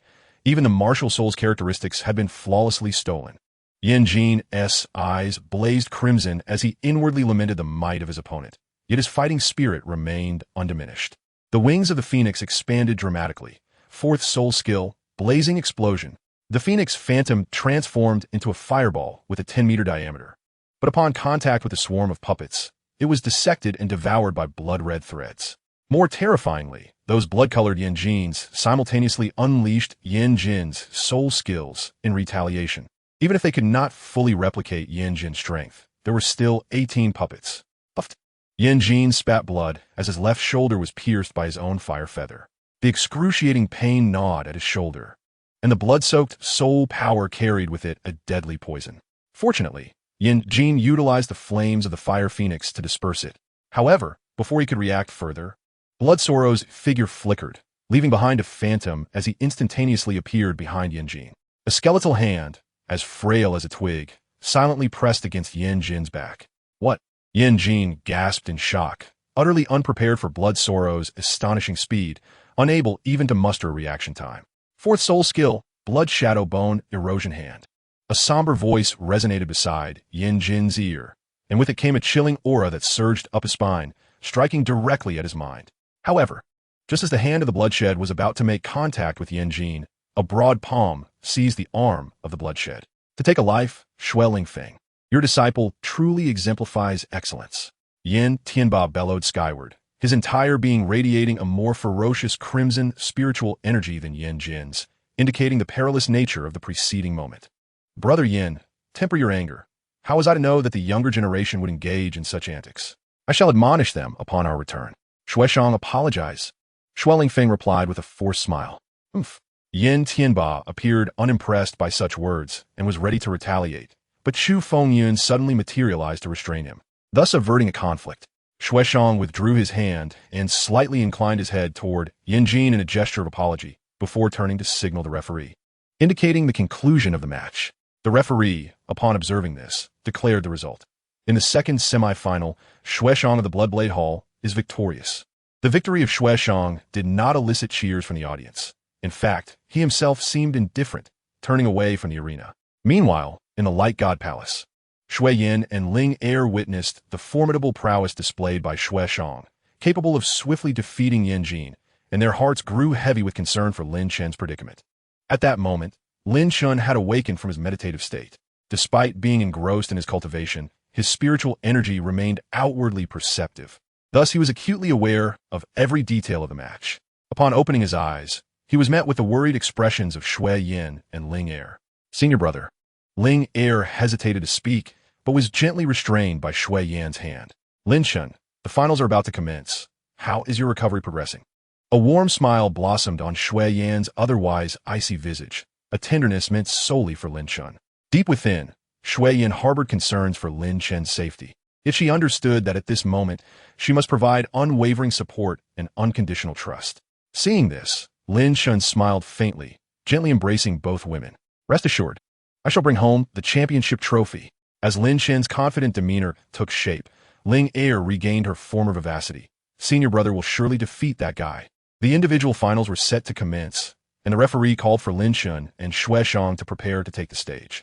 With the referee's announcement, the venue erupted once more into fervent cheers, all of which were dedicated to Lin Chen. Go Lin Chen! In the waiting room, everyone, including Zhang Qing, united in their encouragement for Lin Chen. Lin Chen nodded, preparing to step forward when a familiar voice echoed in his mind. Go all out. If you can slay him, so much the better. Lin Chen hesitated momentarily. It was the voice of Di Lingwei. Do not worry. With this Pope present, Shui Lingfeng poses no threat to you. The intent of Di Lingwei was unmistakable. This youth must not be spared, and Shueshang must be eliminated. Taking a deep breath, Lin Chen understood that while his opponent was formidable, he himself was not easily vanquished. With a measured stride, Lin Chen ascended to the competition stage. He had faced 7 rings before. He truly did not believe that a mere Shueshang could stir any significant waves. On the stage, Shueshang had long awaited his arrival, his cold and hollow gaze betraying a hint of disdain, as if he regarded the impending battle with utter indifference. As Lin Chen stepped onto the platform, the two adversaries stood opposed, their energies clashing instantaneously, causing the surrounding air to momentarily still. Lin Chen, I never anticipated that a great soul master would reach the finals. It simply attests to the fact that the so-called geniuses of today are hot. A cruel smile curled at the corners of Shueshang's lips, his tone dripping with undeniable arrogance. Lin Chen replied with a calm smile, his eyes glimmering with fearlessness. Be careful with your words. If you falter against a great soul master, it may not end well for you. Ha! Your tone is indeed quite irksome. Shueshang laughed heartily, licking his parched lips. Are you prepared to offer your blood as a sacrifice for my blade? Lin Chen chose not to respond, maintaining a serene smile, concealing the depths of his heart and true strength. The referee, observing the situation, issued the command. The match was officially underway. In Shueshang's hand, the bloodthirsty blade materialized. However, unlike the weapons wielded by most disciples of the Bloodblade Hall, his weapon was a mutated version, aptly named the Blood-Devouring Blade. Shueshang licked the blade, a glint of fervor flashing in his eyes as the blade became enveloped in an eerie crimson glow, seemingly capable of devouring all vitality. 5 soul rings rose from beneath him, the yellow-yellow-purple-black-black configuration signifying his formidable power. Lin Chen remained composed, and soon dark golden spiritual energy surged around him. As a resounding dragon's roar echoed through the sky, Lin Chen's arms became adorned with sharp dark golden dragon scales, 2 purple soul rings pulsating beneath him. With a swift gesture, the 9 heavens god-slaying spear leaped into his hand, and 2 additional purple soul rings materialized, to simultaneously unleash dual martial souls. Your talent is indeed remarkable. Yet, this will not alter the outcome. Shueshang scoffed, brandishing his blood-red longsword and charging toward Lin Chen with remarkable speed. A cold glint flickered in Lin Chen's eyes as he brandished the 9 heavens god-slaying spear with ferocity. A black spear beam, shooting forth like a dragon surfacing from the sea, aimed directly at Shueshang's throat. The spear's shadows intertwined, their speed dizzying to behold. Shueshang smirked repeatedly, his figure flickering as the blood-devouring blade tore through the air, targeting Lin Chen's heart. The two engaged in a deadly exchange from the onset. Not only had Lin Chen received directives, but Shueshang too had been commanded by Shueling Feng. Lin Chen must perish. This was not merely due to suspicion surrounding the deaths of Bloodblade Hall's members. More critically, his talent was a source of trepidation. Should he be granted 2 more years to mature, he could pose a significant threat to the entire Bloodblade Hall. Their techniques collided in the air, producing a deafening metallic clash. First soul skill, Blood-Devouring Storm.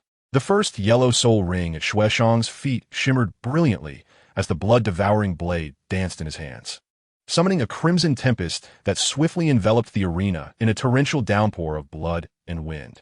Lin Chen's figure flickered, the tip of the 9 heavens god-slaying spear coalescing dark golden thunder, and with a push of his right hand, it transformed into arcs of lightning that weaved through the sanguine storm, the terrifying dark golden thunder erupting instantaneously, shredding the bloodstorm into countless fragments. The thunderous onslaught continued, bearing down on Shueshang. Second soul skill, Blood-Corrosive Touch. Shueshang sneered, swinging his blood blade with force, 12 blood serpents materializing and lunging toward the lightning. 2 of the blood serpents shattered upon impact, while the remaining 10 surged forth toward Lin Chen. Ancestral Dragon Poison Claw. Lin Chen swiftly dispatched his left dragon claw. 5 purple-black light blades shooting forth, severing the blood serpents one by one. Simultaneously, Lin Chen activated Ghost Shadow Displacement, rapidly closing in on Shueshang. The 9 heavens god-slaying spear aimed directly at him, shimmering with a radiant, sun-like glow. Behind him, the first Millennium Soul Ring of the 9 heavens god-slaying spear glimmered with brilliance. First soul skill, Sun Piercer.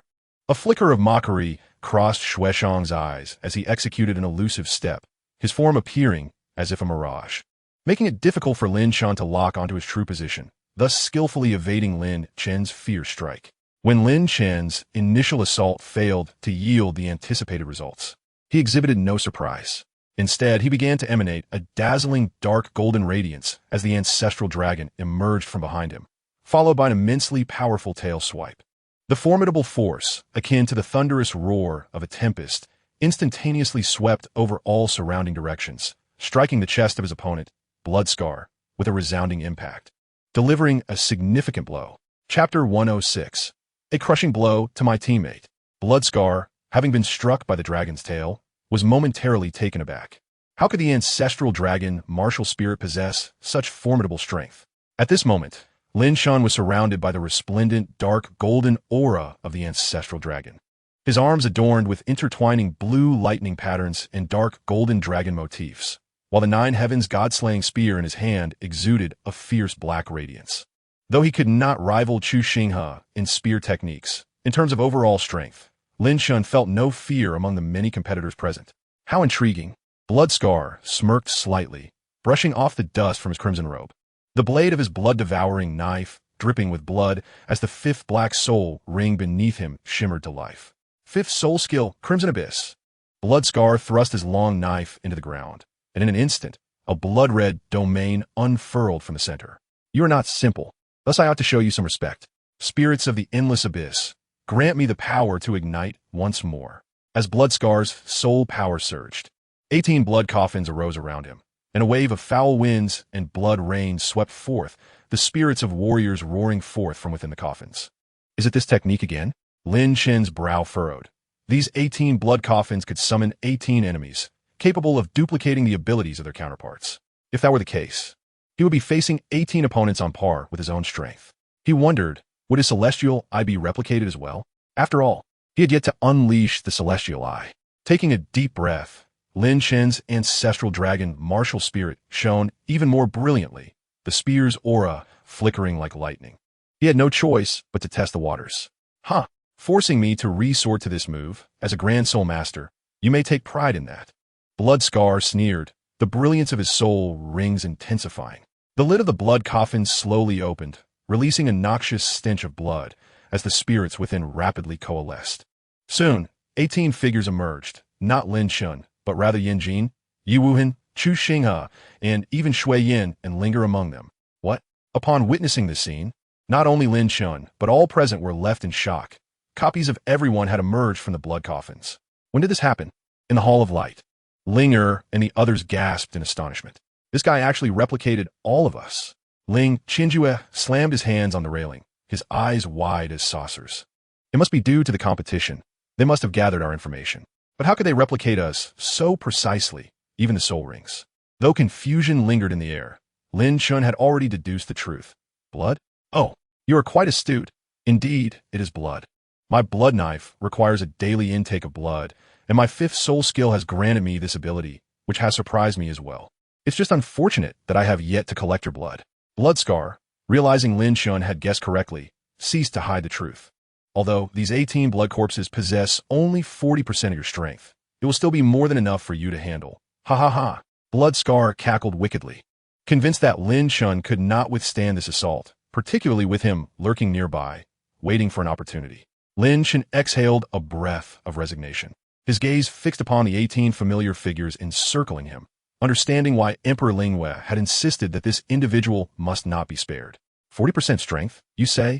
The ancestral dragon behind Lin Chen roared with fury, affecting the beast martial soul masters present, including Chu Xinghe and Shui Yin. Seeing this, Lin Chen felt a surge of elation. The ancestral dragon instantly merged with him, the first soul ring beneath him glowing brightly as 5 purple-black blades of light shot forth.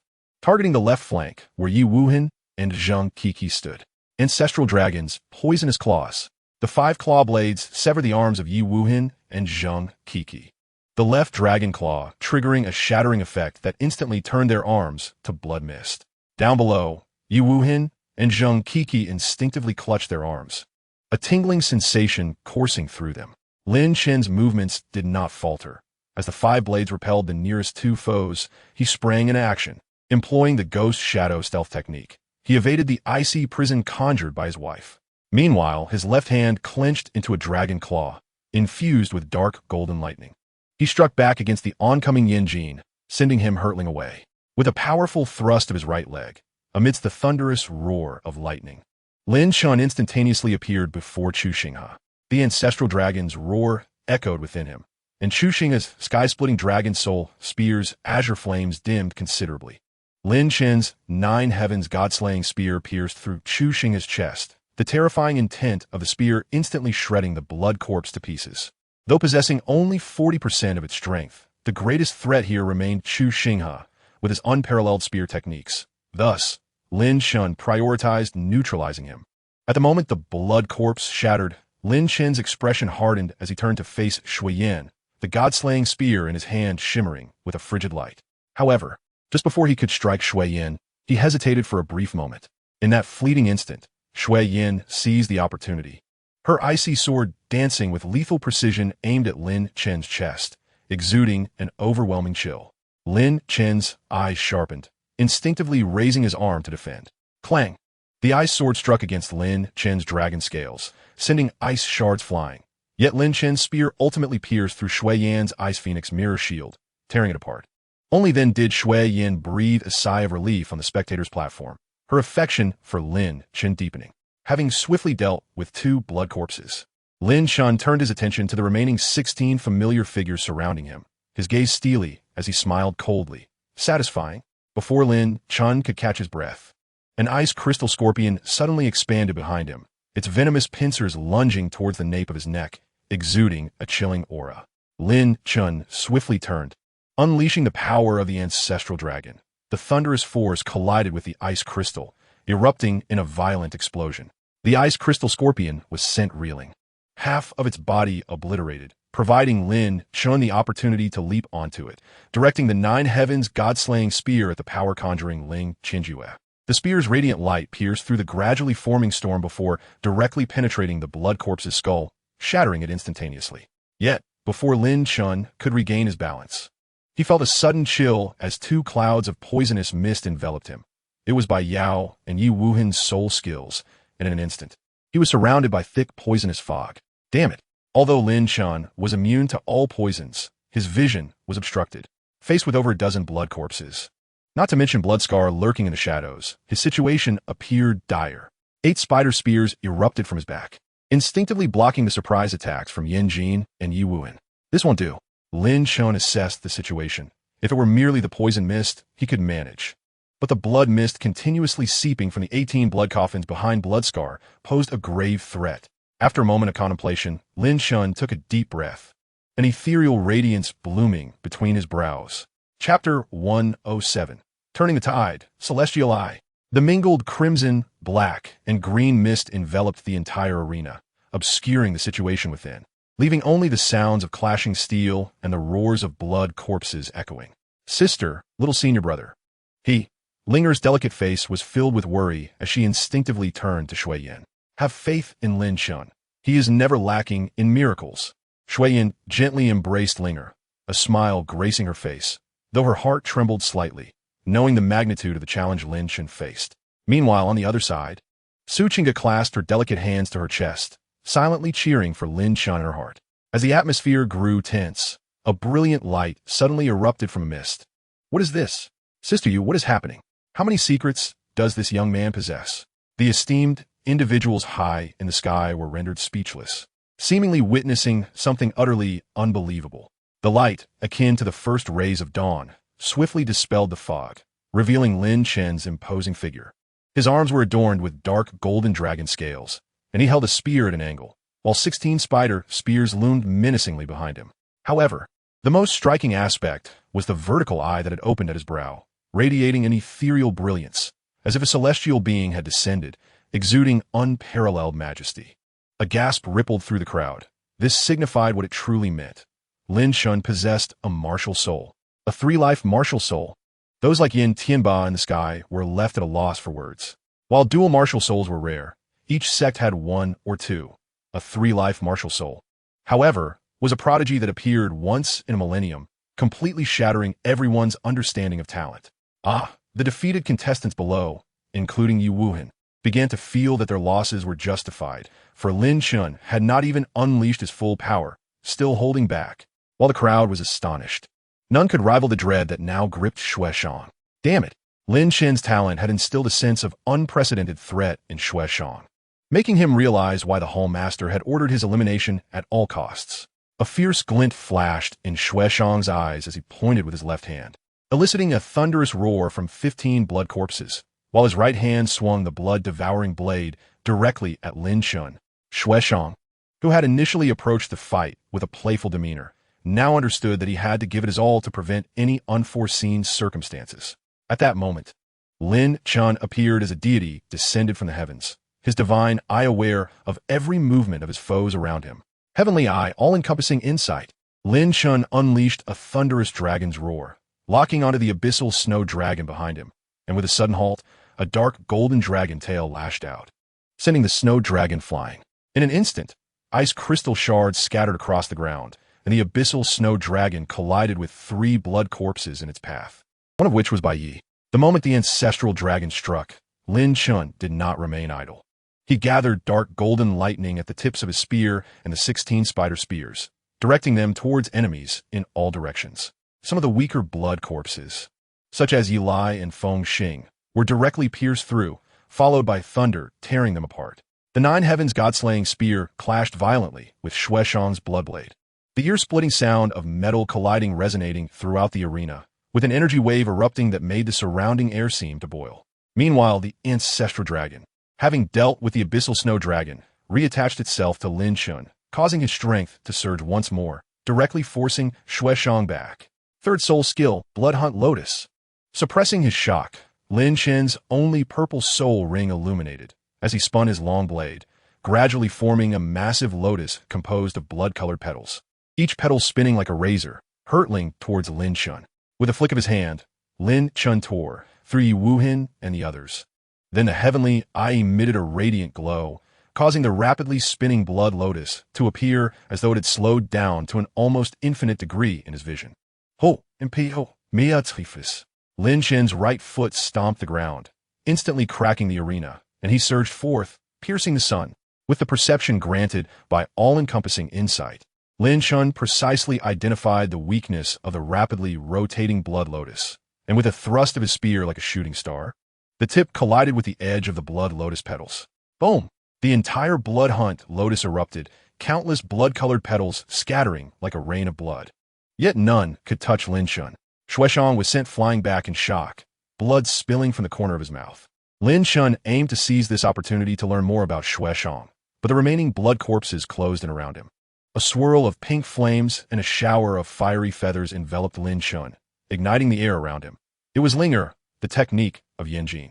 Lin Chen furrowed his brow, his figure flickering as he ghosted through the flames.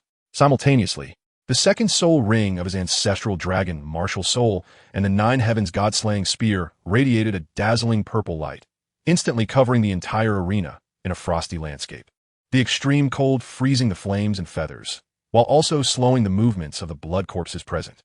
Seizing the moment, Lin Chen swept his spear, instantly shredding 4 blood corpses closest to him, feeling the feedback of his attack speed.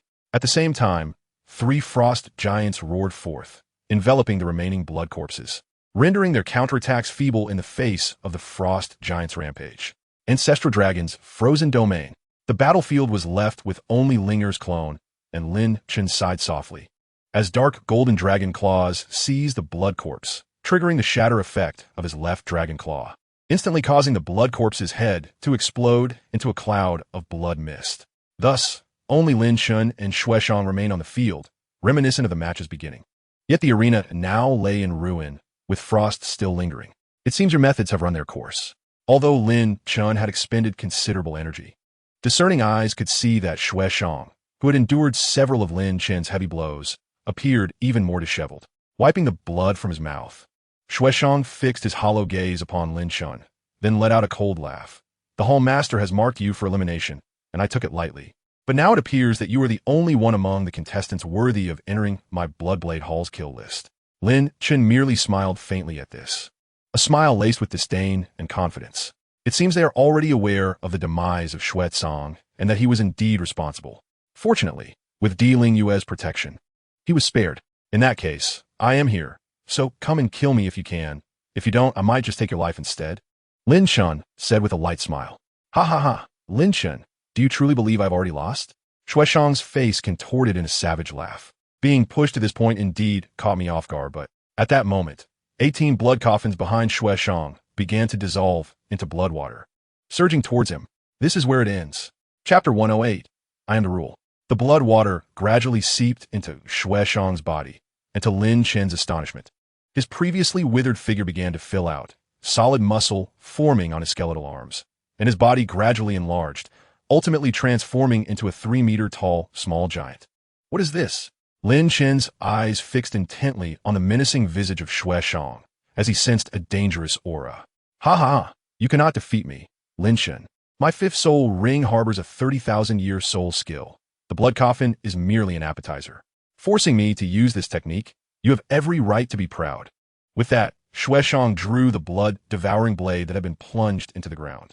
At this moment, the blood blade appeared larger than before, seemingly accommodating Shui Shang's newfound size. With a howl, Shui Shang swung the blood blade down at Lin Chen.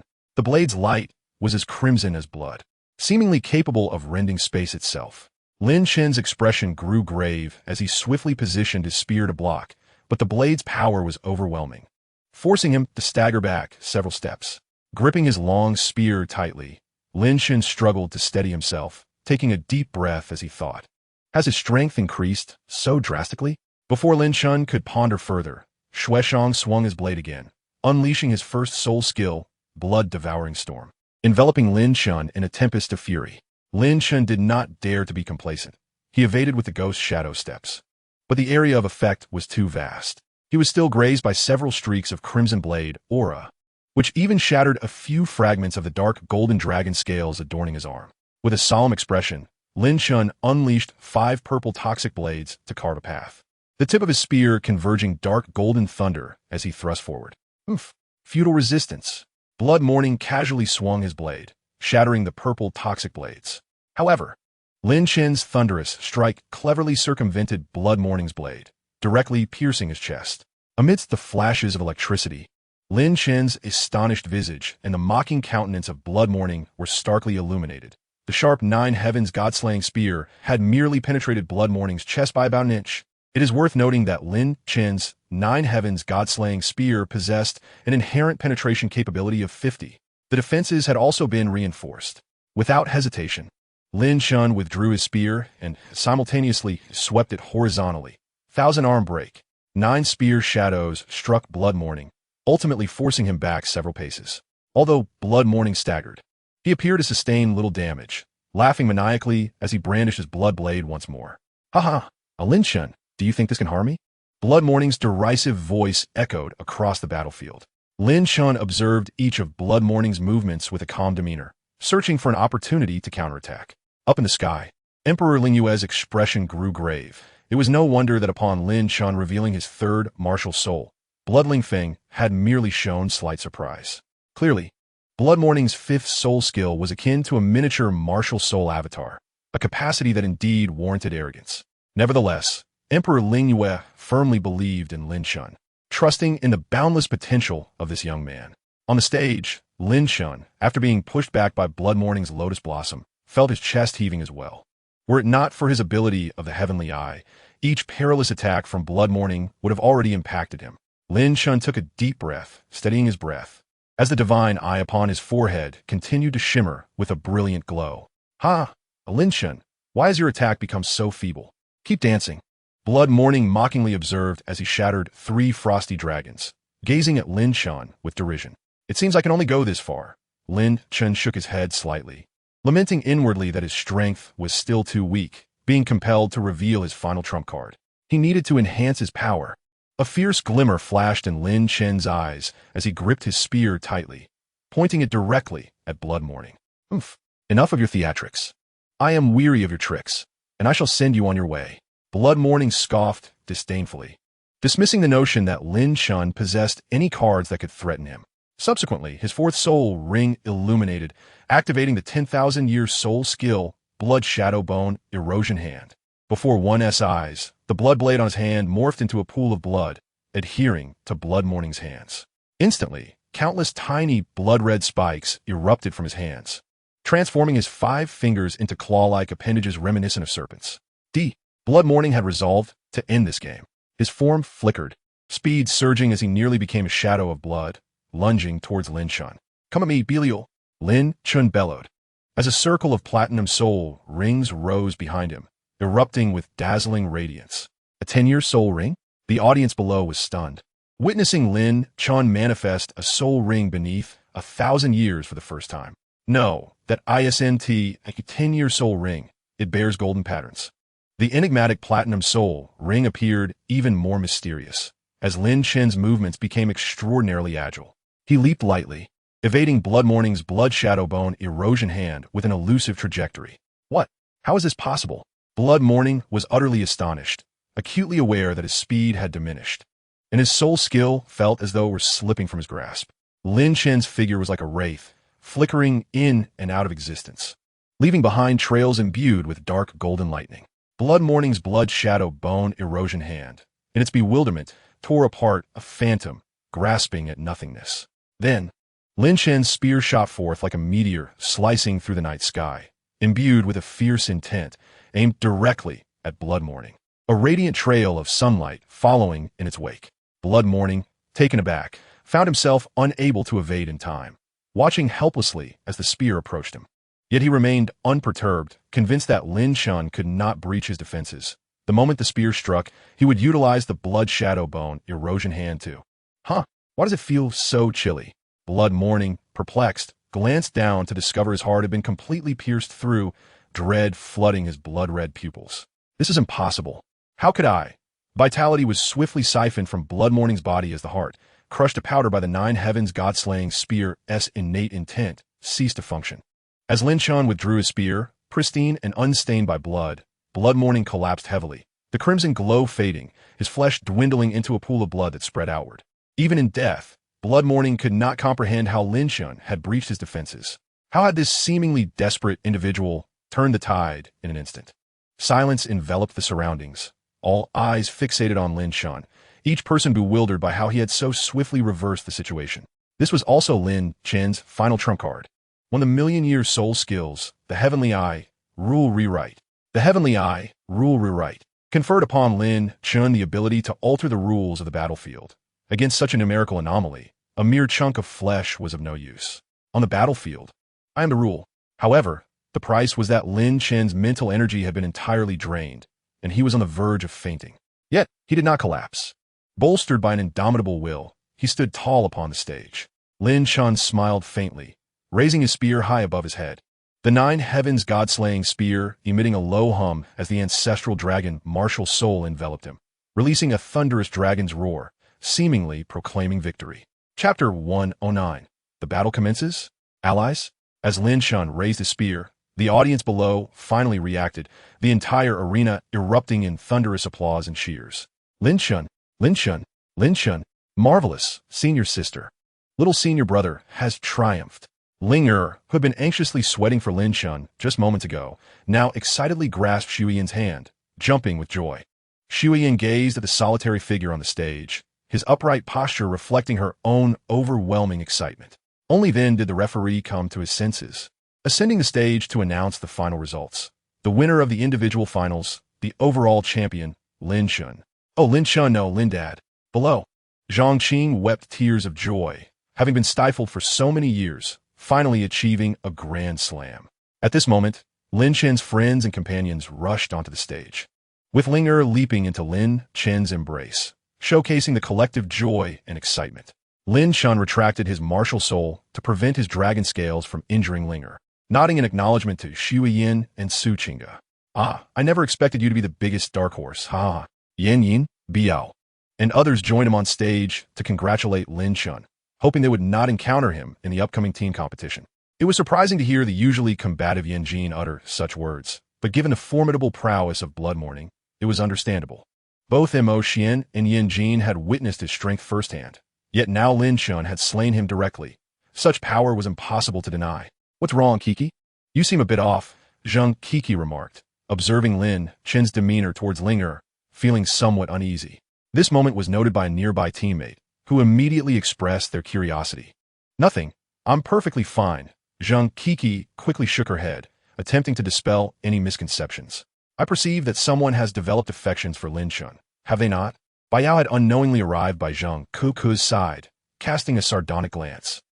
Sister Yao even calls out Lin Chen's name in her sleep, I retorted, arms crossed over my chest, only to have Bai Yao swiftly cover my mouth. Please, sister, grant me a modicum of dignity. The arena was already filled with joyous camaraderie, transformed into a sea of merriment, yet high above, a tempest brewed. Di Lingwei, Lin Chen has slain my bloodblade hull as Shui Shang. Today, you must surrender him to me. Shui Lingfeng's eyes widened in fury, his blood-red blade aimed menacingly at Di Lingwei, 9 soul rings pulsating beneath him. In stark contrast, Di Lingwei maintained her composure, seemingly unfazed by Shui Lingfeng's ire, a chilling smile gracing her exquisite features. Her authoritative voice resonated. Shui Lingfeng, do you intend to wage war against this pontiff? With that, Di Lingwei's staff quaked ominously, unleashing a surge of formidable soul power from her enchanting form. What? Your power has reached such heights. Shui Lingfeng was taken aback, sensing the terrifying aura emanating from Di Lingwei. It was known that he was a 97th level super Douluo, yet her soul power surpassed his, revealing the extent of her might. Shui Lingfeng, I advise you to sheath your blade. The pontiff will provide a satisfactory explanation and resolution for this matter.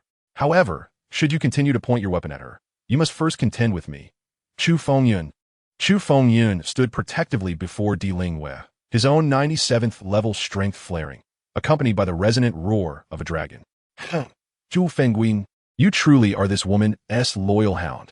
Shui Lingfeng scoffed, laughter echoing. Di Lingwei, do you think I would dare draw my blade against you without cause?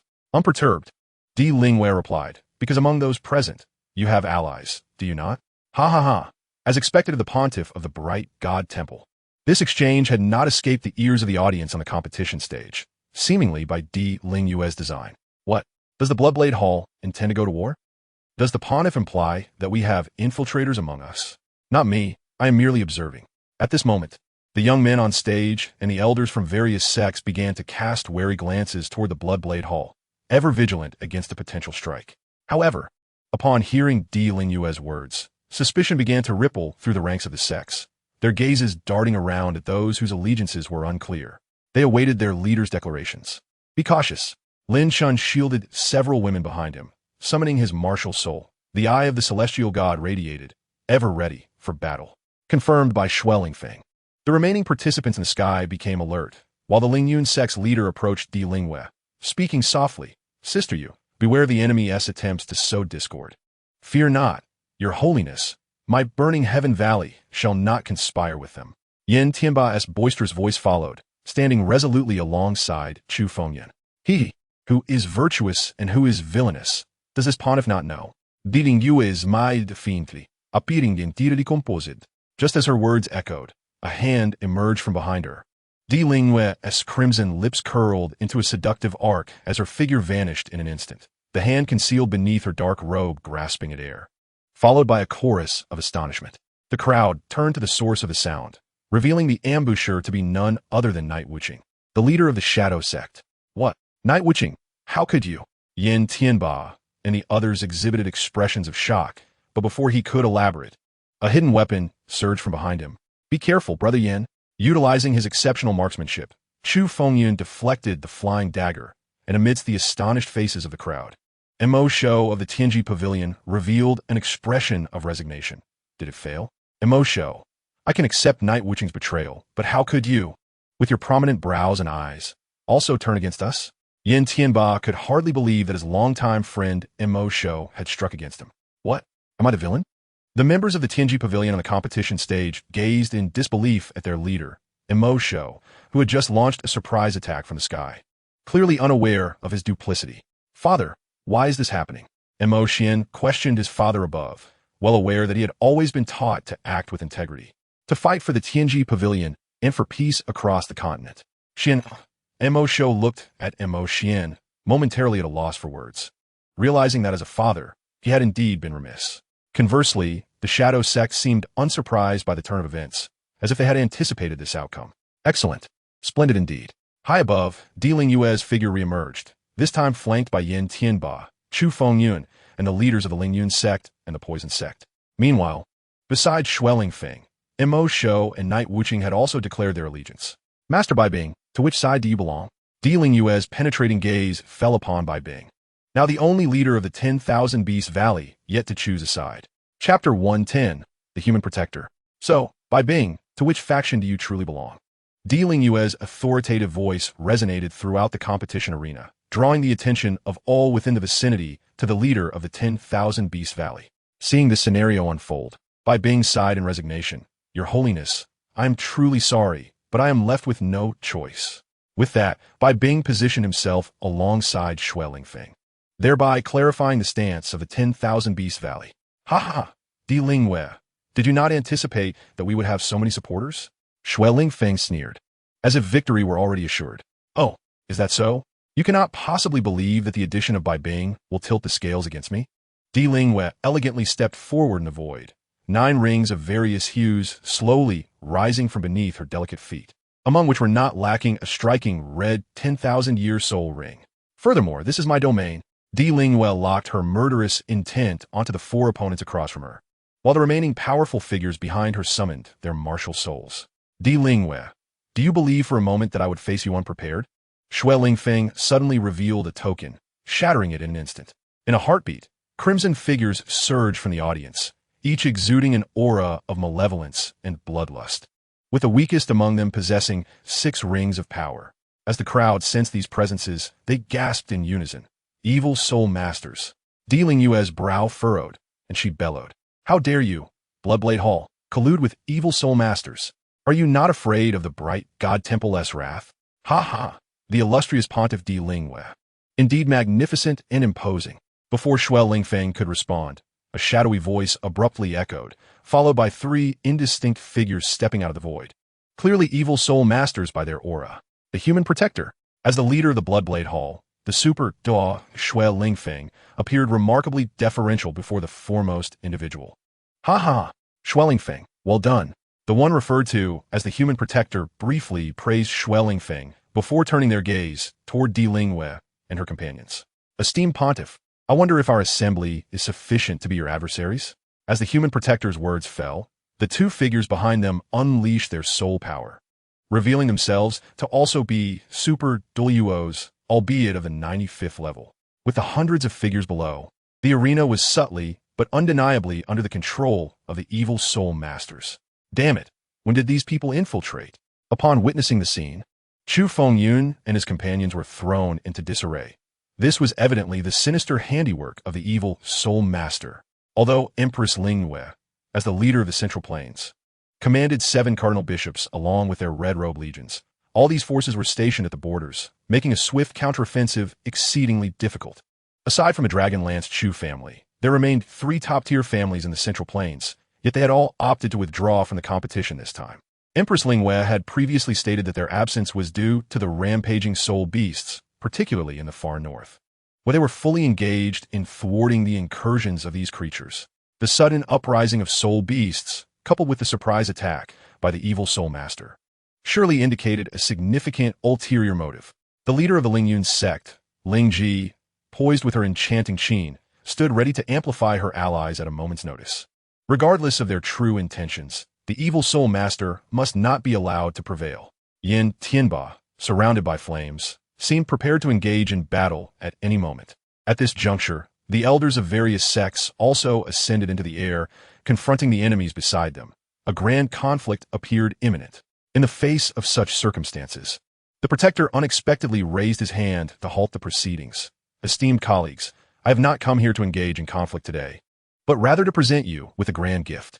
As the Protector's words echoed, several Evil Soul Masters on the stage began to chant obscure incantations. In the next instant, a blood-red barrier rose from the surroundings, enveloping the entire competition platform. What is this? High above. Chu Fengyun and the others sensed that something was amiss. Alarmed, the elders of the various sects regained their composure, but it was already too late. Ha ha! I trust the continent's young geniuses are all gathered here. Let the Holy Church arrange for their final contest today, but the price, mind you, is their lives. The Protector's voice reverberated through the heavens, resonating in every ear. Damn it, this barrier cannot be shattered. Yin Tianba exclaimed incredulously. Oldemo, have you lost your mind? Your own son is inside. He could hardly believe that the Evil Soul Masters within were all at least Soul Emperor level, and their combat prowess typically surpassed that of ordinary Soul Masters, as they were fearless. Was this truly the old MO he knew, who could disregard his own son's fate? Rest assured, my son will be unharmed. The Protector has given me his word, MO Shou replied, shaking his head. This old fool has truly lost his senses. Aligning with the evil soul masters, Yin Tianba attempted to reason with his former friend. I need no lessons from you. A crisp applause resounded as Empress Ling Yue stepped forth gracefully. Unlike the anxiety and anger displayed by the other sect leaders, her expression betrayed no discernible emotion. Her melodious yet authoritative voice rang out. Indeed, you evil soul masters are quite the schemers. Not only going to great lengths to win hearts, but also orchestrating such a grand maneuver to extinguish the continent's talents. This barrier is beyond my ability to breach. Empress Ling Yue could sense the sanguine aura emanating from the barrier, indicative of the countless lives that must have been sacrificed to create it. However, the affairs of the younger generation would be entrusted to the youth themselves. Was she worried? Yes, she was, but it was all part of her meticulous planning. Empress Ling Wei recalled the conversation she had with Lin Chen just days prior, a ripple of emotion stirring within her heart. In a secluded chamber, Empress Ling Wei playfully pushed away Lin Chen, who had been teasing her. At that moment, she resembled a shy young girl, her face flushed. A sight only Lin Chen was privy to.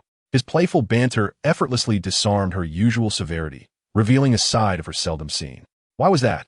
Empress Ling Yue could not quite articulate it. Perhaps it stemmed from an inexplicable trust and reliance she felt towards him. On a serious note, the evil soul masters must have infiltrated the city, Empress Ling Yue said, straightening her attire, her demeanor turning grave, laced with a hint of barely perceptible concern. Lin Chen paused at her words, recalling that, to his knowledge, the evil soul masters typically operated in the shadows and avoided major sects. Why would they act during such a gathering of powers? His brow furrowed as he began to analyze various possibilities in his mind. Could it be? In the next moment, Lin Chen seemed to have an epiphany, exclaiming with a hint of shock. Indeed, there is a traitor among us. Empress Ling Yue's voice was low and resolute, her gaze flickering with a sharp glint. Chapter 111, An Uncommon Team Competition. After receiving Empress Ling Yue's confirmation, Lin Chen's brow knitted in thought. Is it the Bloodblade Hall? His first instinct was to suspect the Bloodblade Hall, given its less-than-stellar reputation across the continent. If any organization were likely to collude with the evil soul masters, it would undoubtedly be them. The Bloodblade Hall was a definite possibility. But there were other sects to consider, and it remained unclear which sect was involved. Suddenly, Empress Lingua paused, then continued solemnly, it may not be just one. This revelation startled Lin Chen. If it was more than one, it implied that trust was a rare commodity. Among them, the Chu family and Ling Yun's sect were likely to be innocent, but as for the other sects, he could not guarantee their loyalty. Empress Ling Yue pressed her fingers against her smooth brow in contemplation. Lin Chen recognized the gravity of the situation. Anything related to the evil soul masters could only spell trouble. This could not be solely attributed to Empress Ling Yue's oversight. If a sect had turned traitor, the evil soul masters could easily infiltrate. Since the competition is still ongoing, it suggests you have a plan in mind, correct? Lin Chen surmised, knowing Empress Ling Yue's character and methods, she would undoubtedly have devised a clear strategy by now. If the Holy Church has ulterior motives and has gone to such lengths to win over hearts, shall we not cooperate? Otherwise, their preparations would be in vain. Empress Ling Yue's gaze suddenly turned icy. Ultimately, who is the traitor and who are our allies will have to be revealed by them, won't it? The Holy Church was the name of the organization of evil soul masters on the continent. Although it had a name, no one truly understood its strength or where it was concealed. Lin Chen grasped her intention. Empress Ling Yue aimed to flush out the enemy in one fell swoop rather than waste time searching. Yet, this strategy required formidable strength as its foundation. But you must have kept me here for more than just this discussion, Lin Chen remarked, aware that while Empress Ling Yue's words were significant, they were beyond his current capacity to counter. Although he could easily dispatch an ordinary sixth-ring Soul Emperor, the people Empress Ling Yue was dealing with were at levels far beyond that. No matter how agile he was among his peers before these true powerhouses, he was no more than an ant. What? Is it not permissible for me to share a few grievances with you? Empress Ling Yue frowned slightly, casting a disapproving glance at Lin Chen. No, I mean to say there must be something I can contribute, right? Lin Chen quickly recovered, chuckling nervously. Empress Ling Yue shot him a beautiful glare and replied, while I cannot predict their exact actions, the timing of their interference during the continent-wide youth competition, coupled with their previous attempts on your life, suggests they have their sights set on you, or perhaps on all of you. Lin Chen was slightly taken aback. So it was indeed directed at him. This was precisely the aspect that troubled him the most. Di Lingwei let out a gentle sigh. To draw the adversary out, they would need to use Lin Chen and the other disciples as bait, which inevitably escalates the danger. On one side lay the safety of the continent, while on the other, its future, a truly challenging dilemma for Di Lingwei. However, with the finals approaching, she believed they would not remain idle until the team competition commenced. Understanding her thoughts, Lin Chen exhaled slowly. Although it was undeniably perilous, the future rested in their hands. Youth was meant to be impetuous, was it not? The destiny of the continent would be entrusted to their struggle. With no path of retreat, they would press forward. Lin Chen did not utter such words in a fit of passion. Rather, they were the result of careful contemplation. Firstly, Lin Chen held grudges. The memories of being hunted were still vivid in his mind. Given his character, not confronting the Holy Church would feel akin to being infested with vermin. Secondly, this represented a prime opportunity to deal a significant blow to the Holy Church while also uncovering hidden traitors. Lastly, without enduring trials, even the most brilliant future would be illusory. True gold fears no fire. Since they had placed themselves on the pyre, it was time to see who would be the first to dissolve. However, this would come at a cost to his companions. Please do not scold me. Lin Chen clasped his hands together, murmuring inwardly. The future is entrusted to you all. Di Lingwei cast a glance at the blood-red barrier beneath them, her gentle gaze suddenly turning steely, sharp as a dagger as she fixed her eyes on the Guardian and his comrades.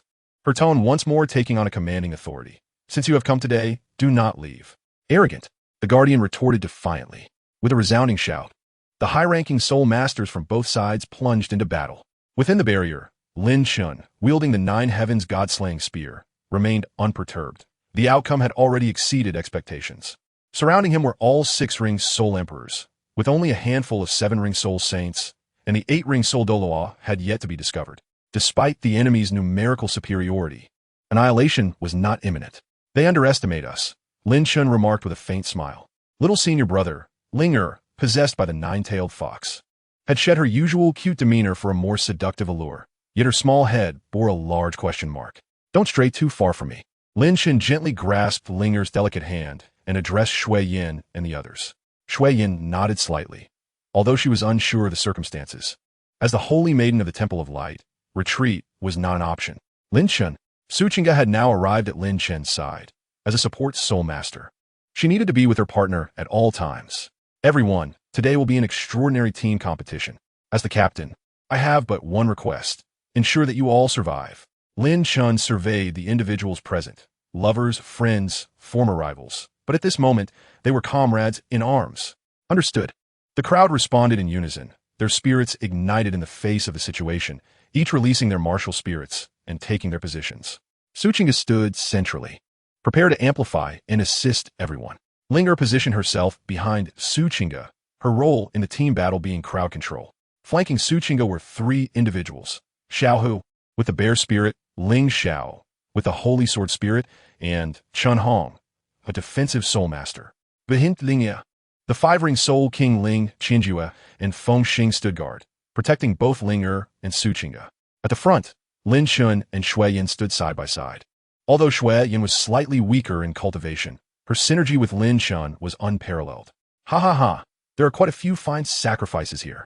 At that moment, 10 soul emperors and 1 soul saint began to encircle Lin Chen and his companions.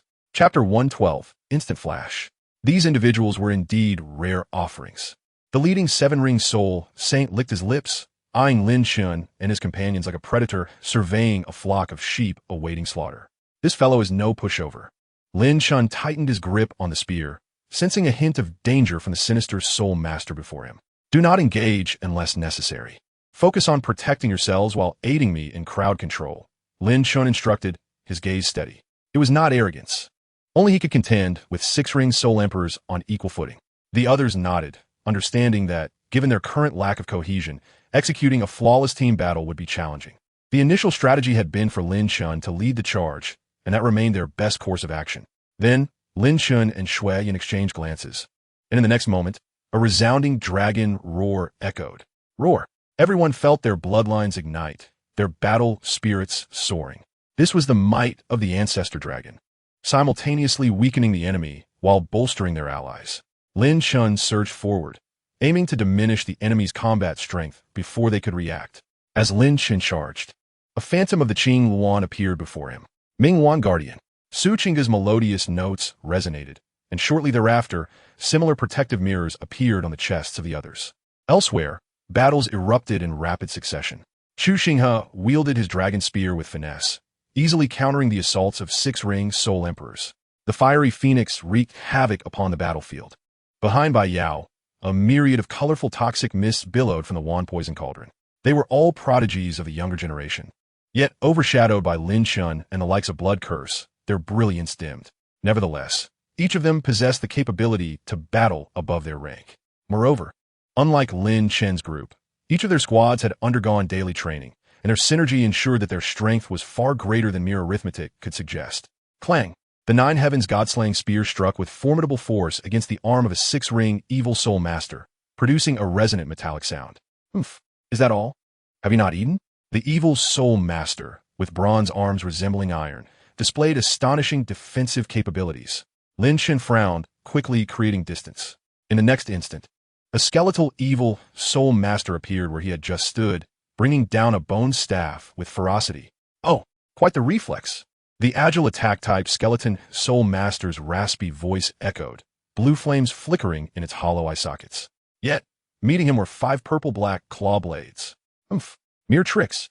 The bronze-armed soul master instantly interposed himself before the skeletal king, absorbing Lin Chen's ancestor dragon's poisonous claw with his right arm.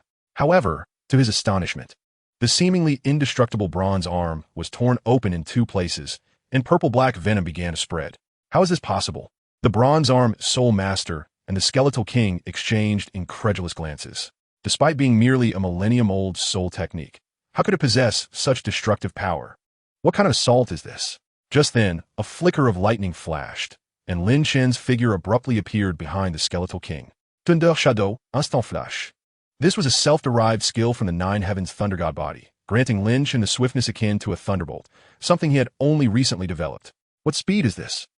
Is this the velocity expected of a great soul master? The agile attack-type, skeletal king suddenly felt as though the sky was collapsing around him. Lin Chen's Nine Heavens Divine Spear, imbued with a tempestuous thunder, lunged at the skeleton king with a menacing angle. Yet, the skeleton king, a level 67 soul emperor adept in agility and offense, was not to be trifled with, having thrived on the blood of his foes. In a remarkable display of resilience, he contorted his seemingly crumbling form, and from his eye sockets, aflame with blue fire, he unleashed a terrifying beam, hurtling directly towards Lin Chen's face. However, just as the azure beam was about to strike, an ice mirror materialized before him, reflecting the blue light back with instantaneous ferocity. The ice phoenix mirror shield. Not far away, Shuiyin vigilantly observed Lin Chen's predicament, despite her own struggles. Alarmingly, a look of fear flickered across the hollow eye sockets of the skeleton king. As he evaded the blue beam, Lin Chen's spear was already poised before him. The sound of Su Qingge's melodious music resonated, amplifying Lin Chen's momentum and further enhancing his speed.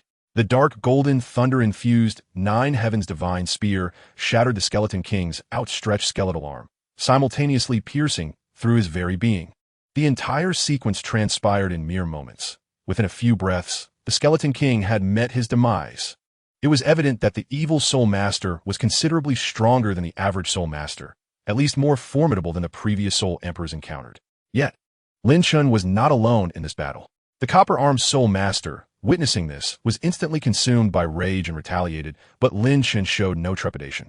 The dark golden dragon claw met the copper-armed soul master's fist head-on, unleashing a tempest of soul power.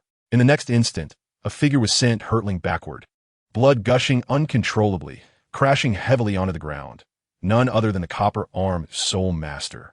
The evil soul masters along the way did not express any concern. Rather, they reveled in the fresh blood, as if it were a fortuitous windfall. Lin Chen had decisively vanquished 2 foes in the blink of an eye, drawing astonished gazes from the surrounding evil soul masters. Yet, he had no time to bask in this triumph. With a swift motion, he appeared beside Shuiyin, encircling her slender waist with his left arm while wielding his spear with his right. Thousand-arm break.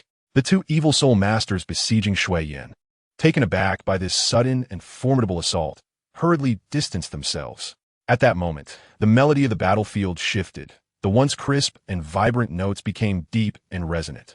The fourth soul skill, flowing clouds and stacked peaks.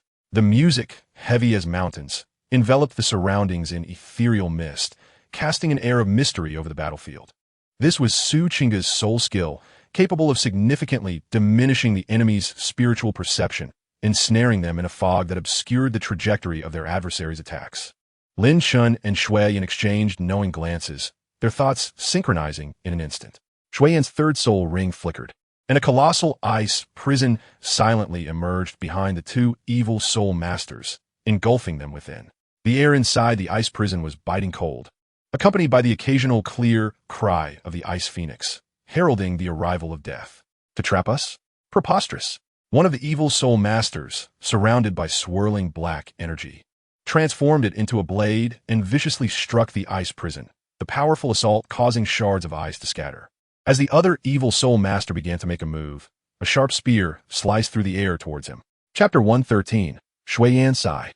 In the midst of the mist, within the ice prison, a sharp spear, infused with murderous intent, cleaved through the fog, aimed directly at a wolf martial spirit evil soul master. A mere parlor trick, sneered the evil soul master, dismissing the incoming spear with a scoff. Howl! The blood wolf evil soul master let out a skyward wail as his fourth soul ring glowed ominously, causing his wolf-like form to swell to nearly double its size. His red, blood-streaked fur bristled like steel needles, leaving no opening for attack. With piercing eyes, the blood wolf soul master seized the moment. His third soul ring shimmered, and a claw of sharpness grasped Lin Chen's Nine Heavens divine spear, forcing it to slide back several meters before finally halting. The blood wolf soul master was taken aback, realizing that even with his enhanced physique, he struggled to withstand an attack from a mere great soul master. Boy, with such meager strength, allow me to refine you. The blood wolf soul master suppressed his shock, a menacing grin forming on his lips as his slit-like eyes fixed upon Lin Chen, drooling with the stench of blood, as if proclaiming Lin Chen as his prey. To him, this appeared to be Lin Chen's limit. The blood wolf soul master's fifth purple soul ring flickered, preparing to unleash a formidable soul skill. Meanwhile, Lin Chen merely tilted his head, gazing at the blood wolf soul master. Their eyes met. What a gaze it was, cold and profound, akin to an icy lake, seemingly capable of freezing all vitality. The same slit eyes, yet exuding a more acute murderous intent. No, it was a sense of authority, reminiscent of an ancient king surveying his subjects. The blood wolf soul master, daunted by that formidable gaze, instinctively stumbled back a step. Following this, Lin Chen unleashed a mighty roar, his resonant dragon's roar echoing through the air, shaking the very fabric of space. The blood wolf soul master felt a tremor in his soul, as if bound by invisible chains. More alarmingly, he sensed his martial spirit quaking. His blood wolf, known for devouring countless flesh, was now paralyzed by fear, unable to release its soul skill, or perhaps too terrified to do so. Lin Chen scoffed, the cold light on the Nine Heavens divine spear surging, as the spear tip coalesced into a dark golden dragon-shaped phantom, accompanied by a thunderous dragon's roar that instantaneously shattered the blood wolf soul master's claw. The searing pain jolted him back to reality, eliciting his first and final cry. The spear pierced through the blood wolf soul master's chest, and the dark golden thunder swiftly consumed him, reducing him to ashes. Retrieving his spear, Lin Chen's celestial eye flickered, and without hesitation, he turned to pursue another target. Damn it, this is never-ending. A dark figure, hands gripping the dual phantom blades, shattered the ice prison before him, only to be met by another layer of ice prison's confinement. What the hell is going on?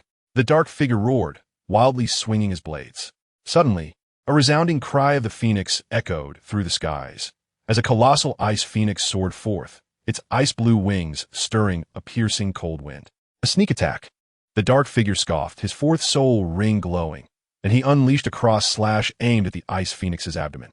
The dark figure, perplexed, noted that although he struck the ice phoenix, there were no shards of ice scattering. Just as he pondered this, another ice phoenix appeared at his flank. Delivering a crushing blow, the dark figure staggered back, covered in ice shards, blood trickling from the corner of his mouth. What on earth is happening? A glint of confusion crossed his eyes. Yet, what awaited him was an onslaught of 5 ice phoenixes, their ice-blue feathers slicing through the mist like blades. Their chilling presence converging from various directions. The dark figure's eyes narrowed. As a Soul Emperor, how could he possibly be defeated by these ice phoenixes? He activated his fifth black soul ring, and a wave of ghostly black flames erupted from his dual blades. Fifth soul skill, Netherfire Refinement. The malevolent spirit master brandished his dual blades, the black flames spiraling forth like a ferocious serpent, instantly enveloping the ice phoenixes within their fiery grasp. The feathers of the ice phoenixes rapidly dissolved in the black flames, transforming into wisps of white vapor. The shadowy figure let out a chilling laugh, sweeping his blades with renewed vigor, the black flames intensifying as he endeavored to shatter the surrounding icy prison. Yet, just as he prepared to unleash a further assault, three ice phoenixes burst forth from the void, as if traversing through time and space, appearing suddenly behind him, their ice-blue talons piercing toward his back, exuding an icy chill. The dark figure pivoted abruptly, crossing his dual blades to block the attack, but was still thrust back several steps, blood seeping from the corner of his mouth.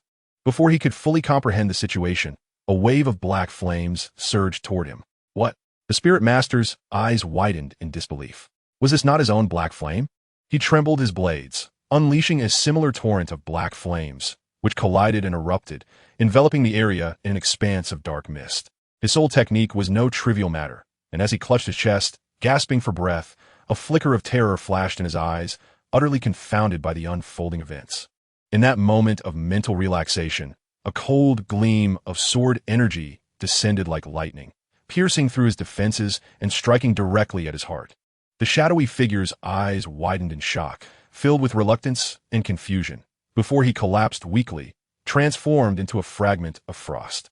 Shui Yin emerged from the swirling mist, beads of sweat forming on her smooth forehead, her ice sword glimmering with a chilling light. She panted softly, her gaze fixed upon the lifeless spirit master, secretly relieved. It was thanks to Su Chinga's soul technique, flowing clouds and stacked peaks, that she was able to slay this six-ringed spirit emperor. This technique diminished the enemy's perception, and coupled with Shui Yan's low temperature, it caused the spirit master to lose his bearings without realizing it, leaving him unaware of the source of the skill he faced. Only then did Shui Yan find the opportunity to combine her own soul techniques to vanquish him. Otherwise, with her strength, she stood no chance against a spirit emperor in single combat. It could be said that this victory was entirely due to Su Chinga's efforts. The strength of her soul techniques truly lived up to the title of a once-in-a-century talent of the continent's foremost support sect. Yet, the price paid was Su Chinga's health, which had deteriorated to the brink of death prior to this moment. Fortunately, Lin Chen had resolved that matter. Lin Chen approached Shui Yin, having just assisted a teammate in dispatching a spirit master. He had been vigilantly observing her with the eye of the celestial god, ensuring her safety against any potential dangers. Aware of any misstep, he would have rushed to her aid without hesitation. Gently patting Shui Yan's shoulder, he murmured, "You have worked hard." Shui Yan nodded slightly, a smile gracing her lips, though her heart tightened. She had always been hailed as a genius, nurtured by the affections of Emperor Lingwei. Yet she had never felt the disparity in strength so acutely. She understood that Lin Chen was destined to rise swiftly, perhaps even become a legend of the continent. Su Chinga, as the favored daughter of the foremost support sect, would undoubtedly be a significant ally for him in the future. Yet, she harbored her own pride. She did not wish to be a mere ornament. However, this did not imply that she lacked effort. It was primarily due to Lin Chen's extraordinary prowess. Lin Chen, of course, sensed the subtle shift in Shui Yan's emotions. He refrained from saying much, simply taking her hand and reassuringly said, "With me here, do not fear." Shui Yan looked up into Lin Chen's gentle eyes, warmth flooding her heart. Suddenly, a sharp sword energy surged toward them. Lin Chen swiftly wrapped his arms around Shui Yan's slender waist, spinning to evade, the sword energy narrowly missing them. Chapter 114, Ling Hu Shua. The sword energy grazed Lin Chen's shoulder, tearing through his clothing and producing a metallic clash with his dragon scales. Steadying his grip around Shui Yan, Lin Chen's gaze darkened as he focused on a particular direction. There, the mist surrounding Su Chinga dissipated, revealing the visage of a young man. This man appeared older than all present, seemingly in his 30s, clad in white attire. Were it not for the crimson blood sword he wielded, one might mistake him for an elegant scholar or a dandy. However, the fresh blood dripping from the blade attested to his sinister identity. "I'm a newly appointed holy son of the holy sect, Ling Hu Shua." The young man stood with his bloodsword in hand, a calmness in his chestnut eyes that betrayed no emotion. He was not the previous seven-ringed spirit sage. Lin Chen positioned himself protectively in front of Shui Yin, his gaze fixed on Linghu Shuo, sensing a dangerous aura that felt even more threatening than the previous assassination attempt. Junior brother. At that moment, Linger had also arrived by Lin Chen's side, her rose armor obscuring her features, yet the worry in her tone was palpable to Lin Chen. The others quickly gathered around Lin Chen, panting heavily, especially Xiao Hu and Ling Xiao, who were already injured. Thankfully, with Lin Chen present, they had been able to survive this far. Your Highness, I am incompetent. Please forgive me. The middle-aged spirit sage, who had led a group of spirit emperors to encircle Lin Chen and the others, knelt before Linghu Shuo. After the loss of so many spirit emperors, he could not escape culpability. Do not concern yourself. Linghu Shuo merely cast a cold glance at the seven-ringed spirit sage, making him tremble involuntarily. The seven-ringed spirit sage wiped the sweat from his brow, remaining kneeling as he dared not rise. He had heard tales of this new holy son's capabilities. Linghu Shuo, ignoring the seven-ringed spirit sage, turned his gaze with interest toward Lin Chen. You are quite astonishing. Given more time to grow, you may become unstoppable, even against me. Linghu Shuo generously praised Lin Chen, sharing a sense of mutual respect that often develops between rivals. Yet today, you shall not escape. None of you will. Linghu Shuo's eyes swept across the gathered crowd, licking his lips, whether it be the Ice Phoenix, the Nine-Tailed Fox, or Lin Chen's Dragon Martial Spirit. They all represented immense treasures to him. Lin Chen's grip tightened around his dragon-clawed spear. He did not believe this individual was merely boasting. A foe who could conceal such an aura would prove to be the most formidable. Lin Chen rapidly contemplated strategies in his mind. He knew that he could never defeat Linghu Shuo alone. This man undoubtedly possessed the strength of a seven-ring, likely far surpassing that of an average seven-ring.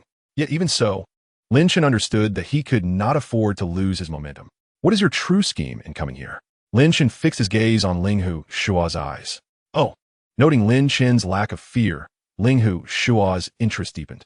No wonder Bloodling Fang spoke highly of you. You are indeed remarkable. Your strength and talent even surpass my own. Linghu Shuo tilted his sword, not in haste to engage, seemingly indifferent to whether Lin Chen and the others sought to regain their strength. Recommended me? Lin Chen was taken aback. What did that mean? Recommended placing you on my holy sex hunting list. Lin Chen's lips twitched. So this was the nature of the recommendation. It seemed he was held in high regard. With a faint smile, he realized that Bloodling Fang had always known of his actions but feigned ignorance due to Emperor Ling Yue's influence. This is a point of pride for you. You are the first great spirit master to be nominated for my holy sex hunting list. However, it is of no consequence, for you shall die today. Linghu Shuo suddenly moved, vanishing in an instant. Not good. Lin Chen's eye of the celestial god barely caught a glimpse of a fleeting shadow. He swiftly pushed Shui Yin and Linger aside, then braced himself to block. Clang! Linghu Shuo's bloodsword struck against Lin Chen's dark golden dragon scales, causing a piece to shatter away. Lin Chen retreated a few steps to steady his form, gazing at the missing scales on his arm, astonished by the ferocity of the attack. Such formidable power. Swiftly regaining his composure, the second soul ring at his feet shimmered, and an expanse of ice began to spread from beneath him. Second soul skill, Ancestral Dragon's frozen domain. At that moment, Lin Chen dared not hold back in the slightest. As he unleashed the frost domain, he vanished from his original position. When he reappeared, it was behind Linghu Shuo, where the Nine Heavens God-slaying spear crackled with violent dark golden lightning, aimed directly at the back of Linghu Shuo's head. Indeed, it was remarkably swift. Linghu Shuo twirled his longsword in a dazzling display, and after a turn and a half, he positioned it behind him, successfully blocking Lin Chen's thrust. Blood surged from the longsword, gradually dissolving Lin Chen's lightning, while an ominous pulling force emanated from it.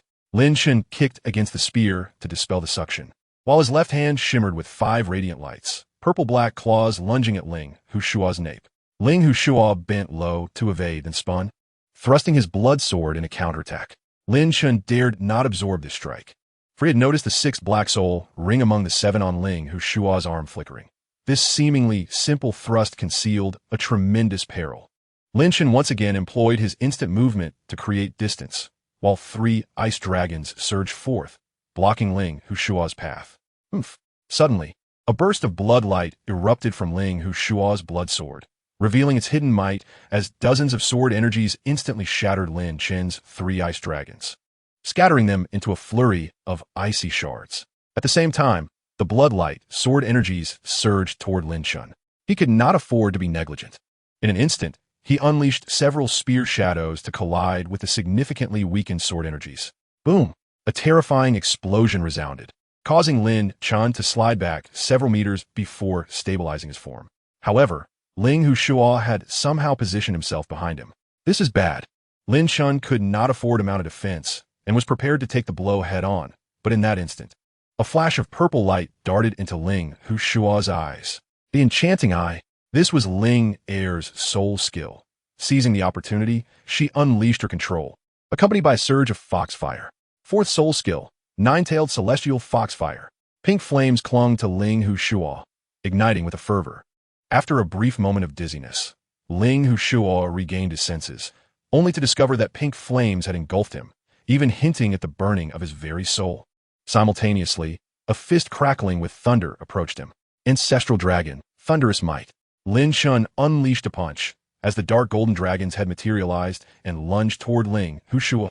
Third soul skill, blood river surge. In a hasty response, Ling Hushua activated the soul ring on his arm, and a torrent of blood-colored ocean surged forth, extinguishing the foxfire on him while colliding with the dark golden dragon's head. Blood and lightning scattered, forcing Ling Hushua to retreat a few steps to regain his footing. At that moment, ice spikes erupted from the ground beneath him. Chapter 115, The Blood Exchange Plan. The ice spikes burst forth, perfectly enclosing Ling Hushua within as Lin Chen's assault continued. Meanwhile, Su Qingge, having regained some soul power, began to play her melody once more. Fourth soul skill, flowing clouds and stacked peaks. Su Qingge exclaimed, her delicate fingers caressing the zither, producing a melodious sound that entranced those who heard it. Ling Hushua glanced around, his disdain evident, preparing to shatter the surrounding ice prison. However, at that moment, the ground trembled violently, causing the unprepared Ling Hushua to stumble. First soul skill, earthquake. Within the crowd, Xiao Hu, in his beastly form, relentlessly struck the ground, showcasing his power. Just as Ling Hushua intended to leap into the air, ice spikes erupted from the ice prison, hurtling toward him. Well done, senior sister, Ling Er exclaimed, embracing Shui Yan's arm in admiration. Lin Chen, from a distance, smiled, who said that Shui Yan's ice prison served only for control. After all, how could it not live up to the title of a powerful offensive soul master? Shui Yan smiled slightly. The path of utilizing soul skills was something she had learned through frequent exchanges with Lin Chen. Ling Hushua danced his blood sword, but the number of ice spikes was overwhelming and the mist obscured his senses, making it difficult for him to endure. Thus, he had no choice but to unleash his own soul skill. Sixth soul skill, blood prison of 1,000 cuts. With the flicker of his sixth 10,000-year soul ring, Ling Hushua relentlessly waved his blood sword, unleashing hundreds of blood blades that converged into a terrifying storm of blood blades, attacking in all directions. In an instant, the sky was filled with ice spikes, torn apart by the blood blade storm, which surged toward the ice prison. Boom! The ice prison was instantly obliterated, revealing a cold-faced Ling Hushua. At that moment, a sacred light storm surged toward him, a manifestation of Ling Qianjue's fifth soul skill, the sacred light storm vortex. Ling Hushua regarded it with cold indifference. A terrifying force pulled at him, but he firmly planted his right foot, stabilizing his form. Then, employing the same tactic, he unleashed countless blood blades to clash with Ling Qianjue's sacred light storm. At this juncture, Lin Chen also joined in with his thunderous might. Dark golden lightning surging forth once more, igniting a massive explosion. The terrifying wave of soul power erupted, sending weaker individuals flying. Simultaneously, residual blood blades surged toward the crowd. Everyone was forced to unleash their soul skills to dodge or defend. But how could they withstand such an onslaught? After all, it was an attack from a seven-ring soul master. Lin Chen and the others at the forefront of the battlefield were the first to face it. Lin Chen exerted all his strength to shield several women behind him, his spear striking out in a flurry of shadows to shatter the blood blades. Yet, one blood blade slipped past his defenses, heading straight for Su Qingge. Su Qingge gasped, her hair standing on end as she beheld the enlarging blood blade. This is bad. Lin Chen's expression tightened. He activated his instant movement and appeared beside Su Qingge, pulling her into an embrace. The blood blade struck Lin Chen's arm with tremendous force, slicing through dragon scales and inflicting a deep wound upon him. Consider yourself fortunate. But these individuals will have to serve as scouts first. Ling Hushua observed Lin Chen's survival without surprise. But what would happen if his friends perished? If Lin Chen could not withstand it, how could the others? As expected, Ling Xiao, Xiao Hu, and others were instantly overwhelmed, even the defensive soul master unable to withstand. The blood blades easily shredding their defenses. Just as the blades were about to strike home, several crisp sounds echoed. Caw! The melodious cries of phoenixes resounded, and Xiao Hu and the others emerged unscathed, causing Ling Hushua to widen his eyes in disbelief. Suddenly, a wave of dizziness washed over him, and he felt his consciousness momentarily slip away. Now's our chance, Lin Chen shouted, while Su Chinga suppressed her concern for him, her delicate hand once again caressing the zither. First soul skill, sky-high melody. With the enhancement attached, everyone unleashed their strongest soul skills in unison. Fourth soul skill, dance of the ice phoenix. Shui Yin pointed, summoning 5 ice phoenixes to spiral in the sky. Fourth soul skill, nine-tailed celestial fox fire. Ling Air became the center of a conflagration of pink flames, a sea of fire converging upon Ling Hushua. Fifth soul skill, sacred light storm vortex. Ling Qinjue unleashed his 5th soul skill once more, this time with the addition of burning holy fire from a unicorn. Thunder, ancestral dragons, frozen domain. Lin Chen shouted, and 3 colossal ice dragons sprang forth, their claws poised to strike at Ling Hushua, while this time, the surface of the ice dragons crackled with dark golden lightning. The onslaught of the crowd descended upon Ling Hushu almost simultaneously, engulfing him in an instant. The swirling smoke obscured the scene, leaving everyone present breathless. For this was indeed their most formidable strike. If this did not subdue Ling Hushua, it would surely spell trouble for them. Lin Chen, Sui Yan, Su Qingch, and Ling Air hastened to Lin Chen's side, their hearts tightening at the sight of his bloodied arm. You, Su Qingga whispered, embracing Lin Chen's arm as tears cascaded down her cheeks, drawn forth by the ghastly wound. Shui Yin and Ling Air quickly retrieved healing ointments, cautiously applying them to Lin Chen's injury. Is it even safe to mix these? Lin Chen exclaimed in astonishment, for he felt the need for no such aid, believing his self-healing abilities would suffice shortly. Be quiet. Who told you to use yourself as bait? Shui Yin shot a fierce glare at Lin Chen, her tears betraying her composure. Without such a strategy, how could he possibly let his guard down? Lin Chen gently wiped away the tears from the faces of the women, especially Su Qingga's. I'm sorry for frightening you. Everything that had transpired was a deliberate ploy by Lin Chen. From the moment Shui Yin ensnared Ling Hushua with her ice prison, he had revealed his tactical intentions to the others. Ling Hushua was blissfully unaware that Su Qingga had already implanted the Mingluan heart shield on Lin Chen and the others, a fact evidenced by his ruthless attempt to take Lin Chen's life. This ignorance presented an opportunity for Lin Chen and his comrades, as the Mingluan heart shield could withstand a lethal blow and, upon shattering, would incapacitate the attacker for a brief second. In the chaos of battle, a single second could determine the outcome, and more importantly, the effects were cumulative. Thus, the 4 shattered heart shields would grant Ling Hushua a 4-second daze. With this knowledge, Lin Chen resolved to use himself as bait, compelling Ling Hushua to underestimate him. In a battle of such a vast disparity in levels, psychological warfare was paramount. Lin Chen's decision to shed a bit of blood was a gamble to unleash a full-blown assault upon Ling Hushua. Though his plan astonished some and met with dissent, the battlefield left no room for debate. It was the best course of action available, and even if fraught with peril, it was a risk worth taking. Ultimately, it proved that Ling Hushua had indeed fallen for the ruse. Chapter 116, Reinforcements Arrive. With the eye of the heavenly god, Lin Chen could discern the situation within the dense fog. At that moment, he saw Ling Hushua sprawled upon the ground. Had they succeeded? Lin Chen gripped his spear tightly, his dark eyes fixed intently on the smoke. Langu Sanson. The members of the holy sect were also anxious about Ling Hushua's condition, uncertain of his fate. Just as everyone awaited the outcome with bated breath, a sinister laughter erupted from the mist, exuding an aura of malevolence. Wonderful. The saint's son is unharmed. Instantly, the worries of the holy sect dissipated, replaced by expressions of eerie delight. In stark contrast, Lin Chen and his companions wore grim faces. He is still alive? Ling Agaspit, covering here moot in disbelief. Truly, he is the saint's son of the holy sect. He is not to be trifled with. Shui Yin remarked, her grip tightening on her Qing Feng, her beautiful eyes shimmering with incredulity. Brother Chun, we cannot hold on much longer. Xiao Hu and Ling Xiao supported each other, clearly overwhelmed by the intensity of the battle that far exceeded their capabilities. Chinga, how is your soul technique recovering? Lin Chen inquired, turning to Su Chinga with a mix of uncertainty and hope. Su Chinga shook her head, offering a wry smile. The consumption of soul power has been too great. I can no longer assist many. Upon hearing this, Lin Chen's expression darkened.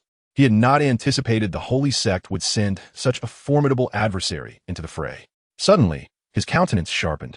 He forcefully pushed Su Chinga aside and swiftly swept his spear, unleashing 9 phantoms of the weapon. Break the 1,000 armies. In the next instant, 3 overlapping blood blades shot forth, colliding with Lin Chen's 9 spear shadows. An explosion reverberated through the air, propelling Lin Chen backward several paces until he fell into Ling Er's embrace. Are you all right, senior brother? Ling Er asked anxiously. Em fine. Lin Chen forced a smile to reassure her. Damn it. It was only through the power of the ancestral dragon that Lin Chen had managed to endure thus far. Otherwise, he would have long since exhausted his strength. Yet now, he was at the end of his tether. Ha ha ha. You truly surprised me. As the mist dissipated, Ling Hu Shuo emerged, his upper clothing in tatters and several bloodstains adorning his body, clearly indicating that the previous attacks had indeed been effective. Had it not been for my protective treasures, I might have perished today. Ling Hu Shuo brandished a necklace, its red gem marred with cracks. Crushing the necklace in his hand, he pointed his blood sword at Lin Chen. You shall be my finest furnace. Prepare to die. Ling Hu Shuo wasted no time in launching his assault, intent on striking Lin Chen down with a thunderous force to prevent any further complications. Lin Chen shielded Shui Yin and the others behind him, revealing a red pill in his hand.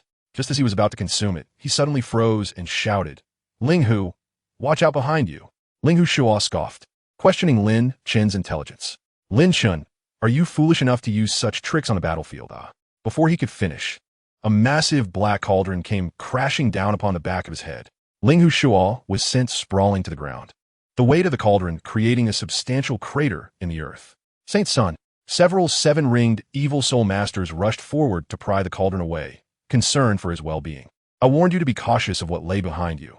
Lin Chen shrugged, displaying an exasperated demeanor. Lin Chen, brother Lin Chen, Saint Sun Lin. A chorus of voices echoed as figures rushed onto the scene, led by Chu Xinghe and others. At the forefront was Bai Yao, the wielder of the cauldron, followed closely by the bloodied Zheng Kiki. Following them were Yin Jin and Chu Xinghe, and to Lin Chen's surprise, the young master of the Heavenly Machine Pavilion, Imo Xian, had also arrived. Our reinforcements have arrived, Shui Yin exclaimed, her spirits lifted, igniting hope in the hearts of the others. Are you all right, Lin Chen? Bai Yao was the first to reach Lin Chen's side, her gaze filled with concern as she noticed his bloodstains and the blood trickling from his mouth. The others were equally taken aback. It was their first encounter with such a disheveled Lin Chen. Thank you all for your assistance, Lin Chen said, bowing respectfully while gripping his spear. What the others? Knight Wuhan from the Shadow Sect has been slain by Chu Xinghe, and the Shadow Sect has lost the will to fight, surrendering to us. Bai Yao explained the situation. The people of the 10,000 Beast Valley are in disarray. However, Bai Yi seems to have some contingency plan as he led a few individuals to flee. As for Mo Xian, Bai Yao paused momentarily. Rest assured, brother Lin Chen. Old Mo has resolved to uphold his righteous path. Yin Jin interjected, providing a reassuring explanation. Though the burning Heaven Valley and the Heavenly Machine Pavilion were distant, they had always maintained a cordial relationship, with Yin Jin and Mo Xian having been childhood friends. Yin Jin, akin to a protective elder, had refrained from harming his old friend, unwilling to believe that the once noble companion would fall from grace. The events had proven Yin Jin right. Everyone, I must apologize on behalf of my father for his actions. Mo Xian clasped his fists together and deeply bowed to Lin Chen and the others. There is no need for such formalities, brother Mo. I have long heard of your extraordinary demeanor, and seeing you today confirms the rumors, Lin Chen stated candidly, grasping Mo Xian's hands with his left. Now let's focus on what truly matters. Lin Chen turned his gaze once more to the now standing Ling Hu Shuo, sensing the chilling aura emanating from him. It seems we are in for a fierce battle. Chu Xinghe drew his dragon soul spear, standing resolutely shoulder to shoulder with Lin Chen. Ha ha ha, now this is how a fight should feel, Yan Jin remarked, observing the six-ringed soul emperor surrounding them. Although he could not match Lin Chen's prowess, his fire phoenix had already incinerated several sinister soul masters' remains. Qingge, take this, Lin Chen said, producing a green medicinal pill and handing it to Su Qingge while swallowing a red pill himself. These are bestowed by the system. The green pill, known as the Soul Rejuvenation Refining Pill, could swiftly restore the user's soul power. The red pill, called Bloodthirsty Devouring Pill, could temporarily unleash a power far beyond Lin Chen's usual capabilities, though its side effects were severe, causing significant damage to the meridians. Yet, Lin Chen had no time to ponder the consequences, firmly believing in the ancestral dragon's self-healing abilities. Su Qingge accepted the pill without hesitation, swallowing it immediately, feeling her soul power gradually increasing. What miraculous elixir! She exclaimed in awe. Qingge, support us. The rest need not join the fray. Lin Chen's eyes gradually turned red. With only 2 pills remaining, this battle must be resolved swiftly. Damn it, I will kill you all, Ling Hushua said, rubbing his throbbing head as the 7th soul ring erupted with brilliance. Chapter 117, Blood Soul, True Body. Ling Hushua's roar resonated with a heart-stopping surge of energy that swept across the battlefield. The 7th soul ring glimmered with a deep black light, enveloping his entire form in an instant. A pressure far beyond his previous state, saturated with a pungent scent of blood, erupted forth, seemingly solidifying the very air around them. 7th soul skill, Blood Soul, True Body. The black and red light suddenly contracted and coalesced, ultimately manifesting into a terrifying figure towering 3 zhang high. No longer resembling a human, it transformed into a colossal demonic shadow composed of thick, churning dark red blood. The shadow bore a grotesque, twisted visage of Ling Hushua, its arms extending into 2 massive serrated blood blades dripping with foul blood, while anguished faces of tormented souls appeared and vanished upon its surface. The air became thick with a nauseating stench of blood and burnt souls. This is bad. It's the true body of a martial soul, and a corrupted soul master's enhanced form. Mo Xian's complexion changed dramatically. As the vice master of the Heavenly Mechanism Pavilion, he understood all too well the terror of such a transformation. Enhanced true body? The others seemed unfamiliar with the term, especially Lin Chen, who did not belong to this world. Indeed, this is a unique true body of a corrupted soul master. Essentially, their martial soul can no longer be classified as such. It should be called a cursed soul, and thus, the corresponding true body is distinctly different, Mo Xian explained, recalling what his father had once told him. This meant that Ling Hushua's power, speed, and soul power recovery would be terrifyingly amplified, with attacks imbued with a potent soul-corrupting effect. Ha ha ha! Feel despair. Your flesh and souls shall become the sustenance for my ascension to greatness. The blood soul true body emitted a monstrous roar that resonated painfully in the ears of all present. No time to hesitate. Charge! Lin Chen's eyes were bloodshot, the effects of the bloodthirsty, devouring pill raging within him. A surge of ferocious power instantly filled his limbs, an excruciating pain tearing through his meridians. It was accompanied by an unprecedented sense of strength. His dark golden dragon scales were tinged with a vibrant red, glistening like fresh blood. The formidable power of the ancestral dragon within him also surged in response to the pill's effects. Kill! Lin Chen shouted, his figure transforming into a streak of blood gold light. Charging towards the massive blood soul demon shadow, the 9 heavens god-slaying spear in his hand, infused with the frenzied, dark golden ancestral dragon power, conjured a colossal golden spear light that tore through the air, aimed directly at the demon's heart. Simultaneously, Chu Xinghe's split heaven dragon soul spear erupted with a thunderous dragon roar, his body moving in sync with the spear, which ignited with blue flames. For some reason, the azure flames seemed brighter than ever now that he was not pitted against Lin Chen. 5th soul skill, Dragon Soul Resonance. Yu Hong, urge the city. Flames surged around Yan Jin as the fiery phoenix's phantom spread its wings behind him, the intense heat distorting the air. He unleashed 2 gigantic flame punches, akin to a phoenix diving down, aimed at the demon's lower body. 5th soul skill, Phoenix Wings Ascend. Bai Yao's beautiful face hardened as she summoned the poisonous cauldron once more.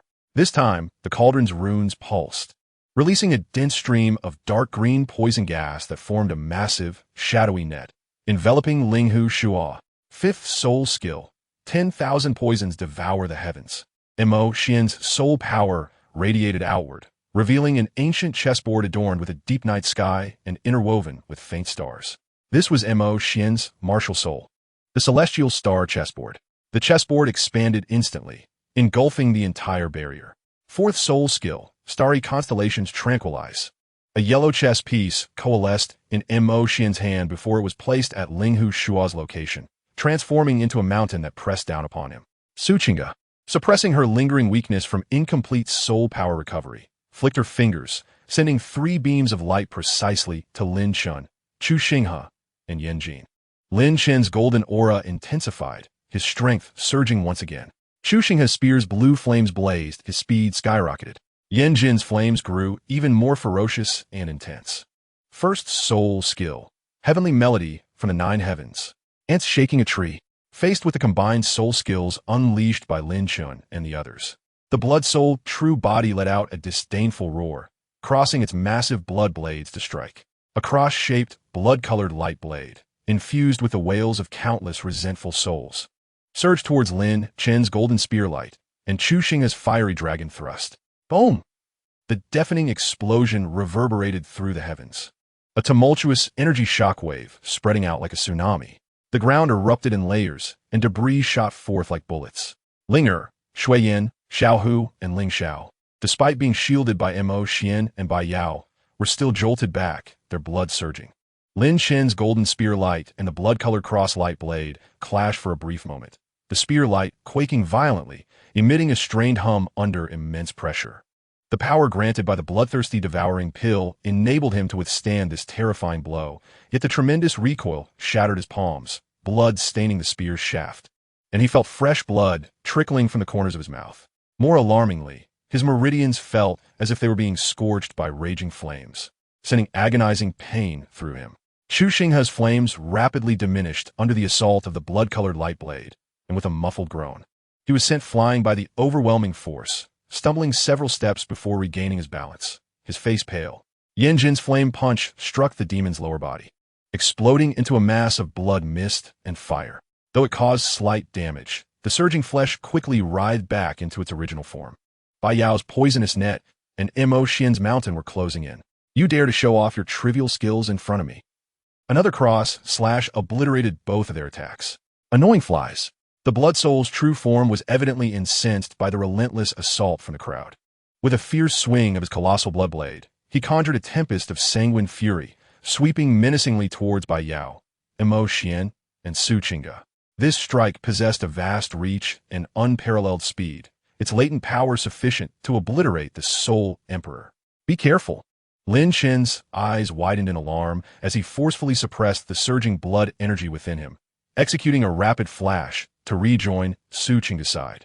3 frosty, colossal dragons, enveloped in dark golden lightning, surged forth to intercept Ling Shuo's onslaught. A thunderous collision ensued. The energy wave radiated outward from the impact point, hurling weaker individuals aside. This won't do. We cannot confront him head-on.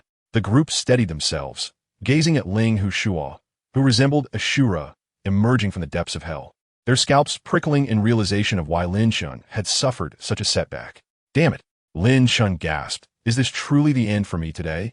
Brother Mo, set up the formation, Yan Jin urged, reclaiming control over the chaotic flames surrounding him. Leave it to me, Mo Xian bellowed. Chapter 118. The Celestial Star Formation of Entombment. Leave it to me, Mo Xian exclaimed as the celestial star chessboard levitated before him, with star tracks swirling and radiating a brilliant light. His eyes sparkled with wisdom and unwavering determination as his hands deftly tapped the board. One by one, pieces of pure starlight coalesced and precisely landed across the chessboard, instantly sketching out a complex and profound array. Fifth soul skill, the 8 trigrams manifestation. The 8 trigrams diagram seemed to merge with the celestial star chessboard, enveloping Ling Shuo within its grasp. Everyone heed my guidance. Move into position. Mo Xian's voice resonated with an unusual penetrating clarity, reaching each ear distinctly. Yan Jin, position of leaf fire. Brother Chu, position of sun wind. Miss Bai Yao, position of can water. Brother Lin, center at the Tianyuan position. The rest take defensive positions at the life gate, and Miss Chinga provide support from the center. Though the others were bewildered, they instinctively trusted Mo Xian's intellect and the methods of the heavenly mechanism pavilion. Yanjin transformed into a blaze of fire, instantly occupying the designated position. Chu Xinghe's spear trembled as azure flames enveloped him, standing resolutely at the wind position. Bai Yao manipulated the 10,000 poisons cauldron. A surge of emerald poison missed roiling as she guarded the water position. Lin Chen, suppressing his injuries and the backlash of medicinal effects, flickered and firmly established himself at the very center of the chessboard array. At the Tianyuan position, Su Qingge was gently lifted by a star track, landing in a relatively safe area, her 9 heavens ringing jade zither aglow, poised to amplify support at any moment. Celestial star formation of entombment. Activate. Mo Xian pressed down forcefully with both hands, causing the chessboard to hum. The 7 most resplendent star pieces suddenly illuminated, casting forth 7 robust chains of starlight that instantly traversed space, ensnaring the massive blood soul's true form. Simultaneously, Mo Xian's previously ruddy complexion turned a ghastly pale. The chains were not physical entities, but were composed of pure stellar energy and array rules, imbued with formidable binding and suppressive power, particularly effective against vengeful souls. "What the hell is this?" roared Ling Hushaw, his blood soul's true form emitting a harrowing cry of agony, the massive figure abruptly stalling. The surging waves of blood and wailing spirits seemingly suppressed by an unseen force, their movements significantly sluggish. The star chains burrowed into the blood shadow like searing iron, emitting a hissing sound of corrosion. Effective. The group felt a surge of hope upon witnessing this. Now is our chance. Mo Xian's gaze sharpened like an eagle's. Yanjin, unleash Li fire to incinerate the evil. Target the left shouldered joint of the bloodblade. Without hesitation, Yanjin activated his 5th soul ring, phoenix wings ascending. A torrent of blazing phoenix flames coalesced into a highly compressed beam of fire, striking precisely at Mo Xian's indicated location. Crimson light erupted as a substantial hole was blown through the massive bloodblade joint, and encouragingly, Ling Hushua's recovery speed noticeably slowed, likely due to the effect of the chains. Brother Chu, shun wind to break the gap. Target the energy node at the right knee. Mo Xian commanded again. Tian Shu shattered stars. Chu Xinghe's sky-piercing dragon soul spear transformed into a cerulean meteor, imbued with a penetrating sharpness, forcefully piercing the core energy point at the blood soul's true form's right knee. With a splatter, foul blood gushed forth, causing the blood soul's true form to stagger. Miss Baiyao can water erosion. Target the core of the heart's vengeful spirit. Mo Xian pointed to the area of the blood soul's chest where the faces of vengeful spirits were most densely packed, and the energy fluctuations were most malevolent. 10,000 poisons devouring the heavens. Baiyao cried out. This time the poison mist erupting from the cauldron transformed into a dark green poison arrow, silently shooting towards the target. As the poison arrow embedded itself within the blood shadow, the faces of the vengeful spirits in that area emitted a chilling wail, causing the blood shadow's hue to dim significantly. Brother Lin, Tianyuan piercing the sun. Target the malevolent eye at the center of the forehead.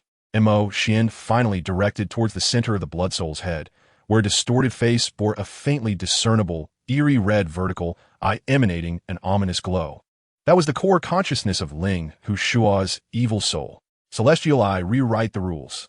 Behind Lin Chen, a circle of platinum soul rings ascended like a great sun, instantly dispelling the surrounding blood energy, as the vertical pupil in the center of his brow radiated a divine brilliance, altering his very essence.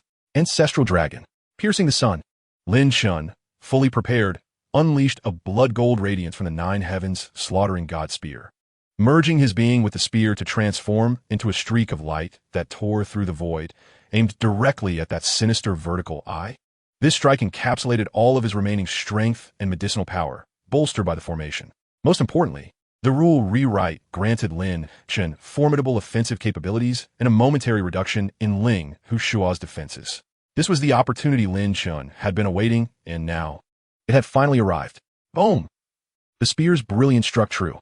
The blood soul's head quaked violently, the vertical eye at its center exploding in a cataclysm of blood and black mist, as Ling Hushua's contorted visage emitted a heart-wrenching scream. The colossal form swayed violently, the star chains digging deeper, nearly tearing it asunder. Have we succeeded? Ling and the others exclaimed in delight. However, just as the group believed victory was at hand, an unforeseen twist occurred. Attempting to entrap this holy sun, you are woefully unqualified. Ling Hushua's roar was filled with madness and malice. The Blood Soul's true form erupted with an even more terrifying bloodlight than before, imbued with countless twisted runes, suffused with an aura of desecration and annihilation. Blood sacrifice of 10,000 souls explode. Boom! The 7 star chains ensnaring the Blood Soul's true form were suddenly torn apart by this overwhelming bloodlight, shattering explosively. The frenzied crimson energy mingled with countless self-destructing fragments of vengeful spirits, sweeping through the entire array space like a storm of devastation. Boom! Lin Chen was thrust violently by the explosive shockwave, crashing down heavily, the 9 heavens slaughtering God's spear flying from his grasp and embedding itself nearby. He lay drenched in blood, his dark golden dragon scale shattered, the effects of the bloodthirsty, swallowing heaven pill receding like a tide, replaced by excruciating pain and profound weakness as if his veins were severed. Damn it, can they not be subdued? Lin Chen spat out blood, acutely aware that if he could gather his strength for one more strike, he could undoubtedly slay Ling Hushua. Yet, the ancestral dragon's power within him was nearly depleted. System, come forth now. If you do not appear, I shall perish. However, what responded to him was an oppressive silence akin to death. The true form of the Blood Soul, despite its greatly weakened aura and the multitude of grievous wounds adorning its body, remained standing. Its blood shadow had grown thin and translucent, revealing the blurred figure of Linghu Shua within. Yet it did not succumb. The vertical eye upon its brow, though marred by cracks and dimmed in crimson light, remained fixated on the fallen Lin Chen, brimming with an enduring, deep-seated hatred. Ants, how dare you wound me so gravely? I shall rend your bodies to pieces and extract your souls. The Blood Soul trudged forward with heavy steps, advancing towards the nearly defenseless Lin Chen. Its colossal blood blade raised once more, casting a looming shadow of death. Brother Chen, Lin Chen, junior brother. No, Shui Yin, disregarding her own injuries, struggled to her feet and hastened to Lin Chen's side. Why? Why am I so powerless, unable to share your burden? A pang of regret surged within her as she positioned herself in front of Lin Chen. Shui Yin, Lin Chen, enduring excruciating pain, grasped her tightly, his eyes swollen beyond recognition. The onlookers were filled with anguish, desperate to intervene, yet severely wounded and barely able to move. Chapter 119. Lin Chen's heart-wrenching despair. Shui Yin completely ignored Lin Chen's fervent protests, resolutely stepping forward to shield him.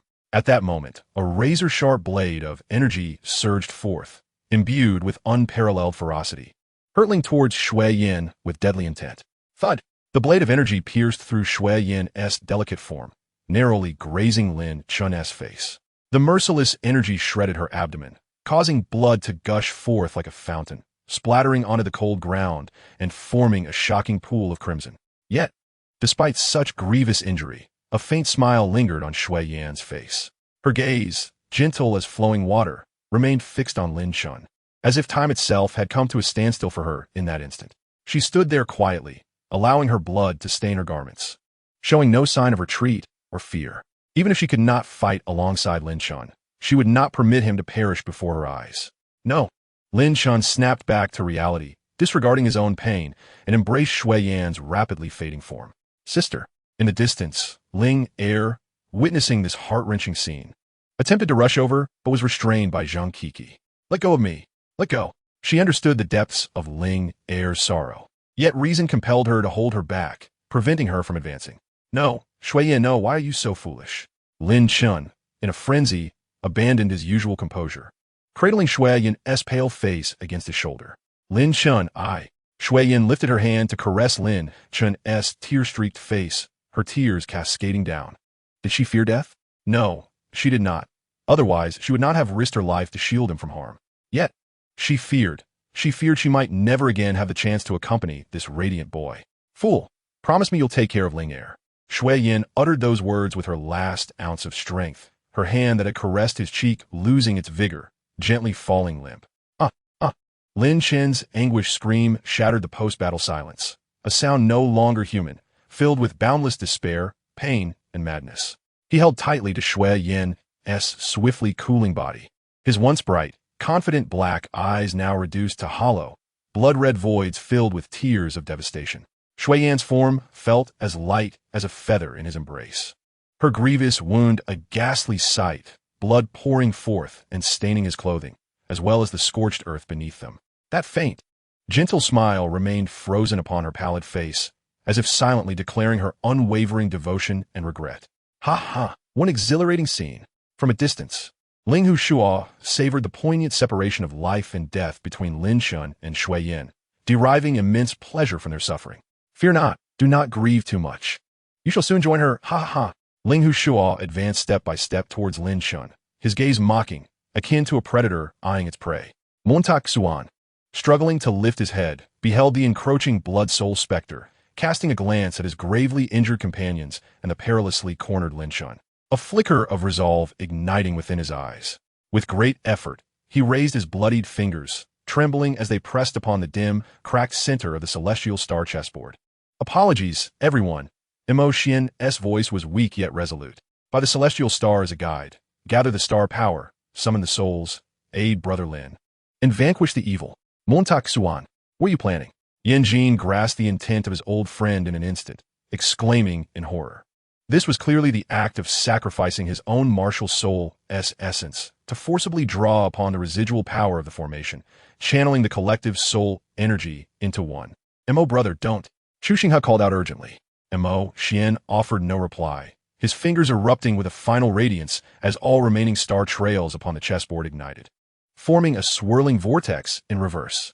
A powerful suction enveloped Yan Jin, Chu Xinghe, Bai Yao, Su Qingge, and even Ling Er, drawing forth the last remnants of their soul power.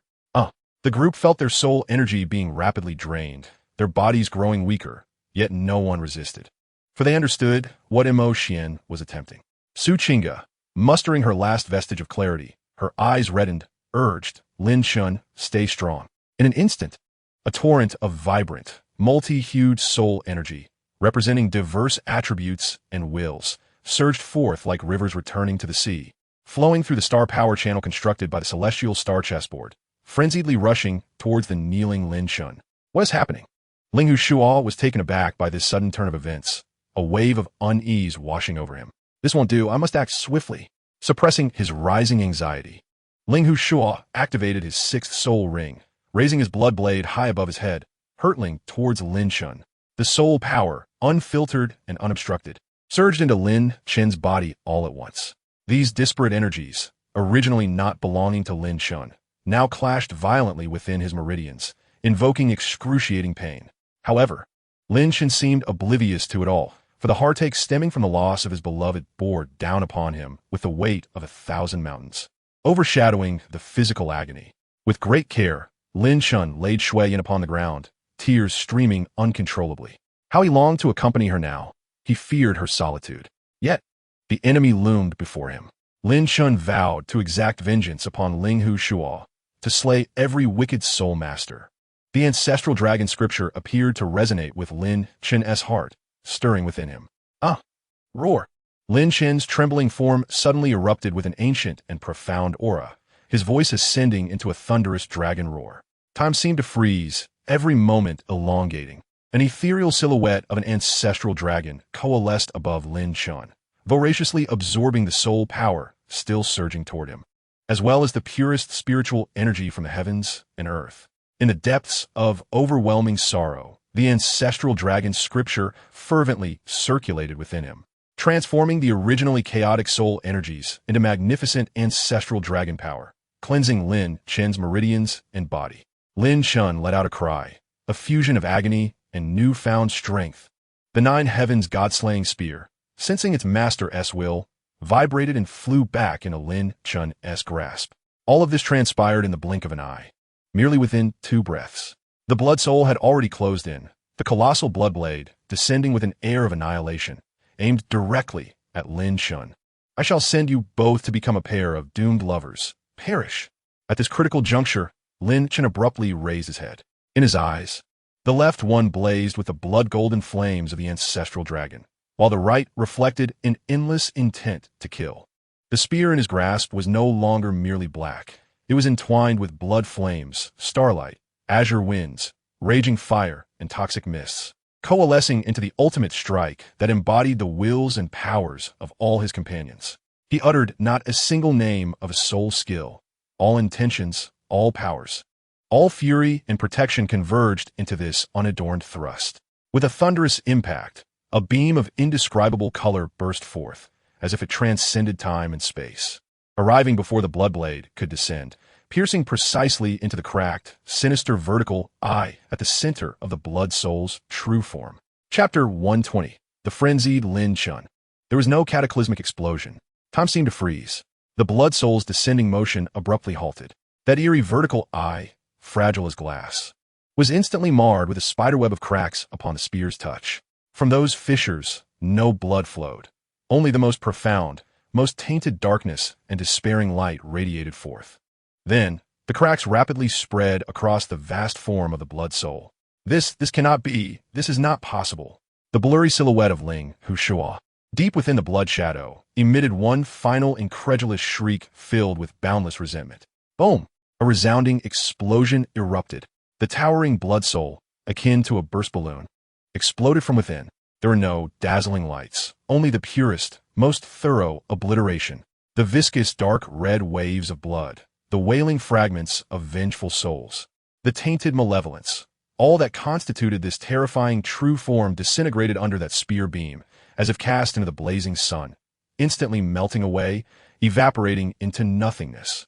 What remained was a bottomless pit, its edges smooth as a mirror, and the air hung heavy with a soul-chilling aura of destruction. Ling Hushua, along with his formidable blood soul, vanished completely, leaving not even a trace of dust. Sanson, the evil soul masters present, witnessing Ling Hushua's complete obliteration, instantly lost their will to fight, their souls fleeing in terror. Lin Chen, observing these fleeing and demoralized evil soul masters, felt his inner fury surge anew. In an instant, Lin Chen executed his combat technique, dashing into the midst of the evil soul masters, his spear crackling with violent thunder, piercing through one body after another. His vision had turned crimson with rage, reason had fled. It seemed the only way to liberate himself from the pain and sorrow within was to eliminate every evil soul master before him. Help! No, don't come near.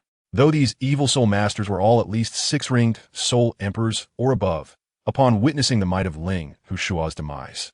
And now, faced with Lin Chen's beast-like scarlet eyes, they felt as though they were gazing upon death itself. No, he was even more terrifying than death. Guardian Spirit, quickly open the barrier. Lin Chen has gone mad.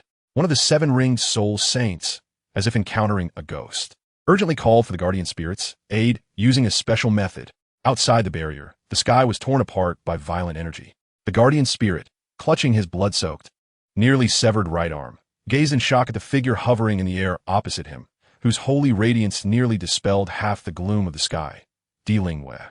Di Lingyue wielded a holy sword that shimmered with a cold, moonlit glow, and behind her, 12 massive, immaculate holy wings unfurled slowly, exuding a suffocating pressure. Yet, what astonished the Guardian Spirit even more was the ethereal vertical eye that hovered above her left shoulder, slowly rotating and emanating a profound purple-gold light. That vertical eye was cold and imposing, as if it could pierce through all worldly illusions. It was the source of a destructive beam that had nearly obliterated his entire arm. Dual martial souls. I have judgment. You have concealed it so deeply. The Guardian Spirit's voice was hoarse, filled with incredulity and shock. Despite Di Lingyue's fame for years, shaking the continent, no one had ever known that she possessed a second martial soul, one that was a legendary embodiment of judgment and annihilation. The Eye of Judgment. Di Lingyue's exquisitely beautiful visage showed no sign of emotion, only an icy flame of anger burning in her eyes. She pointed her holy sword at the Guardian Spirit, her voice as frigid as ancient ice. Open the barrier, or else, with the next strike, I shall take your life. The Guardian Spirit felt the chilling sensation of the Eye of Judgment locking onto him, as though he were being scrutinized by death itself, causing his very soul to tremble. Yet, he glanced at the black barrier below that severed his perception. A twisted delight and malice overwhelmed his fear. Ha! Di Lingyue, what does your strength matter now? The Guardian Spirit's deranged laughter echoed, tinged with the pain of his severed arm and a thirst for revenge. It is too late. Everything is too late. With Ling Hushua present, this barrier is a slaughterhouse. Your precious apprentice and those so-called geniuses have likely become mere fodder for the Saint Sun's ascension. Just wait to collect their corpses. No, there won't even be corpses. Ha ha ha. The guardian spirit's cacophonous laughter was abruptly cut off, as the manic expression on his face froze, replaced by sheer astonishment. For through his secret methods, he sensed that within the barrier, Ling Hushua's frenzied, malevolent presence, powerful as a beacon in the night, had vanished, completely obliterated. It was not hidden. It was as if he had been utterly erased from existence. Simultaneously, he was inundated with the chaotic thoughts of the remaining evil soul masters, filled with terror and despair. This cannot be. The guardian spirit screamed, his voice cracking. Ling Hushua, how is this possible? What have you done inside? Though Di Lingyue could not perceive the specific situation within the barrier. Seeing the guardian spirit's face morph into one of horror, and his frantic screams caused her heart to sink, only to be seized by a powerful hope. Lin Chen's figure suddenly halted on the battlefield strewn with corpses, the overwhelming, beast-like bloodthirst receding rapidly from his eyes, leaving only a hollow and desperate focus. Shuiyan, ignoring the cries and fleeing of the remaining evil soul masters, he gathered his strength. The ground cracked beneath his feet as he transformed into a fleeting shadow, reeking of blood and charred remnants, tearing through the air at an astonishing speed, rushing to Shuiyan's side. Ling Er lay atop Shuiyan, her tiny shoulders trembling violently, her suppressed sobs echoing like a wounded cub in the deafening silence. Around them, every face was etched with profound sorrow and confusion, their eyes dimmed of light. The death of their comrades struck these flesh and blood, pure-hearted children like a thunderous blow.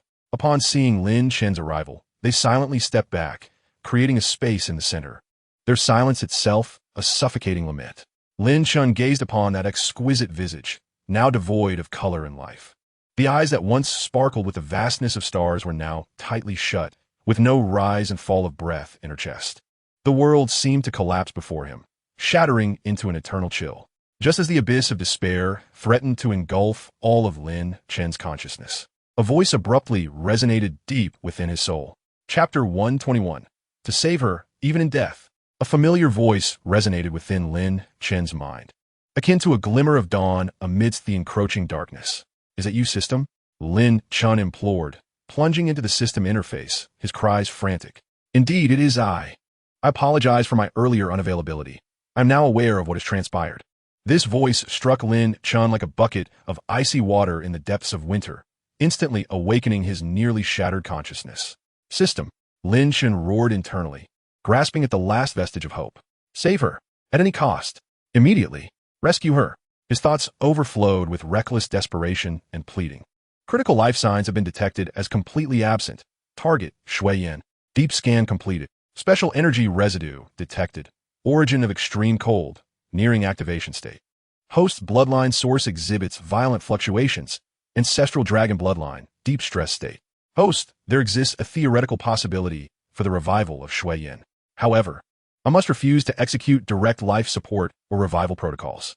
Why? Lin Chen, upon hearing the system's response, fell once more into despair, shouting in confusion. It is not that this system will not save her, but the Ice Phoenix bloodline within Shuiyan is currently teetering on the brink of life and death. Any direct external intervention, such as conventional life energy infusion or rule-level repairs, will entirely obliterate the singular resonance channel established between her soul and the brink of death, leading to the complete silence and dissipation of the bloodline, thus forfeiting the only opportunity for revival. What? Ice Phoenix bloodline? Resonance channel? A flicker of astonishment crossed Lin Chen's chaotic thoughts.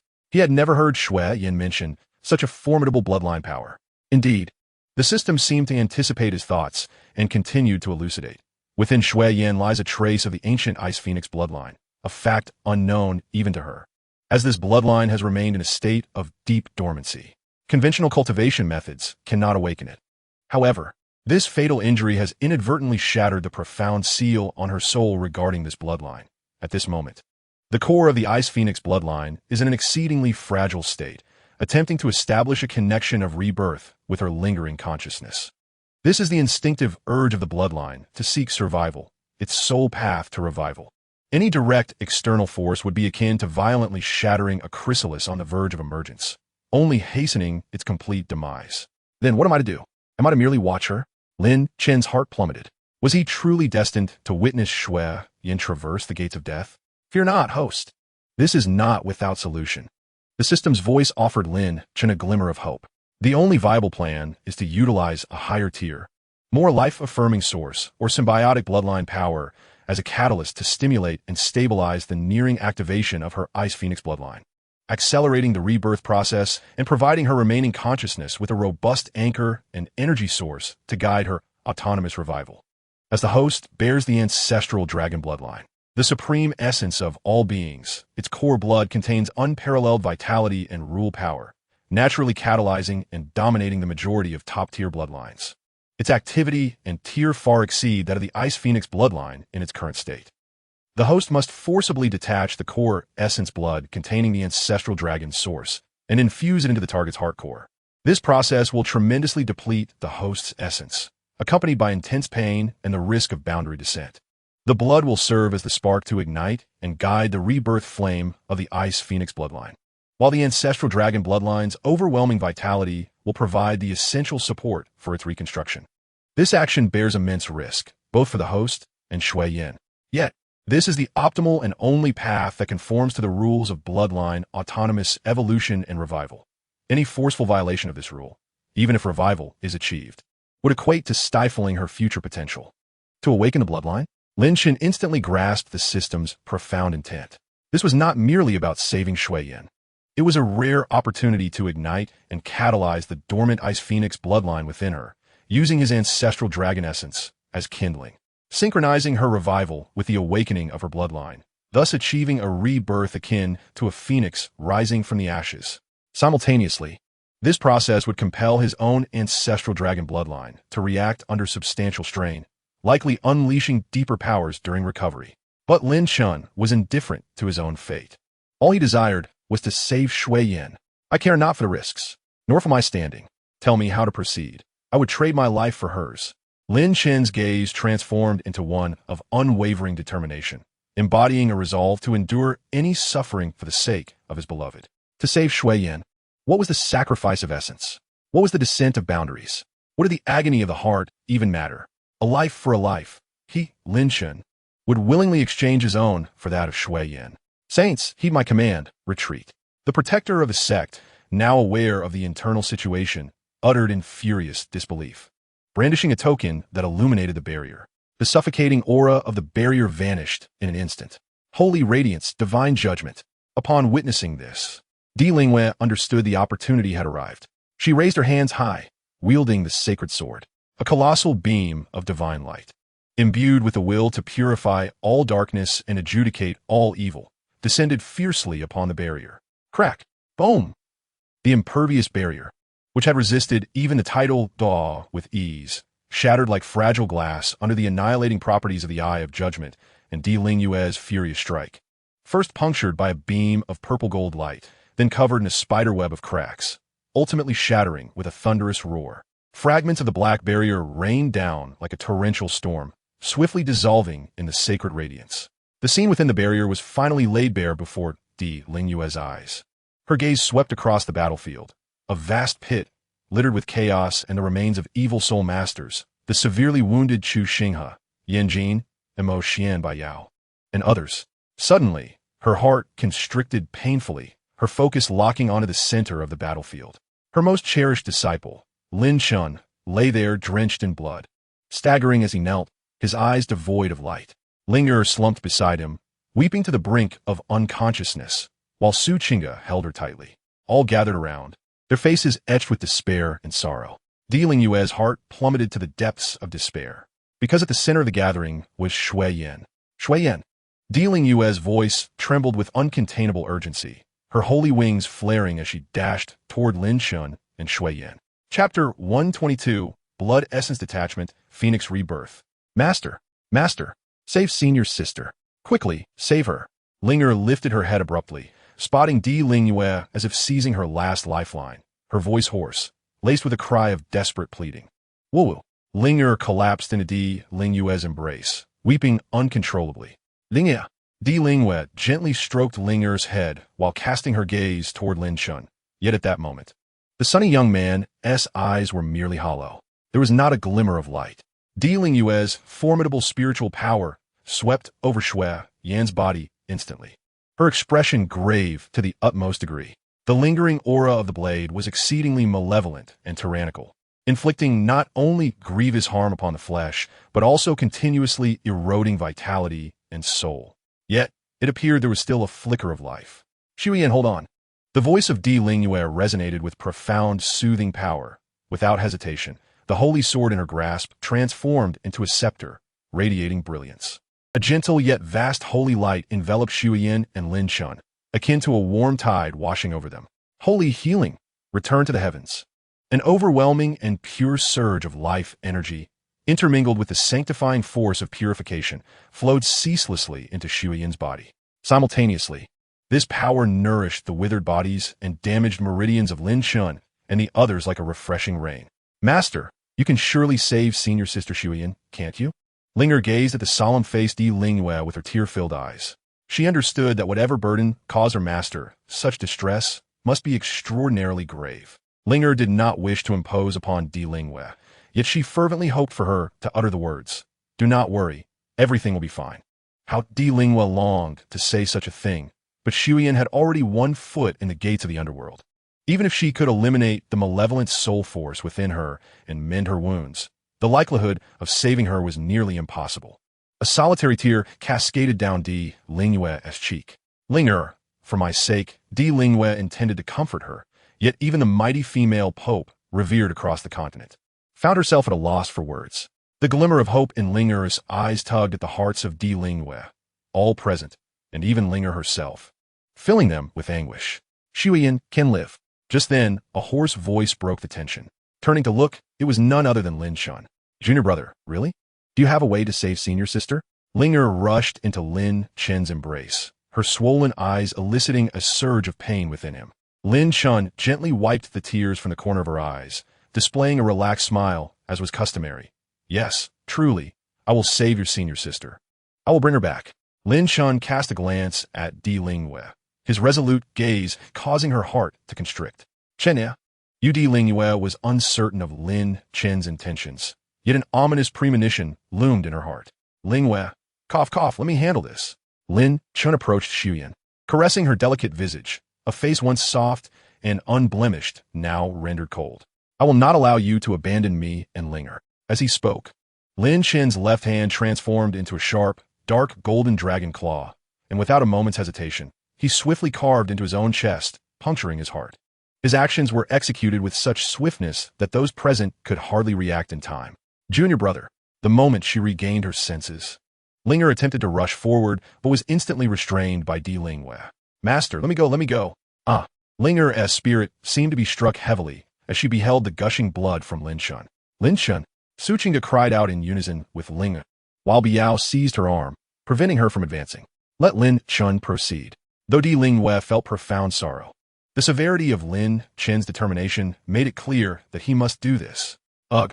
A muffled groan of excruciating pain escaped Lin Chen's throat, his body trembling violently, veins standing out on his forehead as beads of sweat mingled with blood streamed down. The separation of primordial blood was a torment far beyond what the flesh could endure. It was a direct assault on the soul and the essence of life. He distinctly felt something most core and precious within him being forcibly torn and extracted. A single resplendent dark golden speck, seemingly encapsulating boundless vitality and the majesty of ancient times, struggled to emerge from his chest.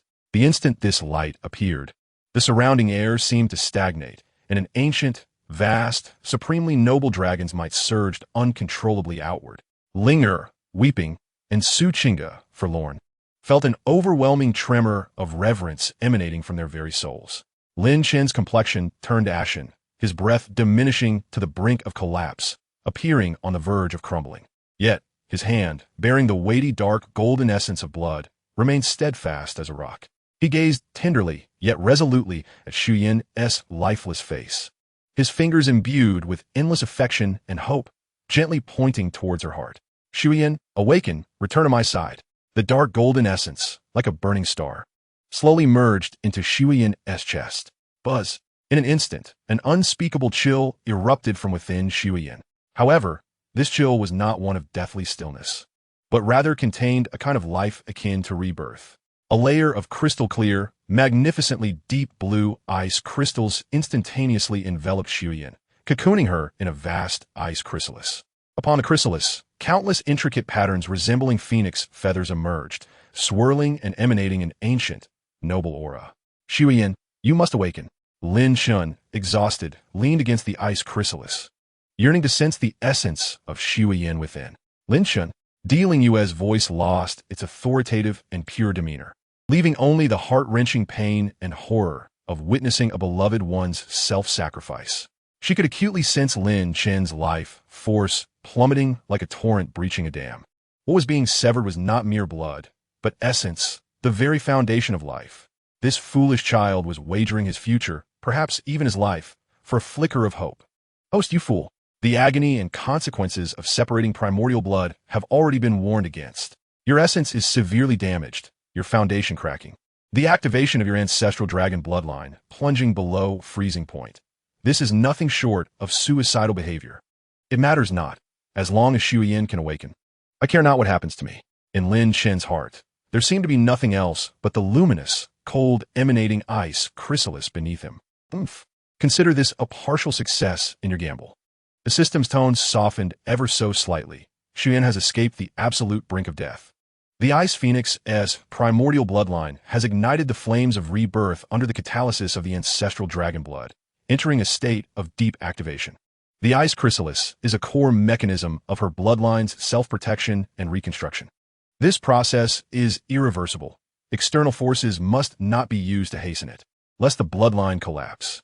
However, the timing of her awakening depends on the degree of her bloodline awakening, the resilience of her soul, and the compatibility with your essence. It may take several days, or even months or longer. Upon hearing that Shuyan had distanced herself from death's threshold, Lin Chen's taut spirit finally relaxed a fraction. An overwhelming fatigue crashing over him like a tidal wave, threatening to plunge him into a deep slumber. But do not rejoice too soon. The system's voice abruptly turned severe. The key point is that your current state is extremely perilous. It matters not. I have said that even if I die, I will save her. Lin Chen remained unfazed. This system acknowledges that you have moved me. You can be moved? Are you not a machine? Lin Chen questioned, perplexed. What machine? This system is. Never mind, I won't argue with you. According to previous bloodlines, you would surely be done for, finished. Chapter 123. The Ancestral Dragon Bloodline's Struggle for Survival. Under normal circumstances, you would undoubtedly be finished. The system's words left Lin Chen, weakened to the point of exhaustion, filled with confusion. The Ancestral Dragon Bloodline, supreme and unparalleled. It cannot abide the slightest damage to its essence or a drop in status. Your current state is, to it, an utter disgrace, a harbinger of impending extinction. Logically, when the source is damaged, cultivation wanes, and the bloodline falls silent. It is an irreversible path of decline. Yet precisely because it is the bloodline of the ancestral dragon, it possesses the supreme characteristic of rising anew from ruin, flourishing after extreme defeat. Your current near-death condition is, in fact, the most potent stimulus, deeply awakening the dormant, ancient, and more formidable instincts for survival and revival within your bloodline. According to this system's observations, this substantial injury to your source is highly likely to serve as a catalyst for the first profound leap of your ancestral dragon bloodline. Once you endure this period of source depletion and the profound silence of your bloodline, and guide the power of the bloodline to reconsolidate during the process of rebirth, the purity of your ancestral dragon bloodline will experience a fundamental enhancement, awakening deeper bloodline abilities. Your strength will not only be restored, but will exceed the pinnacle state prior to the extraction of your essence. Indeed, you may even touch upon the next stage of dragon transformation. However, the process is excruciatingly painful, a matter of life and death. If you cannot endure it, you will truly become a mere shell of a person. The system's explanation detonated within Lin Chen's chaotic consciousness. Rise anew from ruin? Flourish after extreme defeat? This self-sacrificial act inadvertently became the catalyst to ignite the deeper potential of his ancestral dragon bloodline. How utterly surprising. Upon realizing that Shuyan was no longer in mortal danger, Lin Chen began to contemplate his own circumstances. This extraction of essence differed significantly from the previous instance when he healed Su Qingge. Healing Su Qingge's affliction also required essence as a conduit, but it consumed minimal essence and did not harm his source. Lin Chen merely required a few days' rest to recover. However, in saving Shui Yan, Lin Chen had extracted the purest essence with a heart resigned to a fall in status, even to the brink of death, thus touching upon the very source of his ancestral dragon bloodline. Yet unexpectedly, the dominance of the ancestral dragon bloodline granted Lin Chen a flicker of hope for survival. No one truly wishes for death, unless compelled by necessity. The host's indifference towards life and bloodline perfectly aligns with the true essence of the ancestral dragon bloodline's eruption in dire straits. Now, there are two things you must do. 1. Maintain your mental fortitude and survive. Endure the boundless pain and weakness brought about by source depletion and bloodline silence, awaiting and guiding the opportunity for bloodline revival. The divine light of Di Lingyue can protect you temporarily, but ultimately, you must rely on yourself. 2. Safeguard the ice cocoon. Shui Yan's rebirth process is equally perilous and protracted, requiring complete tranquility. She needs time, and so do you. Both of you tread a path of rebirth strewn with thorns. If you perish, I shall be defeated. The system's final words faded into a whisper. Lin Chen did not quite catch what was said. However, he sensed that the system felt somewhat different today. In the past, the system rarely spoke so extensively to him or referred to him as a great fool. If the previous system conveyed the impression of a cold, untainted robot, today it resembled a lively and spirited young girl. Perhaps it was due to his imminent demise that even the system was affected. This was Lin Chen's inner conjecture. The pressing concern now was the two tasks the system had outlined. If possible, he still wished to survive, for he had many matters yet to attend to. Just then, an unexpected transformation occurred. Buzz, the deep blue ice cocoon enveloping Shui Yan suddenly erupted with an even more resplendent radiance. The surface patterns resembling phoenix feathers seemed to come alive, their flow accelerating, becoming clearer and more intricate. An aura, purer and more intense than before, yet imbued with the vitality of rebirth, spread forth, causing the ground around the ice cocoon to instantly crystallize into thick, translucent, deep blue mystic ice, upon which delicate phoenix runes also manifested. Strangely, within that deep blue crystalline ice, faint glimmers of dark golden light, akin to Lin Chen's essence, began to emerge.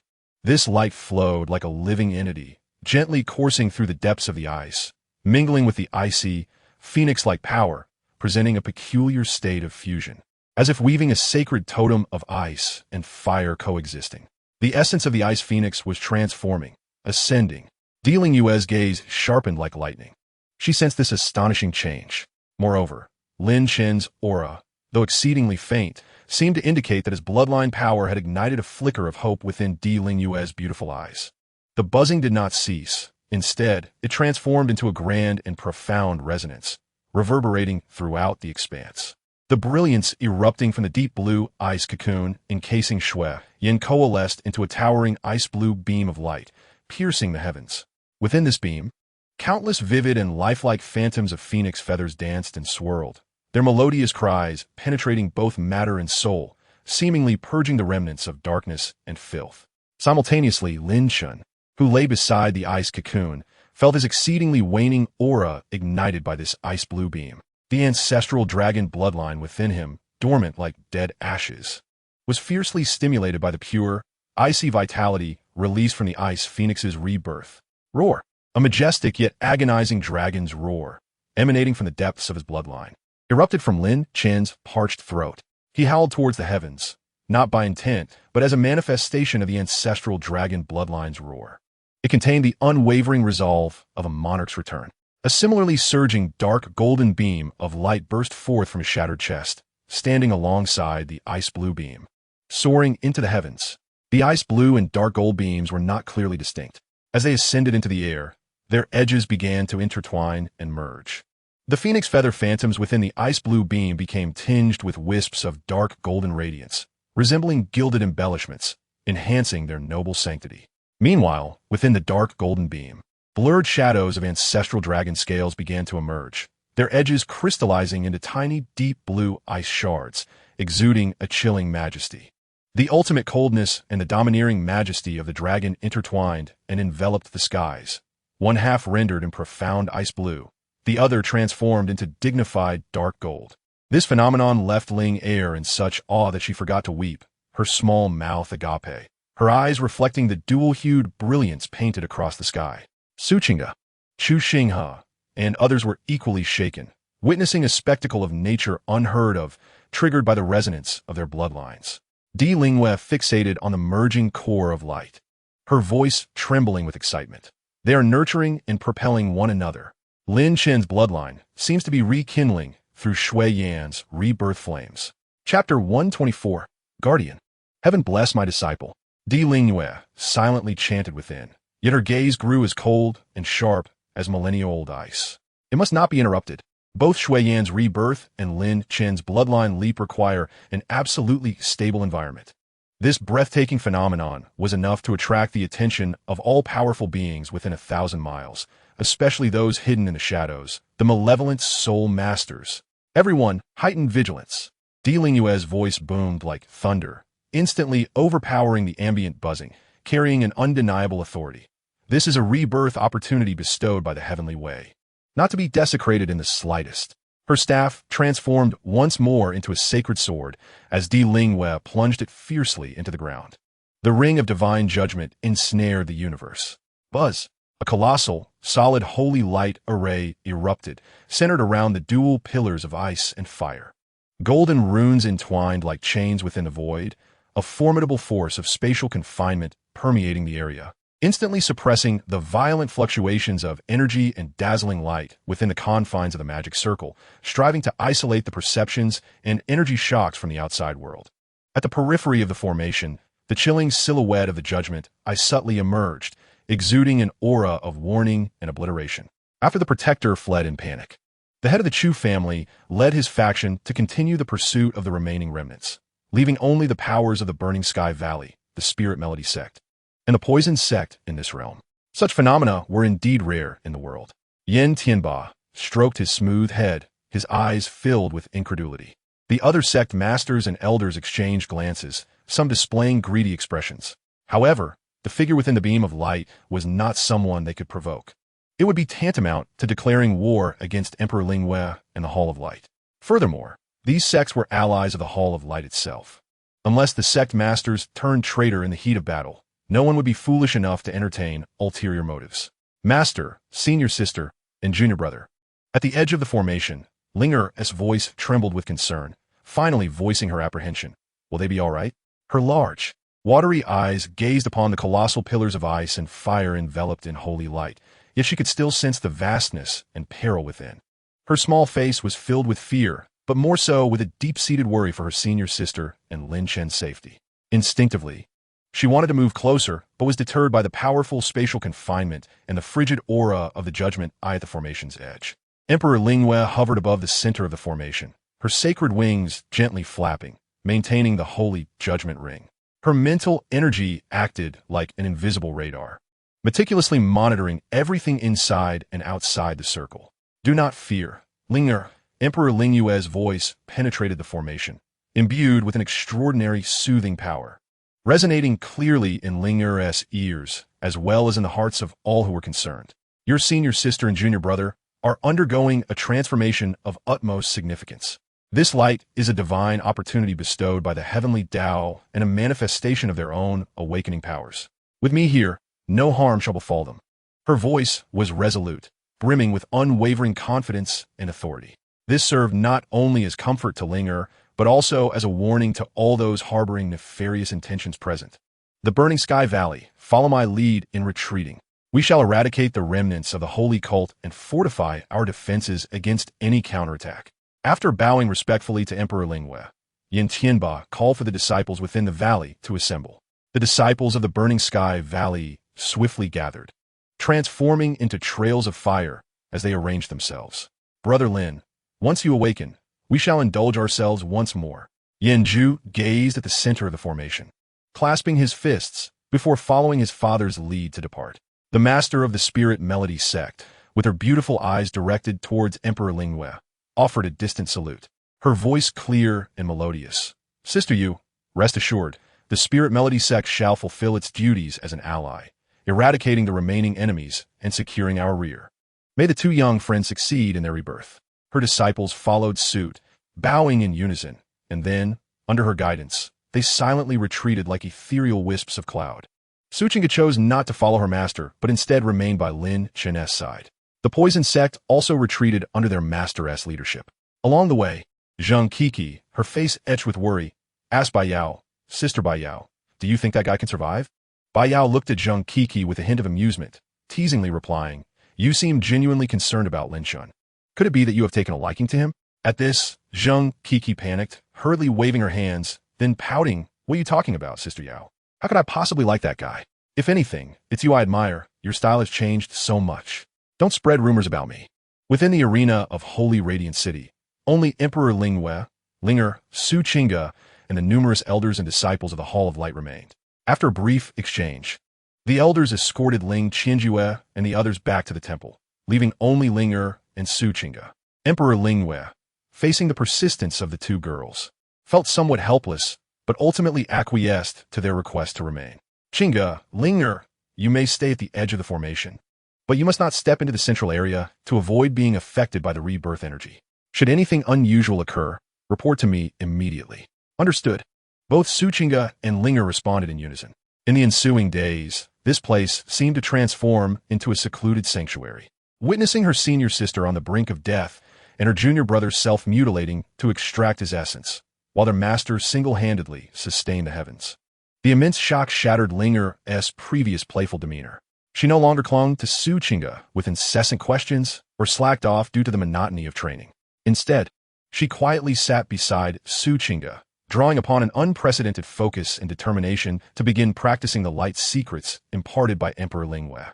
Her petite frame bore the intense pain brought on by the flow of soul energy, sweat soaking her garments, yet she gritted her teeth in silence. Whenever exhaustion threatened to overwhelm her, she would glance up at the enormous ice cocoon in the center of the formation and the frail figure beside it, her resolve rekindled. Su Qingge, of course, was not idle either. She seized the opportunity to train, thoroughly eradicating the ailments within her body. Thus, a month slipped by quietly amidst this silent guardianship and waiting. "Linger, congratulations. Your soul power has reached level 49. Su Qingge beamed, sitting before Linger, her warm smile always invigorating Linger's spirit. "Not at all. You are the truly remarkable one, Sister Qingge, having already reached Soul Emperor." Linger stuck out her tongue, moving closer to link her arm with Su Qingge's, just as she often did with Shuyan in the past. "Senior sister and junior brother must be very pleased with my hard work, right?" Linger gazed toward the center of the formation, where the icy cocoon radiated an extreme chill. Alongside Lin Chen, whose aura was subdued yet faintly exuded a dragon's majesty. Just then, Lin Chen, who had remained as still as a statue, subtly shifted his fingers atop the ice cocoon. This minuscule motion was instantly captured by the fully attentive Su Qingge and Ling. Their hearts raced, nearly stopping their breaths, their eyes fixed intently on Lin Chen. Chapter 125. The Transformation of Lin Chen. "Sister Qingge, am I seeing things? Did junior brother's hand just move?" Linger suppressed her excitement, her nose tinged with a hint of sorrow, uncertainly inquiring of Su Qingge. However, her gaze remained glued to Lin Chen, terrified of missing anything. "No, it's not your imagination. I noticed it too," Su Qingge replied, her voice trembling. "It has been a month since Lin Chen last showed any sign of life. And now, even the slightest movement of his finger is indeed encouraging news." Then, as if in response to their conjectures, Lin Chen's almost imperceptible aura began to ripple like a stone cast into a tranquil lake, awakening a profound vitality that had lain dormant within him for ages. In the void, Emperor Lingwei abruptly opened her eyes, stepping out of the ether in haste, returning to this realm. "Master." Upon seeing Emperor Lingwei traverse the air, Linger felt a spark of hope ignite within her, exclaiming in exhilaration, "Your Holiness, Lin Chen." Su Qingge could no longer contain her excitement, seeking answers from Emperor Lingwei. "He has returned." A smile graced Emperor Lingwei's exquisite visage, a tear inadvertently slipping from her eyes, hidden beneath the veil of soul power. Roar! From within the ice cocoon, Lin Chen's body suddenly erupted with a deep, majestic dragon roar. This sound did not emanate from his throat, but resonated from the very depths of his bloodline. The once dim, dark golden sheen upon his body suddenly brightened, solidifying into intricate, arcane patterns, resembling the profound wisdom of heaven and earth. These dark golden dragon motifs, akin to living entities, swiftly spread across his bare skin, delineating their presence. An overwhelming dragon might, far more ancient, domineering, and pure than a month prior, surged uncontrollably. Although largely isolated by the holy light formation, it still evoked a tremor and a sense of oppression deep within the souls of Su Qingge and Ling Er, positioned at the formation's periphery. Lin Chen. Su Qingge could no longer restrain herself, her voice breaking into a cry, tears instantly welling in her eyes. Ling Er, too, could no longer suppress her emotions, her small face alight with ecstasy. Senior brother, suspended in the air, Ling Yue's eyes, as profound as the starry sky, sparkled with uncontainable excitement and a sense of relief. She distinctly sensed that the once shattered and exhausted essence within Lin Chen had not only fully restored, but also emanated an aura of rebirth from the ashes, more magnificent and powerful than ever. What Ling Yue did not realize was that due to his ancestral dragon bloodline, Lin Chen had completed his first deep leap. In the skies, Lin Chen's dark golden hue shone even brighter, overshadowing the ice blue that represented frost and snow. The dragon-shaped phantom rose like a resurrected monarch, leaping into the heavens with a resounding dragon's roar, soaring across the horizon. The swirling dark golden dragon shadow emitted waves of dragon roars, seemingly narrating the joy of rebirth. Soon, the golden dragon descended from the heights, heading straight for Lin Chen, who lay upon the ice cocoon. The dark golden dragon shadow enveloped Lin Chen's form in an instant, its jubilant dragon roar, laden with the joy of returning home, gradually merging into Lin Chen's body. As the last vestiges of dark golden light seeped into his being, Lin Chen's tightly shut eyelids trembled violently before slowly opening. Those eyes, once filled with emptiness and despair, now sparkled with a depth akin to the stars, radiating a piercing sharpness that could pierce through the void. Deep within his pupils, a fleeting glimpse of a dark golden dragon shadow appeared, exuding an air of majesty and mystery. Lin Chen's consciousness gradually returned, memories flooding over him like a tidal wave. Instantly recalling the events of the past month, he slowly sat up, his hands instinctively clenching, no longer weak and powerless. Rather, he felt an immense strength surging within him. This overwhelming power coursing through his limbs and bones was restrained yet profound, as if an ancient dragon lay dormant within him, ready to rend the heavens apart. Beep. Bloodline leap completion, 100. Ancestral dragon essence reshape. The system's signature voice, laced with a hint of lazy mockery, yet unmistakably clear, resonated deep within Lin Chen's consciousness. System? Lin Chen silently pondered, filled with complex emotions of having survived a calamity and curiosity about his current state. I'm here, you big fool.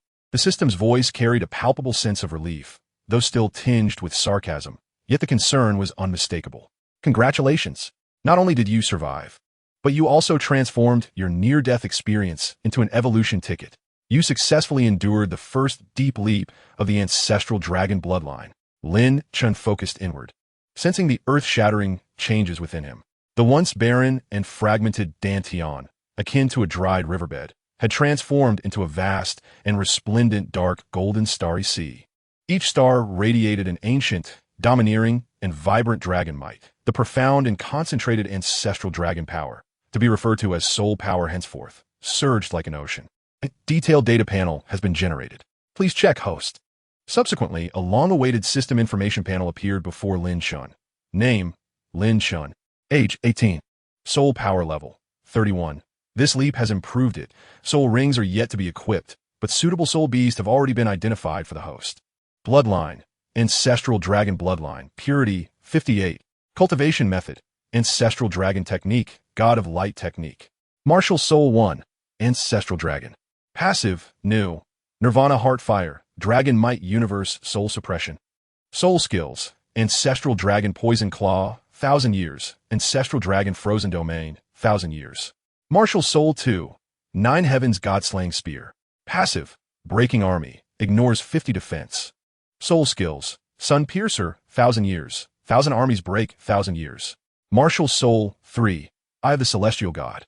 Soul skills, Celestial Eye, Omniscient Insight, million years. Celestial Eye, Rule Rewrite, million years. Physical Body, Nine Heavens Thunder God Body, second stage, peak Soul King level. The process of reshaping the bloodline has thoroughly refined the host's physical body. Abilities, instantaneous flash, thunderclap, divine soul, mental strength, spiritual awareness realm late stage. Movement technique, ghostly shadow step. Soul bone, 16 spider spear, 1,000 years. Gazing at the detailed information on the panel and feeling the overwhelming power within him, Lin Chen's heart surged with tumultuous waves. Rebirth from destruction. This monumental step, costly as it was, bore returns beyond imagination. Not merely restoration, but a holistic, essential leap forward. How about it, big fool? Was the pain worth it? The system's voice carried a hint of pride. Shall we try releasing your martial soul now? There might be a surprise. Upon hearing this, Lin Chen immediately activated his ancestral dragon martial soul. The ancestral dragon power surged through his meridians, and as the familiar sensation returned, the ancestral dragon awakened from its millennium slumber within him. Roar.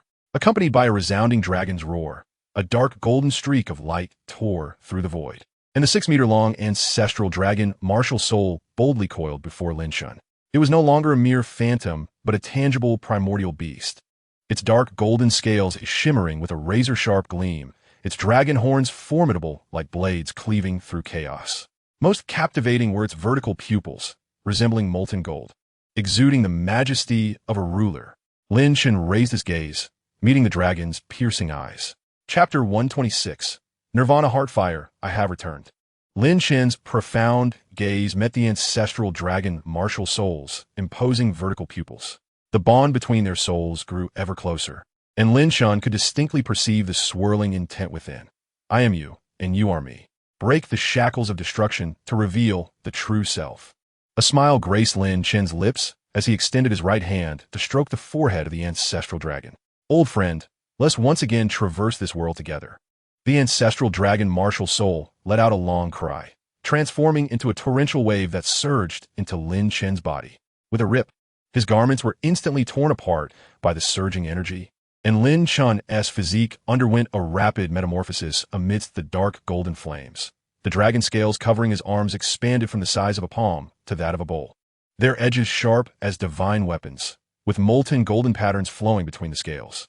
The dragon scales spread across his chest, where a palm-sized, semi-transparent dark golden crystal scale emerged at the heart's location, seemingly ablaze with a raging flame, radiating boundless vitality. Isn't the reverse scale crystal form handsome?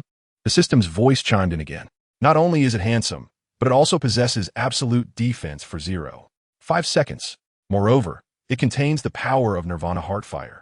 Known as Heartfire, when the host suffers fatal injuries, the flame at the heart will ignite instantly, releasing immense vitality to place you in a state of false death. The burning Heartfire will repair your injuries, ensuring your survival once more.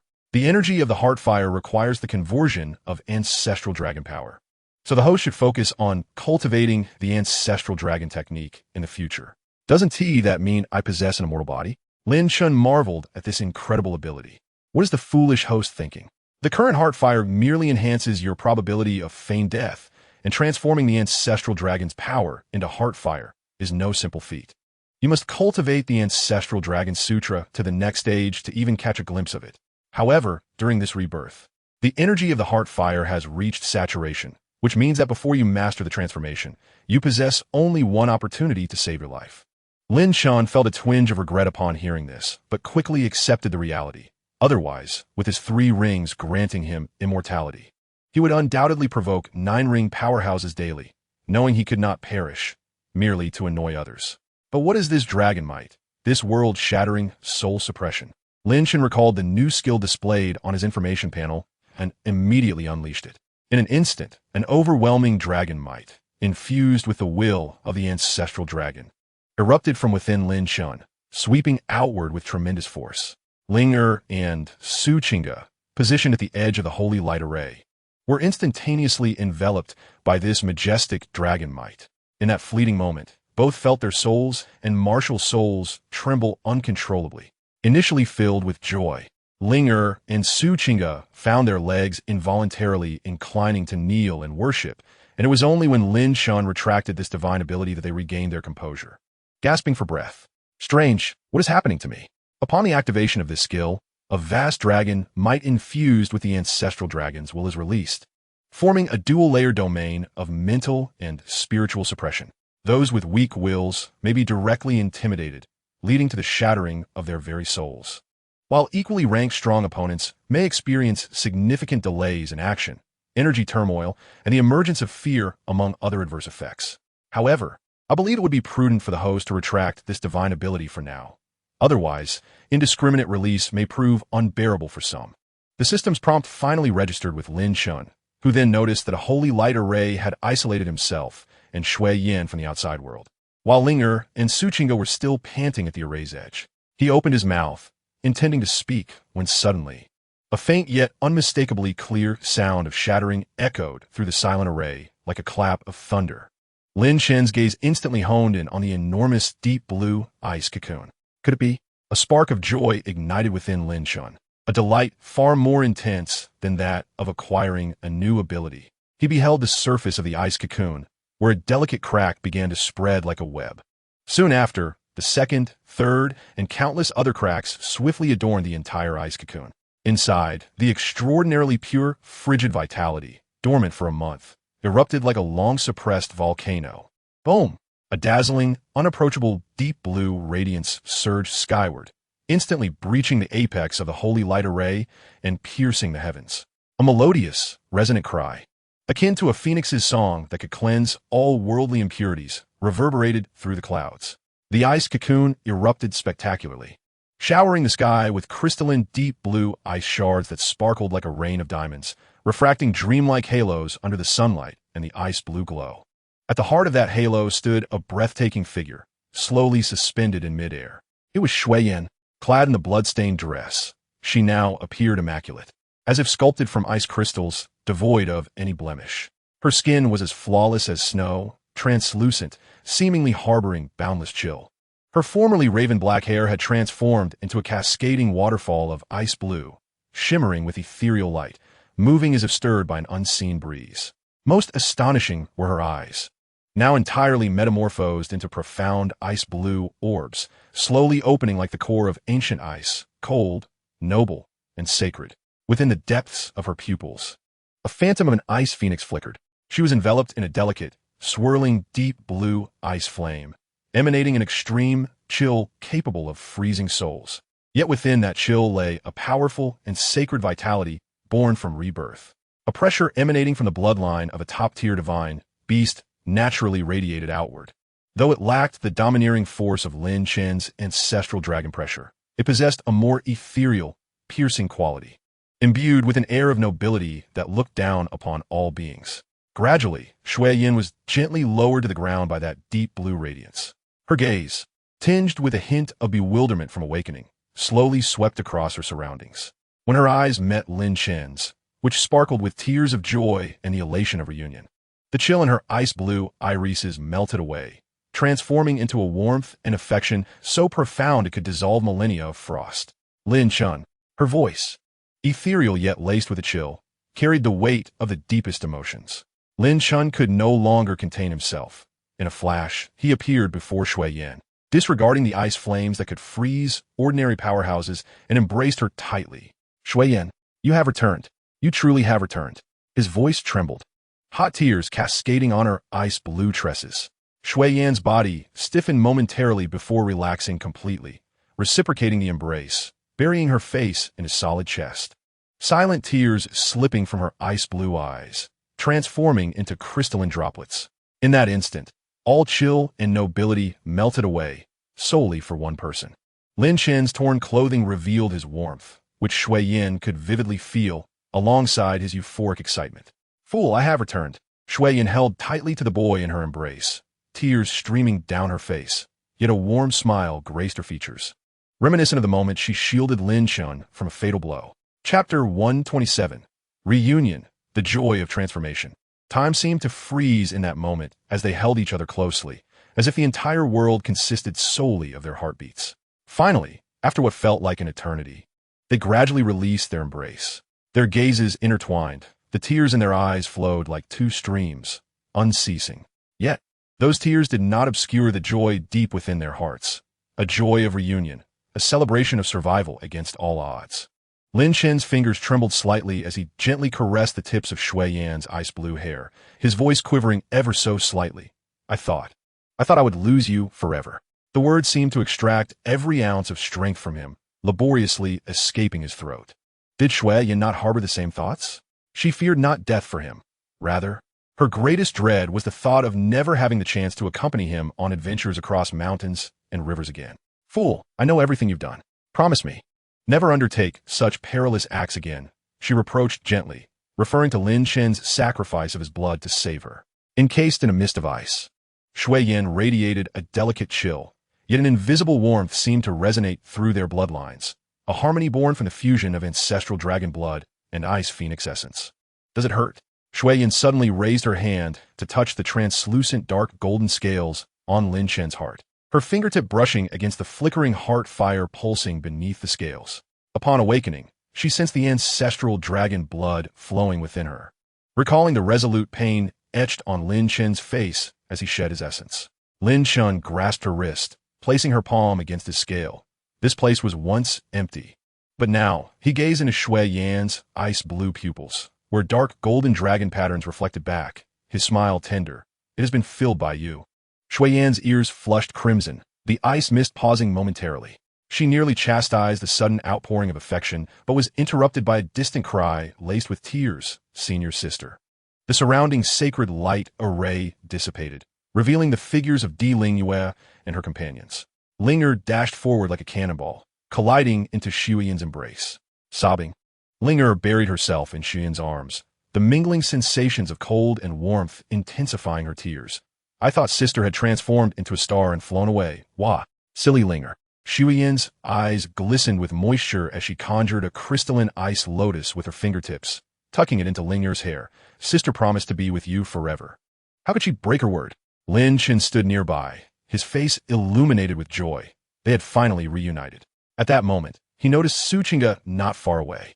Her elegant visage was adorned with shimmering tears, and the facade of composure she had forced upon herself had crumbled. Lin Chen strode forward, enveloping her in his arms. I'm sorry for making you worry. Suchinga did not respond but clung tightly to him, the pent-up emotions she had suppressed bursting forth in uncontrollable sobs. She, too, was terrified. After years of searching, she had finally found her other half, and the thought of enduring solitude was unbearable. Lin Chen needed no words. He gently patted her soft back, silently soothing her trembling soul. Little senior brother, Linger called out, turning her head. So you finally remember me, good Linga? Lin Chen released Suchinga, opening his arms to catch Linger as she leaped into his embrace, teasing her. You're insufferable, Linger retorted, playfully pretending to bite Lin Chen's chest. Yet, when her pearly teeth grazed his warm skin, she instantly softened her grip, leaving merely a faint imprint. She buried her face in his chest, her muffled voice laced with grievance and affection. I was so worried about you. And you're teasing me. I only have one of you. Please don't be angry, okay? How could I be angry? Lin Chen's heart melted into a pool of spring water, allowing Linger's scorching tears to soak his tattered clothing. He understood better than anyone the anguish Linger had endured over the past month, having lost both herself and her sister, struggling to remain strong amidst her fears. His broad palm gently caressed her quivering back, comforting her emotions. Of course, the suffering was not confined to her alone. Not far away, Di Lingyue had silently retracted her martial soul. She stood there quietly, her once formidable eyes, which had compelled even the strongest on the continent to bow, now glimmered faintly with a hint of redness, completely shedding her usual sternness. As a mentor, her heart swelled with a mix of joy and trepidation, nearly overwhelming her. But she resisted the urge to embrace them.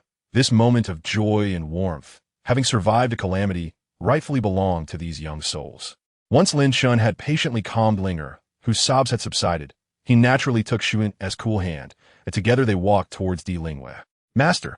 The two stood before her, bowing in unison, their voices imbued with heartfelt respect and gratitude. Even Lin Chen, who was typically so carefree, was no exception. Over the past month, Di Lingyue had expended her soul power and strained her spirit, guarding them with the devotion of a protective mother, a favor he would forever cherish. Di Lingyue swiftly turned her face away, using her sleeve to discreetly wipe the corner of her eye, striving to maintain the composure befitting a mentor. Her voice tinged with a barely perceptible hoarseness. It's good that you're safe. She inhaled deeply, forcing down the tumultuous emotions. Her gaze drifting over the transformed Lin Chen and Xuan, her tone regaining clarity. You two have undergone a rebirth, not only defying fate, but also experiencing a profound metamorphosis. You are now entirely different from your former selves.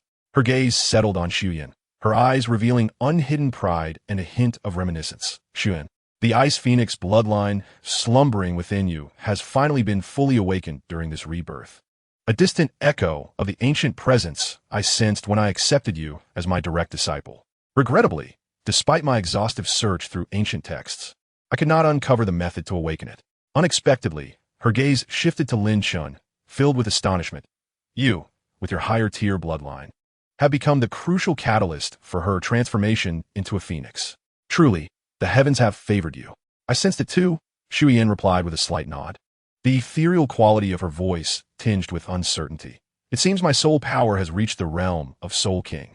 However, I have yet to acquire a soul ring, making precise determination of my level challenging. Soul King, Linger and Su Qingge exclaimed in unison, astonishment flooding Linger's beautiful eyes.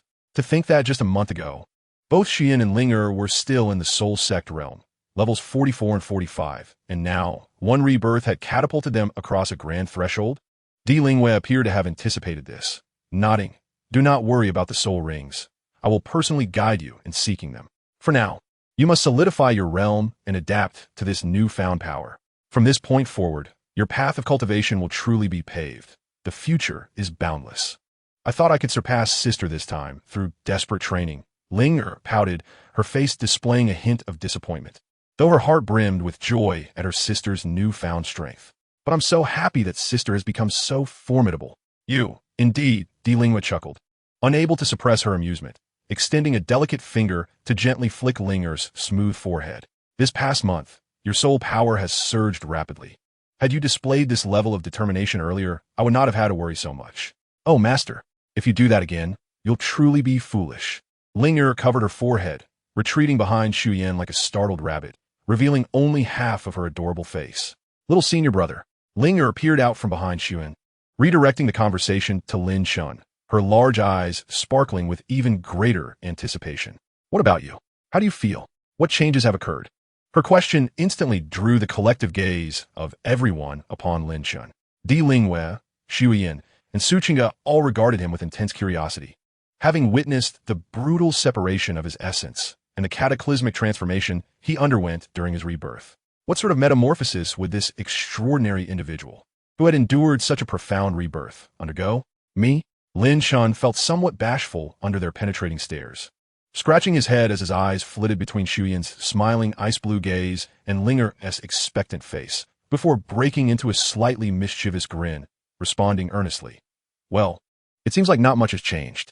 Perhaps I've just become more handsome? Chapter 128, The Enchantment on the Terrace. Perhaps I've just become more handsome? The air seemed to freeze for a moment. Di Lingwei's stern lips twitched ever so slightly, and a vein appeared to throb at her temple. Xuyan could hardly contain her laughter, her ice-blue eyes curving into crescent moons, the surrounding chill softening slightly. Su Qingge first froze in surprise, then helplessly pressed her forehead, gently shaking her head. Little senior brother. Linger was the first to erupt, springing from behind Xuyan, her small fists clenched, stomping her feet in indignation. You're being cheeky. Show us quickly. All right, Lin Chen replied, his eyes twinkling with deeper amusement at Linger's sulky demeanor. Without summoning his soul power, he merely focused his thoughts, and with a hum, an invisible, immense pressure radiated outward from him. The surrounding air instantly condensed into substance, and the ground's debris silently levitated, only to be crushed into dust in the next moment. This is a pressure domain? Empress Ling Yue's pupils constricted sharply, and she discerned that this was undoubtedly not a soul skill, but rather a domain innate to the martial soul. What a monstrous anomaly this was. Ah, Linger exclaimed, her small face paling under the dragon's might. She could sense a tremor from the depths of her soul. Xuyan, as the owner of a beast martial soul, was no exception. Although Su Qingge, possessing a weapon martial soul, was slightly stronger, this oppressive force still instilled a modicum of fear within her. Shall we try again? The pressure surrounding Lin Chen remained unchanged, yet the inner trepidation of everyone gradually dissipated, replaced by a soaring fighting spirit and resolute battle intent. This dragon's might distinguishes between friend and foe. For allies, it serves as a stimulant for the spirit, while for adversaries, it engenders suppression and dread. As Lin Chen retracted the domain, he provided explanations. That night, in a side hall of the Holy Light Cathedral, the moonlight filtered through the stained glass windows, illuminating a table that had been thoroughly ravaged of its delectable offerings. Ling Er, cradling a jar of honey wine, had succumbed to slumber on Shu Yin's lap, while Su Qing'e had also dozed off at her desk. So this heart fire can only be used once? Shu Yin gently patted the sleeping Ling Er, her other hand delicately tracing the crystalline reverse scale of Lin Chen, her ice-blue pupils reflecting a hint of worry. It's merely a life-saving trump card. Lin Chen remarked nonchalantly, but I've missed you dearly these past few days. Is that so? Shu Yin raised an eyebrow, her fingertip reaching towards the tip of Lin Chen's nose, only to be playfully pinched by him. When the banquet dispersed and silence enveloped the surroundings, Lin Chen found Empress Lingyue standing alone at the starry terrace. She had shed her papal robes, donning only a simple white garment, her figure appearing strikingly fragile under the moonlight. Waiting for me? Lin Chen draped his cloak over her shoulders. Empress Lingyue did not immediately respond to his question. She merely tilted her head slightly, the moonlight outlining her elegantly contoured jaw and tightly pressed lips. Her gaze was directed towards the distant, shadowy night. The actions of the Holy Church have been swifter and more clandestine than anticipated. Her voice, stripped of its daytime authority, bore a unique depth characteristic of the night. Their tendrils have quietly extended towards the southern 3 continents of the empire, under the guise of divine grace for the world, seducing hearts and secretly eroding local powers. They have established a new stronghold deep within the bone corrosion swamp, substantial in size, seemingly researching some forbidden ancient soul formation. Lin Chen approached her side, also leaning against the railing, attentively listening as he sensed the weight of her words. The far north is also restless. I have dispatched elite covert operatives for surveillance. However, the Holy Church's maneuvers have grown increasingly enigmatic, as if they are brewing a storm that will engulf the entire continent. Their ultimate objective is far from simple. A flash of malice flickered in Empress Lingyue's eyes. Her hatred for these blights upon the continent was palpable. Beneath the moonlight, her beauty was unparalleled, devoid of the Pope's grandeur, yet her brows were knitted with deeper concerns. Those profound eyes now clearly reflected Lin Chen's figure.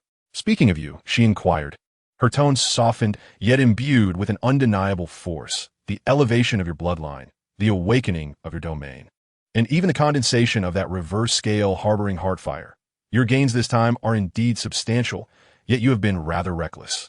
She was acutely aware of Lin Chen's internal thoughts, but she also feared he might err as a result. Perhaps emboldened by the wine, Lin Chen audaciously embraced Empress Lingyue. Apologizing, I understand.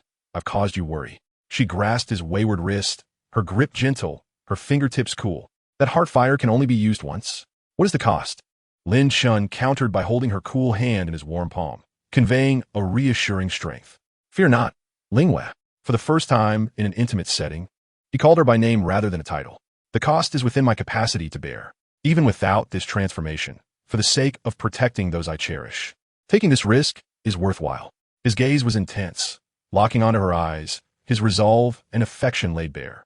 The night breeze seemed to pause at that moment, the air on the terrace thick and warm. Empress Lingyue felt her heart quiver under the fervent blaze in his eyes. Her fingers gripping his wrist unconsciously loosened, yet did not retreat. Moonlight cascaded upon the terrace, reflecting the clear images in each other's eyes. The invisible veil that lay between teacher and disciple, having endured life and death and separation, seemed to have reached the precipice of shattering. Empress Lingyue slightly tilted her face. The cold moonlight transformed into a hazy mist within her eyes, a rare vulnerability and anticipation surfacing quietly. Lin Chen's gaze fell upon her delicately parted, lightly tinted lips, his throat involuntarily bobbing. He slowly lowered his head, the crisp scent of snow lingering around her mingling with the coolness of the night dew. The distance between them silently narrowed, their heartbeats echoing clearly on the silent terrace, akin to a drumbeat. Thud, thud, thud, just as their lips were about to meet. And the thin veil was on the verge of being completely torn asunder. A bright and tipsy voice suddenly broke through. Little master brother. Master, what delightful concoction are you two hiding here? The sound of clattering and a short gasp followed. Linger, her cheeks flushed, stumbled onto the terrace, clutching a nearly empty jar of honey wine. Evidently, she had intended to sneak up on them for a scare, but had inadvertently tripped over the threshold, sending the jar rolling onto the carpet while nearly toppling herself to the ground. This abrupt turn of events extinguished the fervent atmosphere that had been simmering on the terrace like a bucket of cold water. Empress Ling Wei, akin to a startled fawn, stepped back with a start, a fleeting blush and panic crossing her face, instantly reverting to her usual aloof demeanor. Yet, her slightly hurried breaths and the still racing heartbeat betrayed the emotions she had just experienced. She quickly withdrew her hand from Lin Chen's grasp and turned to face Ling. Her tone taut, with a barely perceptible tension. Ling, how could you be so intoxicated? Lin Chen, meanwhile, sighed in exasperation, observing the rolling empty jar and the swaying Linger, torn between amusement and annoyance. You little imp, you've ruined my moment. Chapter 129. In the midst of confusion and passion, the chill of the late night had yet to fully dissipate as Lin Chen walked the path of the temple with his hands clasped behind his head. Linger's drunken interruption had dispersed the layer of ambiguous mist that hung between him and Empress Lingwei like a gust of wind. At least I wasn't slapped away. Lin Chen chuckled softly to himself, though Empress Lingwei's reaction had been within his expectations. The way she had restrained her flustered embarrassment only confirmed that the thin barrier between them had become as delicate as a cicada's wing. It was not his task to shatter this barrier. That duty certainly did not fall upon the formidable Empress Lingwei. Lin Chen understood that the opportunity must be created by him. The host's thoughts are so shameful. The system's voice chimed in, laced with a hint of teasing and provocation. Ahem, don't misinterpret me. Lin Chen covered his mouth, pretending to cough. He found the system increasingly peculiar. It had previously been reticent, but seemed to have taken a liking to jesting lately. With such thoughts, he arrived at the front of his secluded dwelling. Amidst the inky darkness, a warm, gentle orange candlelight emanated from the window of his small room. Curiosity piqued, he pushed open the door, a familiar, icy yet refreshing fragrance wafting softly into his nostrils. Scanning the inner chamber, he spotted a slender, graceful figure quietly seated at the edge of his not-so-wide bed. Flowing gracefully over her pure white dress, a soft halo of candlelight illuminated her figure, while her ice-blue hair cascaded down unrestrained. Xuyin? Lin Chen's voice carried a hint of barely perceptible surprise. Although he had secretly anticipated her arrival, witnessing her in the flesh stirred an involuntary warmth within his heart. Upon hearing his voice, she quickly lifted her gaze. Her ice-blue eyes sparkled under the candlelight, revealing unmasked delight, though her slightly pouting cherry lips betrayed a trace of playful reproach. Humph, I thought you were planning to spend the night with some young lady. With her hands on her hips, she embodied the playful demeanor of a young girl, far removed from the aloof ice goddess others perceived her to be. Lin Chen immediately raised his hands in surrender, hastily moving to sit beside her on the bed.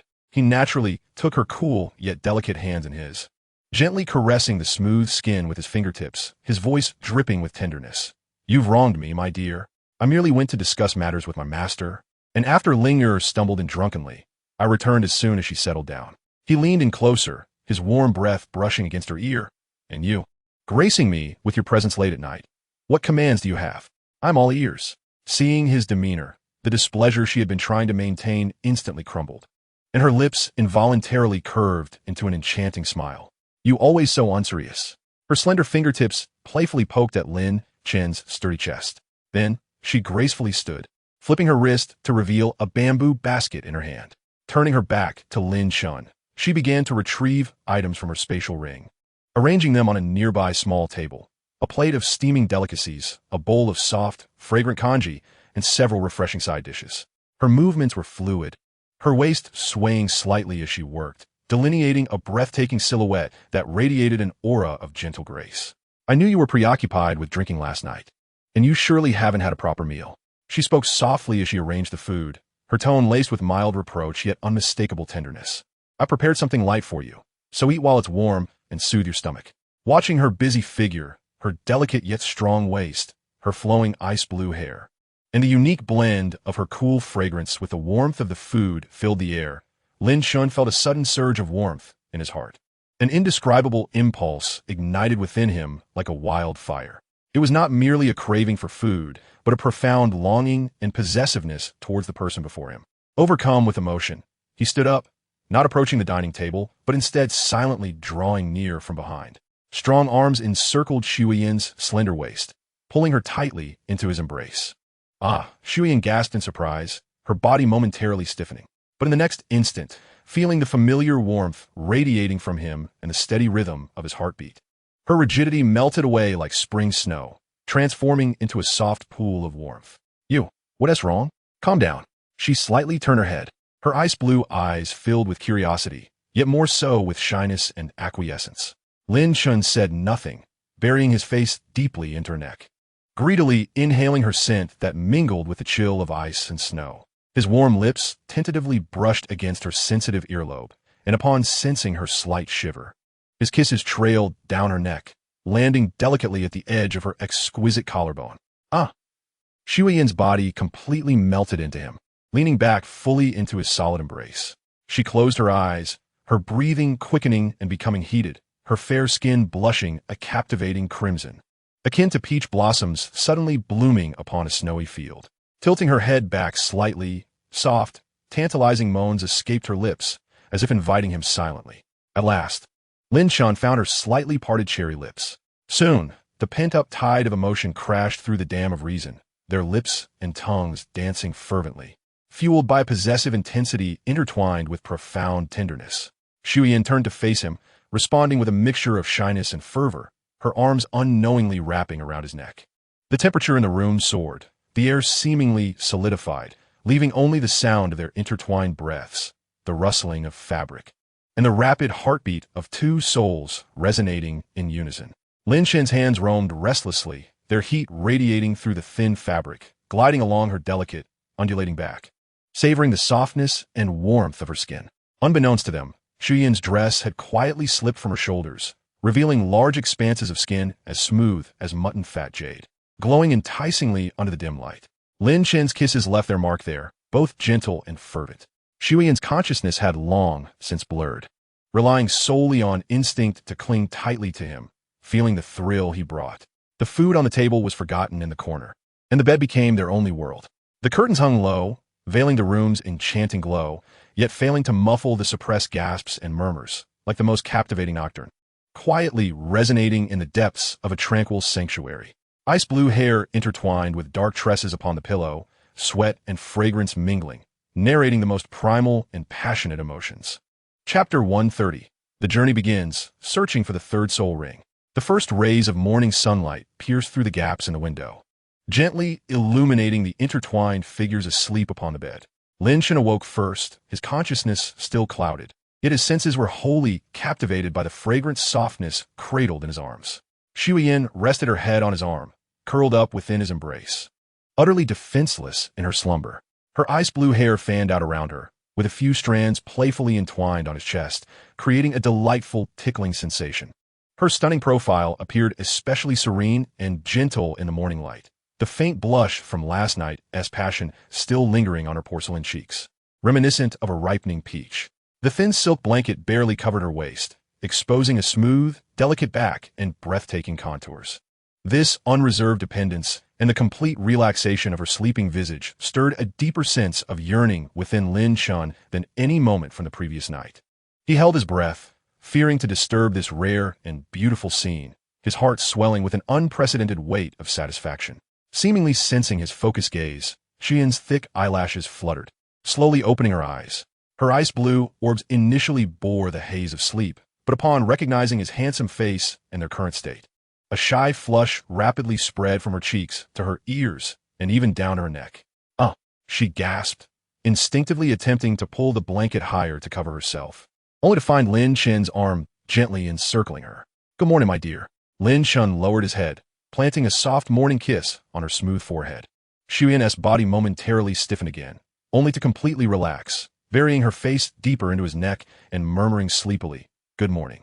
Her voice carried the softness of someone just awakened, tinged with a subtle hint of playfulness. The boldness of the previous night contrasted sharply with her current shyness, rendering her even more enchanting. They remained quietly entwined for a while, savoring this moment of survival after a storm, basking in the first light of dawn that followed their mutual understanding.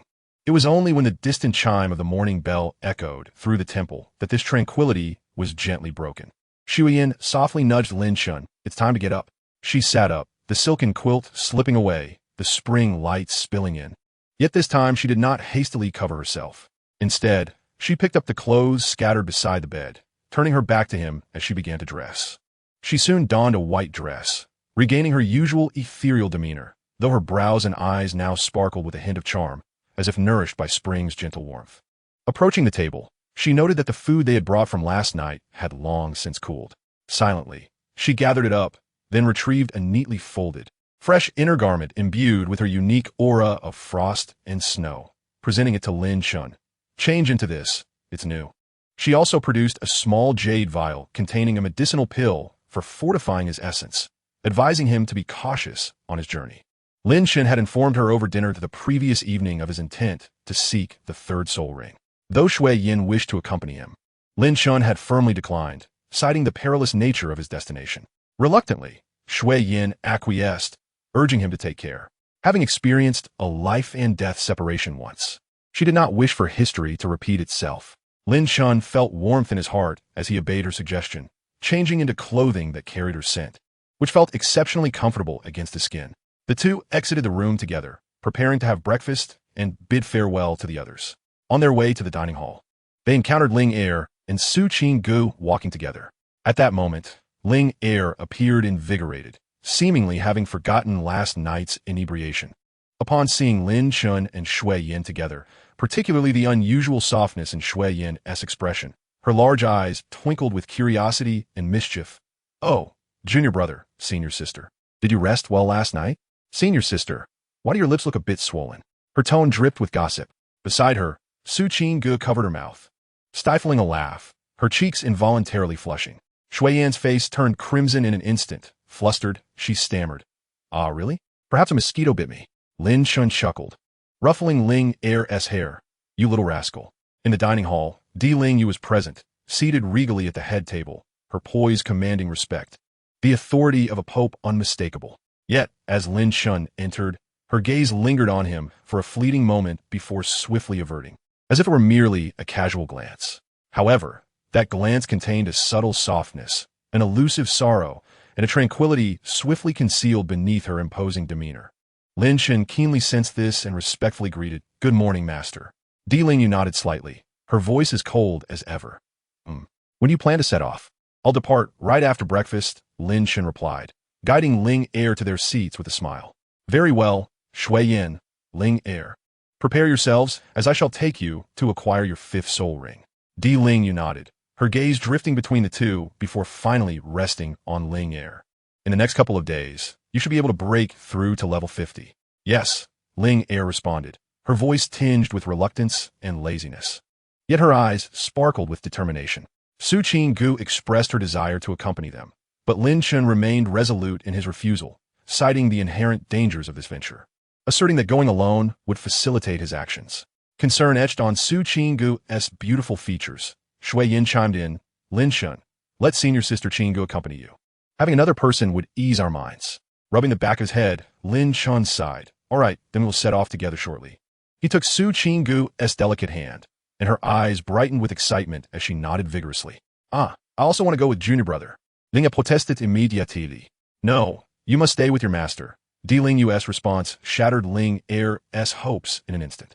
After breakfast, Lin Chen took Su Qinggu's hand, leaving the temple under the watchful gaze of the others. "Master, will he be all right?" Shui Yin asked anxiously, her brow furrowed with worry as she watched Lin Chen's retreating figure. "He will be fine," Di Lingyu replied calmly. "Even if something were to happen, the necklace around his neck will instantly inform me of his location." "System, what soul beast are we facing this time?" Lin Chen inquired within his consciousness. Previously, he had to seek out soul beasts without guidance. Now, the system had arranged everything for him, making the process much more comfortable. "Oh dear, I thought after last night's escapade, you would be too fatigued to search for soul rings." The system teased, causing Lin Chen's lips to twitch slightly. "But don't worry, I didn't peek. I have principles, hee. Ahem, let us discuss serious matters." Lin Chen quickly redirected the conversation, realizing he had nearly forgotten about the anthropomorphic presence within him. "The soul beast selected for you is the Thunderflame Lion King, with a cultivation age of 10,000 years. 10,000 years. Chapter 131, Thunderfire Valley. In the eastern region, Thunderfire Valley. The scorching air laden with the acrid scent of sulfur rushed towards Lin Chen, tousling the hair on his forehead. His eyes reflected the roiling crimson magma below and the sporadic bursts of purple-black thunder orbs, a wave of gravity washing over him.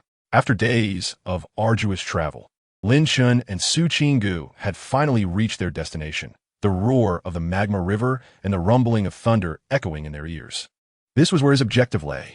Be cautious, Lin Chen's voice was low, filled with undeniable concern as he instinctively tightened his grip on Su Qinggu's cool hand beside him. Her lovely face glistened with beads of sweat, and in the fiery light, she appeared all the more fragile. Unable to resist, Lin Chen gently brushed away the perspiration from her brow, murmuring, "You've worked hard." Qinggu, even amidst the cacophony, his voice conveyed warmth and remorse. Su Qinggu smiled softly, shaking her head gently, her clear eyes brimming with unspoken affection and trust. "It's all right," she replied, her tone ethereal yet resolute. "As long as I'm by your side, I will never tire." However, as her gaze shifted back to the molten inferno below, an undercurrent of worry surged within her. Lin Chen, she hesitated, unable to suppress her concern.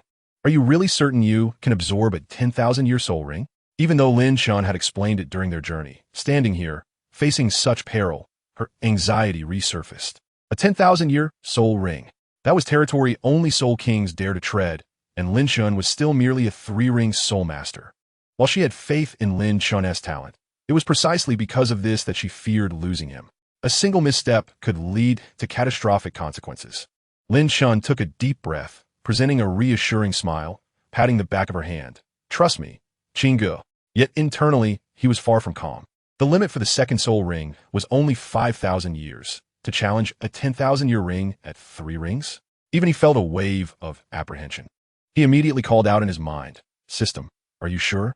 Can I really handle a 10,000-year soul ring?" He needed the system to confirm once more, as this was a matter of life and death. Rest assured, the system's voice retained its light-hearted tone, yet Lin Chen detected an unusual seriousness beneath it. "You can place complete trust in my computational abilities. This has all been meticulously calculated based on your bloodline's awaken potential and the limits of your endurance." Moreover, on that fateful evening, the system paused suspiciously for a moment, stating, considering your recent enhancement of the ancestral dragon's power, both your mental acuity and physical strength far surpass your peers. While the risks associated with a 10,000-year soul ring are indeed significant, let's not forget that you are the possessor of 3 divine martial spirits. The system elongated its tone, continuing, "The Thunderflame Lion King is the most suitable target meticulously chosen for you within a 1,000-mile radius. Its dual elemental properties of thunder and fire perfectly align with your 9 heavens thunder god physique, significantly facilitating its evolution. Most importantly, its core ability will completely address your current shortcoming, instantaneous explosive power. Miss this opportunity, and you may not find another." The system's analysis was clear and precise, especially highlighting the critical shortcoming of instantaneous explosive power, which brought a moment of clarity to Lin Chen. However, he couldn't help but internally scoff at the system's claim regarding his lack of explosiveness, pondering, "I believe my explosive power is quite adequate. Thank you very much." If this conversation were to reach the ears of those who had faced Lin Chen's ancestral dragon thunder, or the conjoined might of the ancestral dragon's power and the thunder, they would undoubtedly deem both individuals insane. Yet, seeking a 10,000-year soul ring with merely 3 rings is inherently audacious, is it not? Is the host speaking seriously? The system retorted, its tone laced with unabashed sarcasm. Feeling the sting of the system's precise critique, Lin Chen rubbed his nose, redirecting his gaze to the vast expanse of the Thunderfire Valley before him. The terrain within the valley was exceedingly complex, with rivers of lava winding and surging, forming numerous molten lakes and charred rocky highlands. As far as the eye could see, apart from the roiling waves of scorching energy and the occasional darting fire-type or thunder-type soul beasts, there was no sign of any colossal beast befitting the majesty of a lion king. The heat waves distorted the air, rendering his vision hazy. In such an immense valley, Lin Chen furrowed his brow, his voice tinged with exasperation. "Where on earth am I supposed to find the soul beast I seek? Surely, I cannot just jump into the lava and fish for it?" Faced with this labyrinthine inferno, locating a specific target was no easy task. Ding! The host has finally posed the right question. The system's voice brimmed with a hint of pride, as if it had been waiting for this moment for quite some time. Since this system has thoughtfully arranged a target, the navigation service is of course fully comprehensive. Please pay attention. In an instant, Lin Chen's field of vision transformed as if an augmented reality projection had been activated. A clear, semi-transparent light blue arrow appeared out of thin air, hovering in the atmosphere before him, pointing towards a certain direction deep within the valley. Wow, for so long, I had never felt the system to be this competent. He recalled that during his previous quest for the second soul ring, the system had been rather unhelpful. System, why do I feel as though you have transformed into a completely different entity? Lin Chen inquired within his mind, intrigued by this unexpected change. What nonsense is the host spouting? Hurry and find a Thunderflame Lion King. It might just clock out soon to return home to its wife and children. The system replied with a haughty tone. The target's habitat is locked in the largest molten lake, the heart of Thunderfire, within the lava caves at its bottom. Friendly reminder, this Lion King enjoys soaking in lava, occasionally coming ashore to bask in the sun or digest its prey in the caves. It is highly likely that it is currently resting at the lake's bottom. This presents a rare opportunity for a sneak attack. Upon hearing this, Lin Chen couldn't help but give a thumbs up. He had truly grasped the essence of the system's quality. Lin Chen, what are you doing? Su Qingge waved her delicate hand in front of Lin Chen, slightly concerned that the surrounding heat had caused him to hallucinate. Oh, nothing, Lin Chen replied, regaining his composure. I was merely pondering how this soul beast is recorded in the texts, thinking it might assist us in locating it. Su Qingge nodded in agreement, clearly finding Lin Chen's reasoning quite sound. By the way, you haven't told me what soul beast you are searching for, she remarked, her curiosity piqued. The Thunderflame Lion King. Lin Chen's eyes sparkled with excitement, replacing his earlier apprehension. Since the system had given its assurance, he was determined to confront this 10,000-year soul beast head-on. The Thunderflame Lion King. Su Qingge's voice suddenly escalated, filled with disbelief and astonishment, her clear, beautiful eyes widening in shock. She grasped Lin Chen's arm tightly, her voice trembling slightly. Are you sure it is the one? The 10,000-year Thunderflame Lion King? Lin Chen. That creature is the true ruler of this Thunderfire Valley. Legends say it is born from the lava and feeds on thunder, its ferocity deterring even the most formidable soul emperors. Her concern overflowed from her eyes, filled with genuine worry. The terror of a 10,000-year soul beast far exceeded that of a 1,000-year beast. Not to mention the Thunderflame Lion King, a top-tier predator with extraordinary talents and overwhelming attributes. Feeling the chill and concern conveyed through Su Qingge's fingertips, warmth surged within Lin Chen, yet his gaze grew more resolute. He grasped her hand in return, conveying an unwavering confidence. Qingge, I am certain. I understand the risks, but the opportunities are equally immense. Trust me, I am confident in my success. His eyes blazed with determination as he locked his gaze on Su Qingge's. I need its soul ring. I believe it will grant me a qualitative leap. Are you willing to accompany me on this perilous journey? Though Su Qingge's worries had not completely dissipated, they were oddly supplanted by steadfast trust as she gazed into Lin Chen's fiery eyes, filled with unyielding resolve. Taking a deep breath to suppress her tumultuous emotions, she nodded vigorously, regaining her usual cool and steadfast demeanor. All right, I will accompany you through fire and brimstone. Rest assured, I do not require you to accompany me through fire and brimstone, nor do I wish for you to suffer any harm. Your mere presence by my side suffices. Lin Chen thought privately. After experiencing the life-and-death separation with Shui Yan, he wished to avoid such occurrences in the future. Let's go. Lin Chen no longer hesitated, taking Su Qingge's hand as they sped towards the depths of the valley, guided by the light blue arrow that only he could perceive. With the system's precise navigation, they deftly avoided areas of volatile energy and scattered soul beasts, moving swiftly and stealthily. Although Su Qingge felt puzzled by their uncanny ability to evade all dangers, she dismissed her thoughts, considering Lin Chen's many peculiarities, aside from encountering a fire monkey that bared its teeth at them, which Lin Chen swiftly dispatched with a strike of ancestral dragon thunder, leading to its instantaneous obliteration. They pressed on without further incident. As they ventured deeper, the scent of sulfur and the oppressive heat intensified, while the sky was cast in a crimson hue from the molten lava below. Periodically, massive purple lightning would cleave the heavens, striking various points throughout the valley, sending showers of magma and scorched rock into the air. Finally, they arrived at the location indicated by the system, the heart of Thunderfire, a colossal molten lake that was both awe-inspiring and intimidating. The lake's surface was anything but calm, bubbling like a boiling cauldron, with viscous, searing golden-red lava churning, and massive bubbles erupting with deafening roars. At the center of the lake, A vast whirlpool slowly rotated, emanating a terrifying energy that stirred the very soul. The shores were lined with jagged, charred rocks, gleaming like obsidian under the relentless heat. The light blue arrow pointed directly to the center of the whirlpool beneath the molten lake. "It is right beneath here," Lin Chen said softly as he gently pulled Suchinga closer to the edge of the lava lake. Beneath the lake, Suchinga gazed at the surging lava, her complexion slightly pale. Even for a fire attribute soul master, delving into such molten depths was exceedingly perilous, let alone contending with the sovereign within. It was likely resting in the lava cave beneath the lake. Lin Chen's keen eyes swept across the lake's surface, searching for potential breakthroughs or signs of the Lion King's activity. He silently intoned, "System, what is the precise location?" Ding! The target lies approximately 300 meters beneath the whirlpool, within a natural lava cave. The cave entrance is concealed by turbulent energy flows.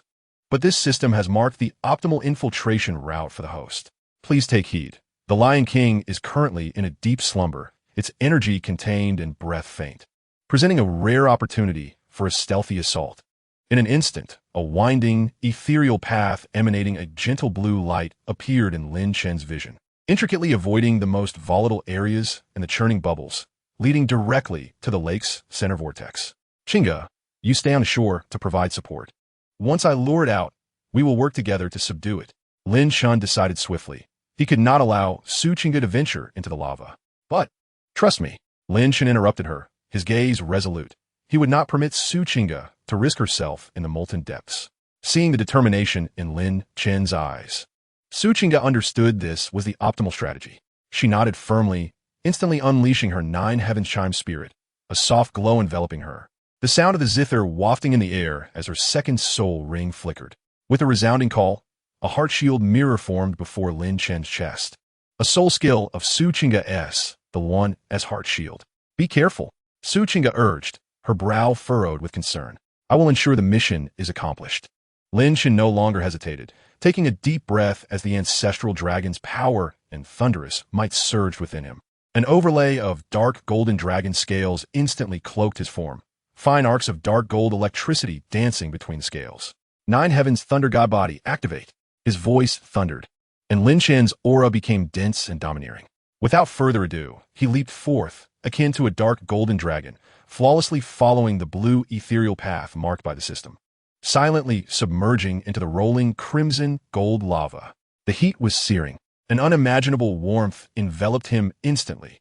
Even with the dual protection of the ancestral dragon's power and the 9 heavens thunder god body, Lin Chen felt as though he had plunged into the very core of a furnace, a fierce burning sensation coursing through his skin, his breath momentarily snatched away. He bore the discomfort, channeling the ancestral dragon's power as he rapidly descended along the clear blue path. The system's navigation was astoundingly precise. He deftly evaded several high-temperature, turbulent flows and energy whirlpools that could have reduced him to ash. Descending approximately 200 meters, the surrounding pressure grew terrifyingly intense. The lava's hue deepening and thickening, resembling flowing metal. Ahead, the cave entrance marked by the system finally emerged, a massive fissure shrouded in a distorted energy field. Reminiscent of a giant beast maw, Lin Chen suppressed all his presence, silently gliding into the cave. The internal space of the cave was vast, with temperatures slightly cooler than outside, yet still unbearably scorching. Dark red lava streams coursed along the rock walls, emanating a faint glow. At the cave's deepest recess, a colossal figure lay sprawled there. When Lin Chen beheld the target, even with prior mental preparation, his heart involuntarily raced, a rush of exhilaration igniting within him. Chapter 133, A Fateful Encounter. Within the cavern lay a majestic lion. Its size was akin to a small hill, towering over 5 meters even in repose. Its thick mane was no ordinary lion's mane. Rather, it was composed of countless tiny, flickering dark golden flames, appearing from a distance as though draped in a flowing lava cloak.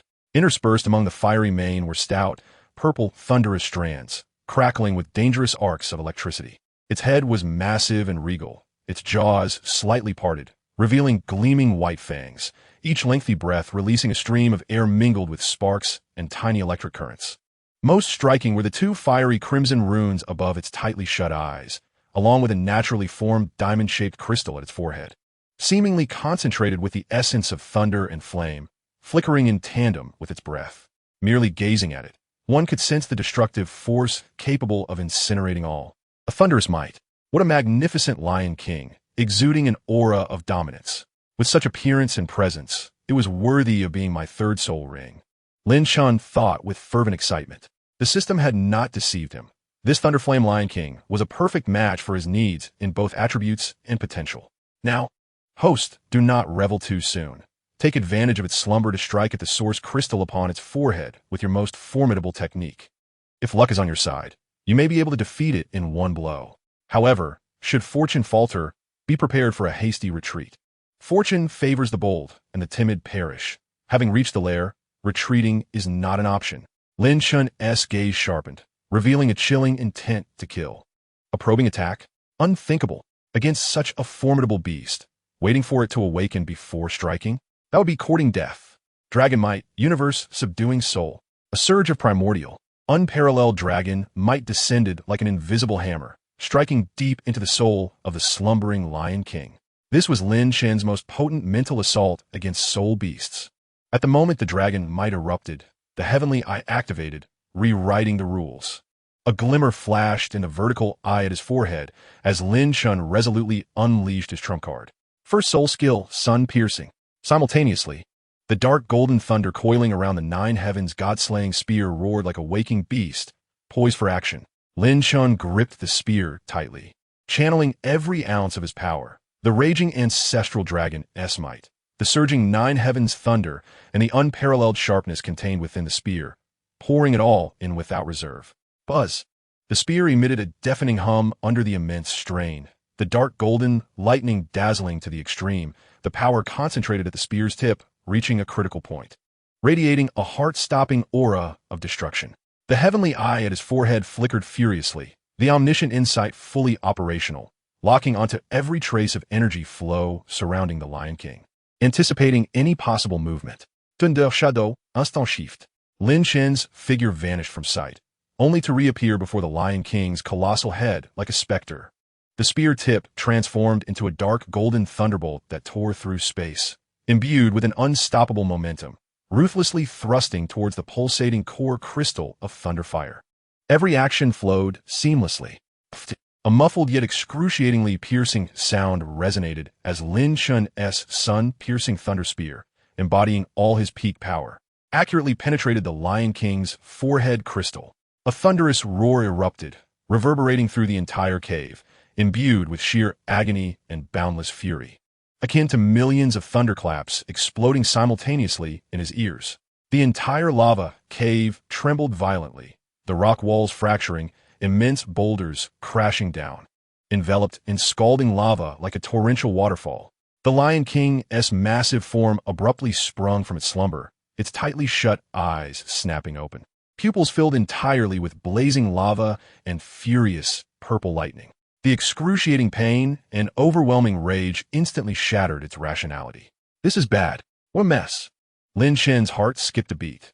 The sensation from the gun's tip felt akin to piercing solid steel, penetrating yet unbroken.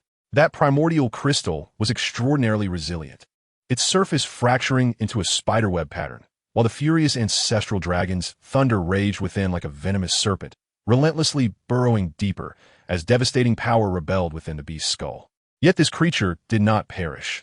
Instead, it was thoroughly incensed, its colossal eyes, ablaze with molten lava and raging thunder, fixated on Lin Chen, unleashing a violent aura that surged skyward. System, what shall I do? This thing is impervious. Lin Chen gazed at the terrifying maw. So close it seemed to leer with jagged fangs and a throat churning with thunder and fire. His scalp tingled, and his lips twitched uncontrollably. No time for nonsense. If you wish to avoid becoming skewered, retreat at once. Run as swiftly as you can.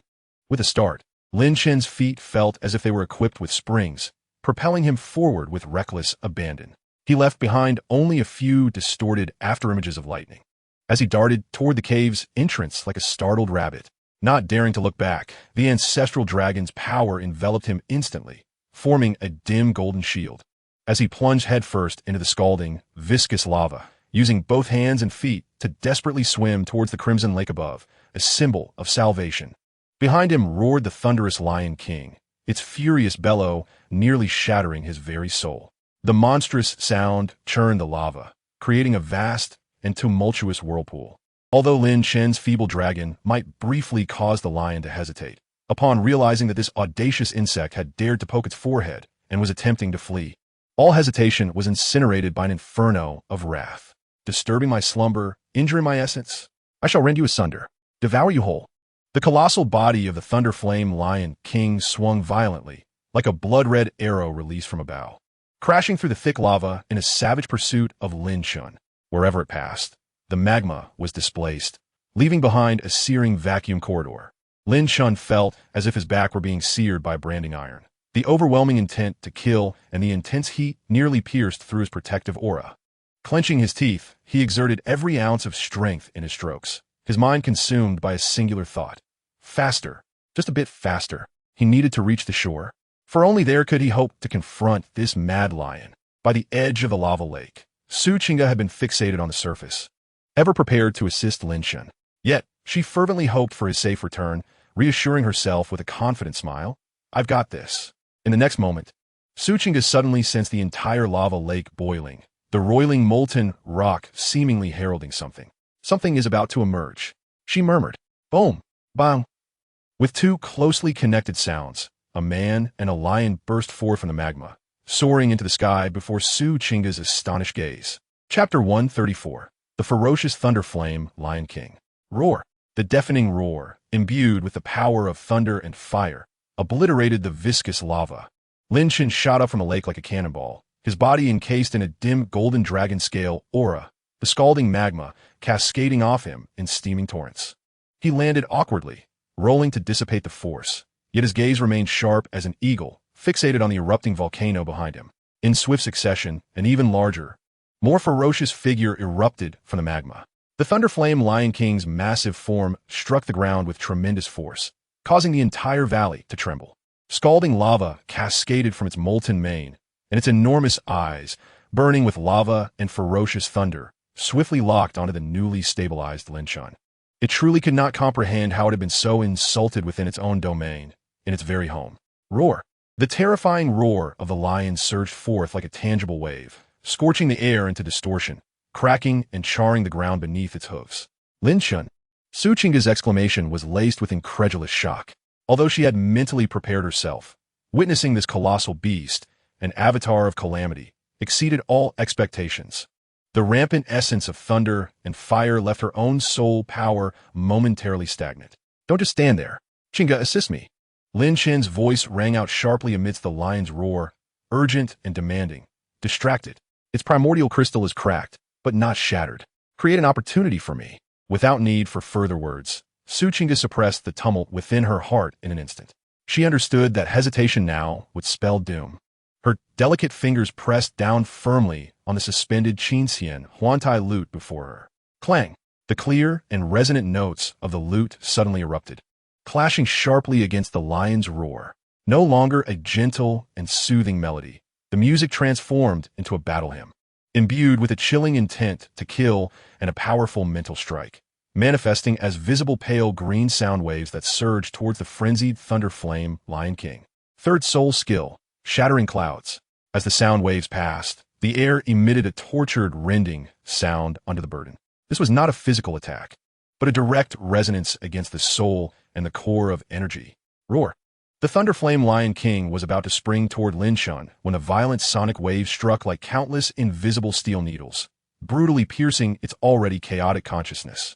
The tremendous mental shock caused its massive head to jerk violently, the pain evident in its movements.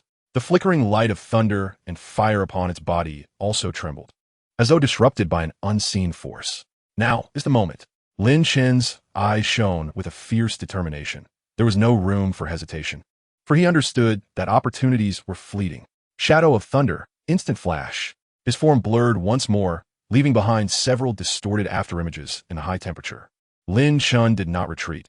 Instead, like a wraith, he maneuvered with an impossible angle, slipping behind the lion's massive head exposed by its thrashing and pain. Dragon might. Universe's soul suppression. An even purer and more domineering force of primal dragon might descended upon the lion's soul akin to an invisible mountain, striking with renewed ferocity. The second mental assault targeted the lion's soul core, now vulnerable due to the damage inflicted on its primordial crystal. Ack! The lion emitted a short howl, mingled with pain and fury, its colossal form shuddering violently, its movements once again stiffening. Lin Chen's dragon might, in concert with Su Qingge's shattering cloud's sonic impact, created a soul suppression effect greater than the sum of its parts. Simultaneously, Lin Chen's right hand gripped the Nine Heavens god-slaying spear, the tip gleaming with dark golden lightning. Yet his aim was not the lion's rear skull, as that was shielded by the hardest of bones. Instead, he stomped down upon the lion's nape, executing a splendid roll to land before the Thunderflame Lion King. His gaze was fixed, intent on the lion's molten eyes, now burning with pain and rage, yet comparatively vulnerable. Second soul skill, 1,000 troops breaking. First soul skill, Ancestral Dragon's Poisonous Claw. With both hands engaged, Lin Chen swung the spear with his right, unleashing a black spear light, while 5 dark, purple blades shot forth from his left hand's dragon claw. The target, the lion's eyes. Roar! The Thunderflame Lion King's eyes were brutally pierced and exploded by Lin Chen's spear light and dark purple poison blades. An indescribable agony instantly engulfed the beast's soul, far surpassing the pain from the damage inflicted on its forehead crystal, plunging it into a frenzied madness. Roar!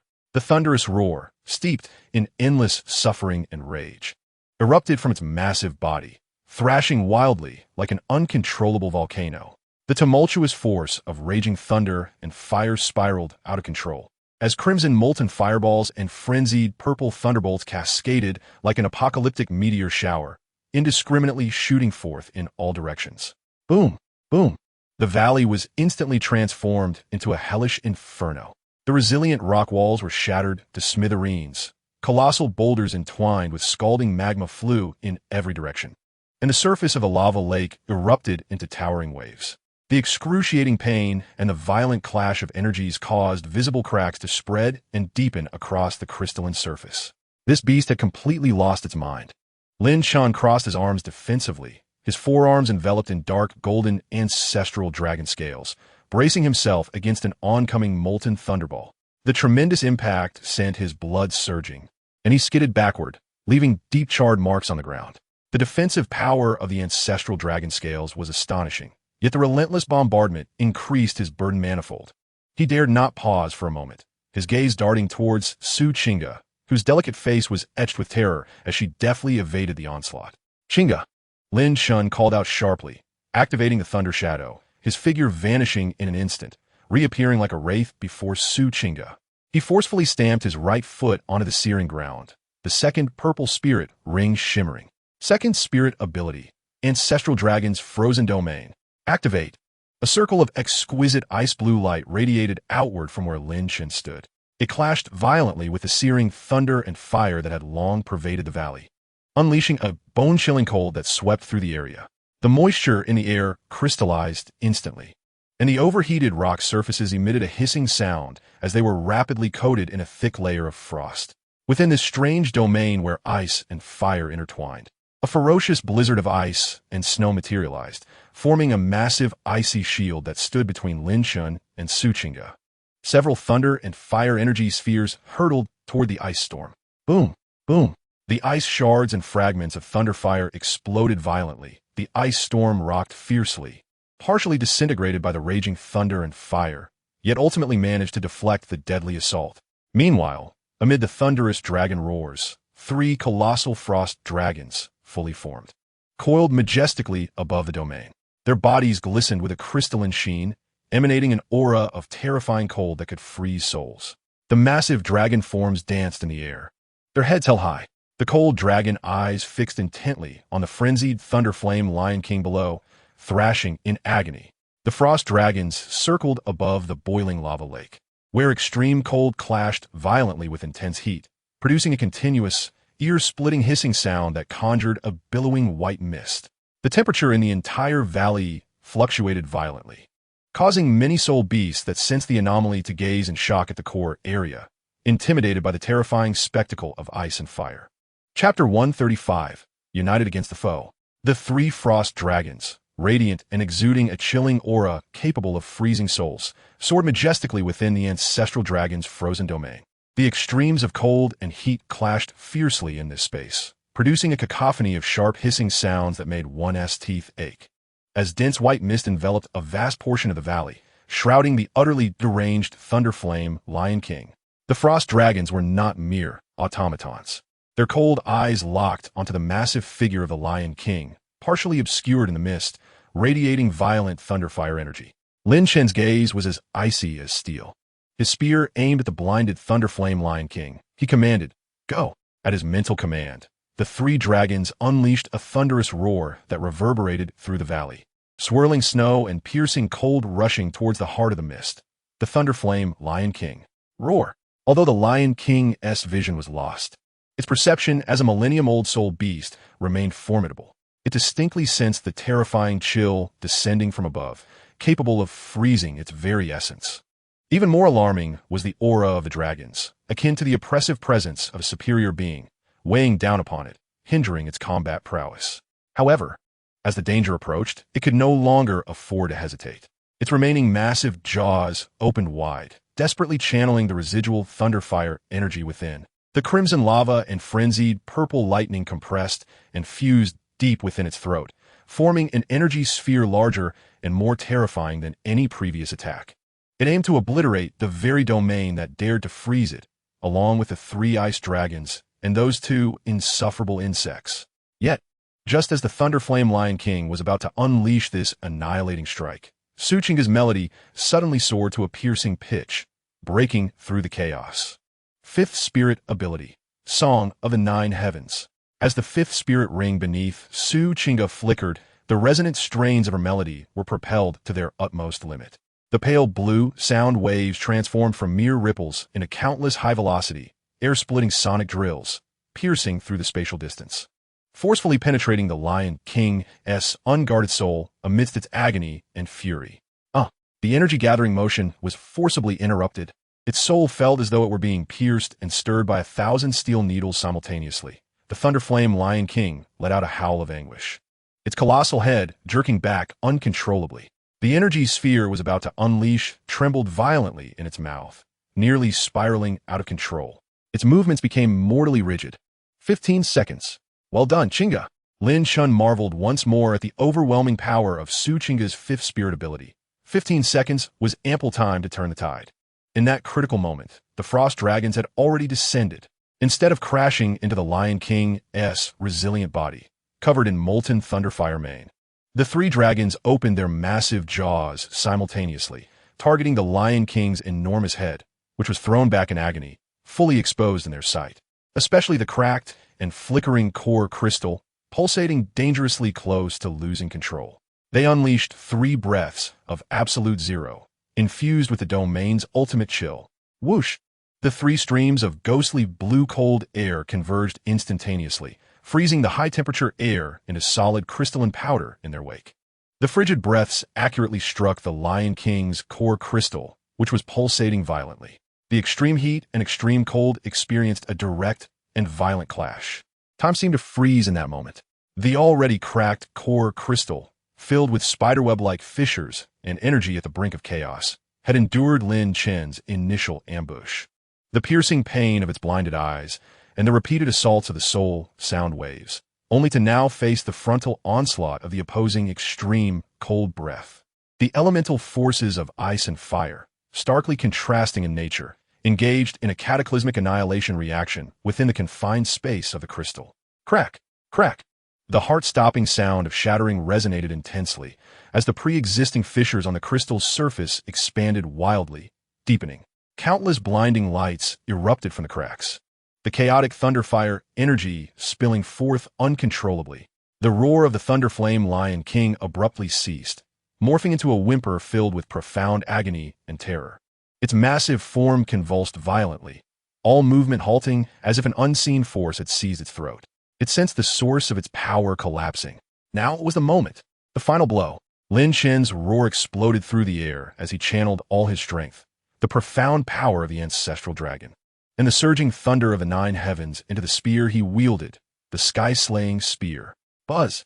The god-slaying spear emitted a resonant hum, and the dark golden lightning no longer danced like electric serpents. Instead, it coalesced into a formidable dark golden dragon, its eyes radiating a captivating authority.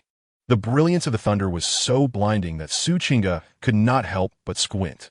The divine eye at her forehead burst forth with divine radiance, while the platinum soul ring behind her shimmered with resplendent light.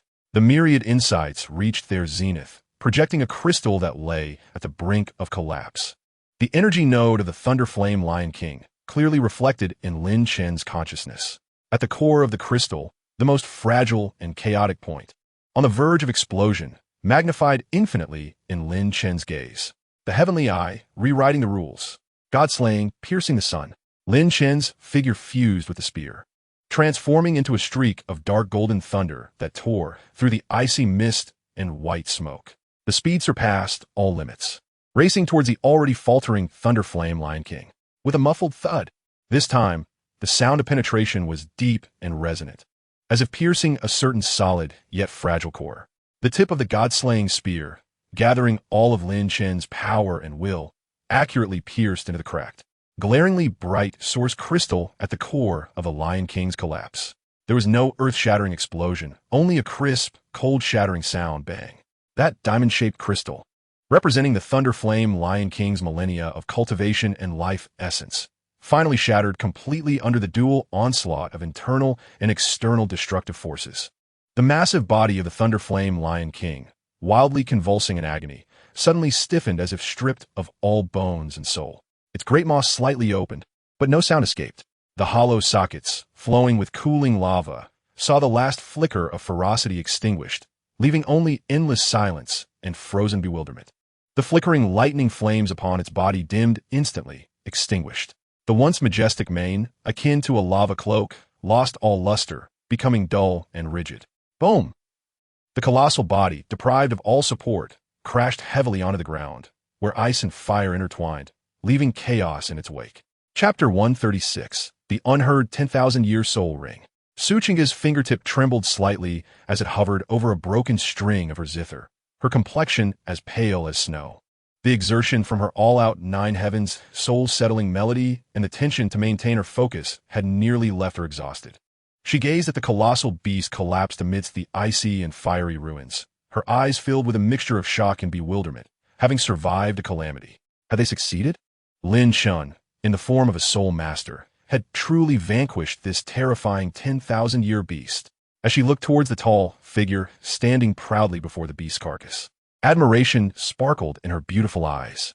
Despite Lin Chen's handsome face being drenched in cold sweat, his clothes torn, and his arms still bearing scorch marks from the lightning flames, the confident and wild smile curling at his lips shone brighter than ever, leaving a deep imprint in her heart.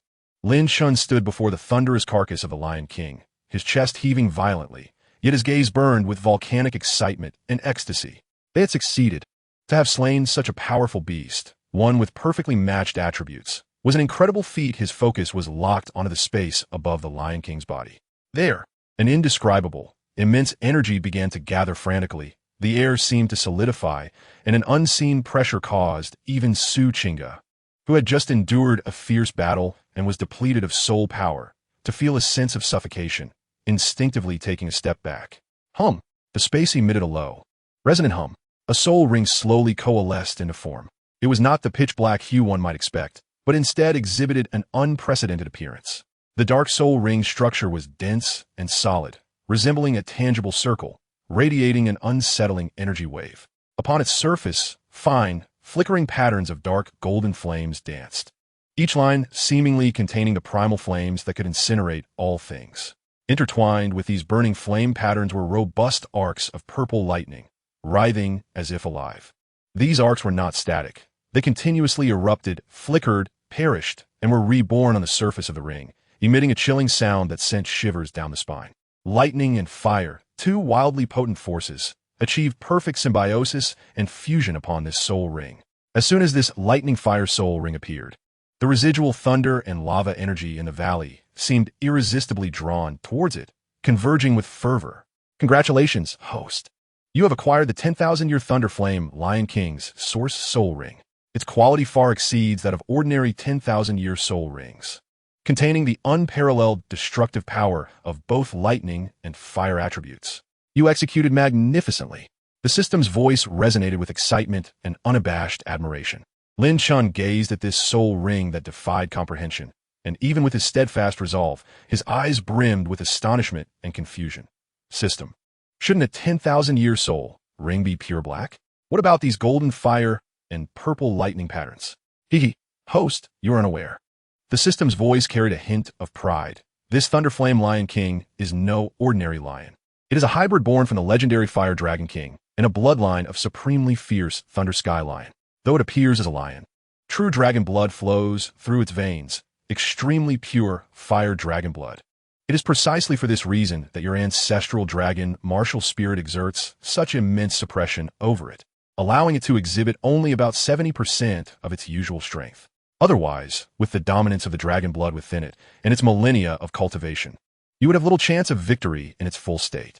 Do not underestimate its mere 10,000-year cultivation. With this dragon blood and lightning fire talent, it could easily contend with typical 30,000-year soul beasts. Thus, in this Thunder Fire Valley, a presence capable of firmly suppressing it is exceedingly rare. Therefore, its soul ring will naturally be exceptional. These golden fire and purple lightning patterns are a manifestation of its internal fire dragon blood essence and thunder talent. What do you think? Is this system's vision unmatched in the world, selecting such an extraordinary target for you? The system's explanation struck Lin Chen like a revelation, and his eyes erupted with indescribable elation. A dragon blood hybrid. No wonder it was so powerful. No wonder the soul ring was so unique. This was an unexpected delight. Perfect. Absolutely perfect. Lin Chen let out a low roar, his eyes devoid of hesitation, filled only with an insatiable desire for power. This soul ring, so perfectly aligned with him, was tailor-made. Chinga. Lin Chen was filled with joy, but upon seeing Su Chinga's slightly pale visage, a pang of concern welled up within him. He swiftly approached her side, enveloping her in his embrace, gently wiping the sweat from her forehead. You've worked hard. Without you, I wouldn't have so easily defeated the Thunderflame Lion King.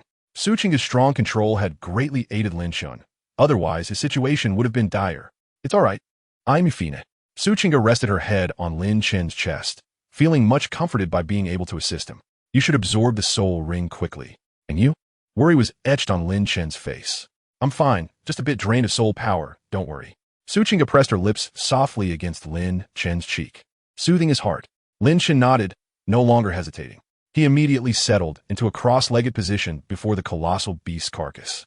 At the heart of this chaotic battlefield where ice and fire intertwined, his consciousness plunged into his dantian, and the ancestral dragon scripture surged into full operation, unleashing a formidable and unparalleled aura of the ancestral dragon, which erupted with a thunderous force. A phantom of dark golden dragon scales materialized upon his skin, emitting a deep, majestic dragon's roar as it instinctively summoned the peculiar soul ring hovering nearby. Buzz. The blackened soul ring with golden flames and purple lightning seemed to sense the intimidating presence of the ancestral dragon, trembling slightly before gently descending, settling securely upon Lin Chen. Boom! At the very moment the soul ring enveloped him, Lin Chen felt as though his soul and body were simultaneously thrust into a crucible of molten fire and a thunderous abyss.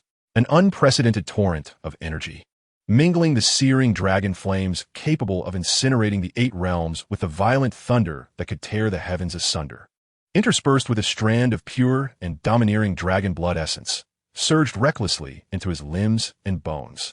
A sound of suppressed agony erupted from Lin Chen's throat as his skin instantaneously turned crimson like a brand, while countless tiny purple electric serpents and dark golden sparks danced wildly upon his body, bursting forth.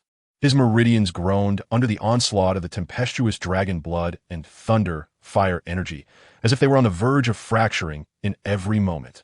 Steady your heart. Refine the dragon blood. The system commanded sternly, its tone laced with gravity. Lin Chen gritted his teeth, blood seeping from his gums, veins bulging on his forehead.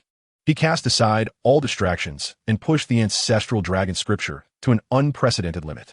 Within his dantian, the golden cyclone formed by the ancestral dragon's power spun wildly at an unparalleled velocity, resembling a colossal black hole, greedily consuming erasing, and merging with the influx of dragon blood and thunder fire essence. Chapter 137. Dragon's Fury, Thunder's Annihilation. Unimaginable pain erupted within Lin Chen like a volcanic eruption, as his body seemed to undergo a cycle of destruction and rebirth. His skin and meridians cracked under the relentless ravages of fire and thunder. Yet the ancestral dragon's formidable, self-healing ability swiftly mended the damage.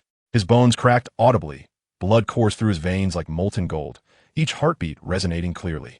The dragon blood essence transformed into a fire dragon rampaging within him, while the thunder morphed into serpents, equally fierce and unyielding. Truly, it was outrageous. Lin Chen's heart roared in defiance, as his ancestral dragon martial spirit unleashed a thunderous dragon's roar that resonated throughout his dantian, his body, and the entire Thunder Fire Valley. The fire dragon and thunder serpent seemed to sense an immensely terrifying presence, immediately quieting their tumult. Suchinga stood anxiously by, observing the explosive radiance of thunder and fire surrounding Lin Chen, and feeling the increasingly potent and domineering dragon's might. Her heart was a mix of worry and awe. Yet, she could distinctly sense that Lin Chen was gradually suppressing the chaos and turbulence.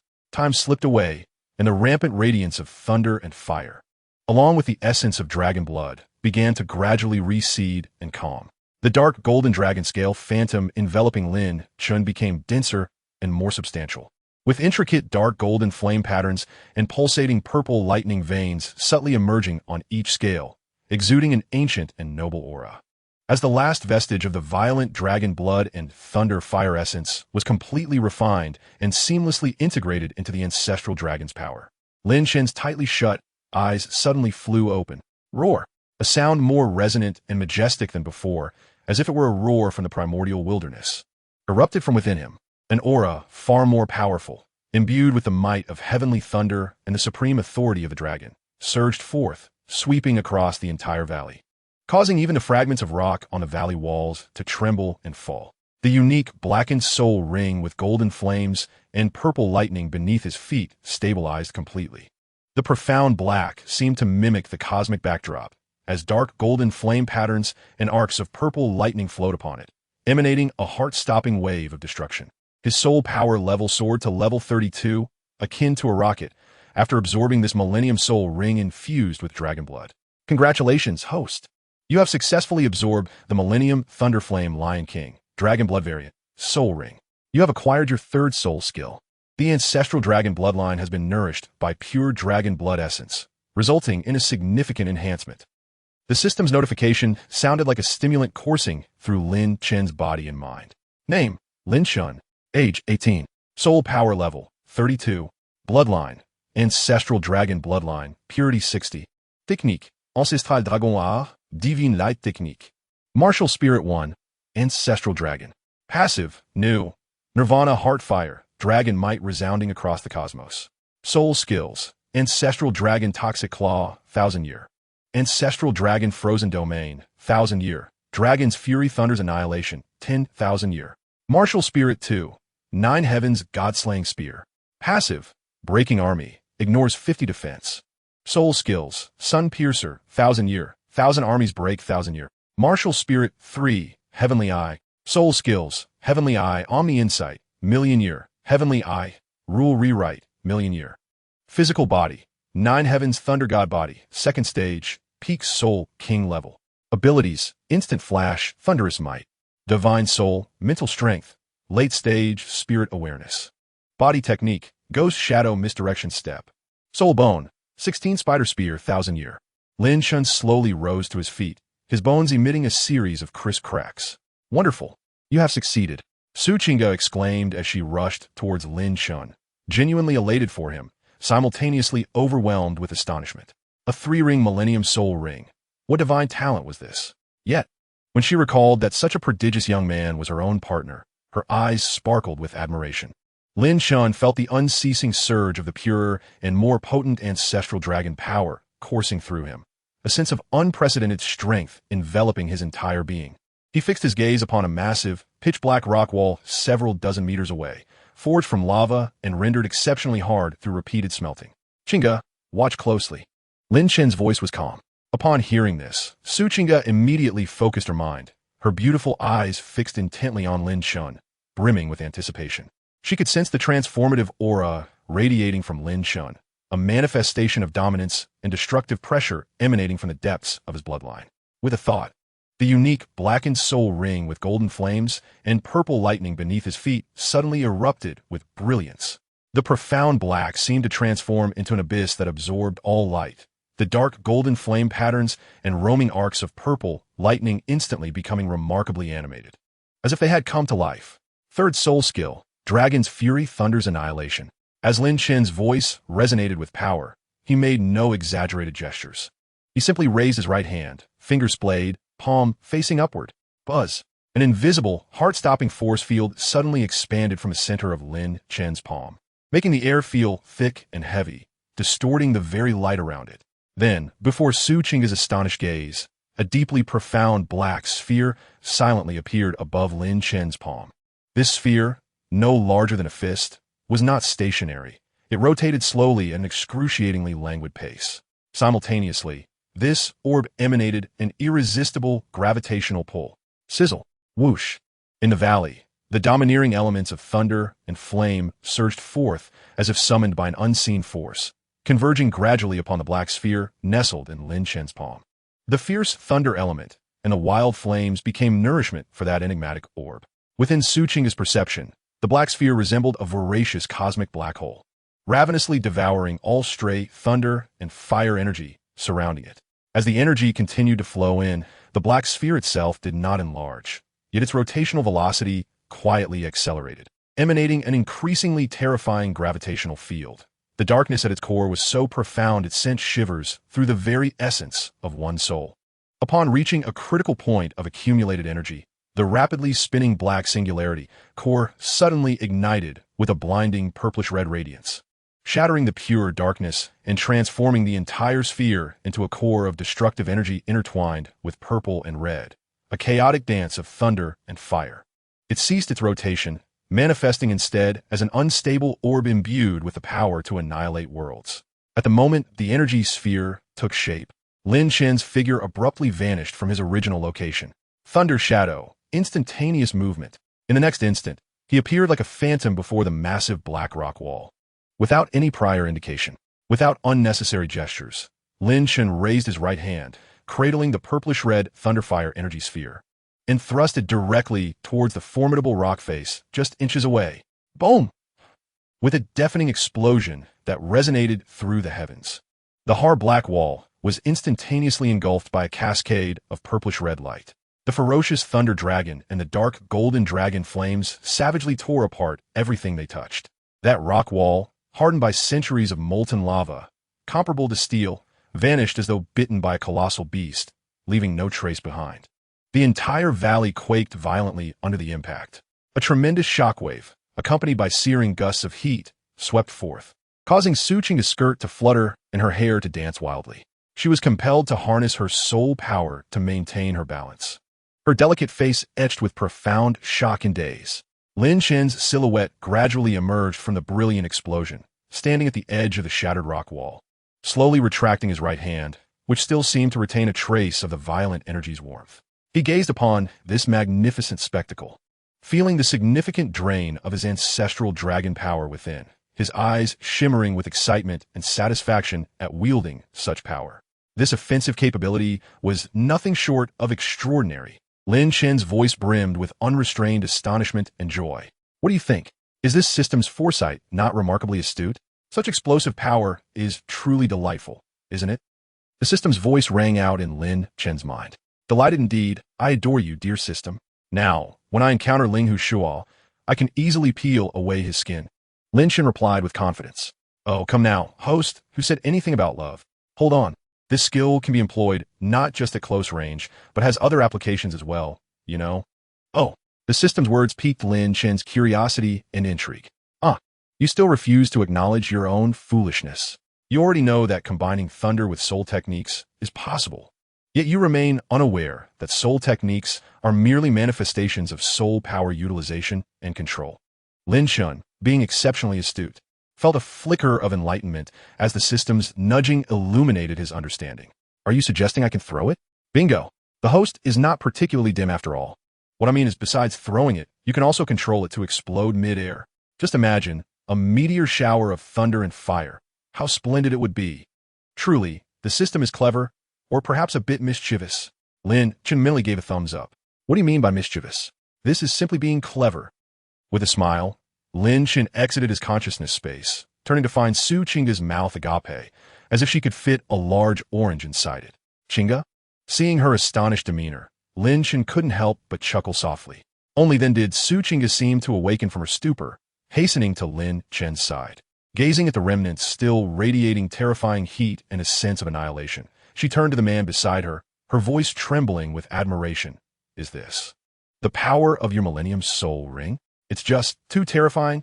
Lin Chen, you are truly a monster. Upon hearing this, Lin Chen turned to Su Chinga, the sharp glint in his eyes softening into a gentle smile as he lightly pinched her slightly dazed cheek.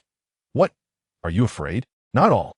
Su Chinga's cheeks flushed, yet she stood tall, her beautiful eyes sparkling with pride. The stronger my man, the better. But this power is indeed quite frightening. Ha! Lin Chen laughed heartily, his voice filled with boldness and confidence. I have even greater power. Would you care to witness it? He wrapped his arm around Su Chinga's slender waist, whispering in her ear.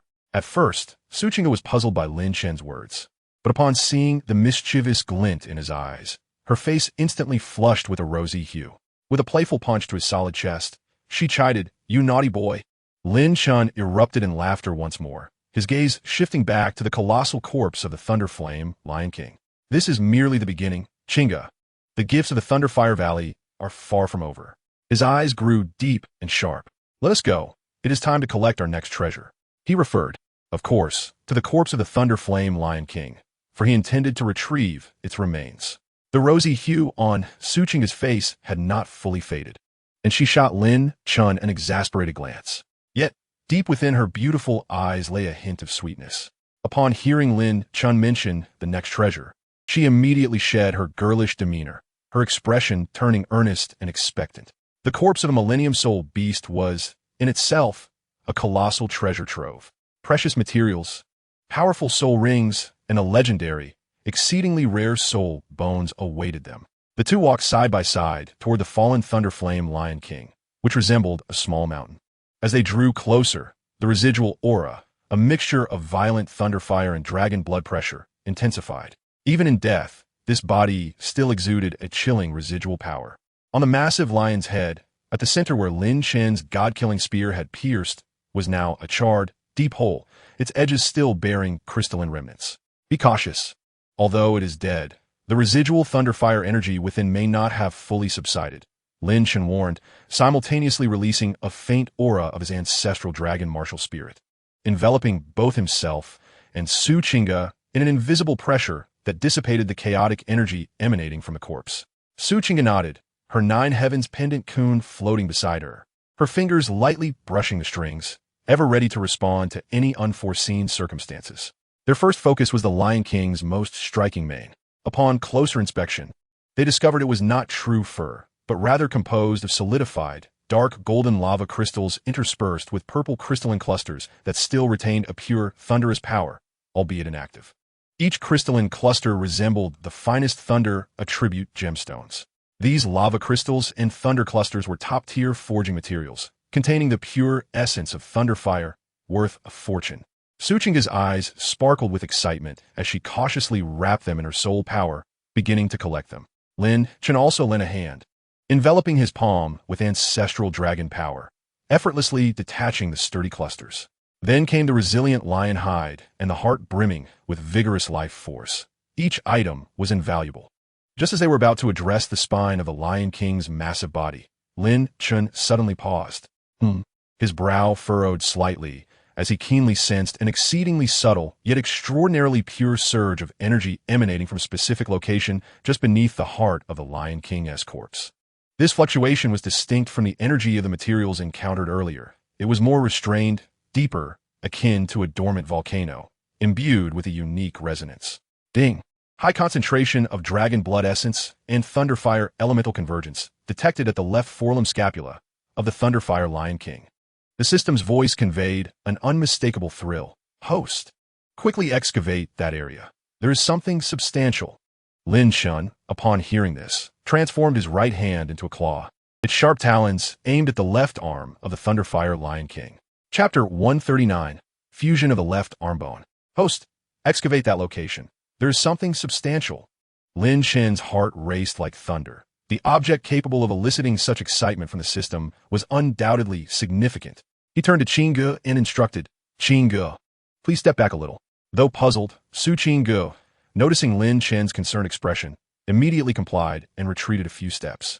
Observing this, Lin Chen's claw, glimmering with the fiery glow of the valley, bore his fingers like hooks, with dark golden lightning entwining their tips.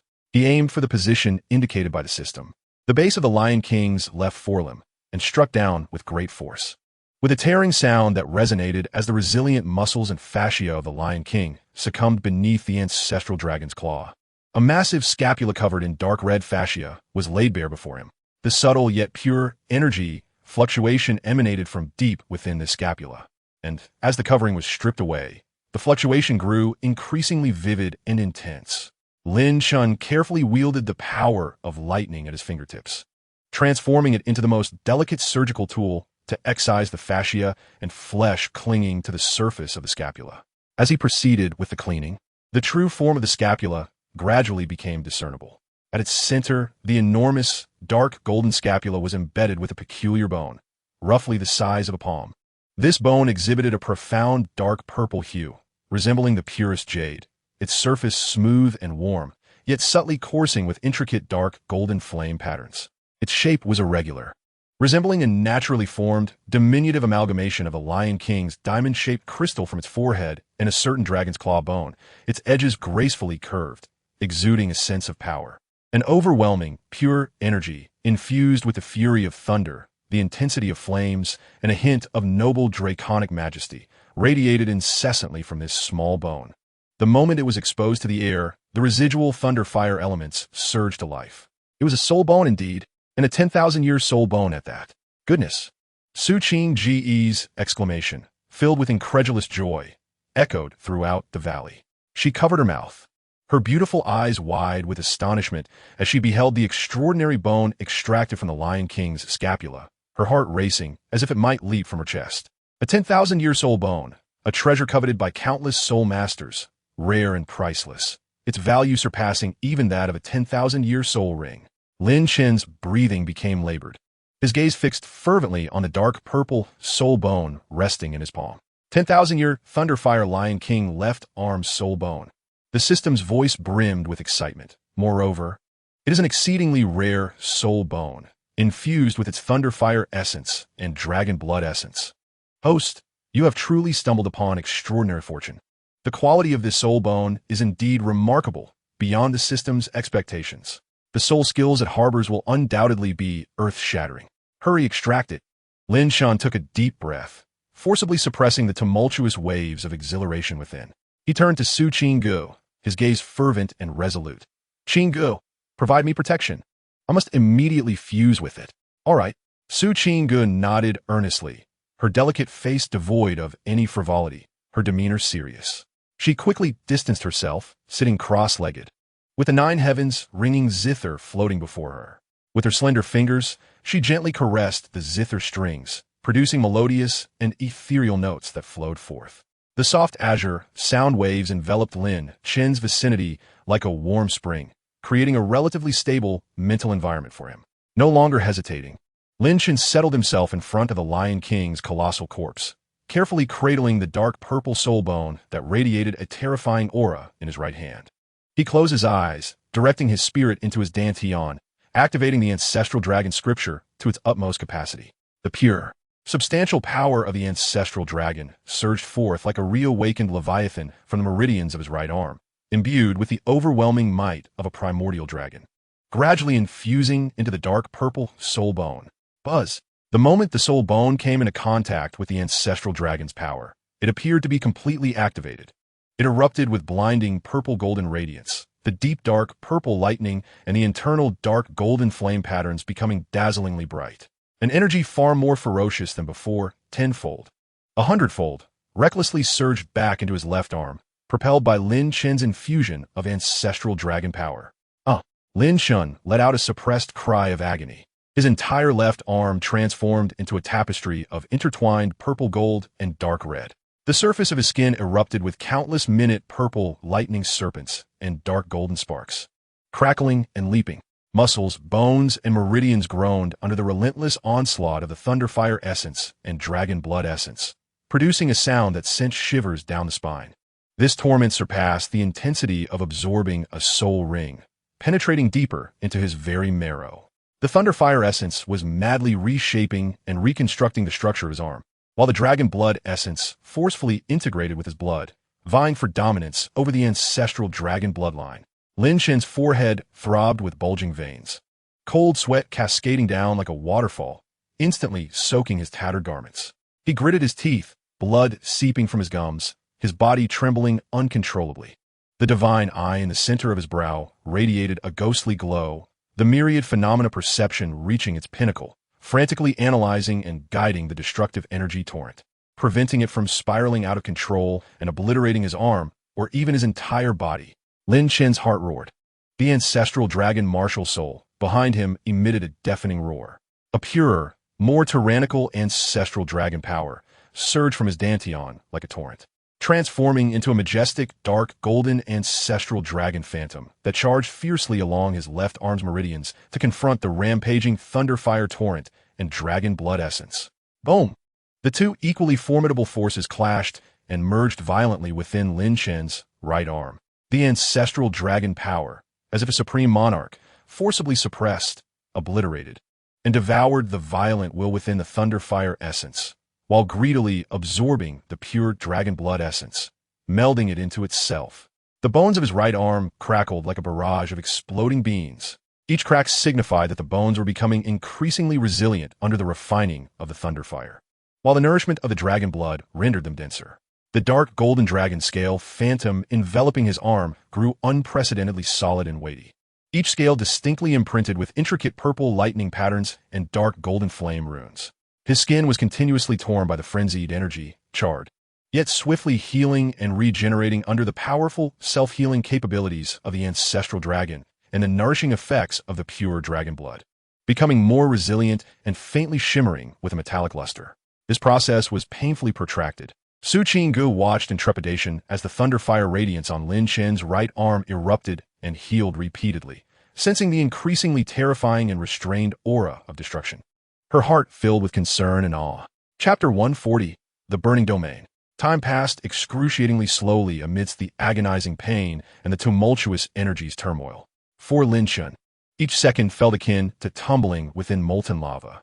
His body transformed into a rocky outcrop amidst a tempest, enduring wave after wave of annihilating energy, infused with the searing essence of dragon's blood. The crackling of his bones diminished gradually, resembling the sound of stones on the verge of fracturing, signaling the swift completion of his metamorphosis. His left arm became adorned with dark golden dragon scales, the edges as sharp as a blade. The scales bore two dynamic patterns, one of ferocious purple lightning and the other of ancient dark golden flames, both radiating a terrifying luminescence. The wounds on his skin, charred and cracked from the energy, dwindled in number, replaced by newly formed skin of a bronze hue, as resilient as tempered metal. Beneath the surface, a faint glow of dark gold and purplish red flickered, as if concealing magma and lightning.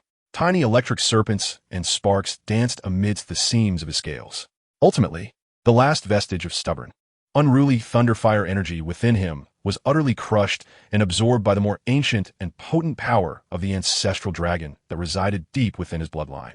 The cataclysmic storm that had raged within him for so long abruptly ceased.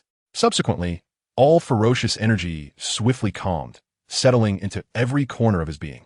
Lin Chen trembled violently, his taut body, like a fully drawn bow, suddenly becoming rigid. The beads of sweat that emerged on his forehead were instantly vaporized by the intense heat of his skin.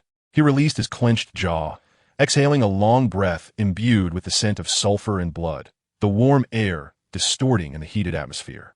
The divine eye upon his brow vanished like ripples in water. In the next moment, his tightly shut eyes flew open, a resounding roar, high-pitched and authoritative, bursting forth from the depths of his soul, infused with the might of rebirth, intertwined with the thunderous rumble of 9 heavens and the roar of the Earth's molten core. Boom!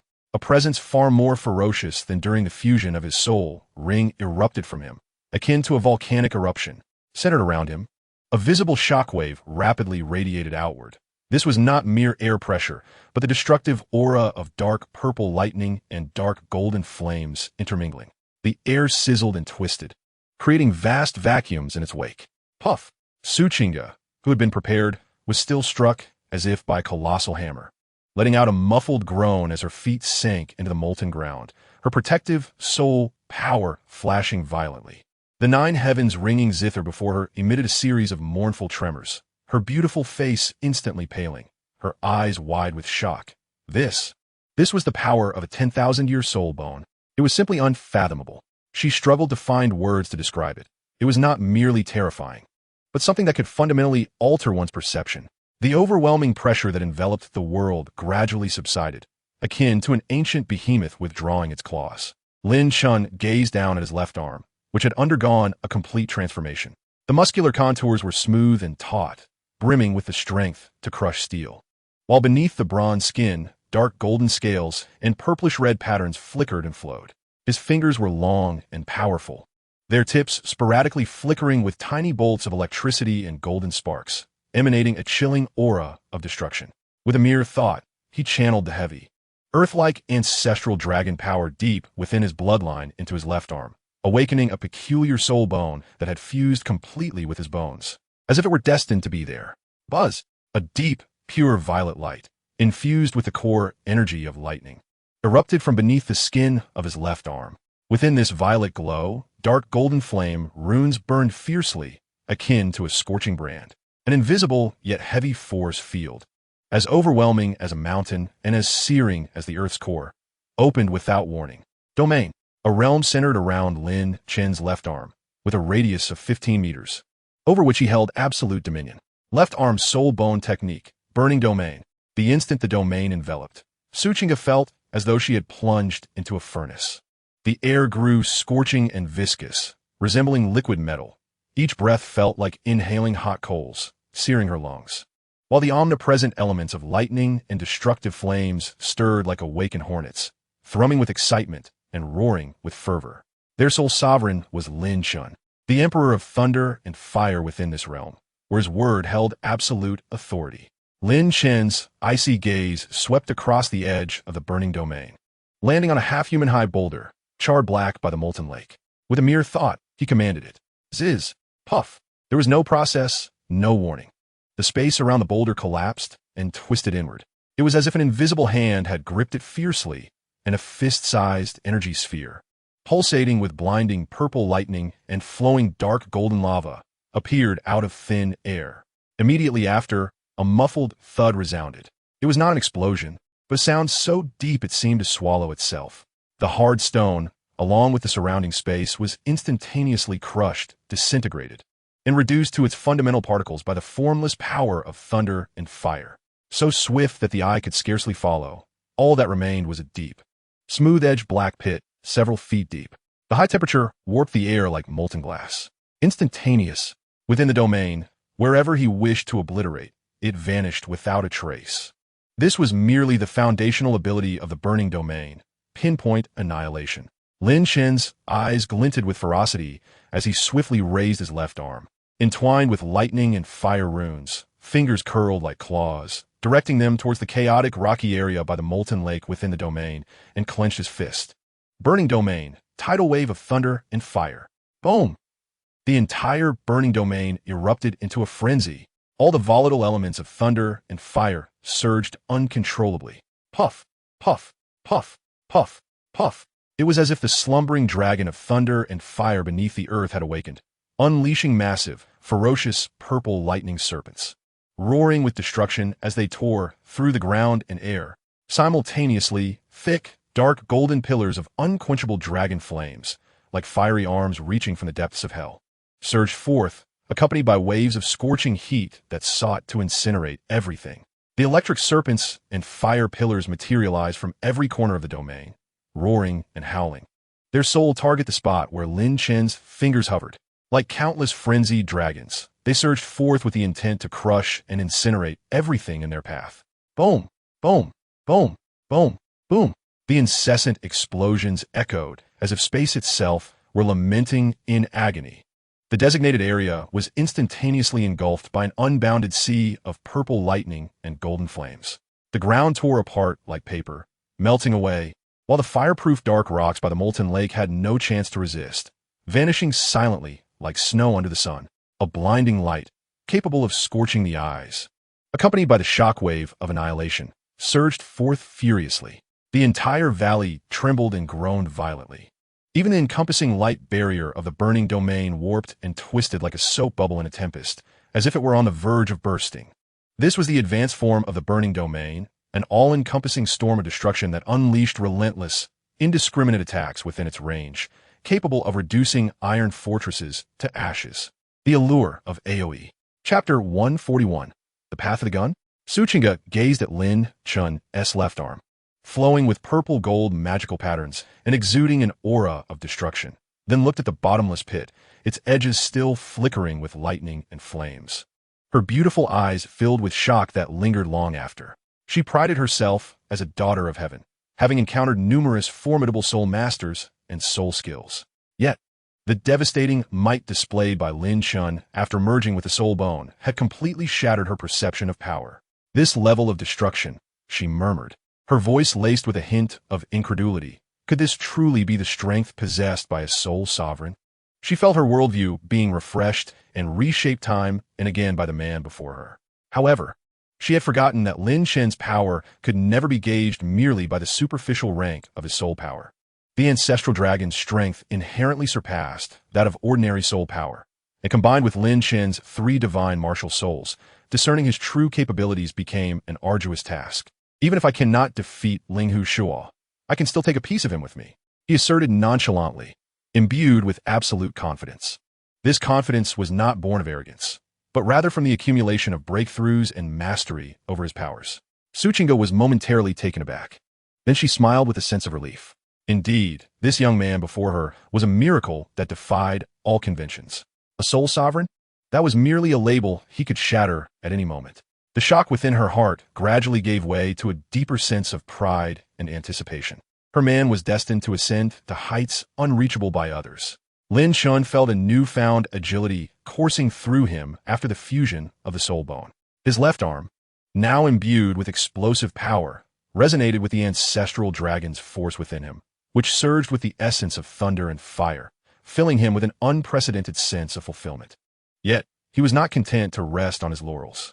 System, Lin Chen called out in his mind. I have acquired the 3rd soul ring for the ancestral dragon martial soul, and the soul bone has been successfully fused. Now, it is time to address the soul ring issue for the 9 heavens god-slaying spear. Do you have any preparations for me? Oh dear, has the host finally recalled your precious spear? The system's voice carried a hint of playful mockery. I thought you were too dazed by the power of thunder and fire, too busy showing off. Enough with the banter, Lin Chen said, his lips twitching slightly. Just tell me how to proceed. What special soul beast do I need to hunt? Or was there a specific secret realm I must explore? Ah, the host's impatience mirrors the straightforward nature of your spear. The system replied leisurely. Do you remember the one-armed elder you sought as a master outside the competition arena in Holy Radiance City? Lin Chen paused, a figure instantly surfacing in his mind. An elder with gray hair, a weathered face, and a stooped posture, his empty right sleeve swaying gently in the wind. Yet, the sharp glint occasionally flickering in his murky eyes commanded respect. It was the very master who taught him the fundamentals of spear techniques and left him with the profound words, the pinnacle of spear techniques lies in intent, not form. That teacher, Lin Chen realized, had been momentarily set aside amidst the tumult of his experiences, from a month of unconsciousness to battling through the Thunderfire Valley for soul rings. Are you suggesting that acquiring the soul ring for the 9 heavens god-slaying spear is related to him? Bingo. The host has finally grasped the concept. The system praised. That elder is no ordinary spear instructor. He is a living legend, having reached an unparalleled understanding of spear techniques. The 9 heavens god-slaying spear, as a supreme weapon of slaughter, requires more than just the energy of a soul ring to unleash its true potential. It demands a profound comprehension and embodiment of the essence of spear techniques. Of course, you needn't worry about the soul ring. Once you train with him for a while and complete the necessary tasks, this system will naturally assign you a suitable soul ring. Only when you attain a deep understanding of spear intent and integrate that understanding into your martial soul and soul power will the soul ring and soul skills become mere externalities. At that point, your mastery will manifest as divine skill. The system's explanation sent a jolt through Lin Chen's heart. Recalling the terrifying characteristics of the Nine Heavens God-slaying spear, which could ignore defenses, he realized that he had yet to unleash its true power. So that is how it is. Lin Chen's eyes sparkled with enlightenment. No wonder you urged me to seek a master. It seems the time has come to find him and heed his teachings. Exactly. The current strength of your physical body and soul power, especially after being tempered by thunder and fire and reinforced by dragon blood, has barely reached the threshold to endure the deeper impacts of spear intent. The system affirmed, moreover, with your recent fusion of the soul bone, your power has significantly increased. This is the perfect opportunity to consolidate your strength while delving into the nuances of spear techniques. Laying the most solid foundation for the transformation of the god-slaying spear. It's a win-win situation. Lin Chen took a deep breath, his gaze sharpening with determination as he turned to Su Qingge, who was still processing the information. Qingge. Su Qingge lifted her head. We should leave this place, Lin Chen said. The harvest from Thunderfire Valley had far surpassed expectations. Next, he needed to find someone to undertake an important training journey. Find someone? Train? Su Qingge inquired curiously. Where are we going? Who are we looking for? Back to Holy Radiant City, Lin Chen replied, directing his gaze towards the valley's exit, as if he could see beyond the mountains to seek his spear master. The upcoming training required his guidance. Spear master? Su Qingge thought she had not heard of him before, yet she obediently nodded.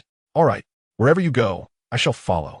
I am eager to witness the magnificence of the one who can teach someone as extraordinary as you. Lin Chen smiled, saying no more. He approached the colossal corpse of the Thunderflame Lion King, carefully collecting the precious materials he had previously gathered, especially those core materials, such as the crystalline clusters and heart that contained pure Thunderfire energy. These were invaluable treasures, worth their weight in gold, whether for personal cultivation, weapon forging, or trading for resources. After completing this task, he took one last glance at the valley that had brought him immense transformation, the bubbling lava lake, the charred and shattered earth, and the ominous pits that still held a terrifying aura. Let us go, Qingge. Lin Chen took Su Qingge's hand, the warmth of his fingertips dispelling the heat of the valley. Su Qingge beamed, tightly grasping his hand. Their fingers intertwined, they exchanged a knowing smile, a silent understanding passing between them. The two figures, no longer lingering, turned towards the valley's exit and dashed forth like arrows released from a bow. With Lin Chen's greatly enhanced strength, he moved even faster than before, his form darting through the rugged terrain of the valley with ease. Chapter 142, Bloodslaughter? As they exited the core area of Thunderfire Valley, the oppressive heat of the surroundings significantly diminished. Upon fully breaching the valley's mouth and feeling the relatively gentle air and bright sunlight outside, they were engulfed by an almost surreal sense of relief. Su Qingge exhaled deeply, her delicate face radiating a relaxed smile. We're finally out. The air outside feels exceptionally refreshing. Lin Chen nodded slightly, feeling the powerful and refined energy surging within him, alongside the soul bone perfectly fused with his left arm, his heart brimming with anticipation for the future. This time, when we return, it will surely surprise everyone. Su Qingge exclaimed excitedly, her demeanor reflecting that she too felt as if the one to astonish the world was herself. Lin Chen smiled gently, affectionately pinching Su Qingge's cheek. System, please chart the route back to Holy Radiant City. He silently urged in his mind. Received, optimizing the best route. The system's voice promptly responded. Given the host's enhanced strength, I recommend traversing directly through the outskirts of the setting sun forest. The straight distance is the shortest, and there are fewer high-level soul beasts along the way, which you both should be able to handle with your current abilities. Anticipating a swift advance, they estimated to reach the City of Radiance within 5 days. Very well, let us adhere to this route. Lin Chen nodded, then turned to Su Qingge beside him. Qingge, we shall traverse directly through the outskirts of the Sunset Forest, aiming to return to the City of Radiance in 5 days. Of course, after all, you are to protect me, Su Qingge replied with a mischievous smile in her eyes. Lin Chen chuckled heartily, channeling the dark golden ancestral dragon power surging through his leg veins. He exclaimed, Thunder Shadow, instant flash. The frequency and distance of his movement had significantly increased with his enhanced strength. transforming him into an indistinguishable dark golden streak as he sped towards the direction of the sunset forest. Indeed, Lin Chen grasped Su Qing's hand, his face adorned with a familiar, confident smile. "Ah, too fast, slow down," Su Qing exclaimed, her soul rings shimmering, her speed increasing as well, making it easier for Lin Chen. The two weaved through the sunset forest, their movements light and graceful, as if they were soaring through the world. The trees rushed past them, but Lin Chen's thoughts had already soared towards the City of Radiance, towards the enigmatic one-armed elder. Their speed was astonishing. The Millennium Year's soul beast they encountered, sensing the terrifying dragon might emanating from Lin Chen, fled in panic, daring not to obstruct their path. Occasionally, a foolish soul beast would collide with them, but Lin Chen needed not to unleash his martial soul. The power of his soul bone was sufficient to handle them effortlessly. 5 days of rapid travel, enduring wind and rain, yet the journey remained largely unimpeded. Thirsty, they would quench their thirst from the sweet streams of the forest. Hungry, they would find 2 unfortunate soul beasts, and Lin Chen would showcase his culinary skills. Accompanied by each other, boredom was a stranger. Lin Chen would recount amusing anecdotes from his past life, embellished just enough to elicit hearty laughter from Su Qing. Occasionally, Su Qing would play a delicate tune for Lin Chen, or even dance elegantly, twirling lightly beside him, her skirt fluttering, their bright, melodious laughter adding a splash of color to their otherwise monotonous journey. However, this ease did not last long. As they crossed a relatively open valley strewn with jagged rocks, their path was obstructed by 7 or 8 fierce-looking figures, exuding an intimidating aura. These individuals bore disheveled attire, yet displayed evident signs of battle, with dark red stains of blood still lingering on their weapons, radiating a strong aura of malevolence, clearly a band of ruthless outlaws. At the forefront stood an exceptionally burly, bald man, his chest bared, revealing a thick mat of chest hair and a ghastly scar slashing from his shoulder to his abdomen. He hefted a blood-red giant axe, its blade gleaming ominously. The 2 yellow, 3 purple soul rings that floated behind him attested to his status as a soul king. The few individuals beside him also possessed soul master-level capabilities, their eyes reflecting predatory intent, akin to starving wolves stalking their prey. Well, brothers, fortune smiles upon us today. We've caught ourselves 2 plump sheep." The bald man grinned widely, exposing a mouthful of yellow teeth. His greedy gaze roamed unabashedly over Su Qing's exquisite visage and curvaceous figure, unabashedly revealing his lewd thoughts.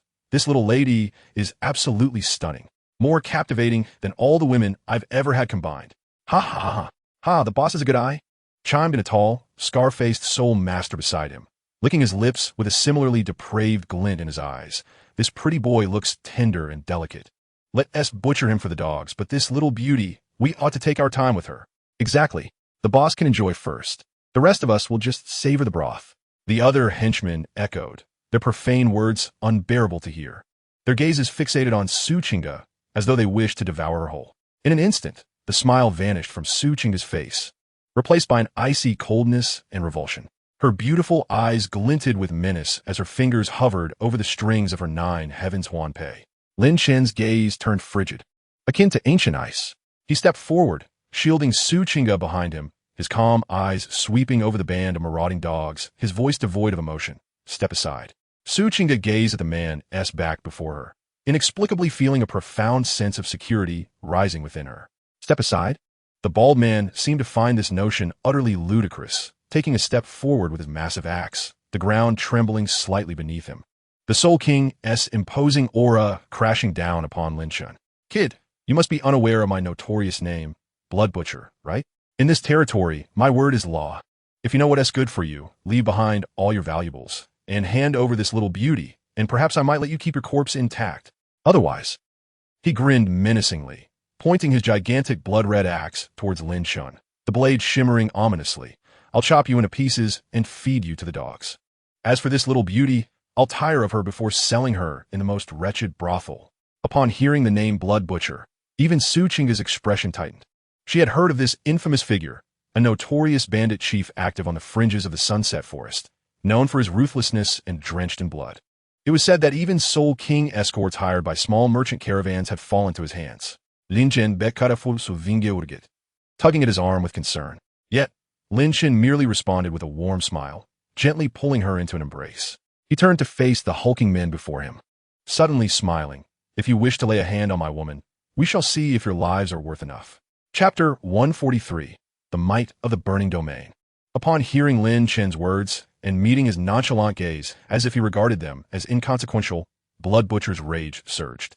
His blood axe pointing menacingly at Lin Chen and Su Qingge as he bellowed, "Damn it! A death-seeking brat daring to speak to me like that. Chop him up for me. Kill." The henchmen, unable to contain themselves any longer, revealed their sinister smiles, unleashing their soul power and summoning their martial souls. Various colors of soul rings flared to life, with blades, claws, and poison spikes tearing through the air, launching a ferocious assault on Lin Chen from multiple directions.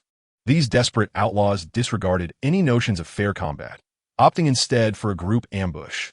Faced with the onslaught of multiple soul masters, Lin Chen did not even release Su Qingge from his grasp. He simply raised his left hand calmly. In an instant, his arm transformed, the ancestral dragon power surging as dark golden and purple-red magical patterns rapidly adorned his entire limb.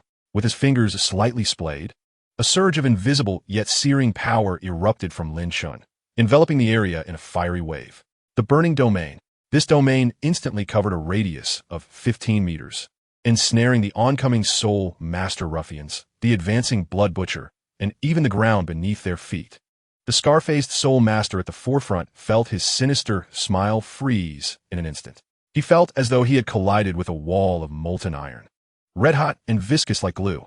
No, it was more akin to plunging into the mouth of an erupting volcano, the thick air rendering every action excruciatingly difficult. The terrifying heat pierced through his soul power defenses, mercilessly piercing into his flesh. The purple electric snakes crackled menacingly around him, baring their fangs. He emitted a suffocating cry of pain. His forward momentum abruptly halted, as if an invisible hand had pinned him in place, rendering him immobile. His skin visibly reddened, then began to blacken and char. The other soul sects were no better off. They were horrified to discover that the brilliance of their gathered soul skills flickered like a candle in the wind, on the verge of extinguishing at any moment. A domain? This is impossible. The bald Blood Butcher Soul King, being the strongest among them, felt a visceral chill originating from his soul the instant the burning domain descended upon him. What kind of power is this? Is this the strength that a soul sovereign can possess? His eyes widened in a blood-red glare as he desperately channeled his soul force. The fifth soul ring erupting in a blinding crimson light, striving to break free from this terrifying restraint, with a massive phantom of a blood-red axe looming behind him. But Lin Chen's movements were swifter. At the very moment the burning domain unfolded, pinning everyone down, a glint of cold light flashed in Lin Chen's eyes. "King Yi, close your eyes." His voice remained calm, imbued with a reassuring strength. Without a moment's hesitation, Su Qingge buried her face into Lin Chen's embrace, tightly shutting her eyes, placing her complete trust in him. Just as Su Qingge closed her eyes, Lin Chen's slightly parted left hand suddenly clenched inward. Burning domain, thunderfire tidal wave. Boom! The entire space enveloped by the burning domain seemed to be instantaneously thrown into the very eye of a thunderstorm and a volcanic eruption. Countless bolts of violet lightning, as thick as a man's arm and frenzied to the extreme, surged forth from the void like enraged thunder dragons, accompanied by a deafening roar. Simultaneously, dark golden dragon flames, capable of turning souls to ash, erupted like pillars of molten lava from the Earth's core, soaring into the sky with the searing heat to incinerate all. Thunder and dragon flames, two forces epitomizing utter destruction, under the absolute control of the burning domain, precisely locked onto every target pinned down, instantly intertwining, strangling, and colliding with one another. There were no earth-shattering explosions, only the chilling sound of energy annihilation. Sizzle, crackle, boom. In the terrified and despairing gaze of the bald Blood Butcher Soul King, he watched as that scarred-faced soul sect member was instantaneously pierced by several bolts of violet thunder dragons, the violent electric force wreaking havoc within his body, tearing apart his resilient soul master form. Following that, the dark golden dragon flames swept over, instantly reducing his charred remains to ash. That individual didn't even have time to let out a scream. Another soul sect member wielding a massive hammer attempted to block a pillar of dragon flames with his hammer. Yet, the seemingly indestructible hammer melted into molten iron at the moment it met the dark golden dragon flames. The dragon flames devoured him unimpeded, transforming him into a blazing figure of fire, vanishing completely in the blink of an eye. The other Soul sect members met the same fate. Under the relentless suppression of the burning domain, they were as fragile as ants, the furious thunderfire power striking them with precision, so swiftly that they had no time to react. In just 3 breaths, those previously fierce and clamoring Soul sect lackeys, who had threatened to capture Su Qingge, were utterly obliterated in this hell of thunder and fire, leaving not even a trace of ash behind. All that remained were a few charred imprints on the ground, and the acrid scent of charred remains wafting through the air. No! The bald blood butcher let out a heart-wrenching wail as he beheld his capable subordinates annihilated in an instant. The soul force within him erupted like flames, and the 5th soul skill finally broke free from part of the suppression. The enormous blood-red axe phantom, accompanied by a piercing sound of slicing air, swung down violently towards Lin Chen's head. This was his desperate strike, wielding tremendous power, faced with this axe capable of cleaving mountains. Lin Chen's gaze remained as tranquil as a placid lake. He didn't even glance at the descending axe. He merely tightened his right hand, embracing Su Qingge, ensuring she would not suffer even a hint of harm.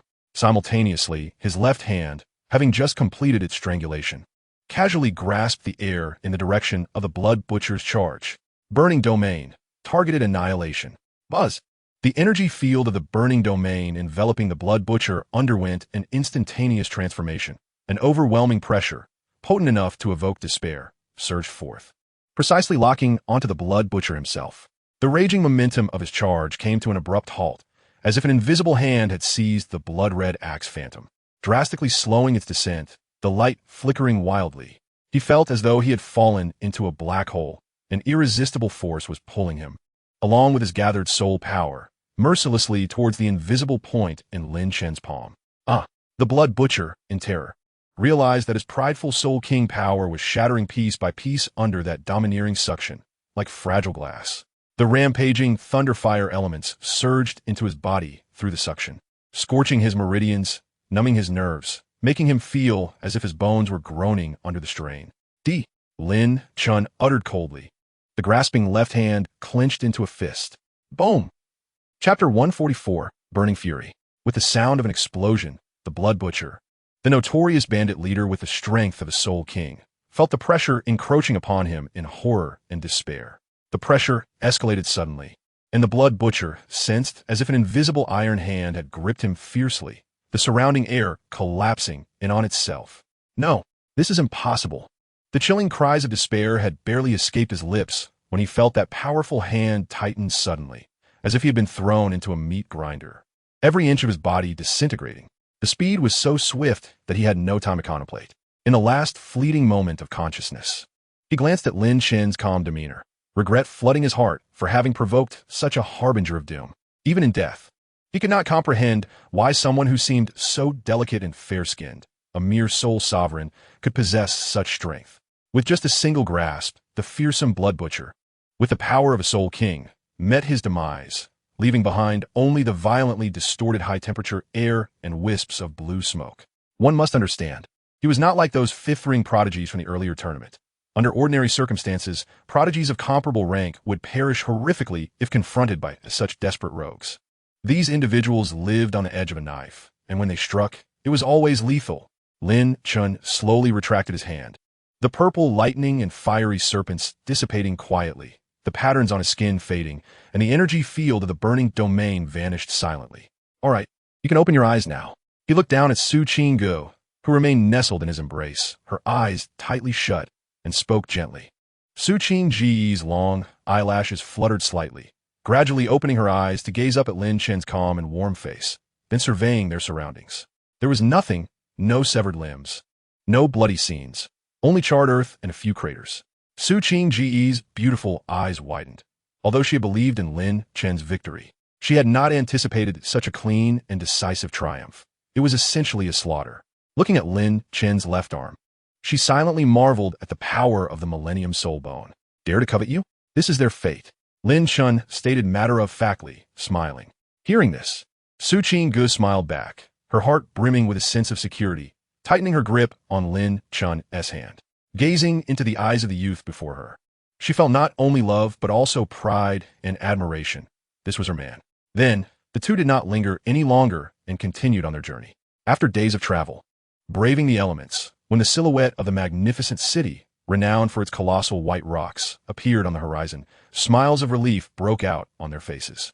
This place holds profound significance for both individuals. It is here that Lin Chen rose to fame after a fierce competition, and it is also where the two first met and fell in love. Finally, they have returned, Su Qingge exclaimed in delight. As the weariness from their arduous journey seemed to evaporate, her beautiful eyes sparkling with excitement. Lin Chen smiled softly, accelerating his pace, propelling Su Qingge forward like two streaks of light towards the imposing gates of Holy Radiant City. After paying a nominal entrance fee, they stepped into the bustling city. The familiar clamor of voices, the cries of vendors, and the tantalizing aromas of various foods filled the air, brimming with the essence of human life, creating a stark contrast to the desolation of Thunderfire Valley and the tranquility of Sunset Forest. Su Qingge, in high spirits, grasped Lin Chen's hand, her steps light and buoyant, resembling a returning sparrow, chirping excitedly about where to feast first. Lin Chen listened with a smile, his gaze gently sweeping across the bustling streets. However, this serenity did not last long, as they traversed a relatively secluded cobblestone path leading to the inner city. The tranquility was shattered by the cacophony of cries and boisterous shouts ahead. They beheld a stall selling common herbs overturned, its contents scattered, trampled underfoot by several figures clad in identical black attire. The stall owner, a seemingly honest middle-aged man, was being held down by two burly men in the same garb. His face bruised and bloodied, eyes filled with terror and despair. "Damn it, old fool. You dare to delay this month's protection fee? Do you think our Scorpion gang is a pushover?" The lead thug, a man with a scarred face, viciously berated, placing a foot on the stall owner's back. "No money? If you have none, then your daughter shall serve as payment. Just in time, our little deputy is in need of a warm bed companion. No, please spare my daughter. I will gather the money." The stall owner cried out desperately, casting a pleading glance towards a frightened girl, trembling as she was seized by another thug. "Gather? What do you have to gather? Even if you sold this meager collection of herbs for a year, it wouldn't suffice." The scar-faced man sneered, reaching toward the girl's pale, frightened face. "Come with the brothers, and you'll be treated well." "Stop!" A sharp reprimand sliced through the commotion like ice. The thug's hand froze mid-air, and he turned in annoyance. A pair of young figures stood not far off. The man was extraordinarily handsome, tall, and imposing, his simple yet fitting attire failing to conceal an aura of profound gravitas, particularly his deep, tranquil eyes that sent chills down one's spine. None other than Lin Chen. The woman beside him was breathtakingly beautiful, exuding an ethereal grace, her brows furrowed in defiance. It was Su Qingge. "Ah, what a delightful day." The scar-faced man, upon beholding Su Qingge's beauty, was instantly consumed by lustful greed, his previous anger dissipating into thin air. "Today, we stumble upon a charming little peasant girl, and now a celestial beauty has graced us? Brothers, bring them over and treat them well." "Ha, the boss is brilliant." Several thugs leered, releasing the stall owner and the terrified girl, their malicious smiles directed towards Lin Chen and Su Qingge. They regarded Lin Chen with disdain, deeming him merely a young fool with no real power. As for Su Qingge, despite her beauty, she was still just a woman. Lin Chen's gaze turned icy. He had not anticipated encountering such filth within Holy Radiant City, a city under the governance of the esteemed Di Lingwei, maintained by the order of the Longxiang Chu family. Yet such vile gangs still existed. Having faced two such incidents in succession, even Lin Chen's usually composed demeanor could not suppress the rage boiling within him. "Brat, get lost if you know what's good for you. Don't obstruct our business," one thug threatened, reaching to shove Lin Chen aside. "Seeking death." Lin Chen's voice was low but resonated clearly in everyone's ears, imbued with a chilling murderous intent. "Since the Chu family fails to maintain order, allow me, Lin Chen, to rectify this situation with you ignorant fools." Just as the thug's hand was about to brush against Lin Chen's clothing, he was ready to retaliate when a commanding voice boomed like thunder. "How dare you openly gather here in Holy Radiant City to brawl and disrupt the peace? Cease this at once." The crowd turned to see a squad of soldiers clad in uniform silver-white armor, adorned with the Longxiang insignia, marching swiftly under the leadership of a tall, stern-looking middle-aged commander. The soldiers exuded a fierce aura, their synchronized steps radiating an air of ironclad discipline. They were the law enforcement of Holy Radiant City, the Longqiang Chu family's enforcers. The commander, with a heavy presence, was evidently a Soul King, signified by the badge on his shoulder indicating his rank as captain. The scar-faced thug and his companions felt their arrogance wane upon seeing the enforcement team, particularly the Soul King captain, a flicker of apprehension glimmering in their eyes, though they did not exhibit overt fear. Captain Zhang, your arrival is timely. The scar-faced man quickly donned a victim's facade, pointing at Lin Chen and Su Qingge, engaging in the age-old tactic of blaming the innocent first. These two ignorant brats not only obstruct our Scorpion gang from collecting our rightful management fee, but have also injured several of our brothers. Look at those lying on the ground. You must seek justice for us. He distorted the truth, claiming those thugs lying on the ground were victims of Lin Chen's imposing demeanor. Captain Zhang Kuei's hawkish gaze swept across the scene. Upon observing the overturned stall, the pinned-down stall owner, the terrified girl, and the scattered herbs, he frowned slightly. However, as his gaze passed over the scar-faced thug, witnessing a discreet signal and a numerical gesture, a glimmer of greed and understanding flickered deep within Zhang Kuei's eyes. He then turned his attention to Lin Chen and Su Qingge, noting the unfamiliar young man and the stunning woman. Though their attire was not shabby, they were evidently not from the top families of Holy Radiant City, appearing to be of lesser significance. The scales of his judgment tipped instantly. Sanquis nortet coldly. His authoritative gaze fixating on Lin Chen. You dare to commit violence in broad daylight and disturb public order. Boy, it matters not who you are. Accompany us to the law enforcement hall. And you, young lady, shall also come along for questioning. He had no intention of hearing Lin Chen's defense, directly ordering their apprehension. Su Qingge's delicate visage hardened, ready to protest, but Lin Chen gently placed a hand on her wrist, signaling her to remain calm. His expression turned utterly frigid, akin to centuries-old ice. He regarded Zhang Kuei, his voice chillingly calm. The law enforcement team of the Longqiang Chu family? Excellent. You only see their complaints. Yet have you inquired about the circumstances? Have you witnessed their oppression of the innocent and the abduction of maidens? Who granted you such authority? Lin Chen's words sliced through the air like a bitter wind, chilling every heart present. Zhang Kuei felt an inexplicable jolt at Lin Chen's piercing gaze. Yet anger surged within him at the perceived affront. How I enforce the law is not for you to teach. The facts are clear. You have injured people. Surrender immediately, or do not blame me for being unmerciful. As he spoke, the law enforcement members brandished their weapons, their soul rings glowing ominously, creating an oppressive atmosphere. What a clear-cut fact. Lin Chen's fury twisted into a sardonic smile. He had just witnessed the sordid transaction between Zhang Kuei and the scar-faced thug. It seemed that Holy Radiant City, under the Chu family's governance, was not a bastion of purity after all. Since you turn a blind eye to justice, do not blame me for cleaning house on behalf of the Chu family. Before his words had fully settled, Lin Chen made his move. This time, he would not hold back. Burning domain. Buzz. The terrifying domain force field erupted instantaneously, centered around Lin Chen. It enveloped the entire conflict zone, including Scarface and his gang, as well as the members of the law enforcement team. The air, thick and viscous like lava, was suffocating, and the overwhelming control of the elemental fire and lightning was palpable. Law enforcement members below the Soul Sect level were instantly crushed as if by an invisible mountain, immobilized and their faces etched with horror. Soul King Zhang Kuei felt his body grow heavy, his soul power sluggish, and his complexion changed dramatically. You dare to resist the law enforcement? Zhang Kuei was both astonished and enraged. His fifth soul ring flaring to life as a massive dragon spear's phantom materialized behind him, attempting to break free from the domain's oppression. However, Lin Chen's target was not him first. With a casual wave of his left hand, a series of violent purple lightning bolts struck Scarface and his minions with unparalleled precision. Akin to divine punishment, the shrill cries abruptly ceased. Scarface and his companions, caught unprepared, transformed into charred remains under the onslaught of the raging lightning, which was then swiftly followed by the engulfing dark golden dragon flames, reducing them to mere ashes, leaving not a trace behind. Clean, efficient. Zhang Kuei and his law enforcement team watched in horror, their minds shattered by fear. What kind of power is this? Instantaneously eliminating several Soul Sect members. It's your turn now. Lin Chen's icy gaze shifted towards Zhang Kuei and the law enforcement team. Form a formation. Defend. Zhang Kuei, in a state of panic, roared fiercely, channeling all his soul power as the enormous dragon spear phantom surged towards Lin Chen with a piercing sound. The other law enforcement members desperately summoned their soul power, striving to create a defensive formation. Yet under the absolute suppression of the domain, their movements appeared as if they were in slow motion.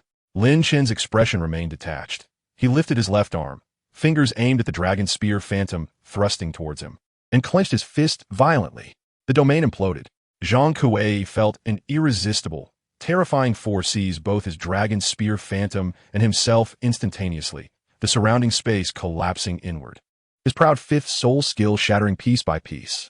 The chaotic power of thunder and fire surged wildly into his body. Zhang Kuei coughed up blood, his martial spirit severely wounded. He was violently flung away like a broken sack, crashing heavily against a distant wall, his armor dented. The sound of bones fracturing clear to hear, utterly devoid of combat capability. The other law enforcement members, under the domain's suppression and the residual shockwaves of thunder and fire, fell like rolling gourds, each spitting blood, grievously injured. Their gazes towards Lin Chen filled with unbounded terror, as if beholding a demon god. Stop! Just as Lin Chen was about to further cleanse the area, a long howl imbued with urgency and immense soul power surged from afar, and a figure shot into the scene like lightning. The newcomer, clad in the Chu family's formal attire, but of a more opulent material, bore a golden dragon spear emblem on his chest, exuding an aura far more potent than Zhang Kuei's. He was unmistakably a soul emperor-level powerhouse. He appeared to be around 30 years old, his features resolute, his gaze sharp as a blade.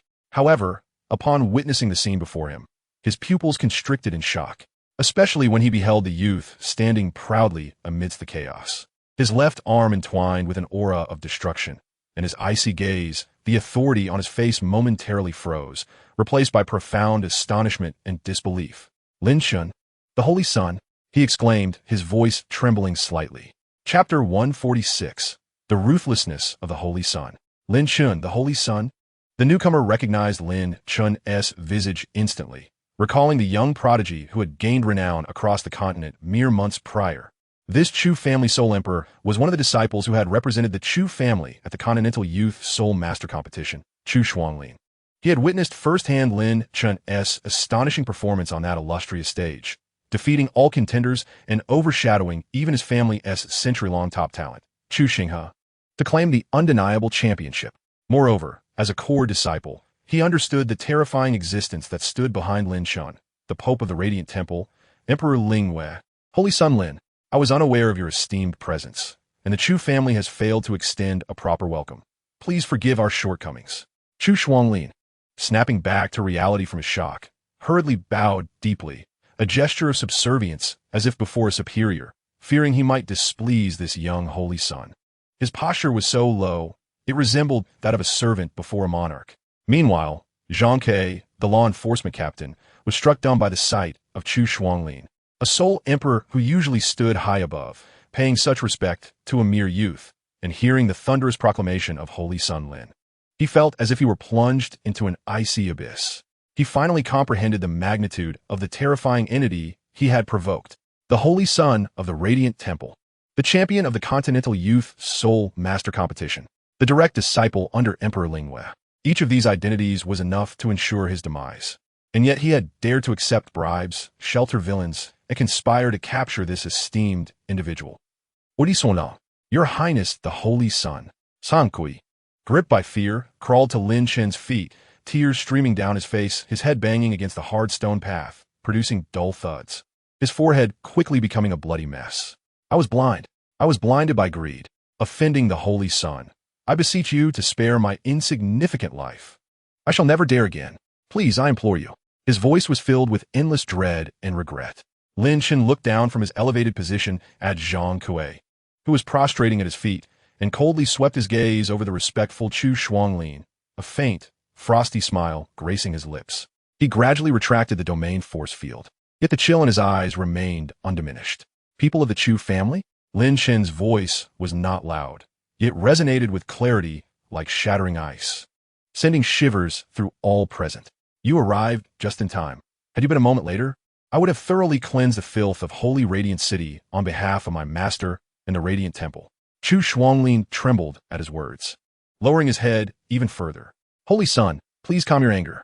I'm unaware of what transpired to provoke such wrath from you. Please enlighten me. And the Chu family shall surely enact severe punishment, providing you with a satisfactory explanation. What transpires? Lin Chen's words swept through the area like a chilling wind, each syllable laced with bone-chilling malice. Holy Radiant City, the first city under the jurisdiction of the Radiant Temple, ought to be a place of order and peace. Yet today he abruptly pointed to the overturned stalls, the herbs strewn across the ground, and the vendor's daughter, supported by a Chu family attendant, trembling and tear-streaked. In broad daylight, thugs extorted protection money, oppressed the innocent, and abducted women. His gaze pierced through to the crumpled Zhang Kuei and your Chu family's law enforcement. As guardians of order, not only neglected their duty, but instead accepted bribes, distorted the truth, colluded with evil. Without any investigation, you sought to blame me. Lin Chen's voice rose sharply. Had it not been for my own means of self-preservation, would I have been wrongfully accused and imprisoned by your so-called just law enforcement? Would the Holy Maiden of the Lingyun sect by my side also have been framed and subject to your whims? The Holy Maiden of the Lingyun sect? Chu Shuanglin and Zhang Kuei, along with others, felt as if struck by lightning, their eyes widening in terror as they turned to the exquisite woman beside Lin Chen, finally recognizing her extraordinary elegance and the unmistakable aura of inviolability she radiated. Oh no! Zhang Kuei felt as if his soul had departed. Not only had he offended the Holy Son of the Radiant Temple, but he had nearly desecrated the Holy Maiden of the Lingyun sect. I am doomed. Chu Shuanglin's complexion turned as pale as a sheet, a chill surging from his feet to the crown of his head. He suddenly turned around, casting a fierce gaze at Zhang Kuei and the pale-faced law enforcement officers lying on the ground, his eyes igniting with an unprecedented fury and murderous intent. Damn it! Chu Shuanglin's roar echoed like that of an injured lion as he strode toward Zhang Kuei, in the face of the latter's terrified and desperate gaze. He unleashed a kick imbued with the might of a soul emperor, striking Zhang Kuei squarely in the chest. Crack! The sickening sound of bones fracturing filled the air. Zhang Kuei didn't even have time to scream before he was sent flying, blood gushing from his mouth, crashing heavily against a distant wall, rendering him unconscious. His fate uncertain. You lot! Chu Shuanglin's eyes burned crimson as he pointed at the law enforcement officers sprawled on the ground. As members of the Chu family's enforcement team, how dare they so brazenly tarnish the family's reputation and desecrate the temple's dignity? Their deaths would be too lenient. He abruptly turned to Lin Chen, bowing deeply once more, his voice trembling with utmost fear and sincerity. Your Highness, the Holy Son, and Your Highness, the Holy Maiden, on behalf of the Chu family, I plead for forgiveness. It is my family's failure to discipline and enforce order, which has led to such chaos and the emergence of these scoundrels who have insulted the temple, nearly resulting in a grave mistake. The Chu family attendants behind him were already so terrified that their souls seemed to have fled, all kneeling in unison, not daring to raise their heads. Straightening up, Chu Shuanglin's face was etched with determination and reverence. Rest assured, Your Highnesses, the Holy Son and Holy Maiden, the Chu family will deal with this matter with the utmost severity according to our clan's rules. All involved parties, regardless of who they are, will have their powers abolished and be imprisoned in the depths of a death cell, with all their crimes thoroughly investigated and punished by law. All those colluding with the Red Scorpion gang will be uprooted, and the higher-ups of the involved law enforcement team, who failed to supervise properly, will receive 300 lashes and have all their positions stripped away. The Chu family will report the results of this handling to the temple as swiftly as possible and announce it to the entire city, as a warning to others. The entire Chu family is willing to accept any punishment from the temple. His declaration was unforgiving, marked by an extreme level of respect, as if he were tearing the family's reputation apart and placing it on the ground to be trampled, all in hopes of gaining a modicum of leniency from Lin Chen and Su Qingge. Observing Chu Shuanglin's attitude, the ice in Lin Chen's gaze melted slightly. He was not a man who reveled in killing. The Chu family's decisive severance and admission of fault were commendable. Humph! Lin Chen snorted coldly, his gaze sweeping across the crowd, finally landing on the trembling father and daughter. The punishment is your family's affair. I wish to see the results. Should I hear of such matters again, the Chu family can weigh their own consequences. His words, though calm, carried an unparalleled weight, striking heavily upon the hearts of Chu Shuanglin and all members of the Chu family. Yes, we shall heed the Holy Son's decree. The Chu family will certainly rectify our ways and cleanse our reputation. We will not allow the holy radiant city to be sullied again. Chu Xuanlin responded firmly, his voice trembling with the relief of having escaped the calamity. Lin Chen ceased further discourse, taking Su Qingga's hand and stepping before the father and daughter. His expression softened instantly, radiating a calming aura. Elder, take your daughter home.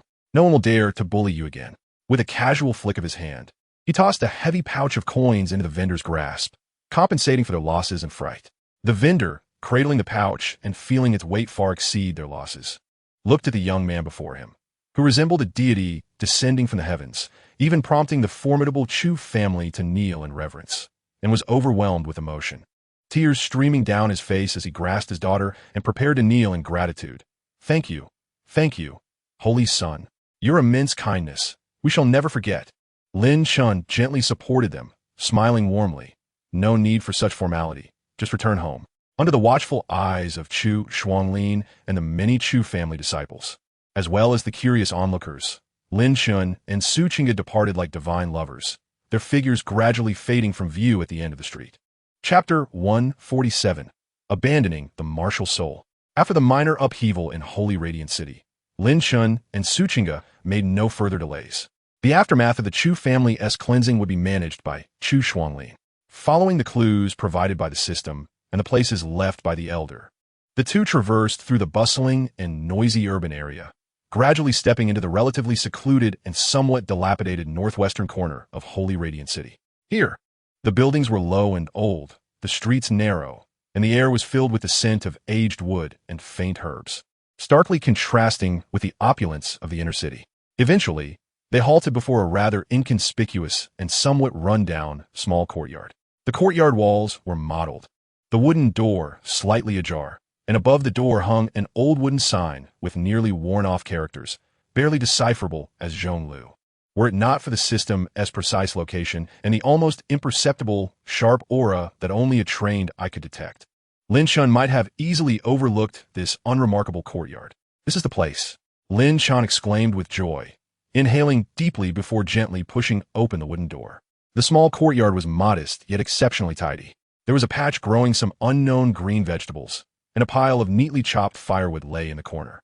In the center of the courtyard stood an elderly man with gray hair and a stooped figure, his right sleeve flapping in the wind as he faced away from them, using a simple bamboo broom to sweep the fallen leaves. His movements were slow, even a bit sluggish, yet each sweep carried an indescribable rhythm. To Lin Chen's eyes, it seemed as though he was not merely sweeping, but practicing some profound martial art. Upon hearing the door creak, the old man paused, slowly turning around. When he recognized Lin Chen, his previously murky eyes suddenly sparkled with joy. "Kid, it's you." The old man's voice was hoarse, yet brimming with uncontainable excitement, the wrinkles on his face unfolding in delight. "Huh, good. I thought you had won the championship and forgotten this old man's meager skills long ago." The old man strode forward, slapping Lin Chen's shoulder with his remaining left arm, the force so great that even Lin Chen, with his body tempered by thunderfire, felt a slight weight pressing down on his shoulder. This left Lin Chen internally astonished.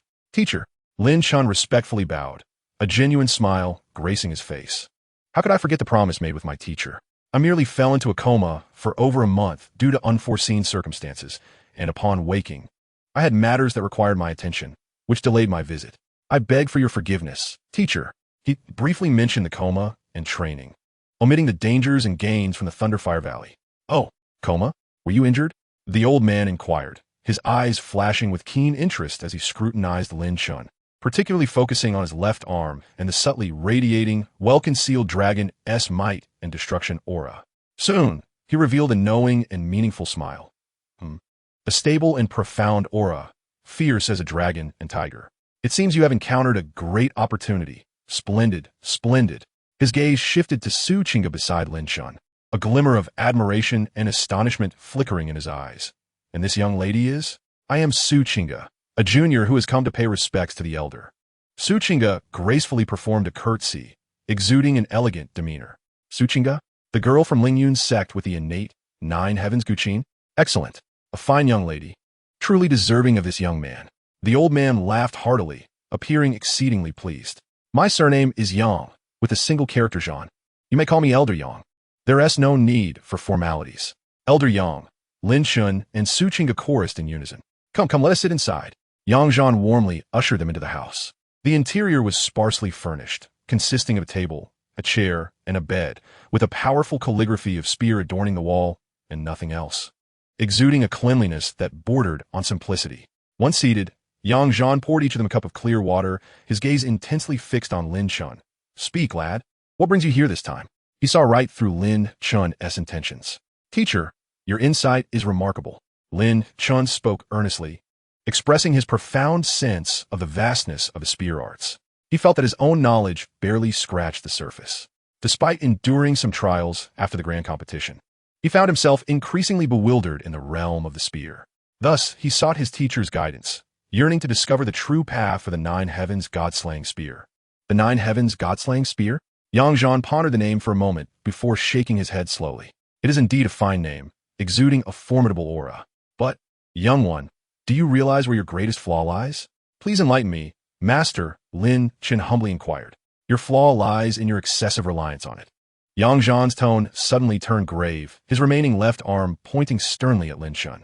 A divine martial spirit and unparalleled lethality sound impressive. Yet no matter how formidable the martial spirit, it remains an external tool. You are the wielder of that tool. He rose and approached the wall where the character for spear was inscribed, gently tracing the strokes with his finger. The pinnacle of spear arts lies in intention, not form. In the heart, not the weapon. If you do not possess your own spear within your heart, devoid of your own intention, even if you're given a spear capable of piercing the heavens, you would only be able to unleash a fraction of its true potential. You would merely be a child wielding a heavy hammer, only to harm yourself in the process. Practicing martial arts without understanding the essence amounts to futility. By essence, I refer not to the cultivation of soul power, but to the comprehension of the path, the tempering of one's own will, and the foundation for wielding strength. Yang Zhan turned to face Lin Chen, his gaze piercing and resolute. Your current foundation appears robust, yet is fundamentally superficial. The murderous intent and sharpness of your spear obscure your understanding of the essence of the spear arts. You depend on its sharpness and power, forgetting the very foundation of what makes a spear a spear. Yang Zhan's words pierced Lin Chen's heart like a sword. The system's previous hints, combined with Yang Zhan's analysis, illuminated the root of his stagnation in the spear arts. He had indeed relied too heavily on the formidable attributes of the Nine Heavens God-slaying spear, neglecting the essential cultivation of his own intention. Master, what should I do? Lin Chen's gaze transformed into one of unwavering determination and eagerness. What to do? A smile of mentorship graced Yang Zhan's lips as he pointed to the corner of the room. It is simple. From today onward, put away your Nine Heavens God-slaying spear and forget its inherent characteristics. Use this. Lin Chen and Su Qingga followed his finger to the corner, where several rudimentary wooden spears leaned against the wall. They were crafted from the most ordinary ironwood, with rough shafts and spearheads merely wrapped in plain iron. Devoid of any luster, even more rudimentary than the standard long spears used by common soldiers. Use the most ordinary spear to practice the most fundamental skills. Yang Zhan's voice was resolute. Thrust, stab, sweep, flick, scrape, burst, point, and tangle. The art of the spear has 8 roots, but its myriad forms never stray from these fundamentals. When you can use this wooden spear to pierce through fine iron, break through rocky terrain, and shatter massive logs, allowing the spear to truly become an extension of your body, only then shall you have truly touched the threshold of the spear arts. Chapter 148. The dull and arduous training. Abandon all flashy soul techniques. Forget the powers granted by your formidable soul strength, and rely solely on the pure strength of your body and the most basic spear forms. Immerse yourself in the trajectory of the spear, capturing every fleeting moment of practice until it becomes second nature, ingrained within your very bones. As Yang Zhan spoke, he casually picked up a wooden spear.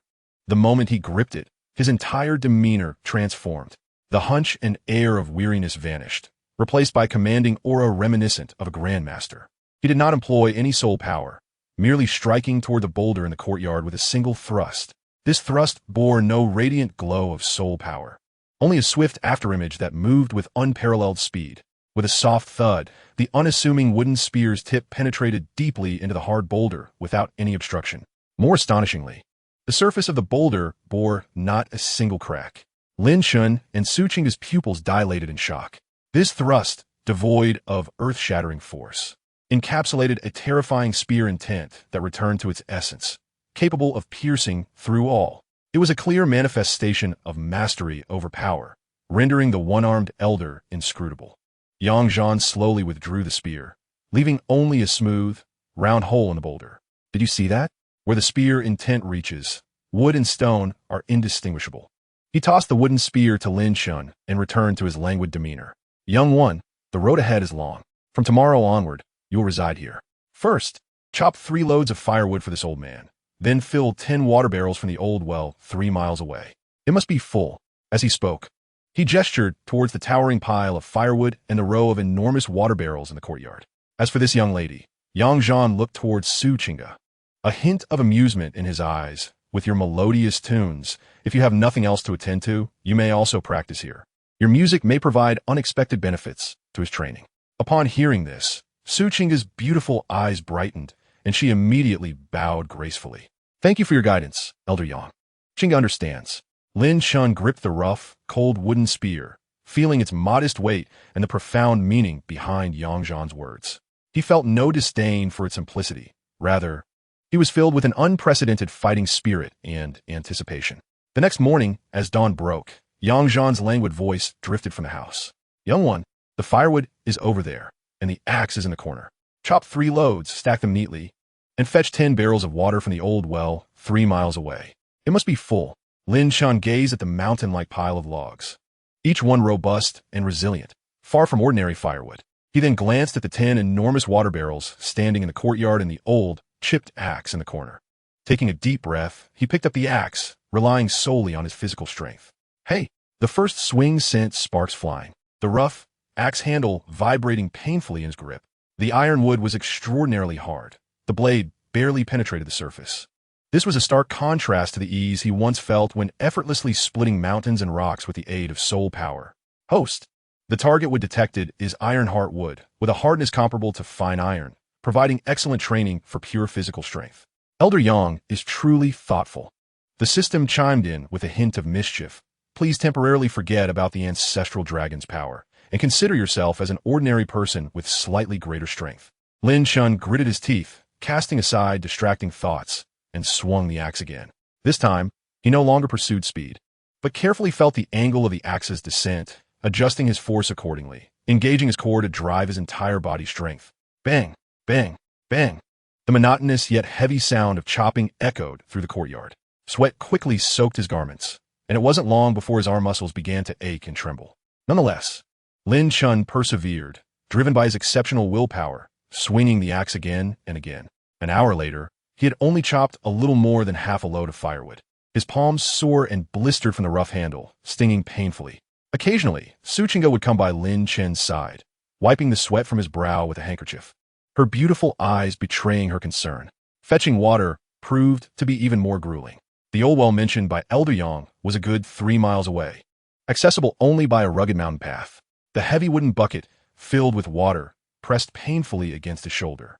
Without the support of soul power, the weight of the burden and the jostling of the road made each step exceedingly arduous. By the time he filled all 10 barrels, the sun was already high in the sky. Exhausted, Lin Chen lay sprawled across the courtyard, disregarding all semblance of dignity. Suchinga presented a water bottle to Lin Chen, who lacked the strength even to reach for it. Within the room, the one-armed elder observed every movement of Lin Chen without making his presence known. This young man. A look of satisfaction and joy involuntarily appeared on Yang Zhan's face. In the afternoon, the focus lay on the fundamentals of marksmanship. Thrust. Lin Chen's target was the half-human-high piece of bluestone in the courtyard.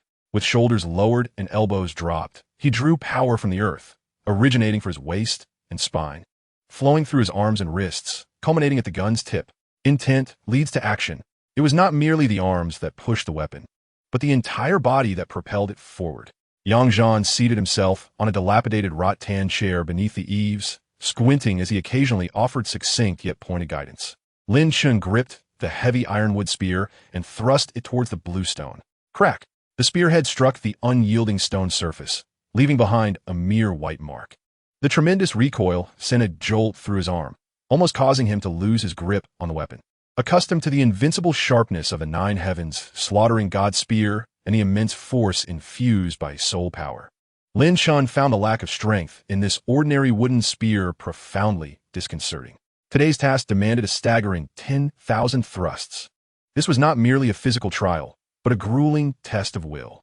Each monotonous repetition seemed to erode the pride Lin Chen once held. Sweat blurred his vision. His arms ached to the point of near immobility, and the blisters on his palms burst anew, staining the spear's grip with blood, sticky and painful. Host.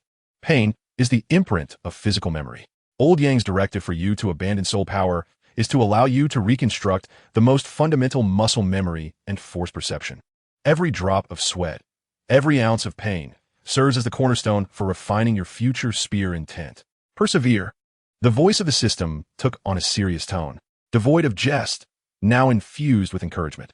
Su Chingo watched with a heavy heart, yet she adhered to old Yang's instructions and refrained from interruption. She produced the nine heavens ringing pearl zither, and ethereal notes flowed from her fingertips. These melodies, devoid of any offensive or defensive soul power, emanated a pure, soothing rhythm for the soul. Like a mountain stream, it washed away Lin Chen's irritation born from fatigue and monotony, aiding him in centering his mind and focusing on each thrust of the spear. Chapter 149, The Beginning of Transformation.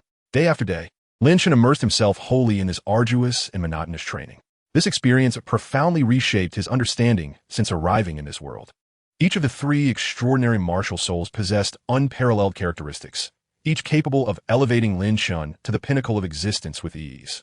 However, through his battle with Chu Xinghe, Lin Chen recognized his shortcomings. As Old Yang had remarked, he had become overly reliant on this power.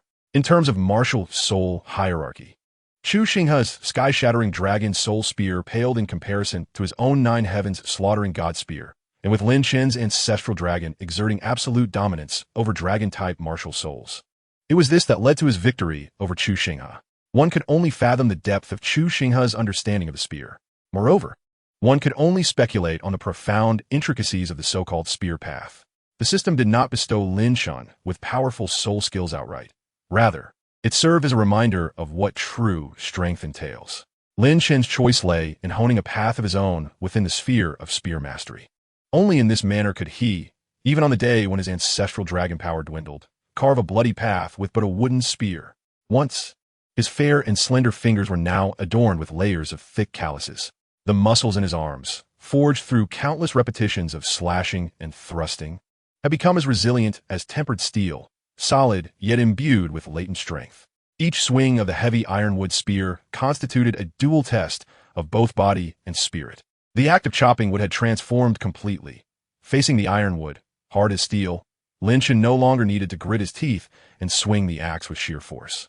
Instead, his feet were firmly planted on the ground, his waist and hips guiding his shoulders, which in turn directed the axe. Bang! Crack!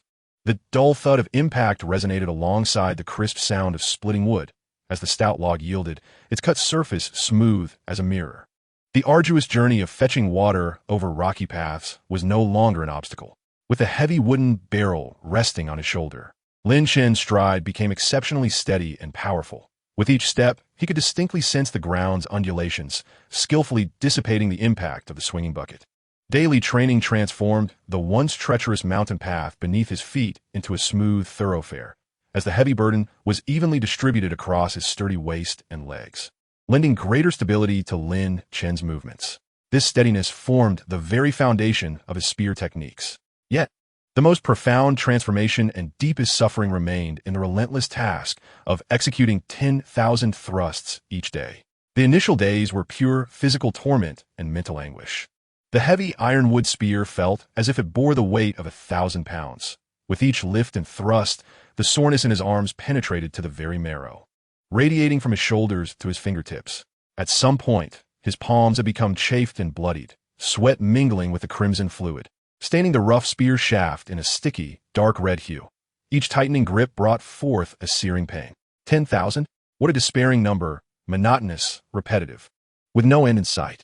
Each mechanical thrust, striking the cold blue stone, resulted only in a dull thud and an inconsequential white mark. Fool, why so tense in your arms? It's a thrust, not a push. Power is alive, not dead. Yang Zhan's reprimands lashed at Lin Chen's weary nerves like a whip. Are your feet merely decorative? Without a stable foundation, power has no source. The waist is the hub of strength. Relax your hips, lower your shoulders. Let the power surge from your feet, flow through your waist and hips into your arms, and finally coalesce at the tip of the spear. It is not merely your arms that thrust. It is your entire body that must deliver. Lin Chen forced himself to disregard the piercing pain and his instinctive restlessness, plunging his entire focus inward. He attempted to relax his tense arms, concentrating on the soles of his feet. Knees slightly bent, his waist and hips gradually descended, as if he intended to anchor himself deep within the earth. Then, his intent guided the surge of power, rising from the ground, ascending through his spine, coursing through his twisting waist and shoulders, flooding into his arms, ultimately converging at the icy tip of the ironwood spear. This process was exceedingly arduous. Lin Chen felt the power dissipate, weakening as it was transmitted. At times, excessive force from his waist caused his body to lean forward precariously. At other times, his shoulders stiffened, trapping the energy within his arms. The tremors in his arms intensified with each thrust, accompanied by the agonizing cries of muscle fibers tearing.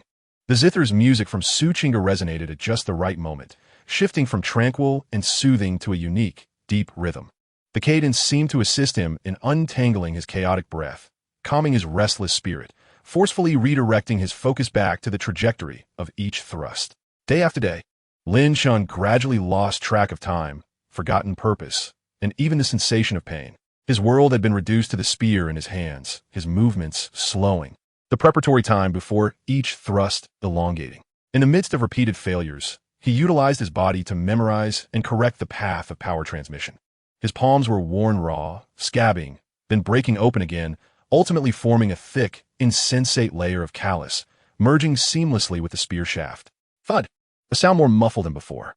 The blunt head of the ironwood spear surprisingly carved a shallow dent into the hard bluestone, although it was merely a millimeter deep. Far from the penetrating effect achieved by Yang Zhan, it was undoubtedly a significant breakthrough. Now it's showing some promise. Beneath the eaves, Yang Zhan nodded slightly, a trace of barely perceptible approval flickering in his eyes. However, do not become complacent. Your current strength is scarcely sufficient even to tickle a stone. Continue. Lin Chen felt a surge of vitality, hastily wiping the sweat from his brow. The previous haze of confusion and irritation dissipated entirely, leaving only pure focus and an indomitable spirit within him. He inhaled deeply, once again adopting the stance, regulating his breath as every muscle in his body tensed anew, seeking that elusive sensation of power he had experienced moments before. From the shadows, Yang Zhan observed the young man in the courtyard, tirelessly repeating the monotonous, thrusting motions, striving with each attempt to capture the subtle transmission of strength. A smile involuntarily tugged at the corners of his lips. This lad, he mused inwardly. Since Lin Chen began learning from him, his own stern demeanor had never softened, always as rigid as forged iron, merciless in his reprimands. Yet, only Yang Zhan understood the treasure he had unearthed, a prodigious talent in the art of marksmanship, rare beyond measure. Only such a gem could barely qualify to be my disciple. His murky old eyes tracked Lin Chen's every nuanced adjustment, reminiscent of his younger self, equally stubborn, utterly obsessed with a gun in hand.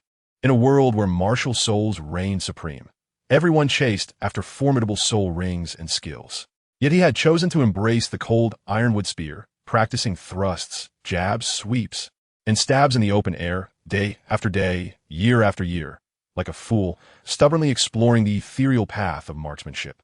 The scorn of onlookers and the sighs of elders were mere whispers to him. In his world, only the sound of the spear slicing through the air mattered. Only the rhythm of power coursing through the shaft of the weapon. Top-tier martial souls? Young Zanis Gazirefutu said on Lin Chen. Yet a fleeting glimmer of ominous intent danced above his brow. Chapter 150. The 8 Mothers of Spear Techniques. Life in the small courtyard was not solely occupied by Lin Chen and Suchinga, nor Yang Zhan alone. Lin Chen soon discovered that this seemingly dilapidated courtyard held secrets of its own.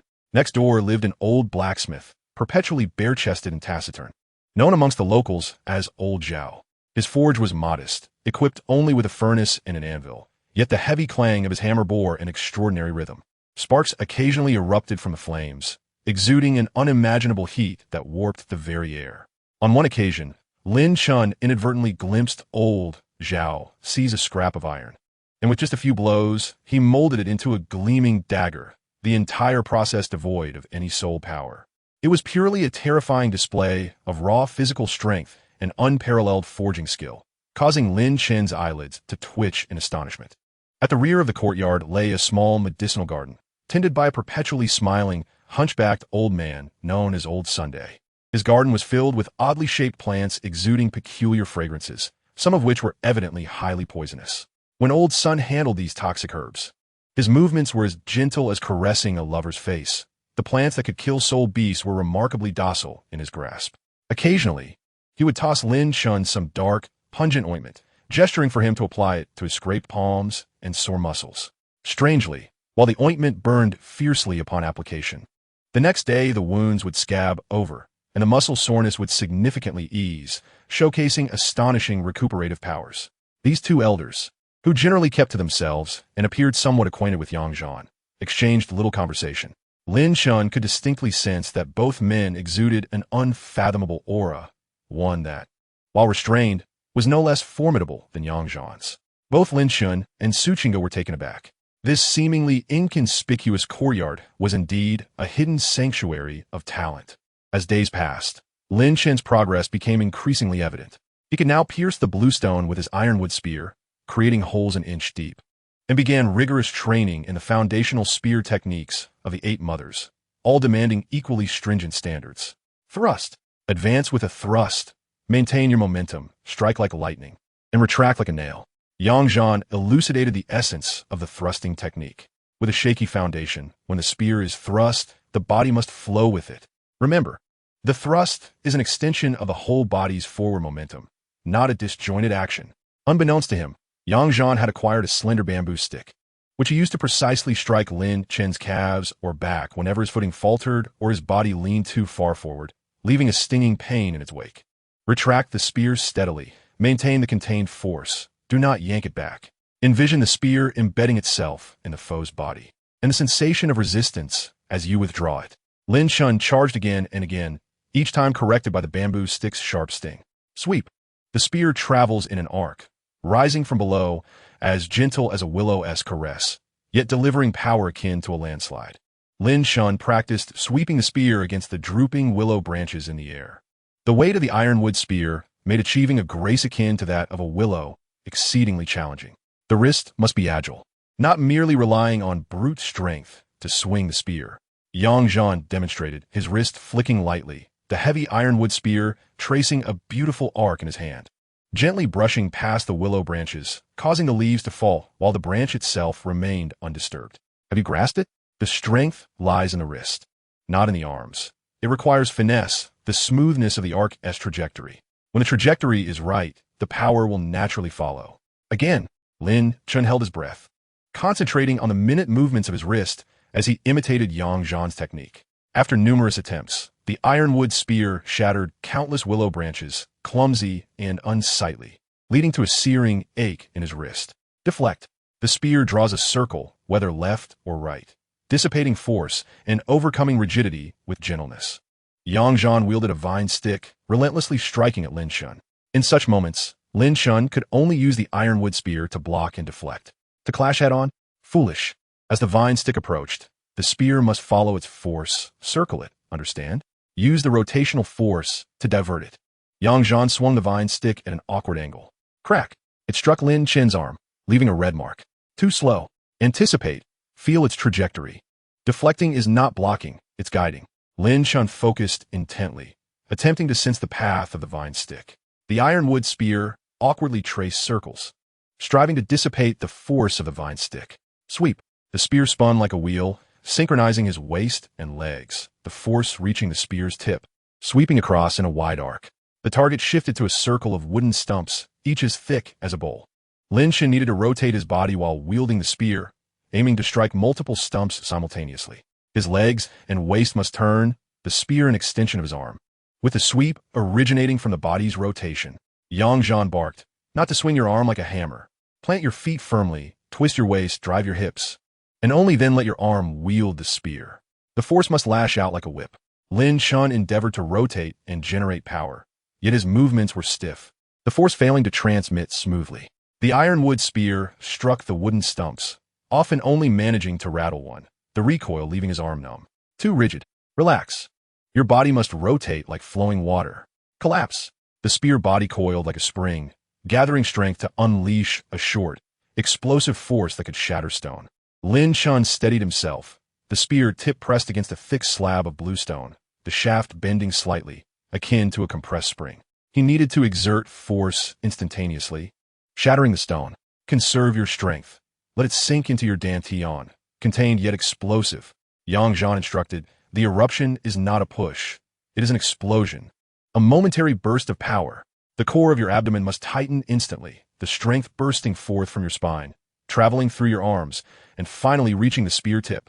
Lin Chen concentrated, feeling the resistance transmitted through the spear, gradually sinking his energy, accumulating strength in his core. Then, with a sudden low shout, collapse. The gun body trembled violently. Crack.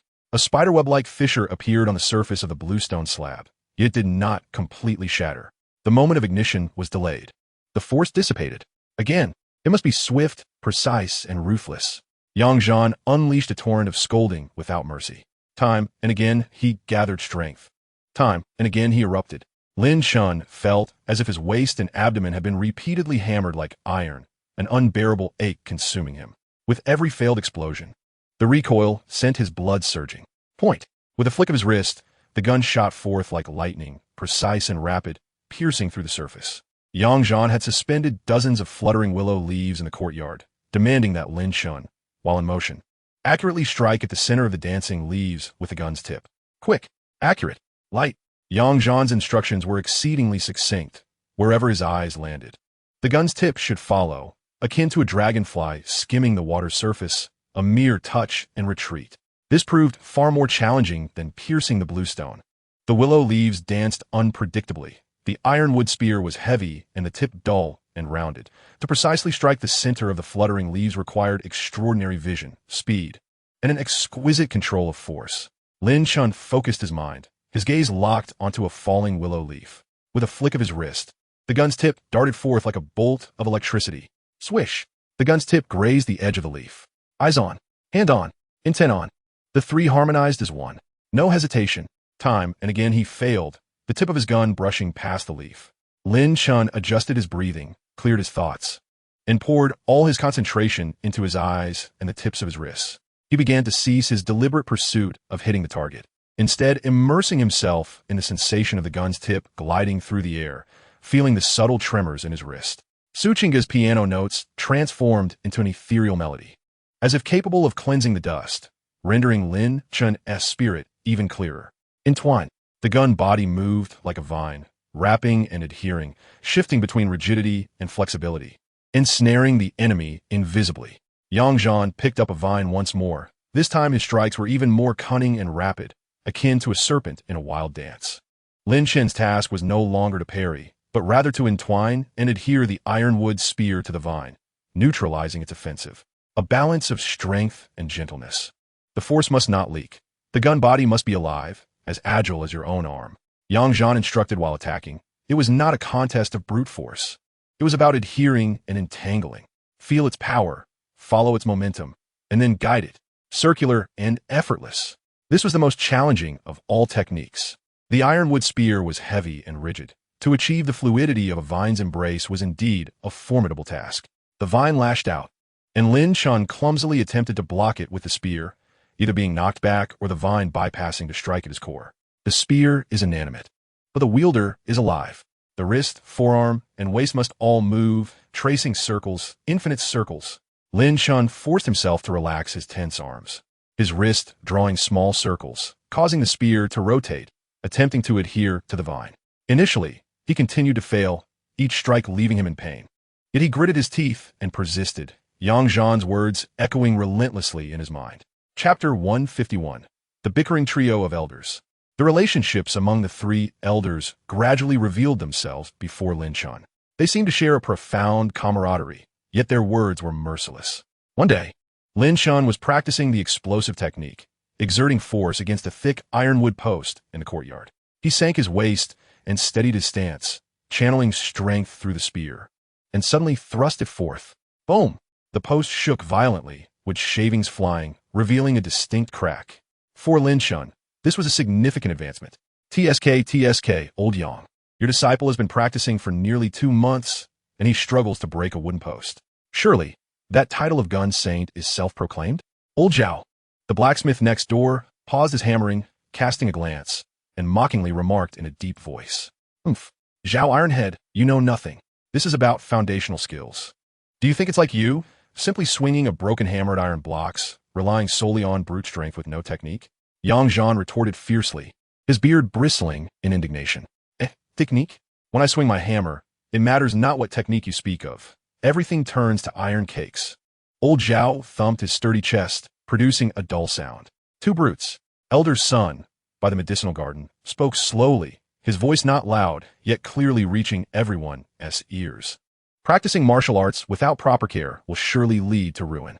Boy, come here and try my newly concocted 100 refinements ointment. I guarantee you'll shatter that wooden post tomorrow. He smiled warmly, beckoning Lin Chen.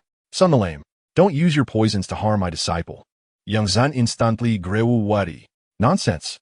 I'm providing a genuine body-refining elixir. Do you think everyone is like you, mindlessly practicing and risking your disciple's well-being?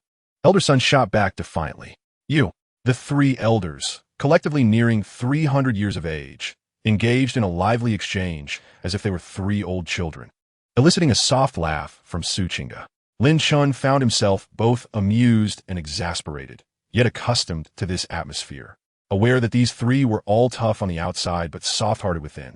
Standing amidst the 3 cantankerous elders, Lin Chen felt as if he were at the center of a storm, caught between helplessness and amusement. He instinctively cast a glance at the cracked iron wood post, then at the small ceramic jar in Elder Sun's hand, which emanated a peculiar medicinal aroma. Elder Sun, about this 100 refinements ointment, Lin Chen tentatively inquired, as he indeed held great trust in Elder Sun's remedies, especially considering the old man's extraordinary medical skills, which had healed his previous training injuries with just a few doses. However, his master Yang Zhan's protective and stubborn nature left him in a bit of a quandary. What is the matter, boy? Do you not trust me? Elder Sun's eyes widened, his goat beard bristling, as he thrust the small jar into Lin Chen's arms. Take it. Apply it on your arms and back before bed, especially where you exert force. If you can't shatter that wooden post tomorrow, I'll write my name backward. Son the lame, stop trying to confuse my disciple. Yang Zhan stepped forward, feigning an attempt to seize the jar, though his eyes betrayed a familiar instinct to bicker and protect his disciple. Who knows what's in that jar of yours? Don't ruin my promising disciple. Ruin? You old fool, you know nothing about pharmacology. Elder Sun swiftly withdrew his hand, hiding behind Lin Chen, poking his head out to scold. My 100 refinements ointment is blended with the juices of 7 spiritual herbs, supplemented with a century-old stalactite, penetrating deeply into the tissues, invigorating blood flow, strengthening bones, alleviating those hidden injuries caused by mindless training. Do you think everyone is like you, relying solely on brute force, and treating your disciple like an iron lump? Exactly. Old Zhao chimed in, relishing the spectacle, once again swinging his hammer, striking the glowing iron block with a resounding thud, sparks flying. Old Yang, you're just worried about your disciple. You don't dare let him try good stuff, fearing he'll progress too quickly and make you, as a master, look incompetent. Am I right? Hith. Zhao Ironhead, you'd best watch your tongue. Yang Zhan's beard quivered in anger, pointing at old Zhao. That broken hammer of yours makes a loud noise, but can you forge something useful? My disciple trains with a gun, with technique, not your 3-blade brute strength. And what of brute strength? One can conquer 10 with sheer force. Old Zhao thumped his chest loudly, but his gaze flickered between the ceramic jar in Lin Chen's hand and the ironwood post, a glimmer of keen insight flashing in his eyes. Boy, listen to Sun the Lame, apply it. If you shatter that wood tomorrow, it'll drive your master to madness. And, just so happens, I have some scrap lying around. I'll add some enhancements to your spear tip, ensuring it's even more effective. You dare. Yang Zhan immediately shot a wary glance at old Zhao's workshop, as if fearing he might truly melt down his disciple's spear. Su Qingge, meanwhile, was laughing so hard she was nearly in tears, her melodious voice ringing like wind chimes. 3 esteemed elders, you've collectively reached nearly 300 years of age, yet you still bicker like children? Lin Chen knows his own limits. Lin Chen tightened his grip on the warm ceramic jar in his hand, savoring the gentle warmth emanating from the medicinal ointment within. As he glanced at the three elderly gentlemen, who, despite their heated arguments and flushed faces, emanated genuine concern through their eyes, a wave of warmth surged within him. He inhaled deeply and respectfully addressed Yang Zhan. Master, Elder Sun's medicine has aided me greatly in the past. I place my trust in him. I wish to give it a try.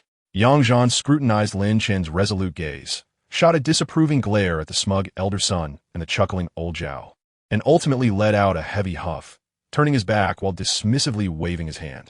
Do as you wish. Just don't come crying to me when your arm swells up. Continue your practice. This attitude was tantamount to tacit approval. The rhythm of old Zhao's hammering seemed to lighten, producing a cheerful clanging. Elder Sun, stroking his beard, ambled back to his herb garden, humming a tuneless melody. Although Yang Zhan had his back turned, his ears were clearly attuned, evidently listening for Lin Chen's next actions. Lin Chen cast a grateful glance at the distinctly contrasting figures of the three elderly men, then offered Su Qingge a warm yet helpless smile. He resumed his stance, gripping the spear tightly, casting aside the earlier distractions, and once again immersed himself in the profound understanding of the Bone character technique. Focusing his mind and channeling his energy through the spear, he executed another thrust with an even more concentrated momentum, forcefully striking at the crack. Boom! Wood chips flew once more, and the crack visibly deepened and spread. The night enveloped the courtyard like ink. The earlier clamor had long since faded into silence. The last flicker of flame from old Zhao's blacksmith shop extinguished in the distance, leaving only the soft, golden light spilling from Lin Chen's master's small cabin. Lin Chen sat cross-legged on his bed, his robust upper body bare. Moonlight streamed through the window, casting a cold silver sheen upon the chiseled contours of his muscles. He cautiously opened the ceramic jar containing Elder Sun's by Lien ointment. An extraordinary fragrance of medicine instantly filled the air, cool yet slightly pungent, underpinned by a vibrant vitality. As he was about to dip his finger into the deep green ointment, the door creaked open slightly. Su Qingge Bikdin, whispering, Lin Chen, are you still awake? May I help you apply the medicine? You can't reach your back on your own. Lin Chen paused momentarily, then felt a warmth in his heart. In this secluded courtyard, far removed from the bustling core of the spirit hall, their relationship had deepened over months of daily interactions. I appreciate your kindness, Qingge. He nodded, not refusing her offer. What do you mean kindness? We're not strangers. Su Qingge pouted slightly, seemingly displeased with Lin Chen's politeness. I was mistaken. Lin Chen quickly clasped his hands in apology. Su Qingge stepped inside, gently closing the door behind her, and took the ceramic jar from Lin Chen's grasp. She inhaled the medicinal aroma deeply, her eyes widening in surprise. Indeed, Elder Sun's medicine is extraordinary. The vitality it contains is so rich, it feels almost as if it is breathing. Yes, although Elder Sun could be rather harsh with his words, his expertise in medicine is undeniably profound, Lin Chen replied, turning his back to her, exposing his broad shoulders. In the moonlight, the contours of his shoulder blades and spine were clearly visible, revealing some minor redness and bruises left from his earlier practice of the spear technique. Su Qingge, with her delicate, fair fingers, dipped into the cool, viscous ointment, cautiously applying it to one of Lin Chen's bruises. A sharp, icy sensation immediately penetrated his skin, causing him to involuntarily gasp. Is it too cold? Su Qingge asked, softening her touch. Yes, but it warms up quickly, Lin Chen responded. True to his words. The initial chill transformed rapidly into a searing heat, akin to countless tiny warm currents penetrating his skin and delving deep into his muscles and fascia. The area treated began to tingle with a sensation of warmth and slight pressure, as if his body were greedily absorbing the medicinal power. The sluggishness and subtle aches from his earlier practice were swiftly washed away by this peculiar warmth. Su Qingge's fingers, cool and slick with ointment, glided gently across his back, evenly spreading the salve while applying just the right amount of pressure. Her movements were delicate, causing Lin Chen's heartbeat to quicken slightly. He could distinctly feel the gentle rhythm of her breath behind him, infused with care and focus. How does it feel? Su Qingge inquired softly while continuing her application. It's remarkable. Lin Chen closed his eyes, deeply attuning himself to the changes within his body. Not only does it alleviate fatigue, but I can sense it seems to be realigning my muscle fibers, facilitating a smoother transmission of power. During the day, he had felt a certain sluggishness in the connection between his waist, back, and arms during the execution of the Bong technique, but now that sensation was loosening. He was astonished. The efficacy of this by Lin ointment exceeded his expectations. No wonder Elder Sun was so confident. It felt as though the soul power within him was also being drawn forth, flowing more smoothly through the meridians bathed in the medicinal essence. That's wonderful. Su Qingga's voice carried a hint of joy as her fingers moved to the junction of his waist and back, the core pivot for the force of the Bung technique. Although Grandfather Yang and Grandfather Sun bicker fiercely, he genuinely cares about you. His way of expressing concern is, well, quite unique. She recalled the humorous exchanges among the three elders earlier in the day, unable to suppress a smile. Lin Chen laughed. I understand.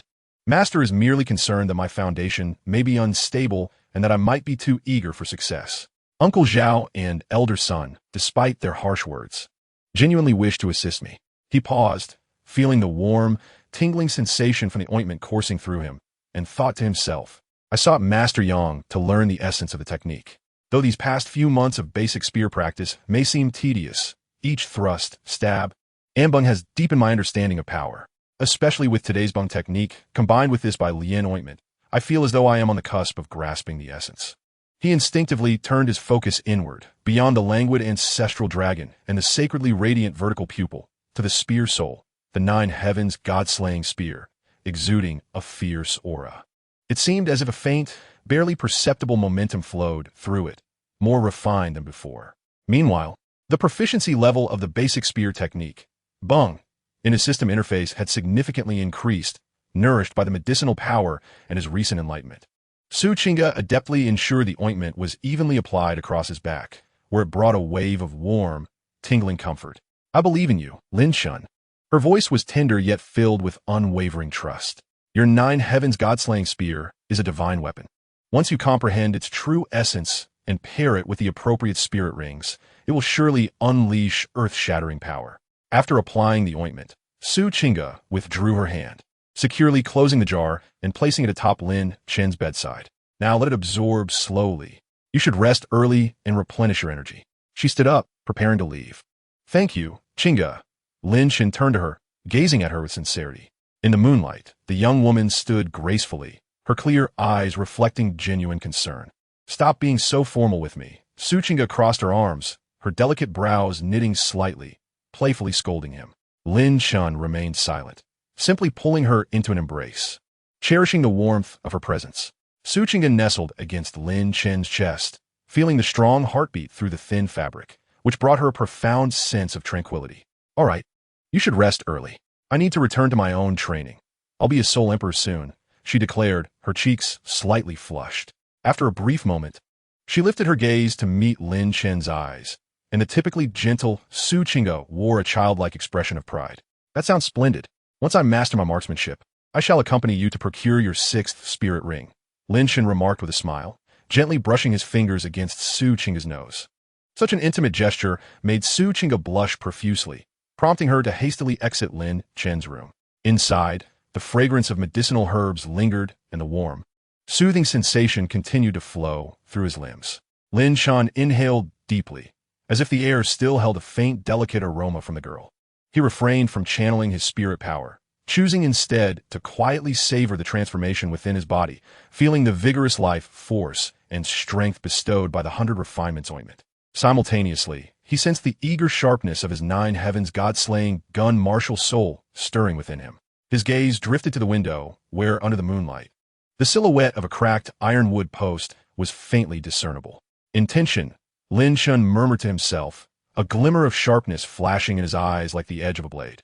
Fatigue evaporated, and the surging power and clarity of perception instilled within him an unprecedented confidence for the trials awaiting him the following day. The medicinal effects of the 100 refinements ointment continued to work their magic in the night, quietly refining his sinews and bones. Chapitre 153. Intention.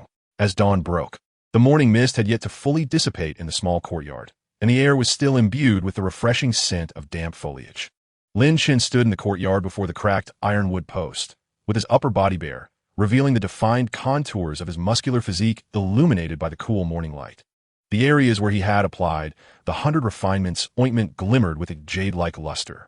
Within him, a warm current continued to flow, not only dispelling all fatigue, but also filling his sinews and flesh with an unprecedented vitality and resilience. With a resounding crash, Lin Chen thrust his spear against the ironwood post, instantaneously channeling the power as emphasized by Elder Yang. Crack! To his astonishment, the post, which could be embraced by a single person, shattered with a deafening roar, the long spear piercing through the splintered wood, radiating a brilliant light in the morning sun.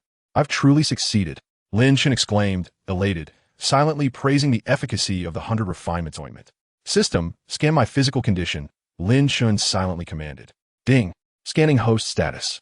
Physical strength, significantly enhanced, effect of 100 refinements ointment ongoing, sinew resilience.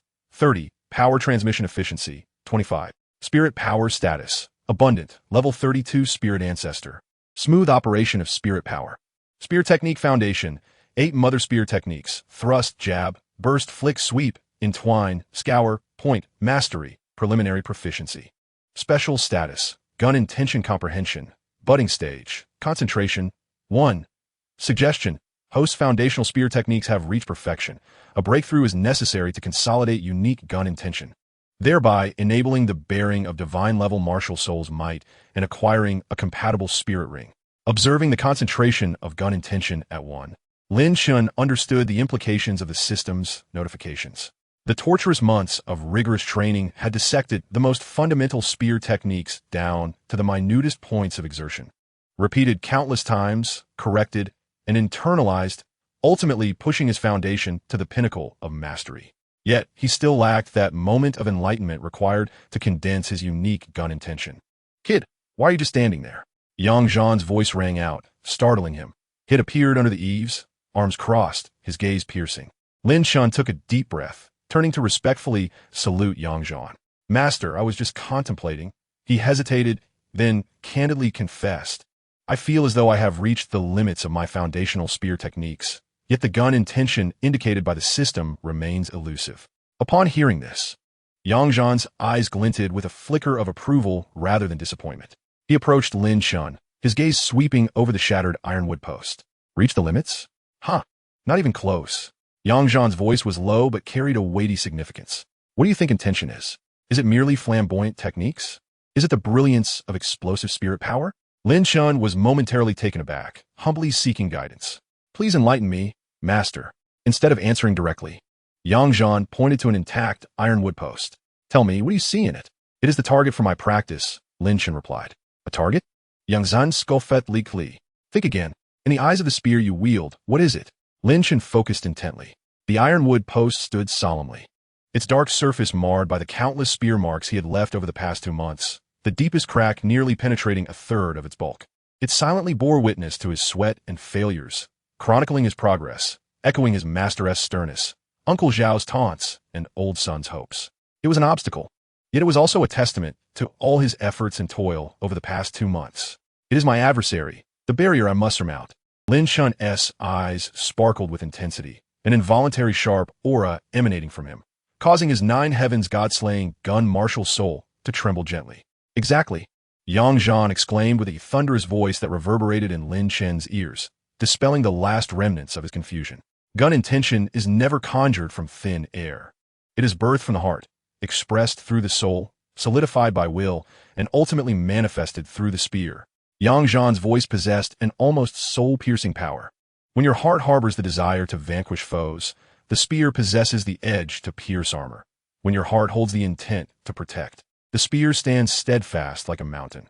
When your heart is imbued with the conviction of victory, the spear wields the might to shatter all obstacles. Your will, your emotions, your soul must resonate in complete harmony with the spear in your hand and your martial soul. This is intention, the unity of man and spear. If you wish to discover intention, first forget about those techniques of exertion. Forget about the so-called spirit ring levels. Ask yourself, what do you wish to achieve with this spear? What kind of spear wielder do you aspire to become? Then pour your heart and soul, your will, unreservedly into every strike, letting the spear become an extension of your intent. Yang Zhan's words struck Lin Chen like a sudden epiphany, igniting a fervor within him. The system's indication of concentration at 1 began to fluctuate vigorously. It was not the mere accumulation of techniques, but rather the unification of will. Lin Chen's gaze transformed. The previous focus and sharpness evolved into an incisive brilliance that pierced through all barriers. No longer did he merely observe the ironwood post. He envisioned all the obstacles that lay ahead, the people he needed to protect, and the pinnacle of martial arts he yearned to ascend. He slowly raised the long spear in his hand, his movements no longer striving for perfection, but instead flowing with an innate rhythm. Within his dantian, the 9 heavens god-slaying gun martial soul erupted with an unprecedented radiant glow. A sharp will that seemed capable of rending the heavens began to coalesce fiercely. It was not merely the spear's sharpness, but rather Lin Chen's unwavering resolve to forge ahead and shatter all constraints. With a deep resonance, the spear in his hand emitted a low hum, as if responding to its master's fervent thoughts. At that moment, Old Sun, tending to the medicinal herbs nearby, appeared to move leisurely, yet his ears twitched slightly, and a flicker of astonishment and irrepressible fervor flashed in his murky old eyes. This young lad, the latent potential summoned forth by the medicinal power, the hearts will awakening the weapon, the resonance of martial soul. Such insight is truly the mark of a prodigy born for the alchemical path of refining the body. If he could receive my true teachings, refining the body with medicine and nurturing the soul through the body, his future would be limitless. His hand, stroking his beard, trembled slightly. Meanwhile, in the forge of Old Zhao, the rhythm of hammering had unknowingly slowed. He stood in the shadow of the doorway, arms crossed, his gaze fixed intently on the spear resonating in Lin Chen's hand, his eyes ablaze with an extraordinary light, as if he had glimpsed a rare gem. This is the nascent resonance between martial soul and weapon.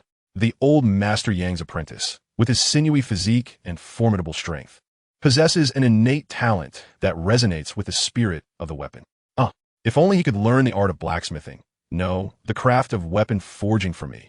Damn it, he is truly a prodigy of divine craftsmanship. He felt a tingling sensation in his palms, yearning to immediately draw Lin Chen into his workshop. Chapter 154. The Emergence of Gun Intent. Suchinga quietly stood at her room's threshold, her enchanting eyes fixated on Lin Chen in the courtyard. She sensed that at this moment, Lin Chen exuded an aura far more profound and perilous than the previous night. It was the essence of a soul poised to break free from its cocoon and transform into a butterfly. Lin Chen, oblivious to his surroundings, was wholly absorbed in his weapon, his mind and spirit merging with the gun in his hand.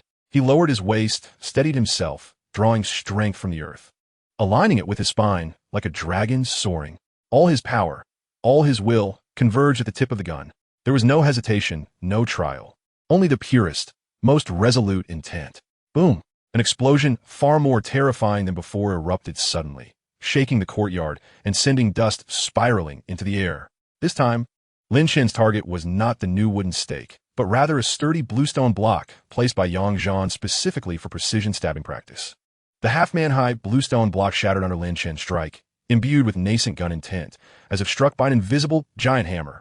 Cracks spread across the stone surface like a spider's web, and then, to the astonishment of all, it exploded into countless fist-sized fragments. The debris flew, accompanied by a sharp sound, embedding itself deep into the surrounding earth and walls. As dust filled the air and stones tumbled, Lin Chen maintained his stance, the gun tilted, its tip quivering slightly, emitting a faint yet distinct hum. An invisible yet potent aura, laden with the weight of destruction, radiated from him. Though fleeting, it caused the eyes of the 3 seasoned elders in the courtyard to widen in unison. Ding! The host has successfully activated the core will of the martial spirit, initially condensing a unique gun intent. Gun intent name, unnamed. Gun intent attributes, destruction, sharpness, initial form. Current condensation level, 5. Effect, adds a faint will impact to attacks, significantly enhancing destructive power against non-living solid targets. Warning, the initial form of gun intent is extremely unstable and requires continuous comprehension and refinement for solid growth. The system's notification precisely delineated Lin Chen's current state.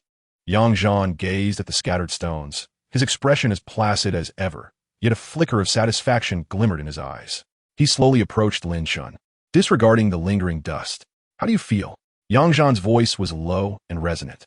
Lin Chen withdrew from his gun stance, inhaling deeply as he sensed the faint yet palpable intent within him, responding gravely, "Master, it is quite marvelous." In that moment, I felt as though the gun was me, and I was the gun. All my strength and thoughts were fixated on a singular purpose, to shatter it. However, after the explosion, that sensation became elusive and difficult to grasp. Elusive is precisely correct. Yang Zhan grunted, his tone imbued with an unusual warmth. Your gun intent just now was akin to a newly ignited flame. A gust of wind can sway it, a splash of water can extinguish it, fragile indeed. What you have touched upon is merely the source of a trickling stream, not even a splash, if you wish for it to transform into rivers and lakes. To become a colossal wave capable of sweeping away all obstacles, the journey ahead is long. He pointed a rough finger at Lin Chen's heart. Remember that feeling from earlier? The relentless spirit that can shatter all and engrave it into your very bones. You must practice, ensuring that every strike carries this intent, even if just a trace, until it becomes your instinct, a part of your very breath. Yang Zhan's words awakened Lin Chen, driving the nascent form of gun intent deeper within him. He nodded earnestly. Disciple understands. At that moment, the two impatient old fellows could no longer contain themselves. TSK, TSK, TSK. Remarkable. Truly remarkable. Elder son, leaning on his herbal hoe, ambled over from the medicinal plot, his murky old eyes scanning Lin Chen as if admiring a rare treasure. Your sinewy frame rivals jade. Your vitality like that of a dragon. You have absorbed at least 99% of the medicinal power from the 100 refinements ointment. More remarkably, your resonance with the martial spirit and weapon embryo is extraordinary. Yang, you possess an unparalleled apprentice, and to have him merely practice shooting is a grievous waste. Old son, you speak nonsense. Yang Zhan exploded like a cat whose tail had been stepped on. I teach the path of the gun sage, the art of killing. Can your little concoction of soup and herbs compare to the power of gun's aim and its ability to conquer? Soup and herbs? Elder son's goat-like beard bristled with indignation.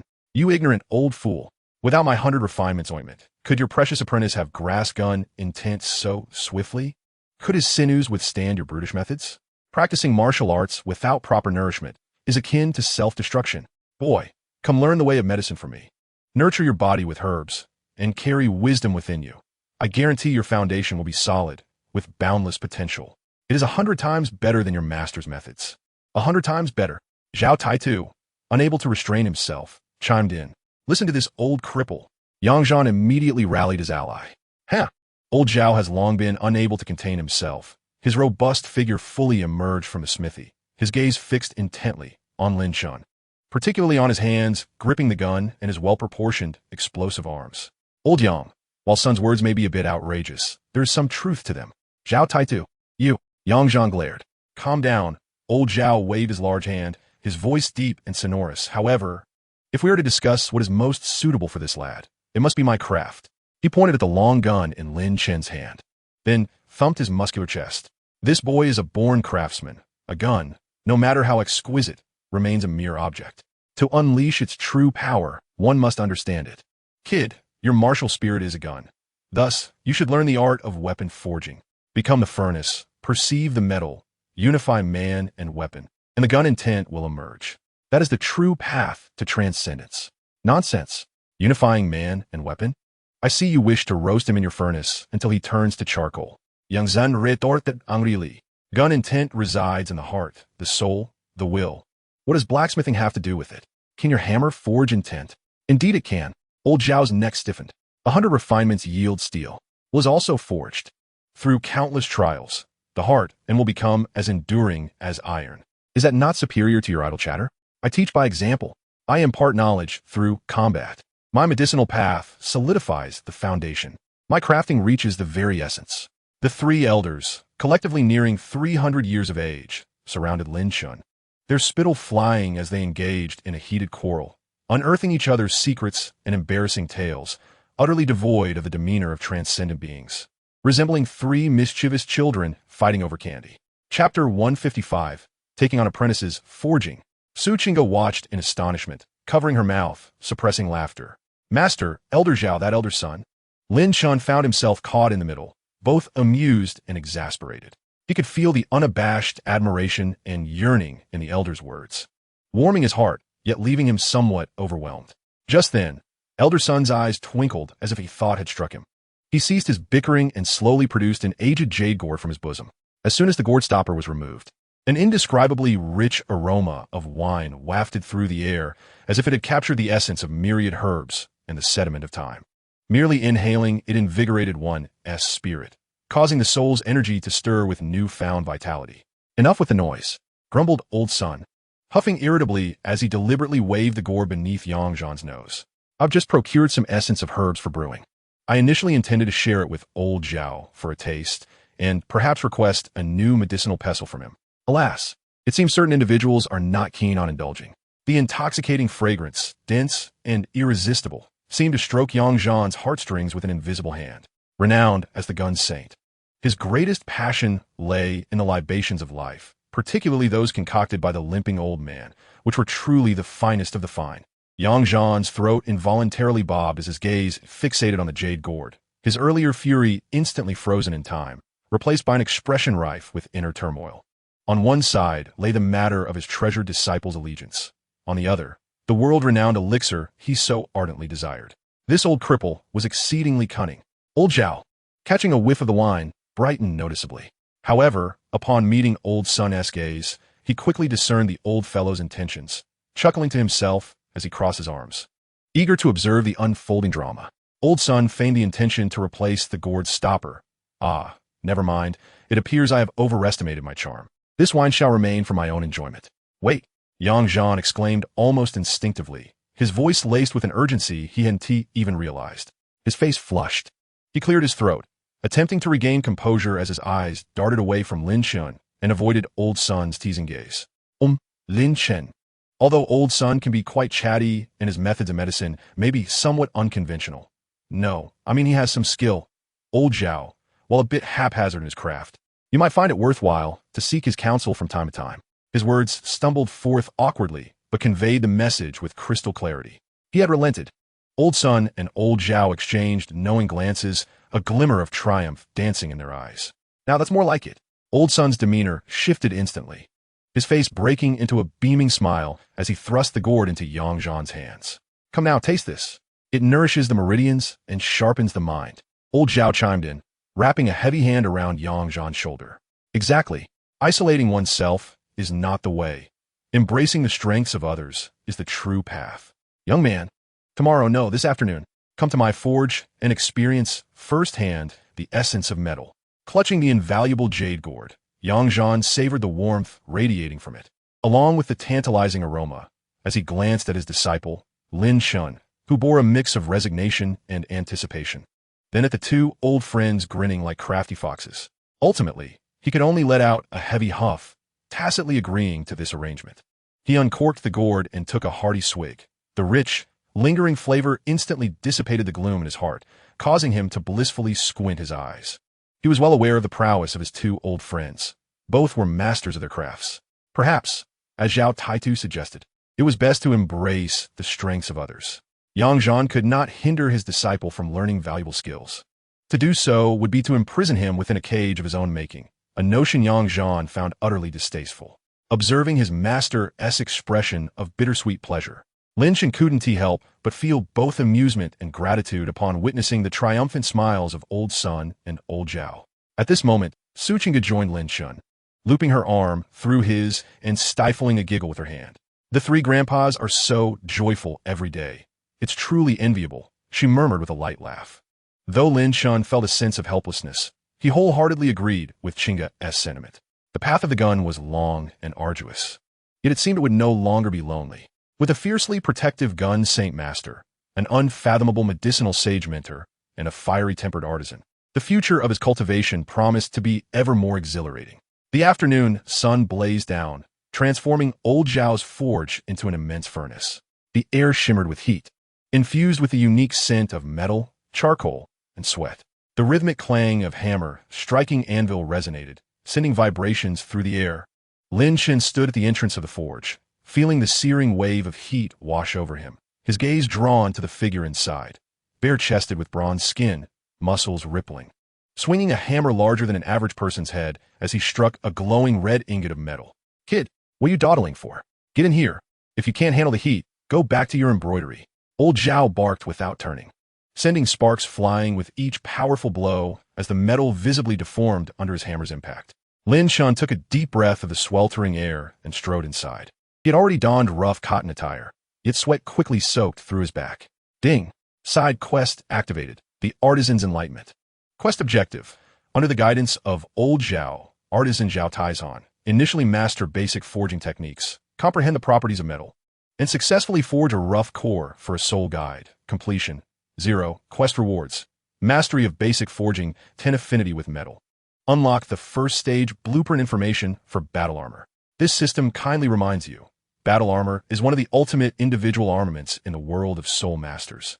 Crafted from special soul guide metals, integrating the unique attributes of the soul master's own spirit, soul energy circuits, soul guide core, and powerful soul beast materials.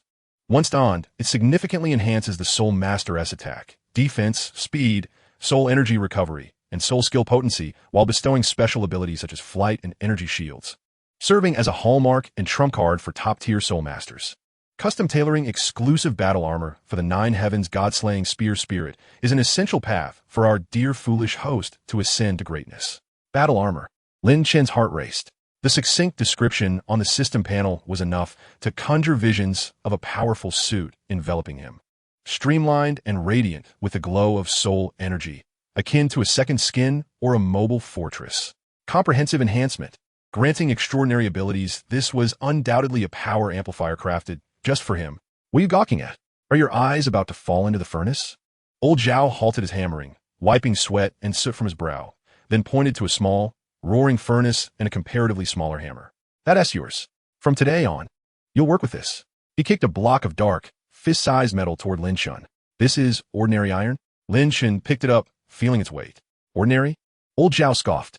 This is black-veined iron born of the sinking star sand, riddled with impurities like the lice on your one-armed master's head.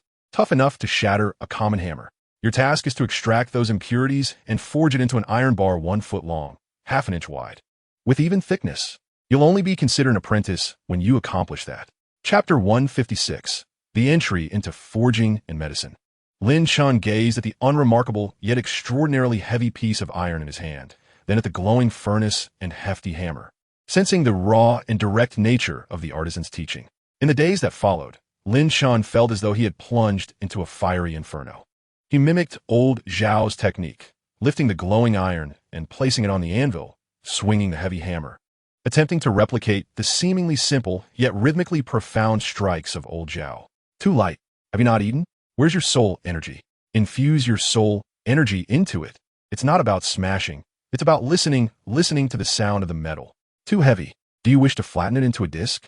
Your strength must penetrate, shaking out the impurities, not shattering it. Angle. Incorrect.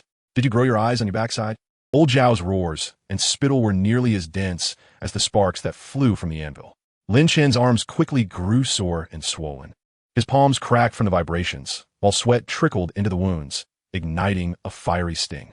Countless times, the incandescent iron was either sent flying or flattened into shape, or it cooled to reveal an unsightly surface marred with pits and cracks. Each failure was met with old Zhao's merciless taunts and a doubling of training intensity.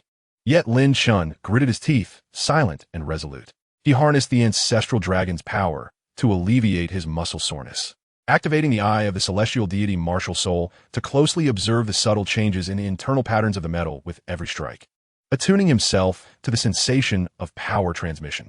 By day, he battled with flames and metal in the forge, honing his strength and endurance amidst sweat and old Zhao's bellowing. In the evenings, utterly exhausted and aching all over, Lin Chen was warmly led by Old Sun into his fragrant garden brimming with medicinal herbs. TSK.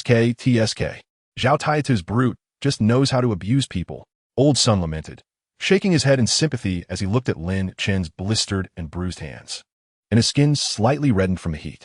He brought forth a steaming wooden tub that exuded a pungent aroma. Come now, young Lin, soak in this. This is a muscle-relaxing infusion, perfectly paired with the residual potency of your refining salve, just right to mend the hidden injuries wrought by the hammer and to kindle vitality in your bones. The liquid in the tub was a deep brown, scalding hot. As Lin Chen stepped in, he was immediately overwhelmed by a fierce burning sensation. Hot. He instinctively attempted to rise, but Old Sun pressed him back down. Stay still. It's far better than hammering iron. ISNT it? You'll be fine in a moment. Soon. A forceful yet invigorating warmth surged deep into his aching muscles and bones. After the initial sharp pain, an indescribable sense of relief and warmth followed. Channel your soul power. Guide the medicinal essence. Old Sun instructed from aside. Don't just focus on comfort. Feel how the medicine flows through your veins and flesh. Remember that sensation. In the future, when injured or needing to strengthen a certain part of your body, you'll know which medicine to use and how to direct it. The art of medicine is a profound discipline that connects with the essence of the natural world and nourishes oneself. It is not merely about brewing potions. Lin Chen followed his guidance. Under the potent stimulation and healing of the medicinal liquid, the physical stamina he had expended during the day was rapidly replenished. As his muscles and bones cycled through destruction and repair, they seemed to grow more resilient. He could even vaguely perceive that some of the subtle injuries left from his previous training with the spear and forging were gradually healing under the medicine's influence. Old Sun's teachings, though less ferocious than Old Zhao's, penetrated deeply into Lin Chen's being. He had Lin Chen identify various exotic herbs in the garden, explaining their medicinal properties and even letting him taste some peculiar roots and leaves with remarkable effects, allowing him to experience the transformation of medicinal energy within his body. Occasionally, Old Sun would present Lin Chen with curious little trinkets to try. For instance, a cream that, when applied to the skin, made one feel as light as a cloud, or a powder that, when inhaled, temporarily sharpened the senses. Medicine is not only for healing wounds and saving lives. It is also a crucial aid in cultivation, unlocking potential, and even a weapon for overcoming adversaries. Old Sun stroked his beard, his eyes sparkling with wisdom. Your spear intent is sharp but too rigid, lacking resilience and prone to breakage. I'll prepare a restorative elixir to help you cultivate your spirit. As Lin Chen soaked in the medicinal liquid, feeling his body rejuvenated under its nurturing influence, he recalled Old Zhao's earlier command: the power must penetrate, disperse the impurities. A sudden realization struck him. The techniques of the spear are about explosive force and control, while the hammer's fall embodies the transmission and shock of power. The medicine's infusion represents nourishment and restoration. Though seemingly distinct, all three concepts converge on one essence: the nuanced mastery of force and an understanding of the internal structure of the target. This vague notion illuminated a deeper insight into the essence of his collapsing spear intent. A few evenings later, the forge echoed with the familiar crackling of sparks and heavy clanging. Lin Chen, bare-chested and muscular, glistened with sweat as it flowed like streams along the contours of his physique. His gaze was focused, his arm muscles taut, as he wielded a hammer that felt significantly more manageable than before. On the anvil lay a piece of iron, glowing red-hot, gradually reshaping under his strikes. Though his movements still bore the clumsiness of a novice, there was an emerging rhythm to them. Simultaneously, his ancestral dragon power coiled around the hammerhead, subtly refining the internal structure of the iron with each strike. Clang, clang, clang. The sounds transformed from chaotic clatter into a heavy, penetrating resonance. Old Zhao stood nearby, arms crossed, and the derision on his face had faded, replaced by a hint of satisfaction. He intently observed every strike Lin Chen made, watching as the iron gradually elongated, impurities shaken free, its surface becoming relatively smooth and uniform. Finally, as the last hammer fell, Lin Chen gasped for breath and halted his movements. On the anvil lay a dark red iron bar, approximately a foot long, half an inch wide, and evenly thick. Though the surface still bore traces of the forging process and was far from perfect, it was a stark contrast to the original piece, riddled with pits and cracks. More importantly, this iron bar emanated a subtle sense of resilience, its internal structure significantly denser than before. Ding! The progress of the Divine Blacksmith's Enlightenment task has been updated. Congratulations, host. Successfully forged a rough iron bar of black patterned iron. Completion. Qualified. Acquired. Basic Forging Mastery. Entry Level. Iron Affinity 10. Unlocked. Battle Armor Blueprint. Phase 1 Information. Battle Armor Blueprint. Phase 1. Name. Unnamed. Primary Materials. Stardust Iron Core. Sunken Star Sand Auxiliary. Secret Silver. Soul Guiding Circuit. Further collection needed. Core requirements. At least a Tier 3 Soul Guiding Core. Energy Source. Martial Soul Compatibility. 9 Heavens God-Slaying Spear. Requires deep resonance. Preliminary functions. Significantly enhances basic strength, defense, soul power recovery speed, and adds a basic energy shield. Chapter 157. The Realm of Forging. Lin Chen stared at the enticing blueprint on the system panel, then glanced down at the rough iron bar in his hand. A surge of accomplishment welling up within him. Oof, not too shabby. I haven't completely embarrassed myself. Old Zhao's voice chimed in at just the right moment, still laced with disdain. Yet he stepped forward, grasping the iron bar and rubbing his rough fingers over its surface, feeling its inner resilience and uniformity. A fleeting glimmer of satisfaction crossed his eyes before his expression hardened again. But don't get cocky. This is just the beginning. You can't even forge this properly.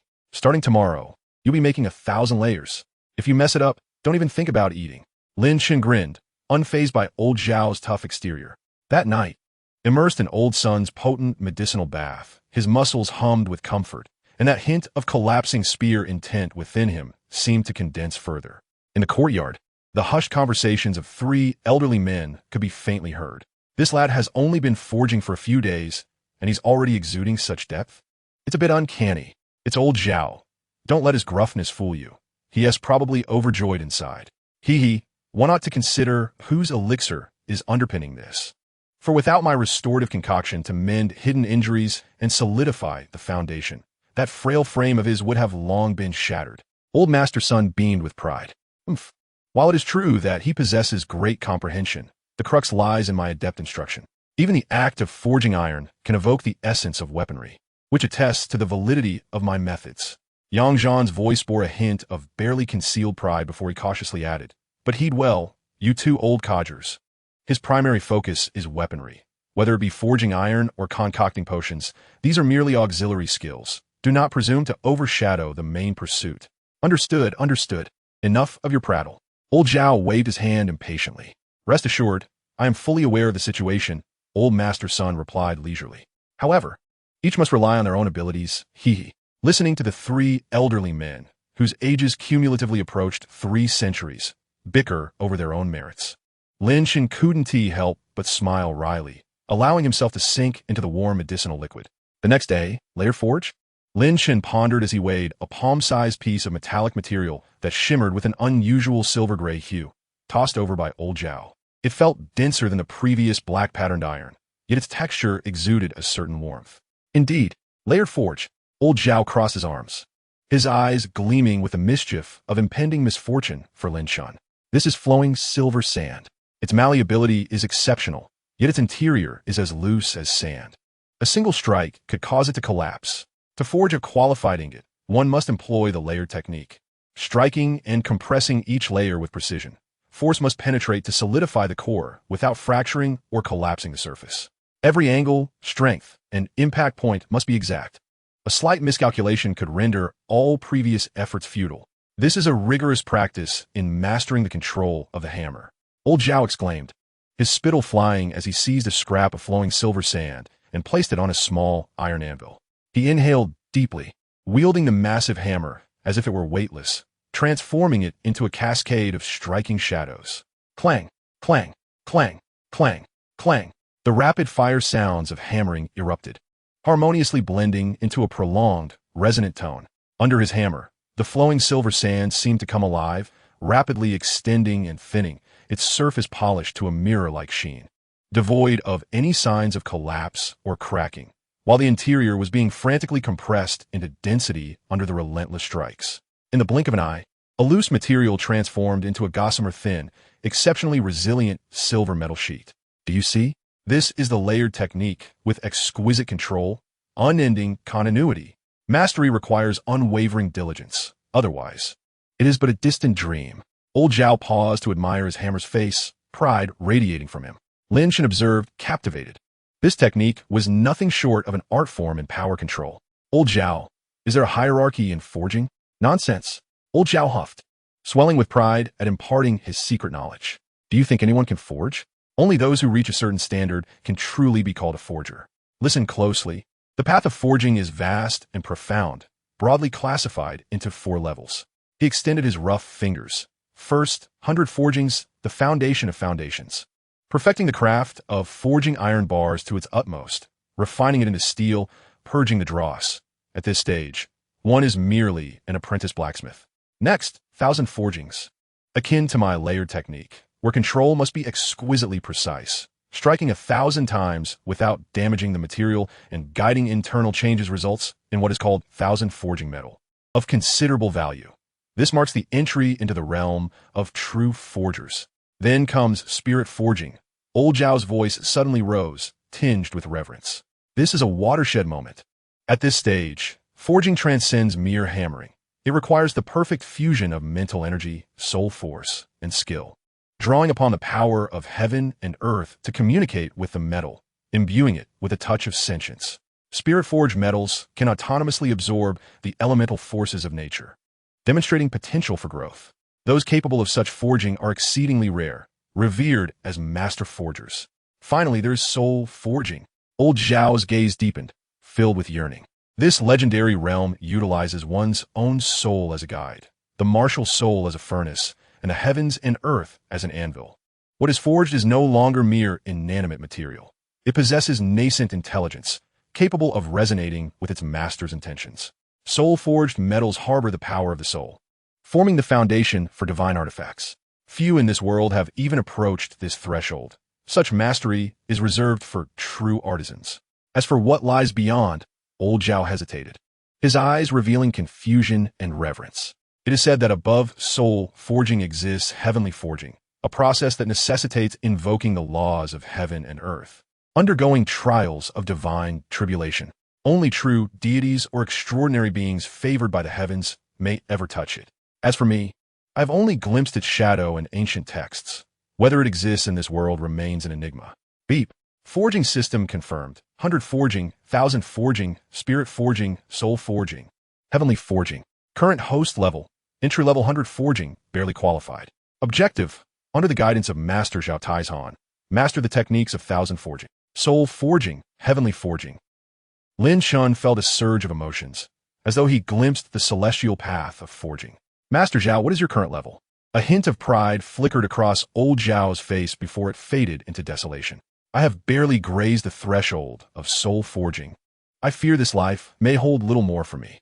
Spirit forging is still within my grasp. He then narrowed his eyes, questioning, why all the inquiries? Aim lower. First master 1000 forging before you aspire to more. Lin Chen nodded, his respect for the seemingly rough and tumble elder deepening. Just then, the system's prompt echoed in his mind once more, this time detailing the intricacies of battle armor. Beep. Detection of host's exposure to advanced forging knowledge. Triggering core information infusion for armament blueprint. Armament blueprint, core concept battle armor. Source explanation. This concept is a theoretical framework for a unique armament system generated by the system based on the host's martial soul characteristics, world rules, and future potential assessments. No such comprehensive concept or nomenclature exists in the current world. Chapter 158. The Era of Divine Dragons Slaying Gods. System Sister. What do you mean by this world not having it? Does that imply it is uniquely ours? Lin Chen questioned, intrigued by the system interface. Who is your sister? Indeed, what kind of existence is this system? I can procure items from any world. Is that so impressive? Then why not conjure a person for me? In his mind, Lin Chen placed his hands on his hips, playfully teasing the system. Well, it's not impossible, but not right now. Let us focus on battle armor first. Battle armor is the ultimate biological and mechanical composite armament crafted by soul masters, based on their martial soul characteristics. Integrating top-tier, soul-guiding metals, materials from soul beasts, soul-guiding cores, and special energy circuits. Functions: comprehensive attribute enhancement, strength, speed, defense, soul power intensity, and recovery efficiency experience exponential improvement. Enhanced soul skill potency greatly amplifies the power, range, and control precision of the host's soul skills.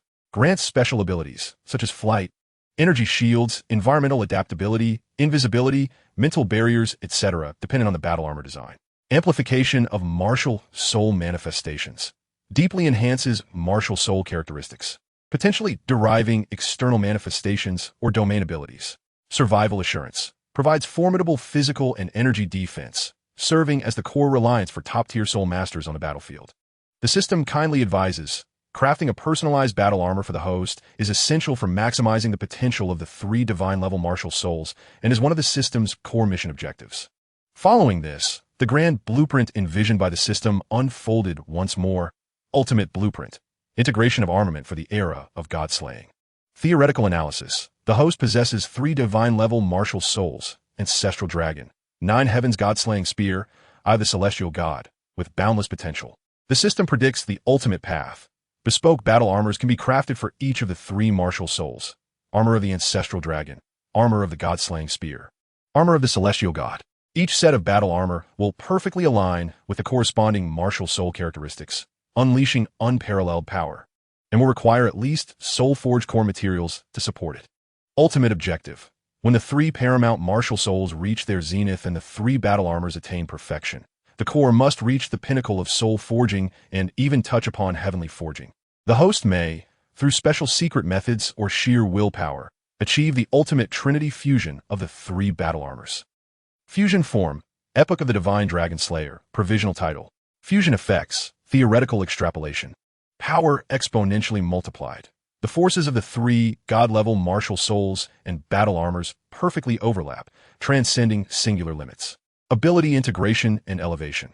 The core abilities such as the Ancestral Dragon's Might, Defense, Strength, Dragon's Majesty, the Divine Slayer's Spear Intent, Attack, Penetration, Obliteration, and the Eye of the Celestial God, Insight, Prediction, Mental Control, will undergo a qualitative transformation, giving rise to a new divine ability that surpasses the confines of established rules. Form conversion at will. The ability to freely switch between the individual battle armor forms and the ultimate fusion form at any time, adapting to various combat scenarios. Foundation of divine slaying. This form possesses the potential to genuinely threaten god-level entities, serving as the host's ultimate trump card for ascending to the peak and confronting imminent crises. However, this objective is merely a theoretical ultimate form, and the difficulty of realization far exceeds imagination. The host must reach the pinnacle in all realms, including forging, soul power, martial soul comprehension, and willpower. Thus, the host is advised to remain grounded and first achieve the goal of 1,000 forges. Lin Chen's heart trembled violently, especially at the terms Trinity Fusion and Foundation of Divine Slaying, which conjured images of his future self clad in the fused divine armor. Gazing down upon the universe, the grandeur of this blueprint and the arduousness of the journey ignited his passion while simultaneously weighing heavily upon him. Old Zhao, witnessing Lin Chen's sudden daze, appeared even more astounded than before, mistakenly believing he was intimidated by the soul forging or the ethereal heavenly forging. He grumbled in dissatisfaction. What are you daydreaming about now? Are you daft for my legendary tales? Those things are light years away from you. Hurry up and practice the 1,000-layer forge. If you can't produce a decent plate from this silver sand today, dinner is off the table. Snapping back to reality, Lin Chen gazed at the smooth yet loosely structured silver sand in his hand, his eyes brimming with unwavering resolve. It felt not merely like a material, but rather the cornerstone leading to that grand vision. The ultimate objective may be distant, but the path lies beneath his feet. Yes, Old Zhao, he declared without hesitation, taking a deep breath and casting the silver sand into the roaring flames.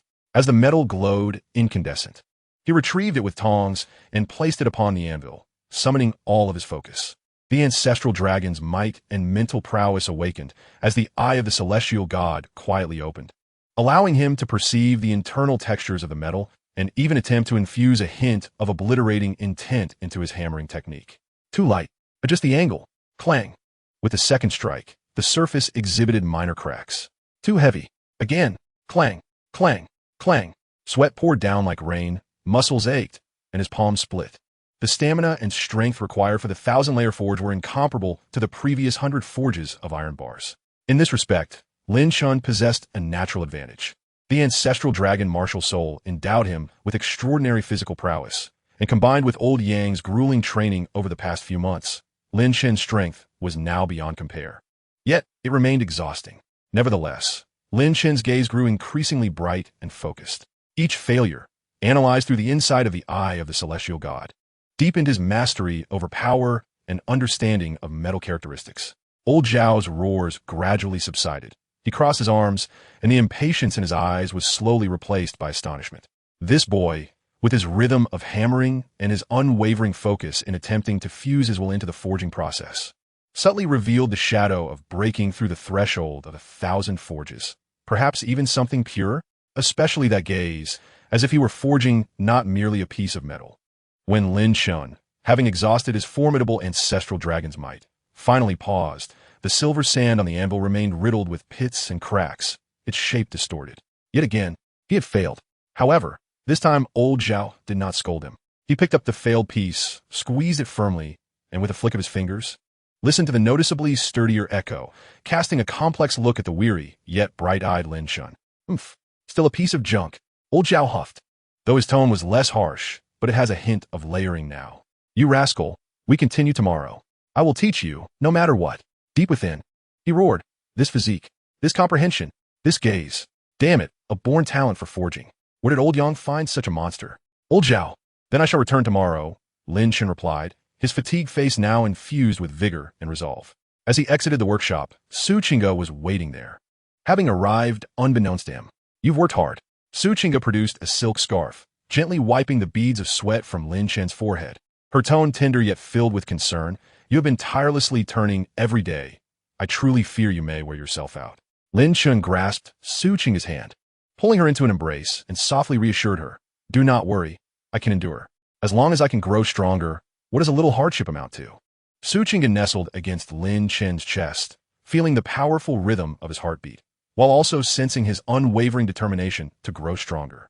Moreover, hearing your music every day calms my restless heart. Lin Chen gently kissed Su Qingge's fair forehead, feeling her care, and the weariness began to dissipate. This girl before him had remained by his side, all this while even neglecting her own cultivation for his sake. Lin Chen was aware that Su Qingge had been at level 60 for quite some time, but had refrained from obtaining her soul rings because of him. She devoted her companionship entirely to Lin Chen, playing the zither for him during the day to help him focus, and at night, she would diligently tend to his injuries. Even though Old Sun had mentioned that after soaking in medicinal baths, applying medicine was unnecessary, Su Qingge remained undeterred, always feeling the need to contribute something for Lin Chen. Over the past few months of grueling training, Lin Chen's perseverance owed much to Su Qingge's support. Silly, this is what I should do. Cool me. Let me tend to your wounds when we return home. Su Qingge looked at the prominent burn on Lin Chen's arm with a pained expression, a result of sparks from the forging process. Time slipped by almost unnoticed over the course of a month in Lin Chen's nearly frenzied routine. In the mornings, he steadfastly practiced spear techniques, consolidating the 8 mothers of spear while continuously honing his spear intent. In the afternoons, amidst old Zhao's roars and the clang of the anvil, he relentlessly battled the silver sand, his hammering technique growing increasingly steady and his strikes becoming ever more precise. The essence of the 1,000-layer forge gradually transformed, evolving from merely having some potential to something barely acceptable in old Zhao's discerning eyes. Lin Chen's hands were now covered in calluses and scars, yet his hammer control improved tremendously through countless failures and old Zhao's relentless guidance. The piece of silver sand that had once caused him immense hardship finally transformed under his 1,000 refinements into a smooth, uniformly textured metal plate, subtly gleaming with a resilient silver sheen. Although it still fell short of the perfect 1,000-layer forge, this marked a significant milestone, indicating that his forging skills had firmly entered the realm of 100 forges, with only a step away from the enigmatic 1,000-forge realm, awaiting comprehension and opportunity. Ding! Forging level upgraded. Current level, pinnacle of 100 forges. Gold iron affinity, 15, total 25. Power conduction efficiency, 5. At night, he immersed himself in Old Sun's increasingly potent medicinal baths, his muscles and bones undergoing continuous metamorphosis amidst the pain and healing, while the ancestral dragon's power within him grew ever more robust and refined. Under Old Sun's methodical guidance, his understanding of medicinal properties also advanced by leaps and bounds. Not only can he identify the majority of rare medicinal herbs in the garden, but he has also begun to grasp the intricate principles of the interactions between their medicinal properties, even managing to independently concoct several basic body-enhancing elixirs. Elder Sun gazed at Lin Chen, whose demeanor, nourished by the potency of the herbs, radiated a jade-like warmth, his physique resonating with the power of dragons and elephants, and his pharmacological insight far exceeding that of ordinary individuals. He stroked his beard, and the satisfaction in his eyes was nearly overflowing. Ding! Mastery of pharmacological knowledge has increased. Current level, 2nd tier apothecary, beginner. Physical strength, 10, total increase, 40. Mental resilience, 5. However, his primary battleground still resided within Yang Zhan's small courtyard. Yang Zhan stood with his hands clasped behind his back, observing Lin Chen, who had just completed a round of fundamental spear training, his body enveloped in a steamy haze. His gaze was sharp as an eagle. Come here, boy. Yang Zhan's voice was deep and serious. Lin Chen stepped forward as instructed, sensing a distinct change in Yang Zhan's demeanor tonight. Over the past month, your spear technique has stabilized, deepened, and the aura of killing intent has also crystallized significantly. Yang Zhan's penetrating gaze seemed to see through Lin Chen's very being. Our connection is not solely due to your remarkable talent. In truth, it is something I confirmed only after training. This was the first time Yang Zhan openly praised Lin Chen's exceptional talent in front of him. Although Yang Zhan and Old Zhao were usually very stern and unsmiling, they had witnessed Lin Chen's comprehension and diligence. The concepts of the 8 mothers of spear technique, the condensing of spear intent, the successful forging of 100 strikes, and the layering of 1,000 were simple in theory, but far from easy to execute. Yet, Lin Chen had accomplished all this in just a few months. Yang Zhan and the others maintained their stern teacher demeanor merely to prevent Lin Chen from becoming arrogant. The path of cultivation necessitates humility and caution. More importantly, I take you as my disciple because the characteristics of your martial soul closely resemble mine.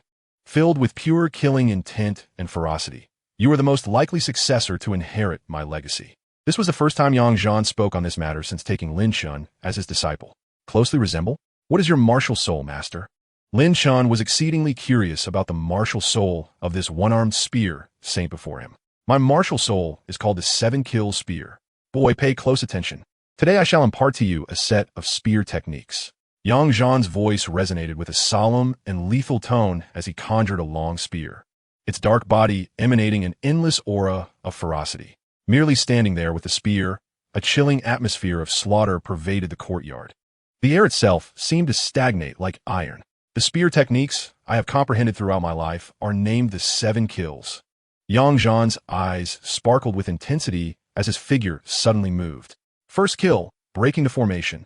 The spear shot forth like a dragon, piercing directly at a point, the air emitting a piercing shriek as if it could penetrate all barriers. Second kill, greedy wolf. The spear's momentum shifted cunningly, akin to a wolf devouring the moon. Sharp and ruthless, targeting vital points. Third kill, 7 kills. The spear's shadows multiplied, the aura of slaughter overwhelming, enveloping all directions, inescapable. Fourth kill, heavenly punishment. The spear descended like divine retribution, containing the force to obliterate, a pinnacle manifestation of the crushing character technique. Fifth kill, earthly catastrophe. The spear swept across the expanse like an earth dragon turning over, sweeping away thousands. Sixth kill, human butcher. The spear intent coalesced, locking onto a singular point, imbued with an unyielding will to kill, advancing relentlessly. Seventh kill, annihilation. The spear was retracted and stood still, a profound silence enveloping, yet the latent terror of killing intent, unexpressed, was more chilling than any roar. The 7 spear techniques were lethal in every move, each containing a different essence of slaughter, yet they were seamlessly unified, ultimately returning to the profound silence of universal annihilation. This was the foundation of Yang Zhan's title as the Spear Saint, the crystallization of his life's experiences in battle. This set of spear techniques could only be learned by those with unwavering resolve and a martial soul inclined towards slaughter. It required exceptional comprehension to truly grasp. And Lin Chen, possessing the 9 heavens god-slaying spear coupled with that extraordinary insight, was indeed the most perfect inheritor. Lin Chen's spirit surged as he observed, the 9 heavens god-slaying spear within him resonating wildly, the essence of destruction igniting fiercely. He eagerly learned, imitating and comprehending, merging the subtle control of strength he had acquired while forging during the day and the utmost awareness of his body from the medicinal baths into this 7-fold killing spear technique. With each practice, that intangible spear intent crystallized further, its sharpness growing even more pronounced. Ding! Host, you're surprisingly impressive. Master Yang's self-created spear technique. 7 kills spear technique. Mastery has reached 35. Spear intent of annihilation is continuously being tempered. Current condensation level, 18. Effect of spear intent. Attack accompanied by will impact. Enhanced armor-piercing capability. Power explosion increased by 15. Host is indeed remarkable. This system gives you a thumbs up. Spear intent condensation level of 18 has begun to show its brilliance. Yet it still requires substantial practical experience and insight to solidify.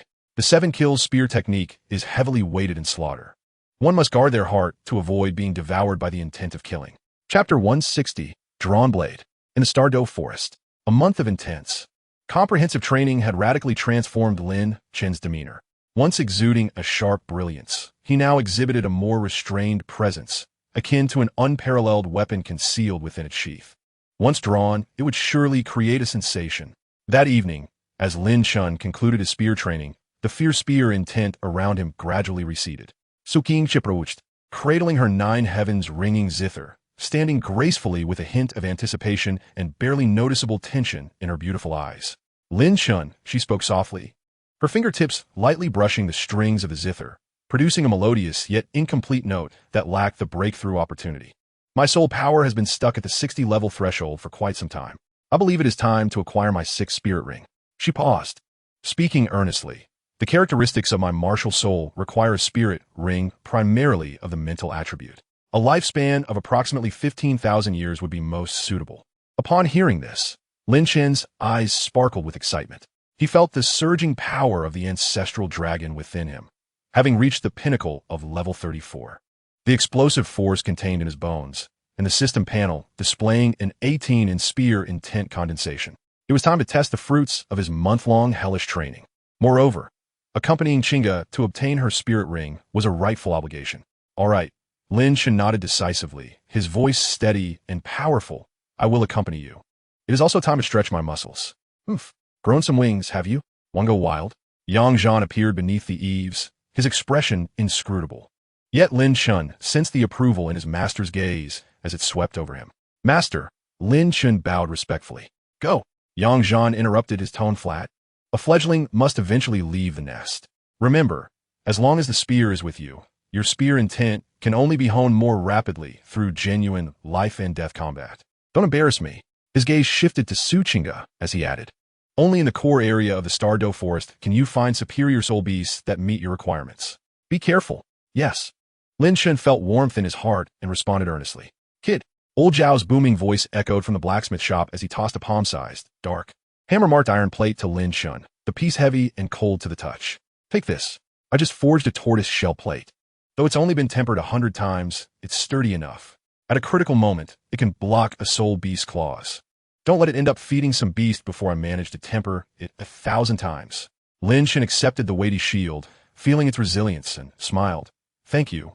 Old Zhao, elder son, leisurely approached, handing Lin Chen several small jade vials. Green for internal use, quickly restores soul power.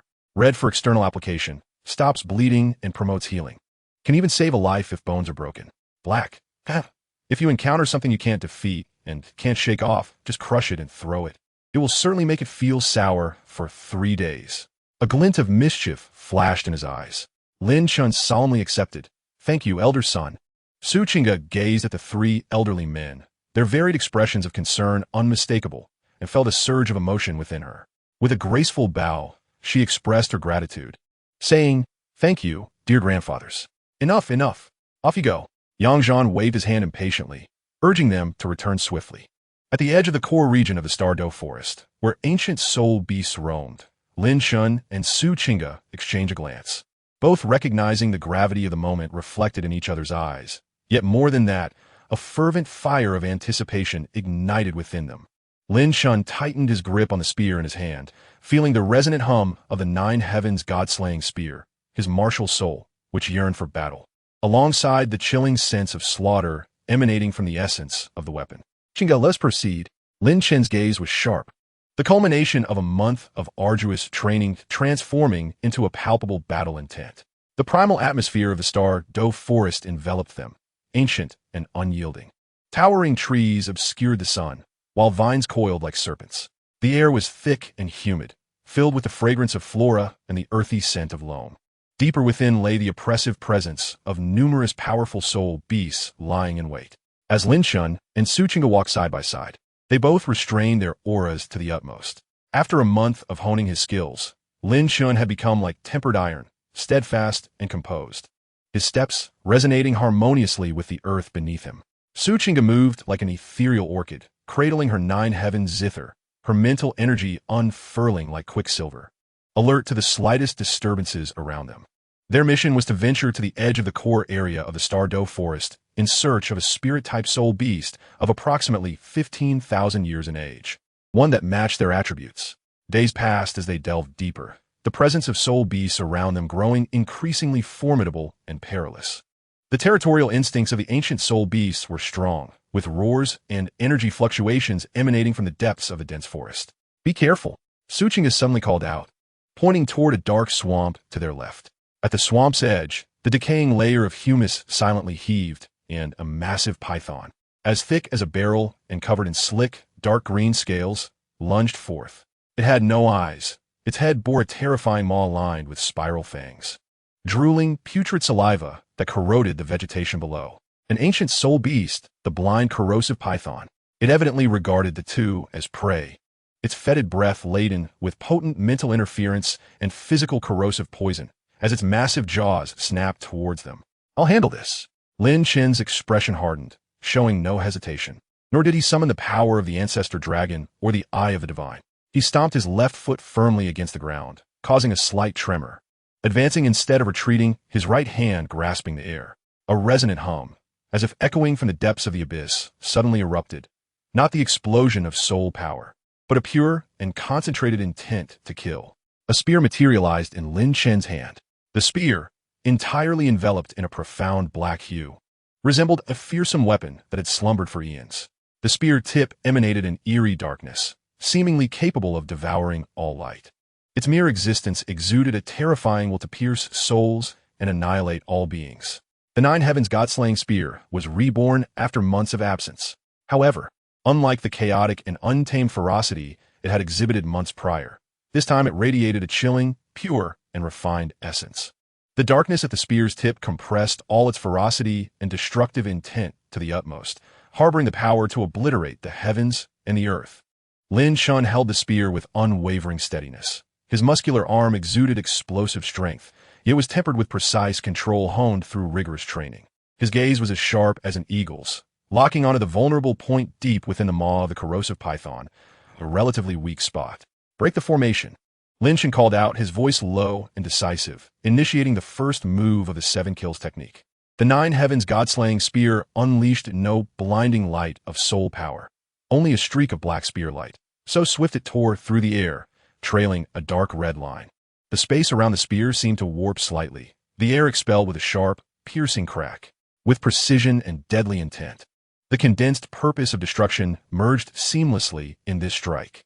That dark red line penetrated the softest part deep within the maw of the blind, corrosive python. A pained, distorted shriek erupted from the python, its massive body thrashing violently, greenish toxic blood mingling with shattered innards gushing from its mouth and nostrils. Its formidable scale armor, corrosive toxins, and mental shock, which it couldn't even unleash, were rendered as fragile as paper before the spear's concentrated power and will, honed through Lin Chen's month-long arduous training. With a flick of his wrist, Lin Chen withdrew the spear, now tainted with foul blood, yet its dark red sheen remained undiminished, untouched by dust. Standing firm with the spear in hand, he maintained a steady aura, his icy gaze fixed on the writhing serpent as it struggled at the swamp's edge, its life force rapidly draining away. The entire sequence unfolded like a flash of lightning. Standing nearby, Suqing's eyes sparkled with wonder. She acutely sensed Lin Chen's transformation through that strike. The intent to kill was no longer a mere emanation from his martial soul, but had been mastered and concentrated by Lin Chen, becoming an extension of his will. Precise, efficient, and lethal. This was the might befitting a divine, martial soul. It was evident how much progress Lin Chen had made through months of intensive training. The agonizing thrashes of the corrosive python and the scent of blood shattered the equilibrium of the area. Several powerful and ravenous auras erupted from the depths of the forest, locking onto this region. Clearly, more formidable predators had been drawn to the scene. Lin Chen's expression sharpened. The Nine Heavens God-slaying spear tilted towards the ground, its dark tip appearing even more profound. "Chinga, prepare for battle. More soul beasts are approaching." His voice was steady, laced with a hint of icy excitement. That previous strike had merely been a warm-up, a preliminary test of their training's efficacy. The true battle was only just beginning. The air at the edge of the Stardow Forest's core grew heavy, suffocating.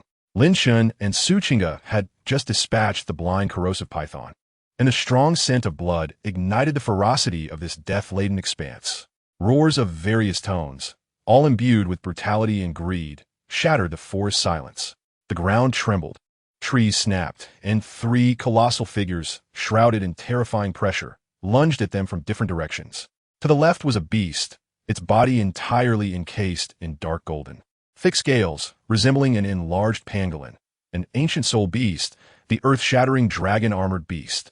Its powerful tail struck the ground like a battering ram, causing fissures to erupt with each blow, targeting Lin Chen directly.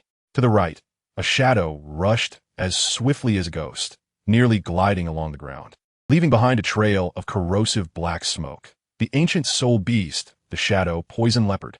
Its scarlet vertical pupils were fixated on Su Qingge, clearly viewing her as the softer target. In front loomed the largest of them all, a creature resembling a giant ape but with 3 ghastly heads, each step causing the earth to quake. The ancient soul beast, the 3-headed rage ape. The 3 heads roared in unison, unleashing a deafening cacophony. Their violent sound waves intermingled with chaotic mental energy, indiscriminately sweeping across the battlefield. The 3,000-year-old soul beast, a terrifying force to be reckoned with. Su Qingge's delicate face turned slightly pale, yet her gaze remained resolutely steadfast. She sat cross-legged, the 9 heavens lyre resting upon her lap, her fingers dancing across the strings like butterflies flitting among flowers. The melodious notes burst forth, clear as a spring and as gentle as the wind. A series of soul rings began to rise beneath her, slowly hovering around her form, with the first yellow soul ring flickering to life. The first soul skill. Heavenly melody of 9 heavens. A visible ripple of pale blue sound waves emanated from her, encircling Lin Chen with a tender yet resilient embrace. Lin Chen felt a significant surge in both his strength and speed, and his confidence soared. Ding! Detecting ally, Su Qingge activating soul skill heavenly melody of 9 heavens. Effect. Mental resistance increased by 20, strength and movement speed enhanced by 10, soul power recovery rate slightly boosted. Host, keep it up. Sister Qingge is cheering for you. The system's playful voice chimed in at just the right moment, laced with a hint of tension and encouragement. Lin Chen's resolve solidified as a warm surge coursed through him. Standing solitary in the eye of the storm unleashed by the 3 beasts, the 9 heavens god-slaying spear in his grasp resonated with his fervent battle intent. The deep shaft emitting a low, ominous hum as the tip seemed to awaken, devouring the surrounding light. Just in time, Lin Chen's eyes held no fear, only a blazing passion for battle and unwavering focus. The earth-shattering dragon-armored beast was the first to strike. Its head, encased in heavy scales and resembling a siege weapon, bore down upon Lin Chen with formidable force, the air compressing and exploding with a deafening roar. Good. Crash. Rather than retreating from the assault of the ancient soul beast, Lin Chen advanced, grounding himself as the formidable power of the ancestral dragon surged forth. He refrained from unleashing the unique dragon might of his ancestral dragon martial soul, opting instead to carve a path with his spear. Yet he did not confront it head-on. He infused the essence of the crash technique taught by Yang Zhan into the most fundamental thrust of the spear. The spear did not sweep horizontally, but shot upward like a swift serpent. The tip struck precisely at the weaker joint of the earth-shattering dragon-armored beast's heavily scaled head. Clang! The resounding clash of metal echoed through the silent forest, sparks flying. The beast's unstoppable momentum was deftly diverted by Lin Chen's seemingly light thrust. The massive head grazed past Lin Chen, crashing down and carving a deep trench into the ground. Harnessing the recoil, Lin Chen spun like a top, perfectly aligning himself with the oncoming shadow poison leopard. Zing! The shadow poison leopard moved with such speed that it left only an afterimage, its venomous claws tearing through the air, aiming straight for Lin Chen's heart. Lin Chen's gaze turned icy. The god-slaying spear in his hand was devoid of any flamboyance, embodying only the most fundamental and swiftest thrust. A flash of cold brilliance preceded the strike, the spear launching forth like a dragon. Thrust. Accurate. Fierce.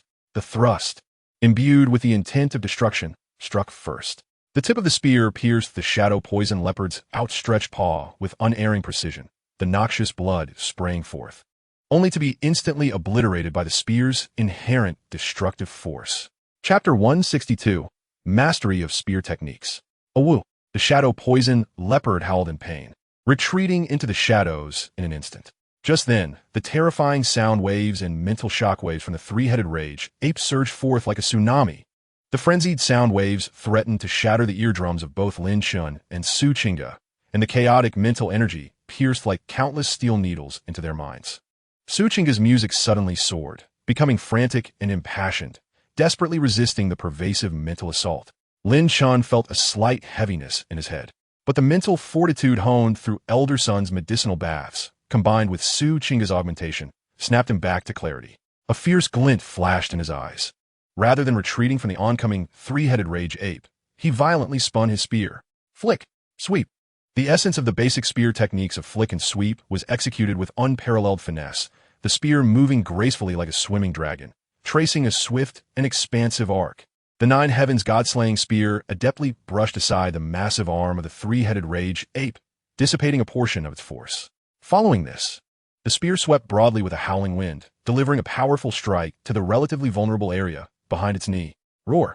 The three-headed rage ape felt its arm being deflected, an excruciating pain in its knee, causing its massive body to stagger. Ding!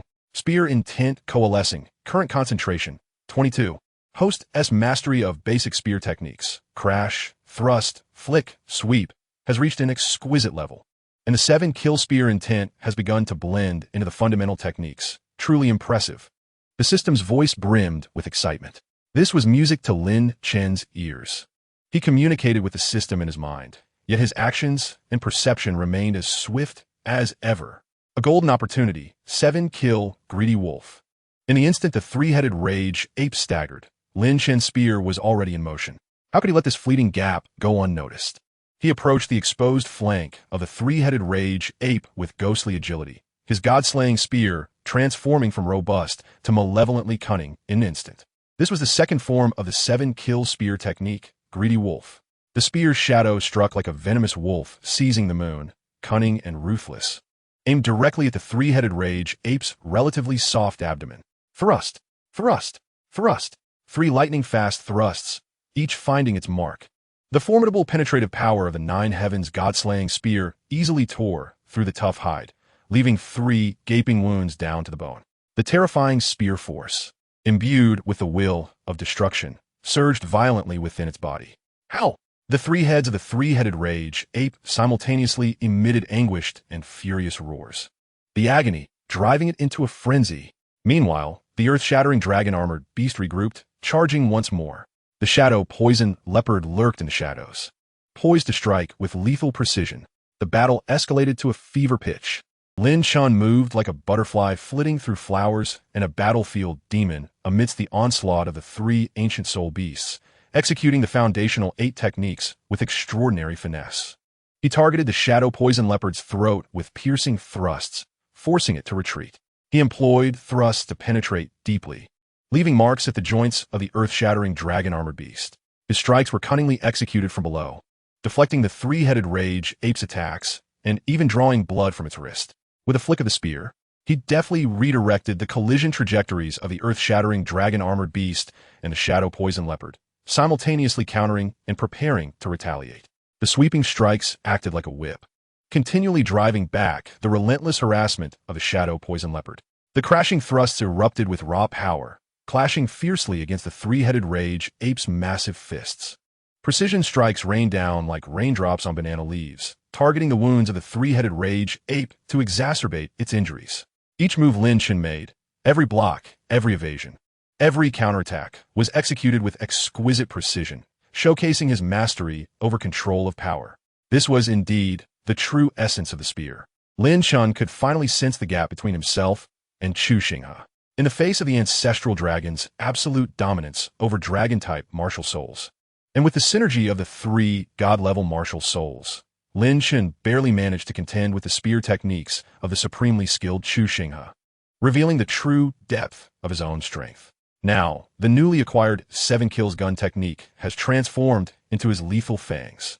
The first kill, break the formation, a thrust as swift as lightning pierces through the poisonous mist unleashed by the shadow poison demon leopard.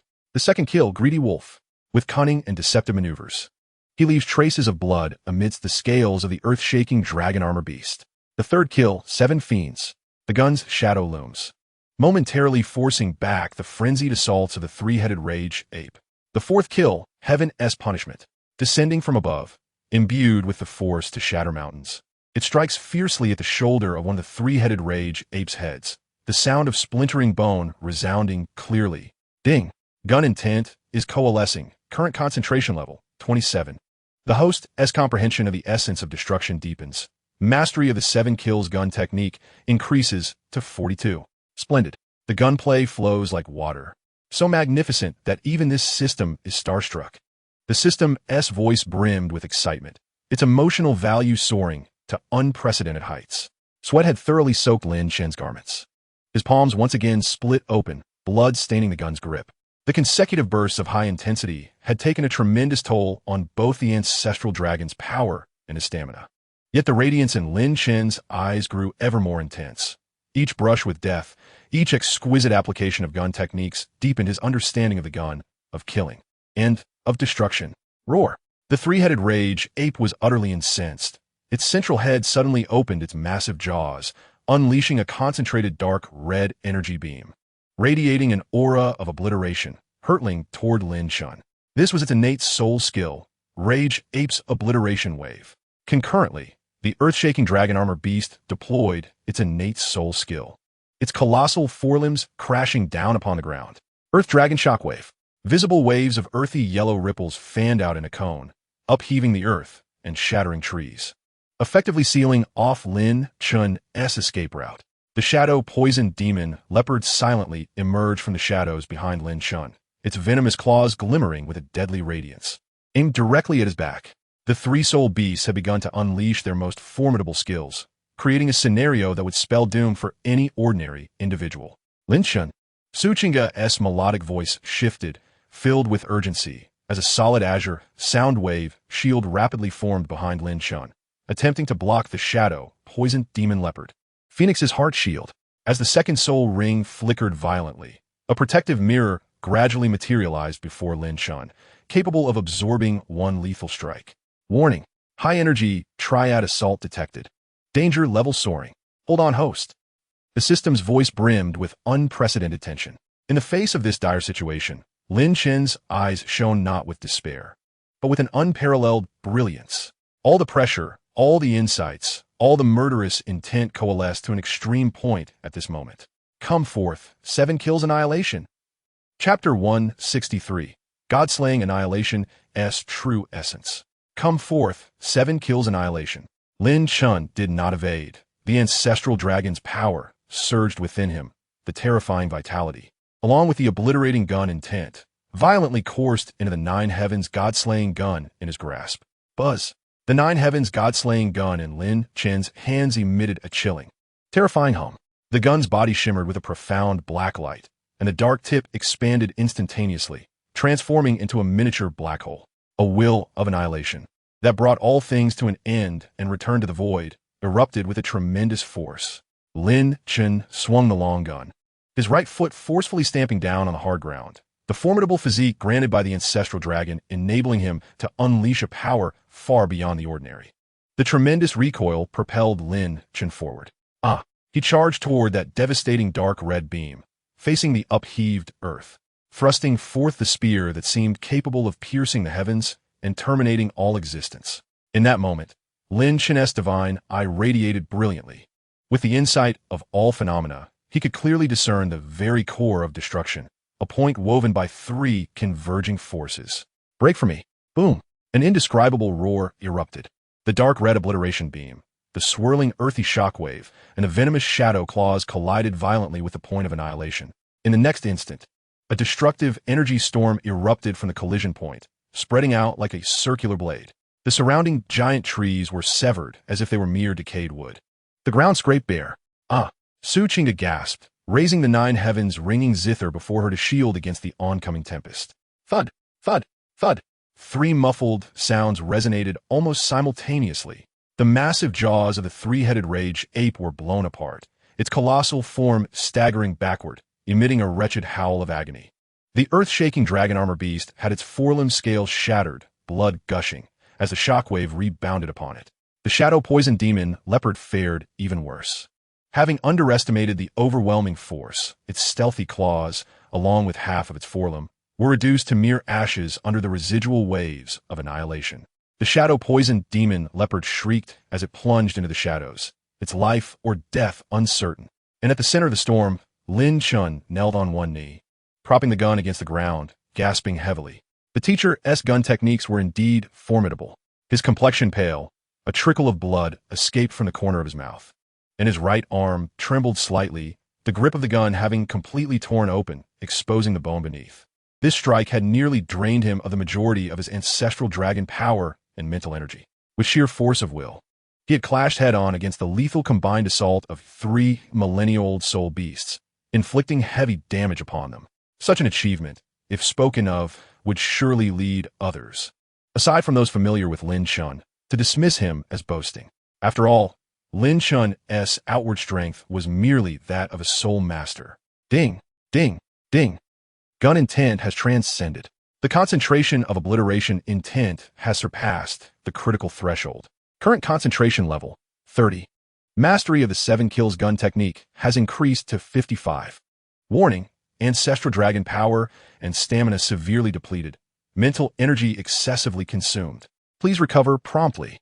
Detection indicates host's 9 heavens god-slaying guns weapon spirits intent concentration has reached 30, satisfying the conditions for the 3rd soul ring. In light of the host's extreme will to kill and comprehension of annihilation displayed in this dire predicament, compatibility matching is successful. Commencing bestowal. 3rd soul ring for the 9 heavens god-slaying gun. Origin soul ring. The system's voice began with a sense of relief from surviving a calamity, followed by sheer exhilaration. Buzz. A resonant hum sounded, and Lin Chen looked up. Above him, the void appeared to be torn apart by an unseen force. A presence far more terrifying, pure, and soul-chilling than the combined might of the 3 millennia-old soul beasts descended with a thunderous presence. It was a blood-red halo, seemingly composed of countless shattered rules and the wails of billions of extinguished lives. Within that halo, terrifying visions of divine beings falling and stars collapsing flickered. An ultimate will to penetrate all laws and slay deities bore down upon him like a tangible weight. This is a soul ring? What kind of soul ring is this? Su Chinga's beautiful eyes widened, incredulously gazing at the blood-red halo, composed purely of energy and will, utterly overturning the common knowledge of the spirit master realm. Lin Chen raised his head, gazing at the slowly descending blood-red halo, feeling the resonance with his own god-slaying gun spirit within, yet magnified countless times in its overwhelming intent of annihilation. A profound understanding surged within him. This was not a reward from hunting soul beasts, but rather his gun intent. His martial spirit, his path, had invoked a certain primordial law of existence from the heavens, coalescing into this origin soul ring. It's done. A smile graced Lin Chen's face, for this halo had been forged through 4 months of relentless honing. Roar, act, wounded.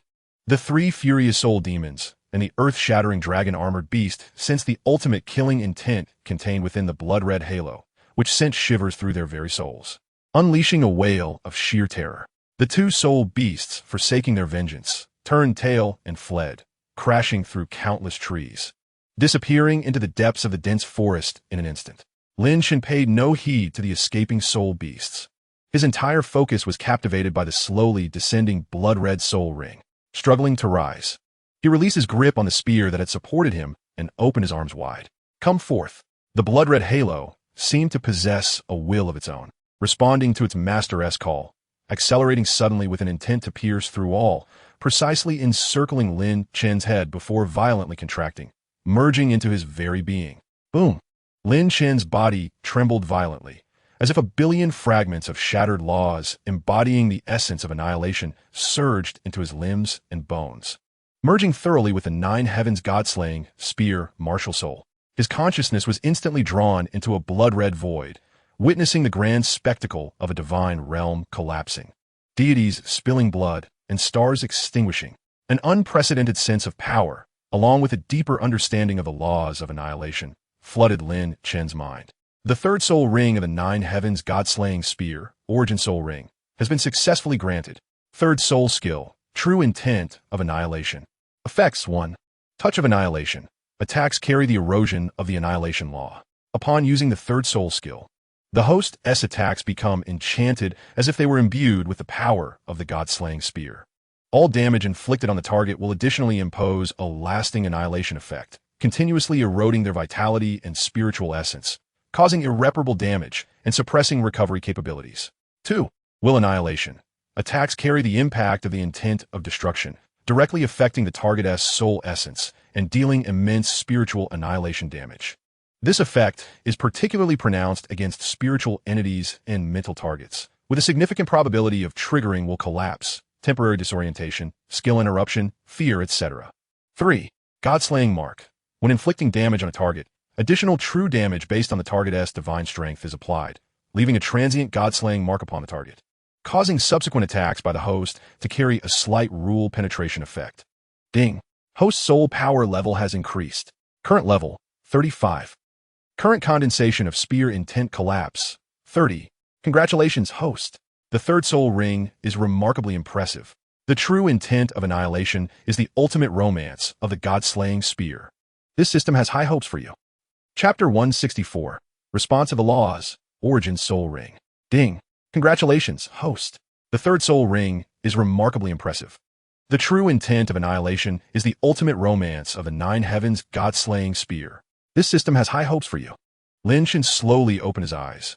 A more subdued yet unsettling aura of destruction flickering momentarily around him. He instinctively clenched his fist, the knuckles cracking softly as the power surging within him and his deeper understanding of the true intent of annihilation made him feel as though he had been reborn. His gaze fell upon the nine heavens God-slaying spear in his hand, which seemed to have undergone a transformation of its own. The spear's tip, dark and profound, appeared capable of devouring light, subtly entwined with a breath of the law that signifies the end of all things. System Sister, you are truly remarkable, Lin Chen thought, excitement nearly spilling from his eyes. This soul ring, this soul skill, the blood-red origin, the annihilation enchantment. Indeed, it did not disappoint.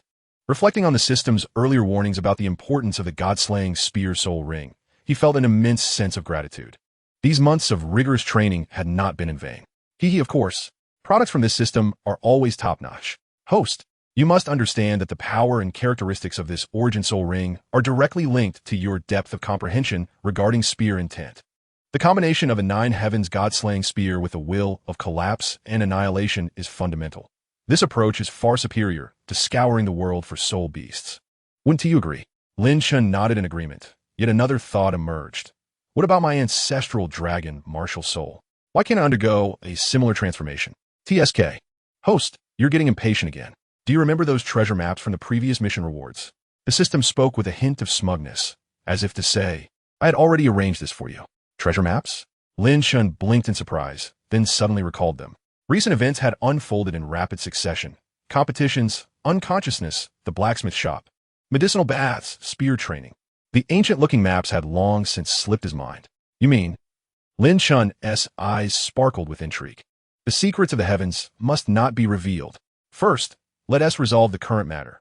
The armor blueprint is your immediate priority. Additionally, silly host, if you don't let that little creature out for some fresh air soon, you will regret it. Little creature?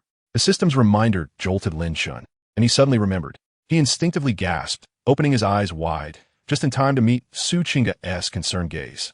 Lin Chen, are you all right? Su Qing's voice was laced with worry and a hint of anxiety. After Lin Chen absorbed that eerie blood-red soul ring, he had remained motionless with his eyes closed, his breath fluctuating. She had been vigilantly watching over him, even holding her breath, fearful of disturbing him. Luckily, the aftermath of the earlier battle had deterred any soul beast from approaching, leaving them momentarily safe. Seeing the concern etched on Su Qing's face, Lin Chen broke into a radiant smile, exhaustion dissipating.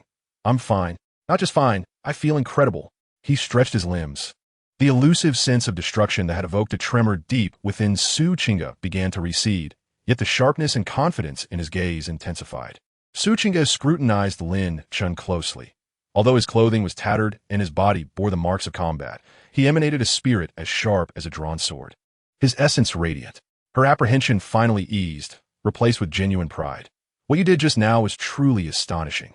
She referred to Lin Chen's feat of confronting and repelling 3 ferocious 10,000-year soul beasts solely with his god-slaying spear martial soul. Lin Chen smiled, his gaze sweeping across the chaotic battlefield, still resonating with terrifying energy fluctuations, his brow furrowing slightly. This place is not suitable for lingering. The stench of blood and fluctuations of soul power will inevitably attract more troublesome entities. Let us find a safe location to rest. We shall continue our search for your 6th soul ring. He extended his hand, and Su Qing naturally took hold of it. Their figures flickered and swiftly vanished into the even darker depths of the forest. The two found a secluded cave to recuperate. Leaning against the cold, damp stone wall, Lin Chen harnessed his soul power to calm the surging energy within, while also contemplating the insights bestowed by his new soul ring. The cave enveloped them in silence, broken only by the rhythmic drip of water from the stone crevices. Eventually, Suchinga's gaze could no longer resist settling on Lin Chen. More precisely, it was drawn to the aura emanating from him. Though he strived to suppress it, it still pricked her keen spiritual senses with an unsettling intensity. The blood-red soul ring, which had materialized from pure energy and terrifying will, reappeared vividly in her mind. After a moment's hesitation, she gently spoke, her voice ringing clear in the stillness of the cave. Lin Chen, that soul ring from earlier. She paused, seemingly searching for the right words. It felt incredibly peculiar, cold, pure, and entirely unlike the product of a soul beast. What exactly is happening? Her clear eyes brimmed with confusion and curiosity, a phenomenon she had never encountered in any text or legend. Lin Chen opened his eyes to meet Suchinga's gaze, filled with an insatiable thirst for knowledge, and a bitter smile crept upon his lips. The inevitable had finally arrived. He straightened his posture, striving to maintain a tone that was calm and sincere. Yes, your intuition is correct. It indeed did not originate from hunting soul beasts. I refer to it as the origin soul ring. Origin soul ring? Suchinga's brows furrowed slightly, the grand implications of these terms causing her heart to flutter. Indeed, Lin Chen's gaze drifted towards the dim forest outside the cave, his eyes reflecting a depth that even he had yet to fully comprehend. It felt as though, under the extreme pressure of life and death moments ago, his gun intent and martial soul had, perhaps, touched upon some fundamental laws of the universe. After reaching the core of those rules, they responded to him, coalescing into this soul ring. He skillfully attributed the existence of the system to the more profound feedback of the cosmic laws. The rules respond, coalescing into a ring? Suchinga echoed softly, each word striking against the established notions of her understanding as a soul master. Divine soul rings still possessed traceable origins, but this soul ring, forged from one's own while invoking the laws of the universe, transcended her comprehension and brushed against the realm of the miraculous. Observing the flicker of confusion and uncertainty on Lin Chen's face, Suchinga took a deep breath, suppressing the tumultuous waves of astonishment within her. She approached Lin Chen, her fingertips gently brushing against the shallow bloodstains on his arm left by battle. Regardless of its origin, this power is astonishingly extraordinary. Her palm covered his cool hand, conveying warmth. I must also thank you for allowing me to surpass myself in actual combat. Now, Lin Chen shifted the topic, his eyes brightening. Let's first address your soul ring issue. Moreover, I've just recalled that we seem to be on the verge of an important moment. An important moment? Suchinga was momentarily taken aback by Lin Chen's sudden change of subject. Chapter 165, The Hatching Beast Egg. It is a little creature. Lin Chen's words successfully piqued Suchinga's curiosity. A little creature? What little creature? She momentarily cast aside the shock of the origin soul ring, looking at Lin Chen with confusion. Lin Chen smiled mysteriously, his thoughts stirring as he carefully retrieved an object from his spatial ring. It was none other than the mysterious beast egg from the auction, the egg of the night flame unicorn beast. The shell remained a striking blood red, adorned with intricate black patterns. However, unlike its previous state of lifelessness, this egg now pulsated with a faint yet discernible life force. The surface of the shell was smooth, and one could even feel a hint of warmth emanating from it, subtly laced with a trace of Lin Chen's ancestral dragon aura that caused Suchinga's heart to race. This is the egg from the auction? Suchinga's beautiful eyes widened in recognition of the beast egg for which Lin Chen had paid a hefty sum. She could vividly sense the burgeoning vitality within the egg. It was about to hatch? Indeed, Lin Chen nodded, acknowledging that he might have forgotten this mysterious beast egg had it not been for the system's reminder. Thanks to a certain big fool host for finally remembering. The system's voice echoed in Lin Chen's mind, tinged with a hint of pride and mild reproach. If it had been any later, this little ancestor would have caused chaos in your ring. It's easy for one to develop issues after being cooped up for too long. Feeling somewhat embarrassed, Lin Chen rubbed his nose and gently placed the egg on the dry, flat ground within the cave. He took a deep breath and summoned the powerful ancestral dragon energy within him, carefully infusing it into the shell. Buzz! The blood-red shell instantly illuminated, the black patterns seeming to come alive. The entire egg began to tremble slightly, a wave of scorching heat mingled with profound dark fluctuations radiating outward, raising the temperature within the cave. The life force within the shell grew increasingly robust. Crack! A subtle yet clear, cracking sound echoed as a tiny fissure appeared at the top of the shell. Crack! Crack! The fissure swiftly spread, resembling a spider's web. Following this, a small claw, covered in fine, soft, dark red scales, suddenly emerged from the crack.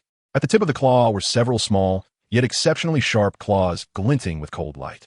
It's about to emerge. Suchinga couldn't help but hold her breath. Instinctively leaning closer to Lin Chen, her beautiful eyes fixated on the egg that was shaking violently. With a loud crash, the shell finally shattered completely. A small, damp figure struggled to stand from the egg liquid, shaking its little head to fling off the sticky remnants. As it fully revealed itself, Suchinga's breath momentarily hitched, her eyes sparkling with awe. The little creature was no larger than a domestic cat, its form sleek and agile. It was entirely covered in fine, soft, dark red scales. Yet, the most striking feature was a layer of semi-transparent, flame-like crystal scales resembling burning purple crystals that adorned its spine, extending all the way to the tip of its tail. Within these crystalline scales, it seemed as though liquid purple flames flowed gently, flickering and radiating warmth without being scorching. Its head bore the nascent form of a qilin, yet appeared more exquisitely adorable. Two small, tender horns, seemingly carved from purple crystal, had just emerged from its head. Its large, round eyes were now wide open, filled with the innocence of newborn life and curiosity about the world. The left eye was a deep, pure black, as if it could absorb all light, while the right eye burned with vibrant purple flames. Its tail was long and slender, the tip adorned with similar purple flame crystals, resembling a burning whip. Four small paws stood firmly on the shattered egg shell, their tips gleaming with cold light. What was most marvelous, however, was the faint, gauzy shadow that enveloped its small body, lending it an air of mystery. The aura it exuded was a perfect fusion of pure darkness and searing flames. Ugh! The little creature emitted a soft, baby-like sound, as if struggling to find its balance, swaying slightly. Ding! Detection of the successful hatching of the otherworldly creature. The Night Flame Unicorn Beast Cub. Species: Night Flame Unicorn Beast Juvenile. Attributes: Darkness, primary. Flame, secondary. Talents: Shadow Affinity. Can merge into shadows, moving silently. With basic stealth capabilities. Purple Crystal Flame. Can emit a weak purple crystalline flame with extremely high temperatures, causing mild mental burns or coating its body for defense and attack. Dark Perception. Keen sensitivity to dark energy, malice, and lurking targets. Advanced Intelligence. Growth type naturally possesses high intelligence. Capable of learning and growing, can establish a mental link. Growth Potential Assessment, SSS grade. Shadow Master. Upon maturity, can freely traverse shadow dimensions, manipulate dark energy, and create domain-level shadow canopies. Purple Crystal Flame of Annihilation. Flames can evolve into annihilating purple crystal flames, possessing soul-burning and rule-breaking properties. Dark Flame Scale Armor. The defensive power of its scales is astonishing, becoming immune to most physical and energy attacks upon maturity, retaliating against close-range attackers. Potential Unknown. Due to the influence of the host's ancestral dragon bloodline and the rules of this world, there may be beneficial mutations, resulting in an exceptionally high potential ceiling. Upon maturation, it shall become the host's most dependable combat companion and mount, exhibiting unparalleled capabilities in both aerial and terrestrial warfare. Its innate talent lies in comprehending the essence of darkness, serving as an exquisite bridge to the principles of fire, particularly complementing the paths of destruction and annihilation that the host may eventually explore. A natural master of stealth. It will be capable of executing high-difficulty reconnaissance and assassination missions in the future. Nurtured by the blood essence of the ancestral dragon during its hatching, it possesses an inherent affinity with the host, potentially allowing it to strengthen the host's vitality or bestow upon them aspects of shadow and flame through a special pact in the future. Gentle reminder: the youngling is exceedingly fragile. It requires meticulous nurturing, preferably with energy-rich sustenance, ideally infused with dragon aura or elements of fire and darkness, careful guidance, and the establishment of a profound bond. It is currently recommended that the host immediately engage in a preliminary spiritual link and naming ceremony to solidify this connection. Oh my goodness, it is utterly stunning. So adorable. Suchinga was completely captivated by the little creature's appearance, and all her prior anxiety and astonishment dissipated into thin air. She crouched down, cautiously extending her finger, eager to touch it yet fearful of startling this newly born life, her eyes brimming with maternal tenderness and affection. The little creature seemed to sense Su Chinga's goodwill and fondness, tilting its tiny head in response. Chapter 166, Purple Scale. The small beast hesitated for a moment, then unsteadily took a few wobbly steps towards Lin Chen, only to trip over a shard of eggshell with a soft thud. Whimpering, it expressed its discontent. Su Chinga couldn't help but burst into laughter, her previous worries vanishing entirely. Lin Chen, too, was charmed by this adorably clumsy scene, and a wave of affection surged within him. He approached, crouched down, and gently extended his palm, enveloped in the warm essence of ancestral dragon blood. The little creature instantly sensed this comforting energy, struggling to rise, its tiny legs wobbling as it stumbled toward Lin Chen's hand. It affectionately rubbed its moist little nose against Lin Chen's fingers, emitting a contented purr. Its tiny tongue, adorned with fine barbs, softly licked his palm, producing a mildly ticklish sensation. Clearly, it has taken a liking to you. Su Chinga leaned closer, her eyes sparkling as she watched the little creature nuzzle against Lin Chen's palm. Indeed, it was nurtured with my life essence. Lin Chen chuckled, gently scratching the little one's chin with his finger. The creature squinted in delight, its purring growing more pronounced. This isn't mere conjecture. It has absorbed a significant amount of my ancestral dragon power and vitality while in the ring. It requires a name. Lin Chen gazed at the intertwining dark gold and purple crystal life form in his palm, pondering. Given its scales, predominantly dark with accents of purple crystal fire. How about calling it Mo Yin? Su Chinga suggested, believing the name resonated well with its color and imparted a fiery essence. Mo Yin quite fitting. Lin Chen nodded, yet observing the little one's oblivious yet somewhat proud demeanor. A mischievous thought crossed his mind, and he chuckled, however, considering how clumsily it fell earlier. Perhaps Cold Ball would be quite apt. Cold Ball. Su Chinga shot Lin Chen an incredulous glare, exclaiming that such a beautiful creature should not bear such an unflattering name. The little one seemed to comprehend as well, discontentedly scratching Lin Chen's finger with its paw, emitting a protesting whine, its left eye's black pupil appearing to widen in indignation. Haha, just a jest, Lin Chen quickly reassured, stroking the little one's head.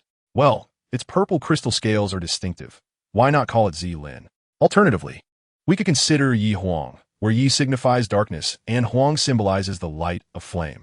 Zilin, Yi Huang, Su Chinga repeated, her eyes brightening at the sound of Zilin, which was elegant and highlighted its features. Yi Huang also had a commanding presence. Perhaps we should ask the little one which it prefers. The little creature appeared to respond to both names. When Lin Chen pronounced Zilin, it tilted its head towards the purple crystal scales on its back. Upon hearing Yi Huang, its right eye, with its purple flame-slit pupil, flickered slightly. Very well, let it decide for itself. Lin Chen placed the little dark night flame scale beast on the ground and then spread his palms. If it finds Zilin more appealing, let it approach my right hand. If it prefers Yi Huang, let it come to my left. Does it truly understand? Su Chinga felt uncertain, considering Lin Chen's method was rather complex for a newly born beast. If it doesn't comprehend, we shall call it Cold Ball. Lin Chen chuckled mischievously. However, the system had mentioned that this little one possesses a high level of intelligence, so Lin Chen sought to test that hypothesis. Ultimately, it nudged its little head against Lin Chen's right palm, producing a purring sound, seemingly more satisfied with the name Zilin. Excellent. Then you shall be called Zilin from now on. Lin Chen smiled, gently tapping the little creature's nose. How clever. Su King exclaimed, marveling at the intelligence displayed by the little Zilin. Zilin, welcome. Su Chinga also extended her finger, lightly brushing against its soft dark gold scales. Zilin extended its tiny pink tongue, giving Su Chinga's fingertip a gentle lick, causing her to giggle.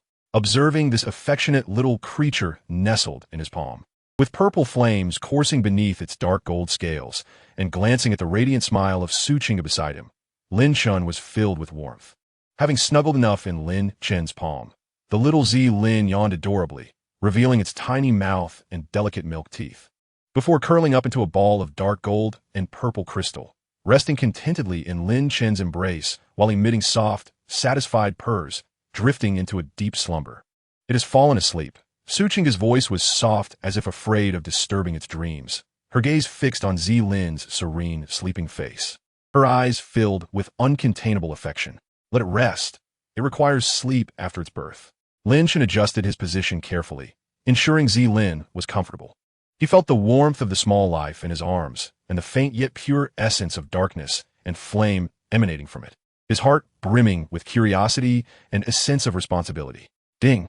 Preliminary spiritual link established successfully. Name confirmed. Lin.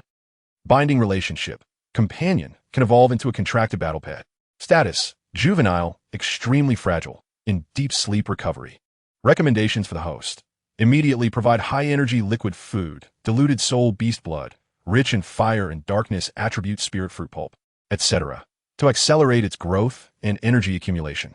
Long-term feeding should involve seeking treasures containing dragon aura or corresponding attributes. The system space can accommodate living beings, allowing the host to place Lin within the system space at any time to prevent hindrance to mobility. Understood. Lin Chen responded internally to the system. He gently placed the slumbering Lin in a temporary nest lined with soft bee skins, secured within a relatively independent, safe, and well-ventilated corner of his spatial ring. We must depart from this location promptly.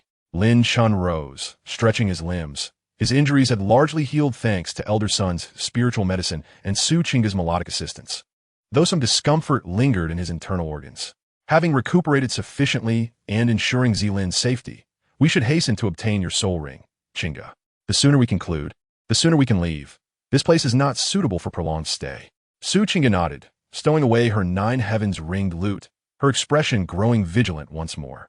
Indeed, the scent of blood and the fluctuations from the previous battle have likely drawn some attention. Which direction should we head? Let's first survey the outskirts gradually, investigating inward step by step. Lin Chen casually stored the little Lin in the system space and stretched once more. Oh, little Lin, how did you end up in the spatial ring? Living beings are not meant to be contained within, Su Chinga mused, unaware of the system's existence, mistakenly believing that Lin Chen had confined Lin within the spatial ring. Chapter 167. The Illusory Sound Dragon Lizard. Lin Chen had already devised an explanation. While ordinary spatial rings are indeed restrictive, I have enveloped Lin with the power of the ancestor dragon, allowing for the temporary preservation of the deep-sleeping creature without issue. Though Su Chinga found it remarkable, Lin Chen was no stranger to bizarre occurrences. You must release it at all times, she insisted.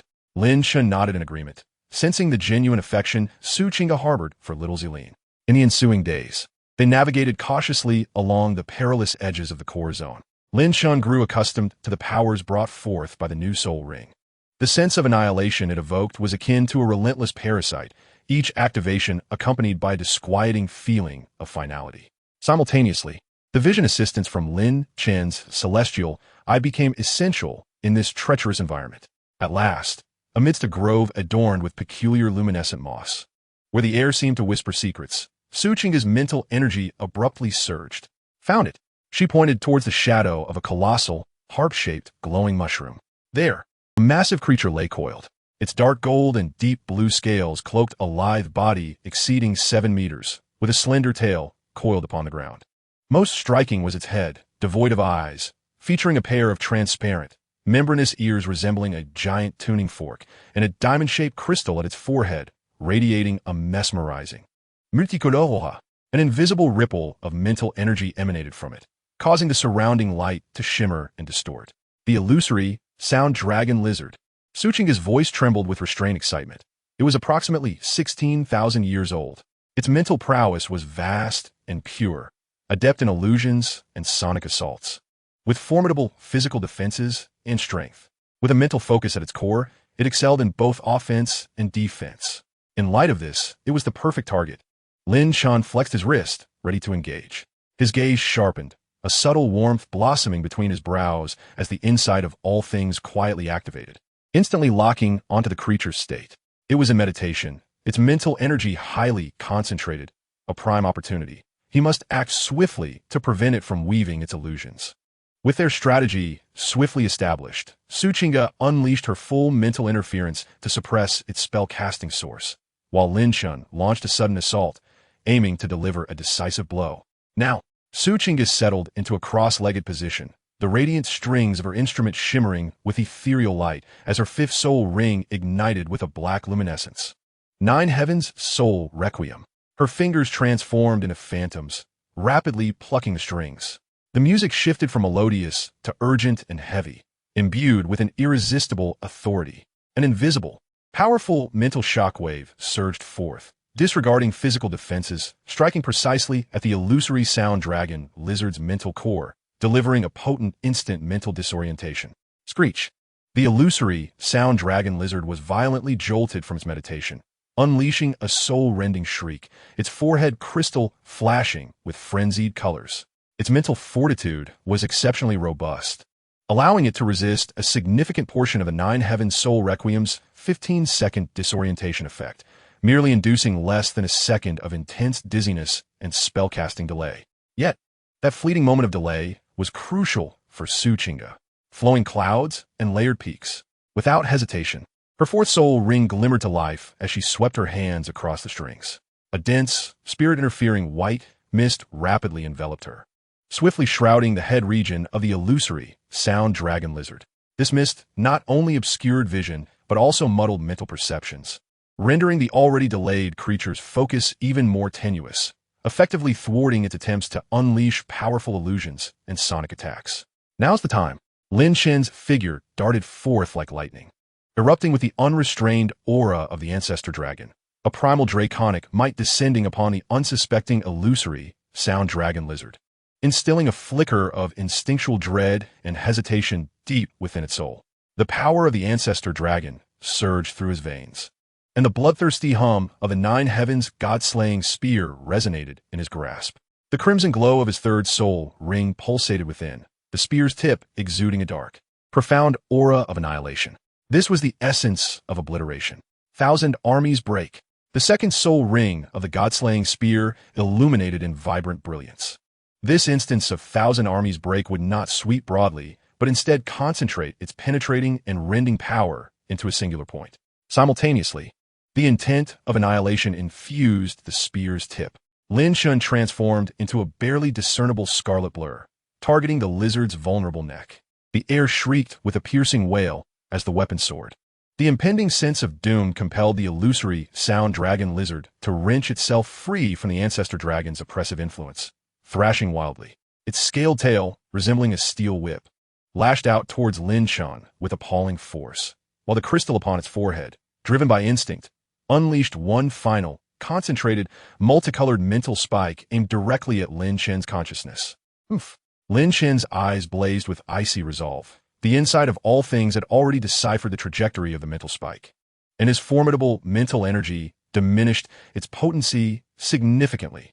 With his left arm's muscles coiling, the power of the ancestor dragon roared forth as he met the oncoming tail with a powerful punch, a faint dark gold dragon claw manifesting above his fist.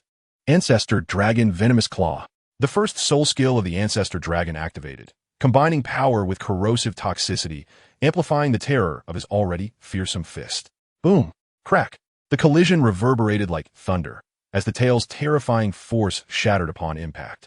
Several resilient scales fracturing and turning black under the dual assault of the ancestor dragon's might and the venom's corrosive properties. Lin Chen staggered only slightly, the venom beginning its insidious assault through the wound. Puff!